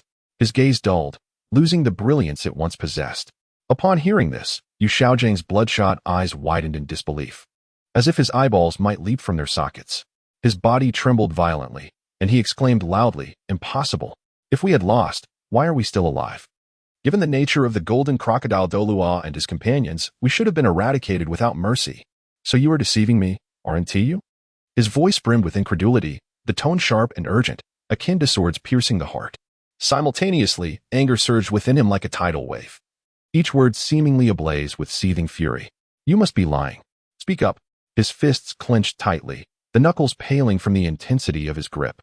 Zhao Wujing hastily interjected. "Initially, the golden crocodile Douluo was resolute in his intent to obliterate us. However, at a crucial moment, the Haoyin Douluo intended to employ his ninth spirit skill, utilizing the secret technique of explosive rings to coerce the golden crocodile Douluo. Moreover, Xiaowu sacrificially gave herself, which instilled a sense of caution in the golden crocodile Douluo, prompting their eventual retreat. Enough of this. We must depart swiftly to avoid any potential retaliation from the golden crocodile Douluo. Let us converse further on our way." His words flowed rapidly, akin to a barrage of cannon fire, his expression taut with urgency and anxiety. Beads of sweat rolled down his forehead, his eyes betraying fear and unease, as he paced restlessly, as if danger were imminent. Chapter 130. Journey to Tiando. Upon hearing Zhao Wujing's revelation of Xiao Wu's sacrifice, Lu Erlong stood frozen, as if carved from wood or clay, her demeanor akin to one struck by a violent thunderclap, utterly unprepared, her body quaking intensely. The color drained from her face at an alarming rate, rendering her pallid as parchment, her lips trembling like autumn leaves shivering in a bitter wind. As she uttered in disbelief, "Xiao Wu, my poor goddaughter." Her voice was faint, akin to a flickering candle in the wind, yet laden with boundless sorrow. Her heart felt as though it were gripped tightly by a merciless hand, each constriction bringing excruciating pain, as if she were on the brink of suffocation. With each breath becoming an arduous endeavor, tears surged like a flood, uncontrollably swirling in her eyes, threatening to spill forth at any moment. As she spoke, her emotions erupted like a volcano on the verge of explosion, spiraling into despair. Her body trembled violently, reminiscent of a leaf precariously dangling in the autumn breeze, as if her soul were being forcibly extracted by an unseen force, leaving behind an empty shell. Her eyes gradually lost their luster, ultimately overwhelmed by sorrow, as the world before her became indistinct. Then, darkness enveloped her, and she fainted like a wilting flower, her body collapsing softly. In that fleeting moment of unconsciousness, She unconsciously murmured, "Xiao Wu, Xiao Wu." Flandre furrowed his brow, his two eyebrows seemingly knotted in despair. He cast a worried glance at the still dazed Yu Xiaojiang, who stood unresponsive, and a wave of helplessness and melancholy surged within him. He shook his head heavily, letting out a deep sigh, as if exhaling all his grief. In the next instant, he sprang forward with the swiftness of the wind, his pace as rapid as lightning. He extended his arms, strong and steady, executing his actions with practiced precision, and securely caught the fainting Lu Erlong. At that moment, anxiety radiated from his gaze, burning like a fierce flame. As his eyes scanned the crowd with urgency, he spoke hastily, "Let us leave this place at once. Otherwise, if the golden crocodile Douluo makes a return, it could spell disaster." His voice was insistent and resolute, as if this were their only path to survival. Upon hearing his words, the others tightened their expressions, their muscles involuntarily twitching in response. They nodded vigorously in agreement, their heads bobbing like chicks pecking for grain, filled with urgency and panic. At that moment, each heart was shrouded in a heavy gloom, brimming with profound fear of the unknown peril. Their hearts raced, as if they might leap from their throats, while dreadful scenarios flooded their minds, envisioning the golden crocodile Douluo returning with greater power and more ruthless tactics. All they could think of was escaping this place, thick with the stench of blood and looming danger, wishing for the ability to vanish without a trace. Their gazes darted anxiously around, yearning to find a refuge where they could weather the storm, a new haven for their existence. Even if it were but a humble corner that could offer them a semblance of safety and solace. Then, like a pot boiling over, the crowd erupted into fervent discussion, debating their next destination. Some, with panic etched on their faces and fear in their eyes, trembled as they suggested heading to the Star Luo Empire, as if it were their last bastion in the Tempest. "If we can reach the Star Luo Empire, we can find salvation. It's far from the Spirit Hall," Li Yusong declared, clenching his fists tightly, his body quaking slightly. Others, however, with resolute expressions and firm tones, insisted on going to the Heavendo Empire, believing it to be their beacon of hope. "The Heavendo Empire is our destination. There, many powers exist, and the Spirit Hall would not dare to act recklessly," Xiao Xian proclaimed, standing tall, determination evident on his face. Finally, Flandre lowered his head, his gaze filled with compassion as he looked at the still unconscious Lu Erlong in his arms. A glimmer of resolve flickered in his eyes, as if he had finally made a momentous decision. He took a deep breath and suggested, raising his voice, "Why don't we head to the imperial capital of the Tiando Empire, Tiando City? I firmly believe that there, the Spirit Hall would not dare to act openly against us, unless they are willing to completely sever ties with the Tiando Empire, which is, after all, the capital. They will certainly exercise caution and refrain from reckless actions. Moreover, it is crucial to note that the Blue Electric Tyrant Dragon Academy, founded by the two dragons, is also located in Tiando City. During my previous visit, she mentioned that if Xiao Gang was willing to attend the academy, she could arrange for it to be transformed into Shrek Academy.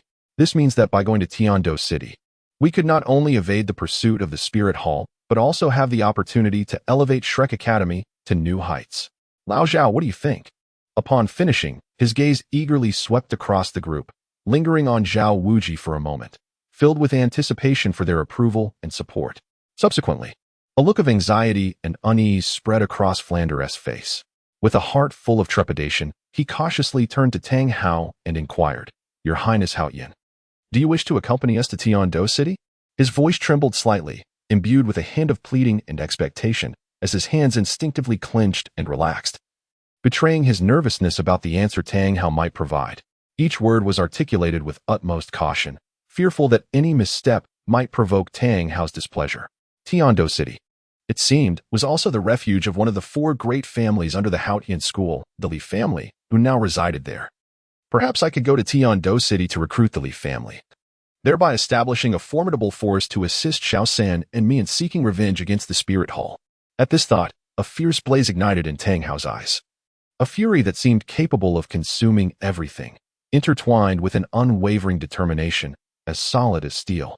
He clenched his jaw, the muscles in his cheeks taut, and nodded decisively, proclaiming, "If that is the case, then we shall proceed to Tiando City."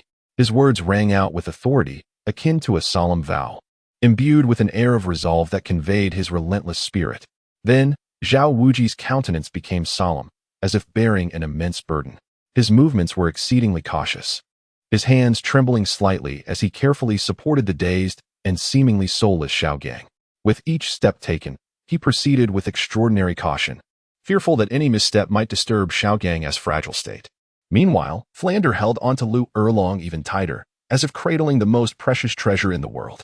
His expression was fraught with tension, beads of sweat dotting his forehead, yet he paid no heed to wipe them away, resolutely following in the wake of Tang Hao. Tang Hao strode ahead with steady and powerful steps, his silhouette resolute as a mountain. Zhao Wujin and Flander hurriedly trailed closely behind, making their way toward the city of Tiando. Though their pace appeared hasty, it was imbued with a sense of determination, as if they were traversing a path leading to hope and rebirth. Not long after, Tang San, who was being carried on Dai Mubai's back, gradually regained consciousness. As he slowly opened his eyes, there was a moment of disorientation, but upon recognizing his surroundings, clarity washed over him. He realized he was resting on Dai Mubai's broad back and immediately struggled to break free, exclaiming, "Boss Dai, please let me down so I can walk." His voice carried a hint of stubbornness, his hands flailing in an attempt to escape Dai Mubai's grasp. Upon hearing this, Dai Mubai abruptly halted his hurried steps, the once rapid pace coming to an immediate stop, stirring up a small cloud of dust. His movements softened as if Tang San were a delicate treasure. Dai Mubai gently bent down, securely cradling Tang San's body, and cautiously lowered him to the ground, his gaze never leaving Tang San, each action imbued with care, fearful that even the slightest misstep might cause discomfort. As soon as Tang San steadied himself, barely adjusting his balance, he eagerly scanned the familiar faces around him, like a hawk surveying its surroundings. However, when his gaze swept across the crowd, he noticed the absence of Xiao Wu's charming figure, and a sudden jolt of unease gripped his heart, as if a heavy stone had fallen within him. Instantly, a wave of foreboding surged, engulfing him completely. His complexion turned ashen, brows furrowing tightly in confusion and anxiety as he urgently inquired of Dai Mubai, "Boss Dai, where is Xiao Wu? Why isn't she with us?" His voice trembled, betraying an unmistakable panic, resembling a drowning man desperately grasping for a final lifeline. "Xiao Wu. She willingly followed the golden crocodile Douluo for our sake," Dai Mubai stammered, his gaze evasive, unable to meet Tang San's expectant and anxious eyes. His words faltered, fragmented, as guilt and sorrow consumed him, akin to countless ants gnawing at his insides. His lips quivered slightly, fists clenching unconsciously, his head bowing as if to evade the potential wrath and inquiries from Tang San. Why would Xiao Wu follow the golden crocodile Douluo? Tang San's brows knitted tightly, resembling twisted strands of dough, his heart swirling with confusion akin to raging waves, nearly overwhelming him. His eyes widened, bloodshot and filled with urgency, as if the very air before him could ignite from the intensity of his concern. His tone grew increasingly urgent, his voice unconsciously rising in pitch as he pressed on. "Why exactly? Big brother Dai, please tell me." Each word seemed to be squeezed out from between clenched teeth, imbued with profound anxiety and unease. Dai Mubai stammered, his mouth opening and closing as he struggled to articulate anything coherent. His gaze flitted nervously, unable to meet Tang San's piercing stare, beads of cold sweat trickling down his forehead like pearls from a broken string. Internally, he was in utter turmoil, his hands incessantly twisting the fabric of his clothes, at a loss for how to confront Tang San's urgent and oppressive inquiries, his entire demeanor betraying a sense of discomfort and helplessness. "Never mind, big brother Dai. Allow me to enlighten brother San." Ning Rongrong bit her lip, leaving a faint white mark on her delicate pink lips. Taking a deep breath, as if summoning her courage, she hurriedly approached from behind. Her footsteps were swift, the hem of her skirt fluttering with her pace, soon bringing her to Tang San's side. Ning Rongrong lifted her gaze to meet Tang San's eyes filled with urgency and confusion, her expression tinged with compassion as she slowly began to speak. "Little Wu is no ordinary person. She is, in fact, 100,000-year-old soul beast that has undergone a transformation. Initially, her disguise was so seamless that it was virtually flawless. Yet, who could have anticipated that there would be two titled Douluos among those present? The golden crocodile Douluo, a staggering level 98 super title Douluo, possessed a gaze that seemed capable of penetrating all illusions, sharp and unyielding like a razor, mercilessly revealing little Wu's true identity. His eyes appeared to hold the power to unveil all secrets of the world. With a mere glance, any pretense or disguise crumbled instantaneously. Little Wu's meticulously crafted concealment was as fragile as tissue paper under the weight of his formidable scrutiny, effortlessly pierced through. The moment his gaze fixed upon little Wu, an invisible pressure enveloped her, leaving her with no escape, forcing her to stand exposed before the crowd. To protect you, Brother San, your steadfast father stepped forward without hesitation. Resembling a fearless lion, charging headlong into the fray to confront the golden crocodile Douluo in a breathtaking and harrowing duel. Alas, the golden crocodile Douluo, true to his reputation as a level 98 super title Douluo, radiated an aura akin to an unfathomable ocean, his profound power instilling dread. No sooner had your father approached than he found himself engulfed by the torrential onslaught of the golden crocodile Douluo's ferocious attacks. Each move he executed was imbued with the potential for cataclysmic destruction, as if capable of tearing asunder the very fabric of reality and shattering mountains. Under the relentless barrage of your father's overwhelming might, he struggled to keep pace, finding himself hard-pressed to gain any advantage. However, your father displayed no sign of retreat. He clenched his teeth as if they might shatter, his eyes ablaze with fierce determination and an indomitable spirit. At last, your father, summoning every ounce of his strength, disregarded his own life and death, engaging in a desperate struggle with the mysterious and formidable secret technique of the Haotian sect.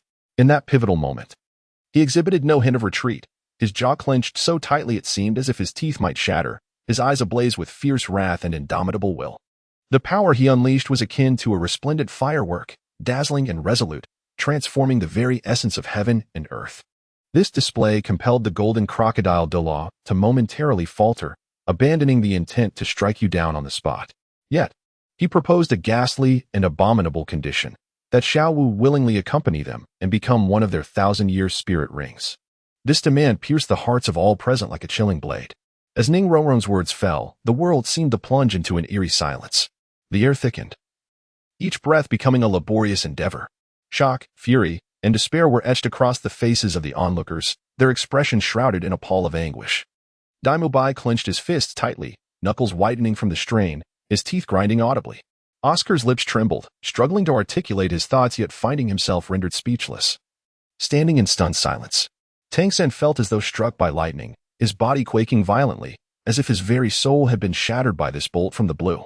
In an instant, his mental fortitude crumbled, and his inner world collapsed. His eyes widened in horror, bloodshot orbs threatening to burst from their sockets, his visage contorted in agony. Muscles twitching and veins bulging, resembling a canvas mercilessly twisted by a demon's hand. He screamed in a frenzy. No, I refuse to believe it. I will not accept that Xiao Wu is a 10,000-year spirit beast. His voice erupted from his throat, infused with boundless despair and defiance. Akin to a wounded lone wolf howling in the frigid moonlight, each word emerged from the depths of his shattered spirit, imbued with tears of torment. His throat rasped from the exertion, yet he continued to howl, seemingly attempting to negate this cruel reality with his desperate cries. His hands flailed wildly in the air, as if to grasp the already shattered hope or to ward off this terrifying nightmare. His body swayed precariously on the verge of collapse. Yet he clung to his stubborn resolve to remain standing. Coughing violently, Tang Hao emitted a series of harsh hacks, each one threatening to expel his very heart and lungs from his chest. His body trembled with each cough, as if every convulsion drained the last vestiges of his strength. After a considerable time, he managed to suppress the coughing fit, slowly lifting his head. His gaze was filled with weariness and helplessness, a profound depth born from the trials of a tumultuous life. He slowly began to speak, his voice hoarse and subdued. My dear, although I long to tell you that all of this is a fabrication, the truth remains that it is indeed genuine. Xiao Wu is truly a 10,000-year soul beast. From the very first moment I laid eyes on her, I was aware of this fact. Initially, my intention was to confine her, to make her the source of your future 10,000-year soul ring. As he spoke, a fleeting expression of guilt crossed his face. However, witnessing your profound affection and unwavering devotion towards her, I was reminded of your mother. She too was transformed from a 10,000-year soul beast, the Silver Emperor. I understand how precious and rare such sincere feelings are. Thus, I gradually set aside those intentions, in order to assist her in concealing her identity. I ventured alone into the perilous Star Doe forest, encountering countless ferocious soul beasts along the way, enduring immense hardships and narrowly escaping death, before finally discovering a four-leaf clover. This clover possesses unique powers that aid her in hiding her true nature. I repeatedly cautioned her that she must never part from this clover. Should she do so, she risks exposing her identity as a soul beast before a titled Douluo. Yet, I never anticipated that a super-titled Douluo would possess such acute senses, able to discern her true identity even under the clover's concealment. This oversight on my part has led to the current predicament. Tang Hao's voice was laden with regret and self-reproach as he bowed his head, as if burdened by an invisible weight pressing down upon him. However, as he continued, his once-taut expression softened slightly. He inhaled deeply, as if finally able to release a heavy stone from his heart, and slowly remarked, "Xiao Wu should be safe for the time being." A glimmer of certainty shone in his eyes, though the underlying concern remained palpable. "Why?" Tang San, filled with confusion, fixed his burning gaze upon Tang Hao, as if trying to penetrate the depths of his father's thoughts. His hands clenched involuntarily, knuckles whitening from the strain, veins bulging on the back of his hands. An incessant swarm of anxiety gnawed at his insides, causing him to feel restless. His breath quickened, his chest heaving as he anxiously implored, "Father, please tell me why." Each word escaped his lips with an urgency that was impossible to suppress. Indeed, why would Xiao Wu be safe for the time being? Lord Zhao Wuji furrowed his brow, his expression clouded with confusion and concern, as if he could crush a fly with his tightly knit brows. "Lord Tang Hao, please enlighten us." Zhao Wuji's voice trembled slightly with urgency. When the golden crocodile Douluo instructed Xiao Wu to accompany them, did he not mention that she was to be sacrificed to one of them for a soul ring? At that moment, I had assessed the soul power levels of those individuals, aside from the golden crocodile Douluo and the space-time Douluo. The individual possessing the highest soul power stands at level 86, and it will require no less than 3 years for her to elevate her soul power to level 90 and absorb the 9th spirit ring. Should that young man attempt to absorb it, even if Xiao Wu willingly offers herself, he must possess at least the physique of a soul emperor. Otherwise, he risks being crushed by the energy of the 100,000-year spirit ring. Tang Hao spoke with a calm demeanor, his tone unwavering, as though he were merely recounting a commonplace occurrence. His expression remained composed, akin to a majestic mountain, impervious to the tempest around him. With arms crossed before his chest, he exuded a confidence that suggested he was assured of his understanding. His gaze was profound and distant, as if it could pierce through the fabric of time and space, perceiving myriad possibilities of the future. Chapter 133. Sacrifice. Tang Hao's demeanor was unflappable, resembling a towering peak, untouched by any storm. With hands folded across his chest, he emanated an air of confidence that came from a deep sense of conviction. His gaze was deep and far-reaching, as if it could transcend the endless continuum of time, glimpsing various potential futures. "Do not rush. Allow me to analyze this thoroughly," he stated, his voice steady and powerful. "The individual with 86 levels of soul power faces an arduous journey to reach level 90. The path of cultivation is fraught with challenges, each step laden with hardship. Even if that girl possesses exceptional talent, it would be difficult for her to break through without a span of 3 years. Moreover, even if Xiao Wu were willing to sacrifice herself for another, that young man, lacking the formidable constitution of a soul emperor, would meet his demise should he recklessly absorb the 100,000-year spirit ring." A glimmer of certainty flashed in Tang Hao's eyes, instilling unwavering confidence in his judgment. Unbeknownst to Tang Hao, Qian Xiaoyu was not merely the 86-level spirit power she projected. In truth, she was on the verge of becoming a titled Douluo with 90 levels of soul power. The reason Tang Hao perceived her soul power as level 86 was due to her instinctive self-protection mechanism triggered at the moment she encountered him, utilizing a mysterious and rarely known technique of the Angel Clan. This technique was extraordinarily clever, allowing her to subtly diminish her own soul power level, thereby successfully misleading Tang Hao's perception and leading to a significant misjudgment. Upon hearing this, Tang San's eyes momentarily sparkled with delight, akin to a ray of dawn piercing through an endless darkness, instantly illuminating his previously dim gaze. He felt invigorated, as though infused with a tremendous force, his voice trembling with excitement as he exclaimed, "Father, does this mean that Xiao will be safe for the next 3 years?" His heart raced violently, each beat resonating with boundless anticipation. His hands instinctively clenched, knuckles whitening from the pressure, and his expectant gaze was fixated on Tang Hao, as if the answer he sought held the entirety of his world at that moment. His breath became increasingly rapid, his chest heaving with a frantic urgency that tugged at one's heartstrings. Tang Hao nodded slightly. Though the motion was gentle, it bore the weight of 1,000 burdens, bestowing upon his son an affirming glance. Meanwhile, the golden crocodile Douluo and his companions, weary from their relentless journey, stirred up clouds of dust beneath their feet. At last, Having distanced themselves from Shrek Academy, they discovered a serene little village in a secluded area, almost cut off from the world. The golden crocodile Douluo's gaze was as sharp as lightning, cautiously surveying the surroundings. His eyes, keen and perceptive like those of a hunting eagle, missed no corner of the landscape. He scrutinized the dilapidated houses, the overgrown weeds, and even the faintest traces on the ground. Once he confirmed that the place posed no danger, his expression softened slightly, and the tension in his facial muscles eased just a bit. Turning to Qin Xiaoyu, he inquired with a grave tone, "Child, you shall absorb the 100,000-year soul ring here while we safeguard you." His voice was deep and resonant, imbued with an undeniable authority, reminiscent of a command rather than a mere question. Upon hearing this, Qin Xiaoyu slowly turned her head, her movements gentle and deliberate, as though weighed down by countless thoughts. A hint of hesitation flickered in her gaze, shrouding her eyes like a delicate veil. She addressed Lin Yu softly, "Little Yu, do you truly not wish to absorb this 100,000-year soul ring? With your physical prowess, I believe that with just a year or two of further training, you could successfully assimilate this soul ring." Her voice, though gentle, carried an undercurrent of urgency, each word imbued with profound emotion. Concern for her son filled her heart, flowing like a gentle stream, never ceasing. Her brows furrowed slightly, the creases mirroring her inner turmoil. Her eyes were filled with a blend of expectation and worry. The anticipation flickered like a burning flame, while the worry loomed like an inescapable shadow. "Little Yu, think this over carefully. Do not let this rare opportunity slip by."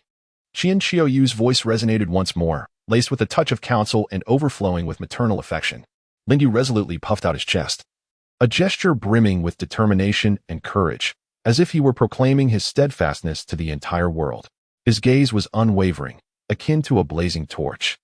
As he earnestly addressed his mother, "Mother, you should absorb this soul ring. After all, I still have the 9 trials of time and space to face. With each assessment I conquer, the duration of my soul ring can be extended. I am confident that after successfully overcoming several trials, the lifespan of my soul ring will reach 100,000 years. Therefore, whether I absorb this 100,000-year soul ring is inconsequential, but for you, it is of utmost significance." His words flowed steadily and powerfully, each syllable resonating clearly in Qin Xiaoyu's ears. "Once you absorb this 100,000-year soul ring, even if it does not entirely align with your martial soul attributes, it will elevate you to a formidable strength beneath the title of Super Douluo. Mother, you have sacrificed so much for me. Now let me consider you." Lin Yu's declaration reverberated in the hushed space, imbued with unwavering conviction and hope for his mother, a belief as steadfast as steel. His eyes sparkled with fervent dedication, as if he could already envision his mother transformed into a formidable being after absorbing the soul ring. "Mother, do not hesitate any longer. Trust me." Lin Yu grasped his mother's hand tightly, offering her strength and support. Upon hearing her son's words, Yi Xiaoyu momentarily froze, as if time itself had come to a standstill. A complex array of emotions played across her face, resembling a canvas woven with threads of helplessness and yearning. Helplessness stemmed from her son's resolute decision. Yearning arose from her deep desire for this rare 100,000-year soul ring. She sighed softly, her breath laden with myriad thoughts and entangled feelings. A flicker of hesitation crossed her gaze, a fleeting glimmer that vanished almost instantaneously. Yet, in the end, she slowly nodded, her movement deliberate and heavy, as if each small action required immense effort. With a tone tinged with bittersweet reflection, she said, "Very well, then I shall absorb this 100,000-year soul ring." Her voice trembled slightly, betraying an imperceptible excitement and unease. At that moment, her heart felt as if it had been upturned, a cacophony of flavors flooding her senses, sour, sweet, bitter, spicy, and salty all converged. On one hand, she felt immense comfort at her son's thoughtfulness and consideration for her, a warmth flowing through her heart, as if he were her cherished little quilt. "He is so dutiful, always thinking of me," she mused inwardly. Yet on the other hand, she was deeply concerned that her son might lose this powerful soul ring, facing greater challenges and tribulations in the future. This child, so selflessly devoted to my well-being. But what of his own future? This thought lingered in her mind, a shadow that kept her brow furrowed and her heart perpetually anxious, unable to fully let go. Chapter 134, Sacrifice 2. Upon hearing his words, Lin Yu's handsome visage instantly turned expressionless, as if he had donned a frigid mask. He strode forward with resolute and powerful steps, exuding an irresistible aura as he approached Xiao Wu. His gaze radiated coldness and ruthlessness, akin to the biting winds of midwinter, capable of instantly freezing one to the core. He pressed his lips tightly together and spoke to her in a chilling tone, "Offer a sacrifice to my mother. Do not dare to entertain any notions of deceit. Should my mother fail to absorb the offering, rest assured, I will capture Tang San and subject him to 1,000 tortures." Each word that escaped his lips seemed to carry a bone-chilling frost, as if it were a curse emanating from the depths of the abyss, instilling fear in all who heard it. "Remember this. If you wish to spare Tang San from future torment, then dutifully become my mother's spirit ring for 100,000 years." He deliberately emphasized the word torment, a flicker of cruel delight flashing in his eyes. His heart was devoid of compassion, filled only with an unwavering and icy resolve. As if in his eyes, the fates of Xiao Wu and Tang San were merely pawns to be manipulated at will. Xiao Wu trembled violently, as though struck by an invisible bolt of lightning. Anger surged within her like a tempestuous tide.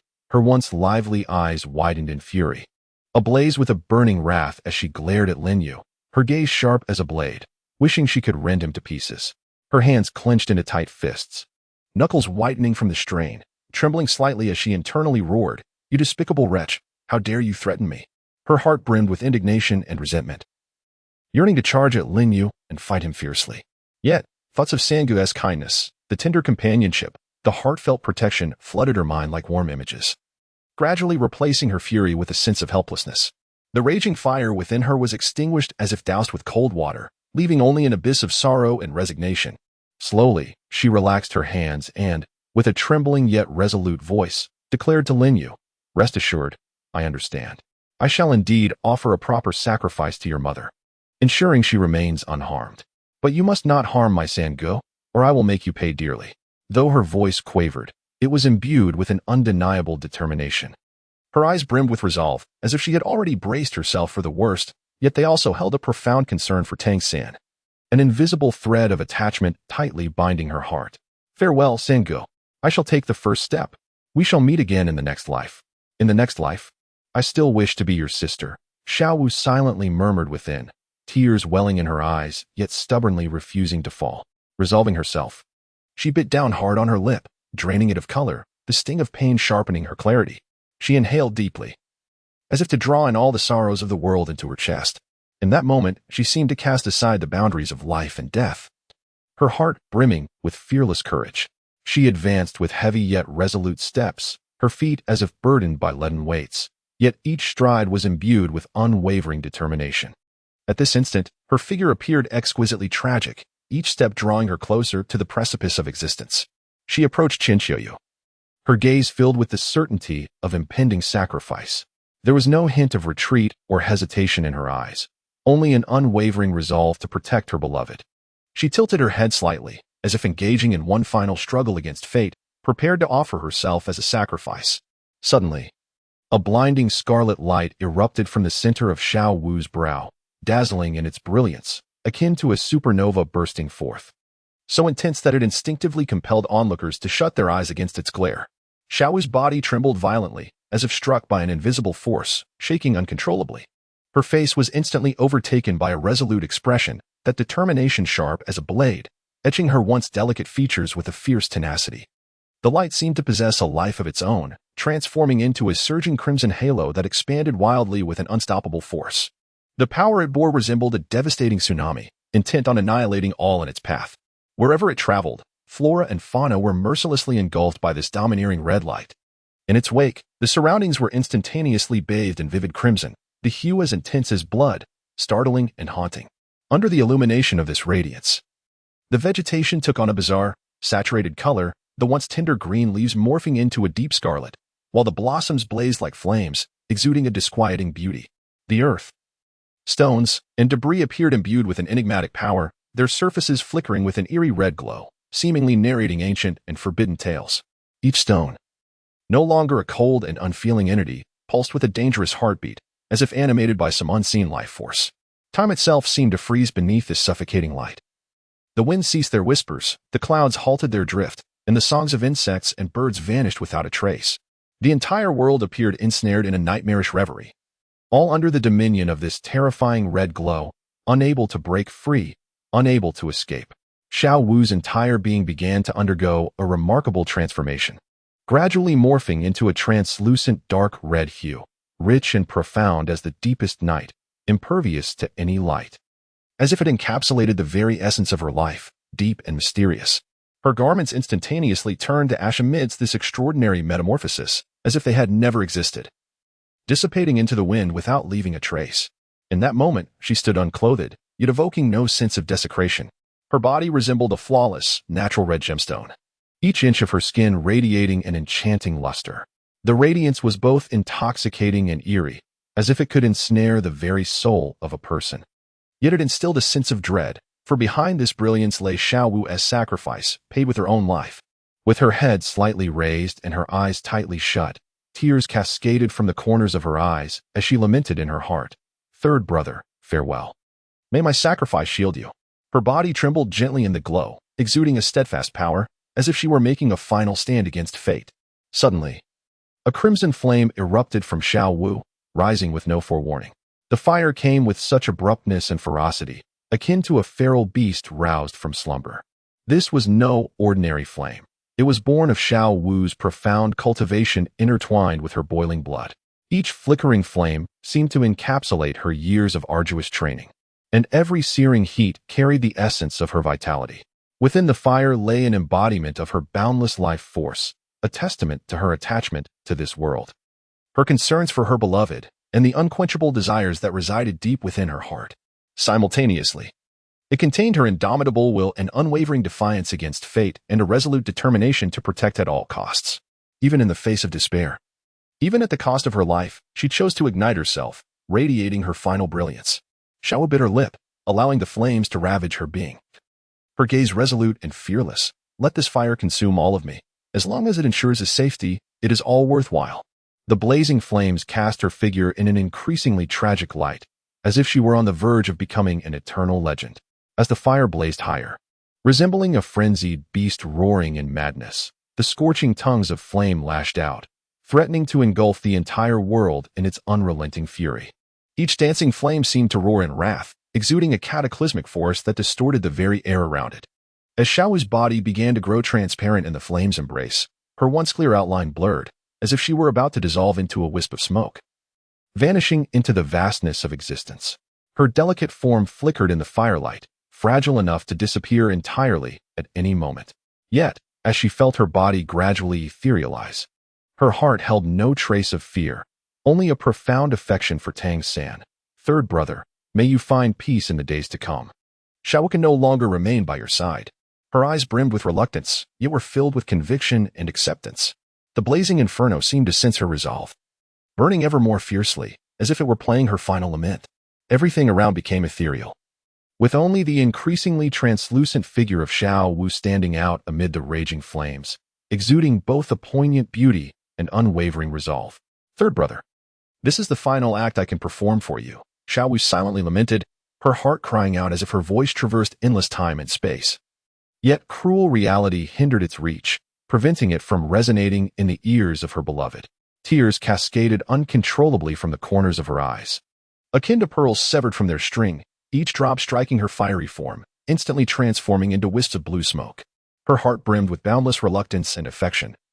Memories surged forth like a tidal wave, every moment shared with Tang San vividly resurfacing. That gentle smile, those tender embraces. Each fleeting instant pierced her heart as if it were a blade. "As long as I can protect you, everything is worth it," she resolutely thought, her clenched teeth causing her chin to tremble slightly. A glimmer of determination flashed in her eyes, sharp as a sword, severing the last remnants of hesitation and fear within her. Taking a deep breath, she seemed to strive to preserve the last breath of this world in her heart.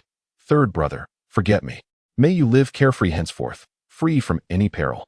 She poured all her strength into burying this profound love and resolve deep within, allowing the consuming flames to become her final solace.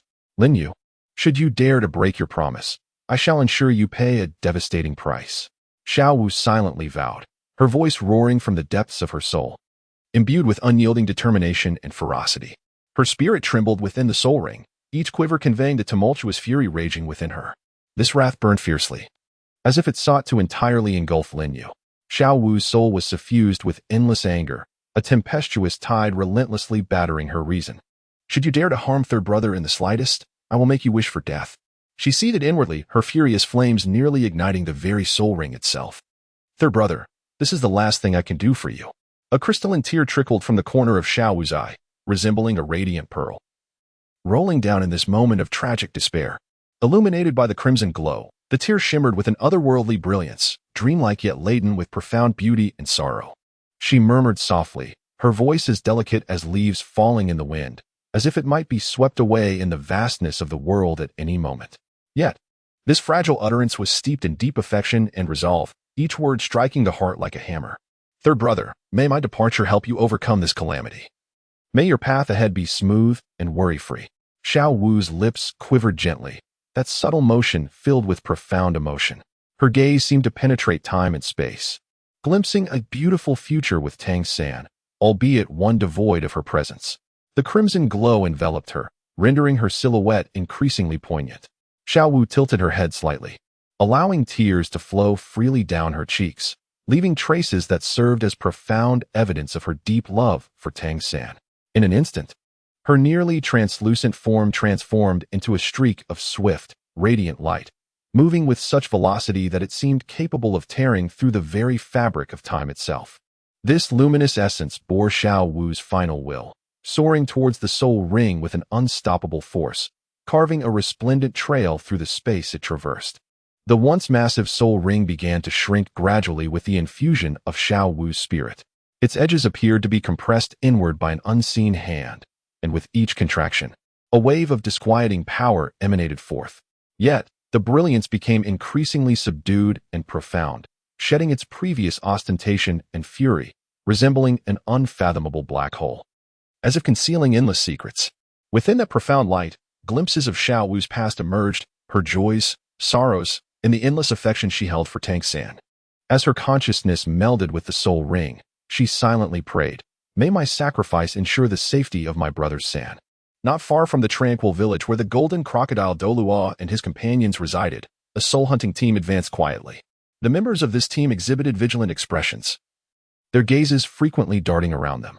Suddenly, an ominous red beam of light erupted into their view without warning. This column of light resembled a colossal pillar reaching into the heavens, staining the surrounding clouds in an eerie crimson hue. "Captain, look! What is that?" One of the team members exclaimed, his eyes wide and voice sharp with astonishment as he pointed towards the light. The captain, a burly middle-aged man, followed the direction indicated by his subordinate, his face instantly transforming into one of shock. "Could this be a sacrifice from some powerful soul beast?" he murmured, his gaze betraying both greed and profound apprehension. The other members gathered around, their eyes fixed on the towering red beam, murmuring amongst themselves. It might be an extraordinary treasure manifesting, or perhaps a superpower breaking through their limits. Regardless of what it was undoubtedly a rare opportunity. The members of the soul-hunting team exchanged excited words, their hearts filled with curiosity and longing for the unknown. "Boss, do you see where that beam is? Should we go investigate?" Zhou Tian eagerly approached the captain, his face flushed with excitement. It could be the birth of a celestial treasure. His voice trembled slightly with exhilaration as he rubbed his hands together. "If you manage to acquire it, you might even break through your own limitations and attain the esteemed rank of title Douluo. Then, our soul-hunting team could become a title soul-hunting team too. We would bask in your glory, boss." Zhou Tianyue spoke with increasing excitement, his eyes shimmering with a fervent greed and anticipation. A brightness so intense it seemed capable of igniting everything in its vicinity. He envisioned countless treasures glimmering before him, exquisite artifacts, precious soul bones, and formidable soul-guiding devices, all intertwining in his mind to form a captivating tableau. Unable to restrain himself, Zhou Tian licked his lips, breathing heavily, his body trembling slightly from overwhelming desire. "We must seize this opportunity." "You make a valid point, Zhou Tian." "Very well, let us investigate further, Roger." The leader of the soul-hunting team nodded slightly, his voice steady and resolute. He narrowed his eyes, fixating on the towering beam of light, feeling a ripple of intrigue stir within him. "As long as we do not encounter a super title Douluo, our soul-hunting team possesses the strength to withdraw even from a title Douluo. And how often does one encounter a super title Douluo?" Roger's tone carried a blend of confidence and a hint of subtle caution. He silently calculated, "If there truly are treasures that could aid in my breakthrough, it would be an extraordinary fortune. Even if danger lurks, our years of seamless collaboration and individual prowess may well suffice to confront it. With this thought, Roger's gaze hardened, as if he could already see success beckoning them. Everyone, remain vigilant and act with utmost care, Roger called out to his team. This may present a significant opportunity, yet it could also conceal great peril. So, brothers, what do you think? Should we proceed to investigate? He took a deep breath, striving to maintain a calm demeanor, though the slight tremor in his voice betrayed his underlying tension and anticipation. His keen eyes swept over each member's face, sharp as a hawk's, seeking answers in their subtle expressions. He noted some team members radiating eager excitement, seemingly itching to rush toward the beam of light. Others appeared hesitant, brows furrowed as they weighed the potential risks and benefits, while a few bore resolute expressions, weapons gripped tightly, awaiting their leader's command. Roger's heart raced, acutely aware that this decision would determine the fate of the entire soul-hunting team. He silently prayed, "May my brothers unite with me to face this unknown challenge." A brief exchange of glances ensued among the group, conveying a multitude of thoughts and considerations. Subsequently, they all nodded in affirmation, endorsing their leader's words. Thus, they urged Zhou Tian to speak. "Leader, you are indeed correct. Let us investigate the source of that beam of light. May it grant you the means to break through to tidal Douluo." The voice of Zhou Tian resonated with urgency and longing, his tone both rapid and elevated, as though the radiant pillar concealed everything they had ever desired. If their leader could break through, they would stride confidently through the spirit master realm in the future.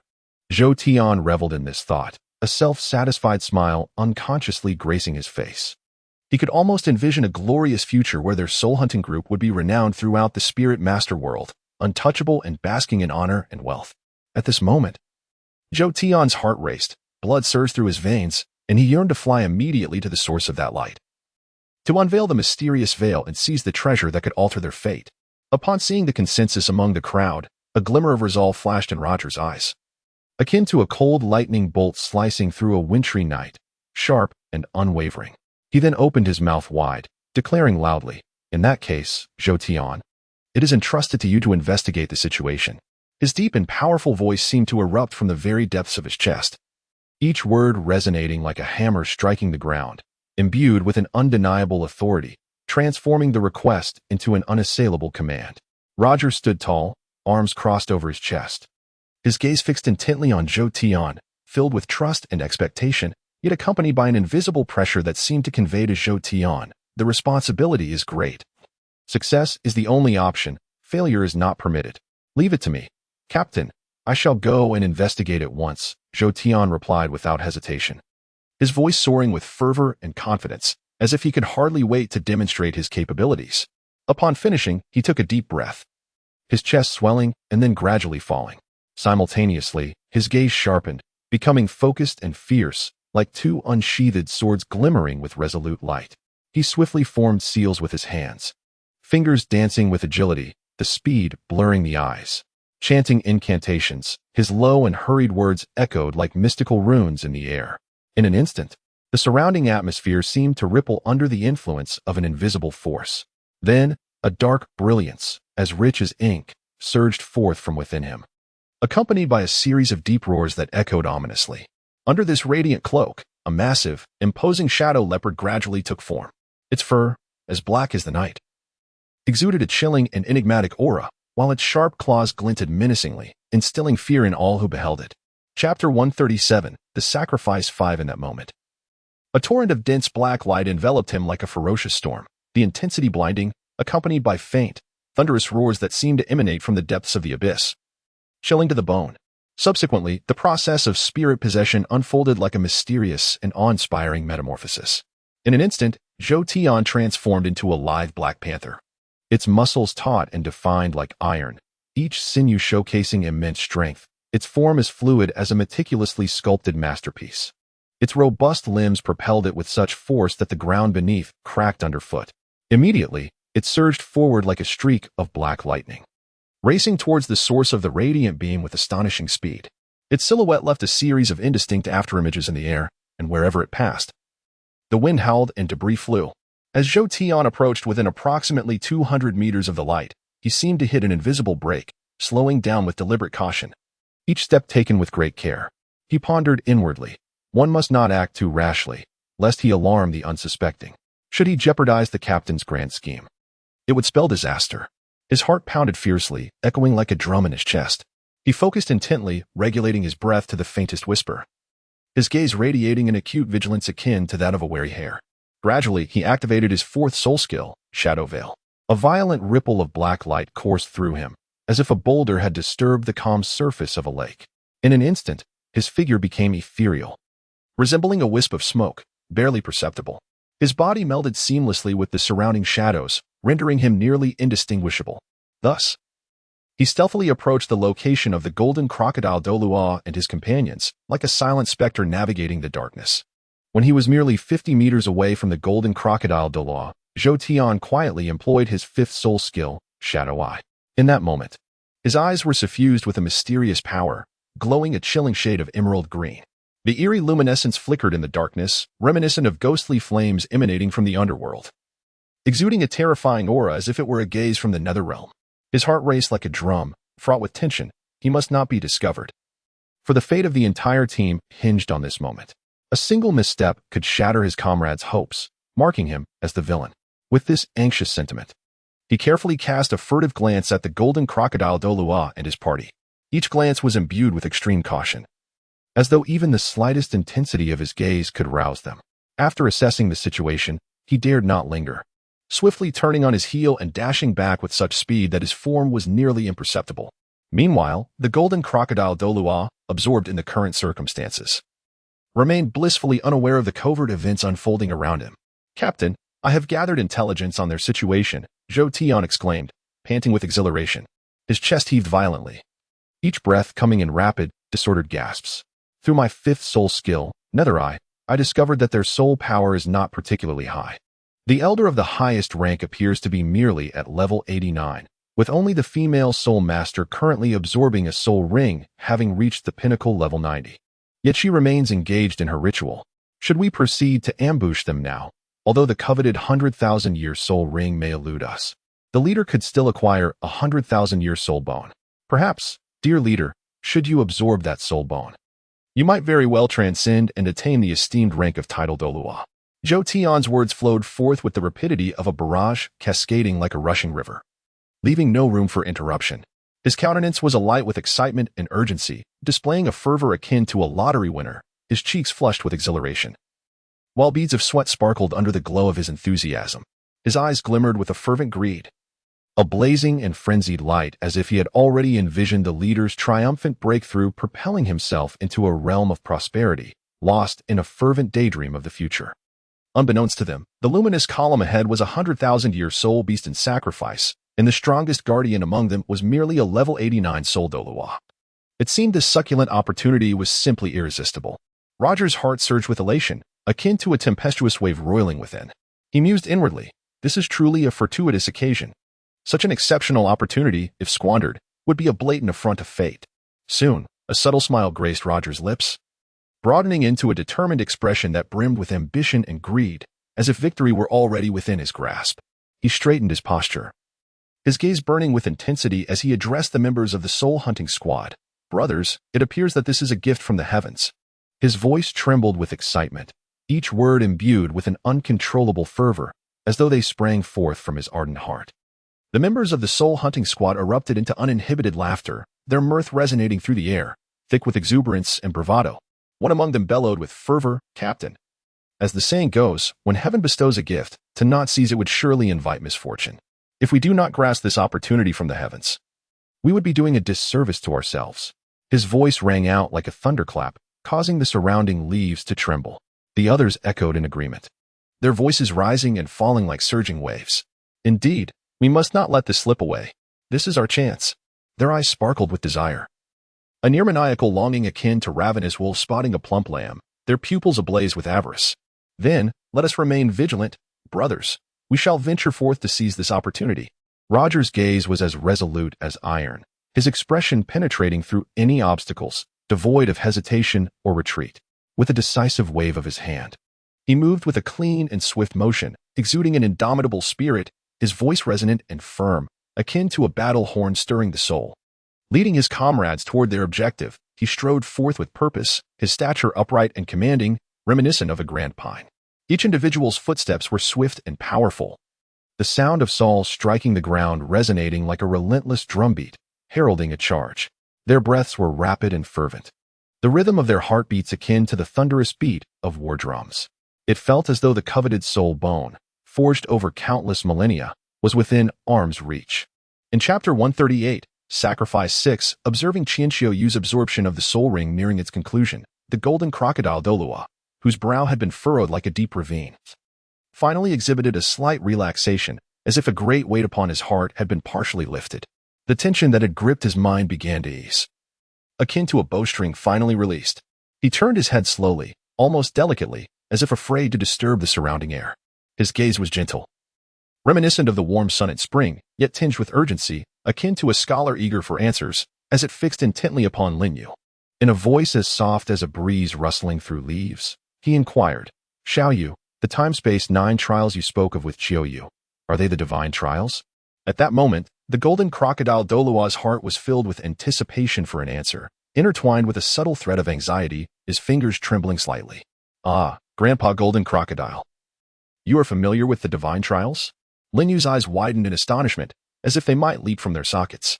His small face was instantly etched with surprise, his expression reflecting the incredulity of witnessing the most extraordinary revelation. His words were imbued with disbelief, each syllable quivering with the weight of his astonishment. He pondered inwardly, to think Grandpa Golden Crocodile is aware of the divine trials. This is truly unexpected. His demeanor was usually so solemn, yet he seemed to possess knowledge of this enigmatic divine trial. Linyu's heart raced, his mind swirling with thoughts, as a flame of curiosity blazed within him. "Ha ha." The golden crocodile Douluo suddenly threw his head back in laughter, his voice booming like a thunderous bell, resonant and vibrant, as though it could shake the very air around them. "What are divine trials?" "Of course, I know," he exclaimed, his tone brimming with confidence and grandeur.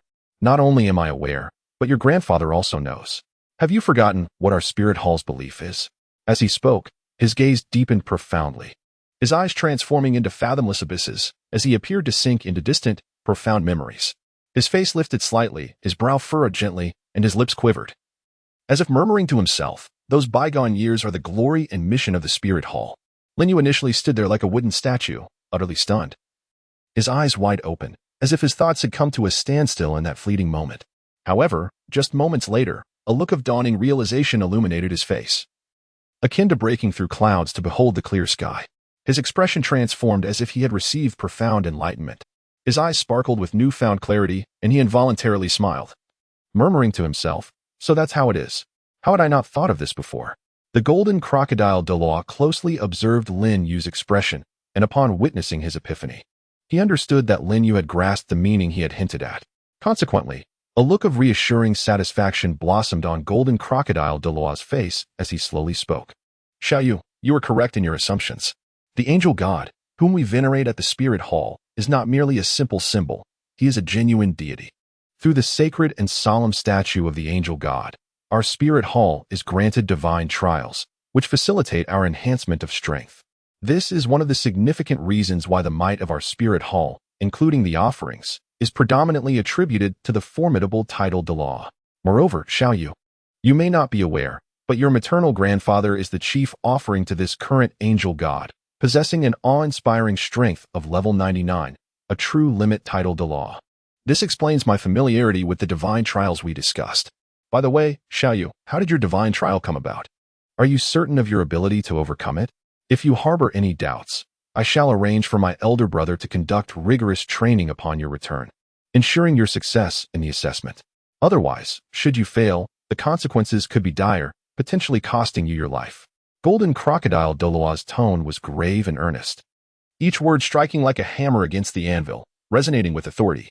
His gaze was filled with concern and trepidation, as if he sought to see through Lin Yu entirely, fearing even the faintest hint of concealment or bravado.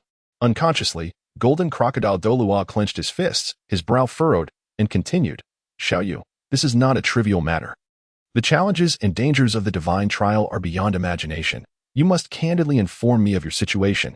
His voice quivered slightly, betraying his inner tension and unease. "Fear not, Grandfather Gene Crocodile, I am quite confident regarding this assessment," Lin Yu replied, straightening his posture and confidently raising the corners of his mouth, his smile seemingly capable of dispelling all shadows. His gaze was resolute as a rock, gleaming with determination. For it merely required me to advance to Soul Sovereign and absorb a 10,000-year soul ring within a year. Furthermore, my attainment of the time and space divine trial is largely thanks to my grandfather. Lin Yu silently pondered, I shall not disappoint the expectations of others. In this divine examination, victory is imperative. Even if the path ahead is fraught with thorns and the journey filled with formidable challenges, I shall forge ahead with unwavering determination, proving myself through my strength and perseverance. Grandfather, Master Genie, and all who care for me await my remarkable performance. At that moment, his heart brimmed with fearless courage and resolve, as if he could already envision the moment of his triumphant return after successfully passing the divine examination. Xiaoyu, why do you say that? Master Genie's face instantly clouded with confusion, his brow furrowing tightly as if it could crush a fly. His gaze was eager and fervent, impatiently pressing for an answer, his body slightly leaning forward in anticipation. That day, I came to the temple to seek grandfather, did I not? Later, grandfather bestowed upon me a token, instructing me to retrieve 3 treasures from the treasure hall. Lin Yu's eyes grew distant, as if he were transported back to that day, articulating his words with a steady pace, clear and powerful. With that token, I acquired a mysterious crystal in the treasure hall that holds an allure for my martial soul. Upon returning, I inquired of my father, who revealed that it was a time-space crystal. If our time-space martial souls absorb it, it could facilitate a secondary awakening and possibly lead to the divine examination of the god of time and space. As he spoke, Lin Yu's fist tightened slightly, his face radiating gratitude towards his grandfather, his expression akin to basking in warm sunlight, filled with happiness and contentment. Thus, I attribute my divine examination to the fortune bestowed by my grandfather. His voice trembled slightly, eyes shimmering with excitement. Chapter 139. Sacrifice. Oh, I see. I was wondering where you acquired the divine examination. It turns out this is a fortuitous opportunity belonging to your time-space lineage. Master Genie exclaimed, slapping his thigh as enlightenment washed over him. His tone carried a hint of nostalgia and relief, echoing like a voice in a deep valley. Imbued with the clarity that comes from enduring life's trials, his gaze was filled with awe for this wondrous opportunity, eyes burning with intensity as if ready to ignite everything before him. A truly indescribable marvel. Master Genie shook his head in disbelief, expressing his astonishment. Such an opportunity is indeed serendipitous, Xiaoyu. You must cherish it well. A smile of satisfaction graced his face, mingled with a trace of envy, as if reminiscing about opportunities he once let slip away. Meanwhile, as the two engaged in conversation, Luo Tian and his group crept stealthily like phantoms in the night, approaching a distance of 500 meters from Master Genie and his companions. Xiaoli, the next leg of the journey is entrusted to you, Roger said, his brow furrowed tightly, as if it could crush a fly, his expression grave as though facing an impending apocalypse. He leaned in close to Li Chang's ear, lowering his voice to a husky whisper that seemed to emerge from the depths of his throat. His eyes brimmed with urgency and anticipation, burning like a fierce blaze, while his expectation mirrored that of a drowning soul grasping for a life-saving straw. This matter pertained to the very lives of us all. There could be no room for error. Roger's eyes widened, nearly bulging from their sockets, as he grasped Li Chang's arm tightly, his palm slick with sweat. Should anything go awry, we would all meet a fate worse than death. His voice trembled with tension, each word laden with the weight of 1,000 burdens. All right, Captain. Leave the next steps to me, Li Chang affirmed with a vigorous nod, the force of which seemed capable of dislodging his head. His tone was resolute and unwavering, forged of steel. With a deep breath, as if to inhale the very essence of the air around him, his gaze sharpened, transforming into 2 piercing blades. He began to chant softly, his hands weaving intricate seals, summoning his martial spirit, the chameleon. In an instant, a radiant burst of colors erupted like a dazzling firework, enveloping him completely. The brilliance was so intense that it nearly blinded the onlookers, accompanied by a subtle, enigmatic vibration, as if a mysterious power surged forth. Then, with eyes wide open, he commanded, 4th soul skill, disguise. 5th soul skill, concealment. The extraordinary light swiftly rippled outward like water, enveloping the members of the soul-hunting team. Their forms gradually became indistinct, resembling a watercolor painting blurred by the rain, their outlines fading into obscurity. They melded seamlessly with the surrounding environment, their shapes, colors, and scents rendered nearly imperceptible. With bated breath, the group, under the wondrous capability of Li Chang's soul skills, stealthily approached, treading lightly as if on cat's paws. each step nearly soundless. Eyes alert, they scanned their surroundings, mindful of every detail, inching closer until they were a mere 50 meters from the golden crocodile Douluo. Each heartbeat quickened, anxiety-laden sweat trickled down their foreheads, yet none dared to lift a hand to wipe it away. Roger, taut as a drawn bowstring, fixated anxiously on the golden crocodile Douluo and his entourage. Beads of sweat the size of pearls cascaded down his forehead, each plopping onto the ground with an audible drip. His eyes were bloodshot, nearly bulging from their sockets, as though he wished to consume the golden crocodile Douluo whole. With great effort, he turned around, his voice low and urgent, reminiscent of the ominous rumble preceding a storm. He shouted to the members of the soul hunting team, "Brothers, unleash your martial spirits and employ your strongest soul skills against that soul Douluo. Our success hinges on this moment. If we can wound him severely, the resistance we face when vying for the 10,000-year soul bone will be significantly diminished." My heart races, pounding in my chest as if it might leap from my throat. This is our only chance. Give it your all.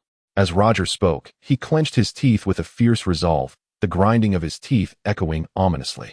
He was the first to summon forth his martial spirit, the Shadow Blade. In an instant, a dim light flickered, revealing the Shadow Blade in his grasp, exuding a chilling aura. Subsequently, 2 yellow, 3 purple, and 3 black soul rings materialized beneath his feet, each radiating a bizarre and formidable glow, akin to a spectral light emanating from the depths of hell, casting an unsettling atmosphere that seemed to lower the surrounding temperature. Upon manifesting his martial spirit and soul rings, a powerful surge of soul power erupted, crashing outward like a tumultuous wave. Li Chang found himself struggling against this overwhelming force, akin to a fragile boat tossed about in a tempest. Witnessing this, Li Chang's complexion paled drastically, devoid of color, as he widened his eyes in terror and hastily unleashed his first, second, third, and sixth soul abilities simultaneously. In that moment, a dazzling array of lights flickered as various peculiar energies intertwined, barely managing to mask the torrent of Roger's soul power. Meanwhile, the golden crocodile Douluo, engaged in conversation with Lin Yu, suddenly felt an inexplicable tightening in his chest, as if gripped by an unseen hand. He keenly sensed the fleeting wave of soul power, a subtle disturbance that flickered like a glimmer in the darkness, momentarily escaping his perception. Although this fluctuation was ephemeral, swift as a shooting star across the night sky, years of experience on the brink of life and death ignited his instincts, rendering him instantly alert. The golden crocodile Douluo furrowed his brow deeply, the creases appearing as if they could crush a fly. His gaze darted about with electric speed, scanning the surroundings meticulously. His eyes moved rapidly, leaving no corner overlooked. Yet ultimately, he found no sign of anomaly. Could it be that I am overly sensitive? He mused inwardly, his thoughts echoing with uncertainty. Nevertheless, years of combat instinct compelled him to remain vigilant, elevating his alertness. His muscles tensed, akin to a drawn bowstring, each sinew brimming with potential energy, poised to confront any impending peril. His breath became shallow and slow, transforming him into a living statue, with only the slightest tremor of his fingertips betraying the tension and wariness within. Chapter 140. The Sacrifice ate the members of the soul-hunting team, witnessing their leader summon his martial spirit, collectively inhaled deeply as if to draw forth all their courage. They exchanged glances filled with determination, and following their leader's lead, they began to summon their own martial spirits and soul rings. A resonant hum filled the air, and amidst the radiant glow, 5 to 6 soul rings emerged from each individual. However, upon closer inspection, it became evident that their soul ring configurations were far from impressive. The colors were disordered, with even white 10-year soul rings interspersed among them, creating a chaotic tableau. The white soul ring, in stark contrast to the other colored rings, appeared exceptionally glaring, much like a flaw on a beautiful jade, immediately revealing the disparity in their strengths. Some team members gazed at their unremarkable soul rings, their eyes momentarily flickering with insecurity and resignation, but soon replaced by a resolute determination. Just as the golden crocodile Douluo remained on high alert, Roger and his companions had their soul skills primed and ready. With wide eyes and bulging veins on his neck, Roger bellowed with all his might, "Attack!" His voice emerged as if squeezed through clenched teeth, imbued with a sense of irrevocable resolve, as though he poured his very soul into those 2 words.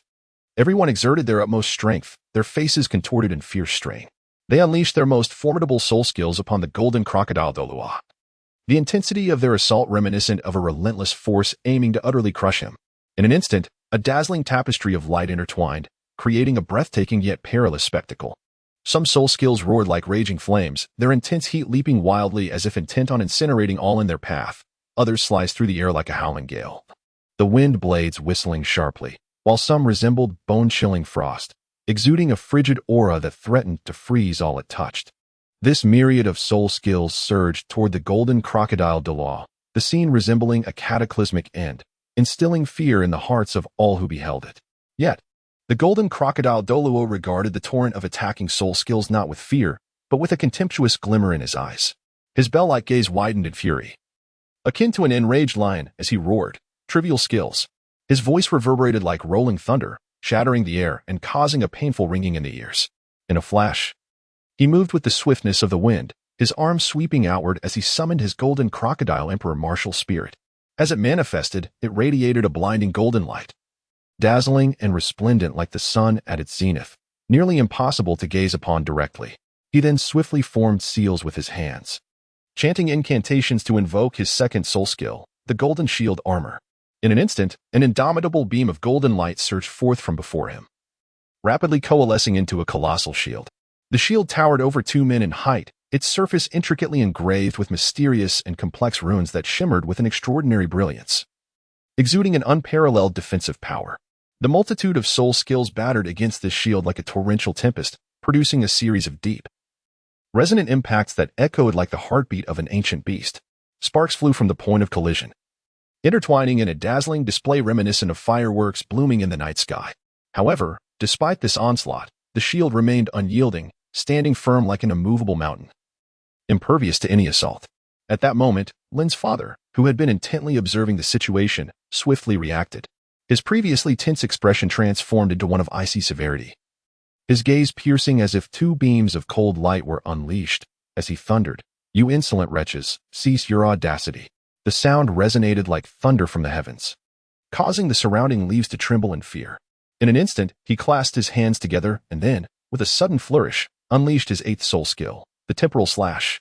A piercing beam of light erupted forth, slicing through the night like a bolt of lightning, hurtling towards the concealed location of Roger and his companions. The velocity of the light was astonishing, tearing through the air with a shrill, ear-piercing wail, reminiscent of 1,000 anguished spirits. This radiant force effortlessly shattered Li Chang's soul technique, the previously hidden aura surrounding them disintegrating like fragile glass. The overwhelming power instantly exposed Roger and his comrades, their panicked expressions laid bare for all to see. Roger was the first to regain his composure, addressing his fellow soul hunters with determination. "Brothers, brace yourselves against this attack." Subsequently, Roger and his companions summoned their most potent soul techniques in an attempt to counteract Lin Fu's assault, and a dazzling tapestry of lights intertwined, creating a resplendent barrier. Yet, the sheer force behind Lin Fu's attack was insurmountable, akin to a mountain pressing down upon them, easily shattering Roger's group's defenses. The brunt of the assault fell upon Roger, who felt an irresistible wave of power crash over him, reminiscent of an unstoppable tidal force. It was as though an invisible giant hand struck him with tremendous force, sending his body hurtling backward like a kite severed from its string, spiraling out of control. A cry of despair escaped his lips as he spewed a mouthful of blood, crashing heavily to the ground and raising a cloud of dust. He groaned in agony, his voice echoing the sorrow of a wounded beast, each sound laden with profound suffering. Gazing at his bloodied form, despair and regret filled his eyes, the intensity of his gaze almost palpable. "It's over. It's all over," he thought frantically, lamenting his recklessness. How could Zhou Tian's cursed intelligence be so egregiously flawed? Seeing himself so easily injured by Lin Fu while their efforts were effortlessly thwarted by the golden crocodile Douluo, he realized they had struck a formidable obstacle, one that was unyieldingly strong. That scoundrel Zhou Tian, this intelligence was leading them to their doom. Roger seethed inwardly, recognizing that the golden crocodile Douluo and his companions were not mere soul masters, but rather titled Douluo, perhaps even formidable super-titled Douluo. Such thoughts flashed through Roger's mind like lightning.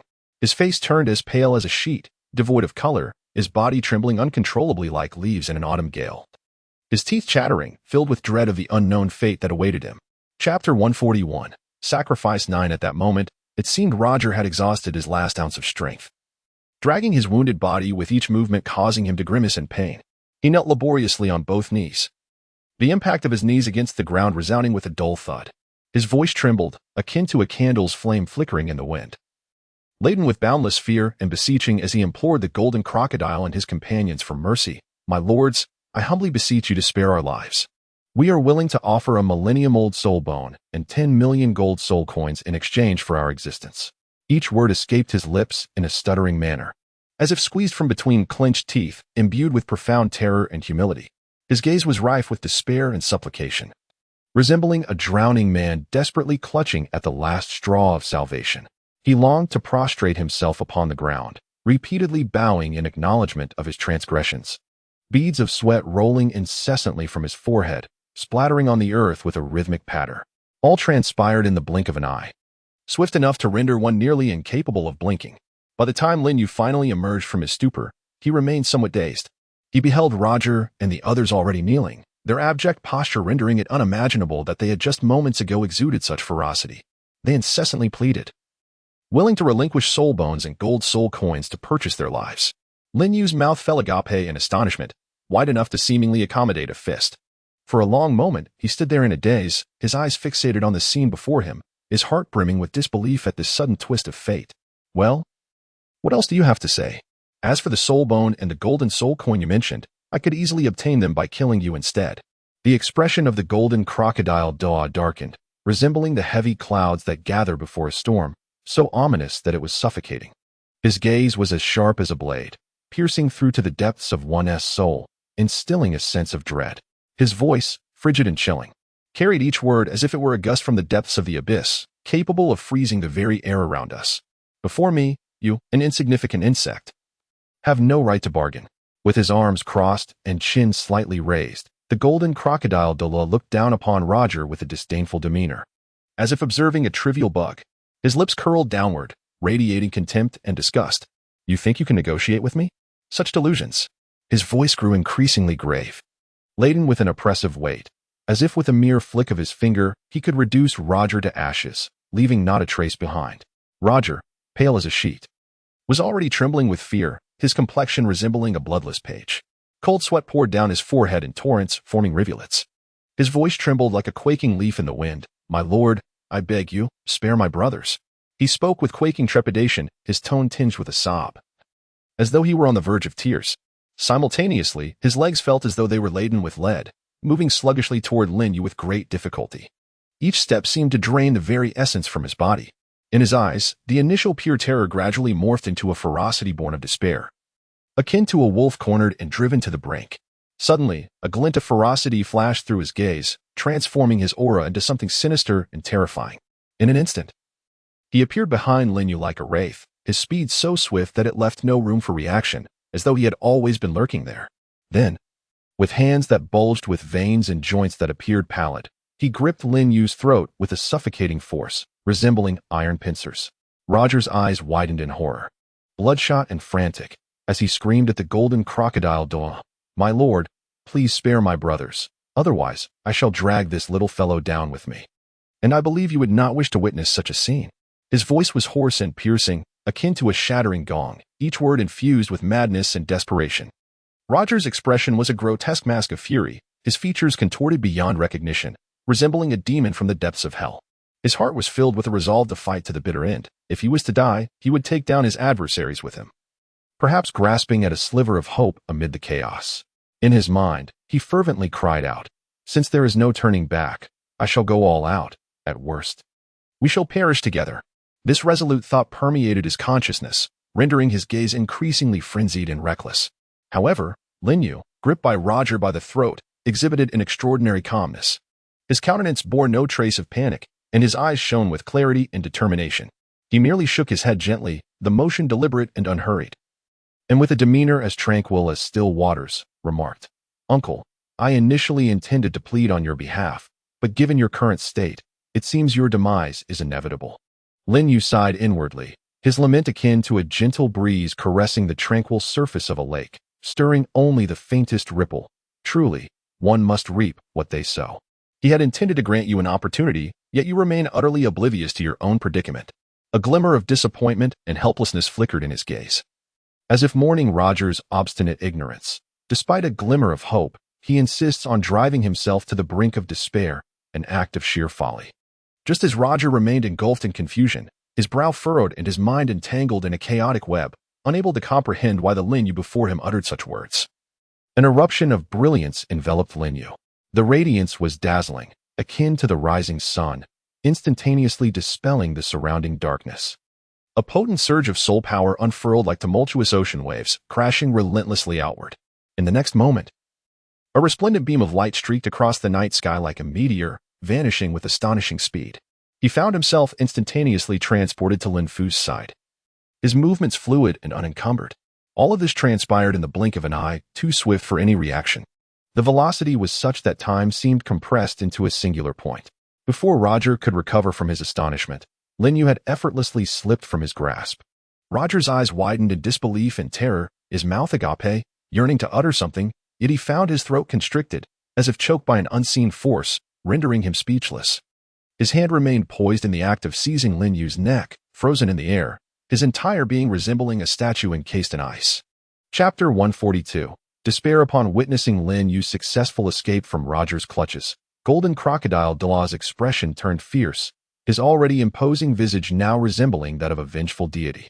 His eyes blazed with an inferno of wrath, threatening to incinerate everything before him, the fury emanating from his gaze seemingly poised to rend Roger asunder. With each step, he advanced with the swiftness of a tempest, each footfall striking the ground with the force of a hammer, exuding an overwhelming aura that closed in on Roger. He bellowed, "You insolent wretch, dare to threaten us? Today you shall find no refuge in death." His roar resonated like thunder, causing leaves to scatter and the earth to tremble beneath him. Golden Crocodile Douluo's chest heaved violently, his fury akin to a volcano on the verge of eruption. "You, an ignorant insect, believe you can stir chaos before me? Such delusions are laughable." His teeth clenched, muscles twitching in a display of rage, as if he were on the brink of lunging forth to rend Roger limb from limb. None noticed that Roger was now merely a few steps away from Qin Shouyue. As he beheld the advancing Golden Crocodile Douluo, the overwhelming pressure bore down upon him, and Roger understood clearly that he was now trapped in an inescapable calamity. His eyes were bloodshot, resembling two blazing flames. As he roared at the Golden Crocodile Douluo with the ferocity of a maddened beast, "Since you refuse to let me find peace, I shall ensure that you suffer as well." The voice emanating from his throat seemed like a curse from the depths of hell, rife with bitterness and resentment. He gritted his teeth, the sound echoing ominously, his visage contorted into a grotesque mask of rage. Desperately, he squeezed the last remnants of his nearly exhausted soul power, feeling his veins throb with excruciating pain, as if they might rupture at any moment. Yet, he could not afford to dwell on such concerns now. Resolutely, he steeled his heart, vengefully contemplating, "If I am to perish, I shall take one down with me." He then launched himself recklessly at Qin Shouyue, who was in the midst of absorbing a soul ring. His hands thrust forward with all his might, releasing a dark beam of light from his palms. Infused with his final madness and determination, hurtling directly towards Qin Shouyue. "Oh no!" Lin's father gasped, his heart tearing apart in fright. At that moment, it felt as though a giant hand had clenched around his heart, rendering him breathless with pain. His voice, laden with urgency and fury, spat each word as if forced through gritted teeth. This wretch was utterly deranged. He then swung his sword with a sudden, electrifying motion, imbued with a sense of unwavering resolve. A razor-sharp sword aura held forth, akin to a raging dragon surging from the sea, accompanied by a piercing sound that sliced through the air, aimed fiercely at Roger. Yet, he was ultimately a moment too late. Before his strike could reach Roger, the latter had already executed his eighth soul skill upon Qin Shouyue. Lin's eyes widened in despair and self-reproach, brimming with anguish. Why? Why was it still too late? He roared in his heart, wishing fervently to rush forward and shield Qin Shouyue from the impending blow. Witnessing his failure to intercept Roger's attack, Lin's father cried out in profound sorrow, "No." The sound seemed to emerge from the depths of his soul, laden with immeasurable pain and despair. At this moment, Lin's heart felt as though it were pierced by 1,000 arrows, each one deeply embedding itself in his most tender spots, causing him excruciating pain that nearly brought him to his knees. He was acutely aware that Qin Shouyue, in the midst of absorbing the soul ring, had no capacity to resist Roger's impending assault. A myriad of dreadful outcomes flashed through his mind, should the absorption be interrupted. The consequences could range from a backlash resulting in severe injury to the possibility of instant death. "Please, let nothing go awry," Lin silently prayed. his heartfelt entreaty seemingly transcending the very fabric of time and space, reaching the heavens above. His fists were clenched tightly, nails digging into his palms. Blood trickling down drop by drop, yet he remained oblivious, consumed with concern for his wife's safety. In the face of Lin's formidable onslaught, Roger, having already sustained injuries, seemed undeterred. Though his body swayed precariously, blood oozing from his wounds and staining his garments, his gaze revealed no hint of retreat or fear. He watched as his attacks surged toward Qianqiuyu, erupting into a maniacal laughter. "I told you I would make you pay dearly." His laughter was sharp and piercing, reminiscent of a night owl's mournful cry, infused with a twisted delight and vengeful satisfaction. At that moment, he had succumbed to madness, utterly disregarding the consequences. Consumed by hatred and despair, a singular thought dominated his mind. Even in death, he would take someone down with him. His visage contorted into a grotesque mask. Venomous words spewed forth. "None of you shall escape. Join me in hell." However, events did not unfold as he had envisioned. As the soul technique approached within a meter of Qianqiuyu, time seemed to freeze. She successfully completed the absorption of the soul ring, the entire process flowing seamlessly as if destined. Gradually, she opened her eyes, revealing a gaze filled with determination and composure, as if nothing in the world could shake her resolve. The moment she opened her eyes, she beheld the soul technique hurtling towards her.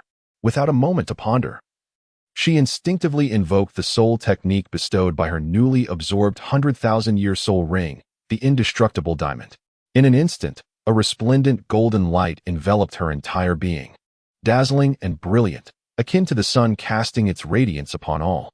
She appeared as a statue meticulously sculpted from gold, breathtakingly beautiful and sacred, evoking a sense of reverence that made one hesitate to gaze directly upon her.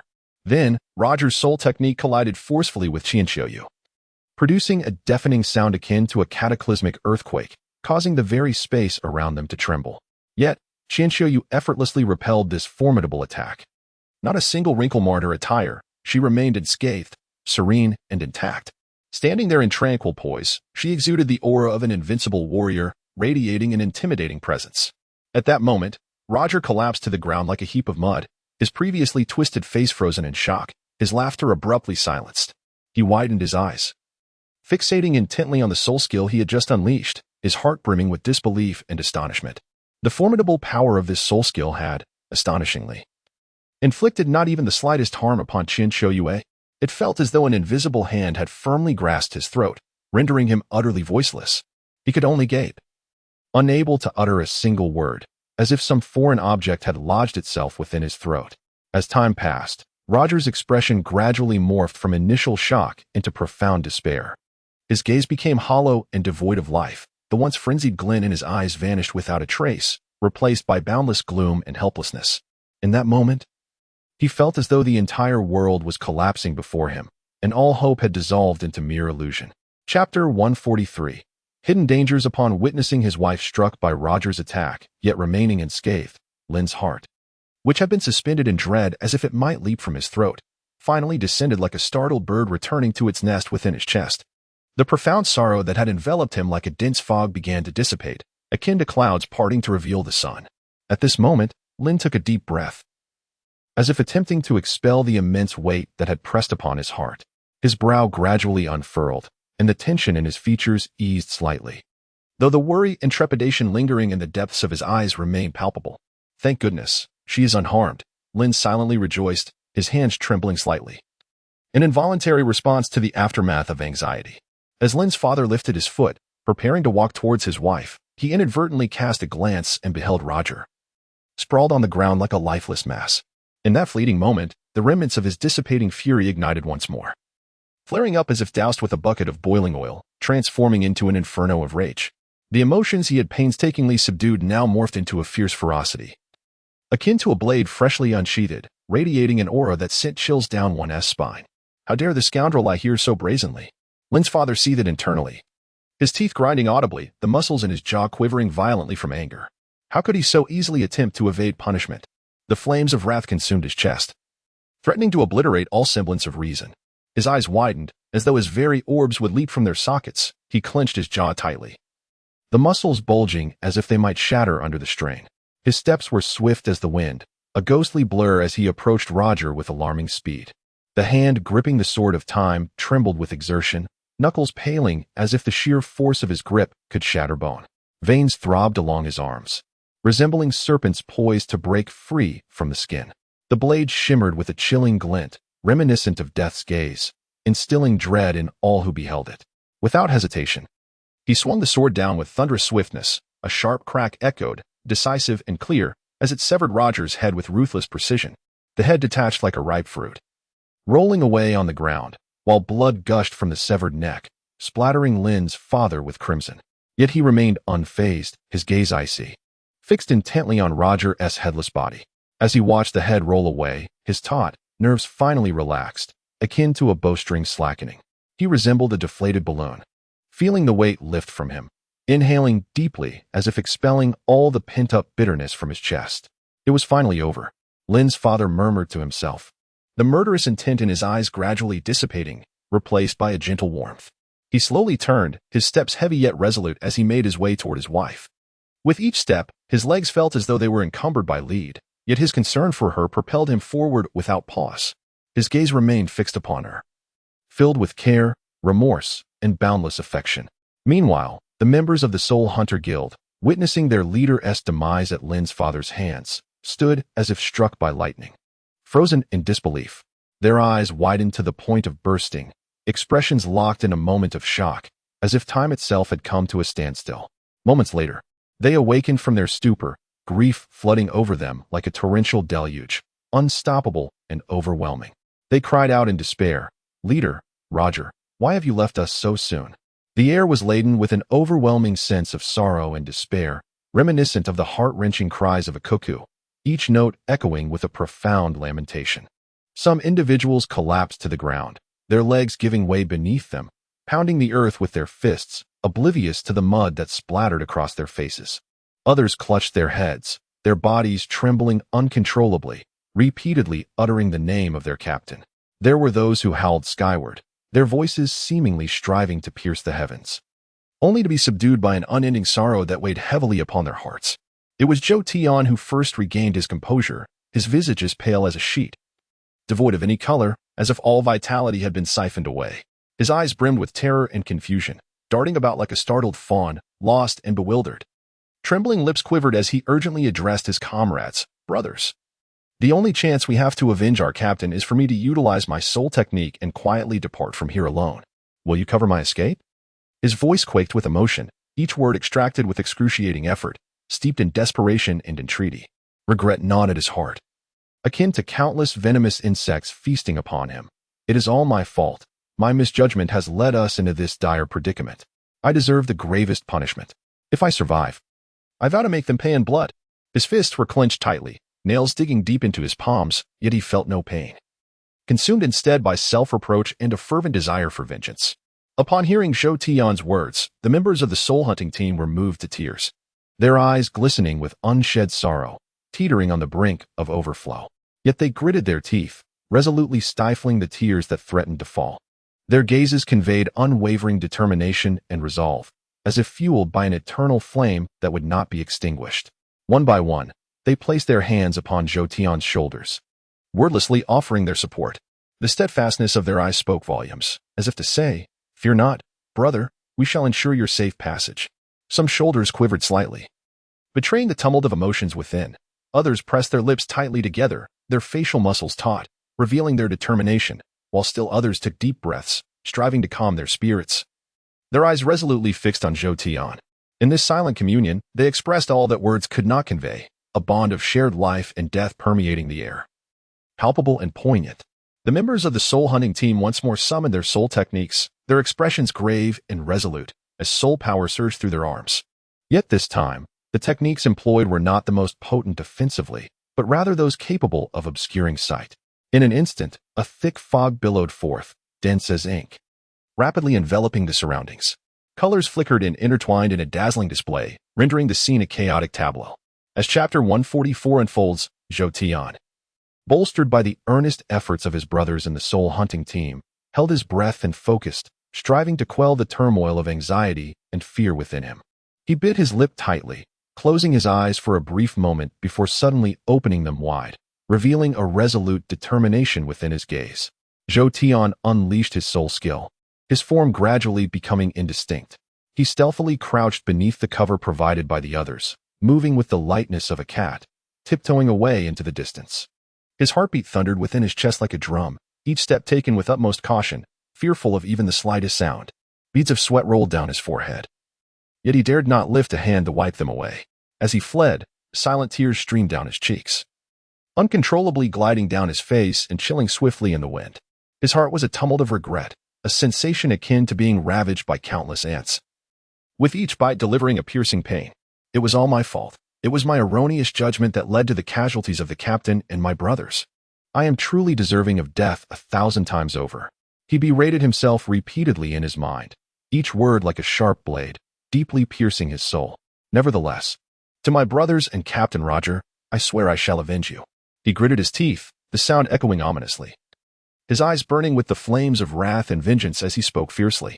His hands clenched into fists, nails embedding deeply into his palms, blood seeping forth. Yet he remained oblivious, consumed only by a singular, unwavering conviction: I shall not rest until this vendetta is fulfilled. The golden crocodile Douluo, witnessing the various soul skills unleashed by the soul hunting team, could not help but recall the moment of his own negligence that had allowed Roger's soul skill to slip by, intensifying his rage. His expression darkened, as though it could drip with malice, his brows knitted tightly, veins bulging on his forehead like furious worms. A group of reckless fools, he roared, his voice like thunder crashing through the air, causing the surrounding leaves to scatter. Following that, he bellowed in fury, his soul power surging wildly, a formidable aura erupting forth. He unleashed his fourth soul skill, rending crocodile claws. In an instant, his hands contorted into enormous, razor-sharp claws, shimmering with a sinister light, reminiscent of hellish weaponry. With a fierce gust of wind, they struck violently towards the soul-hunting team.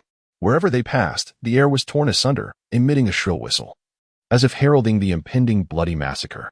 The members of the soul-hunting team stood utterly defenseless against the terrifying onslaught of the golden crocodile Douluo. They had no time to react, instantly torn asunder by the massive, sharp claws. In a heartbeat, blood splattered forth, resembling blossoming death flowers, staining the ground a vivid crimson. The horrific scene was unbearable to witness, shattered limbs scattered about, some even still tethered by sinew. Even the intestines were laid bare, trailing gruesome streaks across the ground. The scent of blood swiftly permeated the air, so thick it rendered breathing nearly impossible, the acrid odor seemingly penetrating deep into the very soul, inducing a wave of nausea. Standing beside Father Lin Yu's gaze fell upon the horrific remains of the soul hunter group, and an overwhelming wave of revulsion surged through him. A violent churn gripped his stomach, and before he could contain it, he retched uncontrollably. Excrement spilled forth from his mouth, causing his body to tremble violently. Despite having endured a year of arduous trials and tribulations, he had never witnessed such a grotesque and terrifying scene of death. The unfolding tableau struck his mind like a nightmare, leaving his thoughts in disarray. His legs weakened, as if stripped of all strength, his knees quaking uncontrollably, nearly unable to support him. His feet felt as though they were treading on cotton, weightless and devoid of power. Upon witnessing the scene, Father Lin furrowed his brow. The two eyebrows knit together to form a deep furrow akin to a river. With a hint of reproach, he hastily addressed Lin Yu, saying, "Xiaoyu, you must cultivate your resilience. Merely encountering these corpses has left you unable to cope. Consider this, when you engage in battle with adversaries in the future, the reality will undoubtedly be far more brutal and sanguinary. What will you do then?" His tone was grave and urgent, his gaze fixed intently upon Lin Yu, filled with both dissatisfaction towards his son's current reaction and profound concern and hope for his future. "You must understand that in this world, where the strong prey upon the weak, being soft-hearted and fragile is a fatal flaw," Father Lin continued, his voice rising slightly, as if to etch these truths deeply into Lin Yu's heart. Lin Yu hastily wiped the corners of his mouth, his hand trembling slightly from panic. He fought against his discomfort, striving to make his voice sound resolute as he replied, "Father, this reaction is merely a result of encountering such a scene for the first time. I believe that when I next face a situation like this, I shall not react as I have today." After speaking, he silently vowed to himself, "I must become stronger, no longer allowing myself to be so feeble. I shall forge my heart to be as steadfast as a rock, impervious to such scenes that could easily shatter me. I aspire to be a source of pride for my father, ensuring that none dare underestimate me."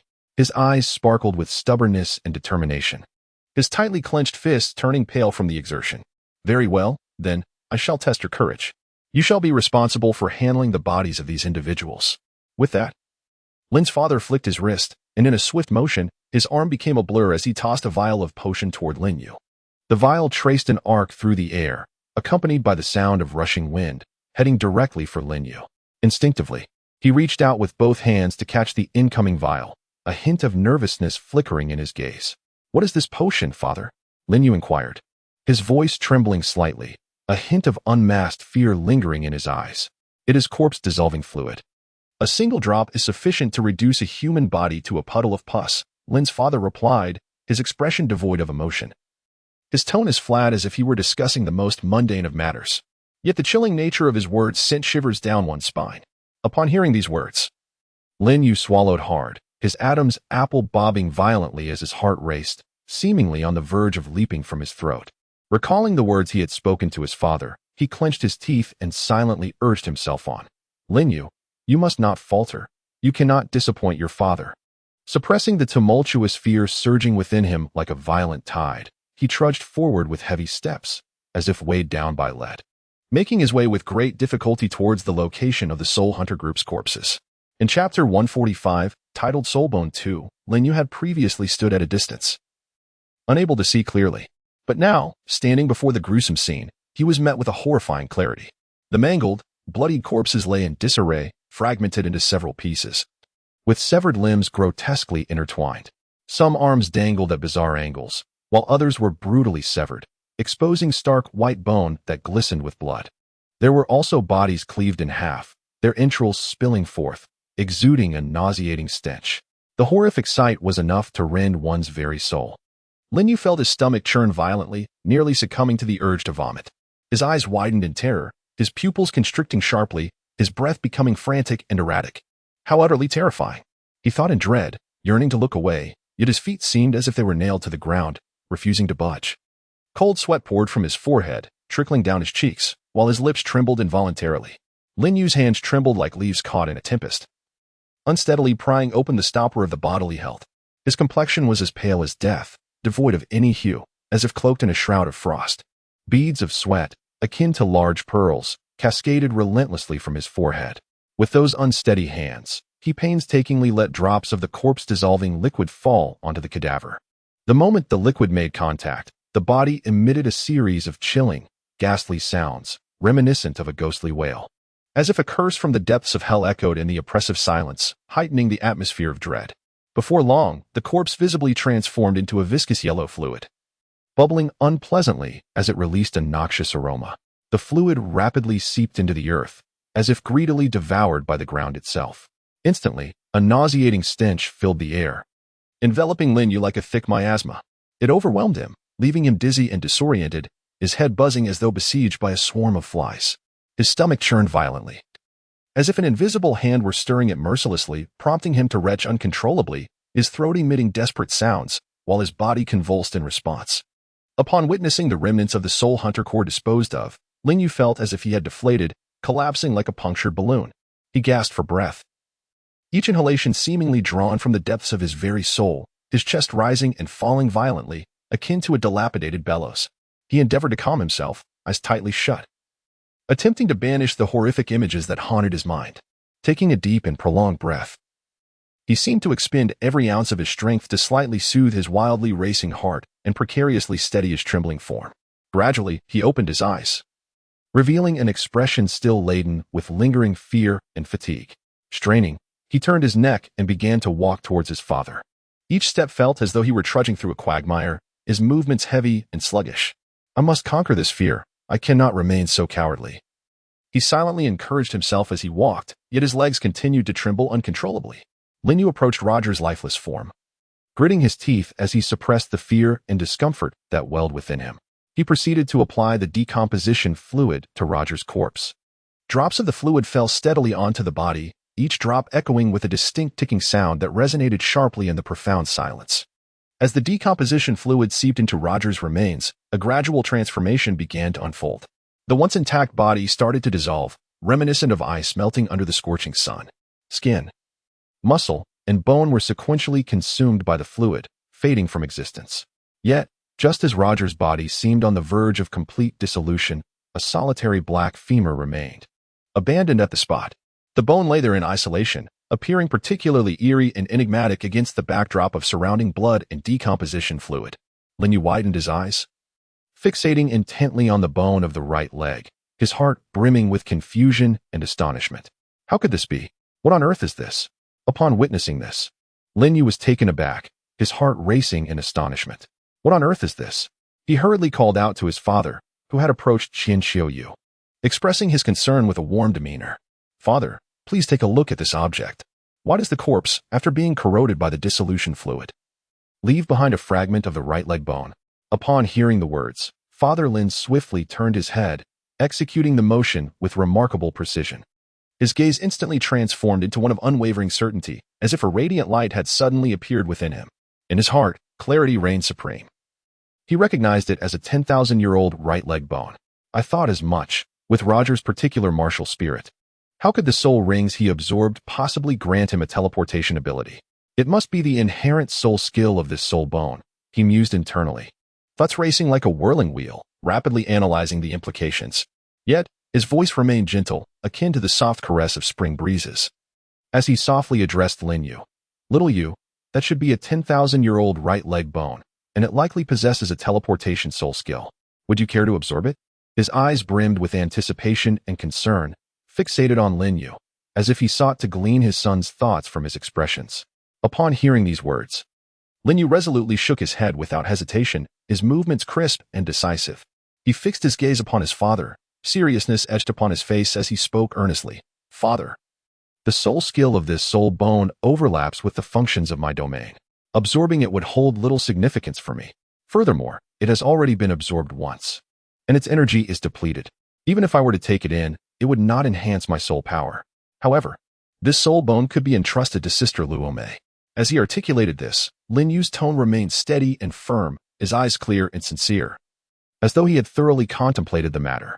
In his heart, he mused, this soul bone bears no benefit for me. It is better suited for someone in greater need. He silently repeated this thought, a flicker of relief and determination crossing his face. I cannot accept this soul bone out of greed when it may serve Luomei better. To give it to Luomei?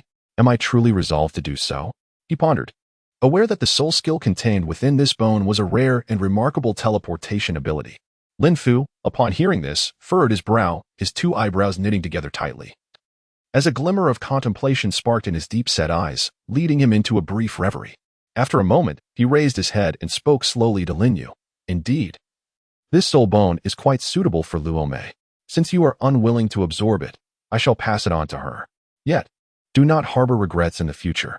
His tone bore a hint of solemnity, his gaze fixed intently on Lin Yu, as if seeking to reconfirm his son's resolve. With that, he adopted a focused demeanor, his expression serious and reverent, as if engaged in a profoundly significant ritual. He summoned forth his formidable spiritual energy, the intangible force surging forth to precisely grasp the soul bone before him. Subsequently, his movements were gentle, akin to that of cherishing a precious treasure. As he retrieved a vessel of clear water from his storage pouch, steadily he held the water jug, carefully pouring the clear liquid over the soul bone. His concentrated expression reminiscent of an artist painstakingly crafting a masterpiece. He meticulously cleansed the pus from the soul bone, each action executed with great delicacy. Once cleansed, the soul bone revealed its original hue, a deep and enigmatic shade that seemed to encapsulate an endless starry sky, or perhaps a bottomless, shadowy pool brimming with boundless power. Its allure was so captivating that one could scarcely avert their gaze, as if their very soul were at risk of being consumed by its beauty. Little Yu, I now ask you one final time, do you wish to absorb this soul bone? If your answer is no, I shall take it back. Lin Fu gazed earnestly at Lin Yu, his eyes brimming with paternal affection, as if attempting to see through to his very essence. His tone was laced with anticipation and concern, his voice trembling slightly, as if fearing that Lin Yu might make an erroneous decision. Child, this is a rare opportunity. Are you truly not inclined to reconsider? In the depths of his mind, Lin's father silently pondered, his grip on the soul bone instinctively tightening. Beads of perspiration forming on his forehead, betraying his inner turmoil and anxiety.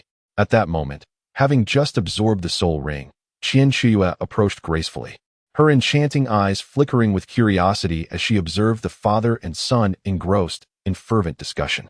Noticing their conversation centered around soul bones, she glided forward with delicate steps. Her lips curled into a gentle smile, and with a soft voice she inquired, "Soul bone? Ah, indeed. I have just completed the absorption of a soul ring. And the 10,000-year soul beast is left behind a 10,000-year right leg bone. Which of you shall absorb this soul bone?" Qian Shouyue's voice was melodious and clear, akin to the tranquil flow of a mountain spring, imbued with a hint of inquiry and anticipation. Her graceful figure moved with an ethereal elegance, reminiscent of a celestial being descending to earth, captivating all with her poise. At that moment, her gaze danced between Lin's father and Lin Yu, filled with warmth and affection. Upon hearing this, Father Lin's face was instantly filled with astonishment, his brows raised high and his mouth slightly agape. He anxiously turned to his wife beside him and inquired, "Where, did you not absorb the soul bone?" His tone was urgent and fervent, as if he could scarcely believe what he had just heard. Lin Yu wore an expression of profound bewilderment, his eyes wide open as if his very orbs might leap from their sockets. He gazed intently at his mother, internally musing, "I had presumed that during her absorption of the soul ring, she would also assimilate the soul bone. Who would have thought that she merely absorbed the soul ring and left the soul bone behind? What could be the reason for this?" His brows furrowed tightly, and his lips instinctively pressed into a straight line, his face a canvas of confusion. Upon hearing her husband's words, Qian Qiuyu's gaze softened like water, her eyes seemingly capable of melting one's heart. She looked tenderly at the father-son duo before her and spoke gently, "I am now a titled Douluo. Absorbing this 100,000-year soul bone holds little significance for me." Her voice was as soft and melodious as a gentle breeze on a spring day, though she expressed such sentiments. Both Lin Fu and Lin Yu understood the truth beneath her words. Lin Fu contemplated silently. Even a super-titled Douluo could elevate their soul power by one level through the absorption of this 100,000-year soul bone and gain 2 additional soul skills, thus significantly enhancing their strength, let alone someone like Ware, who had just attained the title Douluo rank. Lin Yu also pondered, "My mother is wholly dedicated to my father and me, which is why she simply absorbed the soul ring while leaving the soul bone behind. Surely, her intention was to bestow it upon us for absorption." This profound love enveloped them like a silent spring rain, nurturing the hearts of the father and son. Their eyes met, intertwining with deep affection and resolve, as if countless unspoken words flowed between them. In unison, they declared, "Let this soul bone be entrusted to father or son for absorption." In the gaze of Father Lin, there resided an abundance of love and contentment. As he silently contemplated, his son is still young, with a future that stretches ahead, filled with uncertainties and challenges. The potent essence contained within this soul bone will undoubtedly serve as a tremendous aid in his growth and development. He is deserving of greater opportunities. With this thought, his eyes grew increasingly resolute, as if he had already made an irrevocable decision. Lin Yu fixed his gaze upon his father's eyes, silently resolving within himself. His father had sacrificed immeasurably for this family. The passage of time etched deep lines upon his face, and the burdens of life had caused his spine to bend ever so slightly. This precious soul bone rightfully belonged to his father. Only in this way could he marginally repay the debt of gratitude for his nurturing. His fists unconsciously clenched, the conviction in his heart ignited like a blazing flame, fervent and intense. Observing the others as they considered one another, each wishing for the other to absorb the soul bone, the golden crocodile Douluo stood aside, his brow furrowed and his expression grave. Suddenly, he strode forward with purpose, a gust of wind swirling at his feet. His brow remained tightly knit, the deep creases upon his forehead seemingly burdened with countless worries, his demeanor as serious as a general preparing for battle. In a tone both solemn and low, he interjected, "This 100,000-year soul bone should indeed be entrusted to Xiaoyu for absorption. After all, his divine test requires him to absorb a 10,000-year soul ring. Even though his spiritual power has significantly increased due to the absorption of the time-space crystal, enabling him to withstand the pressure from the residual souls of the 10,000-year soul beasts, his physical constitution still lacks somewhat. If he absorbs this 100,000-year soul bone, the residual energy within it will undoubtedly enhance his body, allowing him to bear the pressure of the 10,000-year soul ring with ease." As he spoke, the golden crocodile Douluo contemplated inwardly. This child, Xiaoyu, possesses commendable talent, yet the divine test is exceedingly arduous. Without the aid of the soul bone, he may encounter considerable hardship. Although the energy within the soul bone is dwindling, it could play a pivotal role in improving his physical capabilities. As these thoughts coursed through his mind, his gaze toward Lin Yu grew infused with anticipation and concern. Chapter 147. Soulbone 4. Upon hearing the golden crocodile Douluo's words, the others momentarily stood in stunned silence, as if time had come to a standstill. For a fleeting moment, the air felt thick, so quiet that one could hear the sound of each other's breaths. Lin's father's brow furrowed slightly, his gaze reflecting deep contemplation as he meticulously analyzed the words of the golden crocodile Douluo. The golden crocodile Douluo spoke with merit. Xiaoyu's divine examination was indeed arduous, each step fraught with perilous uncertainties and formidable challenges. The immense power contained within the Millennium Soul Ring and the oppressive remnants of the Soul Beast weighed heavily upon his heart like a burdensome stone.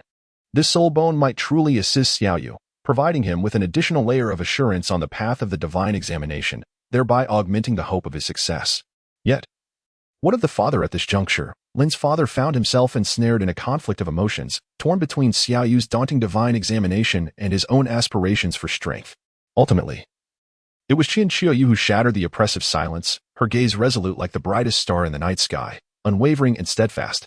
She straightened her posture and declared with unwavering conviction, "Let us heed the counsel of the golden crocodile Douluo and entrust this soul bone to Xiaoyu for absorption." In her heart, Xiaoyu had already made her decision. Her son's divine examination was paramount and must not be hindered by their indecision.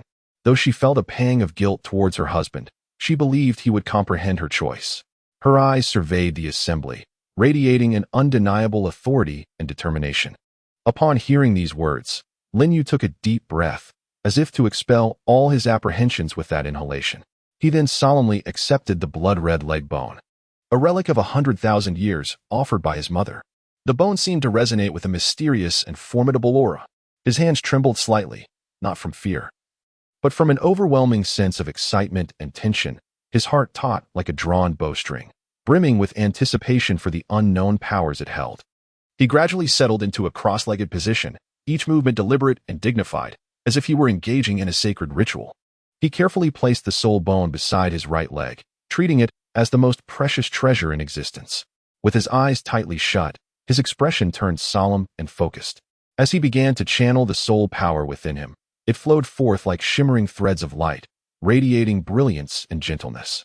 These soul energies gradually entwined around the bone, akin to tender yet resolute tendrils, attempting to integrate it into his being. Beads of sweat began to form on Lin Yu's forehead as he clenched his teeth, fully immersing himself in the process of absorbing the soul bone, constantly encouraging himself, "I must succeed. I cannot disappoint everyone's expectations." The moment the soul bone entered his body, it awakened like a slumbering giant, emanating gentle waves of energy. This energy flowed like a warm and soft stream, infused with boundless vitality, coursing through every part of Lin Yu's being. He could distinctly feel every inch of skin and every bone being nourished by this force. A sensation both wondrous and comforting, as if every cell was rejoicing in exuberance. Wherever the energy traveled, it fortified his body, akin to a blacksmith meticulously forging a piece of unparalleled steel. As the energy continued to enhance him, some dark impurities gradually emerged from his body, akin to the hidden filth being expelled by this powerful force. However, due to Lin Yu's prior experience in absorbing the millennium-old soul ring of the man-faced demon spider and undergoing a cleansing of his marrow, the impurities released this time were significantly fewer. Furthermore, the gentle nature of the soul bone's energy, reminiscent of a mother's tender caress, enveloped him, allowing him to absorb the soul bone in a short while. Throughout the absorption process, Lin Yu was filled with awe. The power of this soul bone was indeed extraordinary. So gentle, yet immensely potent. He wondered what enhancements awaited him after the completion of this endeavor. As he slowly opened his eyes at that moment, joy and confidence radiated from his gaze. Xiaoyu looked at the impurities seeping from her son with deep concern, her eyes filled with affection, as if Lin Yu were the very center of her universe. Her brow furrowed slightly, laden with worry. "My son is suffering. I must ensure he is cleansed and comfortable." With that, she gracefully moved her hands, resembling a dancing fairy, as her soul power surged within her like a torrential river. She parted her lips, reciting the incantation for her soul skill, the purifying fire. At that moment, Xiaoyu was wholly absorbed, her gaze fixed solely on her son. She meticulously controlled the power of her soul technique, her focused expression resembling that of an artist sculpting an unparalleled masterpiece. Beads of perspiration formed on her forehead, yet she dared not divert her attention for even a moment. It was her years of rigorous training and profound love for her son that enabled her to direct the energy with precision upon Linyu. In an instant, the purifying flame transformed into a gentle radiance, cleansing the impurities that surfaced on Linyu's body, along with his garments, to a pristine state. Only then did Qiankyu exhale deeply, a look of relief gracing her face as she softly remarked, "My son, all is well now." Linyu soon completed the absorption of the soul bone, and as he slowly opened his eyes, he found himself sitting on the ground in a state of undress. Initially startled, his eyes widened in surprise, filled with confusion. What has happened? Where are my clothes? Before he could ponder further, his flustered mind compelled him to act chaotically. His face flushed crimson as he hastily retrieved a spare garment from the starry heart, his hands fumbling in a comical frenzy to clothe himself. Once he was finally dressed, he turned to his mother, his cheeks still tinged with embarrassment, and shyly inquired, "Mother, why did my clothes disappear after absorbing the soul bone?" His gaze held a blend of shyness and bewilderment, as if awaiting a reasonable explanation from her. Qianqiu smiled gently, her expression radiating warmth like the sun in spring, her eyes filled with affection as they lovingly rested upon Linyu. She replied, "My dear son, your clothes vanished because, while I was purifying the impurities from your body with the purification fire, I inadvertently purified your garments as well."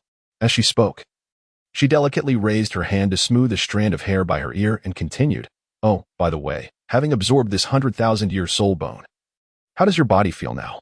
What two soul skills has it bestowed upon you?" Her words were imbued with concern and anticipation, her eyes sparkling with curiosity as she awaited Linyu's response. Chapter 148, Soul Bone and Soul Skills. The 100,000-year soul bone bestowed upon me two soul skills, invincible golden body and flexible bone clone, Linyu replied with exuberance, his eyes shining like radiant stars, gleaming with excitement as he trembled slightly with anticipation. His heart brimmed with eagerness and curiosity about these new soul skills. Akin to possessing a rare treasure, I must carefully contemplate how to apply them in battle, he mused, his thoughts fluttering like drifting willow catkins. The invincible golden body. What an exceptional means of self-preservation. If I encounter an overwhelmingly powerful foe, activating it at a critical moment might just turn the tide of battle. The flexible bone clone is equally formidable. 7 clones, if utilized properly, could bewilder enemies to create opportunities or engage in collaborative combat to outnumber adversaries, proving immensely advantageous. Oh, how splendid this is. I am determined to fully develop their potential. Indeed, the soul bone skills suit you perfectly, Xiaoyu. The invincible golden body skill compensates for the deficiencies in your defensive soul skills. As long as you can use the invincible golden body to withstand an enemy's attack once, you can then leverage your domain to execute a swift teleport, allowing you to evade danger with haste. The technique of the soft bone clone is indeed an extraordinary soul skill, capable of generating 7 clones, each possessing 70% of your strength. Whether employed to confound foes, scout ahead, or besiege adversaries, it proves to be a remarkable ability. This surpasses the 2 skills bestowed upon me by the 100,000-year soul ring I absorbed. Qianqiu remarked with a sense of wonder, her face radiating a comforting smile akin to the gentle warmth of spring sunlight. Her tone imbued with an unmistakable pride for her son. My son is truly remarkable, having acquired such an impressive soul skill. She gazed at Linyu with a tenderness that resembled flowing water, her thoughts swirling within. My little Yu has grown up, becoming increasingly exceptional. These 2 soul skills undoubtedly represent a significant enhancement to his power. With them, he will possess greater assurance when confronted with various dangers and challenges. This thought brought her a sense of inner peace. She nodded gently and continued, Little Yu, you must adeptly wield these 2 soul skills, continually enhancing your strength and becoming ever more formidable. What soul skills have you gained from the 100,000-year soul ring? Linyu asked, his brow furrowed in confusion. I noticed when you blocked Roger's soul skill, a golden light emanated from you. Could it be that one of your skills is the invincible golden body? His eyes sparkled with eager curiosity, burning with a desire for answers. He mused inwardly, surely, my mother's soul skills are also powerful. She has always been formidable. And the skills granted by the 100,000-year soul ring must be extraordinary. I wonder how they compare to mine. Regardless, it is a good thing that she possesses such strong abilities. It will enable her to protect herself better in battles. Linyu fixed his gaze on Qianqiu, impatient to hear her response. Indeed, one of my soul skills is the invincible golden body, she replied. You witnessed its defensive prowess just now. Even Roger's full-force strike before his demise could not harm me. His final blow possessed the strength of a tidal Douluo, meaning the minimum capability of the invincible golden body is equivalent to that of a tidal Douluo. As for its upper limits, we shall need to conduct further testing to ascertain. The other skill is called Void, which grants immunity to physical attacks, Qianxiu stated calmly. Yet, a subtle gravity flickered in her eyes, as if she were drawn back to the heart-pounding battle they had just endured, reflecting on the harrowing encounter. A lingering sense of unease remained within Qianxiu. She silently pondered, I am fortunate to possess these two formidable soul skills in critical moments, otherwise I would have found it exceedingly difficult to withstand such ferocious onslaught. In her mind, Roger's desperate final strike replayed, its overwhelming power astonishing. With a shiver of apprehension, Qianxiu recalled, at that moment, the attack surged towards me like a meteor carrying boundless destructive force. Fortunately, I acted swiftly while absorbing the soul ring, completing the entire process before that fatal attack could descend upon me. Had there been the slightest delay, the consequences of being struck by that terrifying assault would have been unimaginable. I would likely have faced grievous injury, if not death itself. Moreover, Qianxiu was acutely aware that, had the invincible golden body not intervened at the crucial moment to absorb the brunt of the impact, it would have been nearly impossible to endure that attack without sustaining any injury. Even in the unlikely event of withstanding it, one would inevitably bear some marks, as that was a lethal strike delivered with the might of a tidal Douluo. Each time she contemplated this, a wave of trepidation washed over her. With a gentle sigh, she turned to the young Yu beside her and earnestly cautioned, Little Yu, after this harrowing experience, you must remember to exercise utmost caution in every battle. Never treat any opponent lightly, for even a moment's carelessness could plunge us into irretrievable peril. Though you understand that the limit of the invincible golden body cannot be breached by powers below divine level, you must not directly disclose this to your parents. I shall guide them gradually. Lin Yu thought to himself, his mind racing, this matter cannot be rushed. I must find an opportune moment for them to accept it gradually. For now, the priority is for everyone to recuperate properly. He voiced, in that case, let us return to Spirit City and gradually test the limits of this soul skill. Since Grandfather Golden Crocodile and Father expended some soul power to protect you, we should rest here briefly before heading back to Spirit City. Lin Yu's tone conveyed concern and caution, his eyes reflecting deep worry for the elders. He silently calculated, they must not be overly fatigued. Restoring their soul power is essential. Moreover, unforeseen circumstances may arise along the way, making the preservation of ample soul power crucial. Chapter 149. Return to the city upon hearing his words. The others nodded in agreement and retrieved provisions and water from their storage items. Lin Father's movements appeared weary as he slowly took out food. Thinking, I need to replenish my strength quickly. Qianxiu was methodical and relaxed, mentally reminding herself that resting well would enable them to travel better. Golden Crocodile Douluo maintained a serene demeanor, his actions deliberate as he retrieved food and water at a measured pace. The group began to eat. After consuming their rations, they sat cross-legged on the ground to restore the soul power they had expended. Half an hour later, Golden Crocodile Douluo, having depleted the most soul power, finally stood up. He took a deep breath and slowly stretched his body, extending his arms upward as if to touch the heavens. He then rotated his neck from side to side, producing a series of cracking sounds, and stretched his limbs, accompanied by a crisp popping of his joints. Subsequently, he declared in a resounding and powerful voice that he had nearly made a full recovery, as if announcing to all that he was ready to forge ahead. Upon witnessing the situation, Father Lin and his companions hastily gathered their belongings. With remarkable swiftness, Father Lin picked up each item scattered on the ground and placed them into the storage soul guide. Qianxiu meticulously inspected the surroundings for any overlooked items. Lin Yu also hurried to assist in the tidying up. Once everything was in order, they departed from the small village, setting their course towards Douluo City. Lin Yu led the way, his steps light and resolute. Father Lin and Qianxiu walked side by side, engaged in quiet conversation, while the Golden Crocodile Douluo trailed behind, his vigilant gaze scanning the environment. After several hours of arduous travel, they finally arrived at Douluo City, their faces bearing signs of fatigue, yet their eyes radiated unwavering determination. Upon reaching Douluo City, the group promptly made their way to the location for hiring a carriage. Since they were not in a rush to return, they carefully selected a luxurious carriage from the multitude available. Lin Yu, unable to contain his excitement, was the first to leap onto the carriage. His face flushed with exhilaration as he exclaimed, "Finally, we can have a proper rest." His voice was imbued with a sense of relief, and he sank into the plush seat, allowing his entire being to relax. Lin's father and Qian Qiuyu followed closely behind. The former's steps slightly heavy while the latter wore a gentle smile. Upon boarding the carriage, they settled beside Lin Yu with a quiet grace. The golden crocodile Douluo was the last to enter, his movements steady and powerful. After finding a spacious seat, he remained vigilant, his gaze alert. The coachman received the signal to depart, cracking the whip to urge the horses forward at a leisurely pace. The wheels rolled steadily, producing a rhythmic clatter as they stirred up clouds of dust. Lin Yu gazed through the window at the swirling dust. His heart filled with a profound sense of contentment as he envisioned life upon returning to Wuhuan City. Lin's father and Qian Qiuyu engaged in hushed conversation, deliberating their forthcoming plans. Meanwhile, the golden crocodile Douluo closed his eyes to recuperate and restore his energy.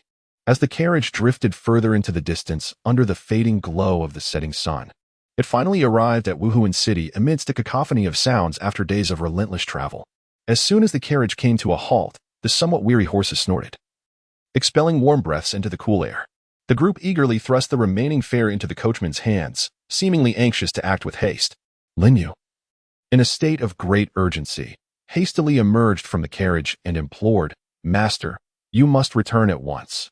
With that, she swiftly turned to gather her belongings. Father Lin exuded a calm demeanor, methodically counting out the appropriate fare from his coin pouch. With a warm smile, he handed the driver the remaining amount, courteously saying, "Master, thank you for your hard work along the way. Please accept this." Qian Qiuyu gracefully descended from the carriage, softly expressing her gratitude.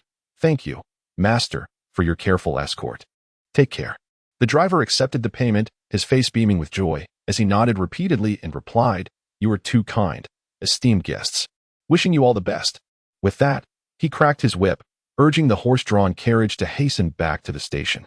As they watched the driver's retreating figure, a collective sigh of relief escaped the group, and they prepared to part ways. "Mother, having absorbed the 10,000-year soul ring, why don't we visit grandfather? It would surely bring him joy," Lin Yu exclaimed, his eyes wide with excitement, sparkling with an anticipation akin to brilliant stars in the night sky. His mind brimmed with visions of his grandfather's delighted expression upon learning of his mother's remarkable achievement. He imagined his grandfather would beam with pride and perhaps even lavish her with praise. The thought of a harmonious family gathering filled him with elation, causing the corners of his mouth to involuntarily rise, his excitement nearly overflowing. Qian Qiuyu, initially reluctant to visit her father, given that she had seen him just 2 weeks prior, felt her thoughts shift unexpectedly like a restless bird.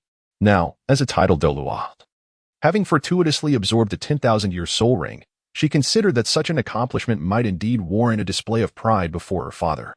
A flicker of internal conflict crossed her face as she hesitantly turned to Father Lin, asking, "My dear husband, will you accompany me to see my father? Or shall you return home alone and await our return?" Her gaze held a blend of uncertainty and hope, as if seeking something within his response. She pondered privately. What will he choose? If he prefers not to go, you and I can visit alone. Yet, if he joins us, it would surely delight my father even more. Oh, how I wish he would come with us. Qian Qiuyu's fingers unconsciously twisted the hem of her garment, betraying her inner trepidation. Lin Dong had initially contemplated returning to the Lin residence alone, intending to present the soul bone to Luo Mei for her early absorption. Yet, in that fleeting moment, his thoughts shifted, and he couldn't help but realize that it had been quite some time since his family had collectively paid a visit to his father-in-law. Thus, without a moment's hesitation, he exclaimed, "Where, in that case, let us visit my father-in-law together. And perhaps he can offer you some guidance on your cultivation as a titled Douluo." As Lin Dong spoke, a gentle yet resolute smile graced his face, reminiscent of the warm sunlight in spring, imparting an overwhelming sense of comfort. Within him, he mused, a family visit would surely bring joy to his father-in-law, while also fostering a closer bond among family members. The thought of gathering together in joyful exuberance was delightful. This visit would also allow his father-in-law to witness the harmony and unity of their family. With this in mind, Lin Dong's eyes sparkled with anticipation and longing for their impending reunion. Chapter 150, Eradicating Hidden Dangers. Thus, the group closely followed the golden crocodile Douluo. Hastening towards the worship hall, Lin Yu, akin to a spirited young colt, suddenly surged to the forefront, exuberantly racing into the hall. His feet seemed to glide upon wheels of wind and fire, his jubilant steps so swift they appeared to defy gravity. Upon entering the hall, he spotted his grandfather seated in serene composure before the statue of the angel, and without a moment's thought, he dashed towards Douluo with the speed of a tempest. As he ran, he joyfully called out, "Grandfather, grandfather, little Yu has come to see you again." His clear and resonant voice echoed like a cheerful brook cascading through the mountains, akin to the delightful chirping of birds at dawn, brimming with childlike innocence and joy. His exuberance was so palpable it seemed capable of igniting the entire worship hall, instantly infusing the solemn atmosphere with vitality and exuberance. Lin Yu's heart brimmed with joy. He was about to see his grandfather again, and this time he was determined to share all his experiences from the outside world. He ran and laughed, his brilliant smile outshining even the sunlight beyond the gate. Douluo, initially lost in his own thoughts, slowly opened his sharp, penetrating eyes upon hearing the vibrant call of the young boy. The expression that had been as stoic as an ice sculpture melted away like snow under the warm embrace of spring, transforming into a gentle smile that was as soothing as a soft breeze. Without a moment's hesitation, Douluo swiftly rose, his movements agile and assured, and embraced Lin Yu, who was rushing toward him.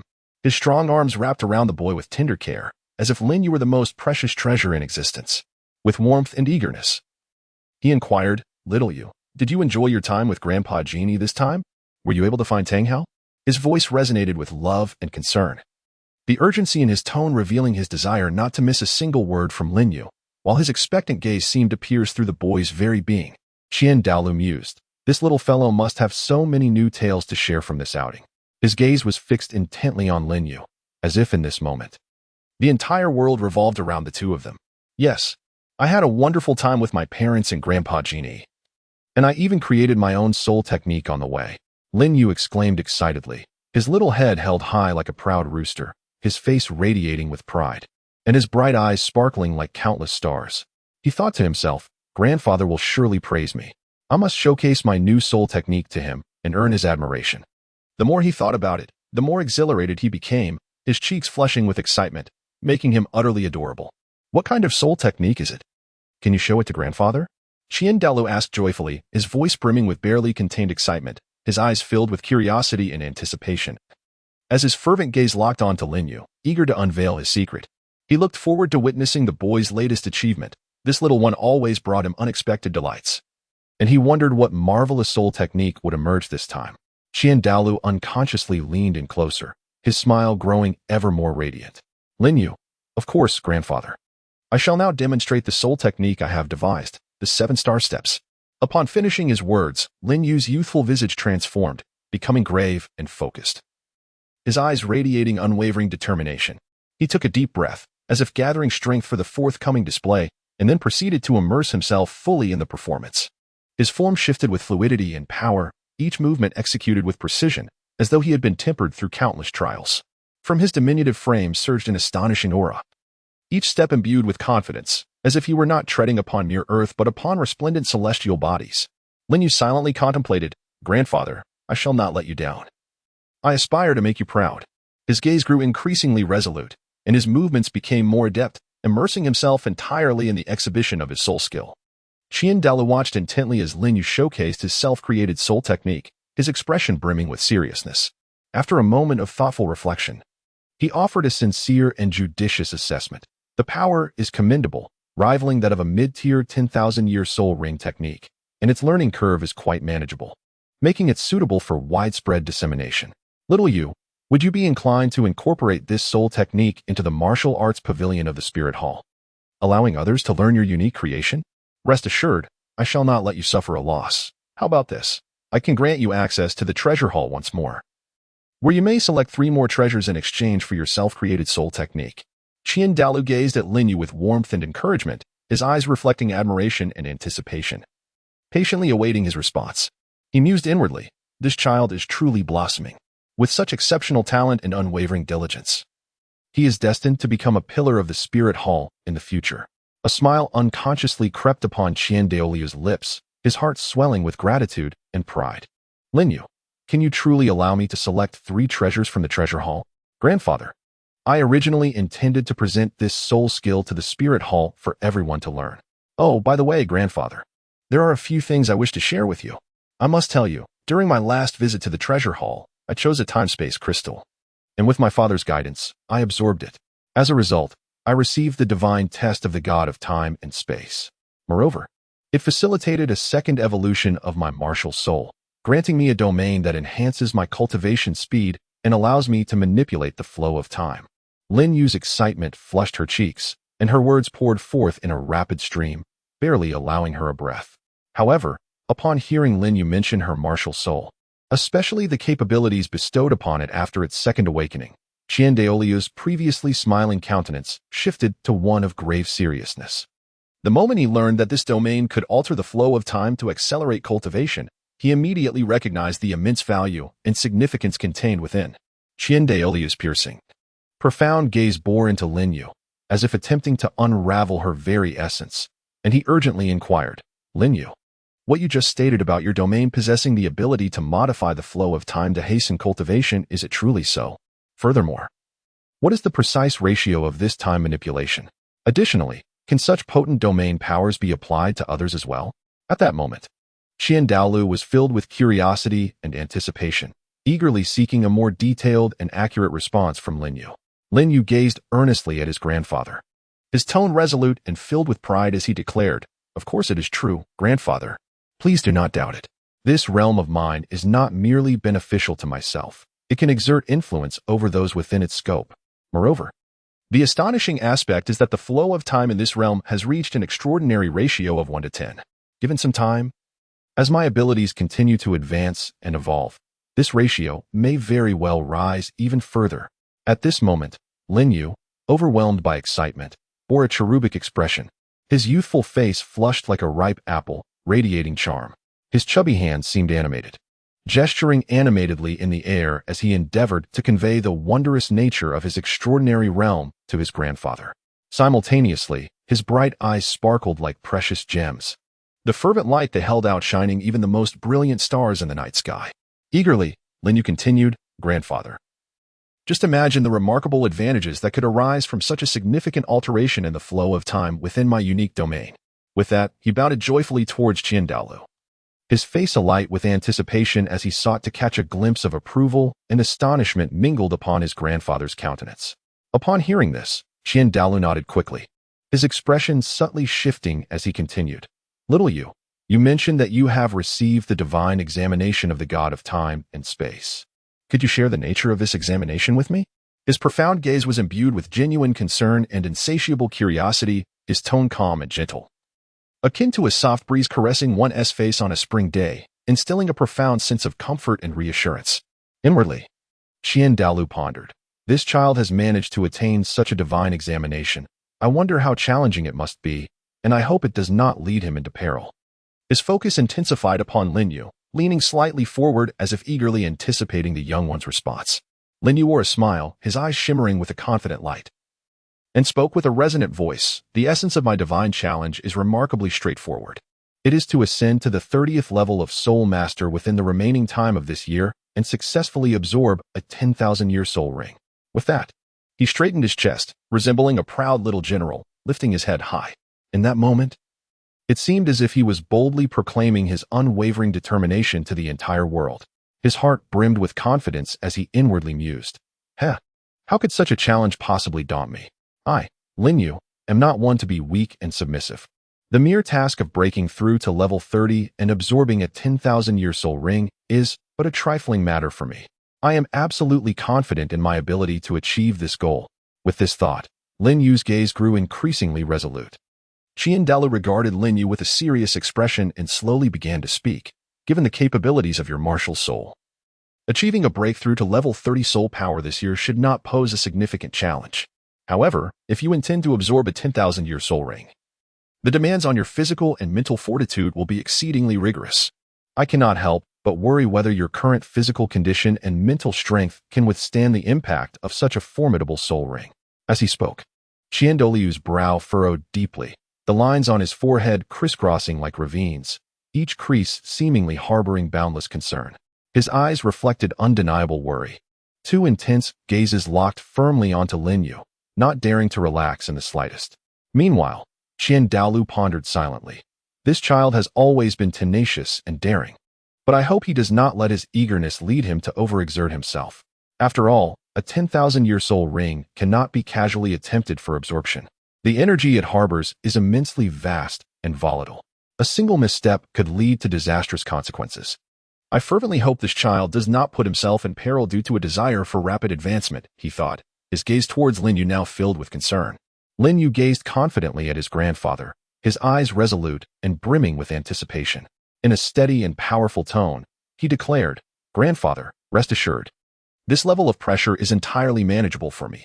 You see, I have just successfully absorbed an extraordinarily rare 100,000-year soul bone. Consequently, my physical constitution has become remarkably robust, enabling me to effortlessly withstand the formidable oppressive force of a 10,000-year soul ring. As for my mental acuity, well, it has undergone a substantial enhancement as well. Previously, I was fortunate enough to absorb a rare time-space crystal, which has catalyzed a qualitative leap in my mental prowess. Therefore, even when confronted with the lingering souls of the soul beasts within the 10,000-year soul ring, I possess ample confidence in my ability to tame and absorb them successfully." At this juncture, Lin Yu paused momentarily, a glimmer of excitement flashing in his eyes, before continuing eagerly, "There is one more thing, grandfather. During my recent journey for training, I happened upon a tantalizing piece of news. It is said that deep within the enigmatic Sunset Forest lies a wondrous treasure trove, abundant with unparalleled treasures capable of greatly enhancing one's mental faculties. If these rumors prove to be true and I can reach this treasure trove and successfully acquire and utilize its gems, my success rate in absorbing the 10,000-year soul ring will undoubtedly soar to new heights. Thus, I implore you, Grandfather Genie, to accompany me in exploring this matter, to ascertain the veracity of these claims. If we can indeed uncover those treasures, it would be simply marvelous." Douluo fixed a piercing gaze upon Lin Yu, his voice low and stern as he inquired, "Little Yu, you just claimed to have absorbed a 100,000-year soul bone. This is truly hard to believe. Pray tell, from where did you acquire such a soul bone? Could it possibly have been found in our treasure vault? However, to my knowledge, there seems to be no 100,000-year soul bone within our vault." Before he could finish his sentence, Douluo's expression shifted dramatically. The mild demeanor he had been wearing vanished without a trace, replaced by a countenance of solemnity and severity, akin to the frost of a harsh winter capable of freezing all it touches. Simultaneously, a sudden jolt of astonishment surged within him, an ineffable sense of disbelief taking hold. He could not help but ponder, 100,000-year soul bone? Such a rare artifact is not something one encounters casually. What means did this young lad employ to procure it? Could there be some hidden secret or fortuitous encounter behind this? With this thought, Douluo's already furrowed brow tightened into an even more intricate knot, the creases on his forehead deepening like intersecting ravines. The aura he emanated grew increasingly grave, as if the very air around him began to solidify in response to his emotional turmoil. Lin Yu took a deep breath, steadied himself, and said, "Grandfather, the matter I wish to convey to you next is of utmost importance. During my recent journey with Grandfather Genie and others to seek out Tang Hao, although we ultimately failed to vanquish him, we unexpectedly stumbled upon a transformed humanoid soul beast of 100,000 years within the very academy where Tang Hao's son resides. Initially, our intention was to eliminate Tang Hao and his companions entirely, while also bringing back that exceedingly precious 100,000-year soul beast. However, to our astonishment, Tang Hao unleashed a mysterious and unfathomable secret technique, which dramatically enhanced his own strength in an instant. At that moment, he was able to contend with the formidable Grandfather Genie on equal footing, making it impossible to discern a victor. What was even more troubling was that when Tang Hao employed that secret technique for the final time, its terrifying power was beyond imagination, causing us to genuinely fear substantial losses. Consequently, Grandfather Genie, after weighing the pros and cons, reluctantly chose to let them go, but simultaneously demanded that Tang Hao surrender the 100,000-year soul beast. The priceless 100,000-year soul bone I possess was acquired from that very soul beast, while the soul ring was absorbed by my mother. However, this soul ring was obtained through forcibly compelling my mother to offer it as a sacrifice, and I am genuinely uncertain whether this may harbor any latent dangers or adverse consequences." Lin Yu, seemingly anxious that his words might be interrupted, hurriedly finished speaking in quick succession. Upon hearing this, Douluo's expression darkened dramatically, resembling ominous clouds gathering in the sky, instilling fear in all present. He turned with grave intensity, his gaze piercing as he fixed it upon Qian Shoyue, standing behind Lin Yu, and called out loudly, "You heir, come forth at once and release the 100,000-year soul ring within you, so that I may examine it thoroughly." Qian Daoliu's voice was deep and resonant, akin to the rumble of thunder reverberating in the ears of the gathered crowd. The authority contained within his tone brooked no dissent. Each word he uttered fell heavily, like a hammer striking the hearts of all present, causing a collective shudder. At that moment, Qian Daoliu's mind was racing with thoughts. The matter of sacrificing the 100,000-year soul beast was exceptionally significant and far too peculiar. There must be no room for error. Should there be any undetected risks, the consequences would be unimaginable. I fervently pray that the heavens bestow protection, ensuring all proceeds smoothly and that my heir does not find herself in peril. With this thought, Qian Daoliu's gaze grew increasingly serious, his eyes locking onto Qian Shoyue with the intensity of two arrows. Qian Shoyue obediently approached her father, her steps somewhat heavy and her expression tinged with anxiety. Her beautiful face pale, and her lips pressed tightly together.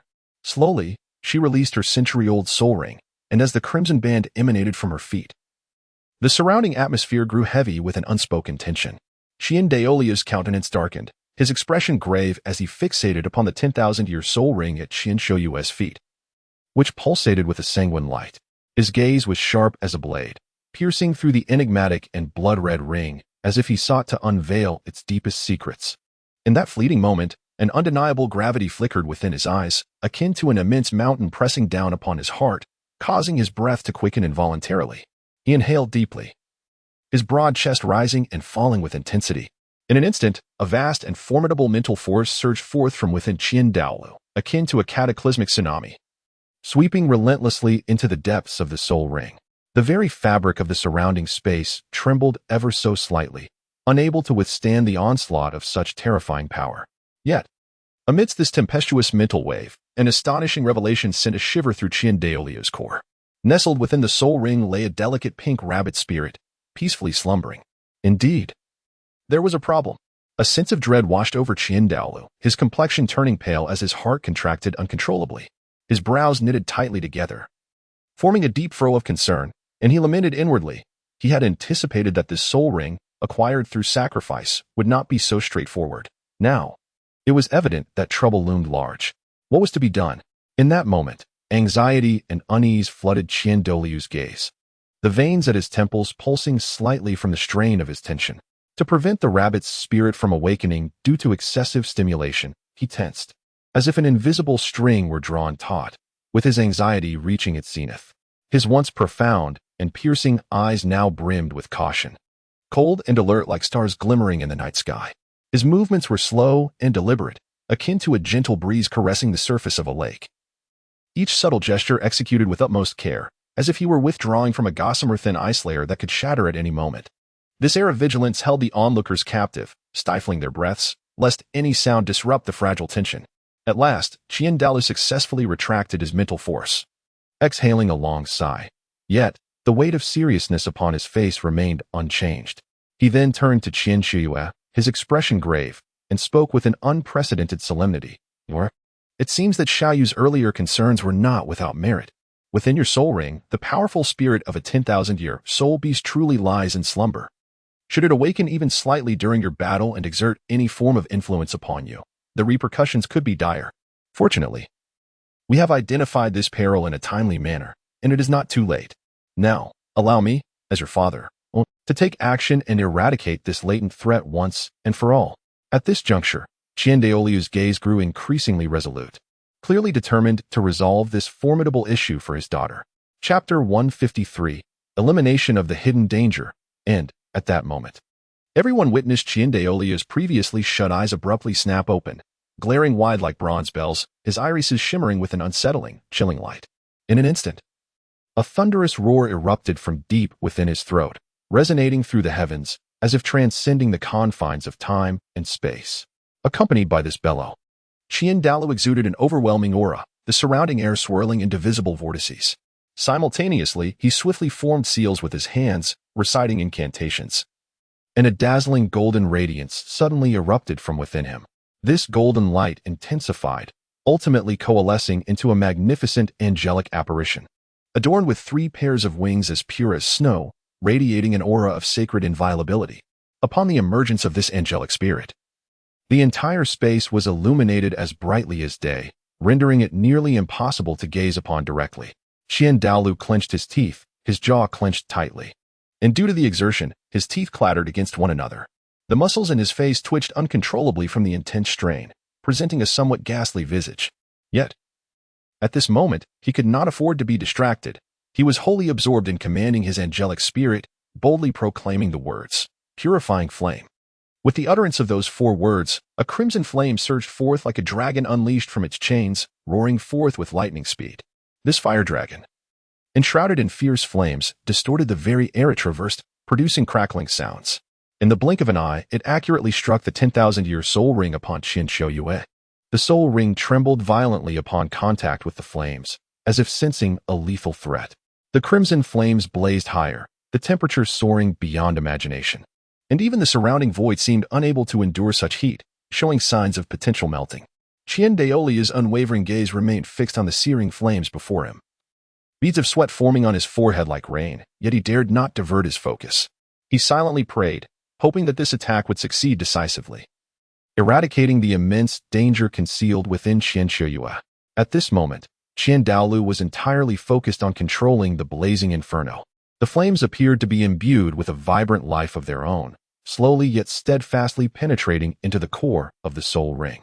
With each advance, a fierce and thrilling confrontation seemed to unfold between the flames and the soul ring.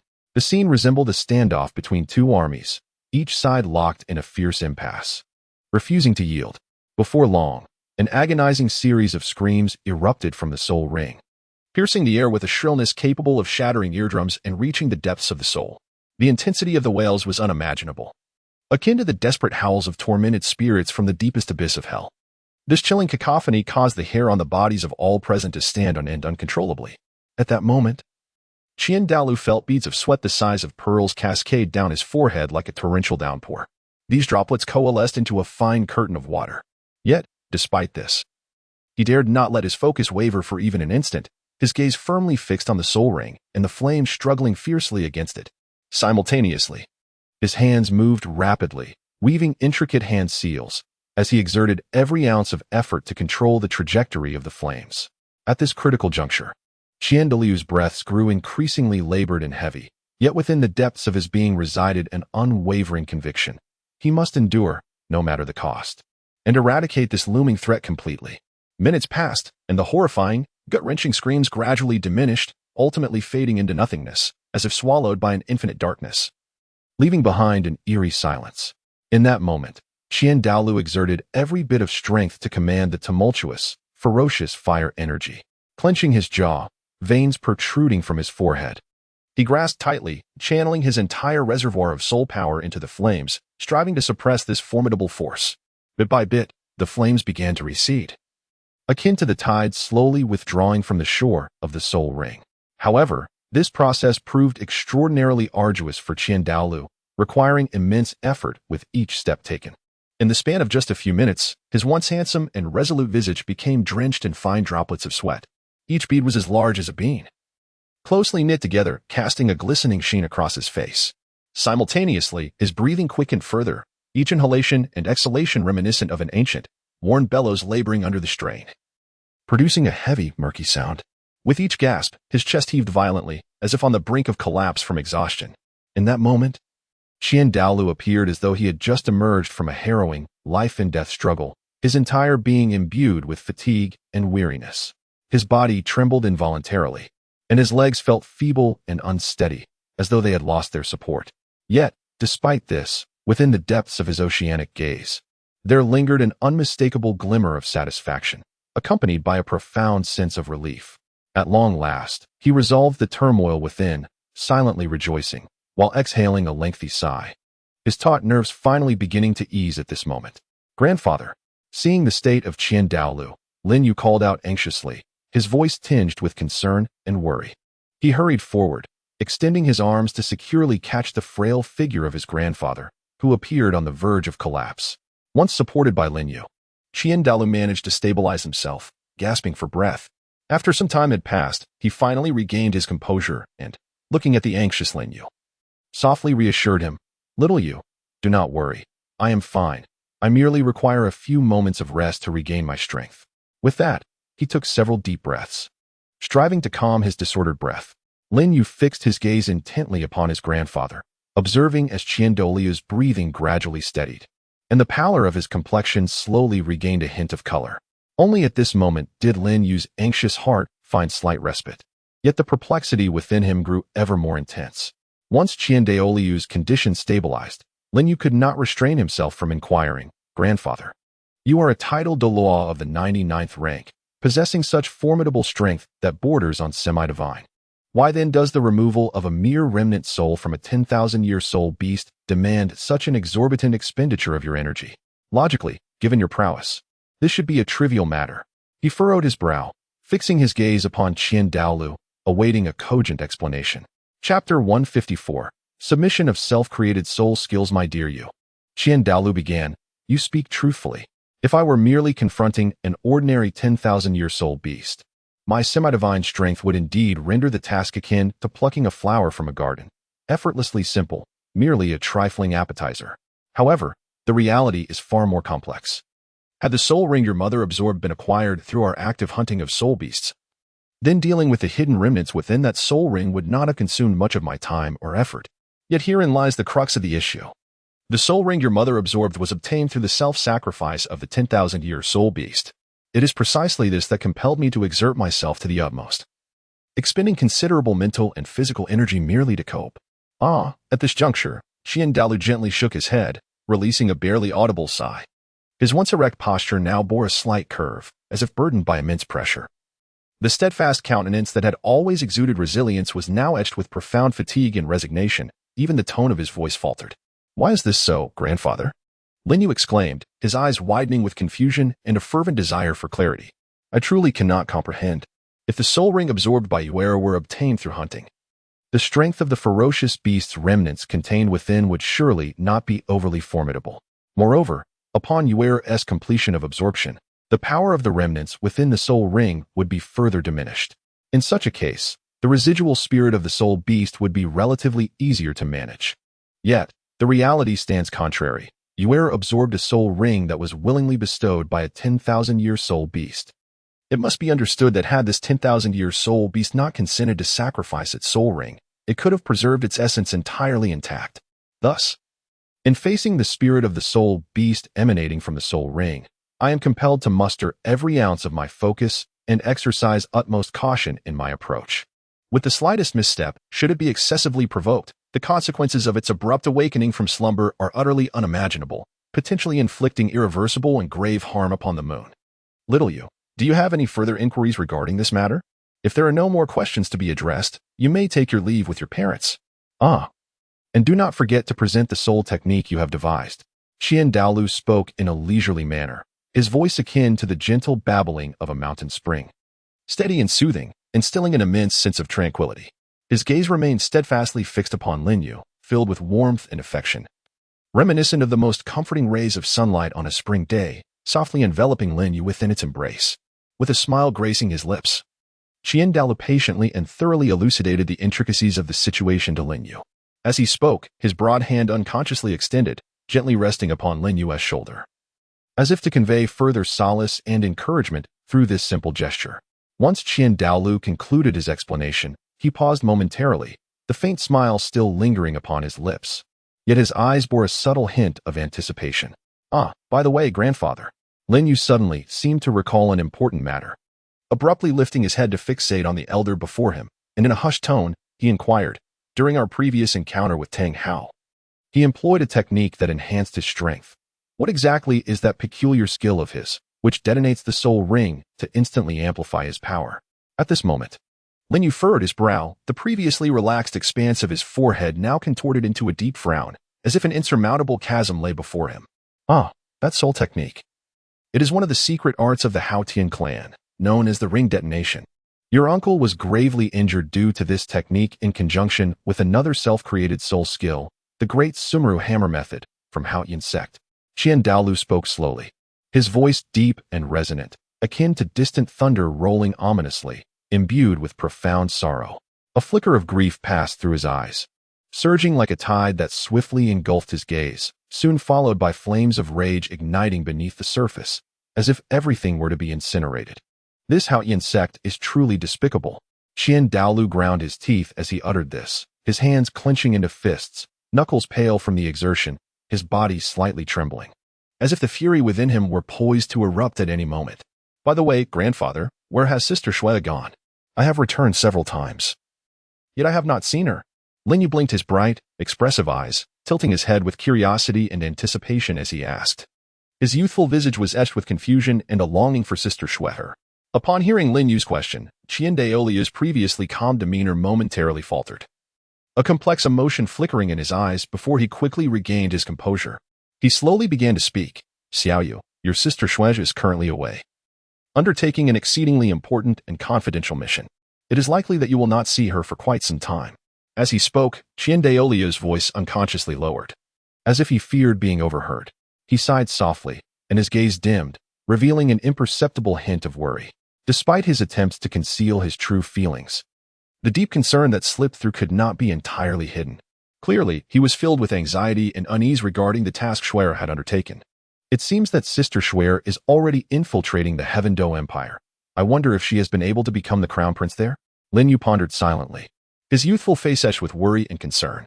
He fervently hoped for Shui's success, praying inwardly with clenched fists. I have no more questions at the moment, grandfather, Lin Yu declared with a clear and resonant voice, then turned his gaze towards his parents, his eyes reflecting inquiry and concern, wondering if they had any further questions for grandfather. Chapter 155. Submission of Self-Created Soul Skills. Qianqiu slowly retracted the purified soul ring into her body, exhaling softly as she bit her lip, her hesitant steps revealing her uncertainty and apprehension as she approached Douluo. Raising her head, her eyes filled with confusion and uncertainty about the future, she cautiously asked, Father, what path should I take now that I am a titled Douluo? Could you offer me some guidance? Oh, right, you are now a titled Douluo as well. Let me initiate the angel god trial for you to see how many levels you can inherit. Immediately, Douluo's expression turned grave, his brow furrowed as if burdened with immense weight. He approached the angel statue with steady steps, kneeling slowly before it, his movements solemn and reverent, as if participating in a most sacred ritual. With hands clasped in prayer, he earnestly recited incantations before the angel statue, his lips moving rapidly as he silently wished, May you receive a favorable inheritance examination. It must be the highest level of inheritance. At that moment, his heartbeat seemed to synchronize with the rhythm of the incantation, each syllable imbued with his profound hopes for his daughter. Then, a golden light shot toward Qianqiu like a bolt of lightning, dazzling and brilliant, illuminating the entire space. As the light enveloped her, a red-winged mark appeared on her forehead. Upon seeing this mark, Douluo's gaze flickered with a hint of disappointment as he thought, it is merely the top level 9 trials. She does not have the qualification to inherit the angel god position. Alas, this child. He gently shook his head, then turned his gaze towards Qianqiu, who was undergoing the assessment. His expression regained its tranquility as he addressed Lin Yu and his son, saying, Yuer is currently engaged in the evaluation and cannot leave for the time being. If there is nothing pressing, you may depart. Although his voice was calm, a subtle hint of helplessness and underlying concern could still be discerned.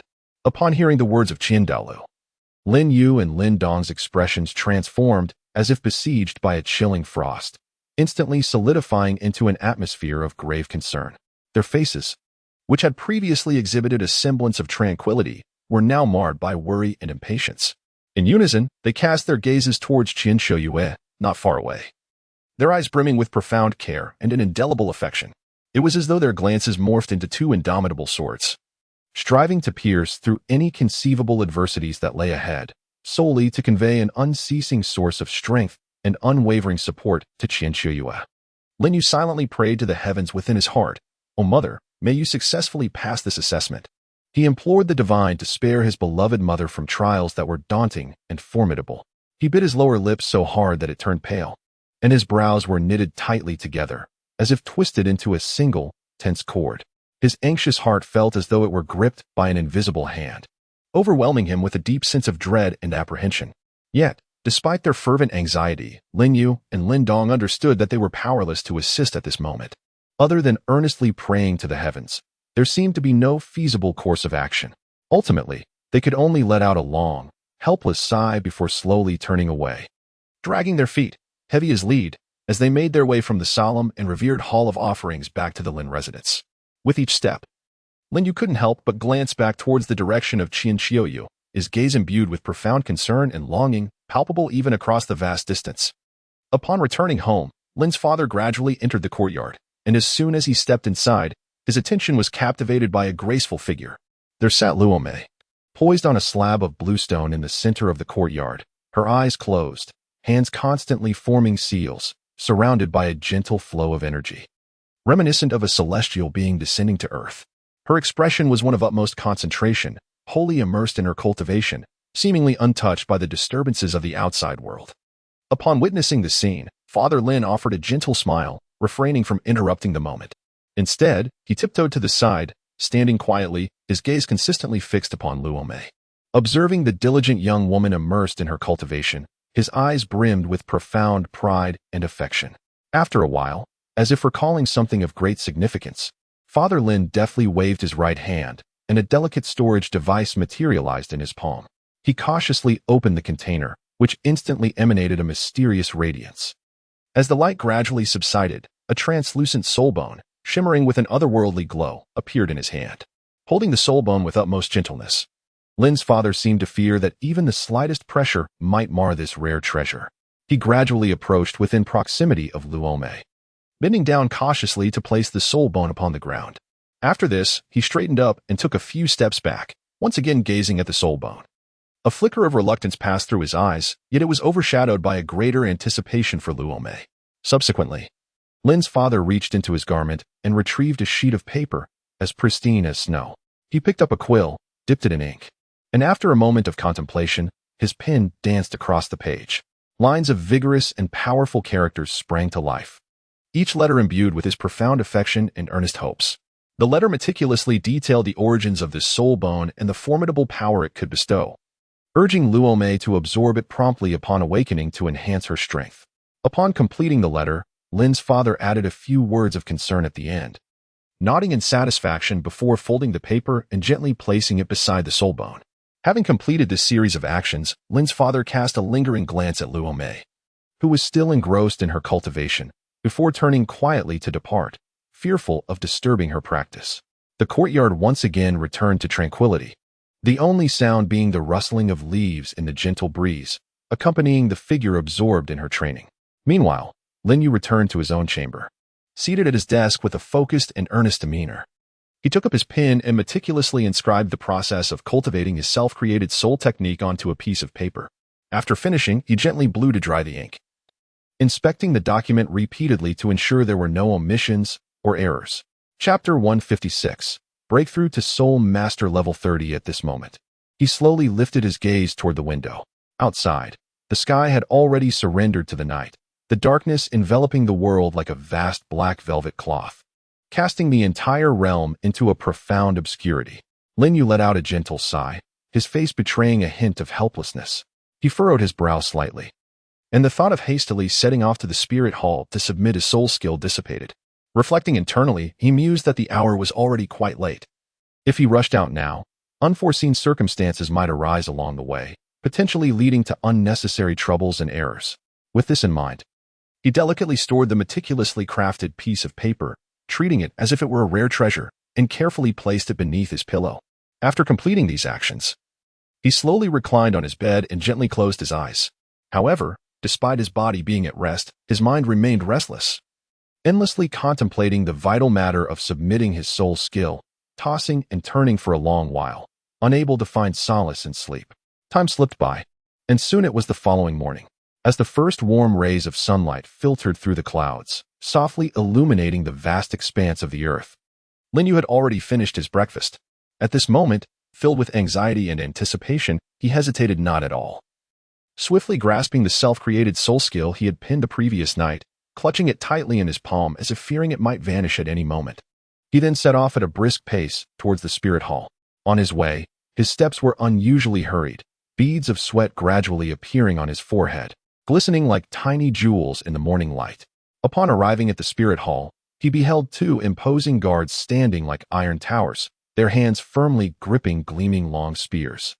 The tips crossed to form an impenetrable barrier before the entrance, mercilessly blocking Lin Yu's path. Gazing at the two formidable guards, a sense of trepidation gripped Lin Yu, and fine droplets of sweat instantly formed on his brow.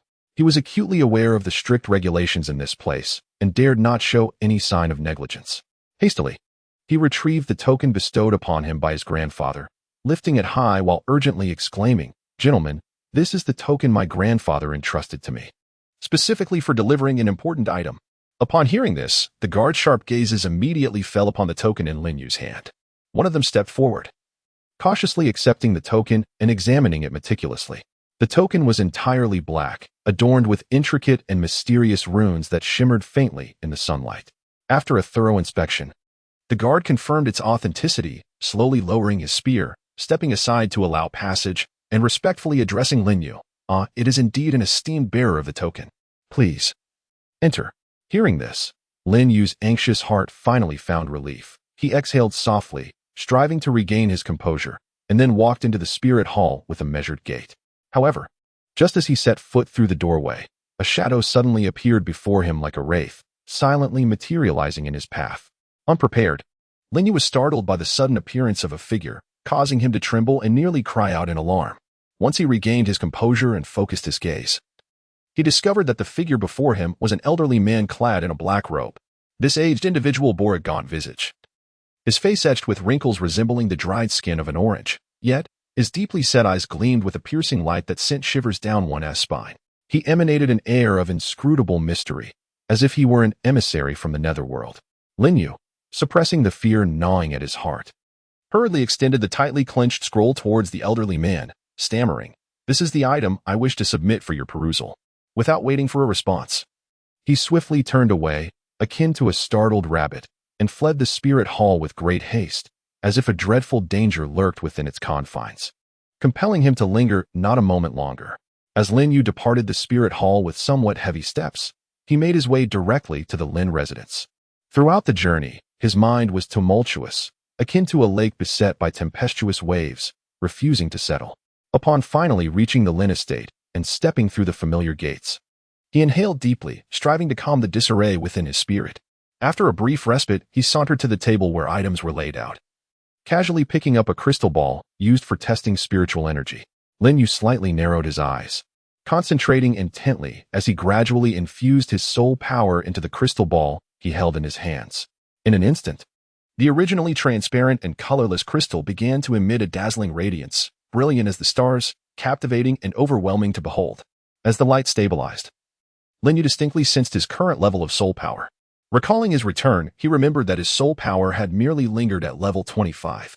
However, after a series of fortuitous events and diligent training, his circumstances had transformed dramatically. Firstly, he had absorbed the enigmatic time-space crystal and the incredibly rare 10,000-year whale resin, both of which contained immense energy that greatly nourished his soul strength. Furthermore, during his recent adventure, he fortuitously acquired a soul bone aged 100,000 years. Although the majority of the energy from this ancient soul bone was utilized to enhance his physical attributes, a small portion silently integrated into his soul power, allowing it to steadily ascend. Consequently, at this moment, Lin Yu's soul power had successfully broken through to approximately level 29. Moreover, through his keen perception, he discerned that within him lay a portion of energy yet to be fully absorbed. This energy was akin to a hidden treasure concealed within the depths of the sea, awaiting his discovery and utilization. If he could successfully assimilate this residual energy, he firmly believed that his soul power would undoubtedly reach new heights, potentially even attaining the astonishing level of 32. The mere thought of this ignited an uncontrollable excitement within Lin Yu. With determination, he stepped into the training room designated for the family's disciples within the Lin estate. He gently closed the door, took a deep breath, and slowly shut his eyes, channeling the immense soul power within him. A beam of light burst forth from his being, instantly enveloping the entire room. This was his unique domain power. As the domain expanded, the surrounding space appeared to warp and distort. Lin Yu focused intently, manipulating the forces within his domain with his mind, adjusting the time ratio to an astonishing 1 to 10. This meant that while a day passed outside, 10 days had elapsed within the training room. With everything in place, Lin Yu sat cross-legged, hands forming seals upon his knees, and began to wholeheartedly absorb the rich spiritual energy surrounding him. This energy surged into his body like a relentless tide, nourishing his meridians and bones while continuously fortifying his soul power. Time flowed swiftly, and in the blink of an eye, Lin Yu spent a full 2 days in this training chamber.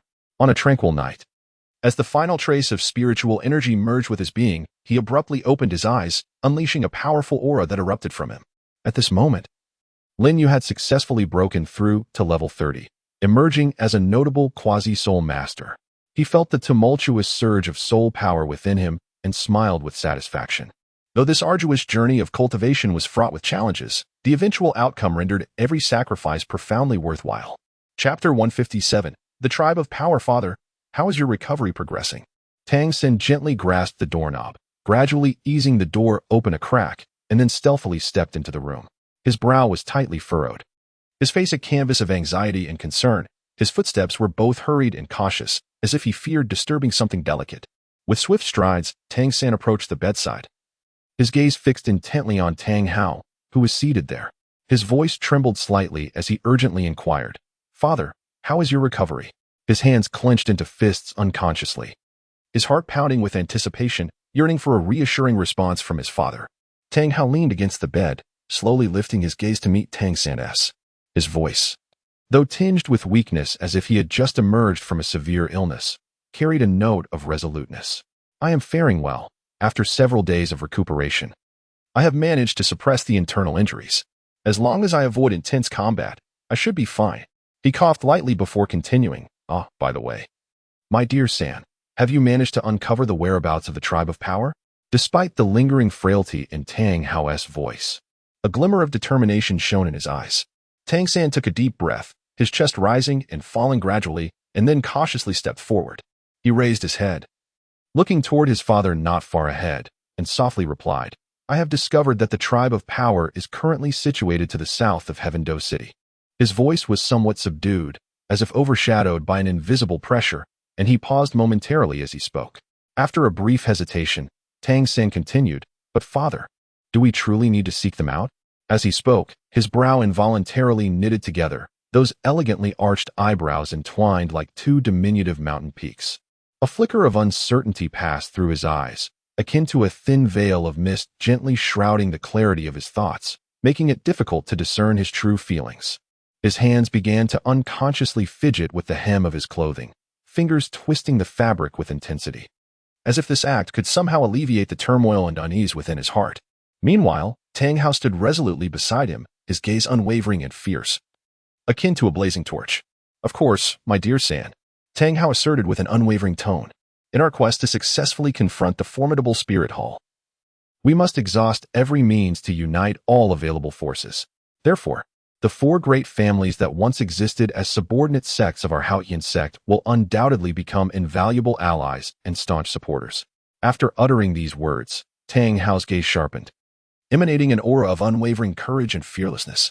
In stark contrast, Tang San's once resolute and handsome visage was now shrouded in a deep melancholy, his brow furrowed, and subtle lines of worry etched upon his forehead. His lips trembled slightly, akin to a flickering candle in the wind, on the verge of extinguishment. Nevertheless, Tang Xin forced himself to speak, his voice low and hoarse, imbued with boundless anxiety and unease. His father, at the inception of the Haotian sect, had callously abandoned the 4 great clans, resulting in their brutal persecution by the Spirit Hall, leaving them severely wounded and suffering immense losses. Under such circumstances, how could they willingly choose to follow us again? As he spoke, Tang San's emotions surged, and the calmness that usually characterized his eyes was now rippled with distress. His fists, clenched tightly, turned pale at the knuckles, as if he sought to release all his trepidation and fear through this gesture. What if they harbored resentment against our Tang family and were unwilling to extend a helping hand? Tang San murmured to himself, his heart racing as if 1,000 fawns were frantically colliding within him, plunging him into a state of profound trepidation. Could it be that his father was truly confident, assured of victory? This thought flashed through Tang San's mind like a lightning bolt, but was soon drowned by a tide of further doubts and worries. Tang Hao slightly lifted his chin, exuding an air of tranquility and confidence. He spoke slowly, "Do not worry, my child. Regardless of the other families, I am certain that I can subdue both the Strength clan and the Agility clan." As he spoke, a spark of determination flickered in his eyes, sharp and resolute like a bolt of lightning. This brilliance seemed to stem from a profound conviction within him, leaving no doubt about the veracity of his words. At that moment, Tang Hao resembled a sage who had mastered the intricacies of the situation, as if he had foreseen everything, understanding it all. His assured demeanor inspired an endless sense of security and trust. Observing this, Tang San leaned in eagerly, his face alight with anticipation, his tone urgent. "Father, what makes you so certain? What instills such confidence in you?" He widened his eyes, fixating on Tang Hao, as waves of bewilderment surged within him. He pondered fervently what could possibly lead his father to such unwavering assurance in subduing these two clans. Could there be some hidden secrets or a unique history that had transpired? However, I am utterly oblivious to these matters. Tang Hao's gaze resembled a gentle breeze on a spring day, softly and warmly resting upon Tang San. His speech was measured, as if each word was carefully contemplated before being uttered. "My child, concerning the Min clan among the four families, subduing them is not a formidable task. Do you know why? Because the leader of the Min clan is your current uncle by marriage. If we present ourselves and rely on our profound blood ties, I am confident he will extend his assistance without hesitation." At this juncture, Tang Hao paused slightly, seemingly organizing his thoughts for what was to follow. He continued, "As for the Li clan, that is even simpler. It would not be an exaggeration to say that the Li clan is akin to our vassal family, particularly their leader, Titan, who places immense value on promises. His word is as solid as a mountain. Thus, even if you merely reveal your martial soul, without further discussion, he would willingly acknowledge you as his master." While patiently elucidating these matters to Tang San, Tang Hao was internally devising strategies to persuade these two clans. A calm and unhurried demeanor adorned his face, clearly indicating his substantial confidence and deliberation in successfully garnering the allegiance of these two clans. In his perspective, the Min clan has always prioritized emotional bonds. As long as their kinship is established, securing their support should pose no difficulty.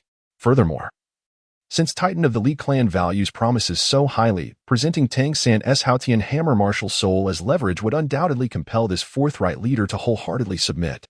Tang San, with a look of astonishment and wide-eyed curiosity, eagerly inquired, "Father, why do you refer to the Li clan as your vassal family? Are they under your control?" His voice rose slightly, laden with confusion. His heart swarmed with a multitude of questions. What did this term vassal family signify? What undisclosed history existed between his father and the Li clan? Tang Hao gently shook his head, his movements as soft as a breeze caressing the surface of a lake, creating subtle ripples. Then, in a tone steady as a mountain, he replied, "It is not as it seems. The crux of the matter lies with their current head, Titan. He is, in truth, a remarkably loyal yet foolish individual. Years ago, after I assisted him in ascending to the esteemed ranks of the three great craftsmen, he pledged his life to follow me, unwavering in his commitment. Moreover, this Titan is a person of great integrity and commitment. As long as you can present our family's emblem, the Haotian hammer, he will undoubtedly extend his hand to assist you without hesitation and willingly acknowledge you as his master. For this reason, I refer to him as my servant clan." At this point, a hint of nostalgia gradually appeared on Tang Hao's weathered visage, and his gaze became profound and distant, as if traversing a tunnel through time, returning to the unforgettable moments of the past. At this moment, his eyes were filled with endless sentiment and reflection, and the myriad of complex thoughts surged within him like a tide, as if he were entirely immersed in the memories of bygone days. I recall the Titan's profound gratitude towards me, a heartfelt and fervent emotion that was almost palpable, especially the unwavering oath he once declared, which still resonates in my ears like the resounding clang of a great bell. Tang San leaned forward slightly, his gaze fixed intently on Tang Hao, eagerly inquiring, "One of the three divine craftsmen. Father, what is a divine craftsman? And who are the three divine craftsmen?" His eyes sparkled with an insatiable thirst for knowledge, the intensity of which seemed capable of incinerating all mysteries. He felt as though a fire burned within him, impatiently yearning for answers. What extraordinary qualities does this mysterious craftsman possess? Who, exactly, are the three divine craftsmen? Tang Hao threw his head back and laughed heartily, the sound echoing throughout the room. "Ha ha ha. A divine craftsman is the highest echelon of forgers, mastering celestial forging techniques, with a status that is both exalted and difficult to attain. And your father, I, am one of the three divine craftsmen. The other two are the patriarch of the Strength Clan, Titan, and the president of the Blacksmith Association, Lu Gao." His tone carried a hint of pride, and his eyes sparkled with a gleam of accomplishment, as if reminiscing about his glorious moments as a craftsman. Tang Sen gazed unwaveringly at Tang Hao, continuing to inquire, "Father, what is celestial forging?" His expression was focused, his brow slightly furrowed. Filled with curiosity about this enigmatic forging technique, what miraculous power does celestial forging hold that grants craftsmen such a lofty status? Tang Hao looked intently at his son and said gently, "Since you are so curious, I shall elaborate on the art of forging. You must understand that the craft of forging is profound and vast, primarily divided into 4 categories: 100 forging, 1,000 forging, spiritual forging, and celestial forging. To begin with, 100 forging, also known as 100 forging purification, is the most fundamental level of forging, further subdivided into upper, middle, and lower grades. The essence of 100 forging purification lies in the preliminary purification of metals. Through this process, impurities within the metal are eliminated, thereby enhancing its purity and quality. Next is 1,000 forging. The phrase 1,000 forging refines captures this essence. 1,000 forging is an advanced stage of 100 forging, when metals undergo 1,000 hammers and 100 refinements.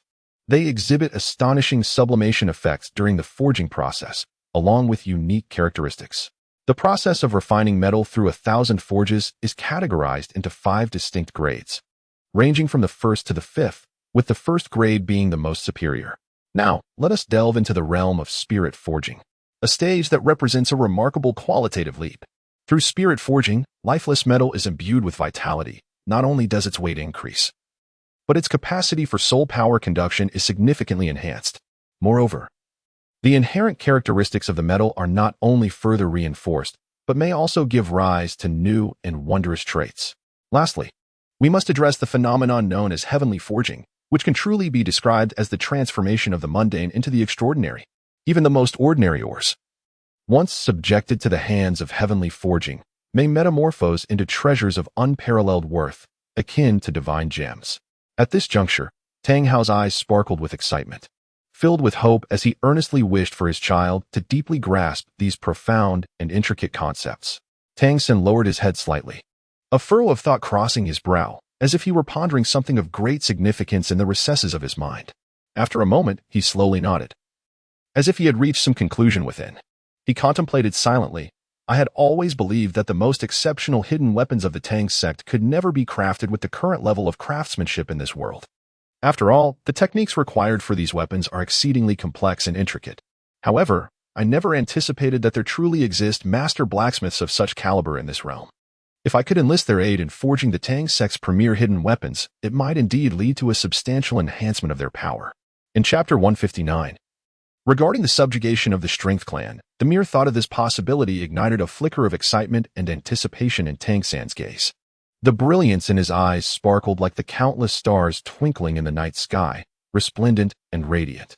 He continued to envision the myriad possibilities of the future, should the power of the hidden weapons be significantly amplified. Facing the formidable Spirit Hall or establishing a firm foothold in the vast expanse of Douluo continent would undoubtedly become considerably more secure. This beautiful vision of enhanced hidden weaponry made his heart race with unbidden fervor, causing even his clenched fists to tremble slightly with exhilaration.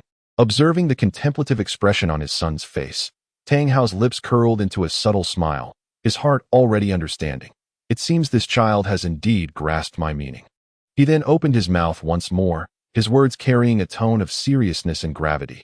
"Today, we shall take the time to recuperate and prepare. Tomorrow, we shall venture forth to completely subdue the Strength Clan. Ah, by the way, little San, do you have any thoughts on how to accomplish their subjugation?" Having spoken, Tang Hao's gaze locked onto Tang San like two blazing torches, filled not only with profound anticipation, but also subtle calculations, as if silently awaiting a satisfactory response from Tang San. Upon hearing his father's inquiry, Tang San slowly raised his head, unwaveringly meeting the fiery intensity of Tang Hao's stare, and replied with an unwavering and resolute tone, "Father, I have made my decision. In my view, we should persuade them under the pretense of revenge. It is known that among the myriad of human emotions, hatred is often the most difficult to extinguish. As for the new force we shall establish after winning them over, I intend to name it Tangman." As his words echoed, Tang San's voice resonated deeply and steadily, akin to the toll of a great bell, each syllable imbued with a weighty significance that struck profoundly in Tang Hao's heart. At that moment, as he spoke those impassioned words, a tempest surged within Tang San's soul. a fervent resolve igniting like a blazing flame, to avenge the relentless suffering inflicted upon me and my loved ones by our enemies, to confront the formidable spirit Hall head-on, to rescue my beloved Xiao Wu from their clutches. Even if the path ahead is fraught with thorns and peril, I shall strive with all my might. Moving forward without hesitation, I am determined to make the Li family our most steadfast ally and reliable source of strength, and for this, I am willing to pay any heavy price without retreating an inch. At this moment, Tang San clenched his fists tightly, the intensity causing his knuckles to turn pale. An aura of unwavering determination emanated from him, resembling a towering mountain that invoked a sense of awe. Upon hearing the mention of Tang Min, a look of puzzlement crossed Tang Hao's face. Beneath his slightly furrowed brow, curiosity flickered in his deep-set eyes, revealing his quest for understanding behind this unfamiliar name. He gently inquired, "Tang Min? What does this mean? Why have you suddenly chosen such a name, Xiao San?" His tone was tinged with confusion, clearly grappling with the potential deeper significance of the name. Simultaneously, Tang Hao pondered to himself, this child is usually astute and meticulous. Could there be a special reason behind such an unusual name? With a heart full of questions, he fixed his gaze upon Tang San, patiently awaiting his son's explanation. "There is nothing particularly special about it. I simply wish to use this name," Tang San replied with an extraordinary calmness, as if the matter were utterly ordinary. Yet, in truth, only he understood the true thoughts that lay deep within his heart. It was indeed to commemorate the memories of his past life, to cherish the bygone days, that he resolutely chose the name Tang Sect. At this moment, Tang San's gaze flickered slightly, unable to meet Tang Hao's eyes for too long. He feared that those piercing eyes could discern the hidden thoughts within him. Although he appeared calm on the surface, his heart was already tumultuous. Deep down, Tang San whispered to himself, "Father, this is my profound concern from my previous life. Yet, the time is not ripe. I cannot divulge this past to you just yet." As his thoughts surged, his heartbeat began to race uncontrollably, like a startled fawn. Simultaneously, he silently prayed that his father would not delve too deeply into the matter, lest he find himself in an awkward predicament. Observing his son's eyes, which sparkled with uncertainty and deliberately avoided his gaze, Tang Hao understood very well that the name Tang Sect, chosen by his son for the newly established force, must hold special significance and considerations. However, seeing his son's tightly sealed lips, clearly unwilling to reveal the truth, Tang Hao could only let out a resigned sigh, pondering, "Very well. Since this child has made up his mind not to disclose the reasons, why should I press him so hard? Perhaps, when the time is right, he will naturally confide in me." After a brief pause, Tang Hao redirected his attention to the more pressing matters at hand. With a serious expression, he looked at Tang San and inquired, "Little San, have you considered how this newly established force will generate revenue? After all, for a force to thrive over time, stable and reliable revenue streams are absolutely crucial." Upon hearing his father's inquiry, a confident smile immediately graced Tang San's face. He straightened his chest and replied without hesitation, "Father, you need not worry. I have given this matter considerable thought and am well prepared. I am confident that my plan will be successfully implemented, bringing substantial returns to our Tang Sect. I have already devised a strategy to utilize a portion of the foundational hidden weapons as a significant source of income for the Tang Sect. Furthermore, our potential clientele has been firmly established, namely the illustrious Seven Treasures Glazed Tile School. Are you aware that the disciples of the Seven Treasures Glazed Tile School possess auxiliary-type martial spirits? While these martial spirits can play a tremendous role in teamwork, they indeed lack sufficient self-protection capabilities. However, the hidden weapons I have meticulously crafted precisely fill this void, providing them with robust means of self-defense. In my view, once they recognize the exquisite nature of these hidden weapons, they will undoubtedly embark on a large-scale procurement endeavor without hesitation." Tang San silently contemplated this but did not disclose his thoughts to Tang Hao. At the break of dawn, as the sun ascended from the eastern horizon, golden rays streamed through the window, casting dappled shadows upon the ground. Tang San rose early, and after a brief morning routine, he set off with a light-hearted step towards Tang Hao's chamber. Standing before the door, he lifted his hand and gently knocked, the sound echoing through the tranquil corridor. He then called out, "Father, are you awake? Have you prepared for our departure? If all is ready, we shall set forth today to the territory of the Li Ji clan and subdue them in one fell swoop." A slight commotion was heard from within, followed by the slow opening of the door. Tang Hao's tall figure appeared at the threshold, and upon seeing his spirited son, he smiled and nodded, responding, "Ah, San'er, if that is the case, let us embark for the Li Ji clan." With this, the father and son walked side by side, leaving their abode. Along the way, they traversed bustling streets, unknowingly covering a considerable distance. Before long, they arrived at the domain of the Li Ji clan. From a distance, a grand gate loomed ahead, adorned with intricate carvings and enigmatic runes. As they approached the entrance, two robust members of the Li Ji clan suddenly approached. One of them raised a hand to block their path, sternly stating, "Halt. This is the territory of the Li Ji clan. Unauthorized individuals are not permitted entry. If you wish to forge something here, please inform us. If not, we kindly ask you to leave at once." Tang San, taken aback by this turn of events, opened his mouth to explain, but at that moment, Tang Hao swiftly positioned himself like a mountain before Tang San, shielding him with his broad and sturdy chest. With a grim expression, Tang Hao addressed the blocking clan member in a low voice. "Quickly summon your elder, and tell him his master has arrived." Upon hearing this, the clan member erupted in fury, his eyes widening as he shouted, "Impudent! How dare you insult our esteemed clan leader?"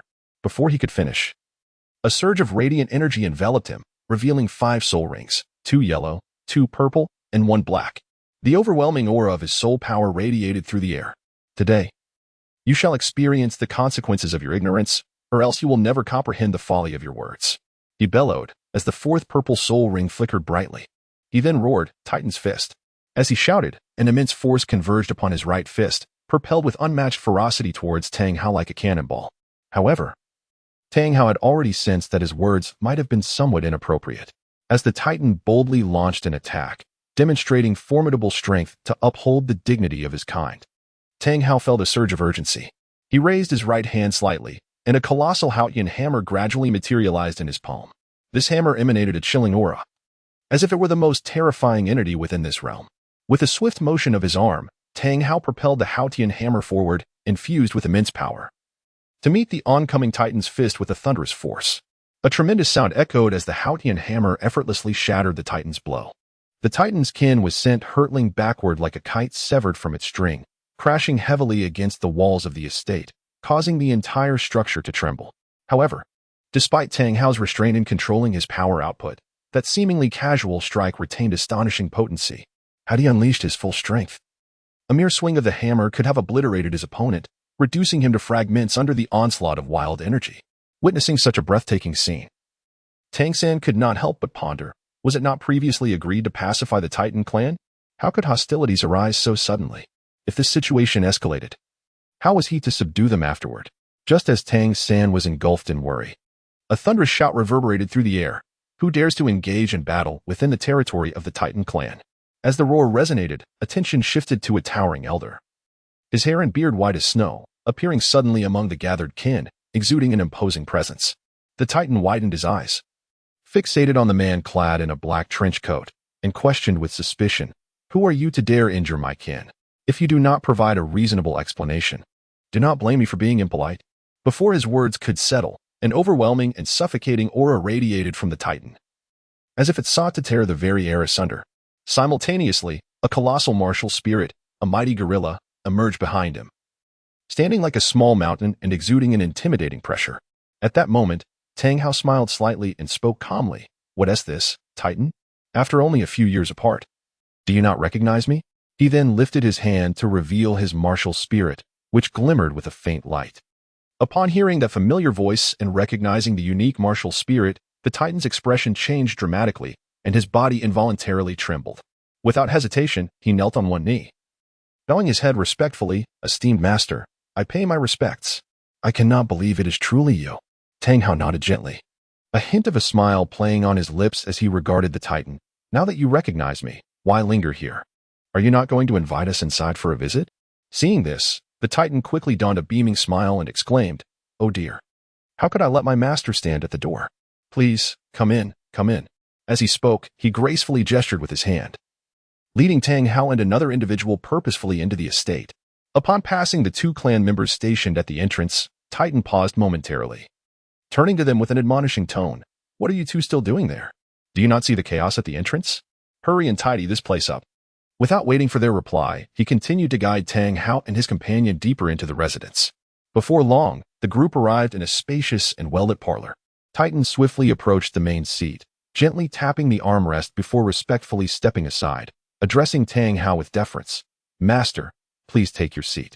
Once Tang Hao was settled, Titan shifted his gaze to the young man beside him, smiling as he gestured, "This way, young master." He then found a position on the right to sit down. No sooner had he taken his seat than Titan eagerly inquired, "Master, may I ask who this young gentleman is?" His eyes, filled with curiosity, were fixed on the youth beside Tang Hao. Tang Hao, with a slight smile gracing his lips, replied, this is my son. Care to guess who he is?" At this revelation, Titan was momentarily taken aback, but quickly regained his composure, rising to bow deeply before the young man, exclaiming, "So it is the young master himself." I, an old servant, failed to recognize such greatness. "I am honored to meet you, young master." Meanwhile, Tang Sen felt somewhat flustered by the scene unfolding before him. He hurried forward, extending his hands to assist Titan, repeatedly saying, "Elder, you mustn't do this. There is no need for such formality." Titan, with utmost respect, replied, "Young master, such courtesies cannot be disregarded. By the way, master, what brings you to our clan today? Back when you chose to retreat, I dispatched numerous individuals in search of you, but alas, your whereabouts remained elusive." Tang Hao let out a faint sigh, slowly elucidating, "Alas. It was a decision born of necessity. At that time, the spirit hall wielded immense power, at the peak of its influence, while little San was but a fragile infant, unable to withstand the repercussions of a direct confrontation. Thus, I had no choice but to seek refuge in an inconspicuous village to evade the relentless pursuit of the spirit hall, ensuring that little San could grow up safely and soundly. Now, as he has matured, it is unfortunate that his beloved has been captured by the spirit hall. Hence, I have come to seek your assistance, both to avenge our grievous losses and to protect our own interests." Upon hearing this, Titan's expression turned resolute and without hesitation. He responded, "Very well, then. In that case, there is no need for further words. In the past, I, as a humble servant, vowed before all to heed your command. Master, I pledge to lead the entire Li family into battle, fearlessly charging forth to confront our foes. It seems that the time has now ripened, however. Have you thoughtfully considered the name of the new force we are about to establish? Moreover, how do you intend to establish the revenue streams essential for the survival of this burgeoning faction? Additionally, what are your ultimate plans? Is it sufficient merely to subdue the Li family, or do you aspire to incorporate all four illustrious single attribute clans once affiliated with the Haotian sect?" After a moment of grave contemplation, Tang Hao spoke slowly. "To stand against the formidable spirit hall, merely subjugating your Li family is evidently insufficient. Undoubtedly, we must find a way to unite the other clans, thereby forging a power capable of matching them." Upon hearing this, Titan's eyes shimmered with excitement as he quickly clasped his hands and replied, "If that is the case, splendid. Since you have such grand aspirations, I am willing to take the lead and be the vanguard in subduing the Yu family. Their resistance to our master should be relatively minimal. Furthermore, I share a deep personal rapport with the Yu clan. If I can mediate and appeal to their reason and emotions, I am confident they will gladly join our family."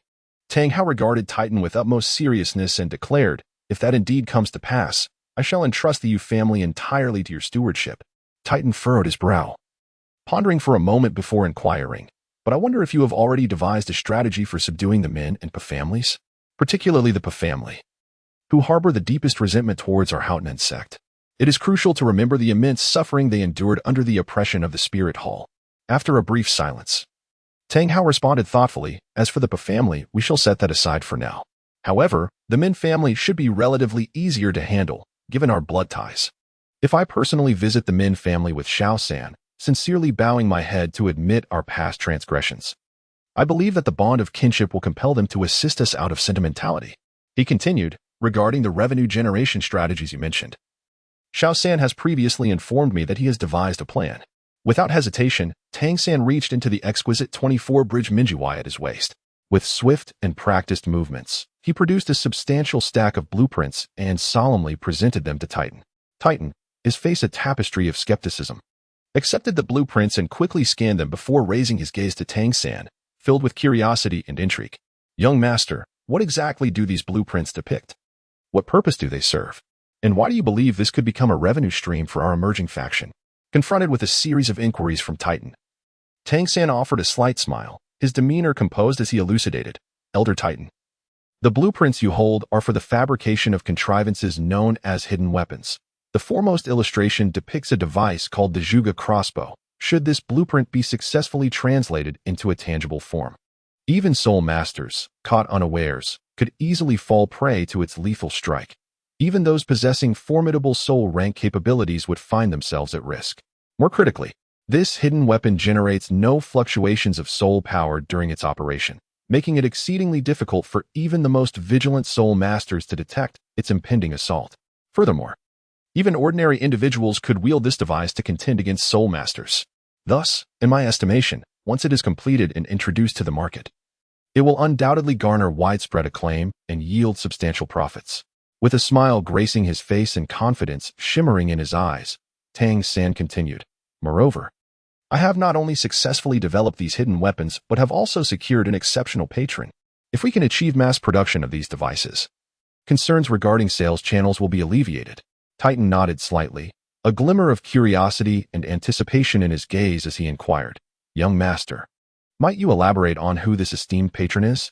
Given my observations of these hidden weapons, their design is indeed exquisite. However, the materials required and the time invested in their production are not to be underestimated, which would inevitably render their final price rather steep. Consequently, it may prove challenging for the average individual to afford such an expense." Tang San's expression turned enigmatic, and after a brief pause, he began to speak. "In truth, the patron I have identified is none other than the illustrious Seven Treasures Glazed Tile School. Previously, I selected several samples of the hidden weapons and entrusted them to my companion, the esteemed young lady Ning Rongrong, who hails from the Seven Treasures Glazed Tile School. She will present them to the sect's leader for first-hand evaluation. I believe that once the leader experiences the formidable power of these devices, they shall surely be met with favor. At that point, a deluge of orders will undoubtedly flood in." Titan nodded in agreement, acknowledging, "The Seven Treasures Glazed Tile School has indeed been a reliable patron for us. It is worth noting that the core disciples of this sect possess the Seven Treasures Pagoda as their martial soul. While powerful, this martial soul is primarily supportive, lacking in self-defense capabilities. If they could be equipped with your ingeniously crafted hidden weapons, they would finally possess a degree of self-protection, significantly enhancing their chances of survival. That said, young master, what price do you envision for these hidden weapons? Additionally, how do you propose we calculate the costs associated with their production?" Tang San's lips curled into a subtle smile as he replied with calm assurance, "Regarding these concealed weapons, my intention is not to sell them individually to the Seven Treasure Glazed Tile School, but rather to offer them as a complete set for trade. The price for each set is set at 10,000 gold soul coins. As for the specific concealed weapons included in this set, they comprise the renowned silent sleeve arrows, the formidable Zhuge Divine Crossbow, the unexpected sand shooting technique, the highly concealed tight-backed floral crossbow, and the unexpectedly perilous stomping crossbow with flying daggers. If one can adeptly combine the utilization of these 5 concealed weapons, it will undoubtedly significantly enhance the self-defense capabilities of support-type soul masters who inherently lack defensive means." Titan looked at Tang San with a puzzled expression and softly inquired, "Young master, don't you think the price you have set for these concealed weapons is somewhat high? After all, while the Seven Treasure Glazed Tile School is indeed quite affluent, they might still find it a bit expensive. Perhaps we could consider lowering the price slightly?" Tang San smiled gently, filled with confidence, and responded, "Elder Titan, your concern arises merely from not yet having truly experienced the formidable power of these concealed weapons. How about this? I will take out a few sets of concealed weapons for you to personally test. Then you will know whether my price is reasonable. And let us not forget, the Seven Treasure Glazed Tile School is one of the wealthiest sects on the entire Douluo continent. A mere 10,000 gold soul coins per set is but a trifling sum for them." With that said, Tang San skillfully selected several sets from the multitude of concealed weapons and handed them to Titan. Upon receiving the weapons, Titan examined them closely for a moment before following Tang San's instructions to conduct tests. With adept skill, he activated the mechanisms and launched the concealed weapons. Suddenly, the sound of whistling air filled the space as the weapons shot forth like lightning, striking their distant targets with precision. As the series of accurate and fierce attacks unfolded, Titan's initial expression of doubt transformed into one of astonishment. Once all the tests were completed, Titan could not help but give a thumbs up, genuinely exclaiming, "Young master, the price you have set is truly not high at all, given the astonishing power and exquisite design of these concealed weapons. 10,000 gold soul coins per set is indeed a remarkable bargain, even if the price were to be multiplied several times over." Titan pondered to himself how such powerful and highly concealed weapons could be priced at merely 10,000 gold soul coins per set. It was indeed hard to believe. Such formidable weapons must surely hold greater value than this. Logically, the pricing should be set higher. At that moment, Tang San gave a slight smile and softly remarked, "In business, it is best to be honest and trustworthy. I had previously made it clear to Ning Rongrong that the bundled price for these concealed weapons is 10,000 gold soul coins per set. Moreover, most of these weapons are consumables. Once used, the buyers will inevitably return to replenish their stock. Therefore, even at 10,000 gold soul coins per set, the price is actually quite sufficient." Upon hearing Tang San's words, Titan nodded in agreement, expressing his concurrence with his viewpoint. Thus, without further ado, Titan promptly clasped his fists in salute to Tang San and remarked, "Since the young master has spoken thus, I shall commence the crafting of these concealed weapons forthwith. Once I have successfully forged all the components, I look forward to your guidance on the assembly." With that, Titan turned to depart. However, at that moment, as if recalling an important matter, he halted and faced Tang Hao once more, respectfully stating, "Master, I must report a matter of significance. The next gathering of the four great families is scheduled for a month hence. If your recent affairs are not too pressing, it would be prudent for you to stay with us for a while. At the upcoming assembly, we shall discuss matters of unity with the other three families. What are your thoughts on this, Master?" Upon hearing this, Tang Hao nodded slightly in agreement. His profound and resolute gaze remained fixed on Titan's departing figure, contemplating the vital role this batch of concealed weapons would play in the future development of the Li family. Titan, clutching the meticulously drawn blueprints, strode purposefully towards the Li family's forge. Along the way, images of various concealed weapon shapes and structures danced in his mind, as though he could already envision them taking form in the furnace's fiery embrace.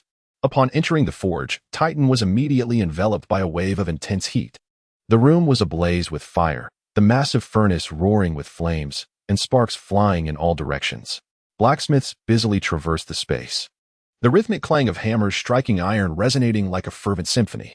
Chapter 163, Forging Concealed Weapons. Titan took a deep breath to calm his excited heart, then carefully unfolded the blueprints on the workbench.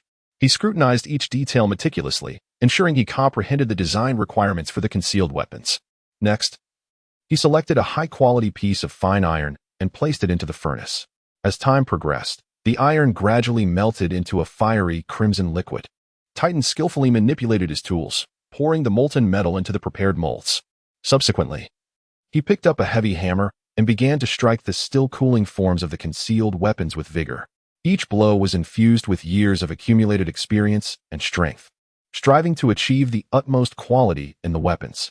While Titan was wholly absorbed in the forging process, Tang Hao stood at a distance, quietly observing everything. He understood that this batch of concealed weapons was not only crucial for the successful completion of the transaction between the Li family and the Seven Treasure Glazed Tile School, but also pivotal for the enhancement of the Li family's strength. Thus, he held unwavering trust and anticipation for Titan. Before long, the sound of tools clanging echoed incessantly as Titan focused intently on his work. In a short span, all the components detailed on the blueprints were completed. Tang San, witnessing this, displayed a glimmer of surprise in his eyes and promptly instructed Titan, "Senior Titan, please move all these components to that table over there and arrange them in order."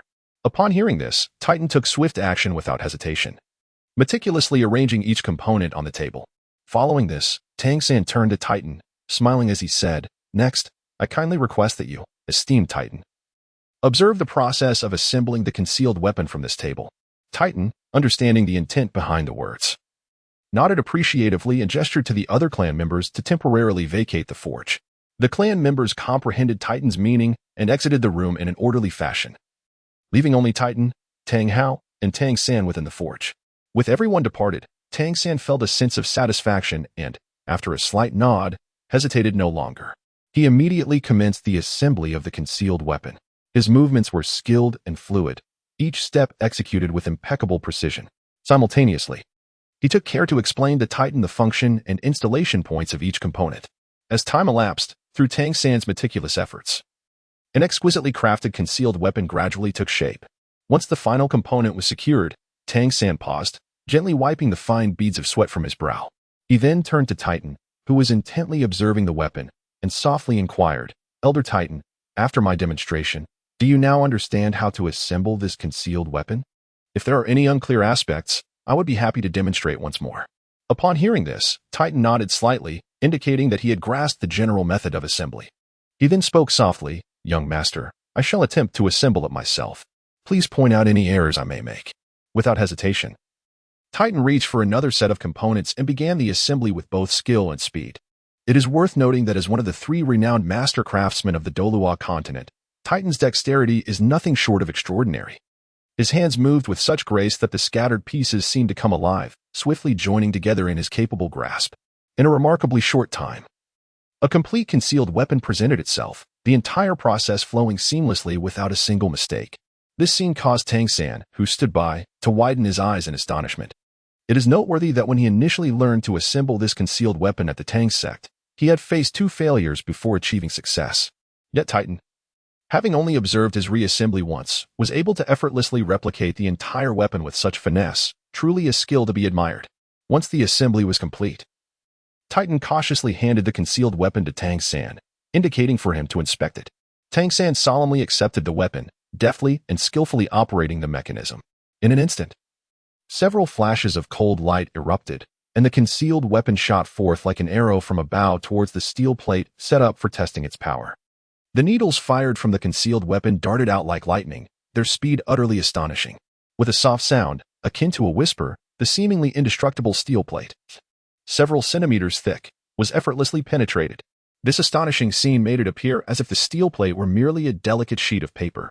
Upon witnessing this, Tang San's eyes glimmered with satisfaction. He smiled and nodded at Titan, softly remarking, "Elder Titan, your assembly of this concealed weapon is truly remarkable. The ease with which it penetrated such a thick steel plate is a testament to its formidable power and exceptional precision. Furthermore, it is evident from this assembly process that you have fully mastered the method of constructing this weapon." Titan also wore a satisfied smile, slightly nodding in response. "Thank you for your kind words, young master. Given the smooth assembly of this first concealed weapon, I propose we seize the moment and, while time permits today, complete several more sets of weapon assemblies. This will allow me to gain proficiency in various assembly techniques, enabling me to craft intricate concealed weapons for you in the future." Tang San nodded in agreement. "Very well, let us proceed as you suggest, Elder Titan. If we can accomplish several more assemblies today, I can focus on my training in the coming days, enhancing my own strength, while you diligently create the remaining weapons for me. I have full confidence that with your exceptional skills, you will produce concealed weapons that will astonish the world." With that, the two exchanged a smile and immersed themselves in the intense and busy task of assembling concealed weapons. Time swiftly passed, and before long, Tang San had imparted the intricate and dazzling assembly techniques to Titan. Titan listened intently to Tang San's explanations, his gaze focused and fervent, as if he were determined to etch every step into his memory. Once Tang San finished his instructions, Titan eagerly began to practice. His strong hands, surprisingly nimble, delicately handled the various components, following Tang San's method step by step. Tang San stood by, quietly observing Titan's operations, occasionally offering guidance. Whenever he noticed subtle errors from Titan, he would promptly step forward to correct them, patiently reiterating the key points. After a considerable effort, Titan successfully completed the assembly of the entire concealed weapon. Upon meticulous inspection, Tang San's face lit up with a satisfied smile, for he discovered that Titan's technique was flawless, exhibiting no errors whatsoever. Once confirmed, Tang San shared a smile with Tang Hao before they both turned to leave the forge. Outside, the sky had darkened, and countless stars twinkled in the night. Titan had already prepared a cozy and warm guest room for the two. So Tang San and Tang Hao strolled gracefully under the moonlight towards their designated quarters. Upon entering the room, they first engaged in a brief cleansing ritual, and then reclined on the soft beds, allowing themselves to relax and savor this rare moment of tranquility. The day's busyness and tension gradually dissipated, and they soon found themselves enveloped in sweet slumber. Chapter 164. Journey to the Sunset Forest. The day was bright, with a gentle breeze caressing the surroundings. After an arduous and remarkable effort, Lin Yu finally succeeded in stabilizing his newly attained level 30 soul power. He felt the vigorous flow of soul energy within him, his heart brimming with joy and confidence. After a brief respite, Lin Yu hastened to the worship hall. This grand and solemn edifice exuded an awe-inspiring atmosphere. As he stepped into the hall, his gaze quickly fixed upon the golden crocodile Douluo, who was engrossed in his cultivation. Lin Yu hastened to the front of the golden crocodile Douluo and respectfully bowed, saying, "Grandfather Golden Crocodile, I have arrived." The golden crocodile Douluo slowly opened his eyes, Gazing at the spirited Lin Yu before him, a flicker of satisfaction crossing his gaze. Lin Yuxing exclaimed with excitement, "Grandfather Golden Crocodile, I have splendid news to share. I have successfully ascended to the esteemed rank of a level 30 Soul Master. Furthermore, my divine examination task requires me to obtain a 10,000-year soul ring. And I humbly request your esteemed company to accompany me on this vital quest for the soul ring." The Golden Crocodile Douluo nodded slightly, acknowledging the matter, but then inquired, "Little Yu, where is your father? Why do you not seek his company for this endeavor? After all, his strength is commendable, and his experience is quite extensive." Lin Yu hurriedly explained, "My esteemed father has recently experienced a profound epiphany during his cultivation, expressing optimism about transcending the 94th level soul power threshold to ascend to the illustrious 95th level Super Douluo. Consequently, he has retreated into his seclusion chamber for focused training and will be unable to emerge for the foreseeable future. In my helplessness, I have come to seek your guidance, Grandfather Genie." Upon hearing this, the Golden Crocodile Douluo smiled with understanding and replied, "I see. In that case, I shall accompany you on your quest to procure a soul ring.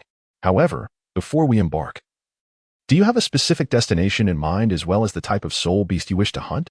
Lin Yu fixed his resolute gaze upon the Golden Crocodile Douluo and spoke in a steady tone, "Grandfather Golden Crocodile, I have given this considerable thought. My destination for hunting soul beasts is one of the 3 major soul beast gathering places on the Douluo continent, the Sunset Forest. As for the soul beast I intend to hunt, my target is a soul-eating tree." The Golden Crocodile Douluo furrowed his brow slightly, inquiring with curiosity, "My child, what compels you to choose the Sunset Forest for your hunt? This is not a decision to be taken lightly." Lin Yu took a deep breath and explained, "Grandfather Genie, you may not be aware, but I once stumbled upon a rumor regarding a hidden treasure within the heart of the Sunset Forest. It is said that this place is home to a myriad of rare and extraordinary treasures, invaluable beyond measure. What is even more significant is that the fabled everlasting soul-devouring tree, which I have yearned for, is said to have several specimens thriving within the Sunset Forest. Therefore, if we could successfully obtain the soul ring while simultaneously delving into the exploration of this legendary treasure, it would be nothing short of perfection. Should the rumors prove true, and this treasure indeed exists, we are bound to uncover abundant, astonishing treasures. In that case, by judiciously utilizing these artifacts, we would undoubtedly elevate the overall strength of our spirit hall to unprecedented heights." As he spoke, Lin Yu's eyes sparkled with excitement and anticipation. The Golden Crocodile Douluo's gaze glimmered with wisdom as he spoke in a deep voice, "In that case, I believe it prudent to bring along the Chrysanthemum Douluo. He is, after all, the foremost expert on these extraordinary treasures. With his presence, when we encounter those precious artifacts, he shall effortlessly discern their effects and properties, thereby preventing any embarrassing situations where the treasures lie before us, yet we fail to recognize their true nature." Upon hearing this, Lin Yu slightly nodded in agreement. He could not help but reminisce about the Tome of Celestial Herbs he had perused in the past, a work indeed crafted by the esteemed Zhu Douluo. Reflecting on those years gone by, the compendium had already demonstrated Zhu Douluo's profound expertise in this realm. It is reasonable to surmise that after years of accumulation and reflection, Zhu Douluo's understanding of various extraordinary treasures would be even more profound and unique. Should he accompany us to the treasure-seeking site, it would undoubtedly enhance our capabilities, allowing us to discern those exquisite treasures hidden in the shadows with greater acuity. After contemplating this, Lin Yu, after a thorough discussion with the Golden Crocodile Douluo, ultimately resolved to meet at noon at the gates of the Soul Master City. Reaching a consensus, Lin Yu hastened towards the Hall of the Pope, for he had already formulated a plan to beseech Zhu Douluo for assistance. As Lin Yu stepped into the grand and solemn Hall of the Pope, an overwhelming sense of reverence enveloped him. He took a deep breath to steady himself, and then walked directly towards the Pope, Bibi Dong, who sat in her elevated position. There she was, adorned in resplendent attire, her noble and aloof demeanor rendering her almost unapproachable. Lin Yu respectfully bowed and inquired, "Your Holiness, may I ask if the esteemed Zhu Douluo is available at this moment?" Bibi Dong slightly raised her gaze, scrutinizing Lin Yu before she slowly responded, "Lin Yu, what urgent matter brings you here to seek Zhu Douluo?" Lin Yu quickly responded, "Your Holiness, I recently stumbled upon a piece of information suggesting the existence of a mysterious treasure in the heart of the Sunset Forest. It is said that not only is the environment there exquisite and imbued with abundant spiritual energy, but it also nurtures many rare and precious immortal herbs. More importantly, It is rumored that among these herbs lies a unique and unparalleled heavenly chrysanthemum. This chrysanthemum is the very essence of the martial spirit of Lord Chrysanthemum Douluo. Therefore, I dare to implore Lord Chrysanthemum Douluo to undertake a visit. If we can indeed locate the heavenly chrysanthemum in that treasure site and have it consumed, I am certain that with Lord Chrysanthemum Douluo's innate talent, his strength will experience a tremendous enhancement. Such an outcome would undoubtedly provide our spirit hall with formidable support. I earnestly hope your holiness will grant this request. After speaking, Lin Yu bowed once more, awaiting Bibi Dong's response. Upon hearing this, Bibi Dong slightly nodded in acknowledgement and then spoke in a soft tone. If that is the case, I shall trouble Elder Chrysanthemum to accompany Lin Yu on this journey. No sooner had she finished speaking than a shadow darted past like lightning, and in the blink of an eye, the tall and imposing figure of Chrysanthemum Douluo appeared before Lin Yu like a specter. With piercing eyes fixed upon Lin Yu, he declared in a deep voice, "There is no time to waste. Let us set off swiftly. We must head to the Sunset Forest and investigate whether the legendary heavenly chrysanthemum truly exists." Without waiting for Lin Yu's reply, Chrysanthemum Douluo grasped Lin Yu's wrist and, with a gust of wind at their feet, they sped towards the city gate with astonishing velocity. Their figures flew like arrows, leaving only the sound of howling winds in their wake. Chapter 165, The Sunset Forest. After several days of relentless travel, Lin Yu and the Golden Crocodile Douluo's party finally reached the fabled Sunset Forest. As they stood at the expansive entrance of the Sunset Forest, Lin Yu could keenly perceive the striking differences between this place and the Douluo Forest with just a cursory glance. The first notable distinction was in their respective sizes. The Sunset Forest was evidently much smaller than the vast expanse of the Douluo Forest. Furthermore, the variety of soul beasts residing and reproducing within the Sunset Forest was considerably fewer compared to those in the Douluo Forest. What stood out even more was the significant disparity in the overall strength of the soul beasts in these two locations. It is well known that the core area of the Douluo Forest is a realm both mysterious and perilously dangerous, teeming with numerous soul beasts aged over 100,000 years, and even concealing some ferocious giants that exceed that age. In stark contrast, the situation in the Sunset Forest appeared rather bleak. Here, not only were traces of soul beasts over 100,000 years old exceedingly rare, but even the higher-tier soul beasts were like a needle in a haystack. Additionally, there was a marked contrast in the types of vegetation found in both forests. In the Starry Forest, the predominant flora consists chiefly of tropical plants, lush and thriving. Conversely, due to its proximity to frigid regions, the Sunset Forest is predominantly adorned with temperate vegetation, offering a distinctly unique visual experience. At this moment, the Golden Crocodile Douluo, who had been observing Lin Yu intently, inquired, "Little Yu, we have now arrived at the entrance of the Sunset Forest. What is your plan from here? Shall we proceed to the heart of the forest to verify the truth of the rumors, or shall we directly seek out the long-desired eternal soul-eating tree?" With palpable excitement, Lin Yu addressed the Golden Crocodile Douluo, "Grandfather Golden Crocodile, let us hasten to investigate whether the rumors are indeed true. If the tales hold any merit, there must be countless extraordinary treasures concealed within. Should I happen upon artifacts capable of enhancing my spiritual power, I would be far more confident in confronting the remnants of a 10,000-year spirit beast soul. Moreover, this would significantly increase my chances of successfully absorbing the 10,000-year spirit ring." The Golden Crocodile Douluo nodded slightly, indicating his agreement. With unwavering resolve, he declared, "In that case, we shall promptly set forth to the heart of the Sunset Forest and uncover the truth regarding these legendary treasures." He then turned to the side, smiling at the Chrysanthemum Douluo, and earnestly added, "Elder Chrysanthemum, we will undoubtedly rely on your expertise for this endeavor." Without hesitation, the Chrysanthemum Douluo affirmed, "Rest assured. Esteemed second offering, this matter is entrusted to me." Upon uttering these words, he exuded a formidable and confident aura, as if prepared to tackle any challenges that lay ahead. After a thorough discussion, the group reached a consensus and set forth with determined strides toward the enigmatic and alluring center of the Sunset Forest. As they journeyed, sunlight filtered through the dense foliage, casting dappled shadows that seemed to guide their path. Time flowed swiftly, and soon half a day had passed. Despite their relentless pace, the distance to the core of the Sunset Forest remained vast. However, their journey was not devoid of rewards. Occasionally, they encountered some spirit beasts, yet to their disappointment, these creatures were relatively weak, primarily consisting of those barely surpassing the millennium threshold. In light of this, Lin Yu could not help but reflect on the stark differences between this place and the Douluo Forest. He recalled his experiences within the Douluo Forest, Had he traveled for half a day there, he would have encountered not merely millennium spirit beasts, but perhaps even those of 10,000 years. In contrast, the spirit beasts in the sunset forest were evidently inferior in strength. At this juncture, the golden crocodile Douluo, who had been quietly observing their surroundings, raised his gaze to the sky and remarked to Linyu, "All right, Xiaoyu, we have traveled quite a distance, and I imagine everyone is weary. Let us take a brief respite here."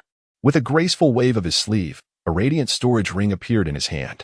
He deftly retrieved a detailed map of the sunset forest from within. Unfolding the map, the golden crocodile Douluo scrutinized it intently. After a moment, he pointed to a specific location on the map and stated, "Based on my assessment, once we have rested, if we continue onward, we should reach the core area of the sunset forest within approximately one more day's journey."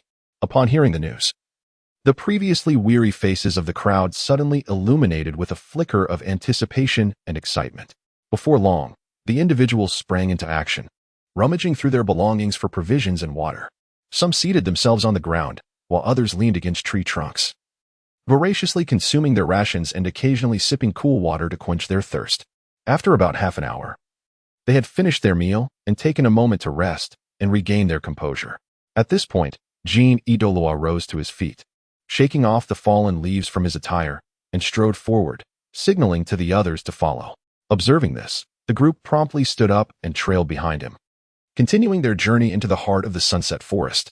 Thus, after a grueling day and a half of arduous travel, Linyu and his companions finally arrived at their destination, the core of the sunset forest. However, what lay before them was a vast expanse of thick, white mist, so dense that the path ahead was nearly obscured. Curiosity piqued, Linyu lifted his foot, preparing to step into the fog for a closer look. At that moment, Douluo, who had been following closely behind, grasped the corner of his garment and whispered, "Wait." Linyu, puzzled, turned to face Douluo, who was intently observing the mist with a grave expression. He slowly articulated, "This mist does not appear to be ordinary. Allow me to investigate further." With that, Douluo waved his hands, and a brilliant light flashed as his martial spirit was summoned forth. He cautiously approached the mist, scrutinizing it with great care. After a brief moment, Douluo retracted his martial spirit and turned to Linyu and the others, stating, "As I suspected, this is not mere mist, it is miasma." The revelation startled the group. Linyu, unable to contain his urgency, inquired, "Elder Ju, do you have a remedy for this?" Chapter 166, The Sunset Forest 2. With a confident nod, Douluo swiftly retrieved a small, exquisite vial from his storage bag. He gently removed the cap, and an unusual medicinal aroma wafted through the air. Douluo carefully tilted the bottle, allowing 3 smooth, round pills that emitted a faint glow to tumble out. He deftly caught the 3 pills, selecting 2 and presenting them to Jean Douluo and Linyu, speaking softly, "If you take these pills, it will ensure our safety from the miasma for 3 hours. Should we remain enveloped by the miasma after this period, simply ingest another pill to remain unharmed." Jean Douluo and Linyu exchanged glances before unhesitatingly accepting the pills from Douluo, swallowing them with determination. Thereafter, Douluo darted to the front of the group, leading the way through the thick miasma. Thus, the trio trudged onward, navigating the oppressive haze. As time slipped by, approximately half an hour later, they finally emerged from the pallid shroud of the miasma. However, the scene that unfolded before their eyes was far from the beauty that the crowd had anticipated. Instead, they were met with a vast expanse of emerald green toxic mist, so dense that it seemed almost impossible to disperse, instilling a sense of dread. Without hesitation, Douluo stepped forward, boldly approaching the noxious clouds for a closer examination. Meanwhile, Linyu, standing at the rear, was not idle. He swiftly reached into his bosom, retrieving the star of the celestial from within. After a moment of exploration, he produced a piece of shimmering, cold-hued refined gold. This exquisite metal was renowned for its exceptional resistance to corrosion, boasting unparalleled hardness and durability. Linyu inhaled deeply, his arm sweeping forward with great vigor, sending the piece of exquisite gold soaring through the air like a shooting star, straight into the depths of the noxious mist. As the onlookers held their breath in anticipation, the moment the precious metal breached the toxic veil, a dense, ink-green vapor erupted violently from its impervious form. To their astonishment, as this fog materialized, the once massive chunk of gold began to shrink at an alarming rate. In the blink of an eye, before the gold could even touch the ground, this substance, renowned for its remarkable resistance to corrosion, vanished entirely as if it had never existed, mercilessly consumed by the terrifying miasma. Linyu, standing nearby, couldn't help but gasp in awe, exclaiming, "Such an overwhelming degree of corrosion." In stark contrast, the golden crocodile Douluo beside him appeared utterly unfazed. With his profound mastery of soul power, he could effortlessly shield himself from the encroaching fumes by merely condensing his energy around him. For one of his formidable prowess, these toxic vapors posed no threat whatsoever. Meanwhile, the meticulous investigation of the mist by the chrysanthemum Douluo suddenly sparked a glimmer of realization in his eyes, as if he had uncovered a significant clue, prompting him to exclaim, "So that is it. I finally comprehend the origin of this noxious fog." As Lin Yu beheld the bizarre and perilous toxic mist before him, a wave of confusion and caution washed over his heart. He hurriedly inquired of Elder Ju, "Elder Ju, from whence does this toxic mist emanate?"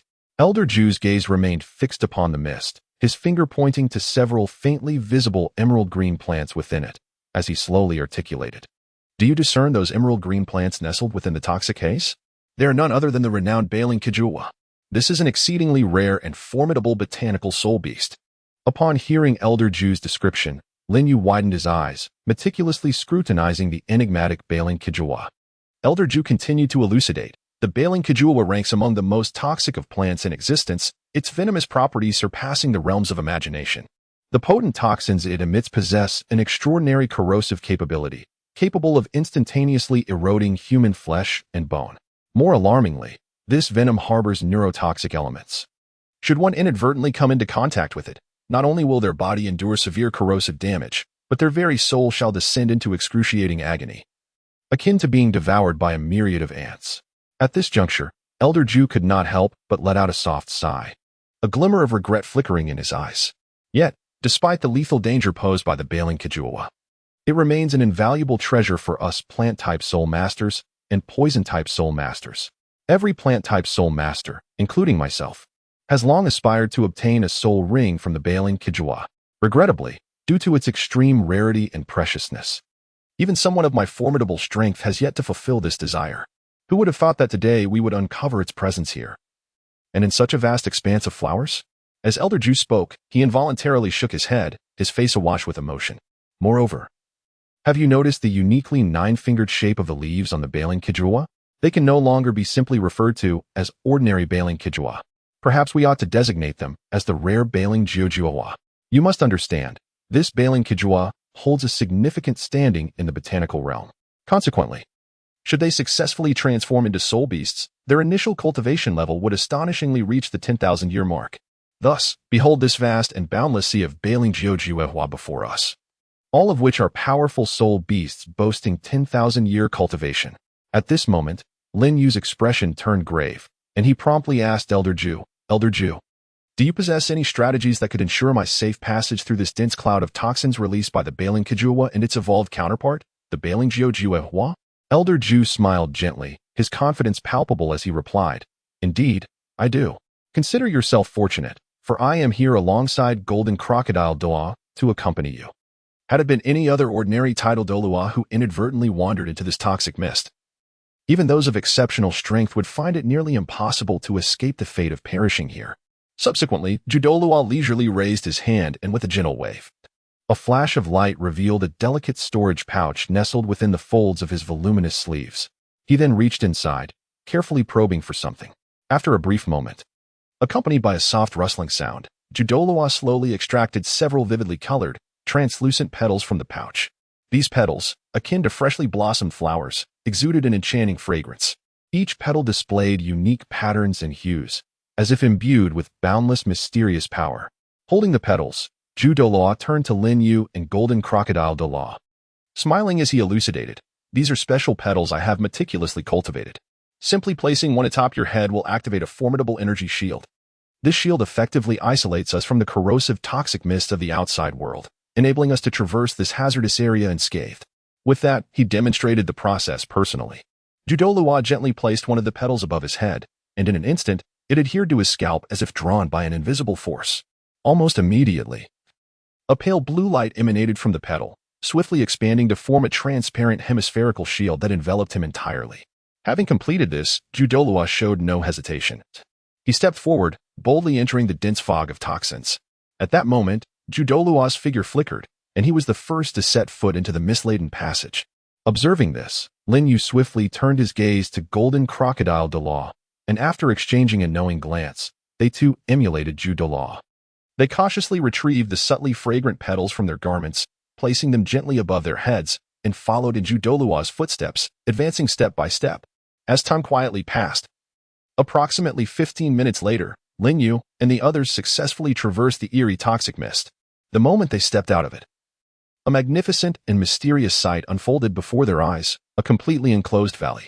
Lin Yu raised his gaze towards the Golden Crocodile Douluo beside him and softly remarked, "It seems that the journey ahead will require your assistance, Grandfather Golden Crocodile." The Golden Crocodile Douluo nodded slightly, indicating his acquiescence. Without a moment's hesitation, he extended his right hand, seizing Lin Yu's collar, and with a sudden burst of strength, propelled them upwards towards the summit of the valley like a bolt of lightning. In the blink of an eye, they had reached the pinnacle of the gorge. As Lin Yu steadied himself and surveyed the landscape, he was instantaneously captivated by the breathtaking scenery before him. It was a veritable paradise, akin to an ethereal realm. The valley was surrounded by verdant mountains and shaded by lush trees. A crystal-clear stream meandered through, its waters cascading over rocks, producing a melodious and pleasing sound. Along the banks, blossoms of vibrant hues competed for attention, releasing enchanting fragrances into the air. In the distance, flocks of brilliantly colored birds sang joyfully from the branches. Such beauty invigorated the spirit, as if one had stepped into a dreamlike tableau.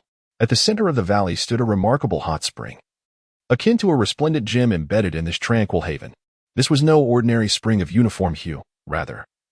It was a harmonious blend of two strikingly distinct colors, milky white and fiery red.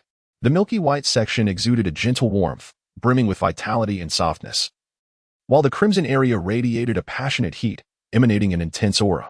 Despite being contained within the same body of water, the boundaries between them were distinctly defined. Much like two exquisite maidens of contrasting temperaments, each occupying their own domain without interference or conflict. Witnessing this scene, the chrysanthemum Douluo was engulfed by a tumultuous wave of astonishment, rendering him momentarily speechless. His eyes widened, and his lips quivered as he struggled to articulate, Could this truly be the legendary ice and fire yin-yang eye, one of the three great treasure troves? His voice, tinged with overwhelming excitement, came out somewhat hoarse. Upon hearing the chrysanthemum Douluo's exclamation, Lin Yu could not help but reveal a trace of pride on his face. Clearly, he had previously been acquainted with the legends surrounding this place and held firm belief in their truth. Witnessing the miraculous ice and fire yin-yang eye firsthand undoubtedly validated those tales. After a moment's composure, the chrysanthemum Douluo continued, "If the ice and fire yin-yang eye indeed exists here, one can only imagine the multitude of rare celestial herbs flourishing in the vicinity. Such herbs are exceedingly precious treasures." Without waiting for a response from the Golden Crocodile Douluo or Lin Yu, he darted down the valley with the speed of lightning. The instant he stepped into the gorge, Chrysanthemum Douluo was profoundly astonished by the scene before him. His gaze fell upon a flourishing world of rare plants. After taking just 2 steps, he keenly sensed an object resembling a milky white insect approaching him. Upon closer inspection, his heart surged with exhilaration. It was a snow silkworm. Moreover, it was among the finest of the winter worms and summer grasses. Upon closer inspection, Douluo was astonished to discover that the snow silkworms here, in comparison to those commonly found in the outside world, not only exhibited superior quality but also grew to be 2 or 3 times larger. However, before he could express further amazement, another precious plant caught his eye less than half a meter from the snow silkworms, the cinnabar lotus. This cinnabar lotus emanated a distinctly cool aura, suggesting a strong inherent coldness capable of countering fiery energies. If utilized for treating fire toxins, it would undoubtedly yield remarkable results. Just as Douluo was lost in these astonishing discoveries, a faint yet alluring fragrance wafted towards him. Following this enchanting scent, he beheld a colossal flower of pale pink, quietly unfurling in the distance. Its petals, crystal clear and translucent, gently swayed in the mist of the valley like they were performing a graceful dance. More astonishingly, this extraordinary flower thrived at the confluence of 2 springs, seemingly drawing the essence from both, appearing even more exquisite and captivating. Douluo's eyes widened as he gazed intently at this peculiar flower, as if time itself had frozen in that moment. He stood there, motionless, as though enchanted, his expression filled with astonishment and disbelief. After what seemed like an eternity, Douluo gradually returned to his senses, though his body still trembled slightly. as if he had not yet fully recovered from the recent shock. He parted his lips, attempting to articulate his thoughts, but his throat felt constricted, producing only a vague, indistinct whimper. Finally, after considerable effort, Douluo managed to swallow hard, his voice tinged with tremors as he uttered, "Could this be the legendary antidote to all poisons? The fragrant Douluo immortal product?" His gaze remained fixed on the flower, as if fearing it might vanish at any moment. Douluo was acutely aware of the precious nature of this fragrant Douluo immortal product. It was said to possess the miraculous ability to neutralize all toxins. Although it could not directly eliminate toxins that had already infiltrated the body, it could effectively guard against various toxic assaults. Possessing it would be akin to having an indomitable line of defense, ensuring safety in the face of numerous poisons. With this thought, a surge of intense desire welled up within Douluo. If he could obtain this fragrant Douluo immortal product, he would no longer have to worry about future dangers. Chapter 168. Wings of Angels. While Douluo was still entranced by the alluring fragrance of the fragrant Douluo immortal product, he suddenly heard Lin Yu's anxious voice calling out, "Ah, Elder Ju, come quickly and take a look at this strange plant. I have scoured the herbarium you provided. Yet I could find no records or descriptions pertaining to this plant. With your vast knowledge, do you recognize it?" Following Lin Yu's pointing finger, Douluo's gaze fell upon a uniquely shaped plant.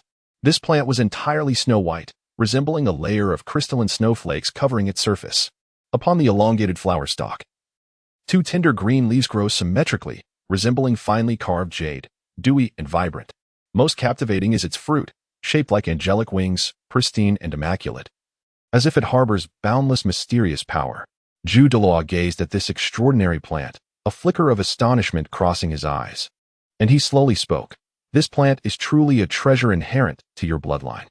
It is named Angel's Wing, aptly so for its snow-white purity and the resemblance of its fruit to angelic wings. If consumed, it not only enables you to awaken the formidable second martial soul, the angel martial soul, but also significantly enhances your innate soul power level, ensuring that your path of cultivation becomes remarkably smooth henceforth." Lin Yu widened his eyes, his face brimming with anticipation as he inquired, "So, does this mean I can awaken my second martial soul by consuming this?" His voice trembled slightly with excitement. Douluo smiled and nodded affirmatively, replying, "Indeed, my child. As long as you adeptly harness the power of this angel wing and allow its wondrous abilities to manifest, there is no doubt that you shall successfully awaken your own second martial soul, the angel martial soul. However, the number of wings that your final angel martial soul possesses will ultimately depend on the immense potential that lies within you." Upon hearing this, Lin Yu's eyes sparkled with unwavering determination, and he eagerly inquired, "Elder Ju, may I ask how I should properly consume this exceptionally rare angel's wing?"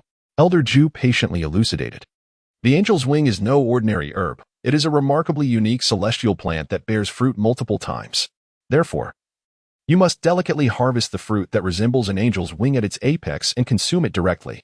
However, you must remember to utilize tools crafted from jade when you undertake this task. Additionally, it is imperative to pair it with another extraordinary plant known as mesmerizing herb. Only by adhering to these guidelines can you ensure that all of its essential components are preserved.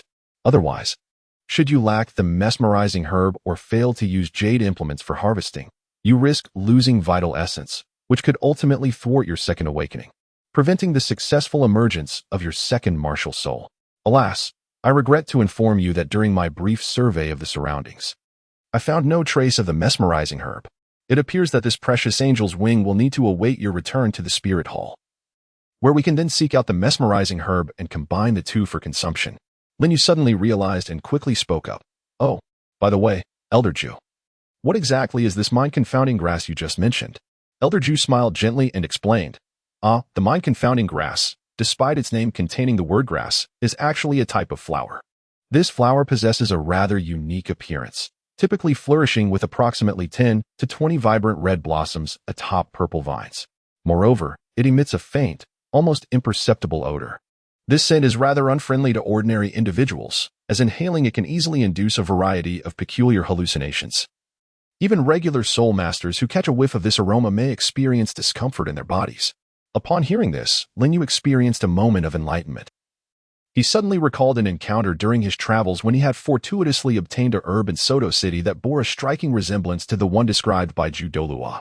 With this thought in mind, he swiftly reached into his bosom, carefully retrieving the long-preserved herb from his star heart, and, filled with anticipation, presented it to Douluo, inquiring, "Elder Ju, could you kindly examine this herb? Might it be the mind-confounding grass you spoke of?" Douluo accepted the herb Lin Yu offered and scrutinized it meticulously. He first observed the herb's appearance, noting the purple vines adorned with over a dozen delicate red blossoms. He then gently inhaled its faintly foul aroma before nodding and affirming, "Indeed, this is undoubtedly the mind-confounding grass. The combination of the purple vines, the small red flowers, and that subtle odor that even soul masters find disconcerting perfectly aligns with its characteristics. Lin Yu, I must say, your fortune is truly remarkable. I had only just mentioned the mind-confounding grass, and to think you were able to procure it so swiftly, surely, this is the will of the heavens." Douluo gazed at Lin Yu in astonishment, his eyes brimming with admiration. After a moment of contemplation, he continued, "Now that everything is in place, I suggest you use this mind-confounding grass along with the angel's wing to awaken your second martial soul." No sooner had he finished speaking than Douluo deftly reached into the storage pouch hanging at his waist. In the blink of an eye, he produced a remarkably exquisite jade knife. This knife, translucent and smooth as mutton-fat jade, shimmered with a faint cold light, clearly indicating its exceptional quality. Douluo, holding the jade knife with care, approached the angel's wing fruit with utmost focus and gravity, as if handling a priceless treasure. As the blade gently touched the angel's wing fruit, he applied a slight force, effortlessly severing the connection between the fruit and its stem. Upon completing this step, Douluo delicately cradled the severed angel's wing fruit and placed it steadily upon an equally finely carved jade plate. This plate was adorned with intricate floral patterns, exuding an air of elegance and grandeur. Chapter 169, Awakening of the Second Martial Soul. At the moment the angel's wing fruit was set upon the jade plate, an astonishing phenomenon occurred. The mind-confounding grass, which had been lying quietly, seemed to respond to an enigmatic force, slowly moving towards the angel's wing fruit. At the instant of their contact, a blinding red light erupted forth. Subsequently, all present witnessed a wondrous transformation as the previously distinct angel's wing and mind-confounding grass began to merge, gradually coalescing into a pool of liquid radiating a vibrant red glow. Witnessing this miraculous scene, everyone present could not help but widen their eyes in disbelief, their expressions reflecting sheer astonishment. Even the seasoned and erudite Douluo could not help but nod slightly in admiration at the scene before him. At that moment, Douluo suddenly raised his voice and exclaimed, "Xiaoyu, the time has come.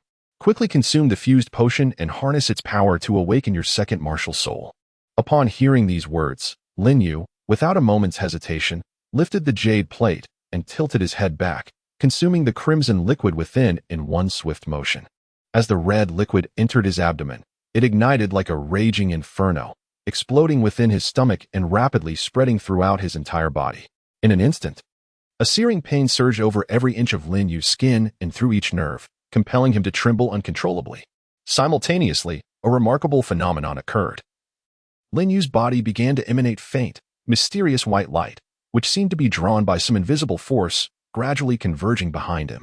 Observing quietly from the side, Douluo understood that this was the pivotal moment for Lin Yu to awaken his second martial soul. However, at that moment, an unforeseen event transpired. The previously calm Lin Yu let out a piercing scream of agony. As the onlookers turned their gaze, they were horrified to see 8 grotesque spider spears uncontrollably erupting from his back. Even more bizarrely, the white light that had just emerged from Lin Yu began to corrode the 8 spider spears as if it possessed corrosive properties.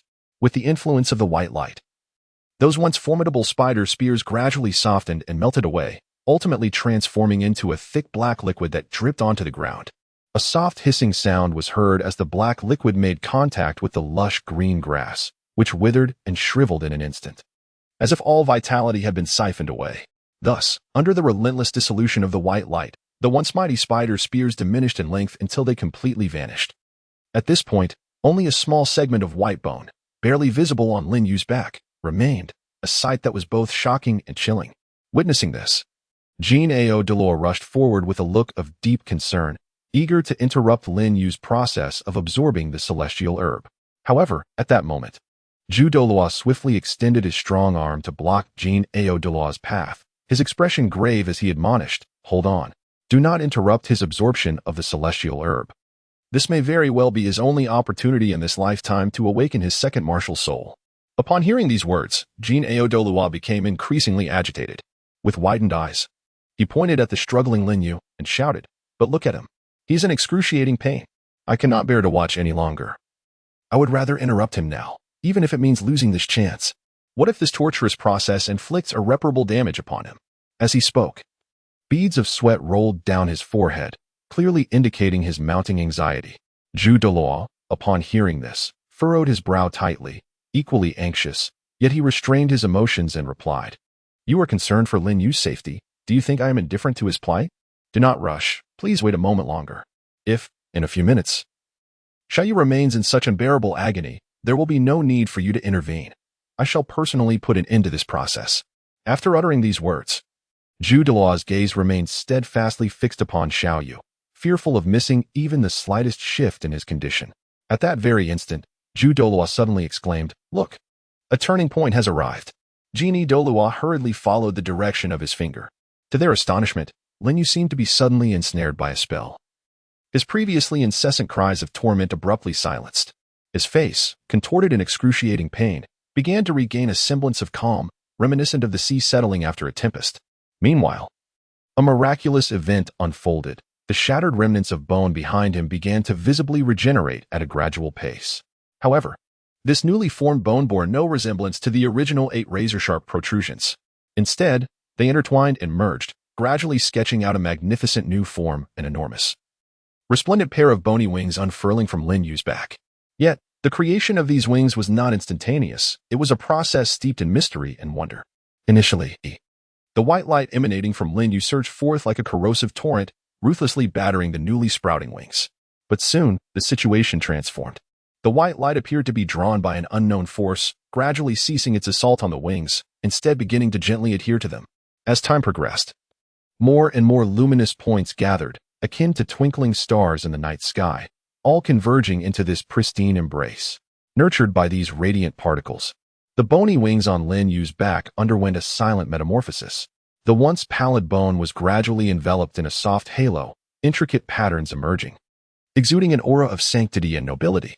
Finally, as the last light point merged with the wings, they completed their ultimate evolution, transforming into a pair of stunning angelic wings. At the moment these angelic wings fully materialized, the previously tranquil expression on Lin Yu's face was suddenly illuminated by an indescribable sense of serenity. His tightly shut eyes quivered slightly, as if he were sensing the surging power within him. Witnessing this awe-inspiring scene, Douluo could not help but murmur, "It appears that Xiaoyu's second martial soul has indeed successfully awakened." Yet, a slight furrow creased his brow, and a flicker of doubt crossed his eyes. According to ancient texts, the awakening of the angelic martial soul through the celestial herb angel wing should not entail any suffering. Why then had Xiaoyu endured such unbearable pain? Once he awakens, it is imperative that I inquire thoroughly. Chapter 170. The Awakening of the Second Martial Soul, Part 2. Not long after, Lin Yu stirred awake. As he regained consciousness, he immediately sensed the profound transformation within his body. To his astonishment, the external soul bone, the 8 spider lances, had, unbeknownst to him, transformed into a pair of exquisitely magnificent angelic wings. The wings, pure as snow and radiating a sacred light, gracefully unfurled behind him, resembling a breathtaking dream. Gazing at these enchanting appendages on his back, Lin Yu's heart brimmed with curiosity and anticipation. He couldn't help but ponder, could these wings truly allow me to soar through the skies? With such thoughts in mind, Lin Yu cautiously began to flap the wings. As they moved, a powerful force lifted him gently off the ground. Initially, he flew somewhat unsteadily, but soon he found his balance, gradually acclimating to this novel mode of flight. However, it was his first experience soaring with wings, and his lack of expertise soon became evident. Within moments, he suddenly lost control, plummeting from the air like a kite severed from its string. Just then, the vigilant golden crocodile Douluo, who had been observing him closely, swiftly darted forward and caught Lin Yu securely in his arms. Simultaneously, the contemplative chrysanthemum Douluo, who had been pondering the reason behind Lin Yu's agonizing absorption of the celestial grass, hurried to him with concern. "Little Yu," he inquired, "why did you experience such torment when absorbing the angel wings?" According to ancient texts, one should not endure such intense pain in a typical absorption process. Moreover, it is astonishing that a pair of resplendent angelic wings materialized behind you. Logically, even if you successfully awakened your second martial soul, it should not manifest in this manner. The onlookers stared in bewilderment at this extraordinary scene. Linyu, his expression grave, began to elucidate. Elder Chrysanthemum, I believe this matter is closely tied to the external spirit bone, the 8 spider lances that I previously absorbed. When I took in the celestial grass angel wings, a portion of its mysterious and potent energy seemed to be guided, continuously converging upon my back.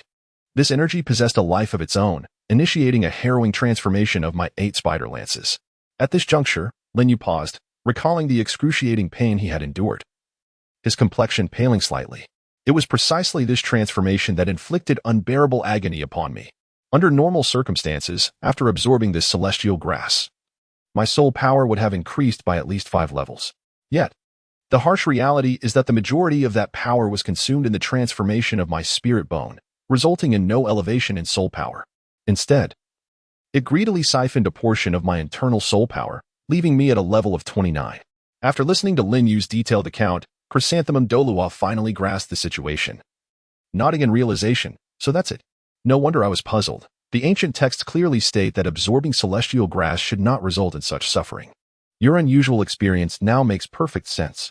As he spoke, he gazed thoughtfully at the pair of angelic wings emanating a sacred glow behind Linyu. A hint of astonishment evident in his eyes. Aunt Xiaoyu, what shall we do?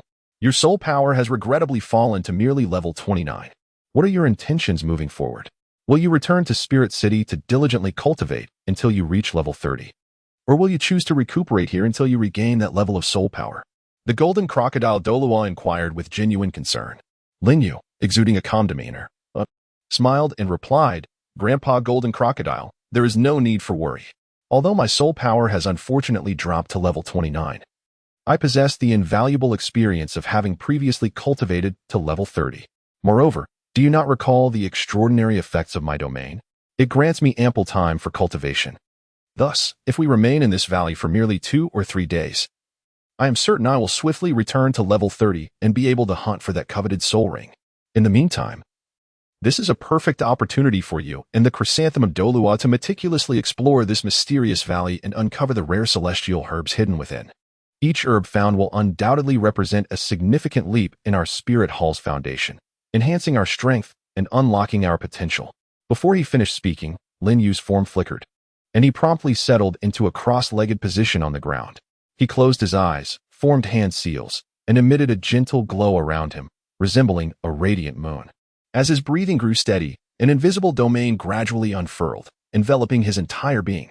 The golden crocodile Douluo, observing this, nodded slightly in understanding, recognizing that this was a crucial moment for Linyu to regain his strength, and it would be unwise to interrupt.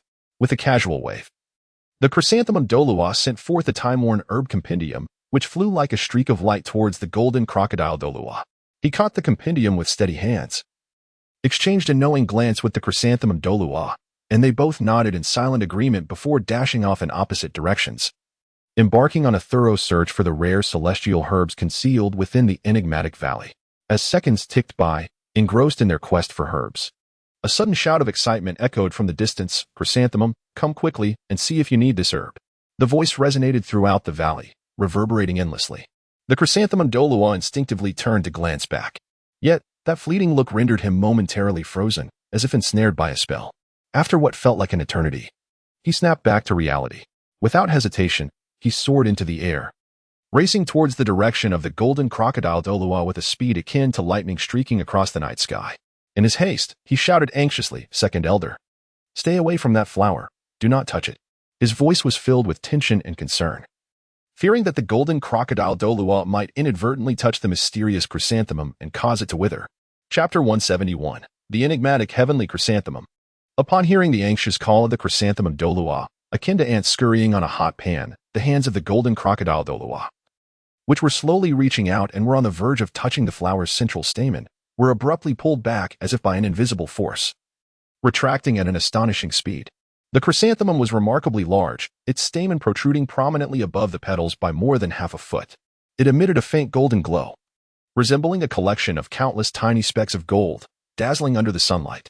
The entire flower displayed a mysterious and noble deep purple hue, captivating like the most brilliant stars in the night sky. What is the matter? It is merely a chrysanthemum. Why the panic? The golden crocodile Douluo looked at the rushing Chrysanthemum Douluo, who quickly positioned himself in front of the flower, perplexed. However, at that moment, the chrysanthemum Douluo had no time to respond to his inquiry. Beads of sweat rolled down his forehead as his breathing became increasingly hurried.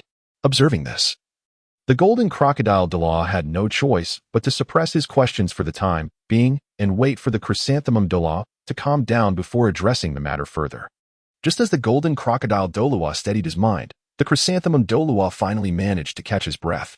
Amidst his heavy panting, he urgently said to the golden crocodile Douluo, "Did I not provide you with a compendium of celestial herbs? Quickly take it out and examine it thoroughly. Once you comprehend the entries regarding this chrysanthemum, you will understand the magnitude of my reaction. Moreover, this chrysanthemum holds utmost significance for me. This you must grasp." Upon hearing the chrysanthemum Douluo's words, the golden crocodile Douluo, though still filled with bewilderment, complied and retrieved the compendium from his bosom, rapidly flipping through its pages. After skimming through a dozen pages, his gaze finally settled on a detailed description of this chrysanthemum. The enigmatic heavenly chrysanthemum is a rare neutral celestial herb. When consumed, its medicinal properties can circulate through the body, unblocking the flow of vital energy and blood, connecting the 8 meridians of the human body, and even aiding in the cultivation of an indestructible physique. What's the big deal? The golden crocodile Douluo remarked dismissively as he perused the description. Yet, the chrysanthemum Douluo responded with a serious expression. For an ordinary soul master, perhaps this description holds little significance, but have you forgotten what my martial spirit is? At this revelation, the golden crocodile Douluo suddenly recalled that the chrysanthemum Douluo's martial spirit was indeed the very same enigmatic heavenly chrysanthemum. Indeed, what lies before us is the very embodiment of the chrysanthemum Douluo's martial spirit, which elucidates his evident anxiety and concern. A glimmer of understanding graced the face of the golden crocodile Douluo, yet the chrysanthemum Douluo was acutely aware that, despite this newfound comprehension, the most critical aspect remained elusive to him. Seizing the opportunity, the chrysanthemum Douluo proceeded to elucidate. For an ordinary soul master, this celestial herb merely possesses the common properties as documented in the herbarium. However, for me, it holds an extraordinarily vital function. Upon consumption, it can effectively assist my martial spirit in achieving a second awakening, thereby significantly augmenting my potential limits.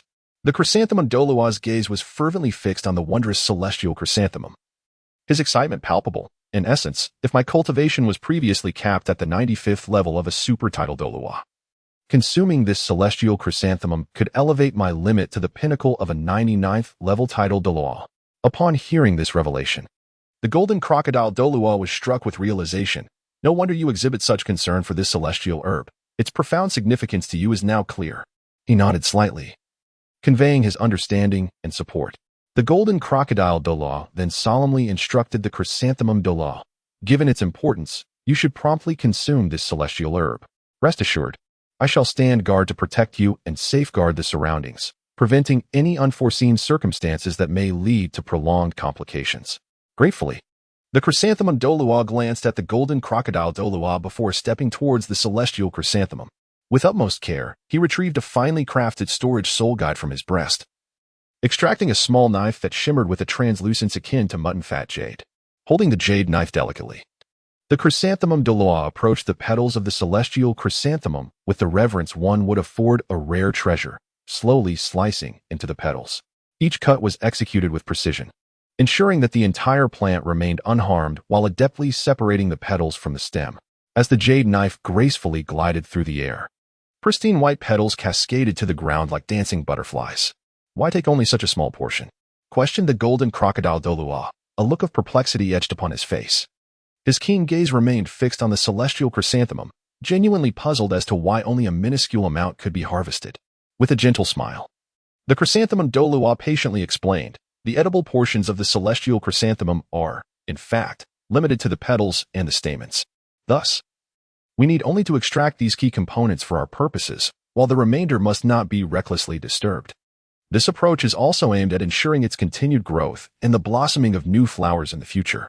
Furthermore, when consuming the celestial chrysanthemum, it is imperative to first consume the stamens, followed by the gradual swallowing of each petal. However, it is crucial to remember that the roots, stems, leaves, and any other non-specified parts must never be ingested.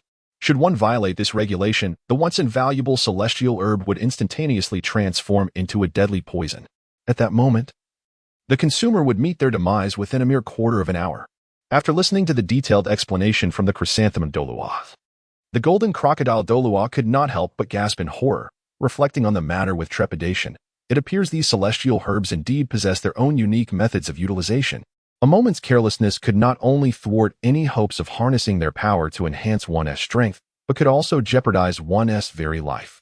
It is essential to recognize that countless extraordinary treasures exist in the world, encapsulating astonishing energy and miraculous effects.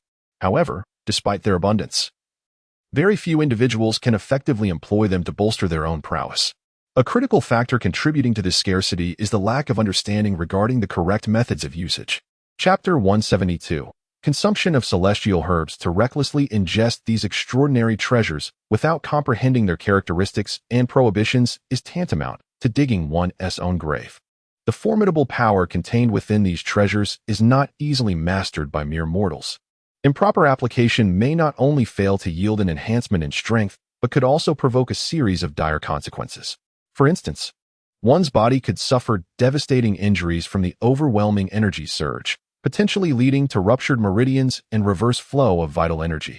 Alternatively, the interaction of various substances might generate unknown toxins that ravage the internal organs, resulting in a tragic demise.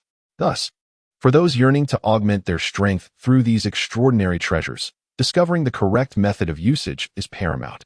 Only through profound research, continuous exploration, and prudent selection based on one's individual circumstances can the full potential of these treasures be realized, facilitating a remarkable leap in power. Otherwise, blind experimentation will inevitably plunge one into an abyss of irretrievable despair, as cautioned by the chrysanthemum Douluo.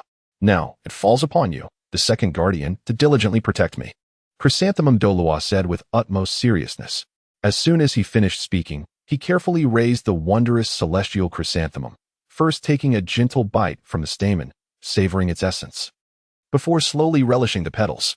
After swallowing the final petal, Chrysanthemum Douluo swiftly adjusted his posture, kneeling on the ground with eyes closed and hands resting naturally on his knees, commencing the vigorous operation of his soul power to guide and absorb the immense energy contained within the celestial herb. It is worth noting that even for someone of Chrysanthemum Douluo's formidable rank, completely refining a celestial herb is no trivial task. Yet astonishingly, within approximately a quarter of an hour, he successfully absorbed and integrated the entire medicinal potency of the celestial chrysanthemum. How is it, Chrysanthemum Pavilion? The ever-watchful golden crocodile Douluo, seeing Chrysanthemum Douluo open his eyes and rise, hurriedly approached with an anxious inquiry. A look of uncontainable excitement adorned Chrysanthemum Douluo's face as he exuberantly replied, "Ha! Truly, the celestial chrysanthemum is remarkable.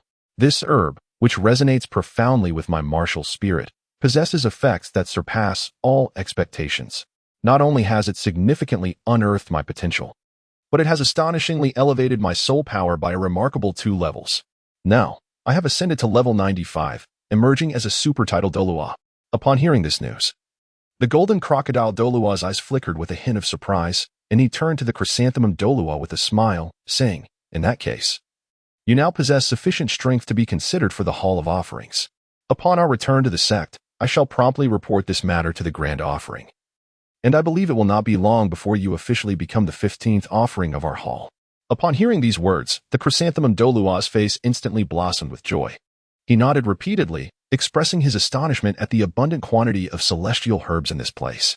Excitedly, he exclaimed, "I never imagined that this seemingly ordinary valley would conceal such a vast number of celestial herbs. We have barely taken a few steps and have already fortuitously discovered an exceedingly precious celestial herb, perfectly suited for Xiao Yu to awaken the long-anticipated second martial soul. The angel wings, and another that harmonizes impeccably with my own attributes, the wondrous Tongdian chrysanthemum. Surely, this enigmatic realm must harbor even more extraordinarily rare celestial herbs awaiting our discovery." Before his words had fully faded, the chrysanthemum Douluo, filled with anticipation, turned once again to delve deeper along the path they had previously explored in search of potential treasures of celestial herbs. Meanwhile, the golden crocodile Douluo, observing this scene, did not hesitate to stride in another direction, earnestly commencing his own search for celestial herbs. Time quietly slipped away, and after what felt like a protracted half-day, the 2 titled Douluos finally completed their arduous search, successfully gathering all the celestial herbs within the valley. At that moment, they returned to the location where Linyu awaited, their hearts brimming with joy as they eagerly began to share and exchange the bountiful results of their treasure-hunting expedition. The chrysanthemum Douluo was the first to shatter the oppressive silence that enveloped them.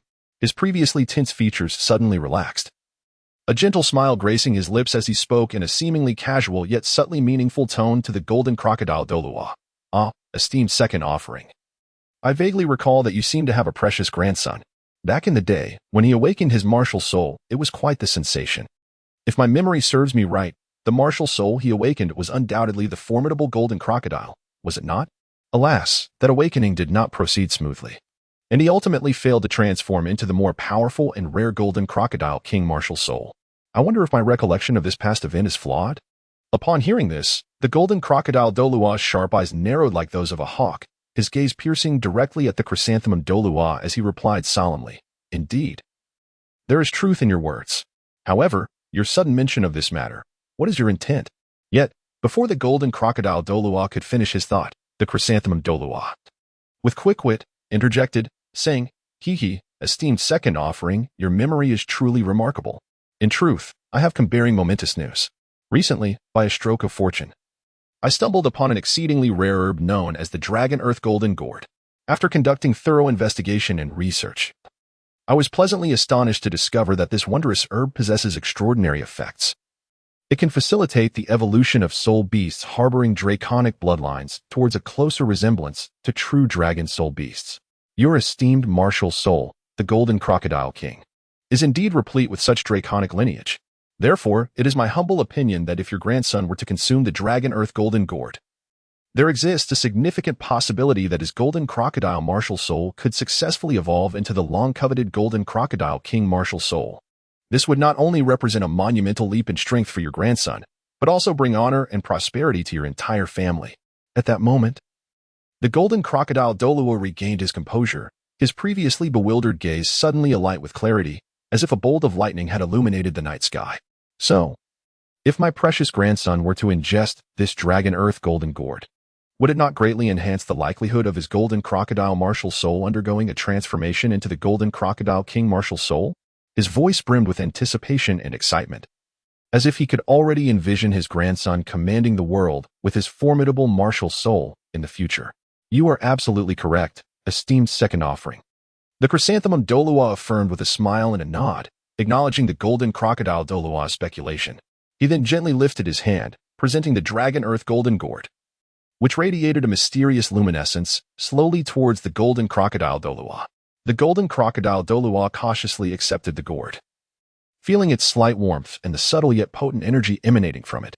He widened his eyes, scrutinizing the intricate and delicate patterns adorning the surface of the gourd, marveling in silence at the extraordinary craftsmanship of nature that could produce such a miraculous entity. "By the way, golden crocodile Douluo, you must remember to personally hand this exquisite herb to Xiaoyu later.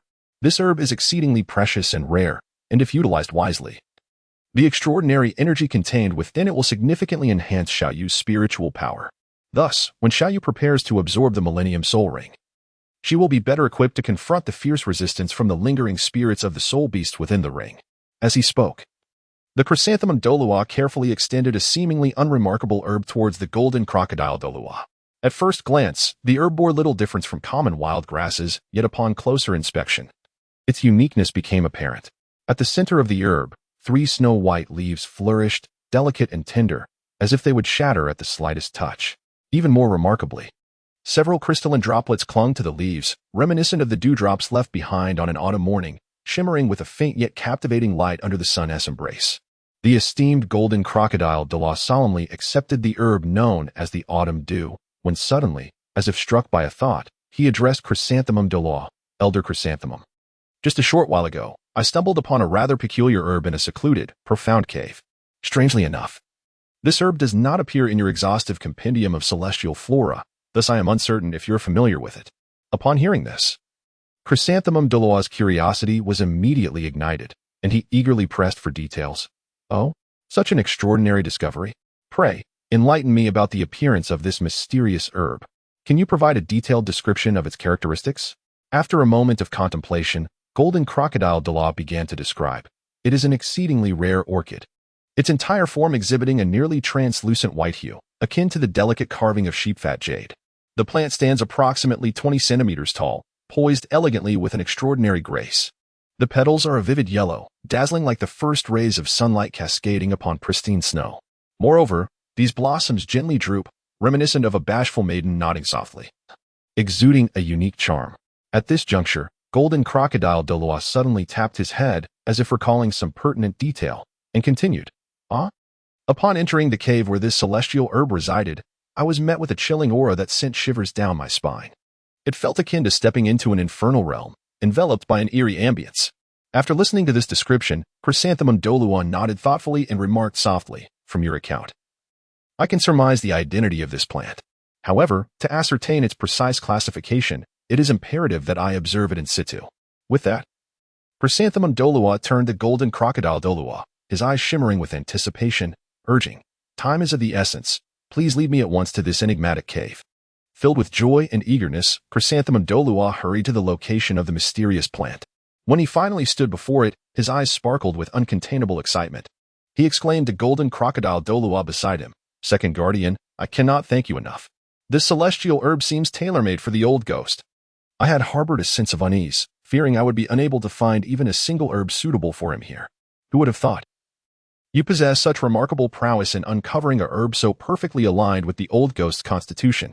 In that moment, Chrysanthemum Douluo, overwhelmed with emotion, found himself at a loss for words, envisioning the ecstatic response of the old ghost upon receiving this celestial herb. He continued eloquently, "It is essential to understand that such ethereal herbs typically choose to flourish in dark, damp corners devoid of sunlight. However, this valley presents a unique contrast. It is indeed a warm and inviting sanctuary of natural hot springs, abundant in sunlight. Logically speaking, such an environment would be exceedingly detrimental for these mystical herbs, rendering their survival here nearly impossible." Just as Ju Douluo was about to further express his heartfelt sentiments, Genie Douluo suddenly interjected, interrupting his incomplete thoughts. In a calm demeanor, Jean Douluo inquired, "Elder Ju, might you enlighten me as to the name of this herb? Why is it that even in your comprehensive compendium of ethereal herbs, there is no mention of it?"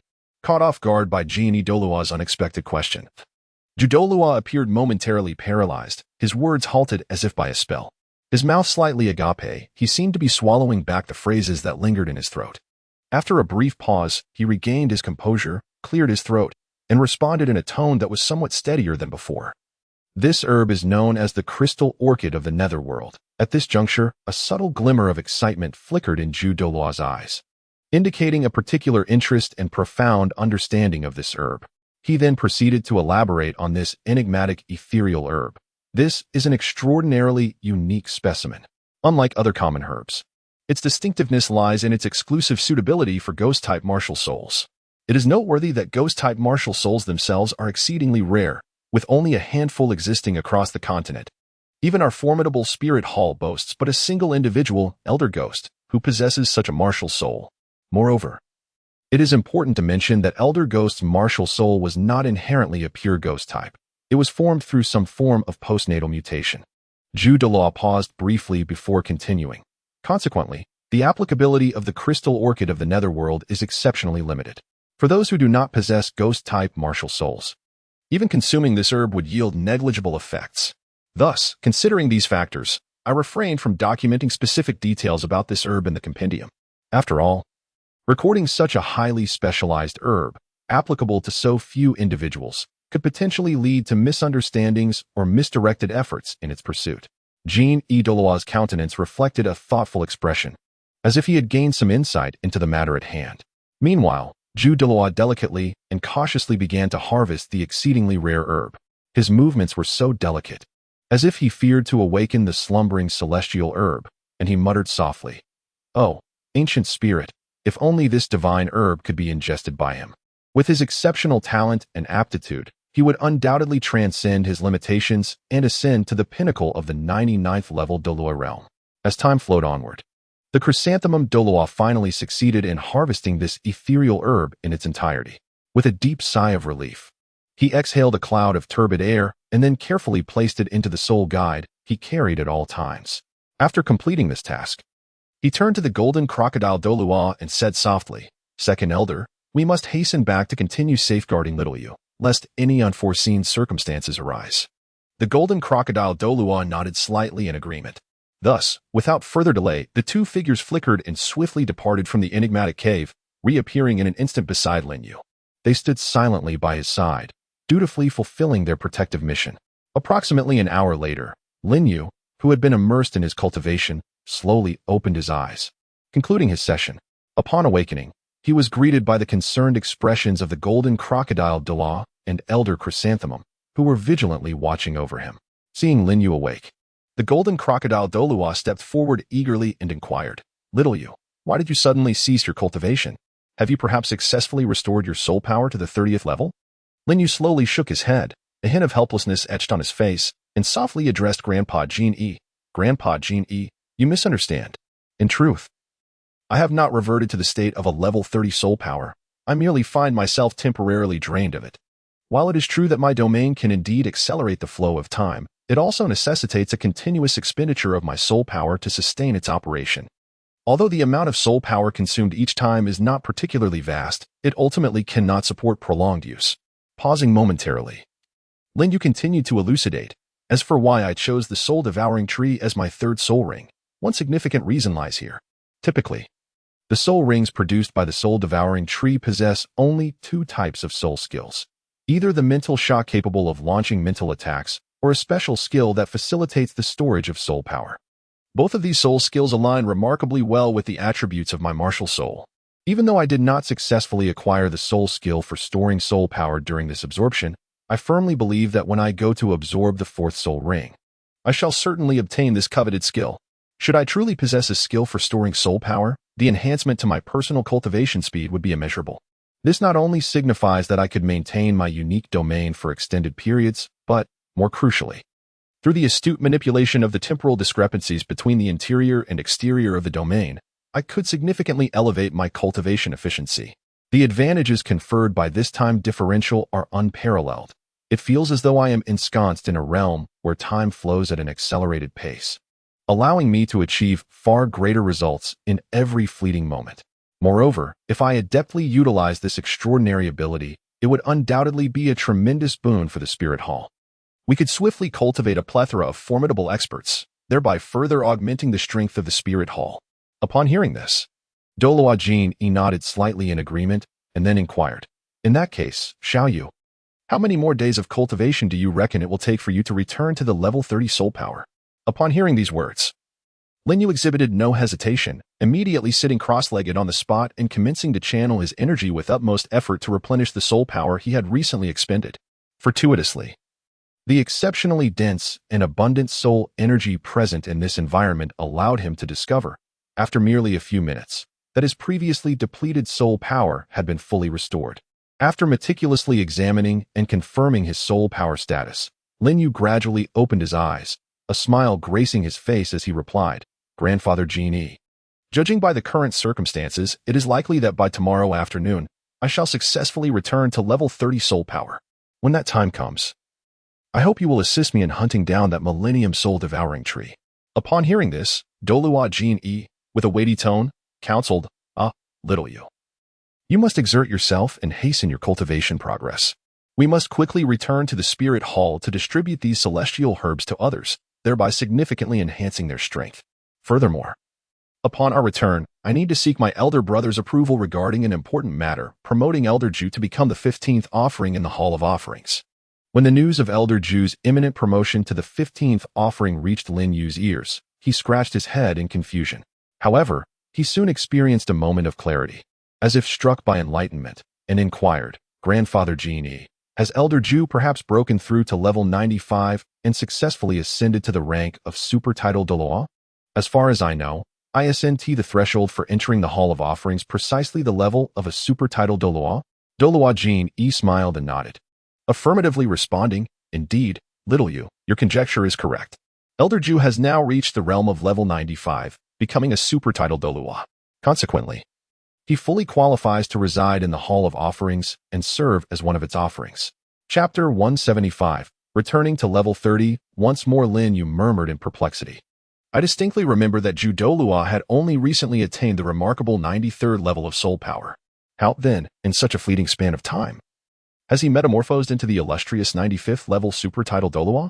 This is utterly unfathomable. Could it be that Douluo has discovered a celestial herb in this enigmatic valley? One uniquely tailored for him. Standing nearby, Douluo, upon hearing these words, offered a slight smile and replied in a gentle tone, "Little you, your conjecture is quite astute. Douluo has indeed unearthed a fabled herb known as the miraculous celestial chrysanthemum within this valley, which is nothing short of a perfect match for him. After consuming this wondrous herb, he ascended to the esteemed rank of a 95th level super title Douluo as if aided by divine intervention. Moreover, this extraordinary chrysanthemum has significantly awakened the immense potential that lay dormant within Douluo, enabling him to now possess the strength to challenge the ultimate 99th level title Douluo." Lin Yu pondered silently. So it seems that Elder Ju has indeed claimed the extraordinary herb, the celestial chrysanthemum, which was rightfully meant for Daimu Bai, and has consumed it for himself.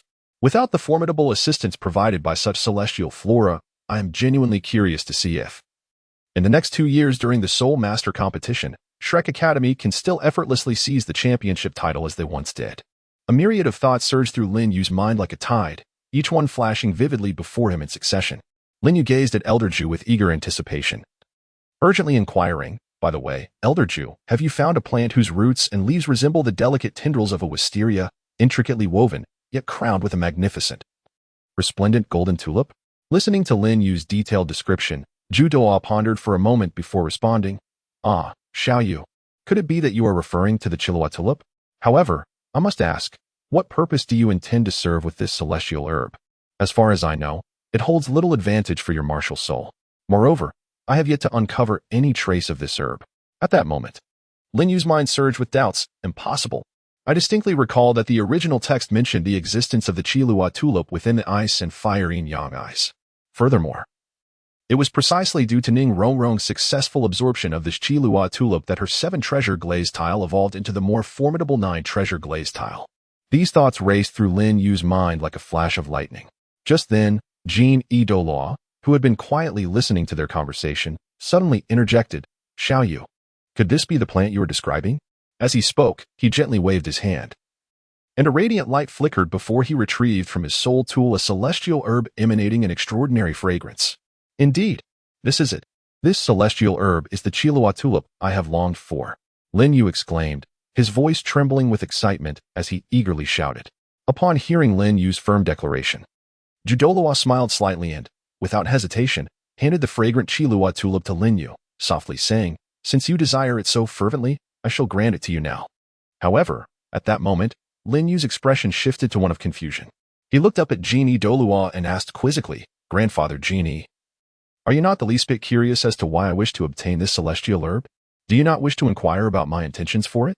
In response to Lin Yu's question, Douluo merely shook his head gently, a kind smile still gracing his face. He replied warmly, "Xiao Yu, if one day you choose to share the reasons with me, then you will surely inform me. But if you prefer to keep it to yourself, why should I press you for answers? Regardless, I shall always respect your decision." Upon hearing Douluo's words, Lin Yu felt a warm surge of gratitude swell within him. He cast a thankful glance at Douluo before carefully accepting the Chilua tulip that had been offered. Then, he gently opened the mysterious heart of the celestial star that he wore upon his chest, slowly placing the precious celestial herb within. After completing these tasks, Lin Yu appeared to exhale in relief.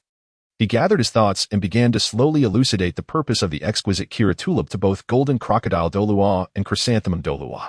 During that arduous period of trials, fate seemed to favor me, and by a fortunate twist of serendipity, I unexpectedly acquired an ancient tome, long sealed and yellowed with age. This mysterious book meticulously chronicled a celestial herb known as the Kira tulip. The pages were adorned with elegant calligraphy, proclaiming, "The Kira tulip, with its graceful form, is the epitome of opulence and grandeur. Should one partake of it, they may absorb the essence of heaven and earth, and gather the radiance of the sun and moon within." What is even more astonishing is that this herb possesses extraordinary effects on gem-type martial souls, significantly enhancing the probability of their secondary evolution upon consumption. Dear Grandfather Golden Crocodile, do you not recall? Among the top 3 sects, the illustrious 7-treasure glaze tile sect possesses martial souls of the gem variety.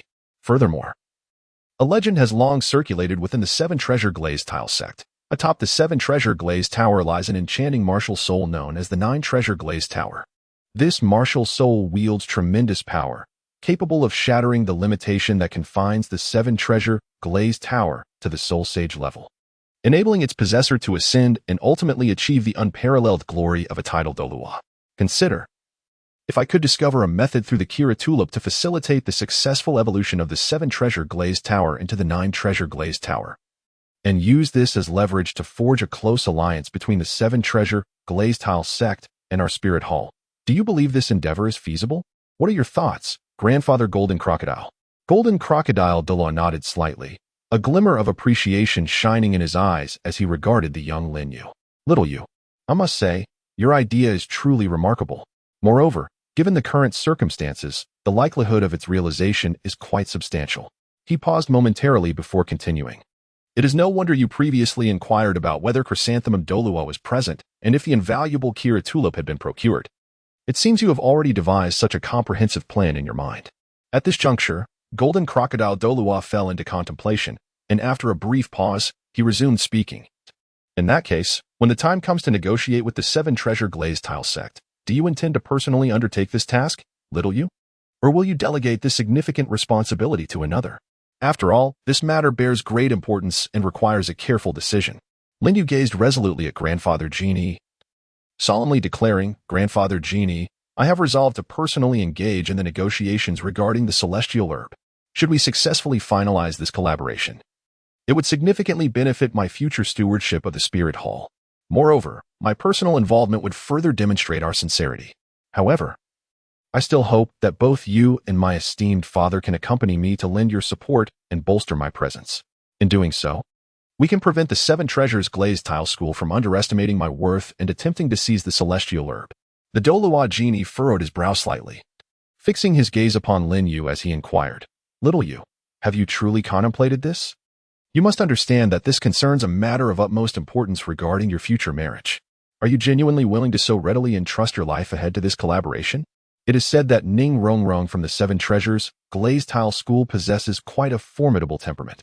Lin Yu, however, chuckled nonchalantly and replied, Grandfather Jineo, there is no need for your concern. Upon reflection, Ning Rongrong possesses not only an exquisite figure but also remarkable beauty. Even if her temperament is somewhat unbearable, given the customs of our Douluo continent, I could simply take her as a concubine. What harm would it bring? As he spoke, a glimmer of mischief flickered in his eyes. The Golden Crocodile Douluo gazed at Lin Yu, whose resolve was unmistakable, and he couldn't help but sigh inwardly. Ah, little Yu, since you have made such a decisive choice, it would be inappropriate for me, as your elder, to press further. However, he paused, his expression turning solemn. As your elder, I truly wish to see you not hastily surrender your future. Life is long, and who can guarantee that you will not one day encounter a woman who stirs your heart and inspires genuine affection?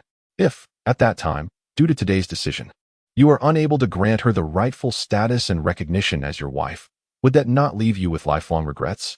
Nevertheless, in the face of the Golden Crocodile Douluo's earnest counsel, Lin Yu remained unmoved. He bit his lip and resolutely replied, Grandfather, there is no need for further persuasion. My mind is made up, and my original intention will not waver. This matter pertains to my destiny and choices. I ask that you respect my decision. After speaking, Lin Yu lifted his head and met the Golden Crocodile Douluo's gaze with unwavering determination.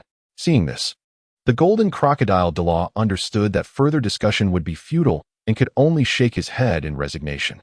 At that moment, as if he recalled something of great importance, he suddenly slapped his forehead and exclaimed, Oh dear, look at my memory. I nearly forgot the pressing matter. Little Yu, here is a celestial herb, an exceedingly precious item. Take it and absorb its essence. It will undoubtedly aid your cultivation significantly. As he spoke, he reached into his storage soul guide with great care and retrieved the herb, which emitted a peculiar glow, and then presented it to Lin Yu. After handing the celestial herb to Lin Yu, the Golden Crocodile Douluo inquired, Little Yu, do you know how to absorb this herb? If not, your second grandfather can provide a detailed explanation. Lin Yu gazed at the celestial herb before him, a flicker of confidence and anticipation dancing in his eyes. He turned to his second grandfather beside him and softly remarked, Grandfather, I possess a modicum of knowledge regarding the method of absorbing this herb, though I am uncertain of its absolute accuracy. From my understanding, The most crucial aspect of this celestial herb lies within the crystalline droplets of transparent liquid adorning its leaves. Would you agree with my assessment? Standing nearby, the golden crocodile Douluo nodded slightly, a pleased smile gracing his face as he regarded Lin Yu with admiration. He responded, "Ah, young Yu, you truly possess remarkable intelligence to discern the essential points of absorption for this celestial herb. In light of this, you should proceed to absorb it without delay. It is imperative to understand that this herb harbors immensely powerful energy, and once successfully absorbed, it will significantly enhance your spiritual strength. This is especially vital as you prepare for the divine trial ahead, which necessitates the absorption of a 10,000-year soul ring. A formidable spiritual power will better equip you to confront the fierce resistance of the soul beast remnant souls within the soul ring." Upon hearing these words, Lin Yu felt a surge of excitement welling up within him. He solemnly nodded, then cautiously extended his hand to gently extract a few drops of transparent liquid from the leaves of the mystical herb, slowly bringing them to his lips. Just as those droplets separated from the herb, a startling scene unfolded. The once vibrant, lush green plant withered rapidly, transforming into a pile of dust that quietly scattered from Lin Yu's grasp. Witnessing this, Lin Yu dared not delay for a moment. Without uttering a word, he promptly seated himself on the ground, placing his hands naturally upon his knees, with his feet turned upward, adopting a standard five-pointed posture, ready to immerse himself entirely in the absorption of the herb's energy. As he adjusted his breath, he gradually entered a state of tranquil serenity, the air around him seemingly thickening, imbued with a subtle, mysterious force. Before long, Lin Yu successfully completed the absorption of the herb's energy. He slowly opened his eyes, and a faint golden light flickered like lightning within his gaze. This subtle yet captivating glow was a notable manifestation of the significant enhancement of his mental prowess. Moreover, the benefits derived from this absorption extended far beyond mere mental elevation. To his astonishment, Lin Yu discovered that his soul power had also returned to level 30 due to the intake of a small portion of energy. This unexpected joy filled his heart with elation and excitement. Watching anxiously from the side, the golden crocodile Douluo approached Lin Yu as he concluded the absorption process. Unable to contain his curiosity, "Little Yu, how do you feel?" Lin Yu could hardly contain his excitement, his face beaming with joy as he responded, "Great uncle. This time I have truly reaped abundant rewards. My mental strength has seen a remarkable enhancement. And what delights me even more is that my soul power has returned to level 30. Upon hearing this joyful news, the golden crocodile Douluo displayed a look of satisfaction. However, as he glanced up at the sky, gradually shrouded in darkness, he could not help but furrow his brows. After a moment of contemplation, he remarked, "The day has grown late, and the fading light is not conducive to our endeavors. How about this? We shall wait until dawn. And then I will accompany the chrysanthemum Douluo to assist you in locating the millennia-old soul-devouring tree. What do you think?" Lin Yu glanced at the sky and replied, "All right." Chapter 177. The Eternal Soul-Devouring Tree. 1. Lin Yu, with a face full of urgency, called out to Grandpa Jean E. and Elder Ju. "Grandpa Jean E., Elder Ju, have you both finished packing? If everything is in order, let us hasten our departure and set forth to seek the legendary 10,000-year soul-devouring tree." At that moment, Grandpa Jean E. approached briskly, a large bundle slung over his back, and cheerfully replied, all right, little one, do not fret. We are all ready and can depart at once." Just then, Ju Douluo joined them, walking enthusiastically as he exclaimed, "Ah, I never imagined that after such thorough searching yesterday, we would still overlook such a wondrous herb as the sun-moon grass." As he spoke, he carefully tucked away an unusually shaped herb into his bosom. This herb was no ordinary specimen. One half of its leaves radiated a dazzling golden light, resplendent like the sun, while the other half shimmered with a mysterious silver glow, gentle and cool like the moonlight. The two halves complemented each other beautifully, creating a breathtaking spectacle. Upon witnessing this, Lin Yu could not help but curiously inquire, "Elder Ju, did you and Grandpa Jean Ao not scour this place clean of all celestial herbs and various rare medicinal plants yesterday? How then does this celestial herb suddenly appear?" Elder Ju smiled gently and explained, "My child, this particular celestial herb is no ordinary specimen. It is among the most exquisite of its kind. Moreover, this herb is exceptionally elusive. One can only discover its presence during the transition of day to night. It is only at that specific moment that it reveals its true form. Had we not fortuitously arrived at this juncture, we would surely have missed out on this rare treasure. Hence, I mentioned we almost overlooked it." Linyu gazed at Elder Ju, whose face shone with uncontainable joy, and could not help but feel a swell of curiosity. He inquired, Elder Ju, your exuberance suggests that this celestial herb possesses extraordinary qualities, does it not? Elder Ju's countenance radiated with an irrepressible delight as he promptly replied, Ah, young you cannot fathom the significance of this celestial herb. It is revered as a miraculous entity capable of reviving the deceased and restoring the skeletal remains. Even the slightest fragment of its leaves is sufficient to sustain a person teetering on the brink of death. To speak candidly, if one were to suffer grievous injuries, even if only half of their body remained, the complete consumption of this celestial herb would enable their missing parts to regenerate, returning them to their former self. It is precisely for this reason that I am overwhelmed with joy upon discovering such a treasure. Upon hearing this, Linyu nodded in sudden realization, his expression revealing that he had grasped the underlying reason. Observing Linyu's reaction, Douluo smiled with satisfaction, then hastened his movements, meticulously securing the invaluable celestial herb into his storage soul guide. Once he completed this task, he exhaled a sigh of relief and said to Linyu, All right, Xiaoyu. The herb is safely stored. Let us depart at once. Before his words had fully resonated, Douluo swiftly grasped Linyu's belt, mirroring the earlier action of Genie Douluo when he had carried Linyu into the valley. In an instant, Douluo's figure flickered and, like an arrow released from a bow, he soared away from the enigmatic valley with Linyu in tow. With a ghostly swiftness, he whisked Linyu out of the serene and mysterious glen, his speed akin to a fierce gale, vanishing at the valley's entrance in the blink of an eye. Seeing this, Genie Douluo felt compelled to keep pace, following closely behind Douluo. The trio transformed into 3 streaks of light, weaving through the dense foliage of the sunset forest. Along the way, Douluo turned to Linyu and inquired, Xiaoyu, do you possess any information regarding the soul-devouring tree? If not, we may have to linger in this sunset forest a while longer. Upon hearing this, Linyu gently nodded and replied, Elder Ju, I have indeed gathered some information regarding the 10,000-year soul-devouring tree. With that, he concentrated, and his right hand slowly delved into his bosom, retrieving a yellowed map from the enigmatic heart of the stars. This map was intricately crafted, meticulously detailing the various terrains and vegetation distributions within the sunset forest. Linyu extended his finger, pointing to 6 red circles marked with cinnabar on the map, and continued. Elder Ju, observe here, and here, these 6 locations are where the 10,000-year soul-devouring tree is most likely to be found. Elder Ju's gaze settled on the map as he scrutinized the marked areas, nodding slightly in acknowledgement. After a moment of contemplation, he decisively stated, Since we have discerned the approximate locations, let us search each one in accordance with their distances from here. May we be fortunate enough to uncover the 10,000-year soul-devouring tree. However, should our efforts in this sunset forest yield no results, we shall have no choice but to venture into the more vast and profound Star Doe forest in hopes of a stroke of luck. I sincerely hope we can fulfill your ardent desire to find the 10,000-year soul-devouring tree. Just as the group had not ventured far from the valley, a thunderous roar, filled with boundless fury, erupted from the depths of the canyon. Who did this? Who has destroyed my medicinal bones? If I catch this wretched individual, I shall flay them alive, tearing their body to shreds. This bellow echoed like a thunderclap across the sky, resonating even amongst Linyu and his companions, who were deep within the sunset forest in search of the legendary tree. The clarity of the voice from such a distance attested to the immense volume of the speaker, revealing the depth of their uncontainable rage. Upon hearing that unmistakably familiar voice, Elder Ju's brow furrowed slightly as he rapidly recalled memories in his mind.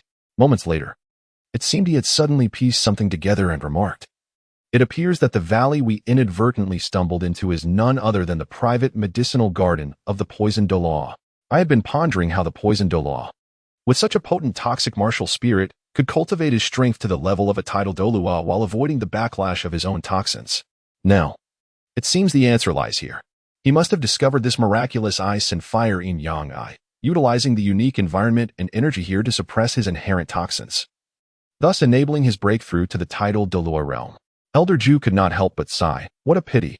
The poison Douluo is entirely oblivious to the treasures that lie within this valley. One must understand that there are countless rare celestial herbs in this place. Had he taken the time to explore the effects of these herbs and selected a few suitable ones, he could have effortlessly resolved the troublesome toxins within him. However, behold him, having cultivated to the esteemed rank of tidal Douluo for many years, yet he remains utterly ignorant of the uses of these celestial herbs. helplessly watching them flourish unchecked within the valley. Alas, it seems that he is indeed devoid of any affinity with these divine plants. The esteemed Douluo continued, "Yet, perhaps this is for the best. Were it not so, these precious herbs would have long been claimed by others, leaving us without the opportunity to gather them ourselves. Even if we were to harvest every last one of these herbs now, the toxic Douluo would not be entirely at a loss. After all, he possesses the extraordinary ice and fire duality, which allows him to barely suppress the backlash of his own toxicity. However, the suffering endured in doing so is surely excruciating." At this moment, Lin Yu pondered, recalling that in the original tale, Tang San effortlessly gathered all the celestial herbs within this very valley, later generously distributing them among his companions. It was precisely due to these wondrous and rare herbs that a series of astonishing transformations unfolded. First and foremost, Ning Rongrong's martial soul, which was merely the 7 treasure glazed tile, underwent a remarkable evolution, transforming into the far more powerful and rare 9 treasure glazed tile. This metamorphosis not only bestowed her with exceptional talents and abilities, but also laid a solid foundation for her eventual inheritance of the divine position of the 9-colored goddess. Simultaneously, Ma Hongjun's evil fire phoenix martial soul reaped immense benefits from the celestial herbs. They successfully purified the inherent evil fire within his martial soul, freeing him from its afflictions and significantly accelerating his cultivation speed. Consequently, Ma Hongjun's strength surged, allowing him to evolve into a top-tier powerhouse. For Dai Mubai and Zhu Zhuqing, the impact of the celestial herbs was equally profound. After consuming them, their strength soared, drastically narrowing the gap between them and their respective siblings, Davis and Zhu Zhuyun.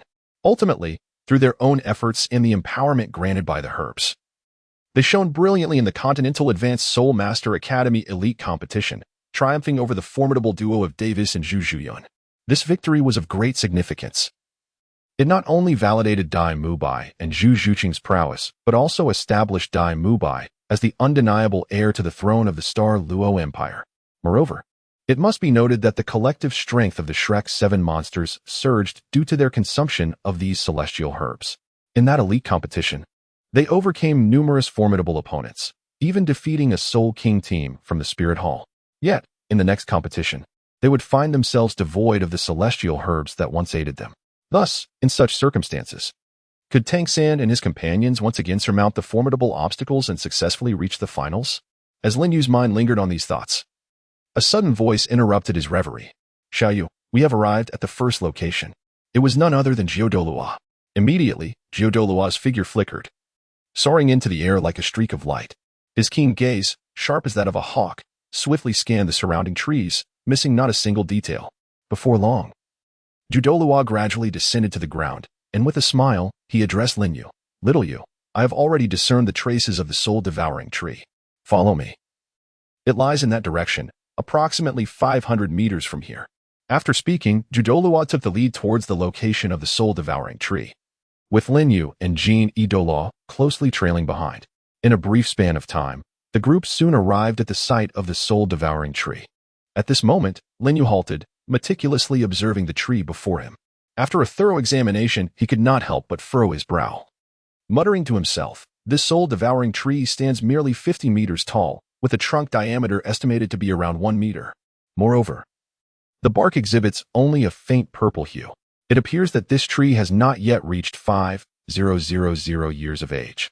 It is far from the ancient soul-devouring tree I have longed for. Upon hearing this, Douluo nodded slightly in agreement. "In that case, little Yu, let us proceed to our next destination." Thus, the trio continued their relentless search across the remaining 5 locations. During their exploration of the first 4 sites, although they discovered traces of soul-devouring trees, the outcomes were less than satisfactory.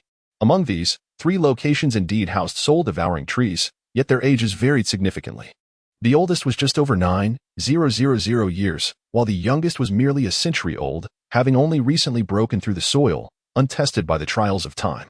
To make matters worse, at the 4th location, the area where the soul-devouring tree was supposed to thrive was entirely barren, clearly indicating that it had been prematurely harvested by others. With a tinge of disappointment and reluctance, the 3 departed from this 5th site. At that moment, Douluo carefully retrieved a yellowed map from his pocket. After scrutinizing it for a moment, he pointed to the location marked as the 6th site and turned to Lin Yu, saying, "Little Yu, This is the final stop of our journey. If we do not find the ancient soul-devouring tree here, we may have no choice but to venture into the vast Douluo forest, preparing ourselves for a protracted battle. Upon hearing this, Lin Yu nodded gravely and replied, "Given the circumstances, further discussion is futile. Let us hasten our pace and swiftly complete our exploration of this final location. Should we ultimately find nothing, we shall have no choice but to make a decisive move and promptly set forth to the starry forest, devising a comprehensive and meticulous battle plan to confront the myriad challenges and formidable adversaries that may await us." Having said this, he took a deep breath, his gaze resolutely fixed on the horizon, as if he could already envision the path ahead, fraught with uncertainty and challenge. Chapter 179. The Eternal Soul-Eating Tree 3. After a prolonged journey, Lin Yu, Douluo, and Douluo finally arrived at the last location marked on the map. The surroundings were serene, with only the gentle rustle of leaves stirred by a soft breeze. Douluo smiled at Lin Yu and remarked, "My dear Yu, I must say, your fortune is indeed remarkable. It seems we need not embark on a long trek to the Douluo forest in search of the 1,000-year soul-devouring tree after all." Upon hearing these words, Lin Yu immediately perked up, eagerly inquiring, "Elder Ju, have you detected the whereabouts of the 10,000-year soul-devouring tree?"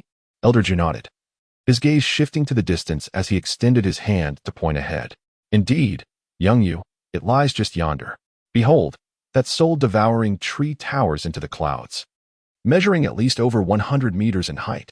Its trunk exhibits a profound shade of black, and based on my years of experience, I can ascertain that this tree is undoubtedly a 10,000-year soul-devouring tree.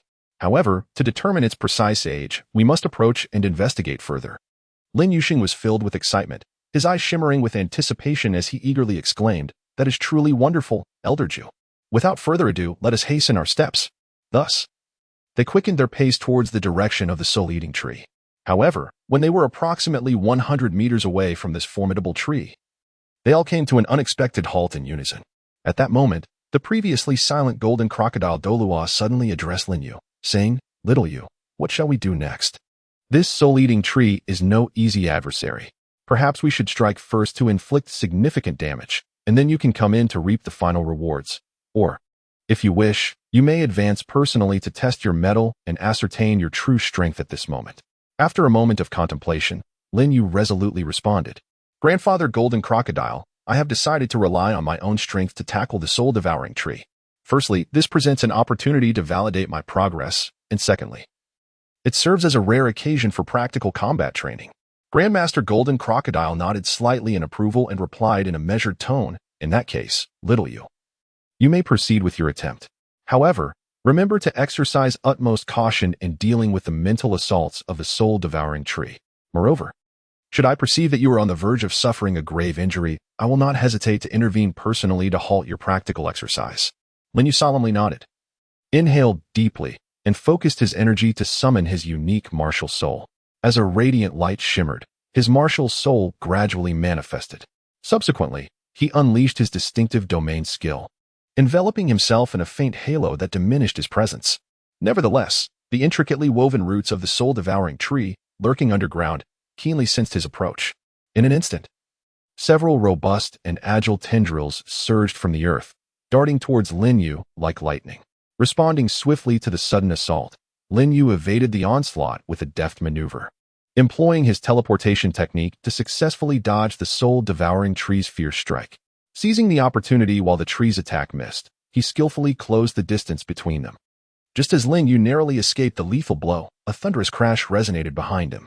The tendril that had reached for him struck the ground with ferocity, generating a deep fissure in the once solid earth. A shiver ran down Lin Yu's spine as he turned to gaze at the alarming crack, involuntarily swallowing hard. He mused internally. That was close. Had he been struck by the tendril, the consequences would have been dire, undoubtedly resulting in severe injury. Regaining his composure, Lin Yu concentrated, channeling his formidable soul power to execute several consecutive teleportations. In the blink of an eye, he approached the fearsome soul-devouring tree with ghostly swiftness. Now merely a dozen meters away, positioned at this crucial juncture, Lin Yu understood that his soul abilities could effectively harm the tree. Taking a deep breath, he summoned his soul power, coalescing his strength in the palm of his hand. Without hesitation, he unleashed his second soul skill, Piercing Strike. In an instant, a dazzling sword light shot forth from his hand, slicing through the air with a fierce momentum aimed directly at the soul-devouring tree. Sensing impending danger, the tree hastily mobilized its numerous stout and agile tendrils in a futile attempt to thwart the lethal strike. However, as the tendrils made contact with the speeding sword light, an unexpected event occurred. With a soft hiss, the seemingly indestructible tendrils were effortlessly penetrated by the radiant blade. The formidable attack surged forward, crashing into the trunk of the soul-devouring tree, accompanied by a shower of wood chips and a resounding thud. A gaping wound, measuring several centimeters deep and reaching the bone, appeared on the tree's trunk.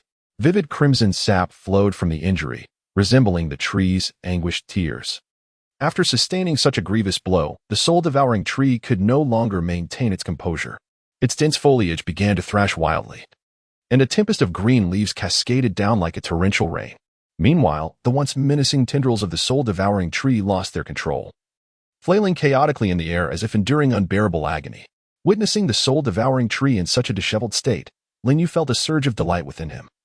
Eager to capitalize on this advantage and unleash several successive strikes of his second soul skill to deliver an even heavier blow to the tree. However, at that moment, an excruciatingly piercing wail erupted from the soul-devouring tree. The sound reverberated through the heavens, deafening and filled with a blend of anguish and fury that sent chills down one's spine. Suddenly, an unearthly howl pierced the air. This sound seemed to possess a mysterious power, burrowing directly into Lin Yu's ears. In an instant, Lin Yu felt as if a colossal hammer had struck his head with tremendous force, a wave of pain washing over him, leaving his vision dark and his mind clouded. The second soul skill he had prepared to unleash dissipated into nothingness due to this abrupt turn of events. Seeing Lin Yu in such a state, the soul-devouring tree seized the opportunity without hesitation. It swiftly maneuvered its grotesque tendrils, dashing toward Lin Yu like bolts of lightning. Just as these tendrils were about to collide with Lin Yu's body, a jolt of alarm surged through him, awakening him from his stupor. Chapter 180. The Millennia Soul-Devouring Tree. For yet, it was all too late. Although Lin Yu had managed to regain his senses in time, the swift tendril struck him squarely in the chest. A dull thud echoed as Lin Yu was sent hurtling backward like a kite severed from its string, crashing to the ground several meters away. Observing this scene, the golden crocodile Douluo was engulfed with fury. His eyes widened in rage as he let out a thunderous roar. The vile soul-devouring tree. How dare it harm little Yu? With that, he strode forward, his presence formidable as he charged at the soul-devouring tree. Upon nearing it, the golden crocodile Douluo summoned his formidable martial spirit without hesitation. A brilliant light flashed, revealing a colossal crocodile, its body adorned with golden scales, before the onlookers. Clenching his fists tightly, the golden crocodile Douluo unleashed a flurry of devastating blows upon the tendrils of the soul-devouring tree. His strikes were akin to a tempest, swift and fierce, leaving spectators in awe. Within mere moments, the tendrils of the soul-devouring tree were severed and fell helplessly to the ground. Following this, the golden crocodile Douluo delivered a powerful punch that struck the trunk of the tree. A sharp crack resounded as the trunk splintered, revealing a massive fissure. Reeling from such a heavy blow, the soul-devouring tree writhed in pain, its branches rustling ominously. However, the golden crocodile Douluo did not relent. He continued to unleash a ferocious onslaught, swiftly reducing the soul-devouring tree to a state of near collapse, barely clinging to life. Just as the golden crocodile Douluo launched his fierce assault upon the soul-devouring tree, the chrysanthemum Douluo hurriedly approached Lin Yu with remarkable speed, akin to a bolt of lightning. With a face etched in concern, his brows knitted tightly, he gazed anxiously and intently at the somewhat disheveled Lin Yu, urgently inquiring, "Little Yu, are you all right? Have you sustained any injuries?" Hearing the sound, Lin Yu suddenly felt an intense itch in his throat, compelling him to cough violently. Accompanying this fit of coughing, a stream of crimson blood erupted from the corner of his mouth, cascading down his chin and leaving a shocking trail of red upon his pallid cheek. Lin Yu hurriedly extended his hand to gently wipe away the blood lingering at the corner of his mouth. He forced a faint smile and shook his head at Elder Ju, attempting to convey a sense of ease as he replied, "Elder Ju, please do not worry. I am quite well, merely sustaining a minor injury." However, despite the nonchalance in his words, the slight tremor in his voice and his somewhat frail demeanor betrayed his true condition. Elder Ju observed every subtle change in Lin Yu, fully aware that his injuries were far from trivial. Gazing at Lin Yu's obstinate yet resilient attitude, Elder Ju could not help but let out a deep, resigned sigh. With heartfelt sincerity, he advised, "Little Yu, Why must you persist in this painful facade? It is clear that you are gravely injured. Yet you pretend as if nothing is amiss. Heed my counsel. It is imperative that you rest and recuperate properly. With that, Elder Ju reached into his robe, carefully retrieving an exquisite, small white porcelain vial from his soul guide device. Upon gently uncapping the vial, a rich medicinal aroma wafted into the air, invigorating to the senses. Subsequently, Elder Ju poured forth a smooth, round pill, faintly glowing with a green luminescence, and presented it to Lin Yu, softly urging, "Little Yu, this is the rejuvenating pill I have meticulously crafted, renowned for its remarkable efficacy in healing your internal injuries. Take it promptly, and while the medicinal effects remain potent, restore your physical condition. Only then will you stand a greater chance of successfully absorbing that invaluable 10,000-year soul ring." Lin Yu gazed at the pill presented before him. A trace of resignation etched upon his face. However, he was acutely aware that he had no alternative at this moment, and thus he extended his hand to gently accept the pill, swallowing it without hesitation. The instant the pill entered his mouth, it rapidly dissolved, transforming into surges of potent and pure energy. This energy, akin to a tumultuous torrent, surged from his abdomen, cascading through every corner of his body. As this relentless stream of energy flowed into him, Lin Yu was enveloped by an indescribable sense of comfort that spread throughout his being. The excruciating pain and discomfort inflicted by the fierce assault of the soul-eating tree seemed to dissipate like the gentle caress of a warm spring breeze, gradually alleviating his suffering. Moreover, even the previously ghastly, blood-soaked wounds appeared to be graced by miraculous healing powers, mending at a visibly accelerated pace.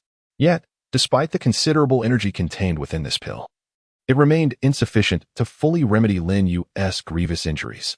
Even if he exerted every ounce of effort to absorb all the energy, his wounds would not entirely heal. Nevertheless, it was a small consolation that after this treatment, his once pallid complexion regained a hint of color, rendering him less frightening than before. Having closely observed Lin Yu's condition, Douluo finally realized that the pain Lin Yu endured far exceeded his earlier descriptions. A wave of helplessness and compassion surged within him as he silently retrieved the exceedingly precious sun-moon celestial herb from his soul guide. With utmost care, Douluo extended his hands, gently cradling the herb that radiated an extraordinary luminescence. He gazed at the celestial herb before him, his eyes filled with reluctance and sorrow. After all, it was an exceptionally rare treasure in this world. Nevertheless, in his determination to aid Lin Yu in regaining his health, Douluo gritted his teeth and resolutely grasped a pair of scissors, meticulously cutting a small segment of a leaf from the sun-moon celestial herb. The severed leaf resembled a piece of emerald, translucent and shimmering with an enchanting luster. Holding this diminutive leaf as if it were a priceless gem, Douluo slowly approached Lin Yu and, with a heavy heart, urged, "Shall you quickly absorb this? May it assist you in your swift recovery." With that, he gently placed the leaf into Lin Yu's hand. Lin Yu extended his slightly trembling hand, cautiously accepting the small fragment of the leaf. His gaze was imbued with anticipation and prudence, as if he were cradling not merely a leaf, but a rare treasure of the world. He then took a deep breath, closed his eyes tightly, and slowly placed the leaf into his mouth, beginning to chew gently. At the very moment the leaf was swallowed, a surge of intense and wondrous energy erupted within him. This energy flowed through Lin Yu's body like a torrential river, expanding rapidly. Compared to the rejuvenating pills he had consumed earlier, this energy was exponentially more potent. In the blink of an eye, miraculous changes unfolded. Lin Yu's face, which had appeared exceptionally pale due to his injuries, now blossomed like a flower kissed by the spring breeze, gradually taking on a healthy hue and radiating vitality. His breathing became steady and vigorous, and he appeared invigorated, brimming with life. Observing this astonishing transformation, Douluo, who had been closely watching from the sidelines, felt a surge of awe within him. He murmured to himself, "Indeed, it lives up to its reputation. This is the legendary sun-moon celestial herb, capable of resurrecting the dead and rejuvenating the flesh. Just this tiny fragment of a leaf has enabled Xiaoyu to recover so swiftly." His words were steeped in reverence and admiration for the extraordinary efficacy of this mysterious herb. Once Lin Yu had fully regained his former self, Douluo leisurely approached him, speaking with a tone of earnest concern. "Xiaoyu, in my humble opinion, your practical experience in combat is still somewhat lacking. I had previously warned you about the ancient soul-devouring tree, which possesses unique abilities to attack the soul. Yet, you took it too lightly, which was quite unwise. You must understand that with the formidable level of spiritual power you currently possess, had you maintained a heightened sense of vigilance at that moment, the mental shockwave released by the soul-devouring tree would never have left you dazed for so long. Consequently, you would have been able to react swiftly and effortlessly evade the tragic fate of being severely harmed by its tendrils. Upon hearing these words, Lin Yu's face instantly flushed a deep crimson, a profound sense of shame manifesting upon his countenance. He was acutely aware that his second grandfather's words rang true. In recent days, he had encountered a series of fortuitous opportunities that had led to a remarkable enhancement of his abilities. Yet, it was precisely due to these delightful transformations that he had gradually lost his original self, forgetting the cautiousness and vigilance that once characterized him, and unwittingly nurturing an air of arrogance. Had he retained the prudence and humility of his former self, even if he could not vanquish the formidable foe based solely on the intelligence regarding the soul-devouring tree that his second grandfather had imparted before the battle, he would at least have been able to retreat unscathed when confronted with such a powerful adversary. How could he have allowed the opponent to exploit his vulnerabilities so easily, resulting in grievous injuries? Reflecting upon this, Lin Yu felt an overwhelming sense of regret and silently vowed to amend his ways, seeking to rediscover the humble and composed heart he once possessed. I understand, second grandfather, Lin Yu murmured, his voice barely above a whisper, suffused with profound embarrassment. The moment his words fell, it seemed as though an invisible force had drawn away from him, with the prideful demeanor that had enveloped him receding like the tide, replaced by a familiar caution and humility. Observing this transformation, the golden crocodile Douluo nodded inwardly, fully aware that Lin Yu had begun to confront his own shortcomings and was willing to change. With a gentle smile, the golden crocodile Douluo spoke. Regarding your lack of practical experience, I have two commendable options for you to consider. The first is to participate in the Soul Arena's combat competitions. The second is to engage in mutual sparring with the various spirit teams within our spirit hall. Which do you prefer? Upon hearing the two options presented by the golden crocodile Douluo, Lin Yu furrowed his brow slightly and pondered for a moment before inquiring, second grandfather, what are the differences between these two choices? The golden crocodile Douluo patiently elucidated. There are indeed distinctions. Let us discuss the first option first. Participating in the Soul Arena's combat competitions will afford you the opportunity to encounter a myriad of opponents from all corners of the world. Consequently, both their combat styles and the spirit skills they employ will vary greatly, thereby significantly enriching your practical experience and broadening your perspectives and strategies.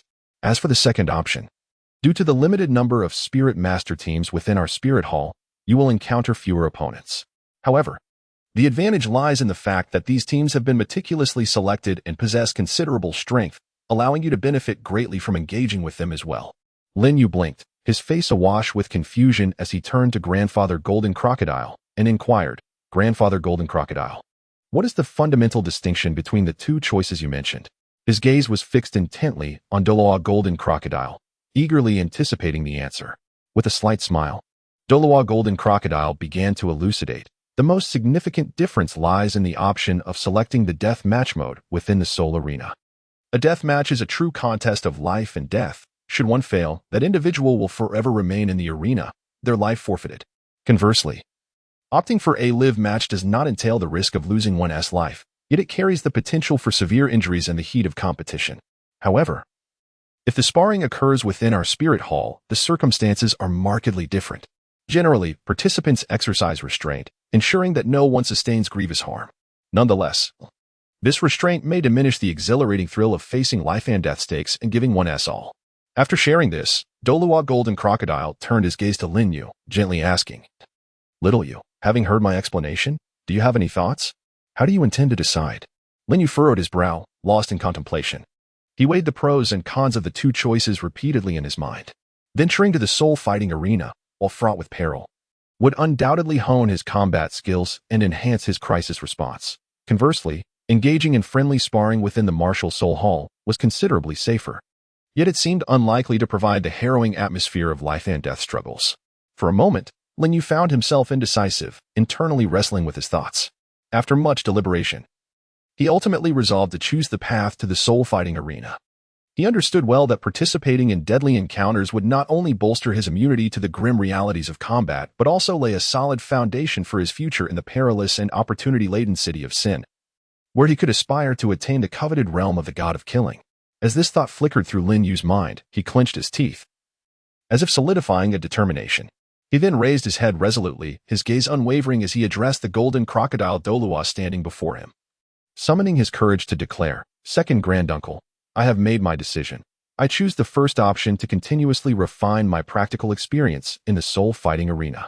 Upon hearing Lin Yu's words, a look of gratification and joy spread across the face of the golden crocodile Douluo. He nodded slightly, signifying his approval and commendation of Lin Yu's choice. Indeed, had Lin Yu opted for the second choice, the golden crocodile Douluo would not have voiced any objections. Yet a tinge of disappointment would have lingered in his heart. After all, in his view, those truly deserving of the pinnacle path of soul masters could not be cowardly souls, fearful of death. In this moment, Lin Yu's courageous choice unequivocally demonstrated that he was not a timid individual, cowering in the face of mortality.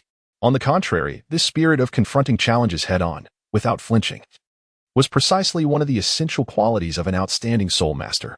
Only thus could he hope to traverse the arduous and lengthy path of cultivation, gradually evolving into a formidable powerhouse of extraordinary prowess.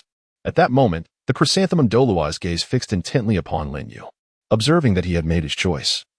The golden crocodile Douluo's lips curled into a slight smile as he spoke once more. "Little Yu, go forth. Quickly deal with that millennium soul-devouring tree. It is now left with but a breath. A mere flick of your blade will bring it to its end." Upon hearing the golden crocodile Douluo's words, Lin Yu hesitated not for an instant and swiftly summoned his martial soul. With a dazzling flash of light, his formidable martial soul manifested. He then strode forward with steady and determined steps, gradually approaching the millennium soul-devouring tree. When Lin Yu finally stood before the tree, the sight that greeted him caused him to gasp in astonishment. The once majestic and imposing millennium soul-devouring tree was now battered and bruised. The stout trunk and gnarled roots of the soul-devouring tree were nearly severed by the formidable golden crocodile Douluo, leaving only a fragile layer of bark tenuously linking the remnants. Gazing upon this heart-wrenching scene, Lin Yu couldn't help but marvel in silence. It is worth noting that this was a tree with a millennium of cultivation. Yet, the venerable golden crocodile, a remarkable tidal Douluo of level 98, was able to inflict such grievous injury with apparent ease, a sight truly awe-inspiring. In a moment of reflection, Lin Yu took a deep breath and gently brandished the time-space sword, which shimmered with an enigmatic luminescence. In an instant, the sword's radiance flickered, and its energy wove through the air with precision.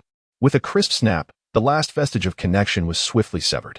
Subsequently, the soul-devouring tree, bereft of support, emitted a resounding thud as it collapsed to the ground.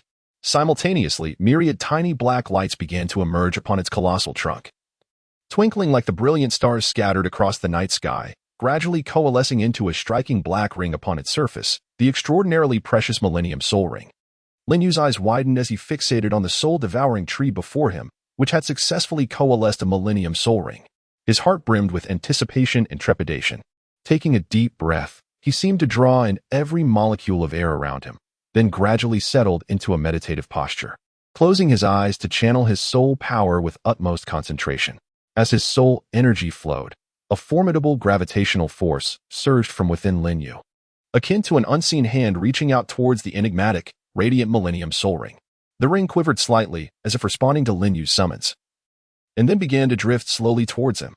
Upon finally making contact with his body, a soft hum resonated, and the torrent of soul power surged violently into Lin Yu like a flood breaching a dam.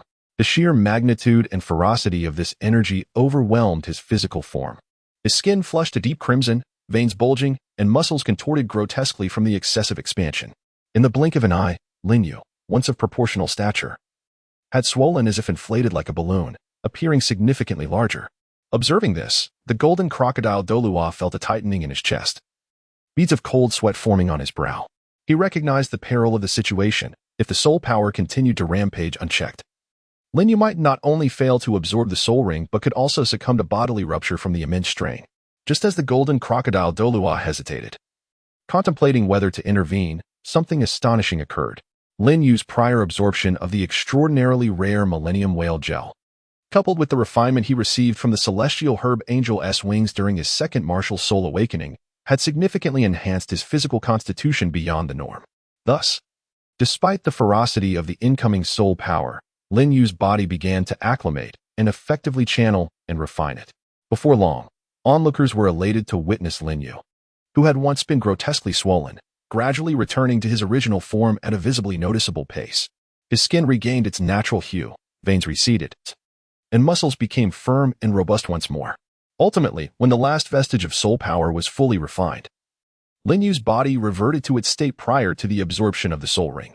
The golden crocodile Douluo observed intently, and as he saw Lin Yu successfully assimilate the energy, a portion of the anxiety that had been coiled within him began to ease. He understood that this energy absorption was merely the initial phase of the entire Millennium Soul Ring absorption process. While this step was crucial, the true challenges still lay ahead. At that moment, as the energy within the soul ring was adeptly siphoned, the remnant spirit of the soul beast, which had been lying in wait, could no longer contain itself and erupted from the depths of Lin Yu's spiritual sea. The apparition was grotesque, filled with rage and resentment, and it bellowed fiercely. "You, a mere 30th level soul master, dare to covet my power? How utterly delusional." As soon as the words left his lips, a tempest began to stir within Lin Yu's mental realm, unleashing tumultuous waves of impact. Faced with such a formidable adversary, Lin Yu exhibited no signs of retreat. He clenched his teeth, focusing all his energy, swiftly conjuring the image of his martial spirit in his mind, and without hesitation, he directed his martial spirit towards the enraged remnant soul. In that moment, a breathtaking battle to the death unfolded in this spiritual domain. Initially, bolstered by his indomitable will and unyielding fighting spirit, Lin Yu engaged in a fierce struggle with the remnant soul. However, as time wore on, the intensity of the conflict gradually drained him of considerable physical and mental stamina, and he began to sense his limitations. Each punch thrown, each defense mounted, became increasingly arduous, his movements growing more sluggish. Meanwhile, to the onlookers, Lin Yu's complexion turned as pale as a sheet, beads of sweat rolling down his forehead. Then, a heart-wrenching scene unfolded. Crimson blood suddenly gushed from his mouth and nose, staining the fabric of his chest. This sudden turn of events raised the anxiety of everyone present, each silently praying for Lin Yu to endure this trial. When the golden crocodile Douluo witnessed this shocking sight, his tightly clenched fists involuntarily tightened further, veins bulging upon his arms, only to gradually loosen again. Deep down, he understood that he was utterly powerless at this moment. Were Lin Yu still in the process of absorbing energy, his formidable strength might have allowed him to forcibly interrupt Lin Yu's intake. However, the current situation was that Lin Yu was wholly engaged in a harrowing battle for survival against the ferocious remnant soul of the soul-devouring tree. A clash that was purely an intense confrontation on a mental level, one in which even the golden crocodile Douluo, despite his exceptional prowess, could not intervene. Simultaneously, the fierce skirmish between Lin Yu and the remnant soul of the soul-devouring tree had reached a critical and heated phase. With each brutal and bloody encounter, Lin Yu's spiritual essence began to grow increasingly tenuous and transparent, as if it might dissipate into nothingness at any moment. In stark contrast, Lin Yu felt an unprecedented wave of exhaustion crashing over him, relentless in its assault on his already fragile willpower. Conversely, the remnant soul of the soul-devouring tree seemed to sense the sin of victory, growing increasingly exhilarated. It keenly detected that the soul master, who sought to devour its power, was gradually faltering on the brink of depletion. With just a little more effort, it could drag its opponent into an abyss of utter destruction, leading them both toward obliteration. Could this truly be the end? Lin Yu cried out in despair within his heart. Is my life destined to conclude here? Why has it come to such a fate? What could have led to this? I was meant to be the unequivocal protagonist of this legendary tale, destined for boundless glory and brilliance. Why must I perish here? This is unjust, so profoundly unjust. Countless thoughts of resentment surged within Lin Yu's mind like tumultuous waves in a tempest, relentlessly questioning the injustice of fate. I am deeply sorry, father, mother, and grandfather Genie, he murmured, his voice barely audible, laden with guilt. Tears streamed down his pallid cheeks, falling onto the frigid ground, where they vanished in an instant. At that moment, Lin Yu found himself ensnared in a harrowing struggle for survival. The remnants of the soul-devouring tree were formidable and malevolent, akin to a ferocious beast, clawing and lunging towards him. Despite his utmost efforts to engage in a fierce battle, he gradually came to realize that he may have gravely underestimated this overwhelming force. Lin Yu gritted his teeth, secretly vowing to persevere until the very end, even if there was but a glimmer of hope. Yet, reality proved to be cruel and merciless. After enduring a prolonged struggle, Lin Yu's willpower was ultimately worn down to its last thread. In this heart-stopping battle, he found himself defeated at last. As he succumbed on a mental level, ominous signs began to manifest in his once robust body. His breath grew increasingly faint, akin to a flickering candle flame that could extinguish at any moment. Standing nearby, witnessing this tragic scene, the golden crocodile Douluo felt as though his heart was being torn asunder. When he saw Lin Yue's life force flickering perilously close to extinguishment, an overwhelming sorrow surged within him. No, it cannot be. He cried out hoarsely, his eyes reddening with disbelief. The golden crocodile Douluo had never imagined that Lin Yu, whom he had always held in such high regard, would suffer such a devastating defeat in the very first divine trial. He had harbored boundless expectations for Lin Yu, hoping he would successfully absorb the 10,000-year soul ring, methodically conquer the divine trial, and ultimately ascend to become a formidable deity, leading the spirit hall toward a more glorious future. Yet now, all of those hopes lay shattered at this moment. The golden crocodile Douluo stood frozen, his mind a blank void. He was at a loss for how to convey this dreadful news to his elder brother and niece, unsure how to broach the subject so they could accept the brutal reality that their beloved Lin Yu had departed this world forever. Just as the golden crocodile Douluo found himself engulfed in confusion, unable to navigate this heart-wrenching situation, the astute chrysanthemum Douluo suddenly beheld a miraculous sight. The once feeble and near-death Lin Yu began to exhibit a breath that was faint yet gradually strengthening, as if a resilient vitality was surging forth from within him. Simultaneously, Lin Yu's tightly shut eyelids quivered slightly, as though he might awaken at any moment. A surge of joy coursed through the heart of chrysanthemum Douluo, who hastily reached out to gently pat the shoulder of the golden crocodile Douluo, excitement illuminating his face as he pointed towards Lin Yu, exclaiming, "Second elder, look! A miracle is unfolding. Little Yu's breathing has notably returned to normal, and it seems he will awaken soon." Upon hearing chrysanthemum Douluo's words, the golden crocodile Douluo was initially taken aback, but then, as if jolted by electricity, he swiftly raised his head, directing his gaze towards Lin Yu, who lay not far away. Witnessing Lin Yu's transformation in that moment, the anxiety and worry in the golden crocodile Douluo's eyes were instantly replaced by boundless joy. Unable to contain himself, he reached up to wipe away the tears that had just fallen from the corners of his eyes, his voice trembling with emotion as he said, "Little Yu, my dear child, your second granduncle has always believed that you would never give up easily, nor would you let us down." At that moment, Lin Yu was filled with despair and reluctance, feeling as if his soul was dissipating bit by bit, as though the flame of life was on the verge of extinguishing. Yet, just at that critical juncture, a miracle transpired. Suddenly, the mysterious mark on Lin Yu's forehead began to shimmer with a dazzling light. The god of time and space, residing in the divine realm, could not help but exhale a sigh, murmuring to himself, "It seems I must lend him a hand. Otherwise, given his current state, this assessment will undoubtedly end in failure. In my earlier years, I spent countless epochs searching through myriad planets before finally discovering this potential heir to my divinity. Should he perish now, who knows how long it would take to find another suitable successor?" As soon as he finished speaking, a radiant beam of light streaked through the void like a bolt of lightning, crossing the boundaries of two realms and plunging directly into Lin Yu's mind. In an instant, an unparalleled force erupted, crashing upon the chaotic remnants of the soul-devouring tree like a torrential deluge. A piercing scream echoed as the remnants of the soul-devouring tree were instantaneously obliterated. With the dissolution of the soul-devouring tree's remnants, the once turbulent sea of Lin Yu's consciousness gradually settled into tranquility. At this moment, Lin Yu felt a warm and potent energy continuously surging into his body, nourishing his injured soul and physique. As time passed, it was not long before Lin Yu successfully absorbed the immensely precious 10,000-year soul ring into his being. When the last vestige of soul energy merged with his meridians, Lin Yu abruptly opened his eyes, two beams of brilliance shooting forth, exuding an unprecedented aura of strength. "What has happened to me? Am I in paradise?" Lin Yu mused softly, slowly opening his eyes, his gaze still somewhat bewildered. Just then, a figure rushed towards him. It was the golden crocodile Douluo. With an anxious expression, he inquired, "Xiao Yu, what has happened to you? Just a moment ago, it seemed you had failed to absorb the soul ring. How did you suddenly succeed?"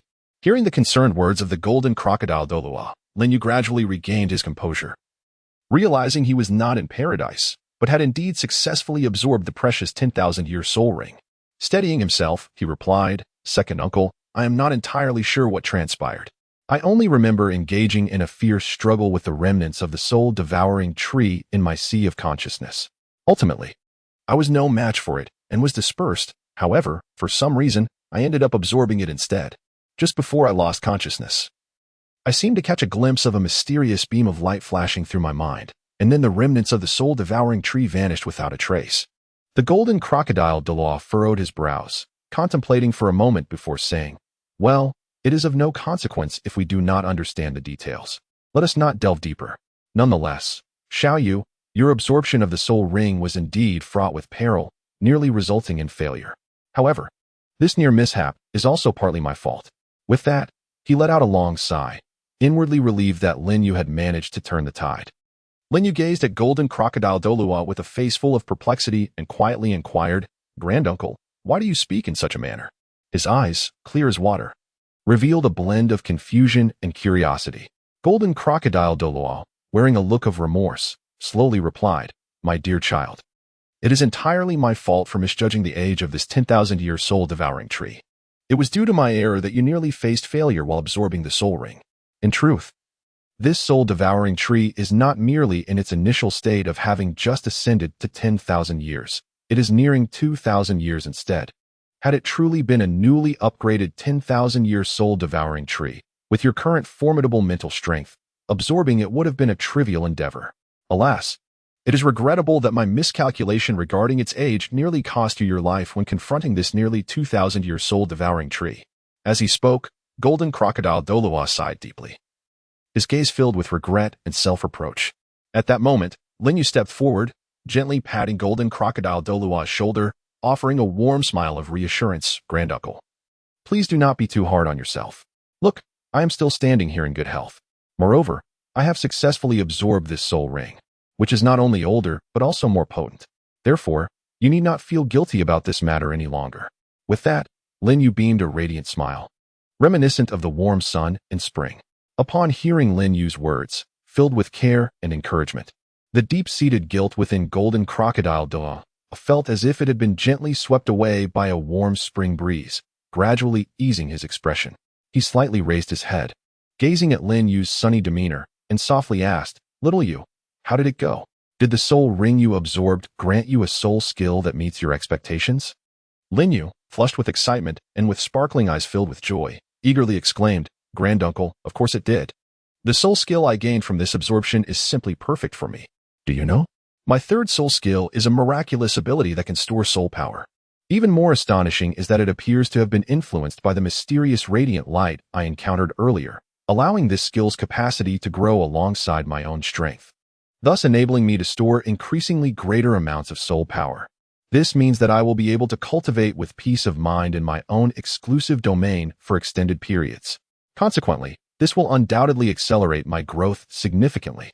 Upon hearing Lin Yu's enthusiastic description, a smile of satisfaction spread across golden crocodile Douluo's face as he nodded in agreement, saying, "That is splendid news, little Yu. Let us take a brief rest here, and once our strength has sufficiently recovered, we shall set off to return to the spirit hall." Having said that, the group sought a relatively flat and tranquil spot to settle down, beginning to regulate their breathing and replenish their energy. After half an hour, Lin Yu's injuries had significantly improved, and his mental state gradually returned to its peak condition. Thus, they packed their belongings and resumed their journey towards the spirit hall. Along the way, they endured the elements, traveling tirelessly. After several days of arduous trekking, they finally arrived at the grand and magnificent gates of Spirit City. The city loomed like an immense fortress, its towering walls inspiring an indomitable sense of strength. Standing at the entrance of Spirit City, golden crocodile Douluo turned to Lin Yu beside him and gently inquired, "Little Yu, now that we have arrived at Spirit City, do you plan to accompany me to meet your grandfather first, or would you prefer to return home and visit your parents?" He then shifted his gaze to Chrysanthemum Douluo, smiling as he asked, "Chrysanthemum Douluo, may I ask what your intentions are?"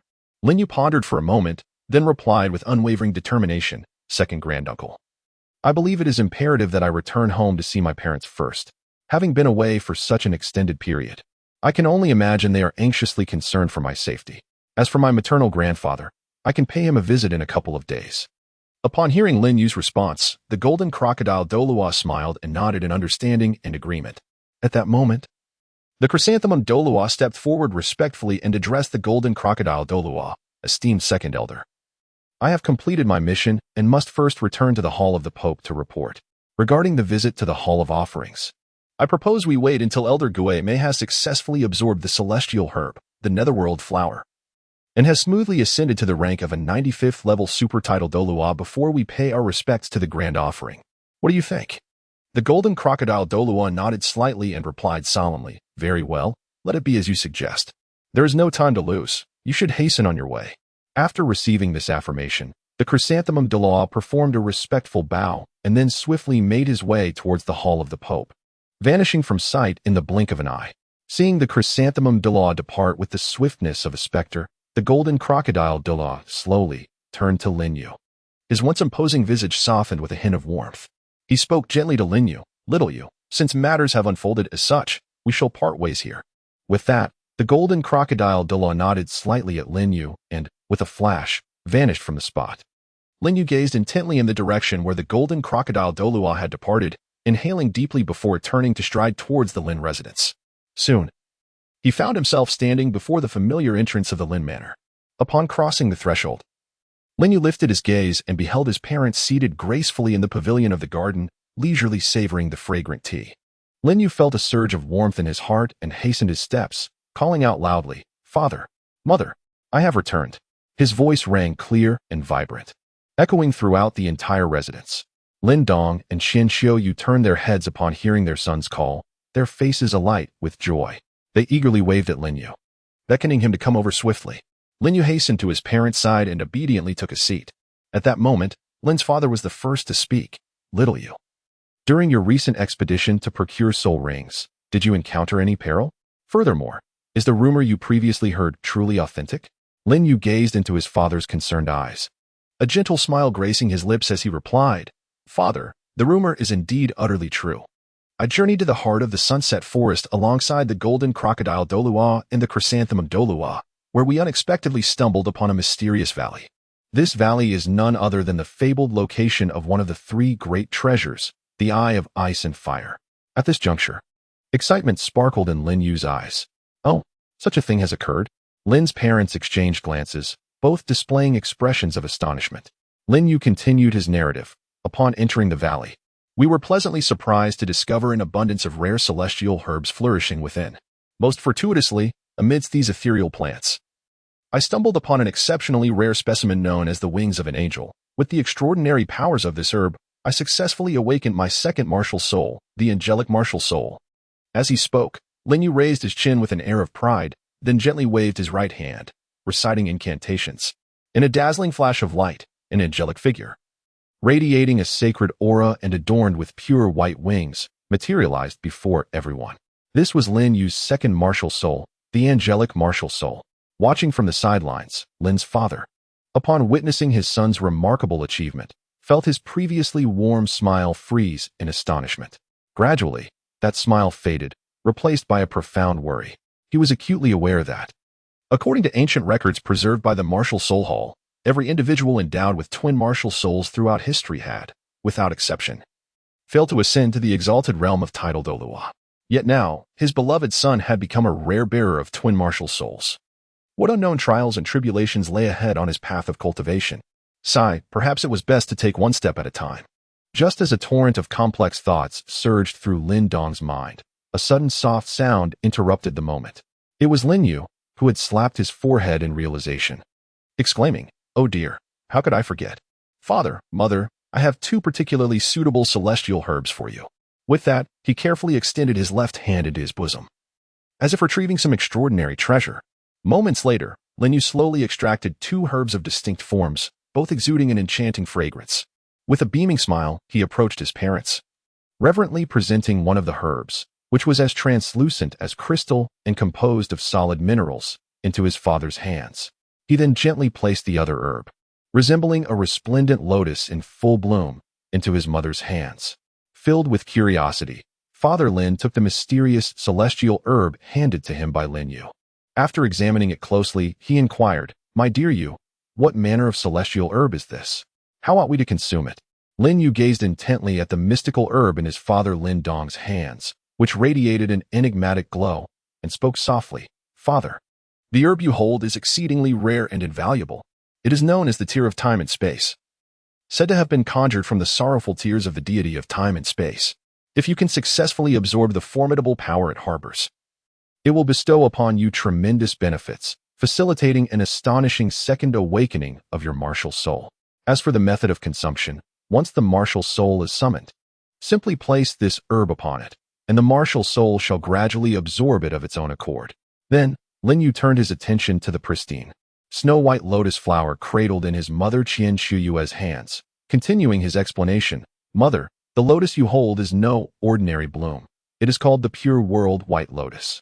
It possesses extraordinary properties, capable of accelerating the pace of cultivation and significantly enhancing one's state of mind. As for the means of consumption, it is quite simple.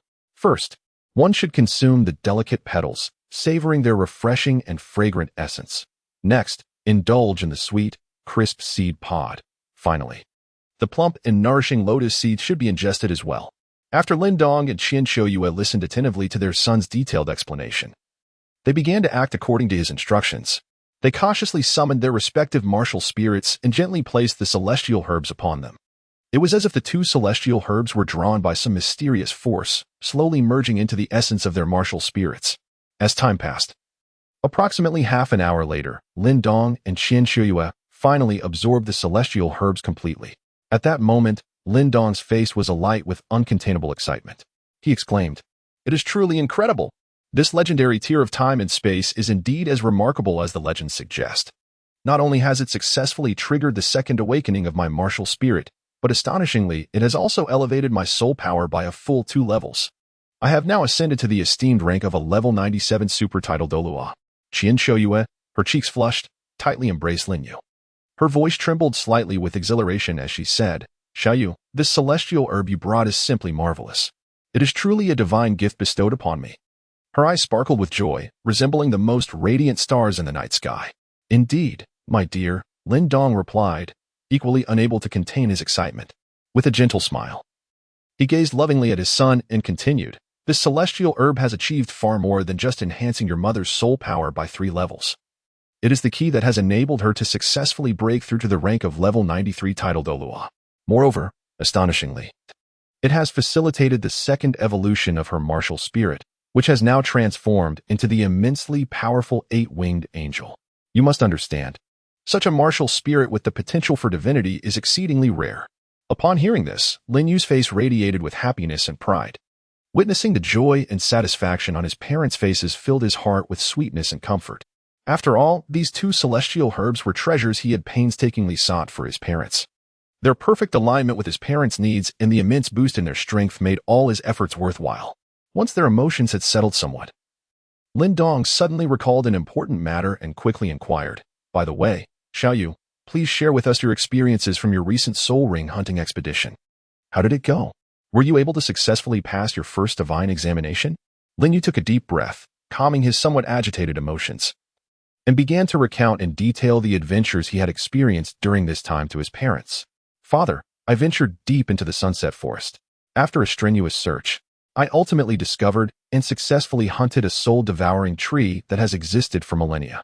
The power of the Millennium Soul Ring I obtained from it is extraordinarily potent, significantly enhancing my strength. As for the first divine examination, rest assured, I have passed it successfully. My first soul ring has now astonishingly reached an impressive age of 2,000 years. As he concluded, Lin Yu could not help but reveal a hint of pride. Father Lin inquired with deep concern, "During your recent endeavor to capture and absorb the soul ring, did you encounter any peril?" His gaze was intense, as if he sought to penetrate the very soul of his son through his eyes. Lin Yu straightened his chest and feigned composure as he replied, "Of course not. This time, I succeeded effortlessly, absorbing that 10,000-year soul ring with ease." However, his speech was slightly stammered, and his eyes flickered involuntarily, all of which did not escape the keen observation of his mother, Qian Xiuyu. While she listened quietly to her son's words, her heart had already grasped the truth. She understood her child too well. From his hesitant tone, she sensed there must be hidden circumstances. Surely, the process of acquiring and absorbing the soul ring was fraught with challenges, far from the easy described. According to the records of the Spirit Hall, it is exceedingly rare for an ordinary person to absorb a soul ring over 2,000 years old, and successfully absorbing a 10,000-year soul ring is nearly impossible. Upon this realization, Qian Qiuyu felt a sharp pang in her heart, and she instinctively turned her head away, unable to bear the sight of her son's facade of strength. Various harrowing images began to surface in her mind, her son's terror and helplessness in the face of a formidable soul beast, the immense pain and torment endured during the absorption of the soul ring. These imagined scenes pierced her heart like a flurry of sharp blades. Unbeknownst to her, 2 lines of tears cascaded down her cheeks. Meanwhile, Golden Crocodile Douluo moved with lightning speed, arriving at the Hall of Offerings in a flurry. Upon entering, he beheld his elder brother, Qian Douluo, seated in solemn meditation beneath the grand angel statue, his eyes gently closed, exuding a weighty tranquility akin to a towering mountain. Golden Crocodile Douluo approached him quietly and softly called out, "Brother, I have returned." Though his voice was soft, it resonated clearly within the stillness of the grand hall. Qian Douluo slowly opened his eyes, his gaze settling on Golden Crocodile Douluo, and he nodded slightly, saying, "Ah, Golden Crocodile, did you accompany Xiaoyu on his journey? Were there any gains? Did you find a suitable soul beast for him?"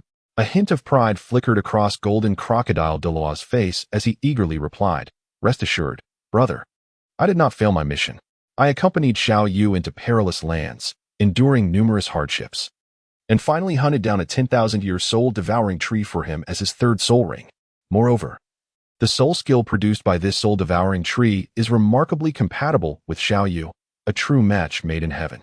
At this point, Golden Crocodile Douluo paused momentarily, then excitedly added, "Not only that, brother, we made an unexpected discovery in the heart of the Sunset Forest.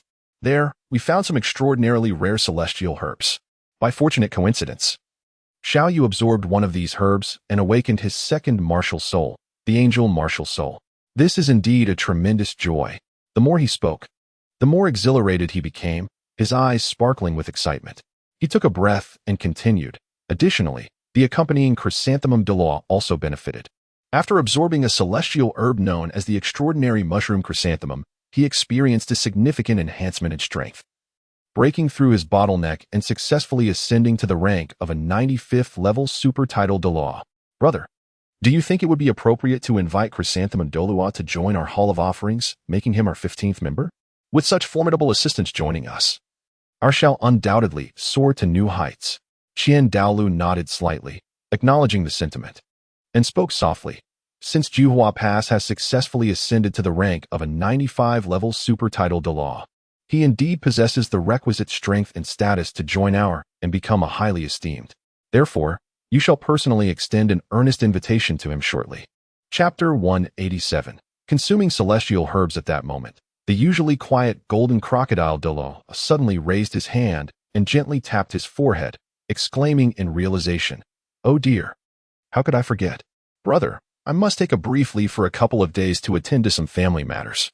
Qian Douluo, upon hearing this, exhibited a puzzled expression, furrowing his brow as he scrutinized Golden Crocodile Douluo and inquired, "What is the reason for this? Golden Crocodile, you typically show a strong reluctance to return to that family. Why the sudden desire to visit today?" With excitement radiating from his face, Golden Crocodile Douluo exclaimed, "Brother, you are unaware that during my exploration with Xiaoyu in that mysterious valley, we unexpectedly discovered a plethora of precious celestial herbs. Among them is one particularly suited for my beloved grandson.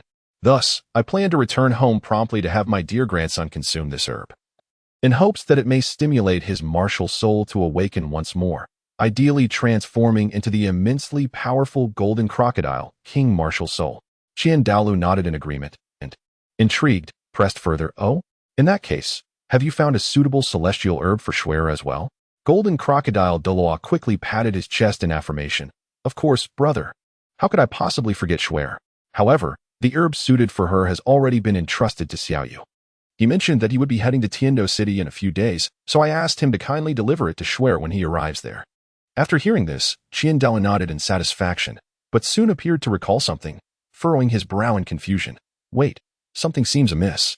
Why does Xiaoyu need to go to Tiando City?"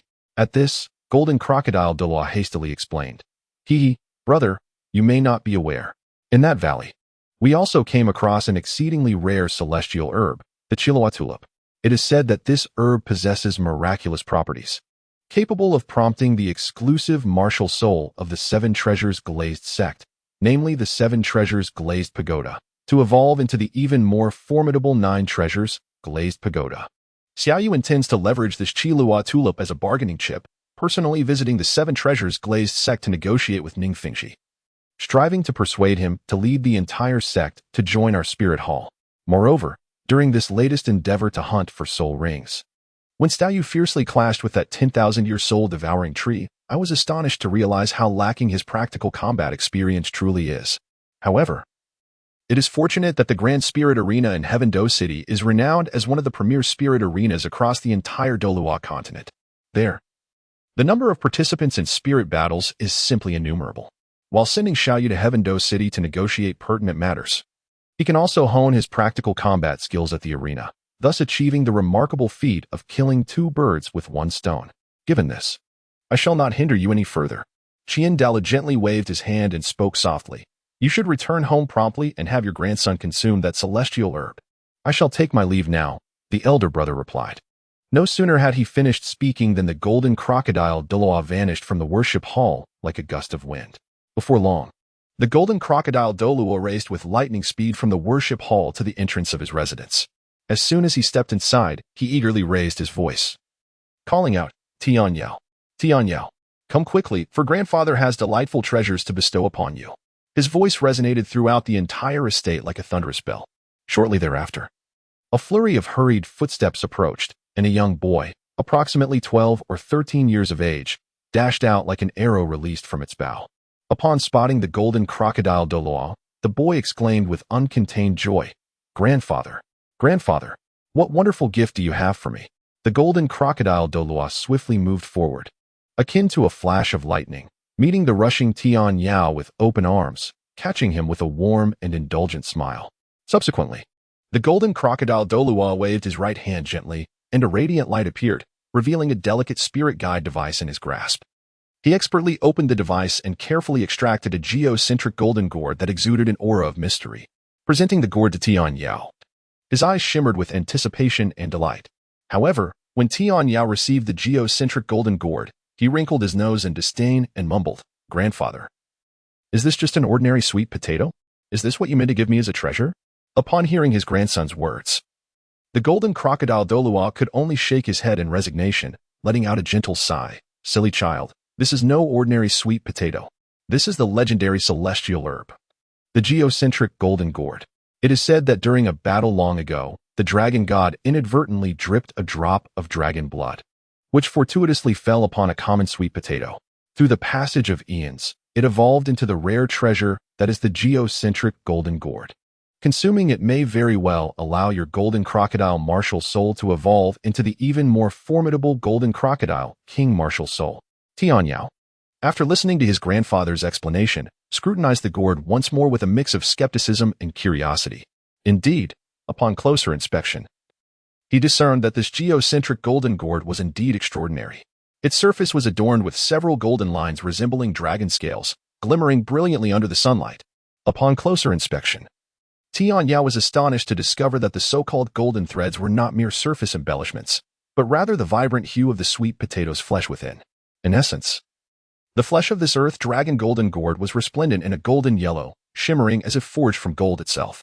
With a puzzled expression, he turned to his grandfather and softly inquired, Grandfather, how should one consume this earth dragon golden gourd? Is it to be eaten raw like a fruit? Or does it require roasting or other preparation before consumption? Hearing his grandson's question, the golden crocodile Douluo burst into a hearty laughter, his jovial sound echoing as if it could pierce the heavens.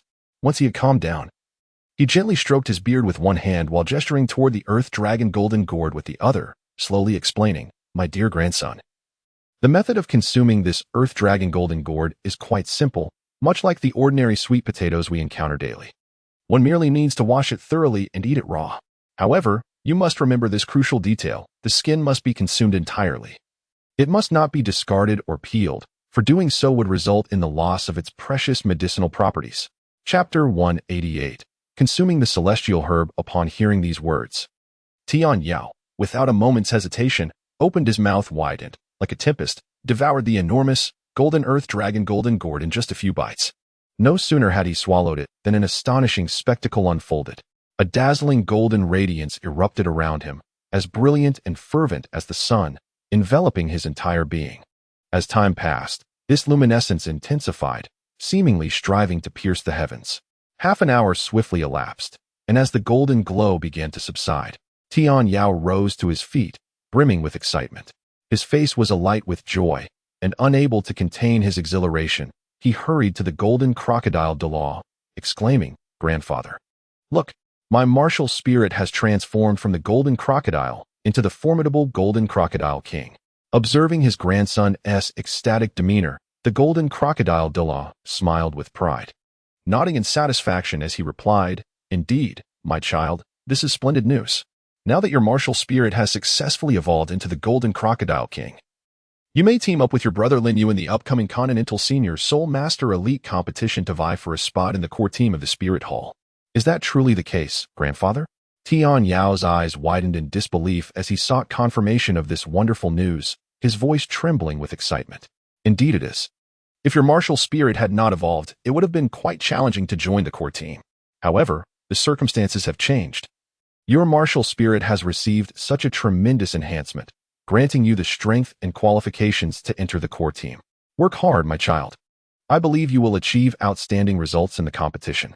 The golden crocodile Douluo smiled encouragingly. "Your Highness, I have returned," Juju Douluo respectfully reported to Bibi Dong, who sat majestically upon her throne. Bibi Dong nodded slightly, her beautiful eyes fixed upon Juju Douluo, and she inquired softly, "It is good that you have returned. Elder Juju, during your expedition to assist Lin Yu in hunting for soul rings, what treasures have you gathered?"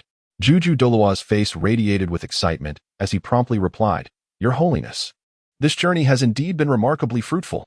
When I, alongside Lin Yu and Gold Crocodile Douluo, ventured to hunt for soul rings, we unexpectedly stumbled upon numerous legendary celestial herbs in the heart of the enigmatic Sunset Forest. These herbs are rare treasures of the world, brimming with boundless spiritual energy and mysteries. I was fortunate enough to consume one of these celestial herbs, and after a period of refinement and absorption, my strength has now ascended to level 95, officially elevating me to the rank of a super title Douluo. I believe Gold Crocodile Douluo will soon submit an application to the Grand Offering, recommending me as the 15th offering in the Hall of Offerings." Upon hearing this, a subtle smile graced Bibi Dong's lips as she remarked, "That is splendid news. I must extend my early congratulations to Elder Juju for seizing such an opportunity and achieving a higher realm. However, I wonder if among the celestial herbs you have acquired, any might be suitable for my own use." Juju Douluo hastily retrieved a pristine white celestial herb from his bosom, presenting it to Bibi Dong with both hands. This herb glimmered like snow, exuding a faint chill, its elongated leaves curving gracefully like the neck of an elegant swan, shimmering with a hint of liquid light that captivated the beholder. Bibi Dong delicately accepted the snow-white herb, examining it closely, her eyes revealing an unmistakable delight. She could sense the immense power contained within this herb. Perhaps it truly could elevate her to new heights. Juju Douluo stepped forward respectfully and stated, "Your Holiness, your martial souls, the Death Spider Emperor and the Soul-Eating Spider Emperor, belong to the highly toxic arachnid category. And the unique aspect of this celestial herb is that once it makes contact with any object or biological entity, the virus it carries proliferates at an astonishing rate. With this in mind, this herb is perfectly suited to enhance the toxicity of your martial soul." He then elaborated on the method of utilizing this celestial herb. Simply summon your martial soul and allow the spider legs of the soul to gently pierce the herb. In doing so, the formidable energy within the herb will be absorbed by the martial soul, thereby amplifying its toxic potency. At that moment, Juju Douluo seemed to recall something significant and quickly added, "By the way, Your Holiness, Lin Yu has unexpectedly awakened his second martial soul, the angel martial soul. It is only a matter of time before he seeks your guidance on how to cultivate his twin martial souls. You alone, among all on the continent, possess the unparalleled ability to elevate twin martial souls to the exalted rank of title Douluo." Upon hearing this, Bibi Dong slightly nodded, indicating her agreement. A flicker of confidence graced her exquisite visage as she spoke softly, "Should Xiaoyu truly seek my guidance on the cultivation of twin martial souls, I shall undoubtedly share all that I know without reservation, imparting my knowledge with unwavering resolve." Bibi Dong furrowed her brow slightly, her gaze shifting to the elder Ju standing beside her. In a gentle yet commanding tone, she inquired, "Elder Ju, might you possess any celestial herbs suitable for our saintess?" Her voice, tender yet imbued with authority, left no room for negligence. Upon hearing her words, Douluo immediately displayed an expression of reverence, promptly responding, "In reply to your holiness, I do indeed have some here." With that, he waved his hand gracefully, and a radiant light flashed, revealing a finely crafted soul guide in his possession. He then cautiously opened the soul guide, extracting a peculiar celestial herb. This herb, entirely verdant, exuded a delicate fragrance. Its blossoms were particularly striking, with 9 slender petals swaying like the tails of a fox, both beautiful and enigmatic. Douluo elaborated, "This is the 9-tailed fox flower, an exceedingly rare celestial herb. Should the saintess consume it, her fox martial soul would undoubtedly evolve into the formidable 9-tailed heavenly fox martial soul, thereby unlocking immense potential for ascension." Upon concluding his words, he reverently presented the herb to Bibi Dong. She accepted it, scrutinizing it closely. After a brief moment, she nodded in satisfaction, remarking, "Indeed, it is quite commendable. I appreciate your efforts, Elder Ju." She then waved her hand, signaling that Douluo could take his leave. Chapter 189. Ghost Douluo. Douluo bowed once more, expressing, "Thank you for your praise, your holiness. Since you have no further instructions, I shall take my leave." With Bibi Dong's permission, he gradually turned and departed the hall of the Pope with a light step, exiting the grand doors of the hall. Douluo let out a sigh of relief, gazing up at the sky while pondering his next destination. Suddenly, a thought struck him, to seek out his good friend, Ghost Douluo. With this in mind, a smile graced his lips, and he transformed into a streak of light, hastening towards the whereabouts of Ghost Douluo.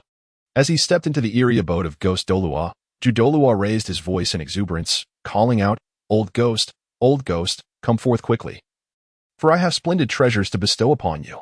His voice echoed through the silent surroundings, seemingly penetrating every corner. Before long, a response tinged with curiosity resonated, "Old Jew, have you perhaps unearthed some rare treasure during your travels? Why the urgency in summoning me?" Before he could finish his words, a shadow suddenly flickered like a ghost and swiftly stood before Douluo. Upon witnessing this, Douluo's face immediately blossomed with a smile as he proudly produced a peculiar herb emanating a dim glow from his bosom, exclaiming with great satisfaction, "Old ghost, behold, this is the elusive nether flower that I painstakingly sought for you through numerous trials and tribulations."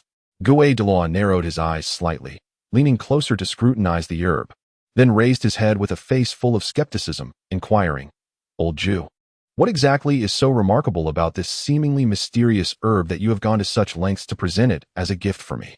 Douluo chuckled, a glint of cunning flashing in his eyes, and lowered his voice in a feigned air of mystery to explain, "This is the nether flower, a rare celestial herb in the world.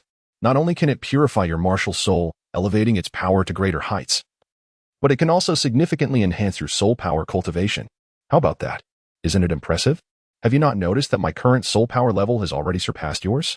Upon hearing this, Douluo was taken aback, hastily focusing his mind to carefully assess Douluo's soul power status. Moments later, he couldn't help but gasp in astonishment, muttering to himself, "Oh, old Jew, when on earth did you break through to level 95?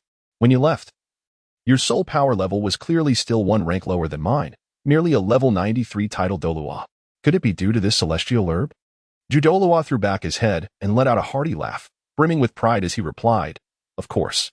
During my recent excursion, I fortuitously obtained a celestial herb that perfectly matches my martial soul, the divine chrysanthemum. This herb is truly extraordinary. It not only compensates for my innate lack of soul power, but also aids me in striving towards the pinnacle of a level 99 title Douluo.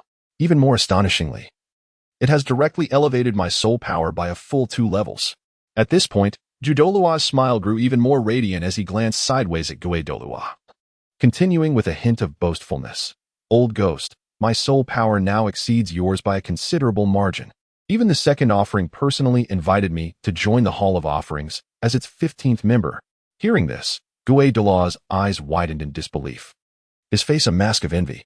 Eagerly, he asked, "Old Jew, if what you say is true, does that mean if I am fortunate enough to absorb this celestial herb before us, I too could potentially transform into a formidable title Douluo like you? Perhaps even aspire to break through to the pinnacle of level 99? Douluo nodded slightly in agreement, affirming, "You speak wisely. Now, old ghost, time is of the essence. You should swiftly absorb this celestial herb. Remember, when absorbing it, you may only consume the petals. The remaining parts must not be ingested under any circumstances. Should you mistakenly consume them, Not only would you gain no benefits, but you might also suffer adverse effects. Upon receiving the celestial herb, Ghost Douluo nodded solemnly. Following the guidance of Chrysanthemum Douluo, he began to carefully consume the precious herb. As moments passed, approximately half an hour later, Ghost Douluo suddenly opened his tightly shut eyes. In an instant, two dazzling beams of light shot forth from his eyes, slicing through the air like lightning. It was evident that he had derived immense benefits from the absorption of the celestial herb. With a beaming expression, he excitedly shouted to Chrysanthemum Douluo, "Ha ha, old Chrysanthemum! My soul power has now surpassed yours. I am now a formidable 96th level super title Douluo, outstripping you by an entire level. Just think, if we were to unleash our martial soul fusion technique, even the mighty second elder would find it difficult to escape our grasp." Chrysanthemum Douluo, witnessing Ghost Douluo's extraordinary newfound strength, could not help but smile with delight. "Ha ha, old ghost, I never expected you to achieve such astonishing results this time. This is truly splendid. Oh, by the way, I almost forgot to mention, among the celestial herbs we discovered, there is one particularly miraculous herb known as the sun moon grass. It possesses the incredible ability to revive the dead and restore flesh and bone." With a glimmer of anticipation in his eyes, Chrysanthemum Douluo continued. "Once I combine this sun moon grass with several other rare herbs and meticulously concoct them, I will be able to refine some extraordinary pills. Do not forget to come and collect a few from me. You must understand, even those super title Douluos who have reached level 95 or above, if they suffer severe injuries, can temporarily preserve their lives by consuming pills made from this celestial herb. So, in a couple of days, you must come to me for the pills." Having said this, Chrysanthemum Douluo smiled and waved goodbye to Ghost Douluo, then turned and walked away. His steps light as he returned to his grand residence. Upon entering the estate, he wasted no time and headed straight for his alchemical chamber, dedicated to refining medicine. Once inside, he cautiously retrieved the invaluable sun moon grass from his soul guide device. This herb was a vibrant green, glistening with a faint luminescence, as if it contained boundless vitality and life force. Chapter 190, Subjugating the Three Great Families Next.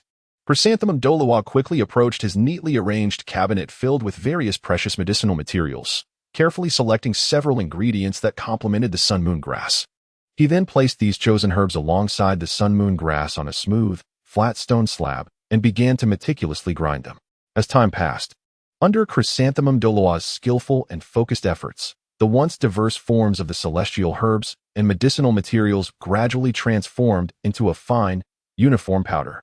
At this moment, beads of perspiration were gently trickling down the forehead of Ju Douluo, yet he remained utterly oblivious, wholly engrossed in his tasks. Once all the materials had been successfully ground into a fine powder, Ju Douluo took a brief respite, delicately wiping away the sweat from his brow. He then inhaled deeply, immersing himself once more in the subsequent stage of the process. With graceful and deft movements, he meticulously rolled each powder into exquisite little pills, each one smooth and rounded, exuding a subtle fragrance of herbs.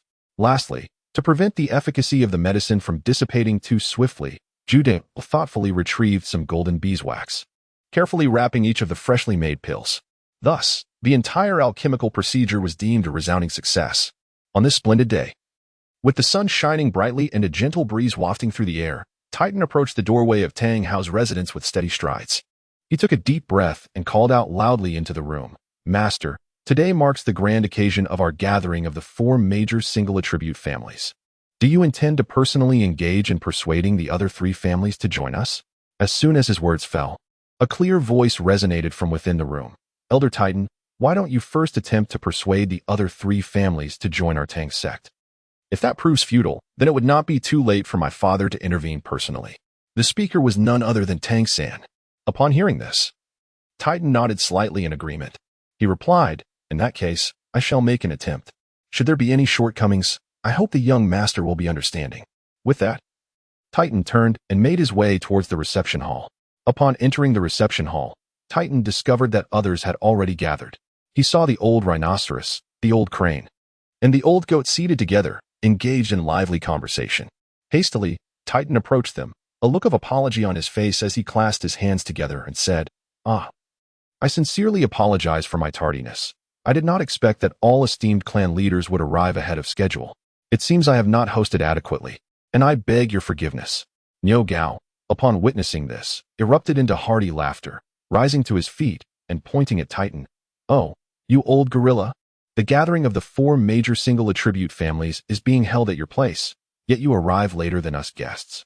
How outrageous." Titan, with a sycophantic smile, replied, "Yes. Yes, indeed, old rhinoceros. This time it is truly my oversight. Later, I shall certainly pour several cups for myself in penance. Will that suffice?" He maintained a cheerful demeanor, hoping to placate any irritation. The old crane and the old goat exchanged glances and nodded slightly, indicating that they accepted Titan's apology.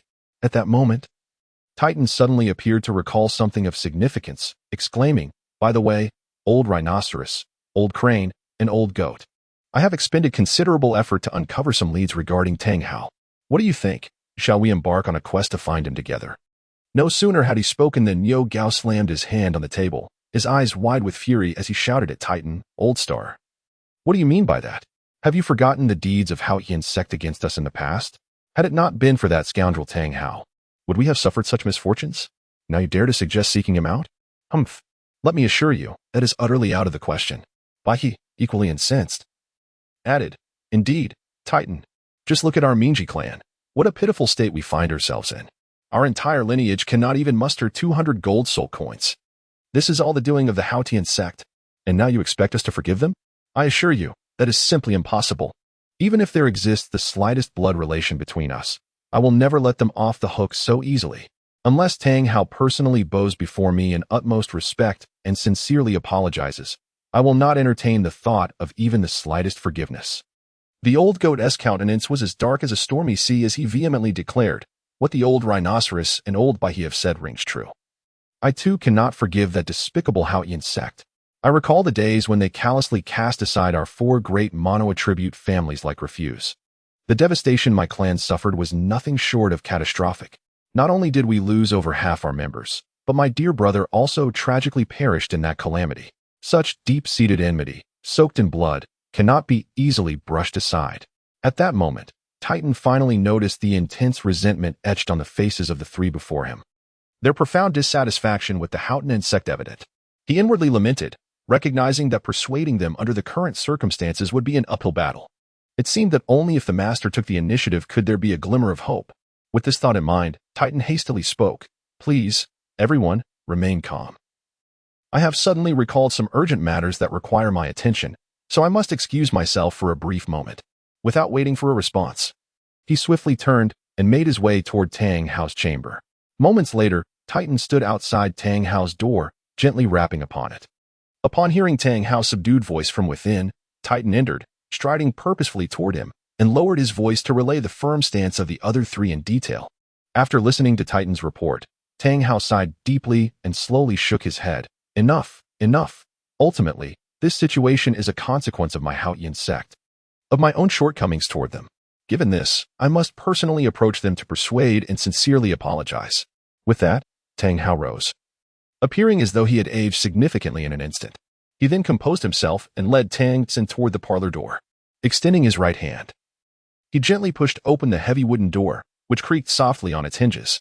Just as Tang Hao opened the door, the 3 individuals inside, who had been conversing in hushed tones, abruptly lifted their heads, their 6 gazes darting toward him like lightning.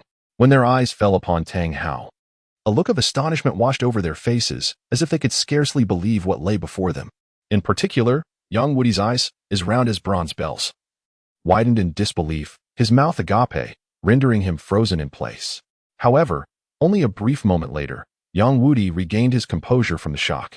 His eyes widened in fury, veins bulging on his forehead, and he unleashed a deafening roar.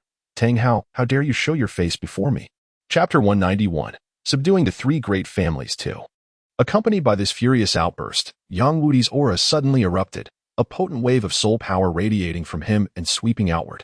Without hesitation, he summoned his martial spirit, the soul-breaking spear. The spear, entirely black and glimmering with a chilling light, emanated a heart-stopping aura upon its appearance. Young Woody gripped the soul-breaking spear tightly, its tip aimed directly at Tang Hao, seemingly on the verge of charging forward to engage in a deadly duel, seeking retribution for his long-deceased brother. At that moment, a towering figure beside him, Titan, bellowed, "Old goat, quickly retract your martial spirit.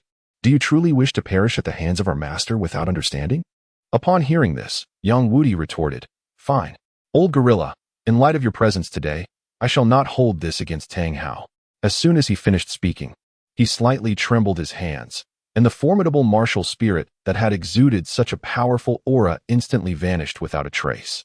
In truth, young Wudi was well aware that even if he exerted all his strength, it would be unlikely to inflict any harm upon Tang Hao.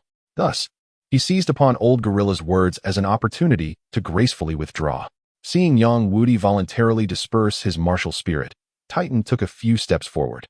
A broad smile on his face as he urged, Old goat, I propose that our 4 single attribute families unite to form a formidable force. After all, combined, we have nearly 1,000 soul masters among us. With such a scale, we could certainly hold our own against any of the lower 4 sects.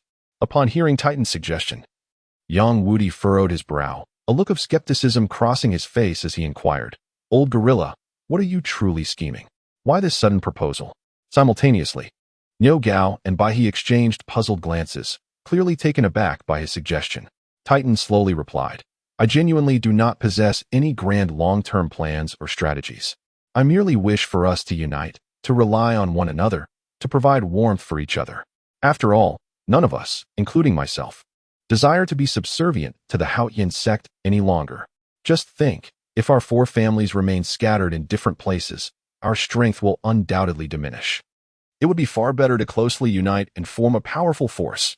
Moreover, since our 4 clans were ruthlessly abandoned by the Haotian sect, life has indeed become quite arduous. As he spoke, he couldn't help but let out a slight sigh. Subsequently, Titan directed his gaze towards the white crane and candidly remarked, Take, for instance, the currently most distressed Min family. I dare say even gathering a mere 200 golden soul coins would prove to be an arduous task. Wouldn't you agree, White Crane? Upon hearing this, White Crane's face flushed crimson, and he awkwardly nodded, responding with resignation, Old gorilla, you are entirely correct. Our Min family possesses the swift-tail swallow martial spirit, which inherently lacks sufficient offensive prowess. Things were somewhat better when we had the Haotian sect as our backing, as we could at least secure relatively decent tasks to sustain our livelihood.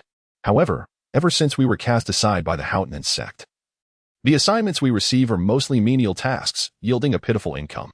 Were it not for the occasional assistance and relief from the other 3 clans, I fear our Min family would struggle to amass even 100 golden soul coins. As he spoke, a hint of bitterness and helplessness flickered in his eyes. Titan regarded Niu Gao with a teasing expression, a smirk playing on his lips as he taunted, Old rhinoceros, if it weren't for your modest skills in civil engineering, life would undoubtedly be quite challenging for your Yu clan.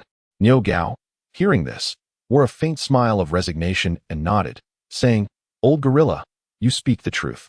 Were it not for our Yu clan's ability to scrape by with our skills, we would likely face hardships akin to those of the old white bird and his ilk. Titan then turned his attention to young Wudi, a knowing smile gracing his features as he continued, Old goat, even though you currently fare better among us, I suspect your situation is not as enviable as it seems. Upon hearing this, young Wudi's expression darkened, and he glared at Titan, exclaiming, Old gorilla, if you have something to say, just say it plainly without beating around the bush. If you are suggesting we pledge our allegiance once more to that Tang Hao and return to the Haotian sect, let me make it abundantly clear, there is no chance of that. Titan, however, calmly waved his hand, attempting to soothe him, Old goat, please, do not be so agitated. I did not propose that we rejoin the Haotian sect under their control. Rather, I suggest we establish a brand new force of our own. One that will never bow to the Haotian sect. Young Wudi furrowed his brow, fixing a piercing gaze on Titan, and said gravely, in that case, Old gorilla, do enlighten me. What shall we name this newfound force that we have so painstakingly assembled? Surely, it cannot remain nameless. Moreover, we must have a means of survival. Otherwise, shall we simply rely on the wind for sustenance? Additionally, there must be a leader to oversee this endeavor. Who will hold the authority? Titan stroked his chin, pondering for a moment before stating, Old goat, Old white bird, Old rhinoceros, I shall not keep it under wraps any longer. The name of our newly formed force shall be the Tang sect. As for our means of livelihood, it will naturally revolve around concealed weapons. And the one to lead this force shall be none other than Tang San, the son of the Haotian Douluo. Upon hearing this, young Wudi could not help but raise an eyebrow, a hint of surprise flickering across his face. Following the direction indicated by Titan, he beheld a tall and handsome young man standing beside Tang Hao. It was none other than Tang San. With a cold snort, young Woody remarked, "Oh, could it be that the old gorilla you mentioned refers to this young lad?" As he spoke, he fixed his sharp gaze directly upon Tang San, scrutinizing him from head to toe. Feeling the unfriendly scrutiny of young Woody, Tang San's heart simmered with displeasure, yet he maintained an exterior of calm composure. With a slight smile, he responded with measured humility, "Senior Yang, I am aware that my youth and limited experience may render me less convincing to esteemed seniors such as yourselves. However, please trust that I am no inept individual. If granted an opportunity, I shall undoubtedly prove my capabilities and worth. Might I inquire how you wish me to persuade everyone?" Yet internally, Tang San was seething with indignation. How infuriating. This old man dares to underestimate me. It is utterly intolerable. Once I harness your strength to vanquish the spirit hall, I shall ensure he witnesses my true prowess. Nevertheless, these thoughts remained buried deep within him, unvoiced. Yang Wudi gazed intently at Tang San and initiated the dialogue. "In that case, I invite you to demonstrate your potential and elucidate the means by which a newly risen force like yours intends to thrive. Furthermore, I would like to hear your insights regarding the Minji clan." Meeting young Woody's penetrating gaze, Tang San responded unflinchingly, "Speaking of potential, I possess twin martial souls, and my soul power is innately at full capacity." As he concluded, he extended his left hand, and a sprig of blue-silver grass gradually materialized in his palm. Following this, he raised his right hand, revealing the ancient and formidable Haotian hammer. As young Woody beheld Tang San's display of twin martial souls, a glimmer of admiration flickered in his eyes, and he nodded slightly. Indeed, possessing dual martial souls signifies immense potential. By this measure, you have met the standard. However, what of your means of sustenance? Surely you do not intend to rely solely on these martial souls. In response to young Woody's probing inquiry, Tang San offered a gentle smile and turned to Elder Titan, saying softly, "Elder Titan, would you kindly present the items we have meticulously crafted over the past few days for this esteemed senior's review, so he may grasp the true value of my creations?" Upon hearing this, Elder Titan wasted no time and swiftly retrieved a parcel from his bosom. Carefully, he unwrapped it to reveal an array of exquisitely designed and glinting hidden weapons. Tang San pointed to the assortment of concealed armaments, elaborating for young Woody, esteemed senior. "These hidden weapons represent my approach to livelihood sought on behalf of the Tang sect. Not only are they masterfully crafted, but their power is also formidable. Moreover, these weapons aptly compensate for the Minji clan's swift-tail, swallow martial soul's lack of offensive capability." Upon hearing these words, the nearby white crane's eyes sparkled with intrigue, contemplating whether these items could indeed compensate for the lack of offensive power inherent in his clan's martial souls. After a moment's hesitation, he promptly responded, "Xiao-san, if what you say holds true, I may choose to forgive your prior transgressions, taking into account the bond of our blood relation. Moreover, should the situation be as you claim, I am willing to join the forces you have established, known as the Tang sect." Tang San, recognizing he had successfully swayed this pivotal figure, hastened to elaborate. He pointed towards one of the concealed weapons, articulating, "This particular weapon is called the Zhuge Divine Crossbow. Do not be deceived by its unassuming exterior. Its power is not to be underestimated. With the proper technique, it can eliminate even a level 40 soul master who is caught off guard in a single strike." He then gestured towards another concealed weapon, continuing, "Next, behold the hiding sand. Shooting shadow. Its complexity is far beyond mere appearances. Firstly, it harbors a potent toxin. Upon striking a target, the venom spreads rapidly. Furthermore, the steel needles it launches are extraordinarily sharp, capable of piercing through 2 centimeters of solid steel with ease. Tell me, with such formidable concealed weapons at your disposal, would it not sufficiently remedy your clan's deficiency in offensive capabilities? Understand that such weapons merely rank as mid-tier within the arsenal of our Tang sect. In truth, we have even more formidable concealed weapons yet to be crafted. As for the most elite among them, their power is truly beyond imagination. Even a titled Douluo-level superpowerhouse would find it challenging to emerge unscathed after an encounter." The white crane narrowed his eyes slightly, pondering for a moment before stating, "In that case, I shall give it a try. If it proves to be as powerful as you assert, upon my return, I will lead my kin to join your ranks." Tang San smiled and nodded, then carefully produced an exquisitely crafted hiding sand, shooting shadow from his robe and handed it to the white crane. Subsequently, he retrieved a robust steel plate, 2 centimeters thick, and placed it steadily before him. With curiosity brimming, the white crane accepted the hiding sand, shooting shadow and, following Tang San's earlier instructions, gently pressed a mechanism. In an instant, a series of faint whooshing sounds echoed as shadows shot forth like lightning, directly aimed at the steel plate. Astonishingly, the seemingly indestructible 2-centimeter thick steel plate was instantly pierced, revealing several clearly visible holes. The white crane's eyes widened in disbelief as he gazed upon the scene before him. Eagerly, he then seized the other concealed weapon, the Zhuge Divine Crossbow, and began to operate it as per Tang San's guidance. As anticipated, the Zhuge Divine Crossbow displayed an extraordinarily formidable power, perfectly aligning with Tang San's prior description. Witnessing the astonishing performance of these two concealed weapons, he felt no lingering doubt and decisively proclaimed, "Ha, splendid, old star. It seems we shall once again collaborate in the future." Meanwhile, Yang Wudi, who had been quietly observing, felt a stir within. His keen gaze fixated intently on Tang San, as if attempting to penetrate the surface and discern the true thoughts within. No sooner had Bai Yi finished speaking than Yang Wudi turned his head with hardly a moment's hesitation, his piercing eyes locking on to Tang San as he inquired loudly, "Young man, what kind of treasure do you intend to use to impress me?" His voice resonated powerfully throughout the room, though laced with evident skepticism. Anyone could easily detect the underlying current of eager anticipation. In response to Yang Wudi's inquiry, Tang San smiled subtly, exuding confidence. He silently rejoiced that the Titan Elder had previously informed him of the Pojizi clan's expertise in alchemy. It was precisely for this reason that he had toiled tirelessly over the past few days, burning the midnight oil to complete the Tang sect's poison manual. Taking a deep breath, Tang San slowly reached for the 24-bridge Mingyuan knight hanging at his waist. With gentle and practiced movements, he retrieved a slender tome from within, its cover boldly inscribed with the words Poison Manual in strong, vigorous characters.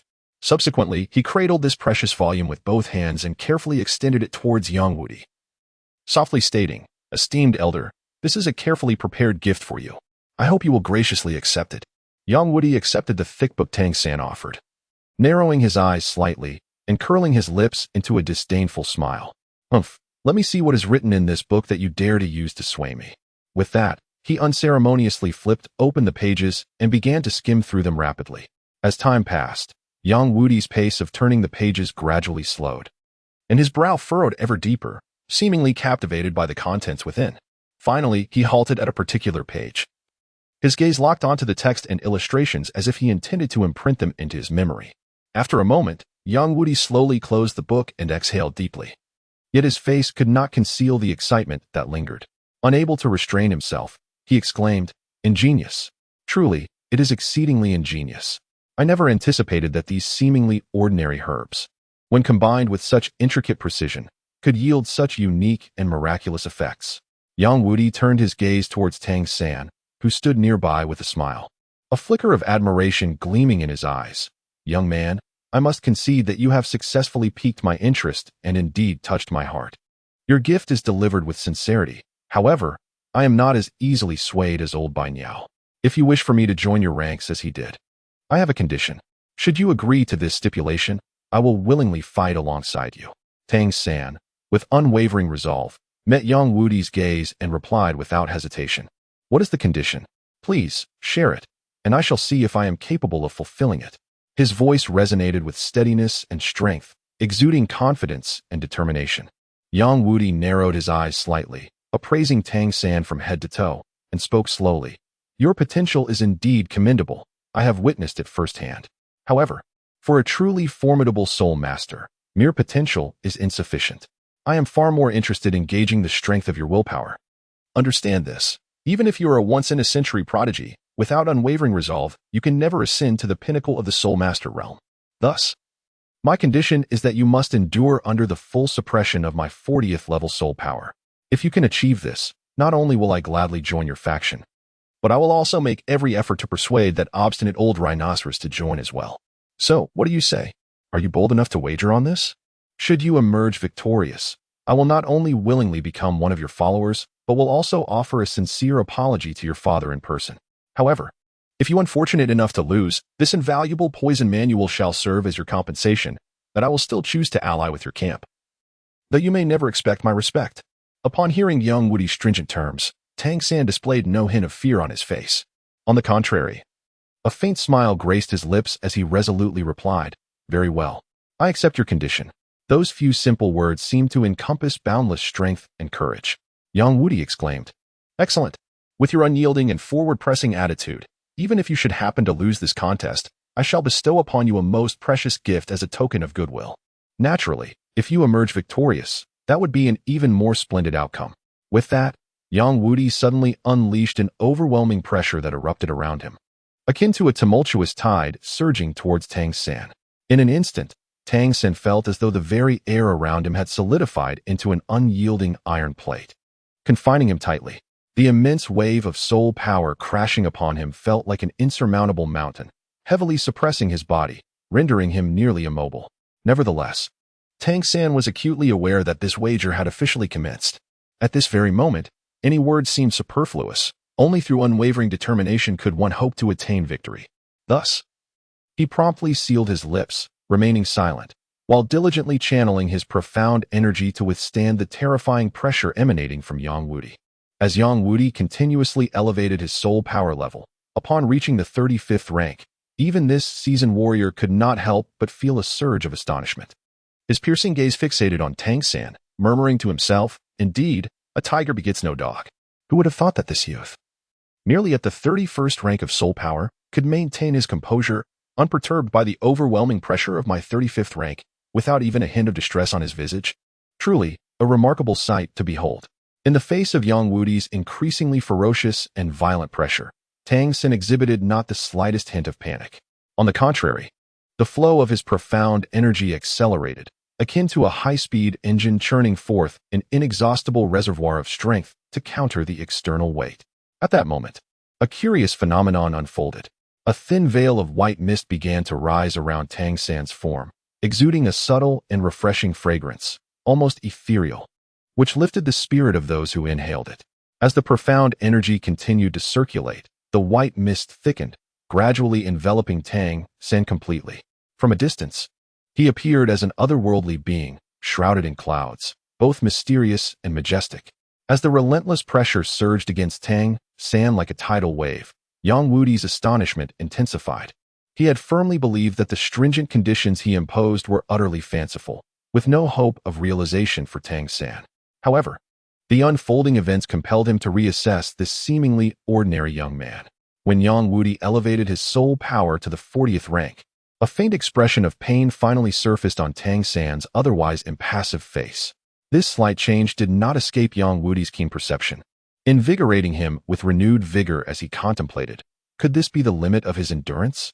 At that moment, Yang Wudi's competitive spirit surged, eager to test just how high a level of soul pressure Tang San could withstand. After all, not only was he personally exerting pressure, but Tang San's formidable father, the Haotian Douluo, was also present.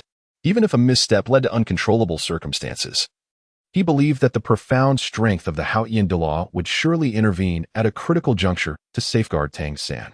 Just as Yang Wudi resolved to amplify his soul power output, a soft hum resonated, and suddenly, a brilliant blue light erupted from Tang San's left hand.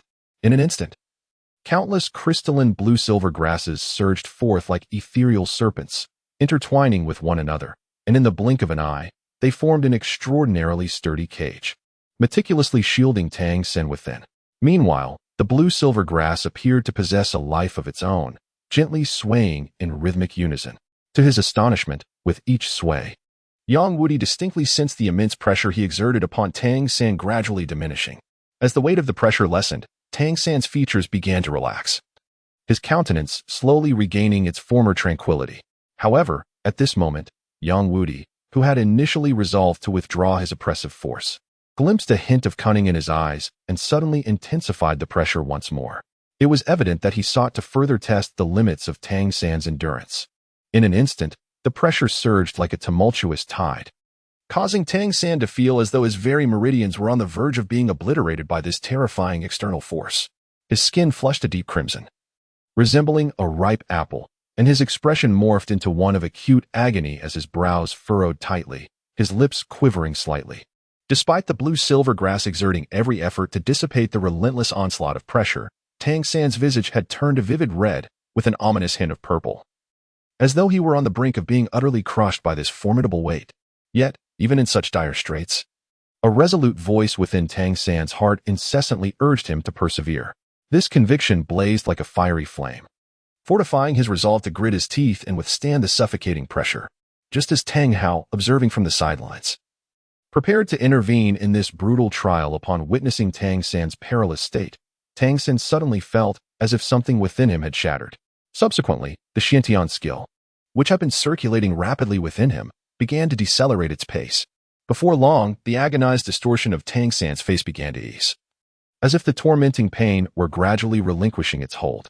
He sat there quietly, enveloped by swirling clouds of pristine white mist, which danced like ethereal sprites, first entering through his nostrils and then exhaling languidly through his mouth. This cyclical process of inhalation and exhalation caused the white mist to expand incrementally, akin to a nascent life form in the process of growth.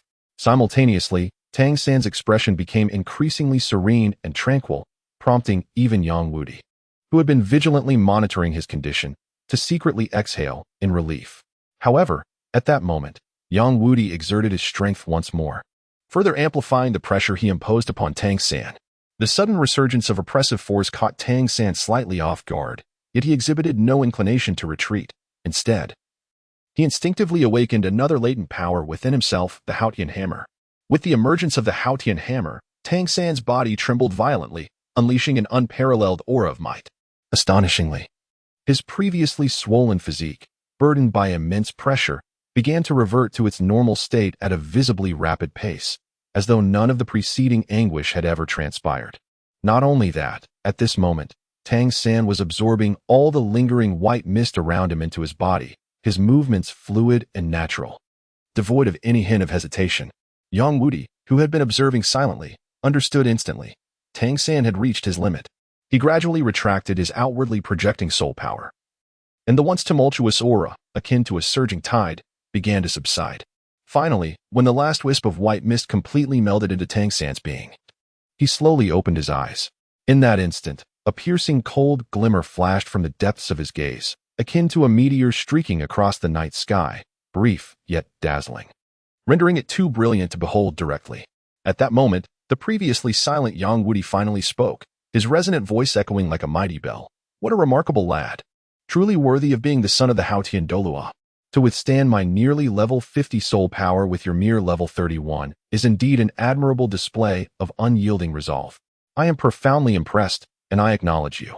With that, Yang Wudi stepped forward without hesitation, bowing deeply to Tang San with a look of respect, proclaiming loudly, "I pay my respects to the sect master." Niu Gao, witnessing this scene, could not help but ponder deeply. He observed the proud old goat, Yang Wudi, and the haughty old white bird, both of whom had been humbled by the young Tang San before them. Reflecting on his profound bond with the old gorilla, he felt the scales of his heart gradually tipping. Consequently, Niu Gao no longer hesitated. He resolutely stepped forward, clasping his hands in salute and slightly bowing, exclaiming loudly, "Niu Gao pays his respects to the sect master." Seeing Yang Wudi and Niu Gao fully acknowledging his identity, Tang San was overwhelmed with an indescribable joy, akin to a long-awaited rain after a drought. He could not contain his happiness as he briskly approached the two, extending his hands to assist them to their feet, his face radiating sincerity as he repeatedly urged, "Elders, please rise, please rise. With your esteemed support, our Tang clan will undoubtedly thrive and prosper." Chapter 195. Xianren Shui. Days later, under the bright sunshine and gentle breeze, Lin Yu and the golden crocodile Douluo finally arrived at Tiando City. As they stepped through the city gates, they were profoundly struck by the bustling and vibrant scene before them. The broad streets were teeming with crowds. People jostled against one another, flowing incessantly. The air was filled with a cacophony of shouts and vendors' calls, creating a lively atmosphere. Shops lined the streets, showcasing an array of dazzling goods that dazzled the eye. Not long after, Lin Yu discovered a rather comfortable hotel within the city and decided to settle there. After entering their room and taking a brief respite, the golden crocodile Douluo, observing Lin Yu's contemplative expression, inquired, "Xiao Yu," after wandering around Tiando City, "do you have any particular feelings or thoughts?" Lin Yu pondered for a moment before slowly articulating, "Indeed, the Heaven Do City is truly worthy of being the imperial capital of the Heaven Do Kingdom. Its splendor is unparalleled, far surpassing our spirit city. However, The throngs of people here are predominantly ordinary citizens, unlike in our spirit city, where one can frequently encounter the presence of soul masters, many of whom possess formidable strength. The golden crocodile Douluo nodded slightly in agreement, remarking, "You speak truthfully. It is precisely for this reason that Spirit City is revered as a sanctuary for soul masters. After all, it is home to a multitude of soul masters, which naturally sets it apart." At that moment, Lin Yu appeared to recall something of great importance. Quickly turning to Golden Crocodile Douluo with urgency in his voice, "Ah, Grandfather Golden Crocodile, could you possibly fetch Sister Schwerer for me? I wish to take this opportunity to present her with that precious celestial herb, so she may consume it without delay." Golden Crocodile Douluo smiled, responding, "It has been quite some time since I last saw that girl, and I find myself missing her dearly. Very well, I shall set out immediately to find her. Little you should rest here in the hotel for a while." As soon as the words left his lips, Golden Crocodile Douluo turned and strode away with great haste, his figure swiftly disappearing at the entrance of the hotel. He moved with remarkable speed, soon arriving near the Heaven Do Imperial Palace. Coming to a halt, he squinted slightly, swiftly forming hand seals while reciting incantations. In an instant, a peculiar beam of light shot forth from his hands, soaring into the sky. This beam of light erupted in the air, forming a mysterious signal known only to the members of the Spirit Hall. Before long, a subtle ripple could be sensed, and a shadow emerged quietly like a specter. This individual was none other than the tasked with secretly guarding Qianrenshui. Upon his appearance, they hastened forward, bowing respectfully to Golden Crocodile Douluo, his voice booming as he proclaimed, "I am your subordinate. I pay my respects to you, esteemed second elder. I was unaware of your arrival today. May I inquire if there are any important directives?" Golden Crocodile Douluo waved his hand dismissively, replying with a smile, "There is no need for such formalities. I have come for no urgent matter. I merely wish to see Schwerer. Please inform her that I am here to visit, and ask her to come out to meet me. Additionally, I have a fine gift to present to her." Upon hearing this, nodded repeatedly, responding, "Understood, second elder. Please wait a moment. I shall go and notify the young lady at once." With that, vanished in a flash, once again disappearing into the shadows. Not long after, Qianrenshui, who was attending to matters within the palace, received an urgent notification from. With her keen intellect, she swiftly deduced the potential implications of the message and promptly sought a suitable excuse to excuse herself from the emperor, leaving the palace in haste. As she stepped through the grand gates of the palace, her gaze was immediately drawn to a familiar figure standing not far ahead. There stood the imposing Golden Crocodile Douluo, his stature formidable and his presence commanding, as steadfast as an unyielding mountain. A radiant smile suddenly blossomed on Qianrengshu's face, akin to a joyful little bird as she dashed towards the Golden Crocodile Douluo. During her sprint, she deftly wielded her soul power, dispelling the intricate disguise imposed by her soul bone. As the illusion gradually faded, her breathtakingly beautiful visage and noble, elegant demeanor were laid bare before the onlookers. Meanwhile, she excitedly called out, "Second granduncle, what brings you here today to see me?" Her voice rang clear and melodious, reminiscent of a yellow oriole emerging from the valley, captivating all who heard it. The Golden Crocodile Douluo, gazing at the lightning-like approach of Qianrengshu, was filled with affection.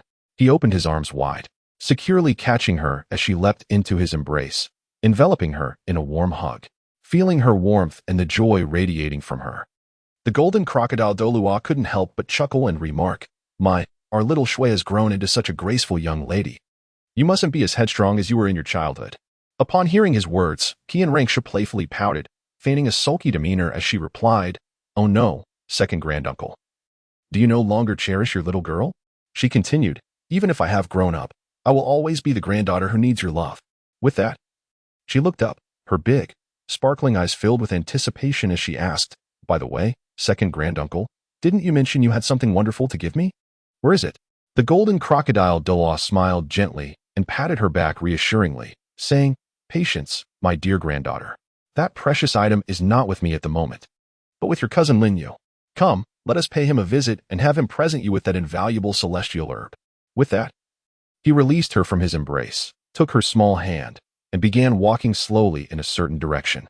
As they entered the hotel room, Qianrengshu's gaze was instantly captivated by Lin Yu, who was immersed in his cultivation. She quietly observed this familiar, yet somewhat unfamiliar figure before her, and a wave of sentiment washed over her. Lin Yu has truly grown up. Now, He stood taller, his features becoming increasingly handsome, exuding a unique charm.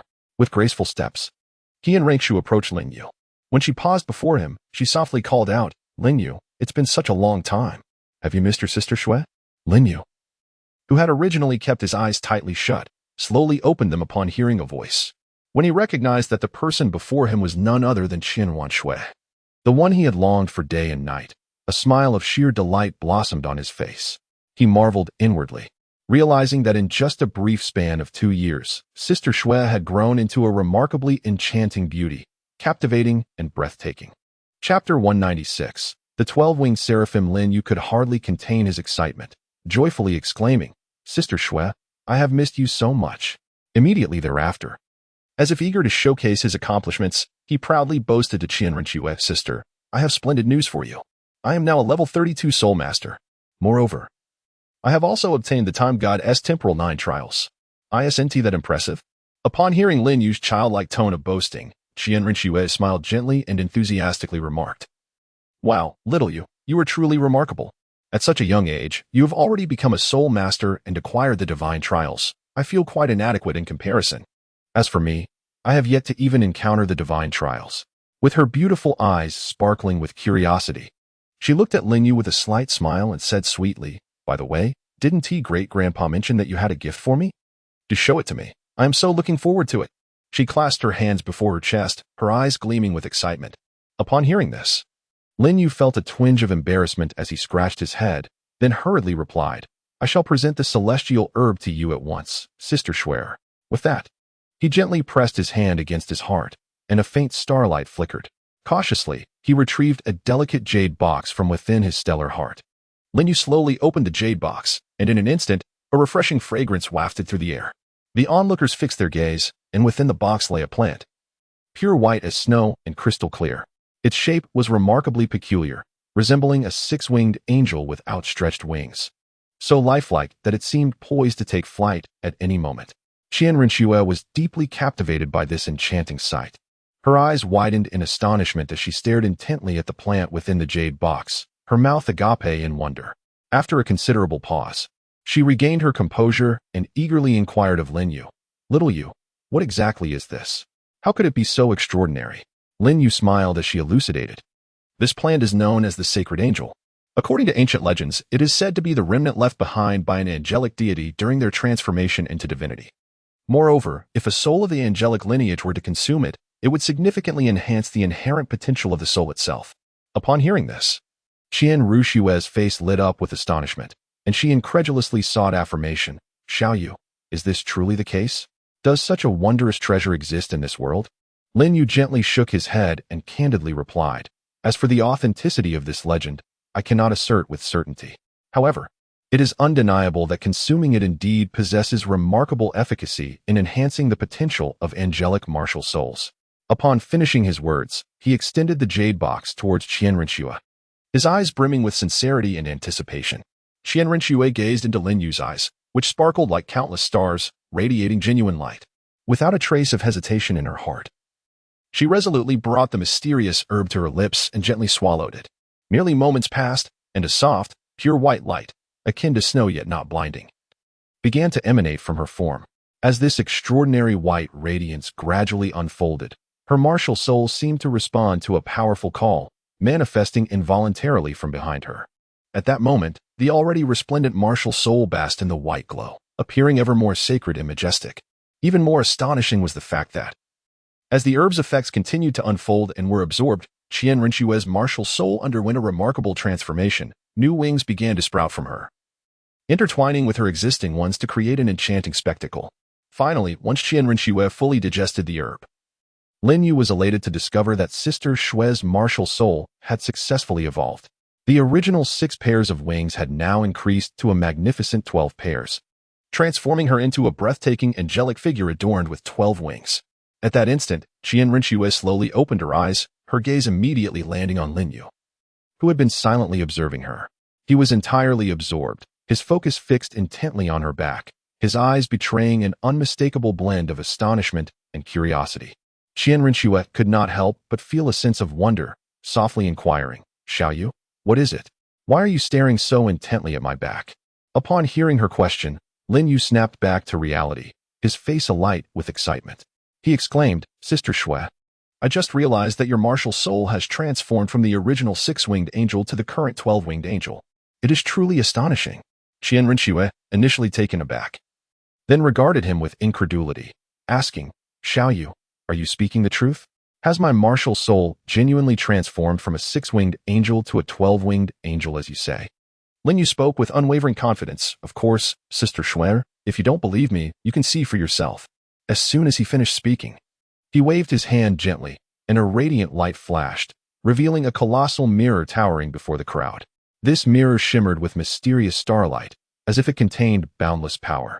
Curious, Qian Rinxue stepped forward, her gaze fixed intently on the reflection within the mirror. Upon discerning the image, her eyes widened in disbelief. To her astonishment, she beheld the remarkable transformation of her once 6-winged angel spirit. Now magnificently displayed before her were 12 wings, resplendent and dazzling with brilliance. Overcome with excitement, Qian Rinxue trembled with joy as she abruptly turned and rushed to Lin Yu, enveloping him in a tight embrace and planting several kisses on his cheek. She repeated, "Little Yu, I am so incredibly happy. I never expected my spirit could undergo such a miraculous evolution, all thanks to you. It seems I can take the angel god assessment ahead of time."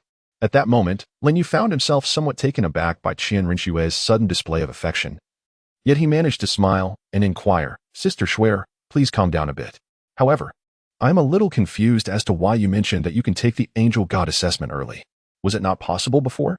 Hearing Lin Yu's question, Qian Rinxue took a moment to regain her composure and then earnestly explained, "Under normal circumstances, those with angelic spirits must wait until they reach the rank of 90 title Douluo to qualify for the angel god assessment. However, things have changed. Since my spirit has successfully evolved into the more powerful 12-winged angel, I now meet the conditions to undergo the divine assessment at the Soul Emperor stage." With that, excitement and anticipation sparkled in her eyes. Lin Yu widened his eyes, gazing at Qian Rinxue with astonishment as he exclaimed, "So, Sister Shui, you have resolutely decided to return and face the divine trial of the angels?" Qian Rinxue slightly nodded, affirming, "Indeed, that is the case." Lin Yu couldn't help but feel a twinge of concern. Furrowing his brow, he inquired, "Sister Shui, does this mean you intend to completely abandon your mission in the Heavendo Empire?" Qian Rinxue's lips curled into a confident smile as she replied, "Indeed. I have decided to relinquish this task. However, you need not fret. I have my own plans. Although I choose to depart from here, I still possess contingencies. For years, my devoted maid, Xiao Shui, has been by my side, adeptly observing the actions and demeanor of Crown Prince Shui Qinghe. Now, it is merely a matter of transforming her from a mere substitute into the principal. I trust her capabilities will suffice to navigate the forthcoming challenges. As for me, I must return to the Spirit Hall, wholly dedicated to facing the trials of the angel god. After all, in the realm of Douluo continent, it is strength that prevails. If I can successfully pass the 9 trials of the angel, earning the title of the new generation angel god, then neither the Douluo Empire nor the Heavendo Empire will stand a chance against our formidable Spirit Hall. At that time, our Spirit Hall shall sweep across the entire Douluo continent with unstoppable might. With our unparalleled strength and extraordinary martial soul talents, those so-called powers will crumble like fragile paper." Qian Rinxue spoke with unwavering confidence, a subtle smile gracing her lips. Her exquisite beauty shone even more brilliantly in that moment, as if the entire world dimmed in comparison to her radiance. "Very well, Xiaoyu, do you have any further questions regarding this matter?" Qian Rinxue's gaze flickered to Lin Yu, her voice soft and inviting. Lin Yu promptly shook his head and respectfully replied, "Sister Shui, I have no doubts whatsoever." Upon witnessing this, Qian Rinxue nodded in satisfaction and turned to walk toward the door. Her steps were light, and her figure graceful, akin to a celestial being descending to the mortal realm, exuding an ethereal charm. Before long, her silhouette vanished beyond the threshold. After leaving the room, Qian Rinxue did not depart immediately. Instead, she traversed through a series of shadowy corridors, arriving at a secluded corner of the palace. Here lay a little-known secret passage that led straight outside the palace walls. Following this clandestine route, Qian Rinxue successfully returned to her residence in the capital, the prince's mansion. As she stepped through the gates, she spotted the ever-patient Xiao Shui, who stood quietly in the center of the courtyard, clad in white that rivaled the snow, exuding an air of purity and elegance. Upon seeing Qian Rinxue return, Xiao Shui hurriedly approached, her concern evident as she asked, "Miss, you have returned. How did your outing fare?" With a soft sigh, Qian Rinxue replied slowly, "Xiao Shui, I have decided to abandon this mission and prepare to return to the Spirit Hall." Upon hearing this, Xiao Shui's face betrayed astonishment, and she urgently implored, "Miss, how can you so easily give up? You have invested so much effort into this task. Now, just as success is within reach, you choose to withdraw at such a critical moment. Are you truly willing to do so?" In response to Xiao Shui's doubts, Qian Rinxue merely smiled gently, placing a reassuring hand on Xiao Shui's shoulder. "It is all right, Xiao Shui. Though I may relinquish this task, it does not signify that all our efforts have been in vain. After all, you remain here to continue fulfilling the mission. I believe in your capabilities, and I am confident you will complete the subsequent tasks with excellence." With that, Qian Rinxue gazed deeply into Xiao Shui's eyes, filled with trust and expectation. Xiao Shui looked at Qian Rinxue with a troubled expression, her voice tinged with hesitation as she asked, "But miss, can I truly embody the role of Shui Qinghe? What if I make a mistake and am discovered?" Her eyes revealed a flicker of unease and concern. Qian Rinxue smiled softly, gently patting Xiao Shui's shoulder once more. "Xiao Shui, do not underestimate yourself. Over the years, whenever I have ventured out on errands, you have always assumed the role of Shui Qinghe to handle affairs. Have you not? Moreover, from my observations, you have executed each task splendidly, with no one ever suspecting a thing. Therefore, I am fully confident in your abilities and entrust this task to you with complete peace of mind." Saying this, Qian Rinxue carefully retrieved a millennium-old head spirit bone, radiating a mysterious glow from her soul guide. Xiao Shui's eyes widened in awe, fixating on the spirit bone, a mixture of delight and apprehension swirling within her. She understood the significance of this bone for enhancing her strength, yet she also felt the weight of the responsibilities it entailed. Noticing Xiao Shui's hesitation, Qian Rinxue once again encouraged her, "Xiao Shui, embrace this spirit bone without fear. Once you successfully assimilate it, you will undoubtedly gain the abilities and demeanor required to perfectly embody Shui Qinghe, thereby fulfilling our plan with perfection." Xiao Shui bit her lip, finally resolved to make a decision. She slowly extended her hands and solemnly accepted the precious soul bone from the young lady, feeling the immense power it contained.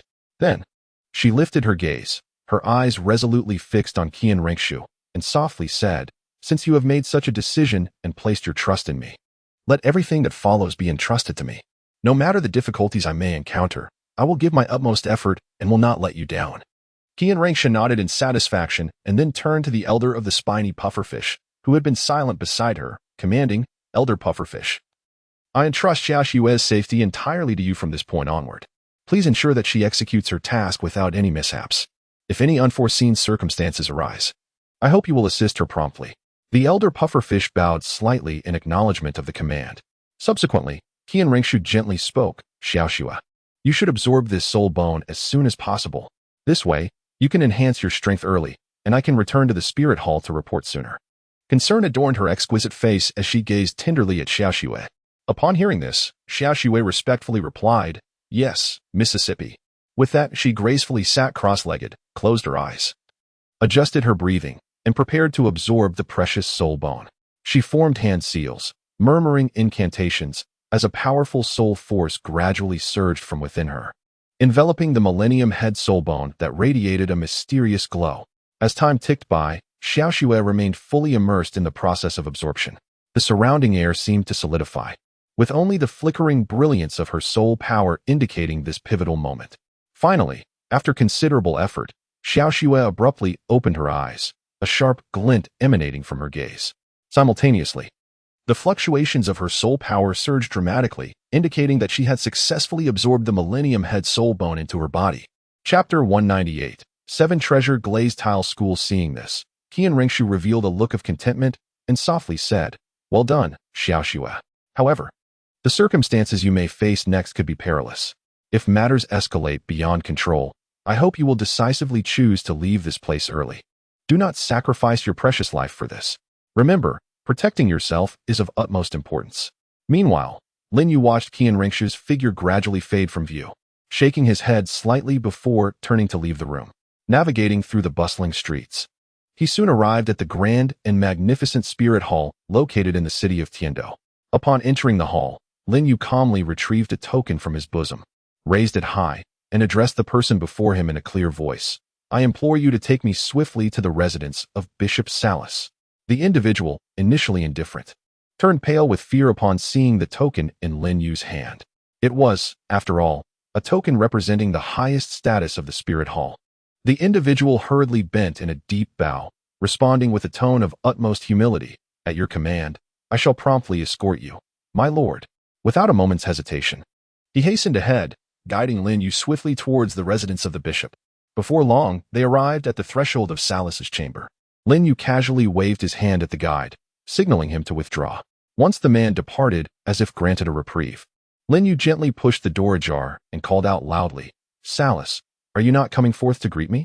Inside, Salas was preoccupied with his affairs when he heard those words, an unbidden anger igniting within him. He pondered who possessed such audacity and disrespect to address him so directly. However, as he lifted his gaze in fury, encountering Lin Yu and the formidable golden crocodile Douluo at the doorway, his expression of rage instantly froze, replaced by a look of trepidation. Salas hurriedly rose from his seat, taking 3 steps in 2, and approached with reverence, bowing deeply as he proclaimed, Salas pays his respects to the 2 esteemed offerings and this noble gentleman. Unaware of your visit, I beg your forgiveness for my inadequate welcome. Upon witnessing this, Lin Yu smiled gently and spoke in a warm tone, Saras, there is no need for such formality. My companion and I have come to seek your assistance. Saras, adorned with a courteous smile, addressed the dignified Lin Yu before him. Esteemed sir, could you kindly elaborate on the specifics of the matter? He slightly inclined his body, demonstrating his respect for Lin Yu. Lin Yu's lips curled into a subtle smile, exuding an air of confidence as he spoke softly. I have come here with a matter to entrust you. I kindly ask you to deliver an invitation to the 7 Treasures Glazed sect, informing them that tomorrow at noon, I shall be visiting as a guest alongside Elder Jineo. Saras, whose nerves had been taut, felt a slight easing of tension as he pondered inwardly. I was concerned that this young gentleman might present me with a daunting task. Yet it turns out he merely requires me to convey an invitation. With this thought, Saras instinctively raised his hand to wipe away the fine beads of sweat that had formed on his forehead due to his earlier anxiety. He then let out a long sigh of relief and responded, Rest assured, young sir, this matter is in my hands. I shall not fail in my duty and will ensure the invitation reaches the 7 Treasures Glazed sect promptly. Lin Yu nodded in satisfaction, confirming that Sarath had fully understood the task requirements. He then turned and departed the spirit hall alongside the formidable golden crocodile Douluo. The 2 walked side by side, their strides firm and resolute, soon returning to their hotel room. Upon entering, Lin Yu promptly settled himself on the edge of the bed, adjusting his posture before closing his eyes to rejuvenate his spirit, preparing for the crucial negotiations set to unfold the following day at the 7 Treasure Glazed Tile School. Meanwhile, golden crocodile Douluo stood by the window, gazing thoughtfully at the bustling streets outside.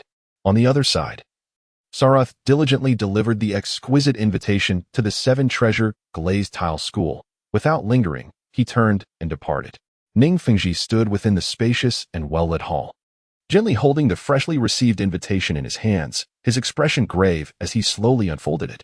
Upon reading the words inscribed within, he couldn't help but furrow his brow, pondering the true intentions behind the spirit hall's actions. He promptly dispatched someone to summon Bone Douluo and Sword Douluo for a discussion regarding this matter.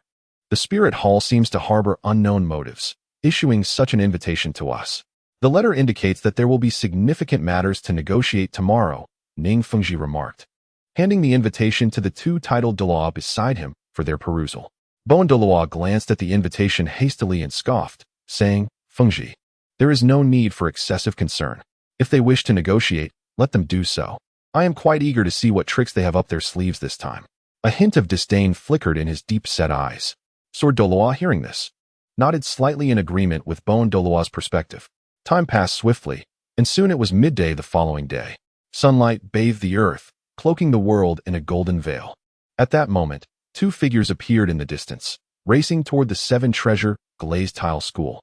The leader was none other than Lin Yu, followed closely by the powerful golden crocodile Douluo.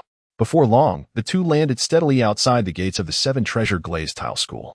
By then, Ning Fengji had already awaited their arrival alongside Bone Douluo and Sword Douluo. Upon seeing Lin Yu and his companion, Ning Fengji quickly approached with a courteous smile, clasping his hands together and inquiring, "Might I ask the purpose of your esteemed visit today, if it pleases you? I would be honored to invite you to discuss matters further within our school."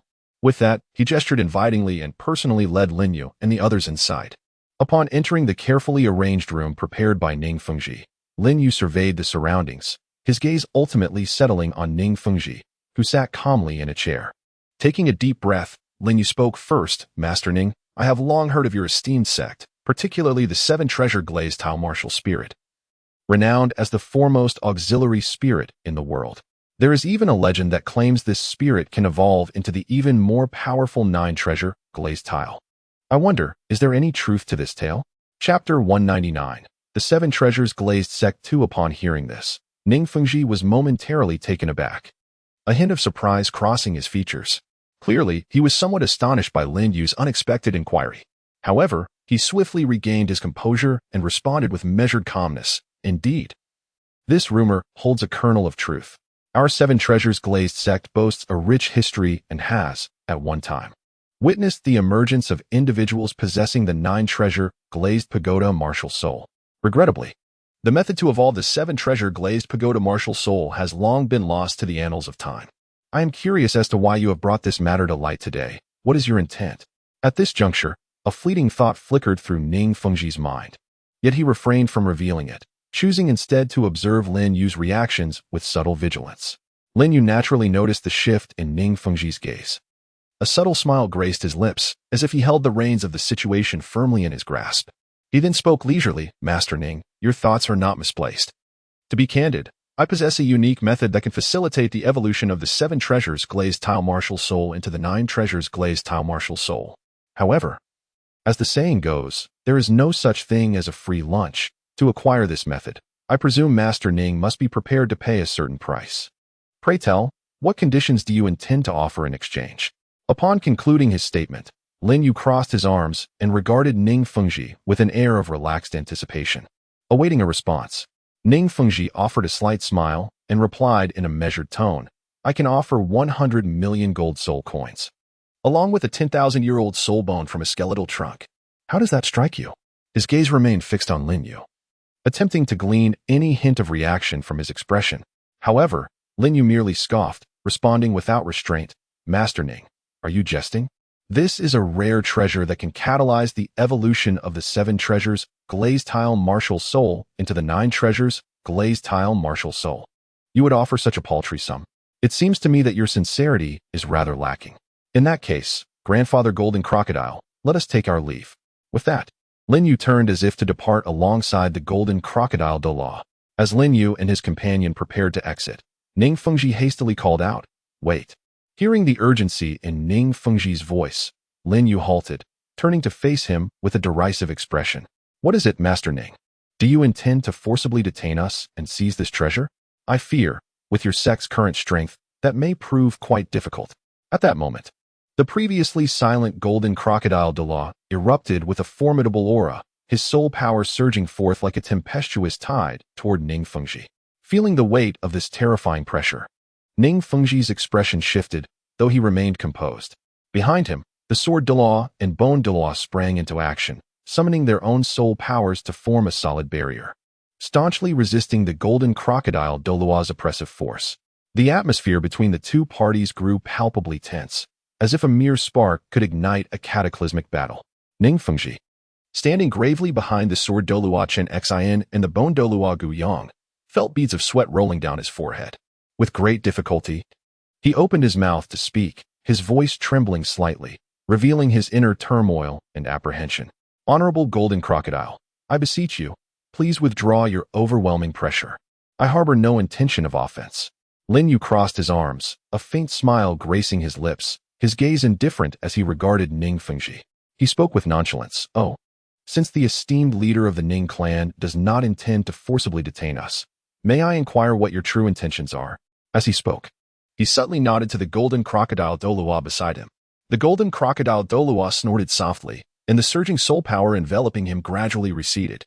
Observing this, the Sword Douluo and Bone Douluo opposite him also swiftly retracted their own released soul power, as if a heavy burden had been lifted, easing the previously tense atmosphere somewhat. Ning Fingji took a deep breath, steadied his mind, and fixed his gaze intently on Lin Yu, speaking in a low voice. Young friend, what would it take for you to relinquish that item to me? His words betrayed a hint of urgency and longing. However, Lin Yu responded with measured calm. This matter is not insurmountable. All that is required is for the esteemed leader of the Seven Treasures Glazed Tile School to pledge allegiance to our spirit hall. Furthermore, you must assist us in confronting the other two upper three sects, the Blue Lightning Tyrant Dragon sect and the Haotian sect. His words resonated like thunder in Ning Fingji's ears. Instantly, Ning Fingji's expression darkened, his eyes widening as he exclaimed in anger, "What? You expect the Seven Treasures Glazed Tile School to join the Spirit Hall and turn against the Blue Lightning Tyrant Dragon sect and the Haotian sect? This is utter madness. We, as the upper three sects, have always stood together in solidarity. Such an act of betrayal is absolutely out of the question for the Seven Treasures Glazed Tile School." Lin Yu slightly raised the corners of his mouth, revealing a faint smile, and softly remarked, "The three great sects have always been united, sharing both fortune and adversity. Do you, the leader of the Ning sect, not feel a tinge of guilt when uttering such words? One cannot help but recall the time when the Haotian sect was forced into seclusion by our spirit hall. Where was your Seven Treasure Glazed Tile sect then? Standing shoulder to shoulder with us in the battle? Yet now, you boldly claim that the three great sects are of one heart and mind. Is this not a grand jest?" Ning Fengji's expression remained unchanged, retaining his composure and tranquility as he slowly replied, "Truly, you are the son of the time and space Douluo, possessing a silver tongue that is hard to counter. However, since we have reached this juncture, I shall not speak further. As long as you can present an item that allows our Seven Treasure Glazed Tile Sect Seven Treasure Glazed Tower Spirit to successfully evolve into the legendary Nine Treasure Glazed Tower, and agree to one condition I propose, then our Seven Treasure Glazed Tile Sect shall unhesitatingly choose to join your spirit hall." Upon hearing these words, Lin Yu's eyes flickered momentarily, and he reached into his bosom as if searching for something of utmost value. After a brief moment, he delicately retrieved a celestial herb, the wondrous Chilua tulip, which radiated an extraordinary luminescence. He cradled this precious herb gently in his palm, and then smiled at Ning Fengji, saying, "Master Ning, I trust this celestial herb is not unfamiliar to your esteemed sect." Ning Fengji's eyes widened in astonishment as he fixated on the resplendent Chilua tulip before him, his expression betraying disbelief as he murmured, "Could it be that this herb is the legendary Chilua tulip?" His voice trembled slightly, revealing his profound excitement. Chapter 200. The Fiancé. It is worth noting that the legend of the Chilua tulip has long been whispered across the Douluo continent. It is said that consuming this herb allows one to absorb the brilliance of the sun and moon, as well as the essence of the heavens and earth, thereby facilitating the evolution of treasure-type martial souls. If the Seven Treasure Glazed Tile martial soul possessed by the Seven Treasure Glazed Tile sect could successfully evolve into the Nine Treasure Glazed Tile through the power of the Chilua tulip, it would signify an extraordinary leap for the entire sect. Contemplating this, Ning Fengji suddenly raised his head, his gaze intense as he looked at Lin Yu across from him, eagerly inquiring, "Are you suggesting that you intend to utilize this immensely precious Chilua tulip to facilitate the evolution of our Seven Treasure Glazed Tile martial soul into the Nine Treasure Glazed Tile?"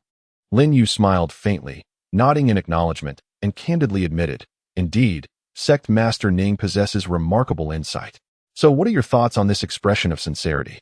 I wonder if you are now inclined to agree to a collaboration with our spirit hall." Ning Fengji took a deep breath, striving to compose himself, though the excitement in his eyes remained unmistakable. After a brief silence, he slowly replied, "I can agree, but before that, you must first acquiesce to another condition of mine. Otherwise, even if I were to forego this rare opportunity for the Seven Treasures Glazed Tile Pagoda's soul to evolve into the Nine Treasures Glazed Tile Pagoda, I would resolutely refuse any form of collaboration with your spirit hall." Upon hearing this, Lin Yu furrowed his brow slightly, but quickly returned to his usual demeanor, smiling as he responded, "Sect Master Ning, please feel free to articulate your condition. However, I hope it is not excessively burdensome or difficult, for otherwise, there would be little reason for us to continue our discussions. After all, a partnership should be founded on mutual equality and a win-win basis." Ning Fengji maintained a smile, his tone calm as he said, "Rest assured, my condition is not at all harsh. I merely wish for you to take my beloved daughter as your wife. What say you? Should you agree, I would unreservedly bestow the Seven Treasures Glazed sect as her generous dowry, fully integrating it into your spirit hall." With that, He fixed his intense gaze upon Lin Yu, eagerly awaiting his response. After a moment of contemplation, Lin Yu nodded in agreement and said, "Very well, sect leader Ning. I am willing to comply with your request." He then delicately presented the exquisite and resplendent Qi Luo tulip to Ning Fengji. Overjoyed, Ning Fengji accepted the precious flower with a beaming smile and remarked, "Since you have graciously agreed to marry my beloved daughter, I shall henceforth refer to you as Xiao Yu. My dear Xiao Yu, regarding the merger of the Seven Treasure Glazed Tile sect with the Spirit Hall, when do you intend for us to announce this momentous news to the entire continent? Alternatively, do you have any other specific thoughts or plans concerning this matter?" Lin Yu furrowed his brow slightly, and after a moment of contemplation, he responded in accordance with Ning Fengji's words, "Respected father-in-law, I beg your pardon for my candor. At present, our Spirit Hall is not entirely prepared to unify the entire continent. Therefore, I earnestly request that you refrain from making this information public for the time being. When the moment is ripe, we can disclose it without delay." Ning Fengji nodded gently in agreement, saying, "In that case, I shall heed your counsel. Little Yu, let us keep this information confidential for now." With a smile, Lin Yu responded, "Dear father-in-law, since our collaboration has been finalized, I shall take my leave with the revered golden crocodile." Having spoken, he slowly rose to his feet, gesturing for the golden crocodile Douluo beside him to depart together. Observing this, Ning Fengji hurriedly stood as well, accompanying them until they reached the entrance of the Seven Treasure Glazed Tile School. He stood quietly, watching Lin Yu and the golden crocodile Douluo gradually fade from sight. Only after their figures vanished beyond the horizon did he turn slowly, stepping with measured grace towards the inner sanctum of the sect. However, as soon as Ning Fengji stepped inside, a figure darted towards him like a gust of wind. It was the sword Douluo, Chen Xin. With an anxious expression, he inquired repeatedly, "Fengji, why on earth did you agree to their terms? How could you so readily decide to lead our Seven Treasure Glazed Tile School under the banner of the Spirit Hall? Furthermore, you permitted that young man to wed Rong Rong, letting her marry someone she has never met. Have you not considered Rong Rong's own wishes?" Ning Fengji, his face solemn, turned to the sword Douluo and replied slowly, "Uncle Jian, do you not yet perceive the crux of the matter? The golden crocodile Douluo we just confronted possesses the extraordinary strength of a tidal Douluo at the pinnacle level of 99. Had I resolutely rejected their proposal, I fear we would all have become mere souls under his dominion by now." At this point, Ning Fengji could not help but let out a faint sigh. Continuing his analysis, setting aside the golden crocodile Douluo, within the Spirit Hall, there lies another formidable existence, the Grand Priest Qian Douluo. He too possesses the unmatched strength of a tidal Douluo at level 99. It is evident that with the terrifying might of the Spirit Hall, forcibly unifying the entire Douluo continent would be a trivial endeavor. After a brief pause, his gaze flickered with contemplative light, and he shifted the focus of his thoughts. "However, if we can leverage that mysterious young man's unique identity to facilitate his marriage to Rong Rong, our Seven Treasure Glazed Tile School would gain formidable protection. After all, in this ever-shifting landscape, only through prudent self-preservation can we ensure the survival and growth of our sect. Although this may impact Rong Rong to some extent, as the daughter of our sect master, having enjoyed the many blessings of our sect since childhood, she should be prepared to make the necessary sacrifices and contributions for the greater good of the sect." Finally, Ning Fengji decisively issued his command, "Uncle Jian, please swiftly send word to Rong Rong, instructing her to return to the sect immediately. She must not squander her time at that so-called Shrek Academy. Upon her return, ensure she consumes this exceedingly rare immortal herb, which will facilitate the evolution of her martial soul into the more powerful Nine Treasure Glazed Tile form. This will not only aid in her future cultivation, but will also provide an additional safeguard for our sect." Chapter 201, Soul Fighting Arena. The golden crocodile Douluo gazed kindly at Lin Yu before gently inquiring, "Little Yu, now that your collaboration with the Seven Treasures Glazed Tile sect has been successfully established, what are your plans moving forward?" Lin Yu slightly raised his head, determination gleaming in his eyes, and replied, "Grandfather Jin Ao, do you recall our last expedition to acquire a soul ring?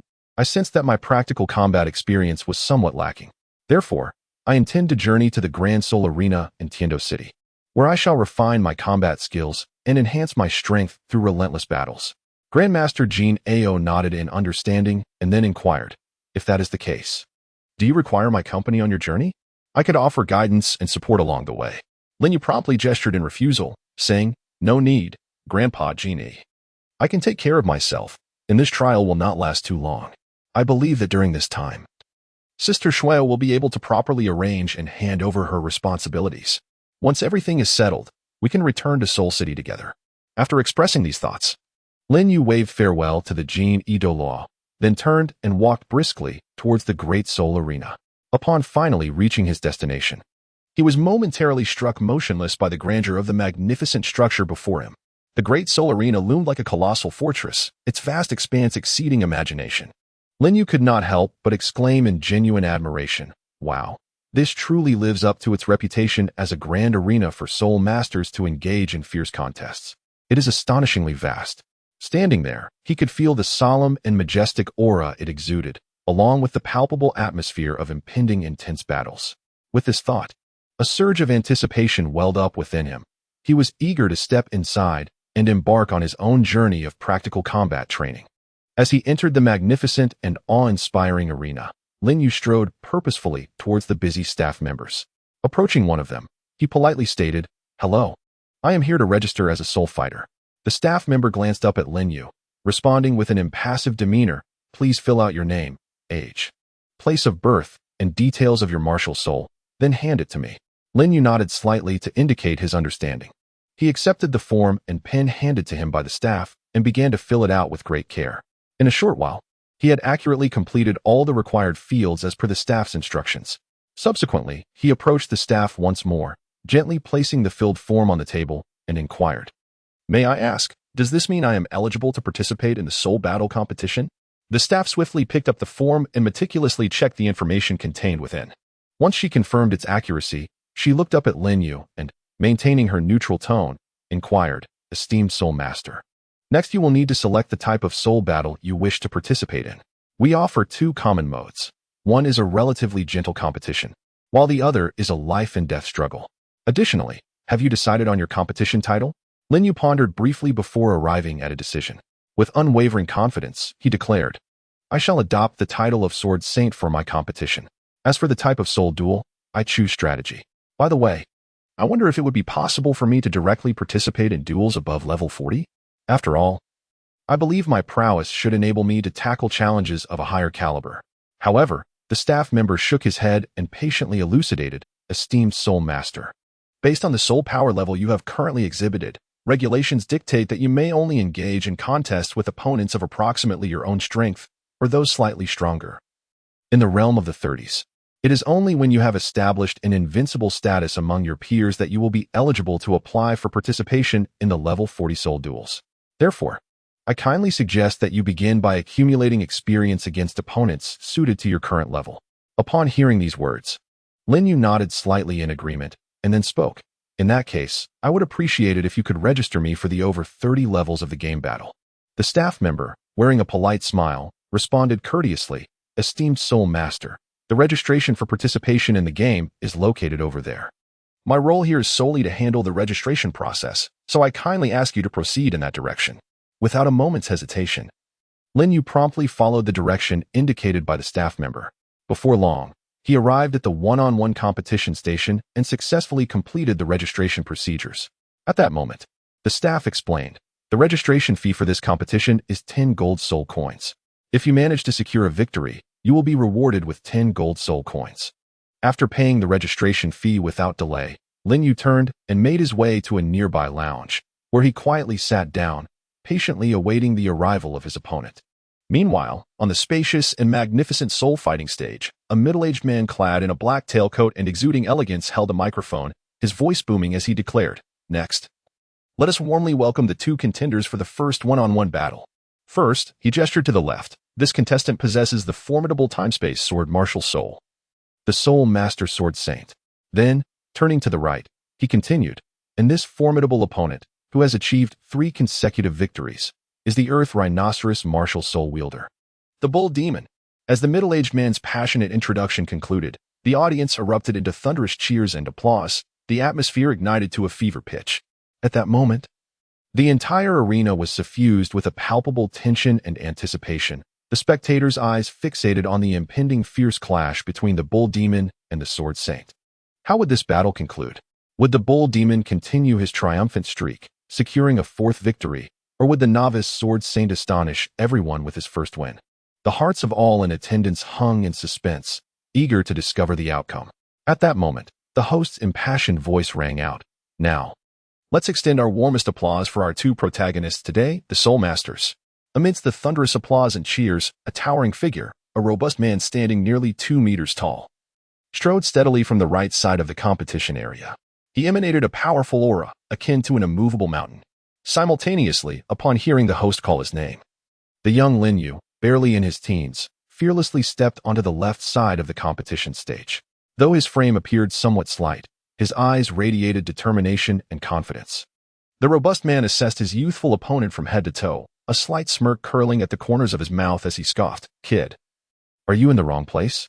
This is not a playground for children. While there's still time, you should quickly step aside, lest I inadvertently injure you when I make my move." In the face of such disdain, Lin Yu showed no signs of retreat. He straightened his spine and met the gaze of the burly man with unwavering resolve, his tone calm yet imbued with strength as he replied, "Please do not underestimate me.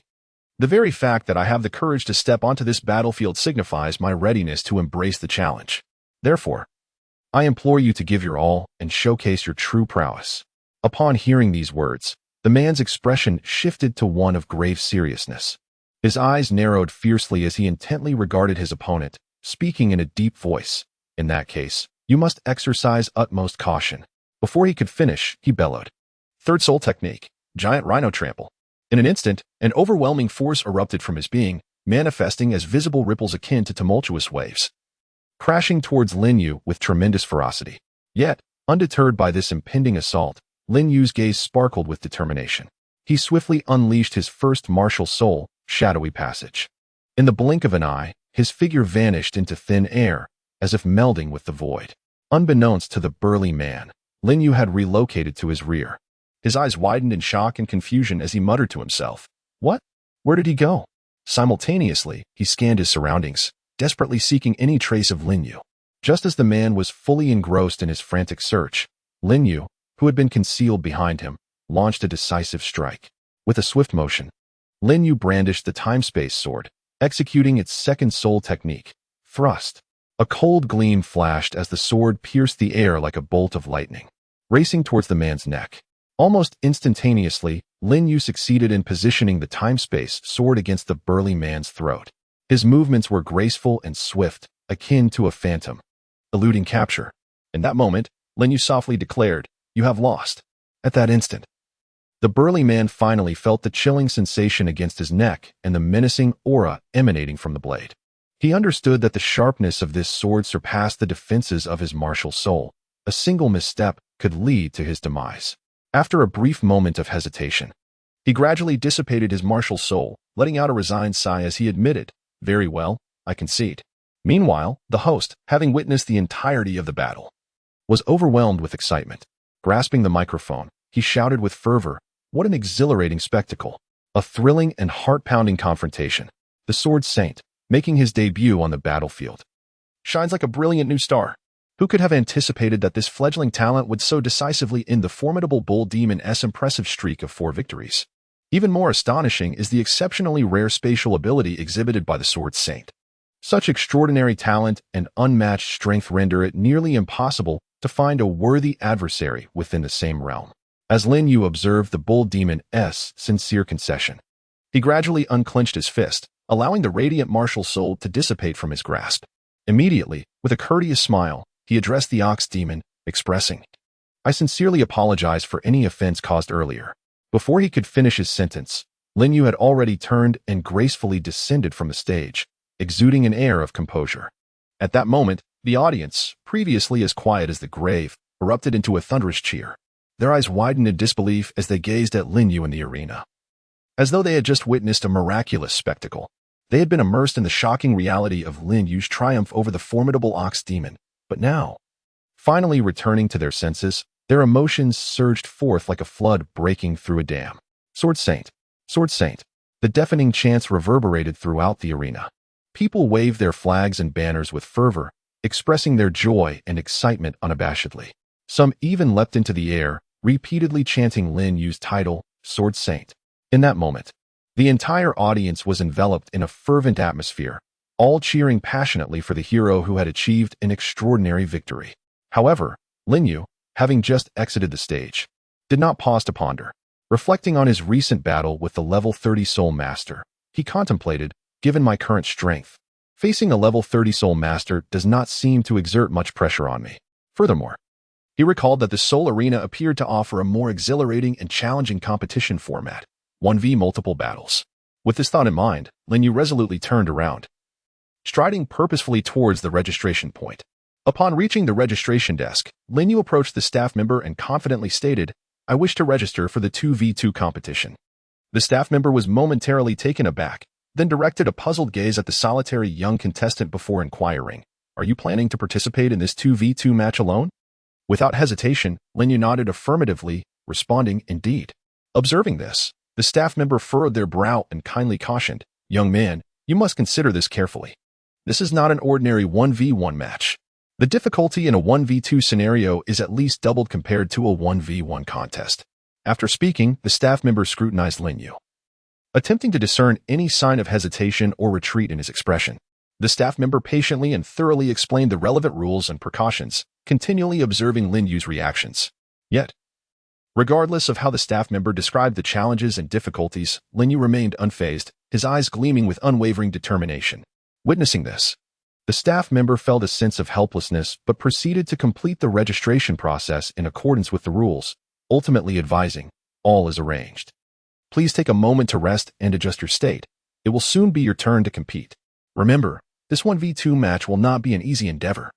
Chapter 203, Duel of Souls, 1 vs 2. Lin Yu attentively listened to the staff's words, slightly nodding to signify his understanding and gratitude before turning to head towards the lounge. Upon entering, he found the atmosphere to be remarkably serene, with a few individuals either seated or standing, each engrossed in their pre-match preparations. Lin Yu chose a secluded corner to sit down, gently closing his eyes as he began to mentally rehearse the imminent fierce contest. The host, with fervor, proclaimed, "The third match of the 2-on-2 competition is now officially underway. Let's welcome the Sword Saint and the Cat and Mouse brothers to the stage." Upon hearing the host's impassioned words, Lin Yu understood that the moment to showcase his prowess had finally arrived. With a steadfast and confident stride, he made his way toward the expansive arena. As he stepped onto the battlefield, his gaze swept across the surroundings, and he found that this 2v2 arena was indeed extraordinary. Its area was more than double that of a one-on-one arena. After all, in a contest involving multiple participants, such a spacious expanse allowed the Soul Masters greater freedom to unleash their formidable abilities. However, at that moment, a cacophony of murmurs erupted from the audience. Someone questioned in confusion, "Isn't a 2v2 match supposed to feature 2 against 2? Why is the Sword Saint standing here all alone? Does he intend to confront the Cat and Mouse brothers single-handedly?" This remark immediately sparked a fervent discussion and speculation among the onlookers. Simultaneously, the host seized the opportunity to exclaim, "How will this thrilling contest ultimately unfold? Will the Sword Saint triumph against 2 opponents? Or will the Cat and Mouse brothers collaborate to leave him in utter disarray? Let us all bear witness." On the opposite side of the arena, the Cat and Mouse brothers could not contain their indignation and shouted in unison, "Humph! You insolent brat, do you look down upon us? How dare you face us alone?" In response to their challenge, Lin Yu's lips curled into a slight, disdainful smile as he replied, "Huh, against your mediocre ilk, I need only myself." Upon hearing this, the brothers' faces flushed crimson, reminiscent of ripe apples, their eyes ablaze with fury, clearly incensed by such contempt. At that moment, the impulsive Cat brother took a decisive step forward and shouted to his sibling, "Brother, this fool dares to belittle us. We must teach him a lesson today." Without hesitation, the Cat brother launched the first attack. A flicker of light danced around the yellow soul rings encircling him, and in an instant, his hands transformed, sprouting several razor-sharp claws that gleamed ominously. He then surged toward Lin Yu like a bolt of lightning, his assault as fierce as a tempest. Meanwhile, the Mouse brother, not to be outdone, swiftly activated his own yellow soul ring. In a flash of dim light, he vanished from sight, becoming utterly elusive. As the Cat brother barreled toward him with ferocious intent, Lin Yu remained unfazed and composed. Just as the Cat brother's claws were about to reach him, Lin Yu merely smiled and remarked, "Slow down, you are far too slow." Before his words had fully escaped his lips, Lin Yu's figure flickered unexpectedly. Akin to a wisp of smoke, effortlessly evading the swift strike from Brother Cat. However, just as Lin Yu had narrowly escaped the onslaught, he found himself bereft of breath when a formidable force surged from below. Glancing downward, he discovered that Brother Mouse had, unbeknownst to him, silently emerged from the ground and was now vigorously wielding a robust tail, aiming a fierce blow toward him. Lin Yu was taken aback, his expression shifting dramatically. Fortunately, he reacted swiftly, promptly unleashing his unique skill to open his distinctive domain. As the power of the domain unfurled, the surrounding space appeared to freeze. In the next moment, Lin Yu harnessed the strength of the domain, his figure flashing as he instantaneously relocated to a position behind Brother Cat. Despite Lin Yu's response being remarkably quick and clever, he was unable to completely evade Brother Mouse's sudden and powerful assault. A sharp sound echoed as Brother Mouse's tail tore through Lin Yu's clothing, leaving a long gash that rendered him quite disheveled.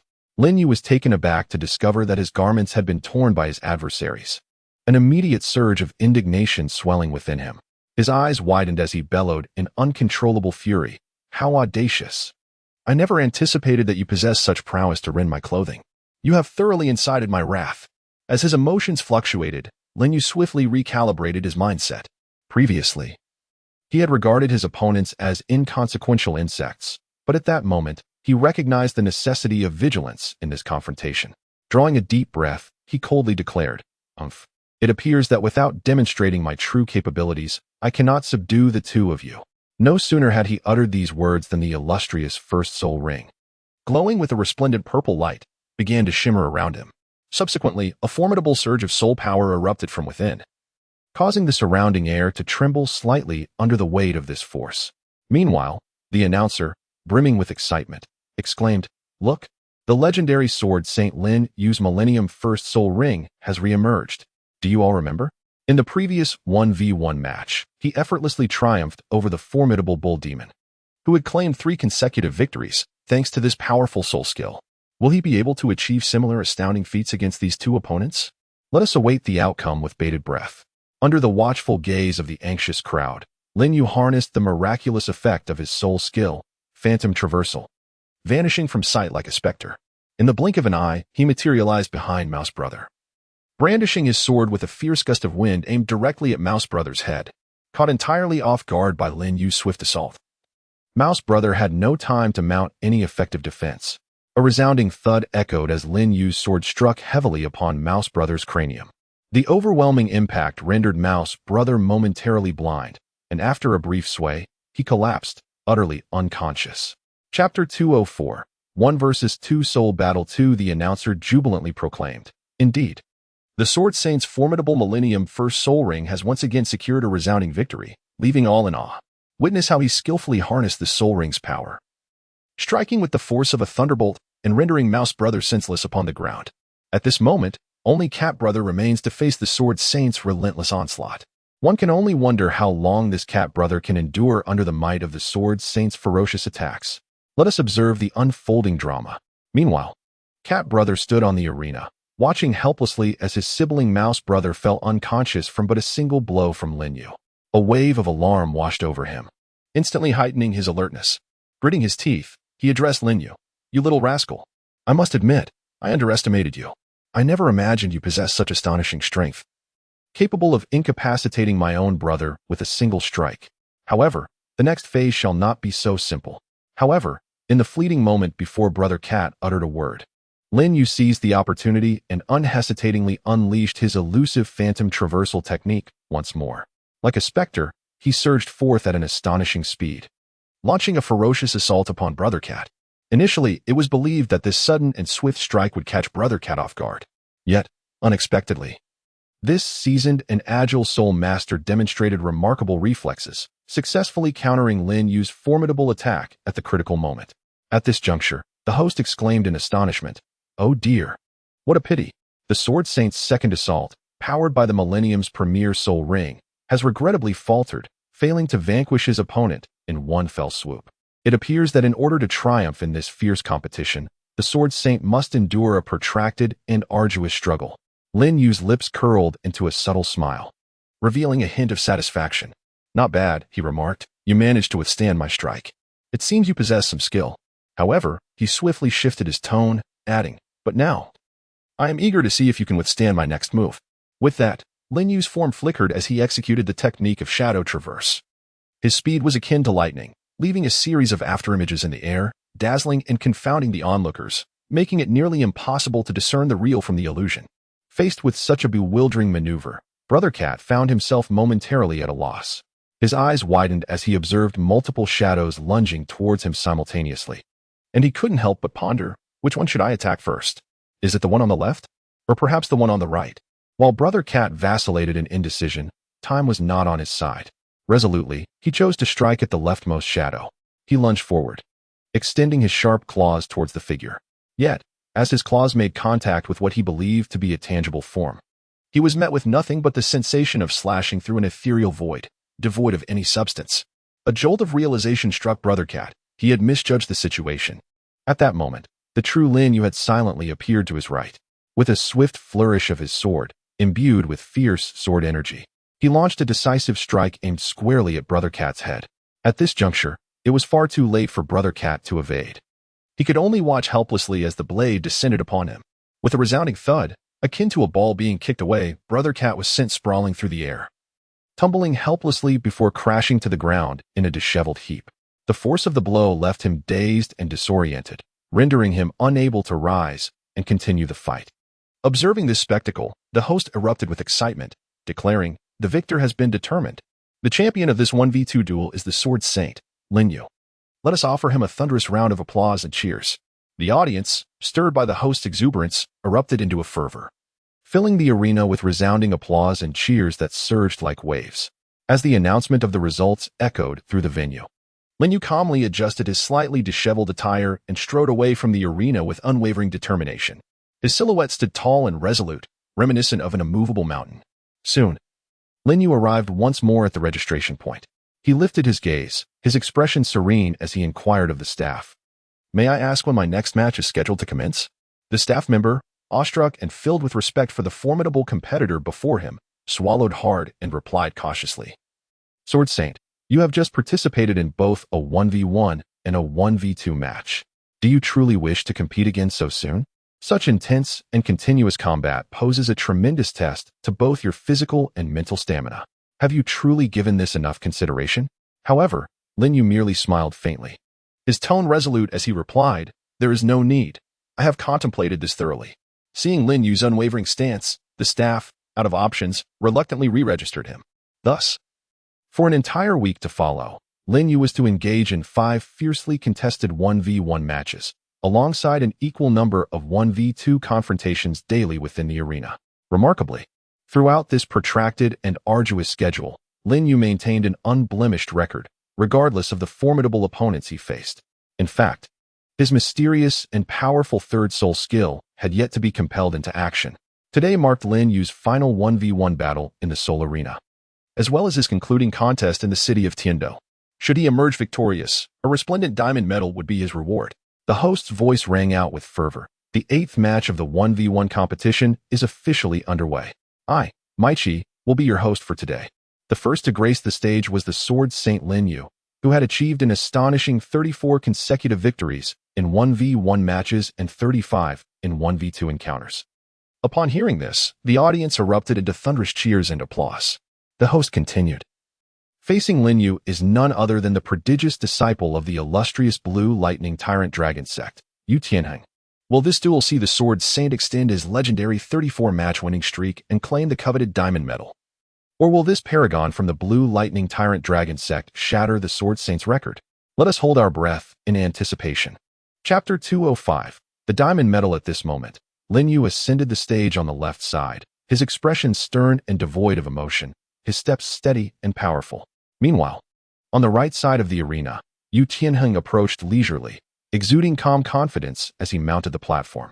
The two locked eyes from a distance. Although neither had yet made a move, the palpable tension enveloped the arena, as if a storm was brewing.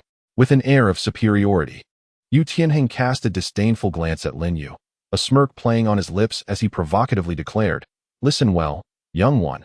My name is Yu Tianheng. Remember this resounding name, for today marks the end of your winning streak. Your illustrious path shall be utterly crushed beneath my feet." In the face of Yu Tianheng's arrogance, Lin Yu retorted without hesitation. Humph, spare me your bluster. Just because you carry yourself with such arrogance? Should I happen to send you sprawling? Do refrain from weeping and begging like a coward. Upon hearing Lin Yu's sharp retort, Yu Tianheng's expression changed dramatically. The composure he had maintained was swiftly replaced by seething rage. His eyes widened as he pointed an accusatory finger at Lin Yu, bellowing, "How dare you speak such arrogant words? Very well, let us see the truth beneath our hands and discover who shall ultimately prevail." At this moment, the host, sensing the escalating tension between the two competitors, interjected loudly, "It seems our contestants can no longer contain their excitement. Therefore, I hereby declare the match officially commenced." No sooner had he spoken than Yu Tianheng's figure flickered, darting towards his opponent like an arrow released from a bow. Simultaneously, a dazzling blue radiance erupted from his forehead, akin to a brilliant firework bursting in the night sky. This blue light rapidly expanded, swiftly enveloping his entire being. As the azure glow enveloped him, a series of terrifying bolts of electricity surged forth around Yu Tianheng, resembling silver serpents swirling chaotically in a tumultuous dance, crackling with a cacophony of sound. Under the influence of this formidable energy, Yu Tianheng's physique underwent a remarkable transformation due to the manifestation of his martial soul. The most striking alteration was evident in his right arm, which swelled dramatically in an instant, muscles bulging as if imbued with boundless strength. The sleeve of his attire could not withstand the immense pressure and was torn apart, disintegrating into tattered remnants. In that moment, Yu Tianheng's right arm appeared extraordinarily robust, significantly thicker than before, and had lengthened by half a foot, resembling the powerful limb of a ferocious beast, exuding an aura of terrifying dominance. Moreover, his 3 soul rings, 2 yellow and 1 purple, did not merely hover around him like those of an ordinary soul master. Instead, they were tightly affixed to his remarkable arm, as if they had fused into one entity with it. Lin Yu gazed intently at the unfolding scene, pondering in silence. Given the circumstances, Yu Tianheng has undoubtedly succeeded in mastering the secret transformation into a dragon within the blue electric Tyrannosaurus Rex clan.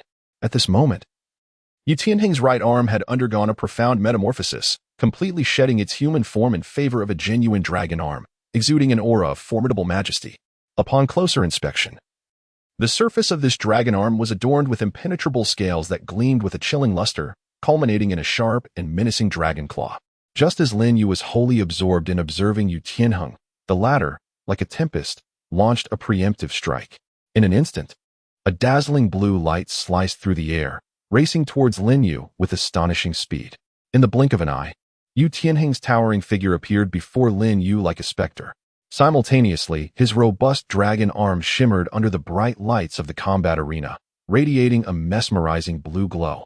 Before anyone could react, a colossal dragon claw, vividly formed from the gathered blue lightning, surged through the air with the force of a thunderstorm, aiming directly for Lin Yu's chest. A brilliant flash of lightning streaked across the sky, the thunderous energy rushing forth as if to tear apart the very fabric of the universe. Yet, in this fleeting moment, Lin Yu had no time to respond. Yu Tianheng had already closed the distance with the swiftness of a gale. Just as everyone anticipated that Lin Yu was about to be struck by Yu Tianheng's formidable blow, an unexpected turn of events occurred. Lin Yu vanished without a trace from Yu Tianheng's sight. It turned out that prior to Yu Tianheng's assault, Lin Yu had silently activated his unique domain. At this critical juncture, he utilized the powerful soul skill of teleportation that accompanied his domain, successfully evading Yu Tianheng's fierce charge at the last possible moment. Even the battle-hardened Yu Tianheng found himself momentarily stunned. Although he was fully aware of Lin Yu's spatial soul skill, he could hardly have anticipated such a rapid response from him. Originally, Yu Tianheng had intended to capitalize on Lin Yu's moment of vulnerability to strike first, hoping to deliver a significant blow before his opponent could react, thus securing an advantage for the ensuing fierce battle. Alas, his plans were thwarted, as Lin Yu's remarkable adaptability rendered his strategy utterly futile. Lin Yu widened his eyes, his face adorned with astonishment as he exclaimed loudly, "Truly, you are the prodigious disciple of the Blue Lightning Tyrant Dragon sect. To be able to force me into such a predicament that I must resort to the technique of teleportation in response is remarkable." He paused momentarily, inhaling deeply before continuing. It is worth noting that even amidst the fiercely contested 1v2 match, when faced with the combined onslaught of 2 formidable foes, I refrained from utilizing such a soul skill. Yet today, in this one-on-one confrontation, You have compelled me to unleash this hidden mastery. For this alone, you have every reason to feel proud and gratified." Upon hearing Lin Yu's words, Yu Tianheng's lips curled slightly upwards, revealing a confident smile as he retorted, "Humph, I did not expect you to evade my attack. I had thought to seize the moment while you were still unprepared and strike you down. It seems I have somewhat underestimated you." Chapter 206, Diamond Metal 2. Upon hearing this, Lin Yu's gaze sharpened instantly, and with a cold smile, he declared, "Since you have made the first move, it is now my turn to counterattack." No sooner had the words left his lips than he vanished from sight, appearing like a wraith behind Yu Tianheng. In an instant, he swung his long sword with tremendous force, unleashing a fierce and unparalleled sword energy that surged toward Yu Tianheng's back. Just as the strike was about to land, Yu Tianheng exhibited the astonishing prowess befitting a prodigious disciple of the blue electric Tyrannosaurus Rex sect. Without even turning his head, relying solely on his acute perception and instinctive reflexes, he swiftly extended his right hand, transforming it into a colossal dragon claw that impeccably intercepted Lin Yu's formidable strike. A resounding clang echoed through the air, sparks flying, and thus, their initial clash concluded in a stalemate. Lin Yu, witnessing Yu Tianheng's remarkable ability to withstand his previous fierce assault, could not help but marvel at the latter's formidable strength. However, he did not allow himself to become enamored with the prospect of victory. Almost instantaneously, Lin Yu unhesitatingly deployed his most adept skill, teleportation, vanishing from his original position in the blink of an eye. Yet, at that very moment, Yu Tianheng exhibited no hesitation either. He swiftly unleashed his second soul skill, Thunderous Might. A deep rumble of thunder suddenly echoed, and the seemingly delicate bolts of lightning swirling around Yu Tianheng's form surged with newfound vigor, rapidly expanding into robust, colossal arrows of electricity that erupted outward with cataclysmic force. These lightning arrows darted forth at astonishing speed, reminiscent of meteors streaking across the night sky, tearing through the air with a piercing howl. Had Lin Yu lingered even a fraction of a second longer, he would have surely been struck by the horrifying bolts, the consequences of which would be unimaginable. With wide eyes, Yu Tianheng gazed ahead in shock, realizing the gravity of his situation. He had never anticipated that his meticulously calculated and powerful strike could be so effortlessly nullified by his opponent. In that moment, he felt a tumultuous surge of soul power within him.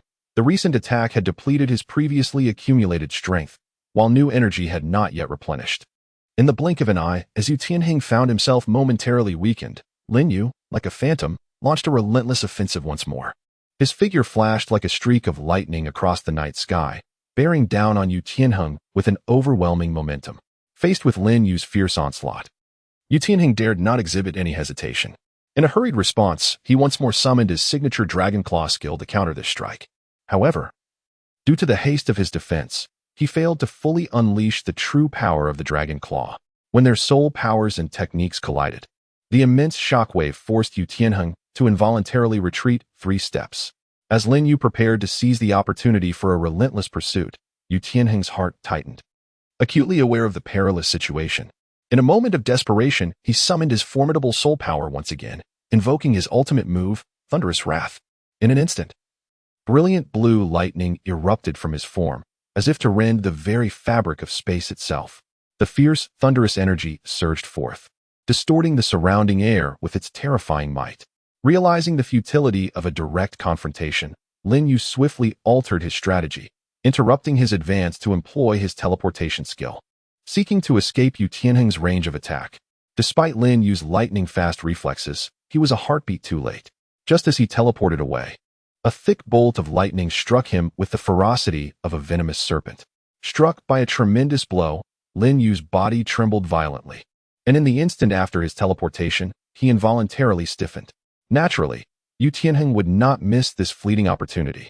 A fierce glint flashed in his eyes as he propelled himself forward with a forceful push of his legs, resembling an arrow released from its bow, hurtling toward Lin Yu. In tandem, his right hand transformed into a colossal dragon claw shimmering with lightning, descending upon Lin Yu with the weight of a mountain, bolstered by the wrath of thunder.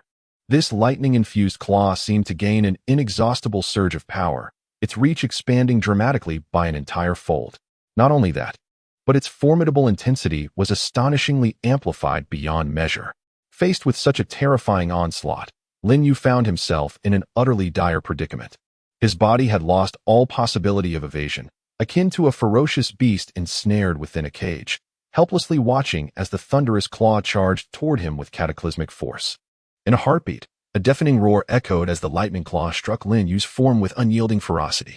In an instant, a maelstrom of thunder and lightning erupted, illuminating the surroundings, while the air itself warped under the impact of such overwhelming energy.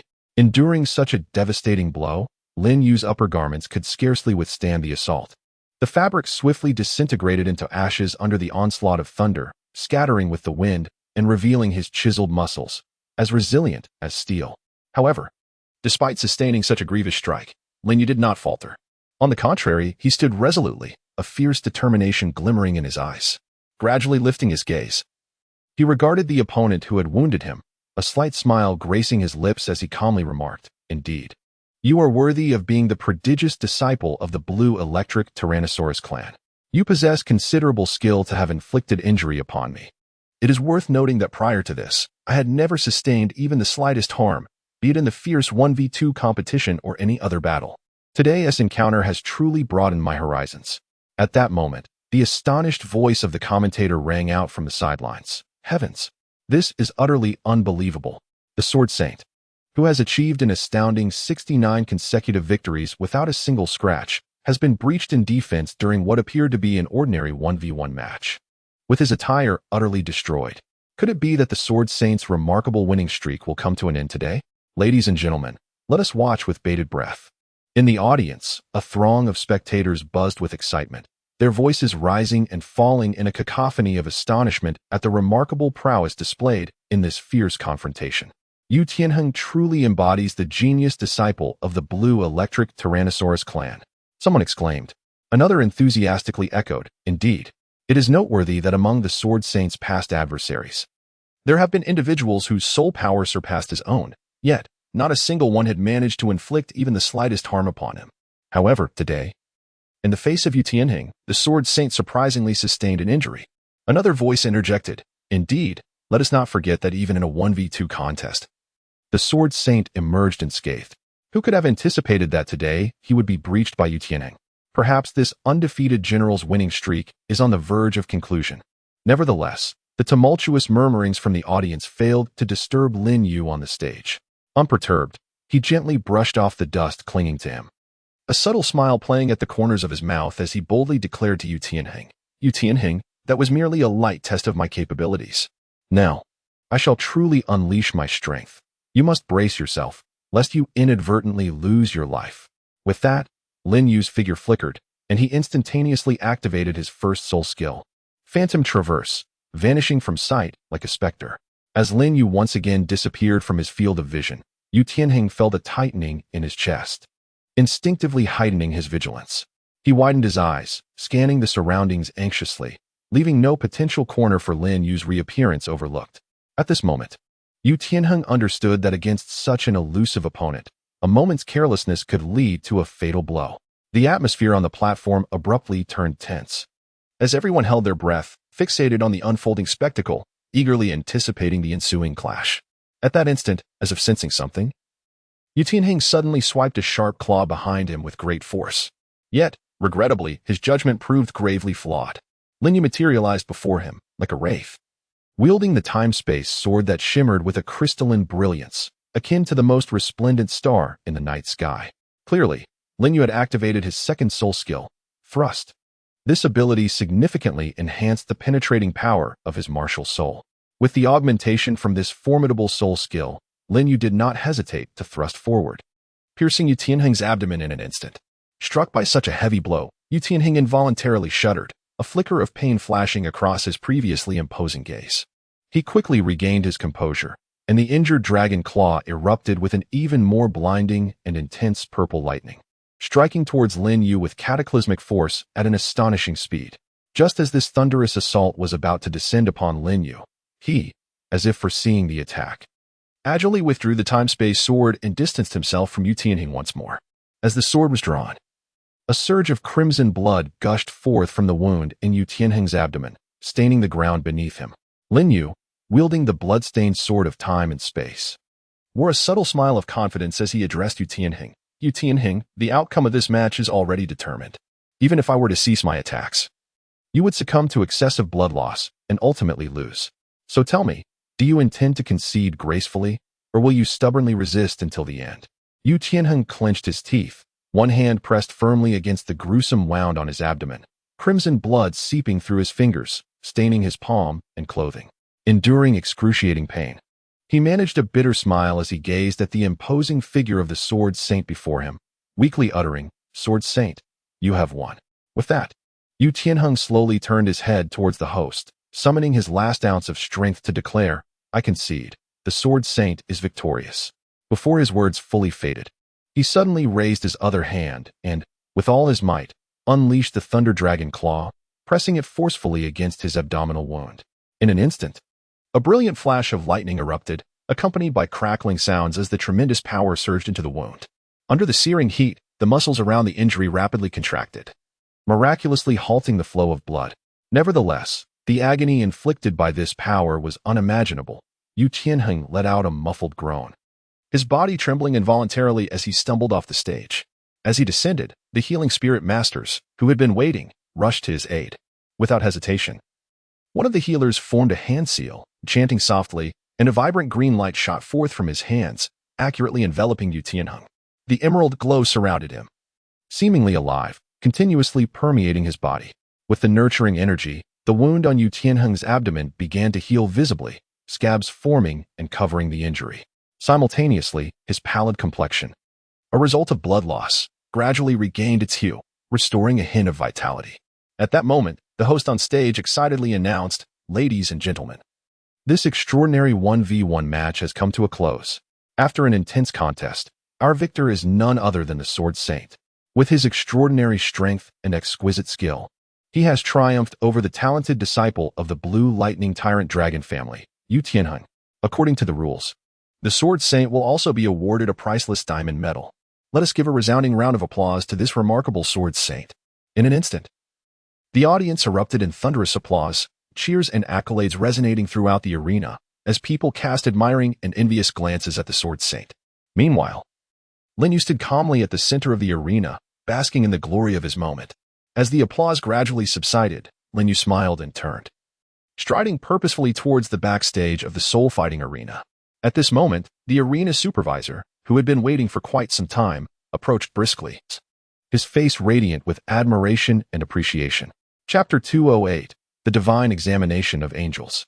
The supervisor cautiously retrieved a dazzling diamond badge from his bosom, the badge glimmering with resplendent brilliance, as if it encapsulated boundless power and glory. With utmost reverence, he extended this invaluable diamond badge towards Lin Yu and sincerely proclaimed, "Esteemed Sword Saint, congratulations on your remarkable victory once again. This diamond badge signifies our arena's profound recognition and respect for your prowess. With this insignia, you may advance golden spirit coins at any of our affiliated grand arenas to fulfill your training or other needs. Furthermore, in honor of your extraordinary achievements, we have resolved to craft a magnificent statue in your likeness, destined to stand proudly in the exhibition hall of our grand arena, allowing all to admire and behold. Would you be amenable to this proposal?" Lin Yu's gaze was intently fixed on the diamond badge before him, a symbol of supreme honor. As a surge of indescribable excitement welled up within him, he extended his right hand to steadily receive the badge presented by the official, feeling its substantial weight along with the expectations and responsibilities it bore. He then inclined his head slightly, acknowledging the official's proposed arrangements with a gesture of agreement. Without lingering further, Lin Yu turned elegantly and departed, his figure swiftly vanishing at the end of the passage leading from the arena.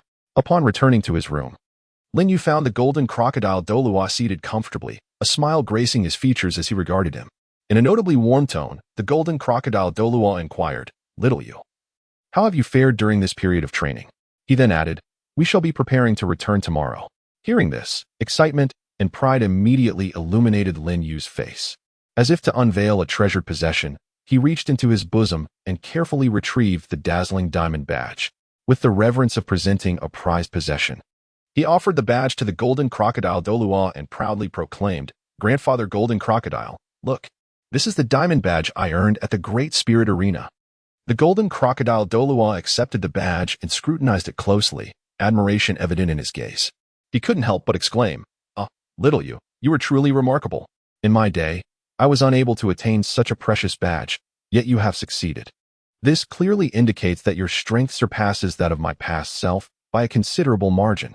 After speaking, he gently patted Lin Yu's shoulder, conveying affirmation and encouragement. Standing nearby, Qian Rinxue nodded with a smile, echoing, "Indeed, little you. Reflecting on my own time as a soul master, my strength was far inferior to yours at present. Moreover, you are merely a level 33 soul master, yet you have already demonstrated such exceptional prowess. It is evident that before you successfully advance to the soul sect realm, you will undoubtedly experience significant growth. I can hardly imagine the formidable power you will possess once you truly ascend to the rank of soul master." Upon hearing the praises from the golden crocodile Douluo and Qian Rinxue, Lin Yu was initially taken aback, his eyes widening in disbelief as he asked, "Really? Really? Sister Shui, Grandfather Golden Crocodile, do you truly believe that I am already considered strong at this stage of being a soul master?"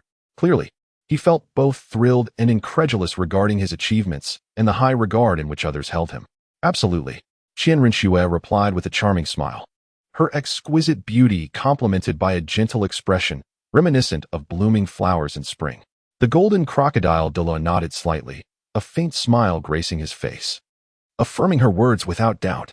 At that moment, the golden crocodile Douluo seemed to suddenly recall something of importance. He turned to Lin Yu and inquired, "By the way, little you, what are the specifics of the second examination of your Time-Space 9 trials?" Upon hearing these words, Lin Yu's expression momentarily faltered, but he swiftly regained his composure. In a measured tone, he replied, "My second assessment is intimately tied to my own capabilities. It requires me to ascend to the Soul Master realm within a mere year and successfully absorb a 30,000-year-old soul ring." At this revelation, Qian Rinxue could not help but display a look of astonishment, incredulously inquiring, "Xiao you too have been granted the divine trial? This is truly unexpected." Had it not been for the sudden mention by the golden crocodile Douluo, I might have remained oblivious to my cousin's remarkable achievements, unaware that he has also garnered the favor of the divine trial. As she spoke, a glimmer of delight and pride flickered in her eyes, affirming that indeed, the heavens have favored our spirit hall. Once I successfully return to inherit the angel's divine trial, our spirit hall shall boast two formidable deities safeguarding us. I dare say, at that juncture, which faction on the continent would dare to impede our spirit hall's path toward unification? Enough, the golden crocodile Douluo interjected, his resonant and steady voice shattering the brief silence. Since your second assessment, Xiao Yu, entails successfully breaking through to the Soul Master realm and absorbing a 30,000-year soul ring, we must not linger here any longer. Let us return swiftly, so you may garner ample time for your cultivation. Upon hearing this, Lin Yu nodded slightly in agreement and said, "Well then, let us return at once. Speaking of which, my training in this soul sovereign phase is nearing completion. Continuing my practice here may yield diminishing returns. After all, the numerous soul sovereigns within this grand soul arena have been unable to compel me to unleash my third soul skill or my self-created soul techniques. Only that prodigious disciple from the blue electric tyrant dragon sect, Yu Qianheng, has managed to force me to employ my second soul skill multiple times. As for the other soul masters, they have failed to evoke even half of my true capabilities. This observation leads me to conclude that the overall strength of the soul masters in this grand soul arena is indeed somewhat lacking." At this moment, Qian Rinxue, who had been quietly listening to their conversation, spoke up, "Then let us journey back together tomorrow. Fortunately, I have successfully handed over all my affairs. From now on, the important task of infiltration within the Heaven Do Empire will be entrusted to my personal maid, Xiao Shui." Her words were soft and melodious, yet they carried an air of determination and confidence. The following morning, as the first light of dawn broke in the east, several individuals boarded a beautifully adorned carriage. The sound of hooves clattered rhythmically, and the wheels rolled forward swiftly towards the direction of Wuhuan City. A few days later, they arrived at the gates of Wuhuan City. As the carriage came to a halt, the group disembarked and proceeded to separate for their respective endeavors. Not long after, Qian Rinxue and the golden crocodile Douluo hurriedly made their way towards the Hall of Offerings, while Lin Yu turned in another direction, heading back to the Lin Mansion. Upon entering the gates of the Lin Mansion, Lin Yu immediately spotted his mother, Qian Xiaoyu, standing there with a face full of anxiety and concern, eagerly awaiting his return. As soon as she saw Lin Yu, Qian Xiaoyu rushed forward and embraced him tightly, her voice filled with urgency as she inquired, "Xiao Yu, did you encounter any dangers during your journey? Please tell me about your experiences." As Lin Yu gazed upon his mother's deeply worried expression, a wave of warmth surged through him and a joyful smile graced his face. He took his mother's hand and led her to a nearby seat, eagerly recounting the thrilling events of his journey. "Mother, you cannot imagine how exhilarating it was. I gifted an extraordinarily precious celestial herb to Sister Schwer, and astonishingly, her martial soul directly evolved into a 12-winged seraph. Furthermore, due to this, Sister Schwer can even undertake the angelic divine examination ahead of schedule.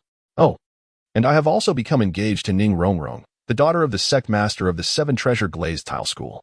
As he spoke, Lin Yu suddenly recalled the dazzling diamond medal he had earned at the Grand Soul Arena.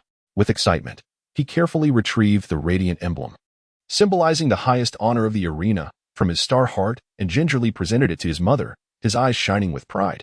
Meanwhile, Qian Rinxue floated into the offering hall like a delicate butterfly. Her gaze darted around eagerly until it finally settled on a figure seated before the statue of the angelic god. There sat Qian Douluo, his eyes tightly shut, resembling a tranquil sculpture, unmoving. In an instant, a euphoric smile illuminated Qian Rinxue's face as she hurriedly approached her grandfather, calling out in excitement, "Grandfather, Schwer is back." However, at first, Qian Douluo did not immediately respond to his granddaughter's call. He remained seated in silence, a flicker of doubt arising within him, questioning whether he was merely hallucinating due to overwhelming longing. After all, Schwer should still be in Heaven Do Imperial City executing a crucial covert mission, leaving no time for her to visit him. Yet, as her familiar voice grew clearer and more resonant, accompanied by the sound of hurried footsteps drawing closer, Qian Douluo gradually opened his eyes. Upon focusing, he beheld the joyful visage of Qian Rinxue, rushing toward him with unrestrained glee. A glimmer of surprise flickered in Qian Douluo's eyes as he swiftly rose, extending his arms to embrace the rushing Qian Rinxue. In the blink of an eye, she dove into his warm embrace like a bird returning to its nest. Holding her tightly, Qian Douluo inquired with concern, "Little Schue, how is it that you suddenly found time to visit your grandfather? Have you abandoned your covert mission?" He added, "However, if you truly do not wish to continue, it is of no consequence. After all, in the Douluo continent, strength is revered above all. As long as your power is formidable enough, you could easily compel the Heaven Do Empire to submit." "Grandfather, that is not the case. I entrusted that covert task to my personal maid, so I returned early to prepare for the angelic divine examination," Qian Rinxue playfully exclaimed, her face radiating a charming smile. Upon hearing her granddaughter's words, Qian Douluo furrowed his brow in mild confusion, inquiring, "But, little Schue, the angelic divine examination can only be initiated when one's strength reaches the soul emperor level. Yet you are merely a soul king at present. How could you suddenly claim the capability to undertake the angelic divine examination?" Qian Rinxue blinked her bright eyes and cheerfully replied, "Hee, Grandpa, this is all thanks to my younger brother Xiao Yu. He gifted me a miraculous celestial herb known as the Sacred Angel. After consuming it, I felt a surge of immense power coursing through my body, and astonishingly, my martial soul transformed from the original 6-winged angel into a 12-winged seraph. It is precisely because of this that I possess sufficient strength to undertake the angelic divine examination ahead of schedule." Upon hearing his granddaughter's explanation, Qian Douluo was suddenly enlightened and chuckled, "Ah, now I understand. No wonder you dared to claim you could partake in the angelic divine examination despite not meeting the requirements. It seems that Xiao Yu's celestial herb has been of significant assistance to you. Well then, if matters have progressed to this point, let me initiate the sacred and solemn angelic divine examination for you. Schwer, please step forward and stand steadily before this magnificent statue of the angel, so that I may smoothly commence this crucial divine trial for you." At that moment, all eyes were drawn to Qian Douluo. His expression was grave and solemn as he slowly raised his arms, each movement deliberate and measured, as if bearing an immense burden. The seriousness of his countenance was further accentuated by an expression of reverence, evoking a sense of awe among those present. Once his hands were raised to his chest, he gently rotated his palms, positioning them to face the towering statue of the angel. In that instant, a faint white light began to coalesce in his palms, resembling the twinkling stars in the night sky, subtle yet captivating. Gradually, this white light grew increasingly luminous, akin to the first rays of dawn, warm and gentle. As the dazzling white light filled Qian Douluo's palms, it suddenly burst forth like a blooming flower, illuminating everything around it.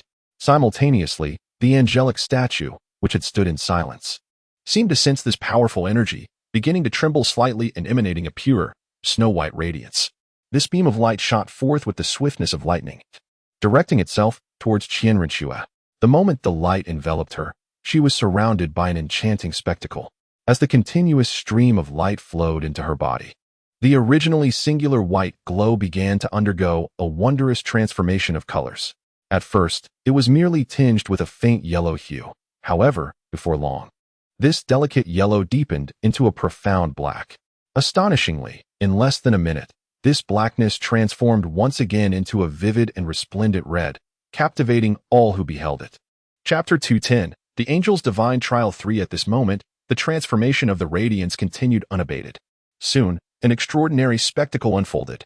Amidst the blood-red brilliance, a dazzling golden beam of light suddenly emerged. This golden pillar resembled a sharp sword, piercing through the encroaching red light, standing proudly at its center. As time flowed gently by, the golden beam grew ever thicker, its might becoming increasingly magnificent. It resembled a dragon, continuously expanding in strength, gradually consuming the surrounding red luminance. Ultimately, the once blazing red pillar was completely transmuted into gold, enveloping the entire space in this resplendent golden glow. Once the beam had fully transformed into gold, it did not cease its actions. Instead, it began to gradually contract. Though the speed was slow, it exuded an irresistible sense of power. Eventually, this colossal golden pillar condensed into a small, exquisite imprint of angelic wings at the center of Qianrenxue's forehead. This mark emanated a gentle radiance, akin to the brightest star in the night sky, beautiful and mysterious. After this transformation, the golden beam vanished without a trace, as if it had never existed. However, the angelic wing imprint on Qianrenxue's forehead clearly signified the astonishing events that had just transpired. Observing all of this, Douluo, once the golden beam had completely disappeared, slowly retracted the soul power he had released. He took a couple of gentle breaths, then turned his gaze softly towards Qianrenxue, asking in a tender voice, "Little Shui, could you tell Grandpa what trial you have obtained this time?" Upon hearing her grandfather's question, Qianrenxue could hardly contain her excitement, her face brimming with smiles as she replied, "Grandpa, I have received the angelic 9 trials." Upon hearing this, Douluo's expression momentarily stiffened. However, he quickly regained his composure and smiled warmly at Qianrenxue, saying, "It seems our little Shui is destined to become a new angelic deity." With a benevolent gaze, Douluo gently inquired, "Can you tell Grandpa what the first trial of your divine examination entails?" Qianrenxue nodded slightly, her beautiful eyes sparkling with confidence as she responded, "Grandpa, my first trial is no trivial matter. It requires me to break through to the rank of Soul Emperor within just 1 year. And I must also possess a soul ring that has existed for over 50,000 years. However, if I can successfully complete this trial, the rewards will be exceedingly generous. Not only will my soul ring's age be increased by 1,000 years, but more importantly, it will enhance the fusion degree of my angelic deity position by 5. Upon hearing the formidable assessment task faced by his granddaughter and the alluring rewards that accompanied it, Douluo could not help but display a look of astonishment, exclaiming, "Xiao Shueth, the reward you are promised far surpasses anything I received in my youth. In my day, after passing the first assessment, I was merely granted an extension of 500 years to my spirit ring. Alas, the tides of time indeed sweep forward." After this reflection, Douluo seemed to recall something and hurriedly inquired, "Oh, by the way, Xiao Shuo, what is your current spirit power level? If you find it challenging to ascend to the Spirit Emperor realm within this year, it might be wise to seek assistance from Xiaoyu. You know, he possesses a unique domain that has the miraculous effect of altering the flow of time. Within his domain, 10 days of cultivation equates to merely 1 day in the outside world. Thus, leveraging his domain to expedite your training would undoubtedly aid you in achieving the breakthrough to a spirit power level of 60. Qianrenxue's beautiful eyes widened in disbelief as she gazed at her grandfather, her voice trembling with excitement as she asked, "Grandpa, is that truly the case? Does Xiaoyu's martial soul domain genuinely possess the ability to change the flow of time?" Douluo smiled gently, a glimmer of affection in his eyes, and affirmed, "My dear Shuer, I would never deceive you. Xiaoyu indeed has such wondrous capabilities within his martial soul domain." filled with joy upon receiving her grandfather's confirmation. Qian Rinxue promptly declared, "That is splendid. I shall seek out Xiaoyu at once and request his permission to utilize his domain for my cultivation. As you are aware, I am presently only at level 55, a full 5 levels away from the Spirit Emperor realm. If I solely rely on my own gradual efforts, achieving a spirit power level of 60 and obtaining a spirit ring of 50,000 years would consume an inordinate amount of time. However, if I can harness Xiaoyu's domain for my training, I will have ample opportunity to search for a spirit beast that truly resonates with me, rather than hastily settling for a choice due to time constraints." As she spoke, a look of longing and anticipation grazed Qian Rinxue's visage. Suddenly, the golden crocodile Douluo, who stood nearby, interjected, "By the way, Xiaoxue, when you go to find Xiaoyu, do not forget to bring along the heavenly key. Allowing him to cultivate within Xiaoyu's domain will significantly enhance his own strength. Oh, and do remember to include the grandsons of both the Qianjun Douluo and the Jianhua Douluo in this endeavor. They too possess remarkable talents and formidable martial souls. This way, when the next Continental Advanced Soul Master Elite competition commences, you all can form a powerful team.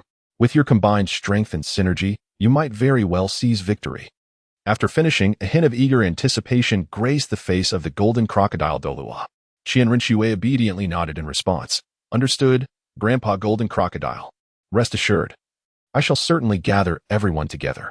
With that, she turned and gracefully strode towards the door, her footsteps light and swift. In a short while, Qian Rinxue had departed from the worship hall, making her way directly to the residence of the golden crocodile Douluo, the closest to the hall. Along the way, Qian Rinxue contemplated her forthcoming plans. She intended first to seek out the heavenly key at the estate of the golden crocodile Douluo, and subsequently proceed to the locations of the grandsons of the Titan and demon-slaying Douluos, which were situated a bit farther away. Ultimately, she aimed to lead them all to the Lin residence, where they could immerse themselves in cultivation within Lin U.S. domain, aspiring to swiftly enhance the overall strength of the team. With this thought in mind, Qian Rinxue quickened her pace, soon vanishing at the end of the path. Chapter 211. Ning Rongrong returns to the sect. On this day, the weather was delightful, with sunlight cascading upon the grand entrance of the academy, now renamed Shrek Academy, formerly known as the Blue Lightning Tyrant Dragon Advanced Academy. The gatekeeper was steadfast at his post when suddenly, a hurried messenger appeared before him, presenting a letter dispatched from the Seven Treasures Glazed Tile School. The gatekeeper, sensing the significance of the letter, felt a rush of urgency. Without a moment's hesitation, he seized the letter and hastily made his way into the academy. Shortly thereafter, he arrived at the location where Ning Rongrong was. "Miss Ning, here is a letter from your Seven Treasures Glazed Tile School. Please accept it." The gatekeeper respectfully handed the letter to Ning Rongrong, adding, "The messenger is still waiting at the entrance. Would you like me to ask him to leave after you have read the letter?" Ning Rongrong nodded slightly, extending her hand to receive the letter. She gently caressed the envelope, feeling the warmth emanating from it, as if she could sense her family's longing for her through the delicate paper. Carefully, she opened the envelope and unfolded the letter, which was filled to the brim with words. Ning Rongrong began to read attentively, each word seemingly imbued with the care and affection of her loved ones. After a thorough reading, she gleaned the essence of the letter. It was penned by her father, along with the sword Douluochen Xian and the bone Doulugu Rong, her grandfathers. They expressed their deep yearning for Ning Rongrong and earnestly hoped for her return to the sect. Furthermore, the letter mentioned a special gift they had prepared for her, along with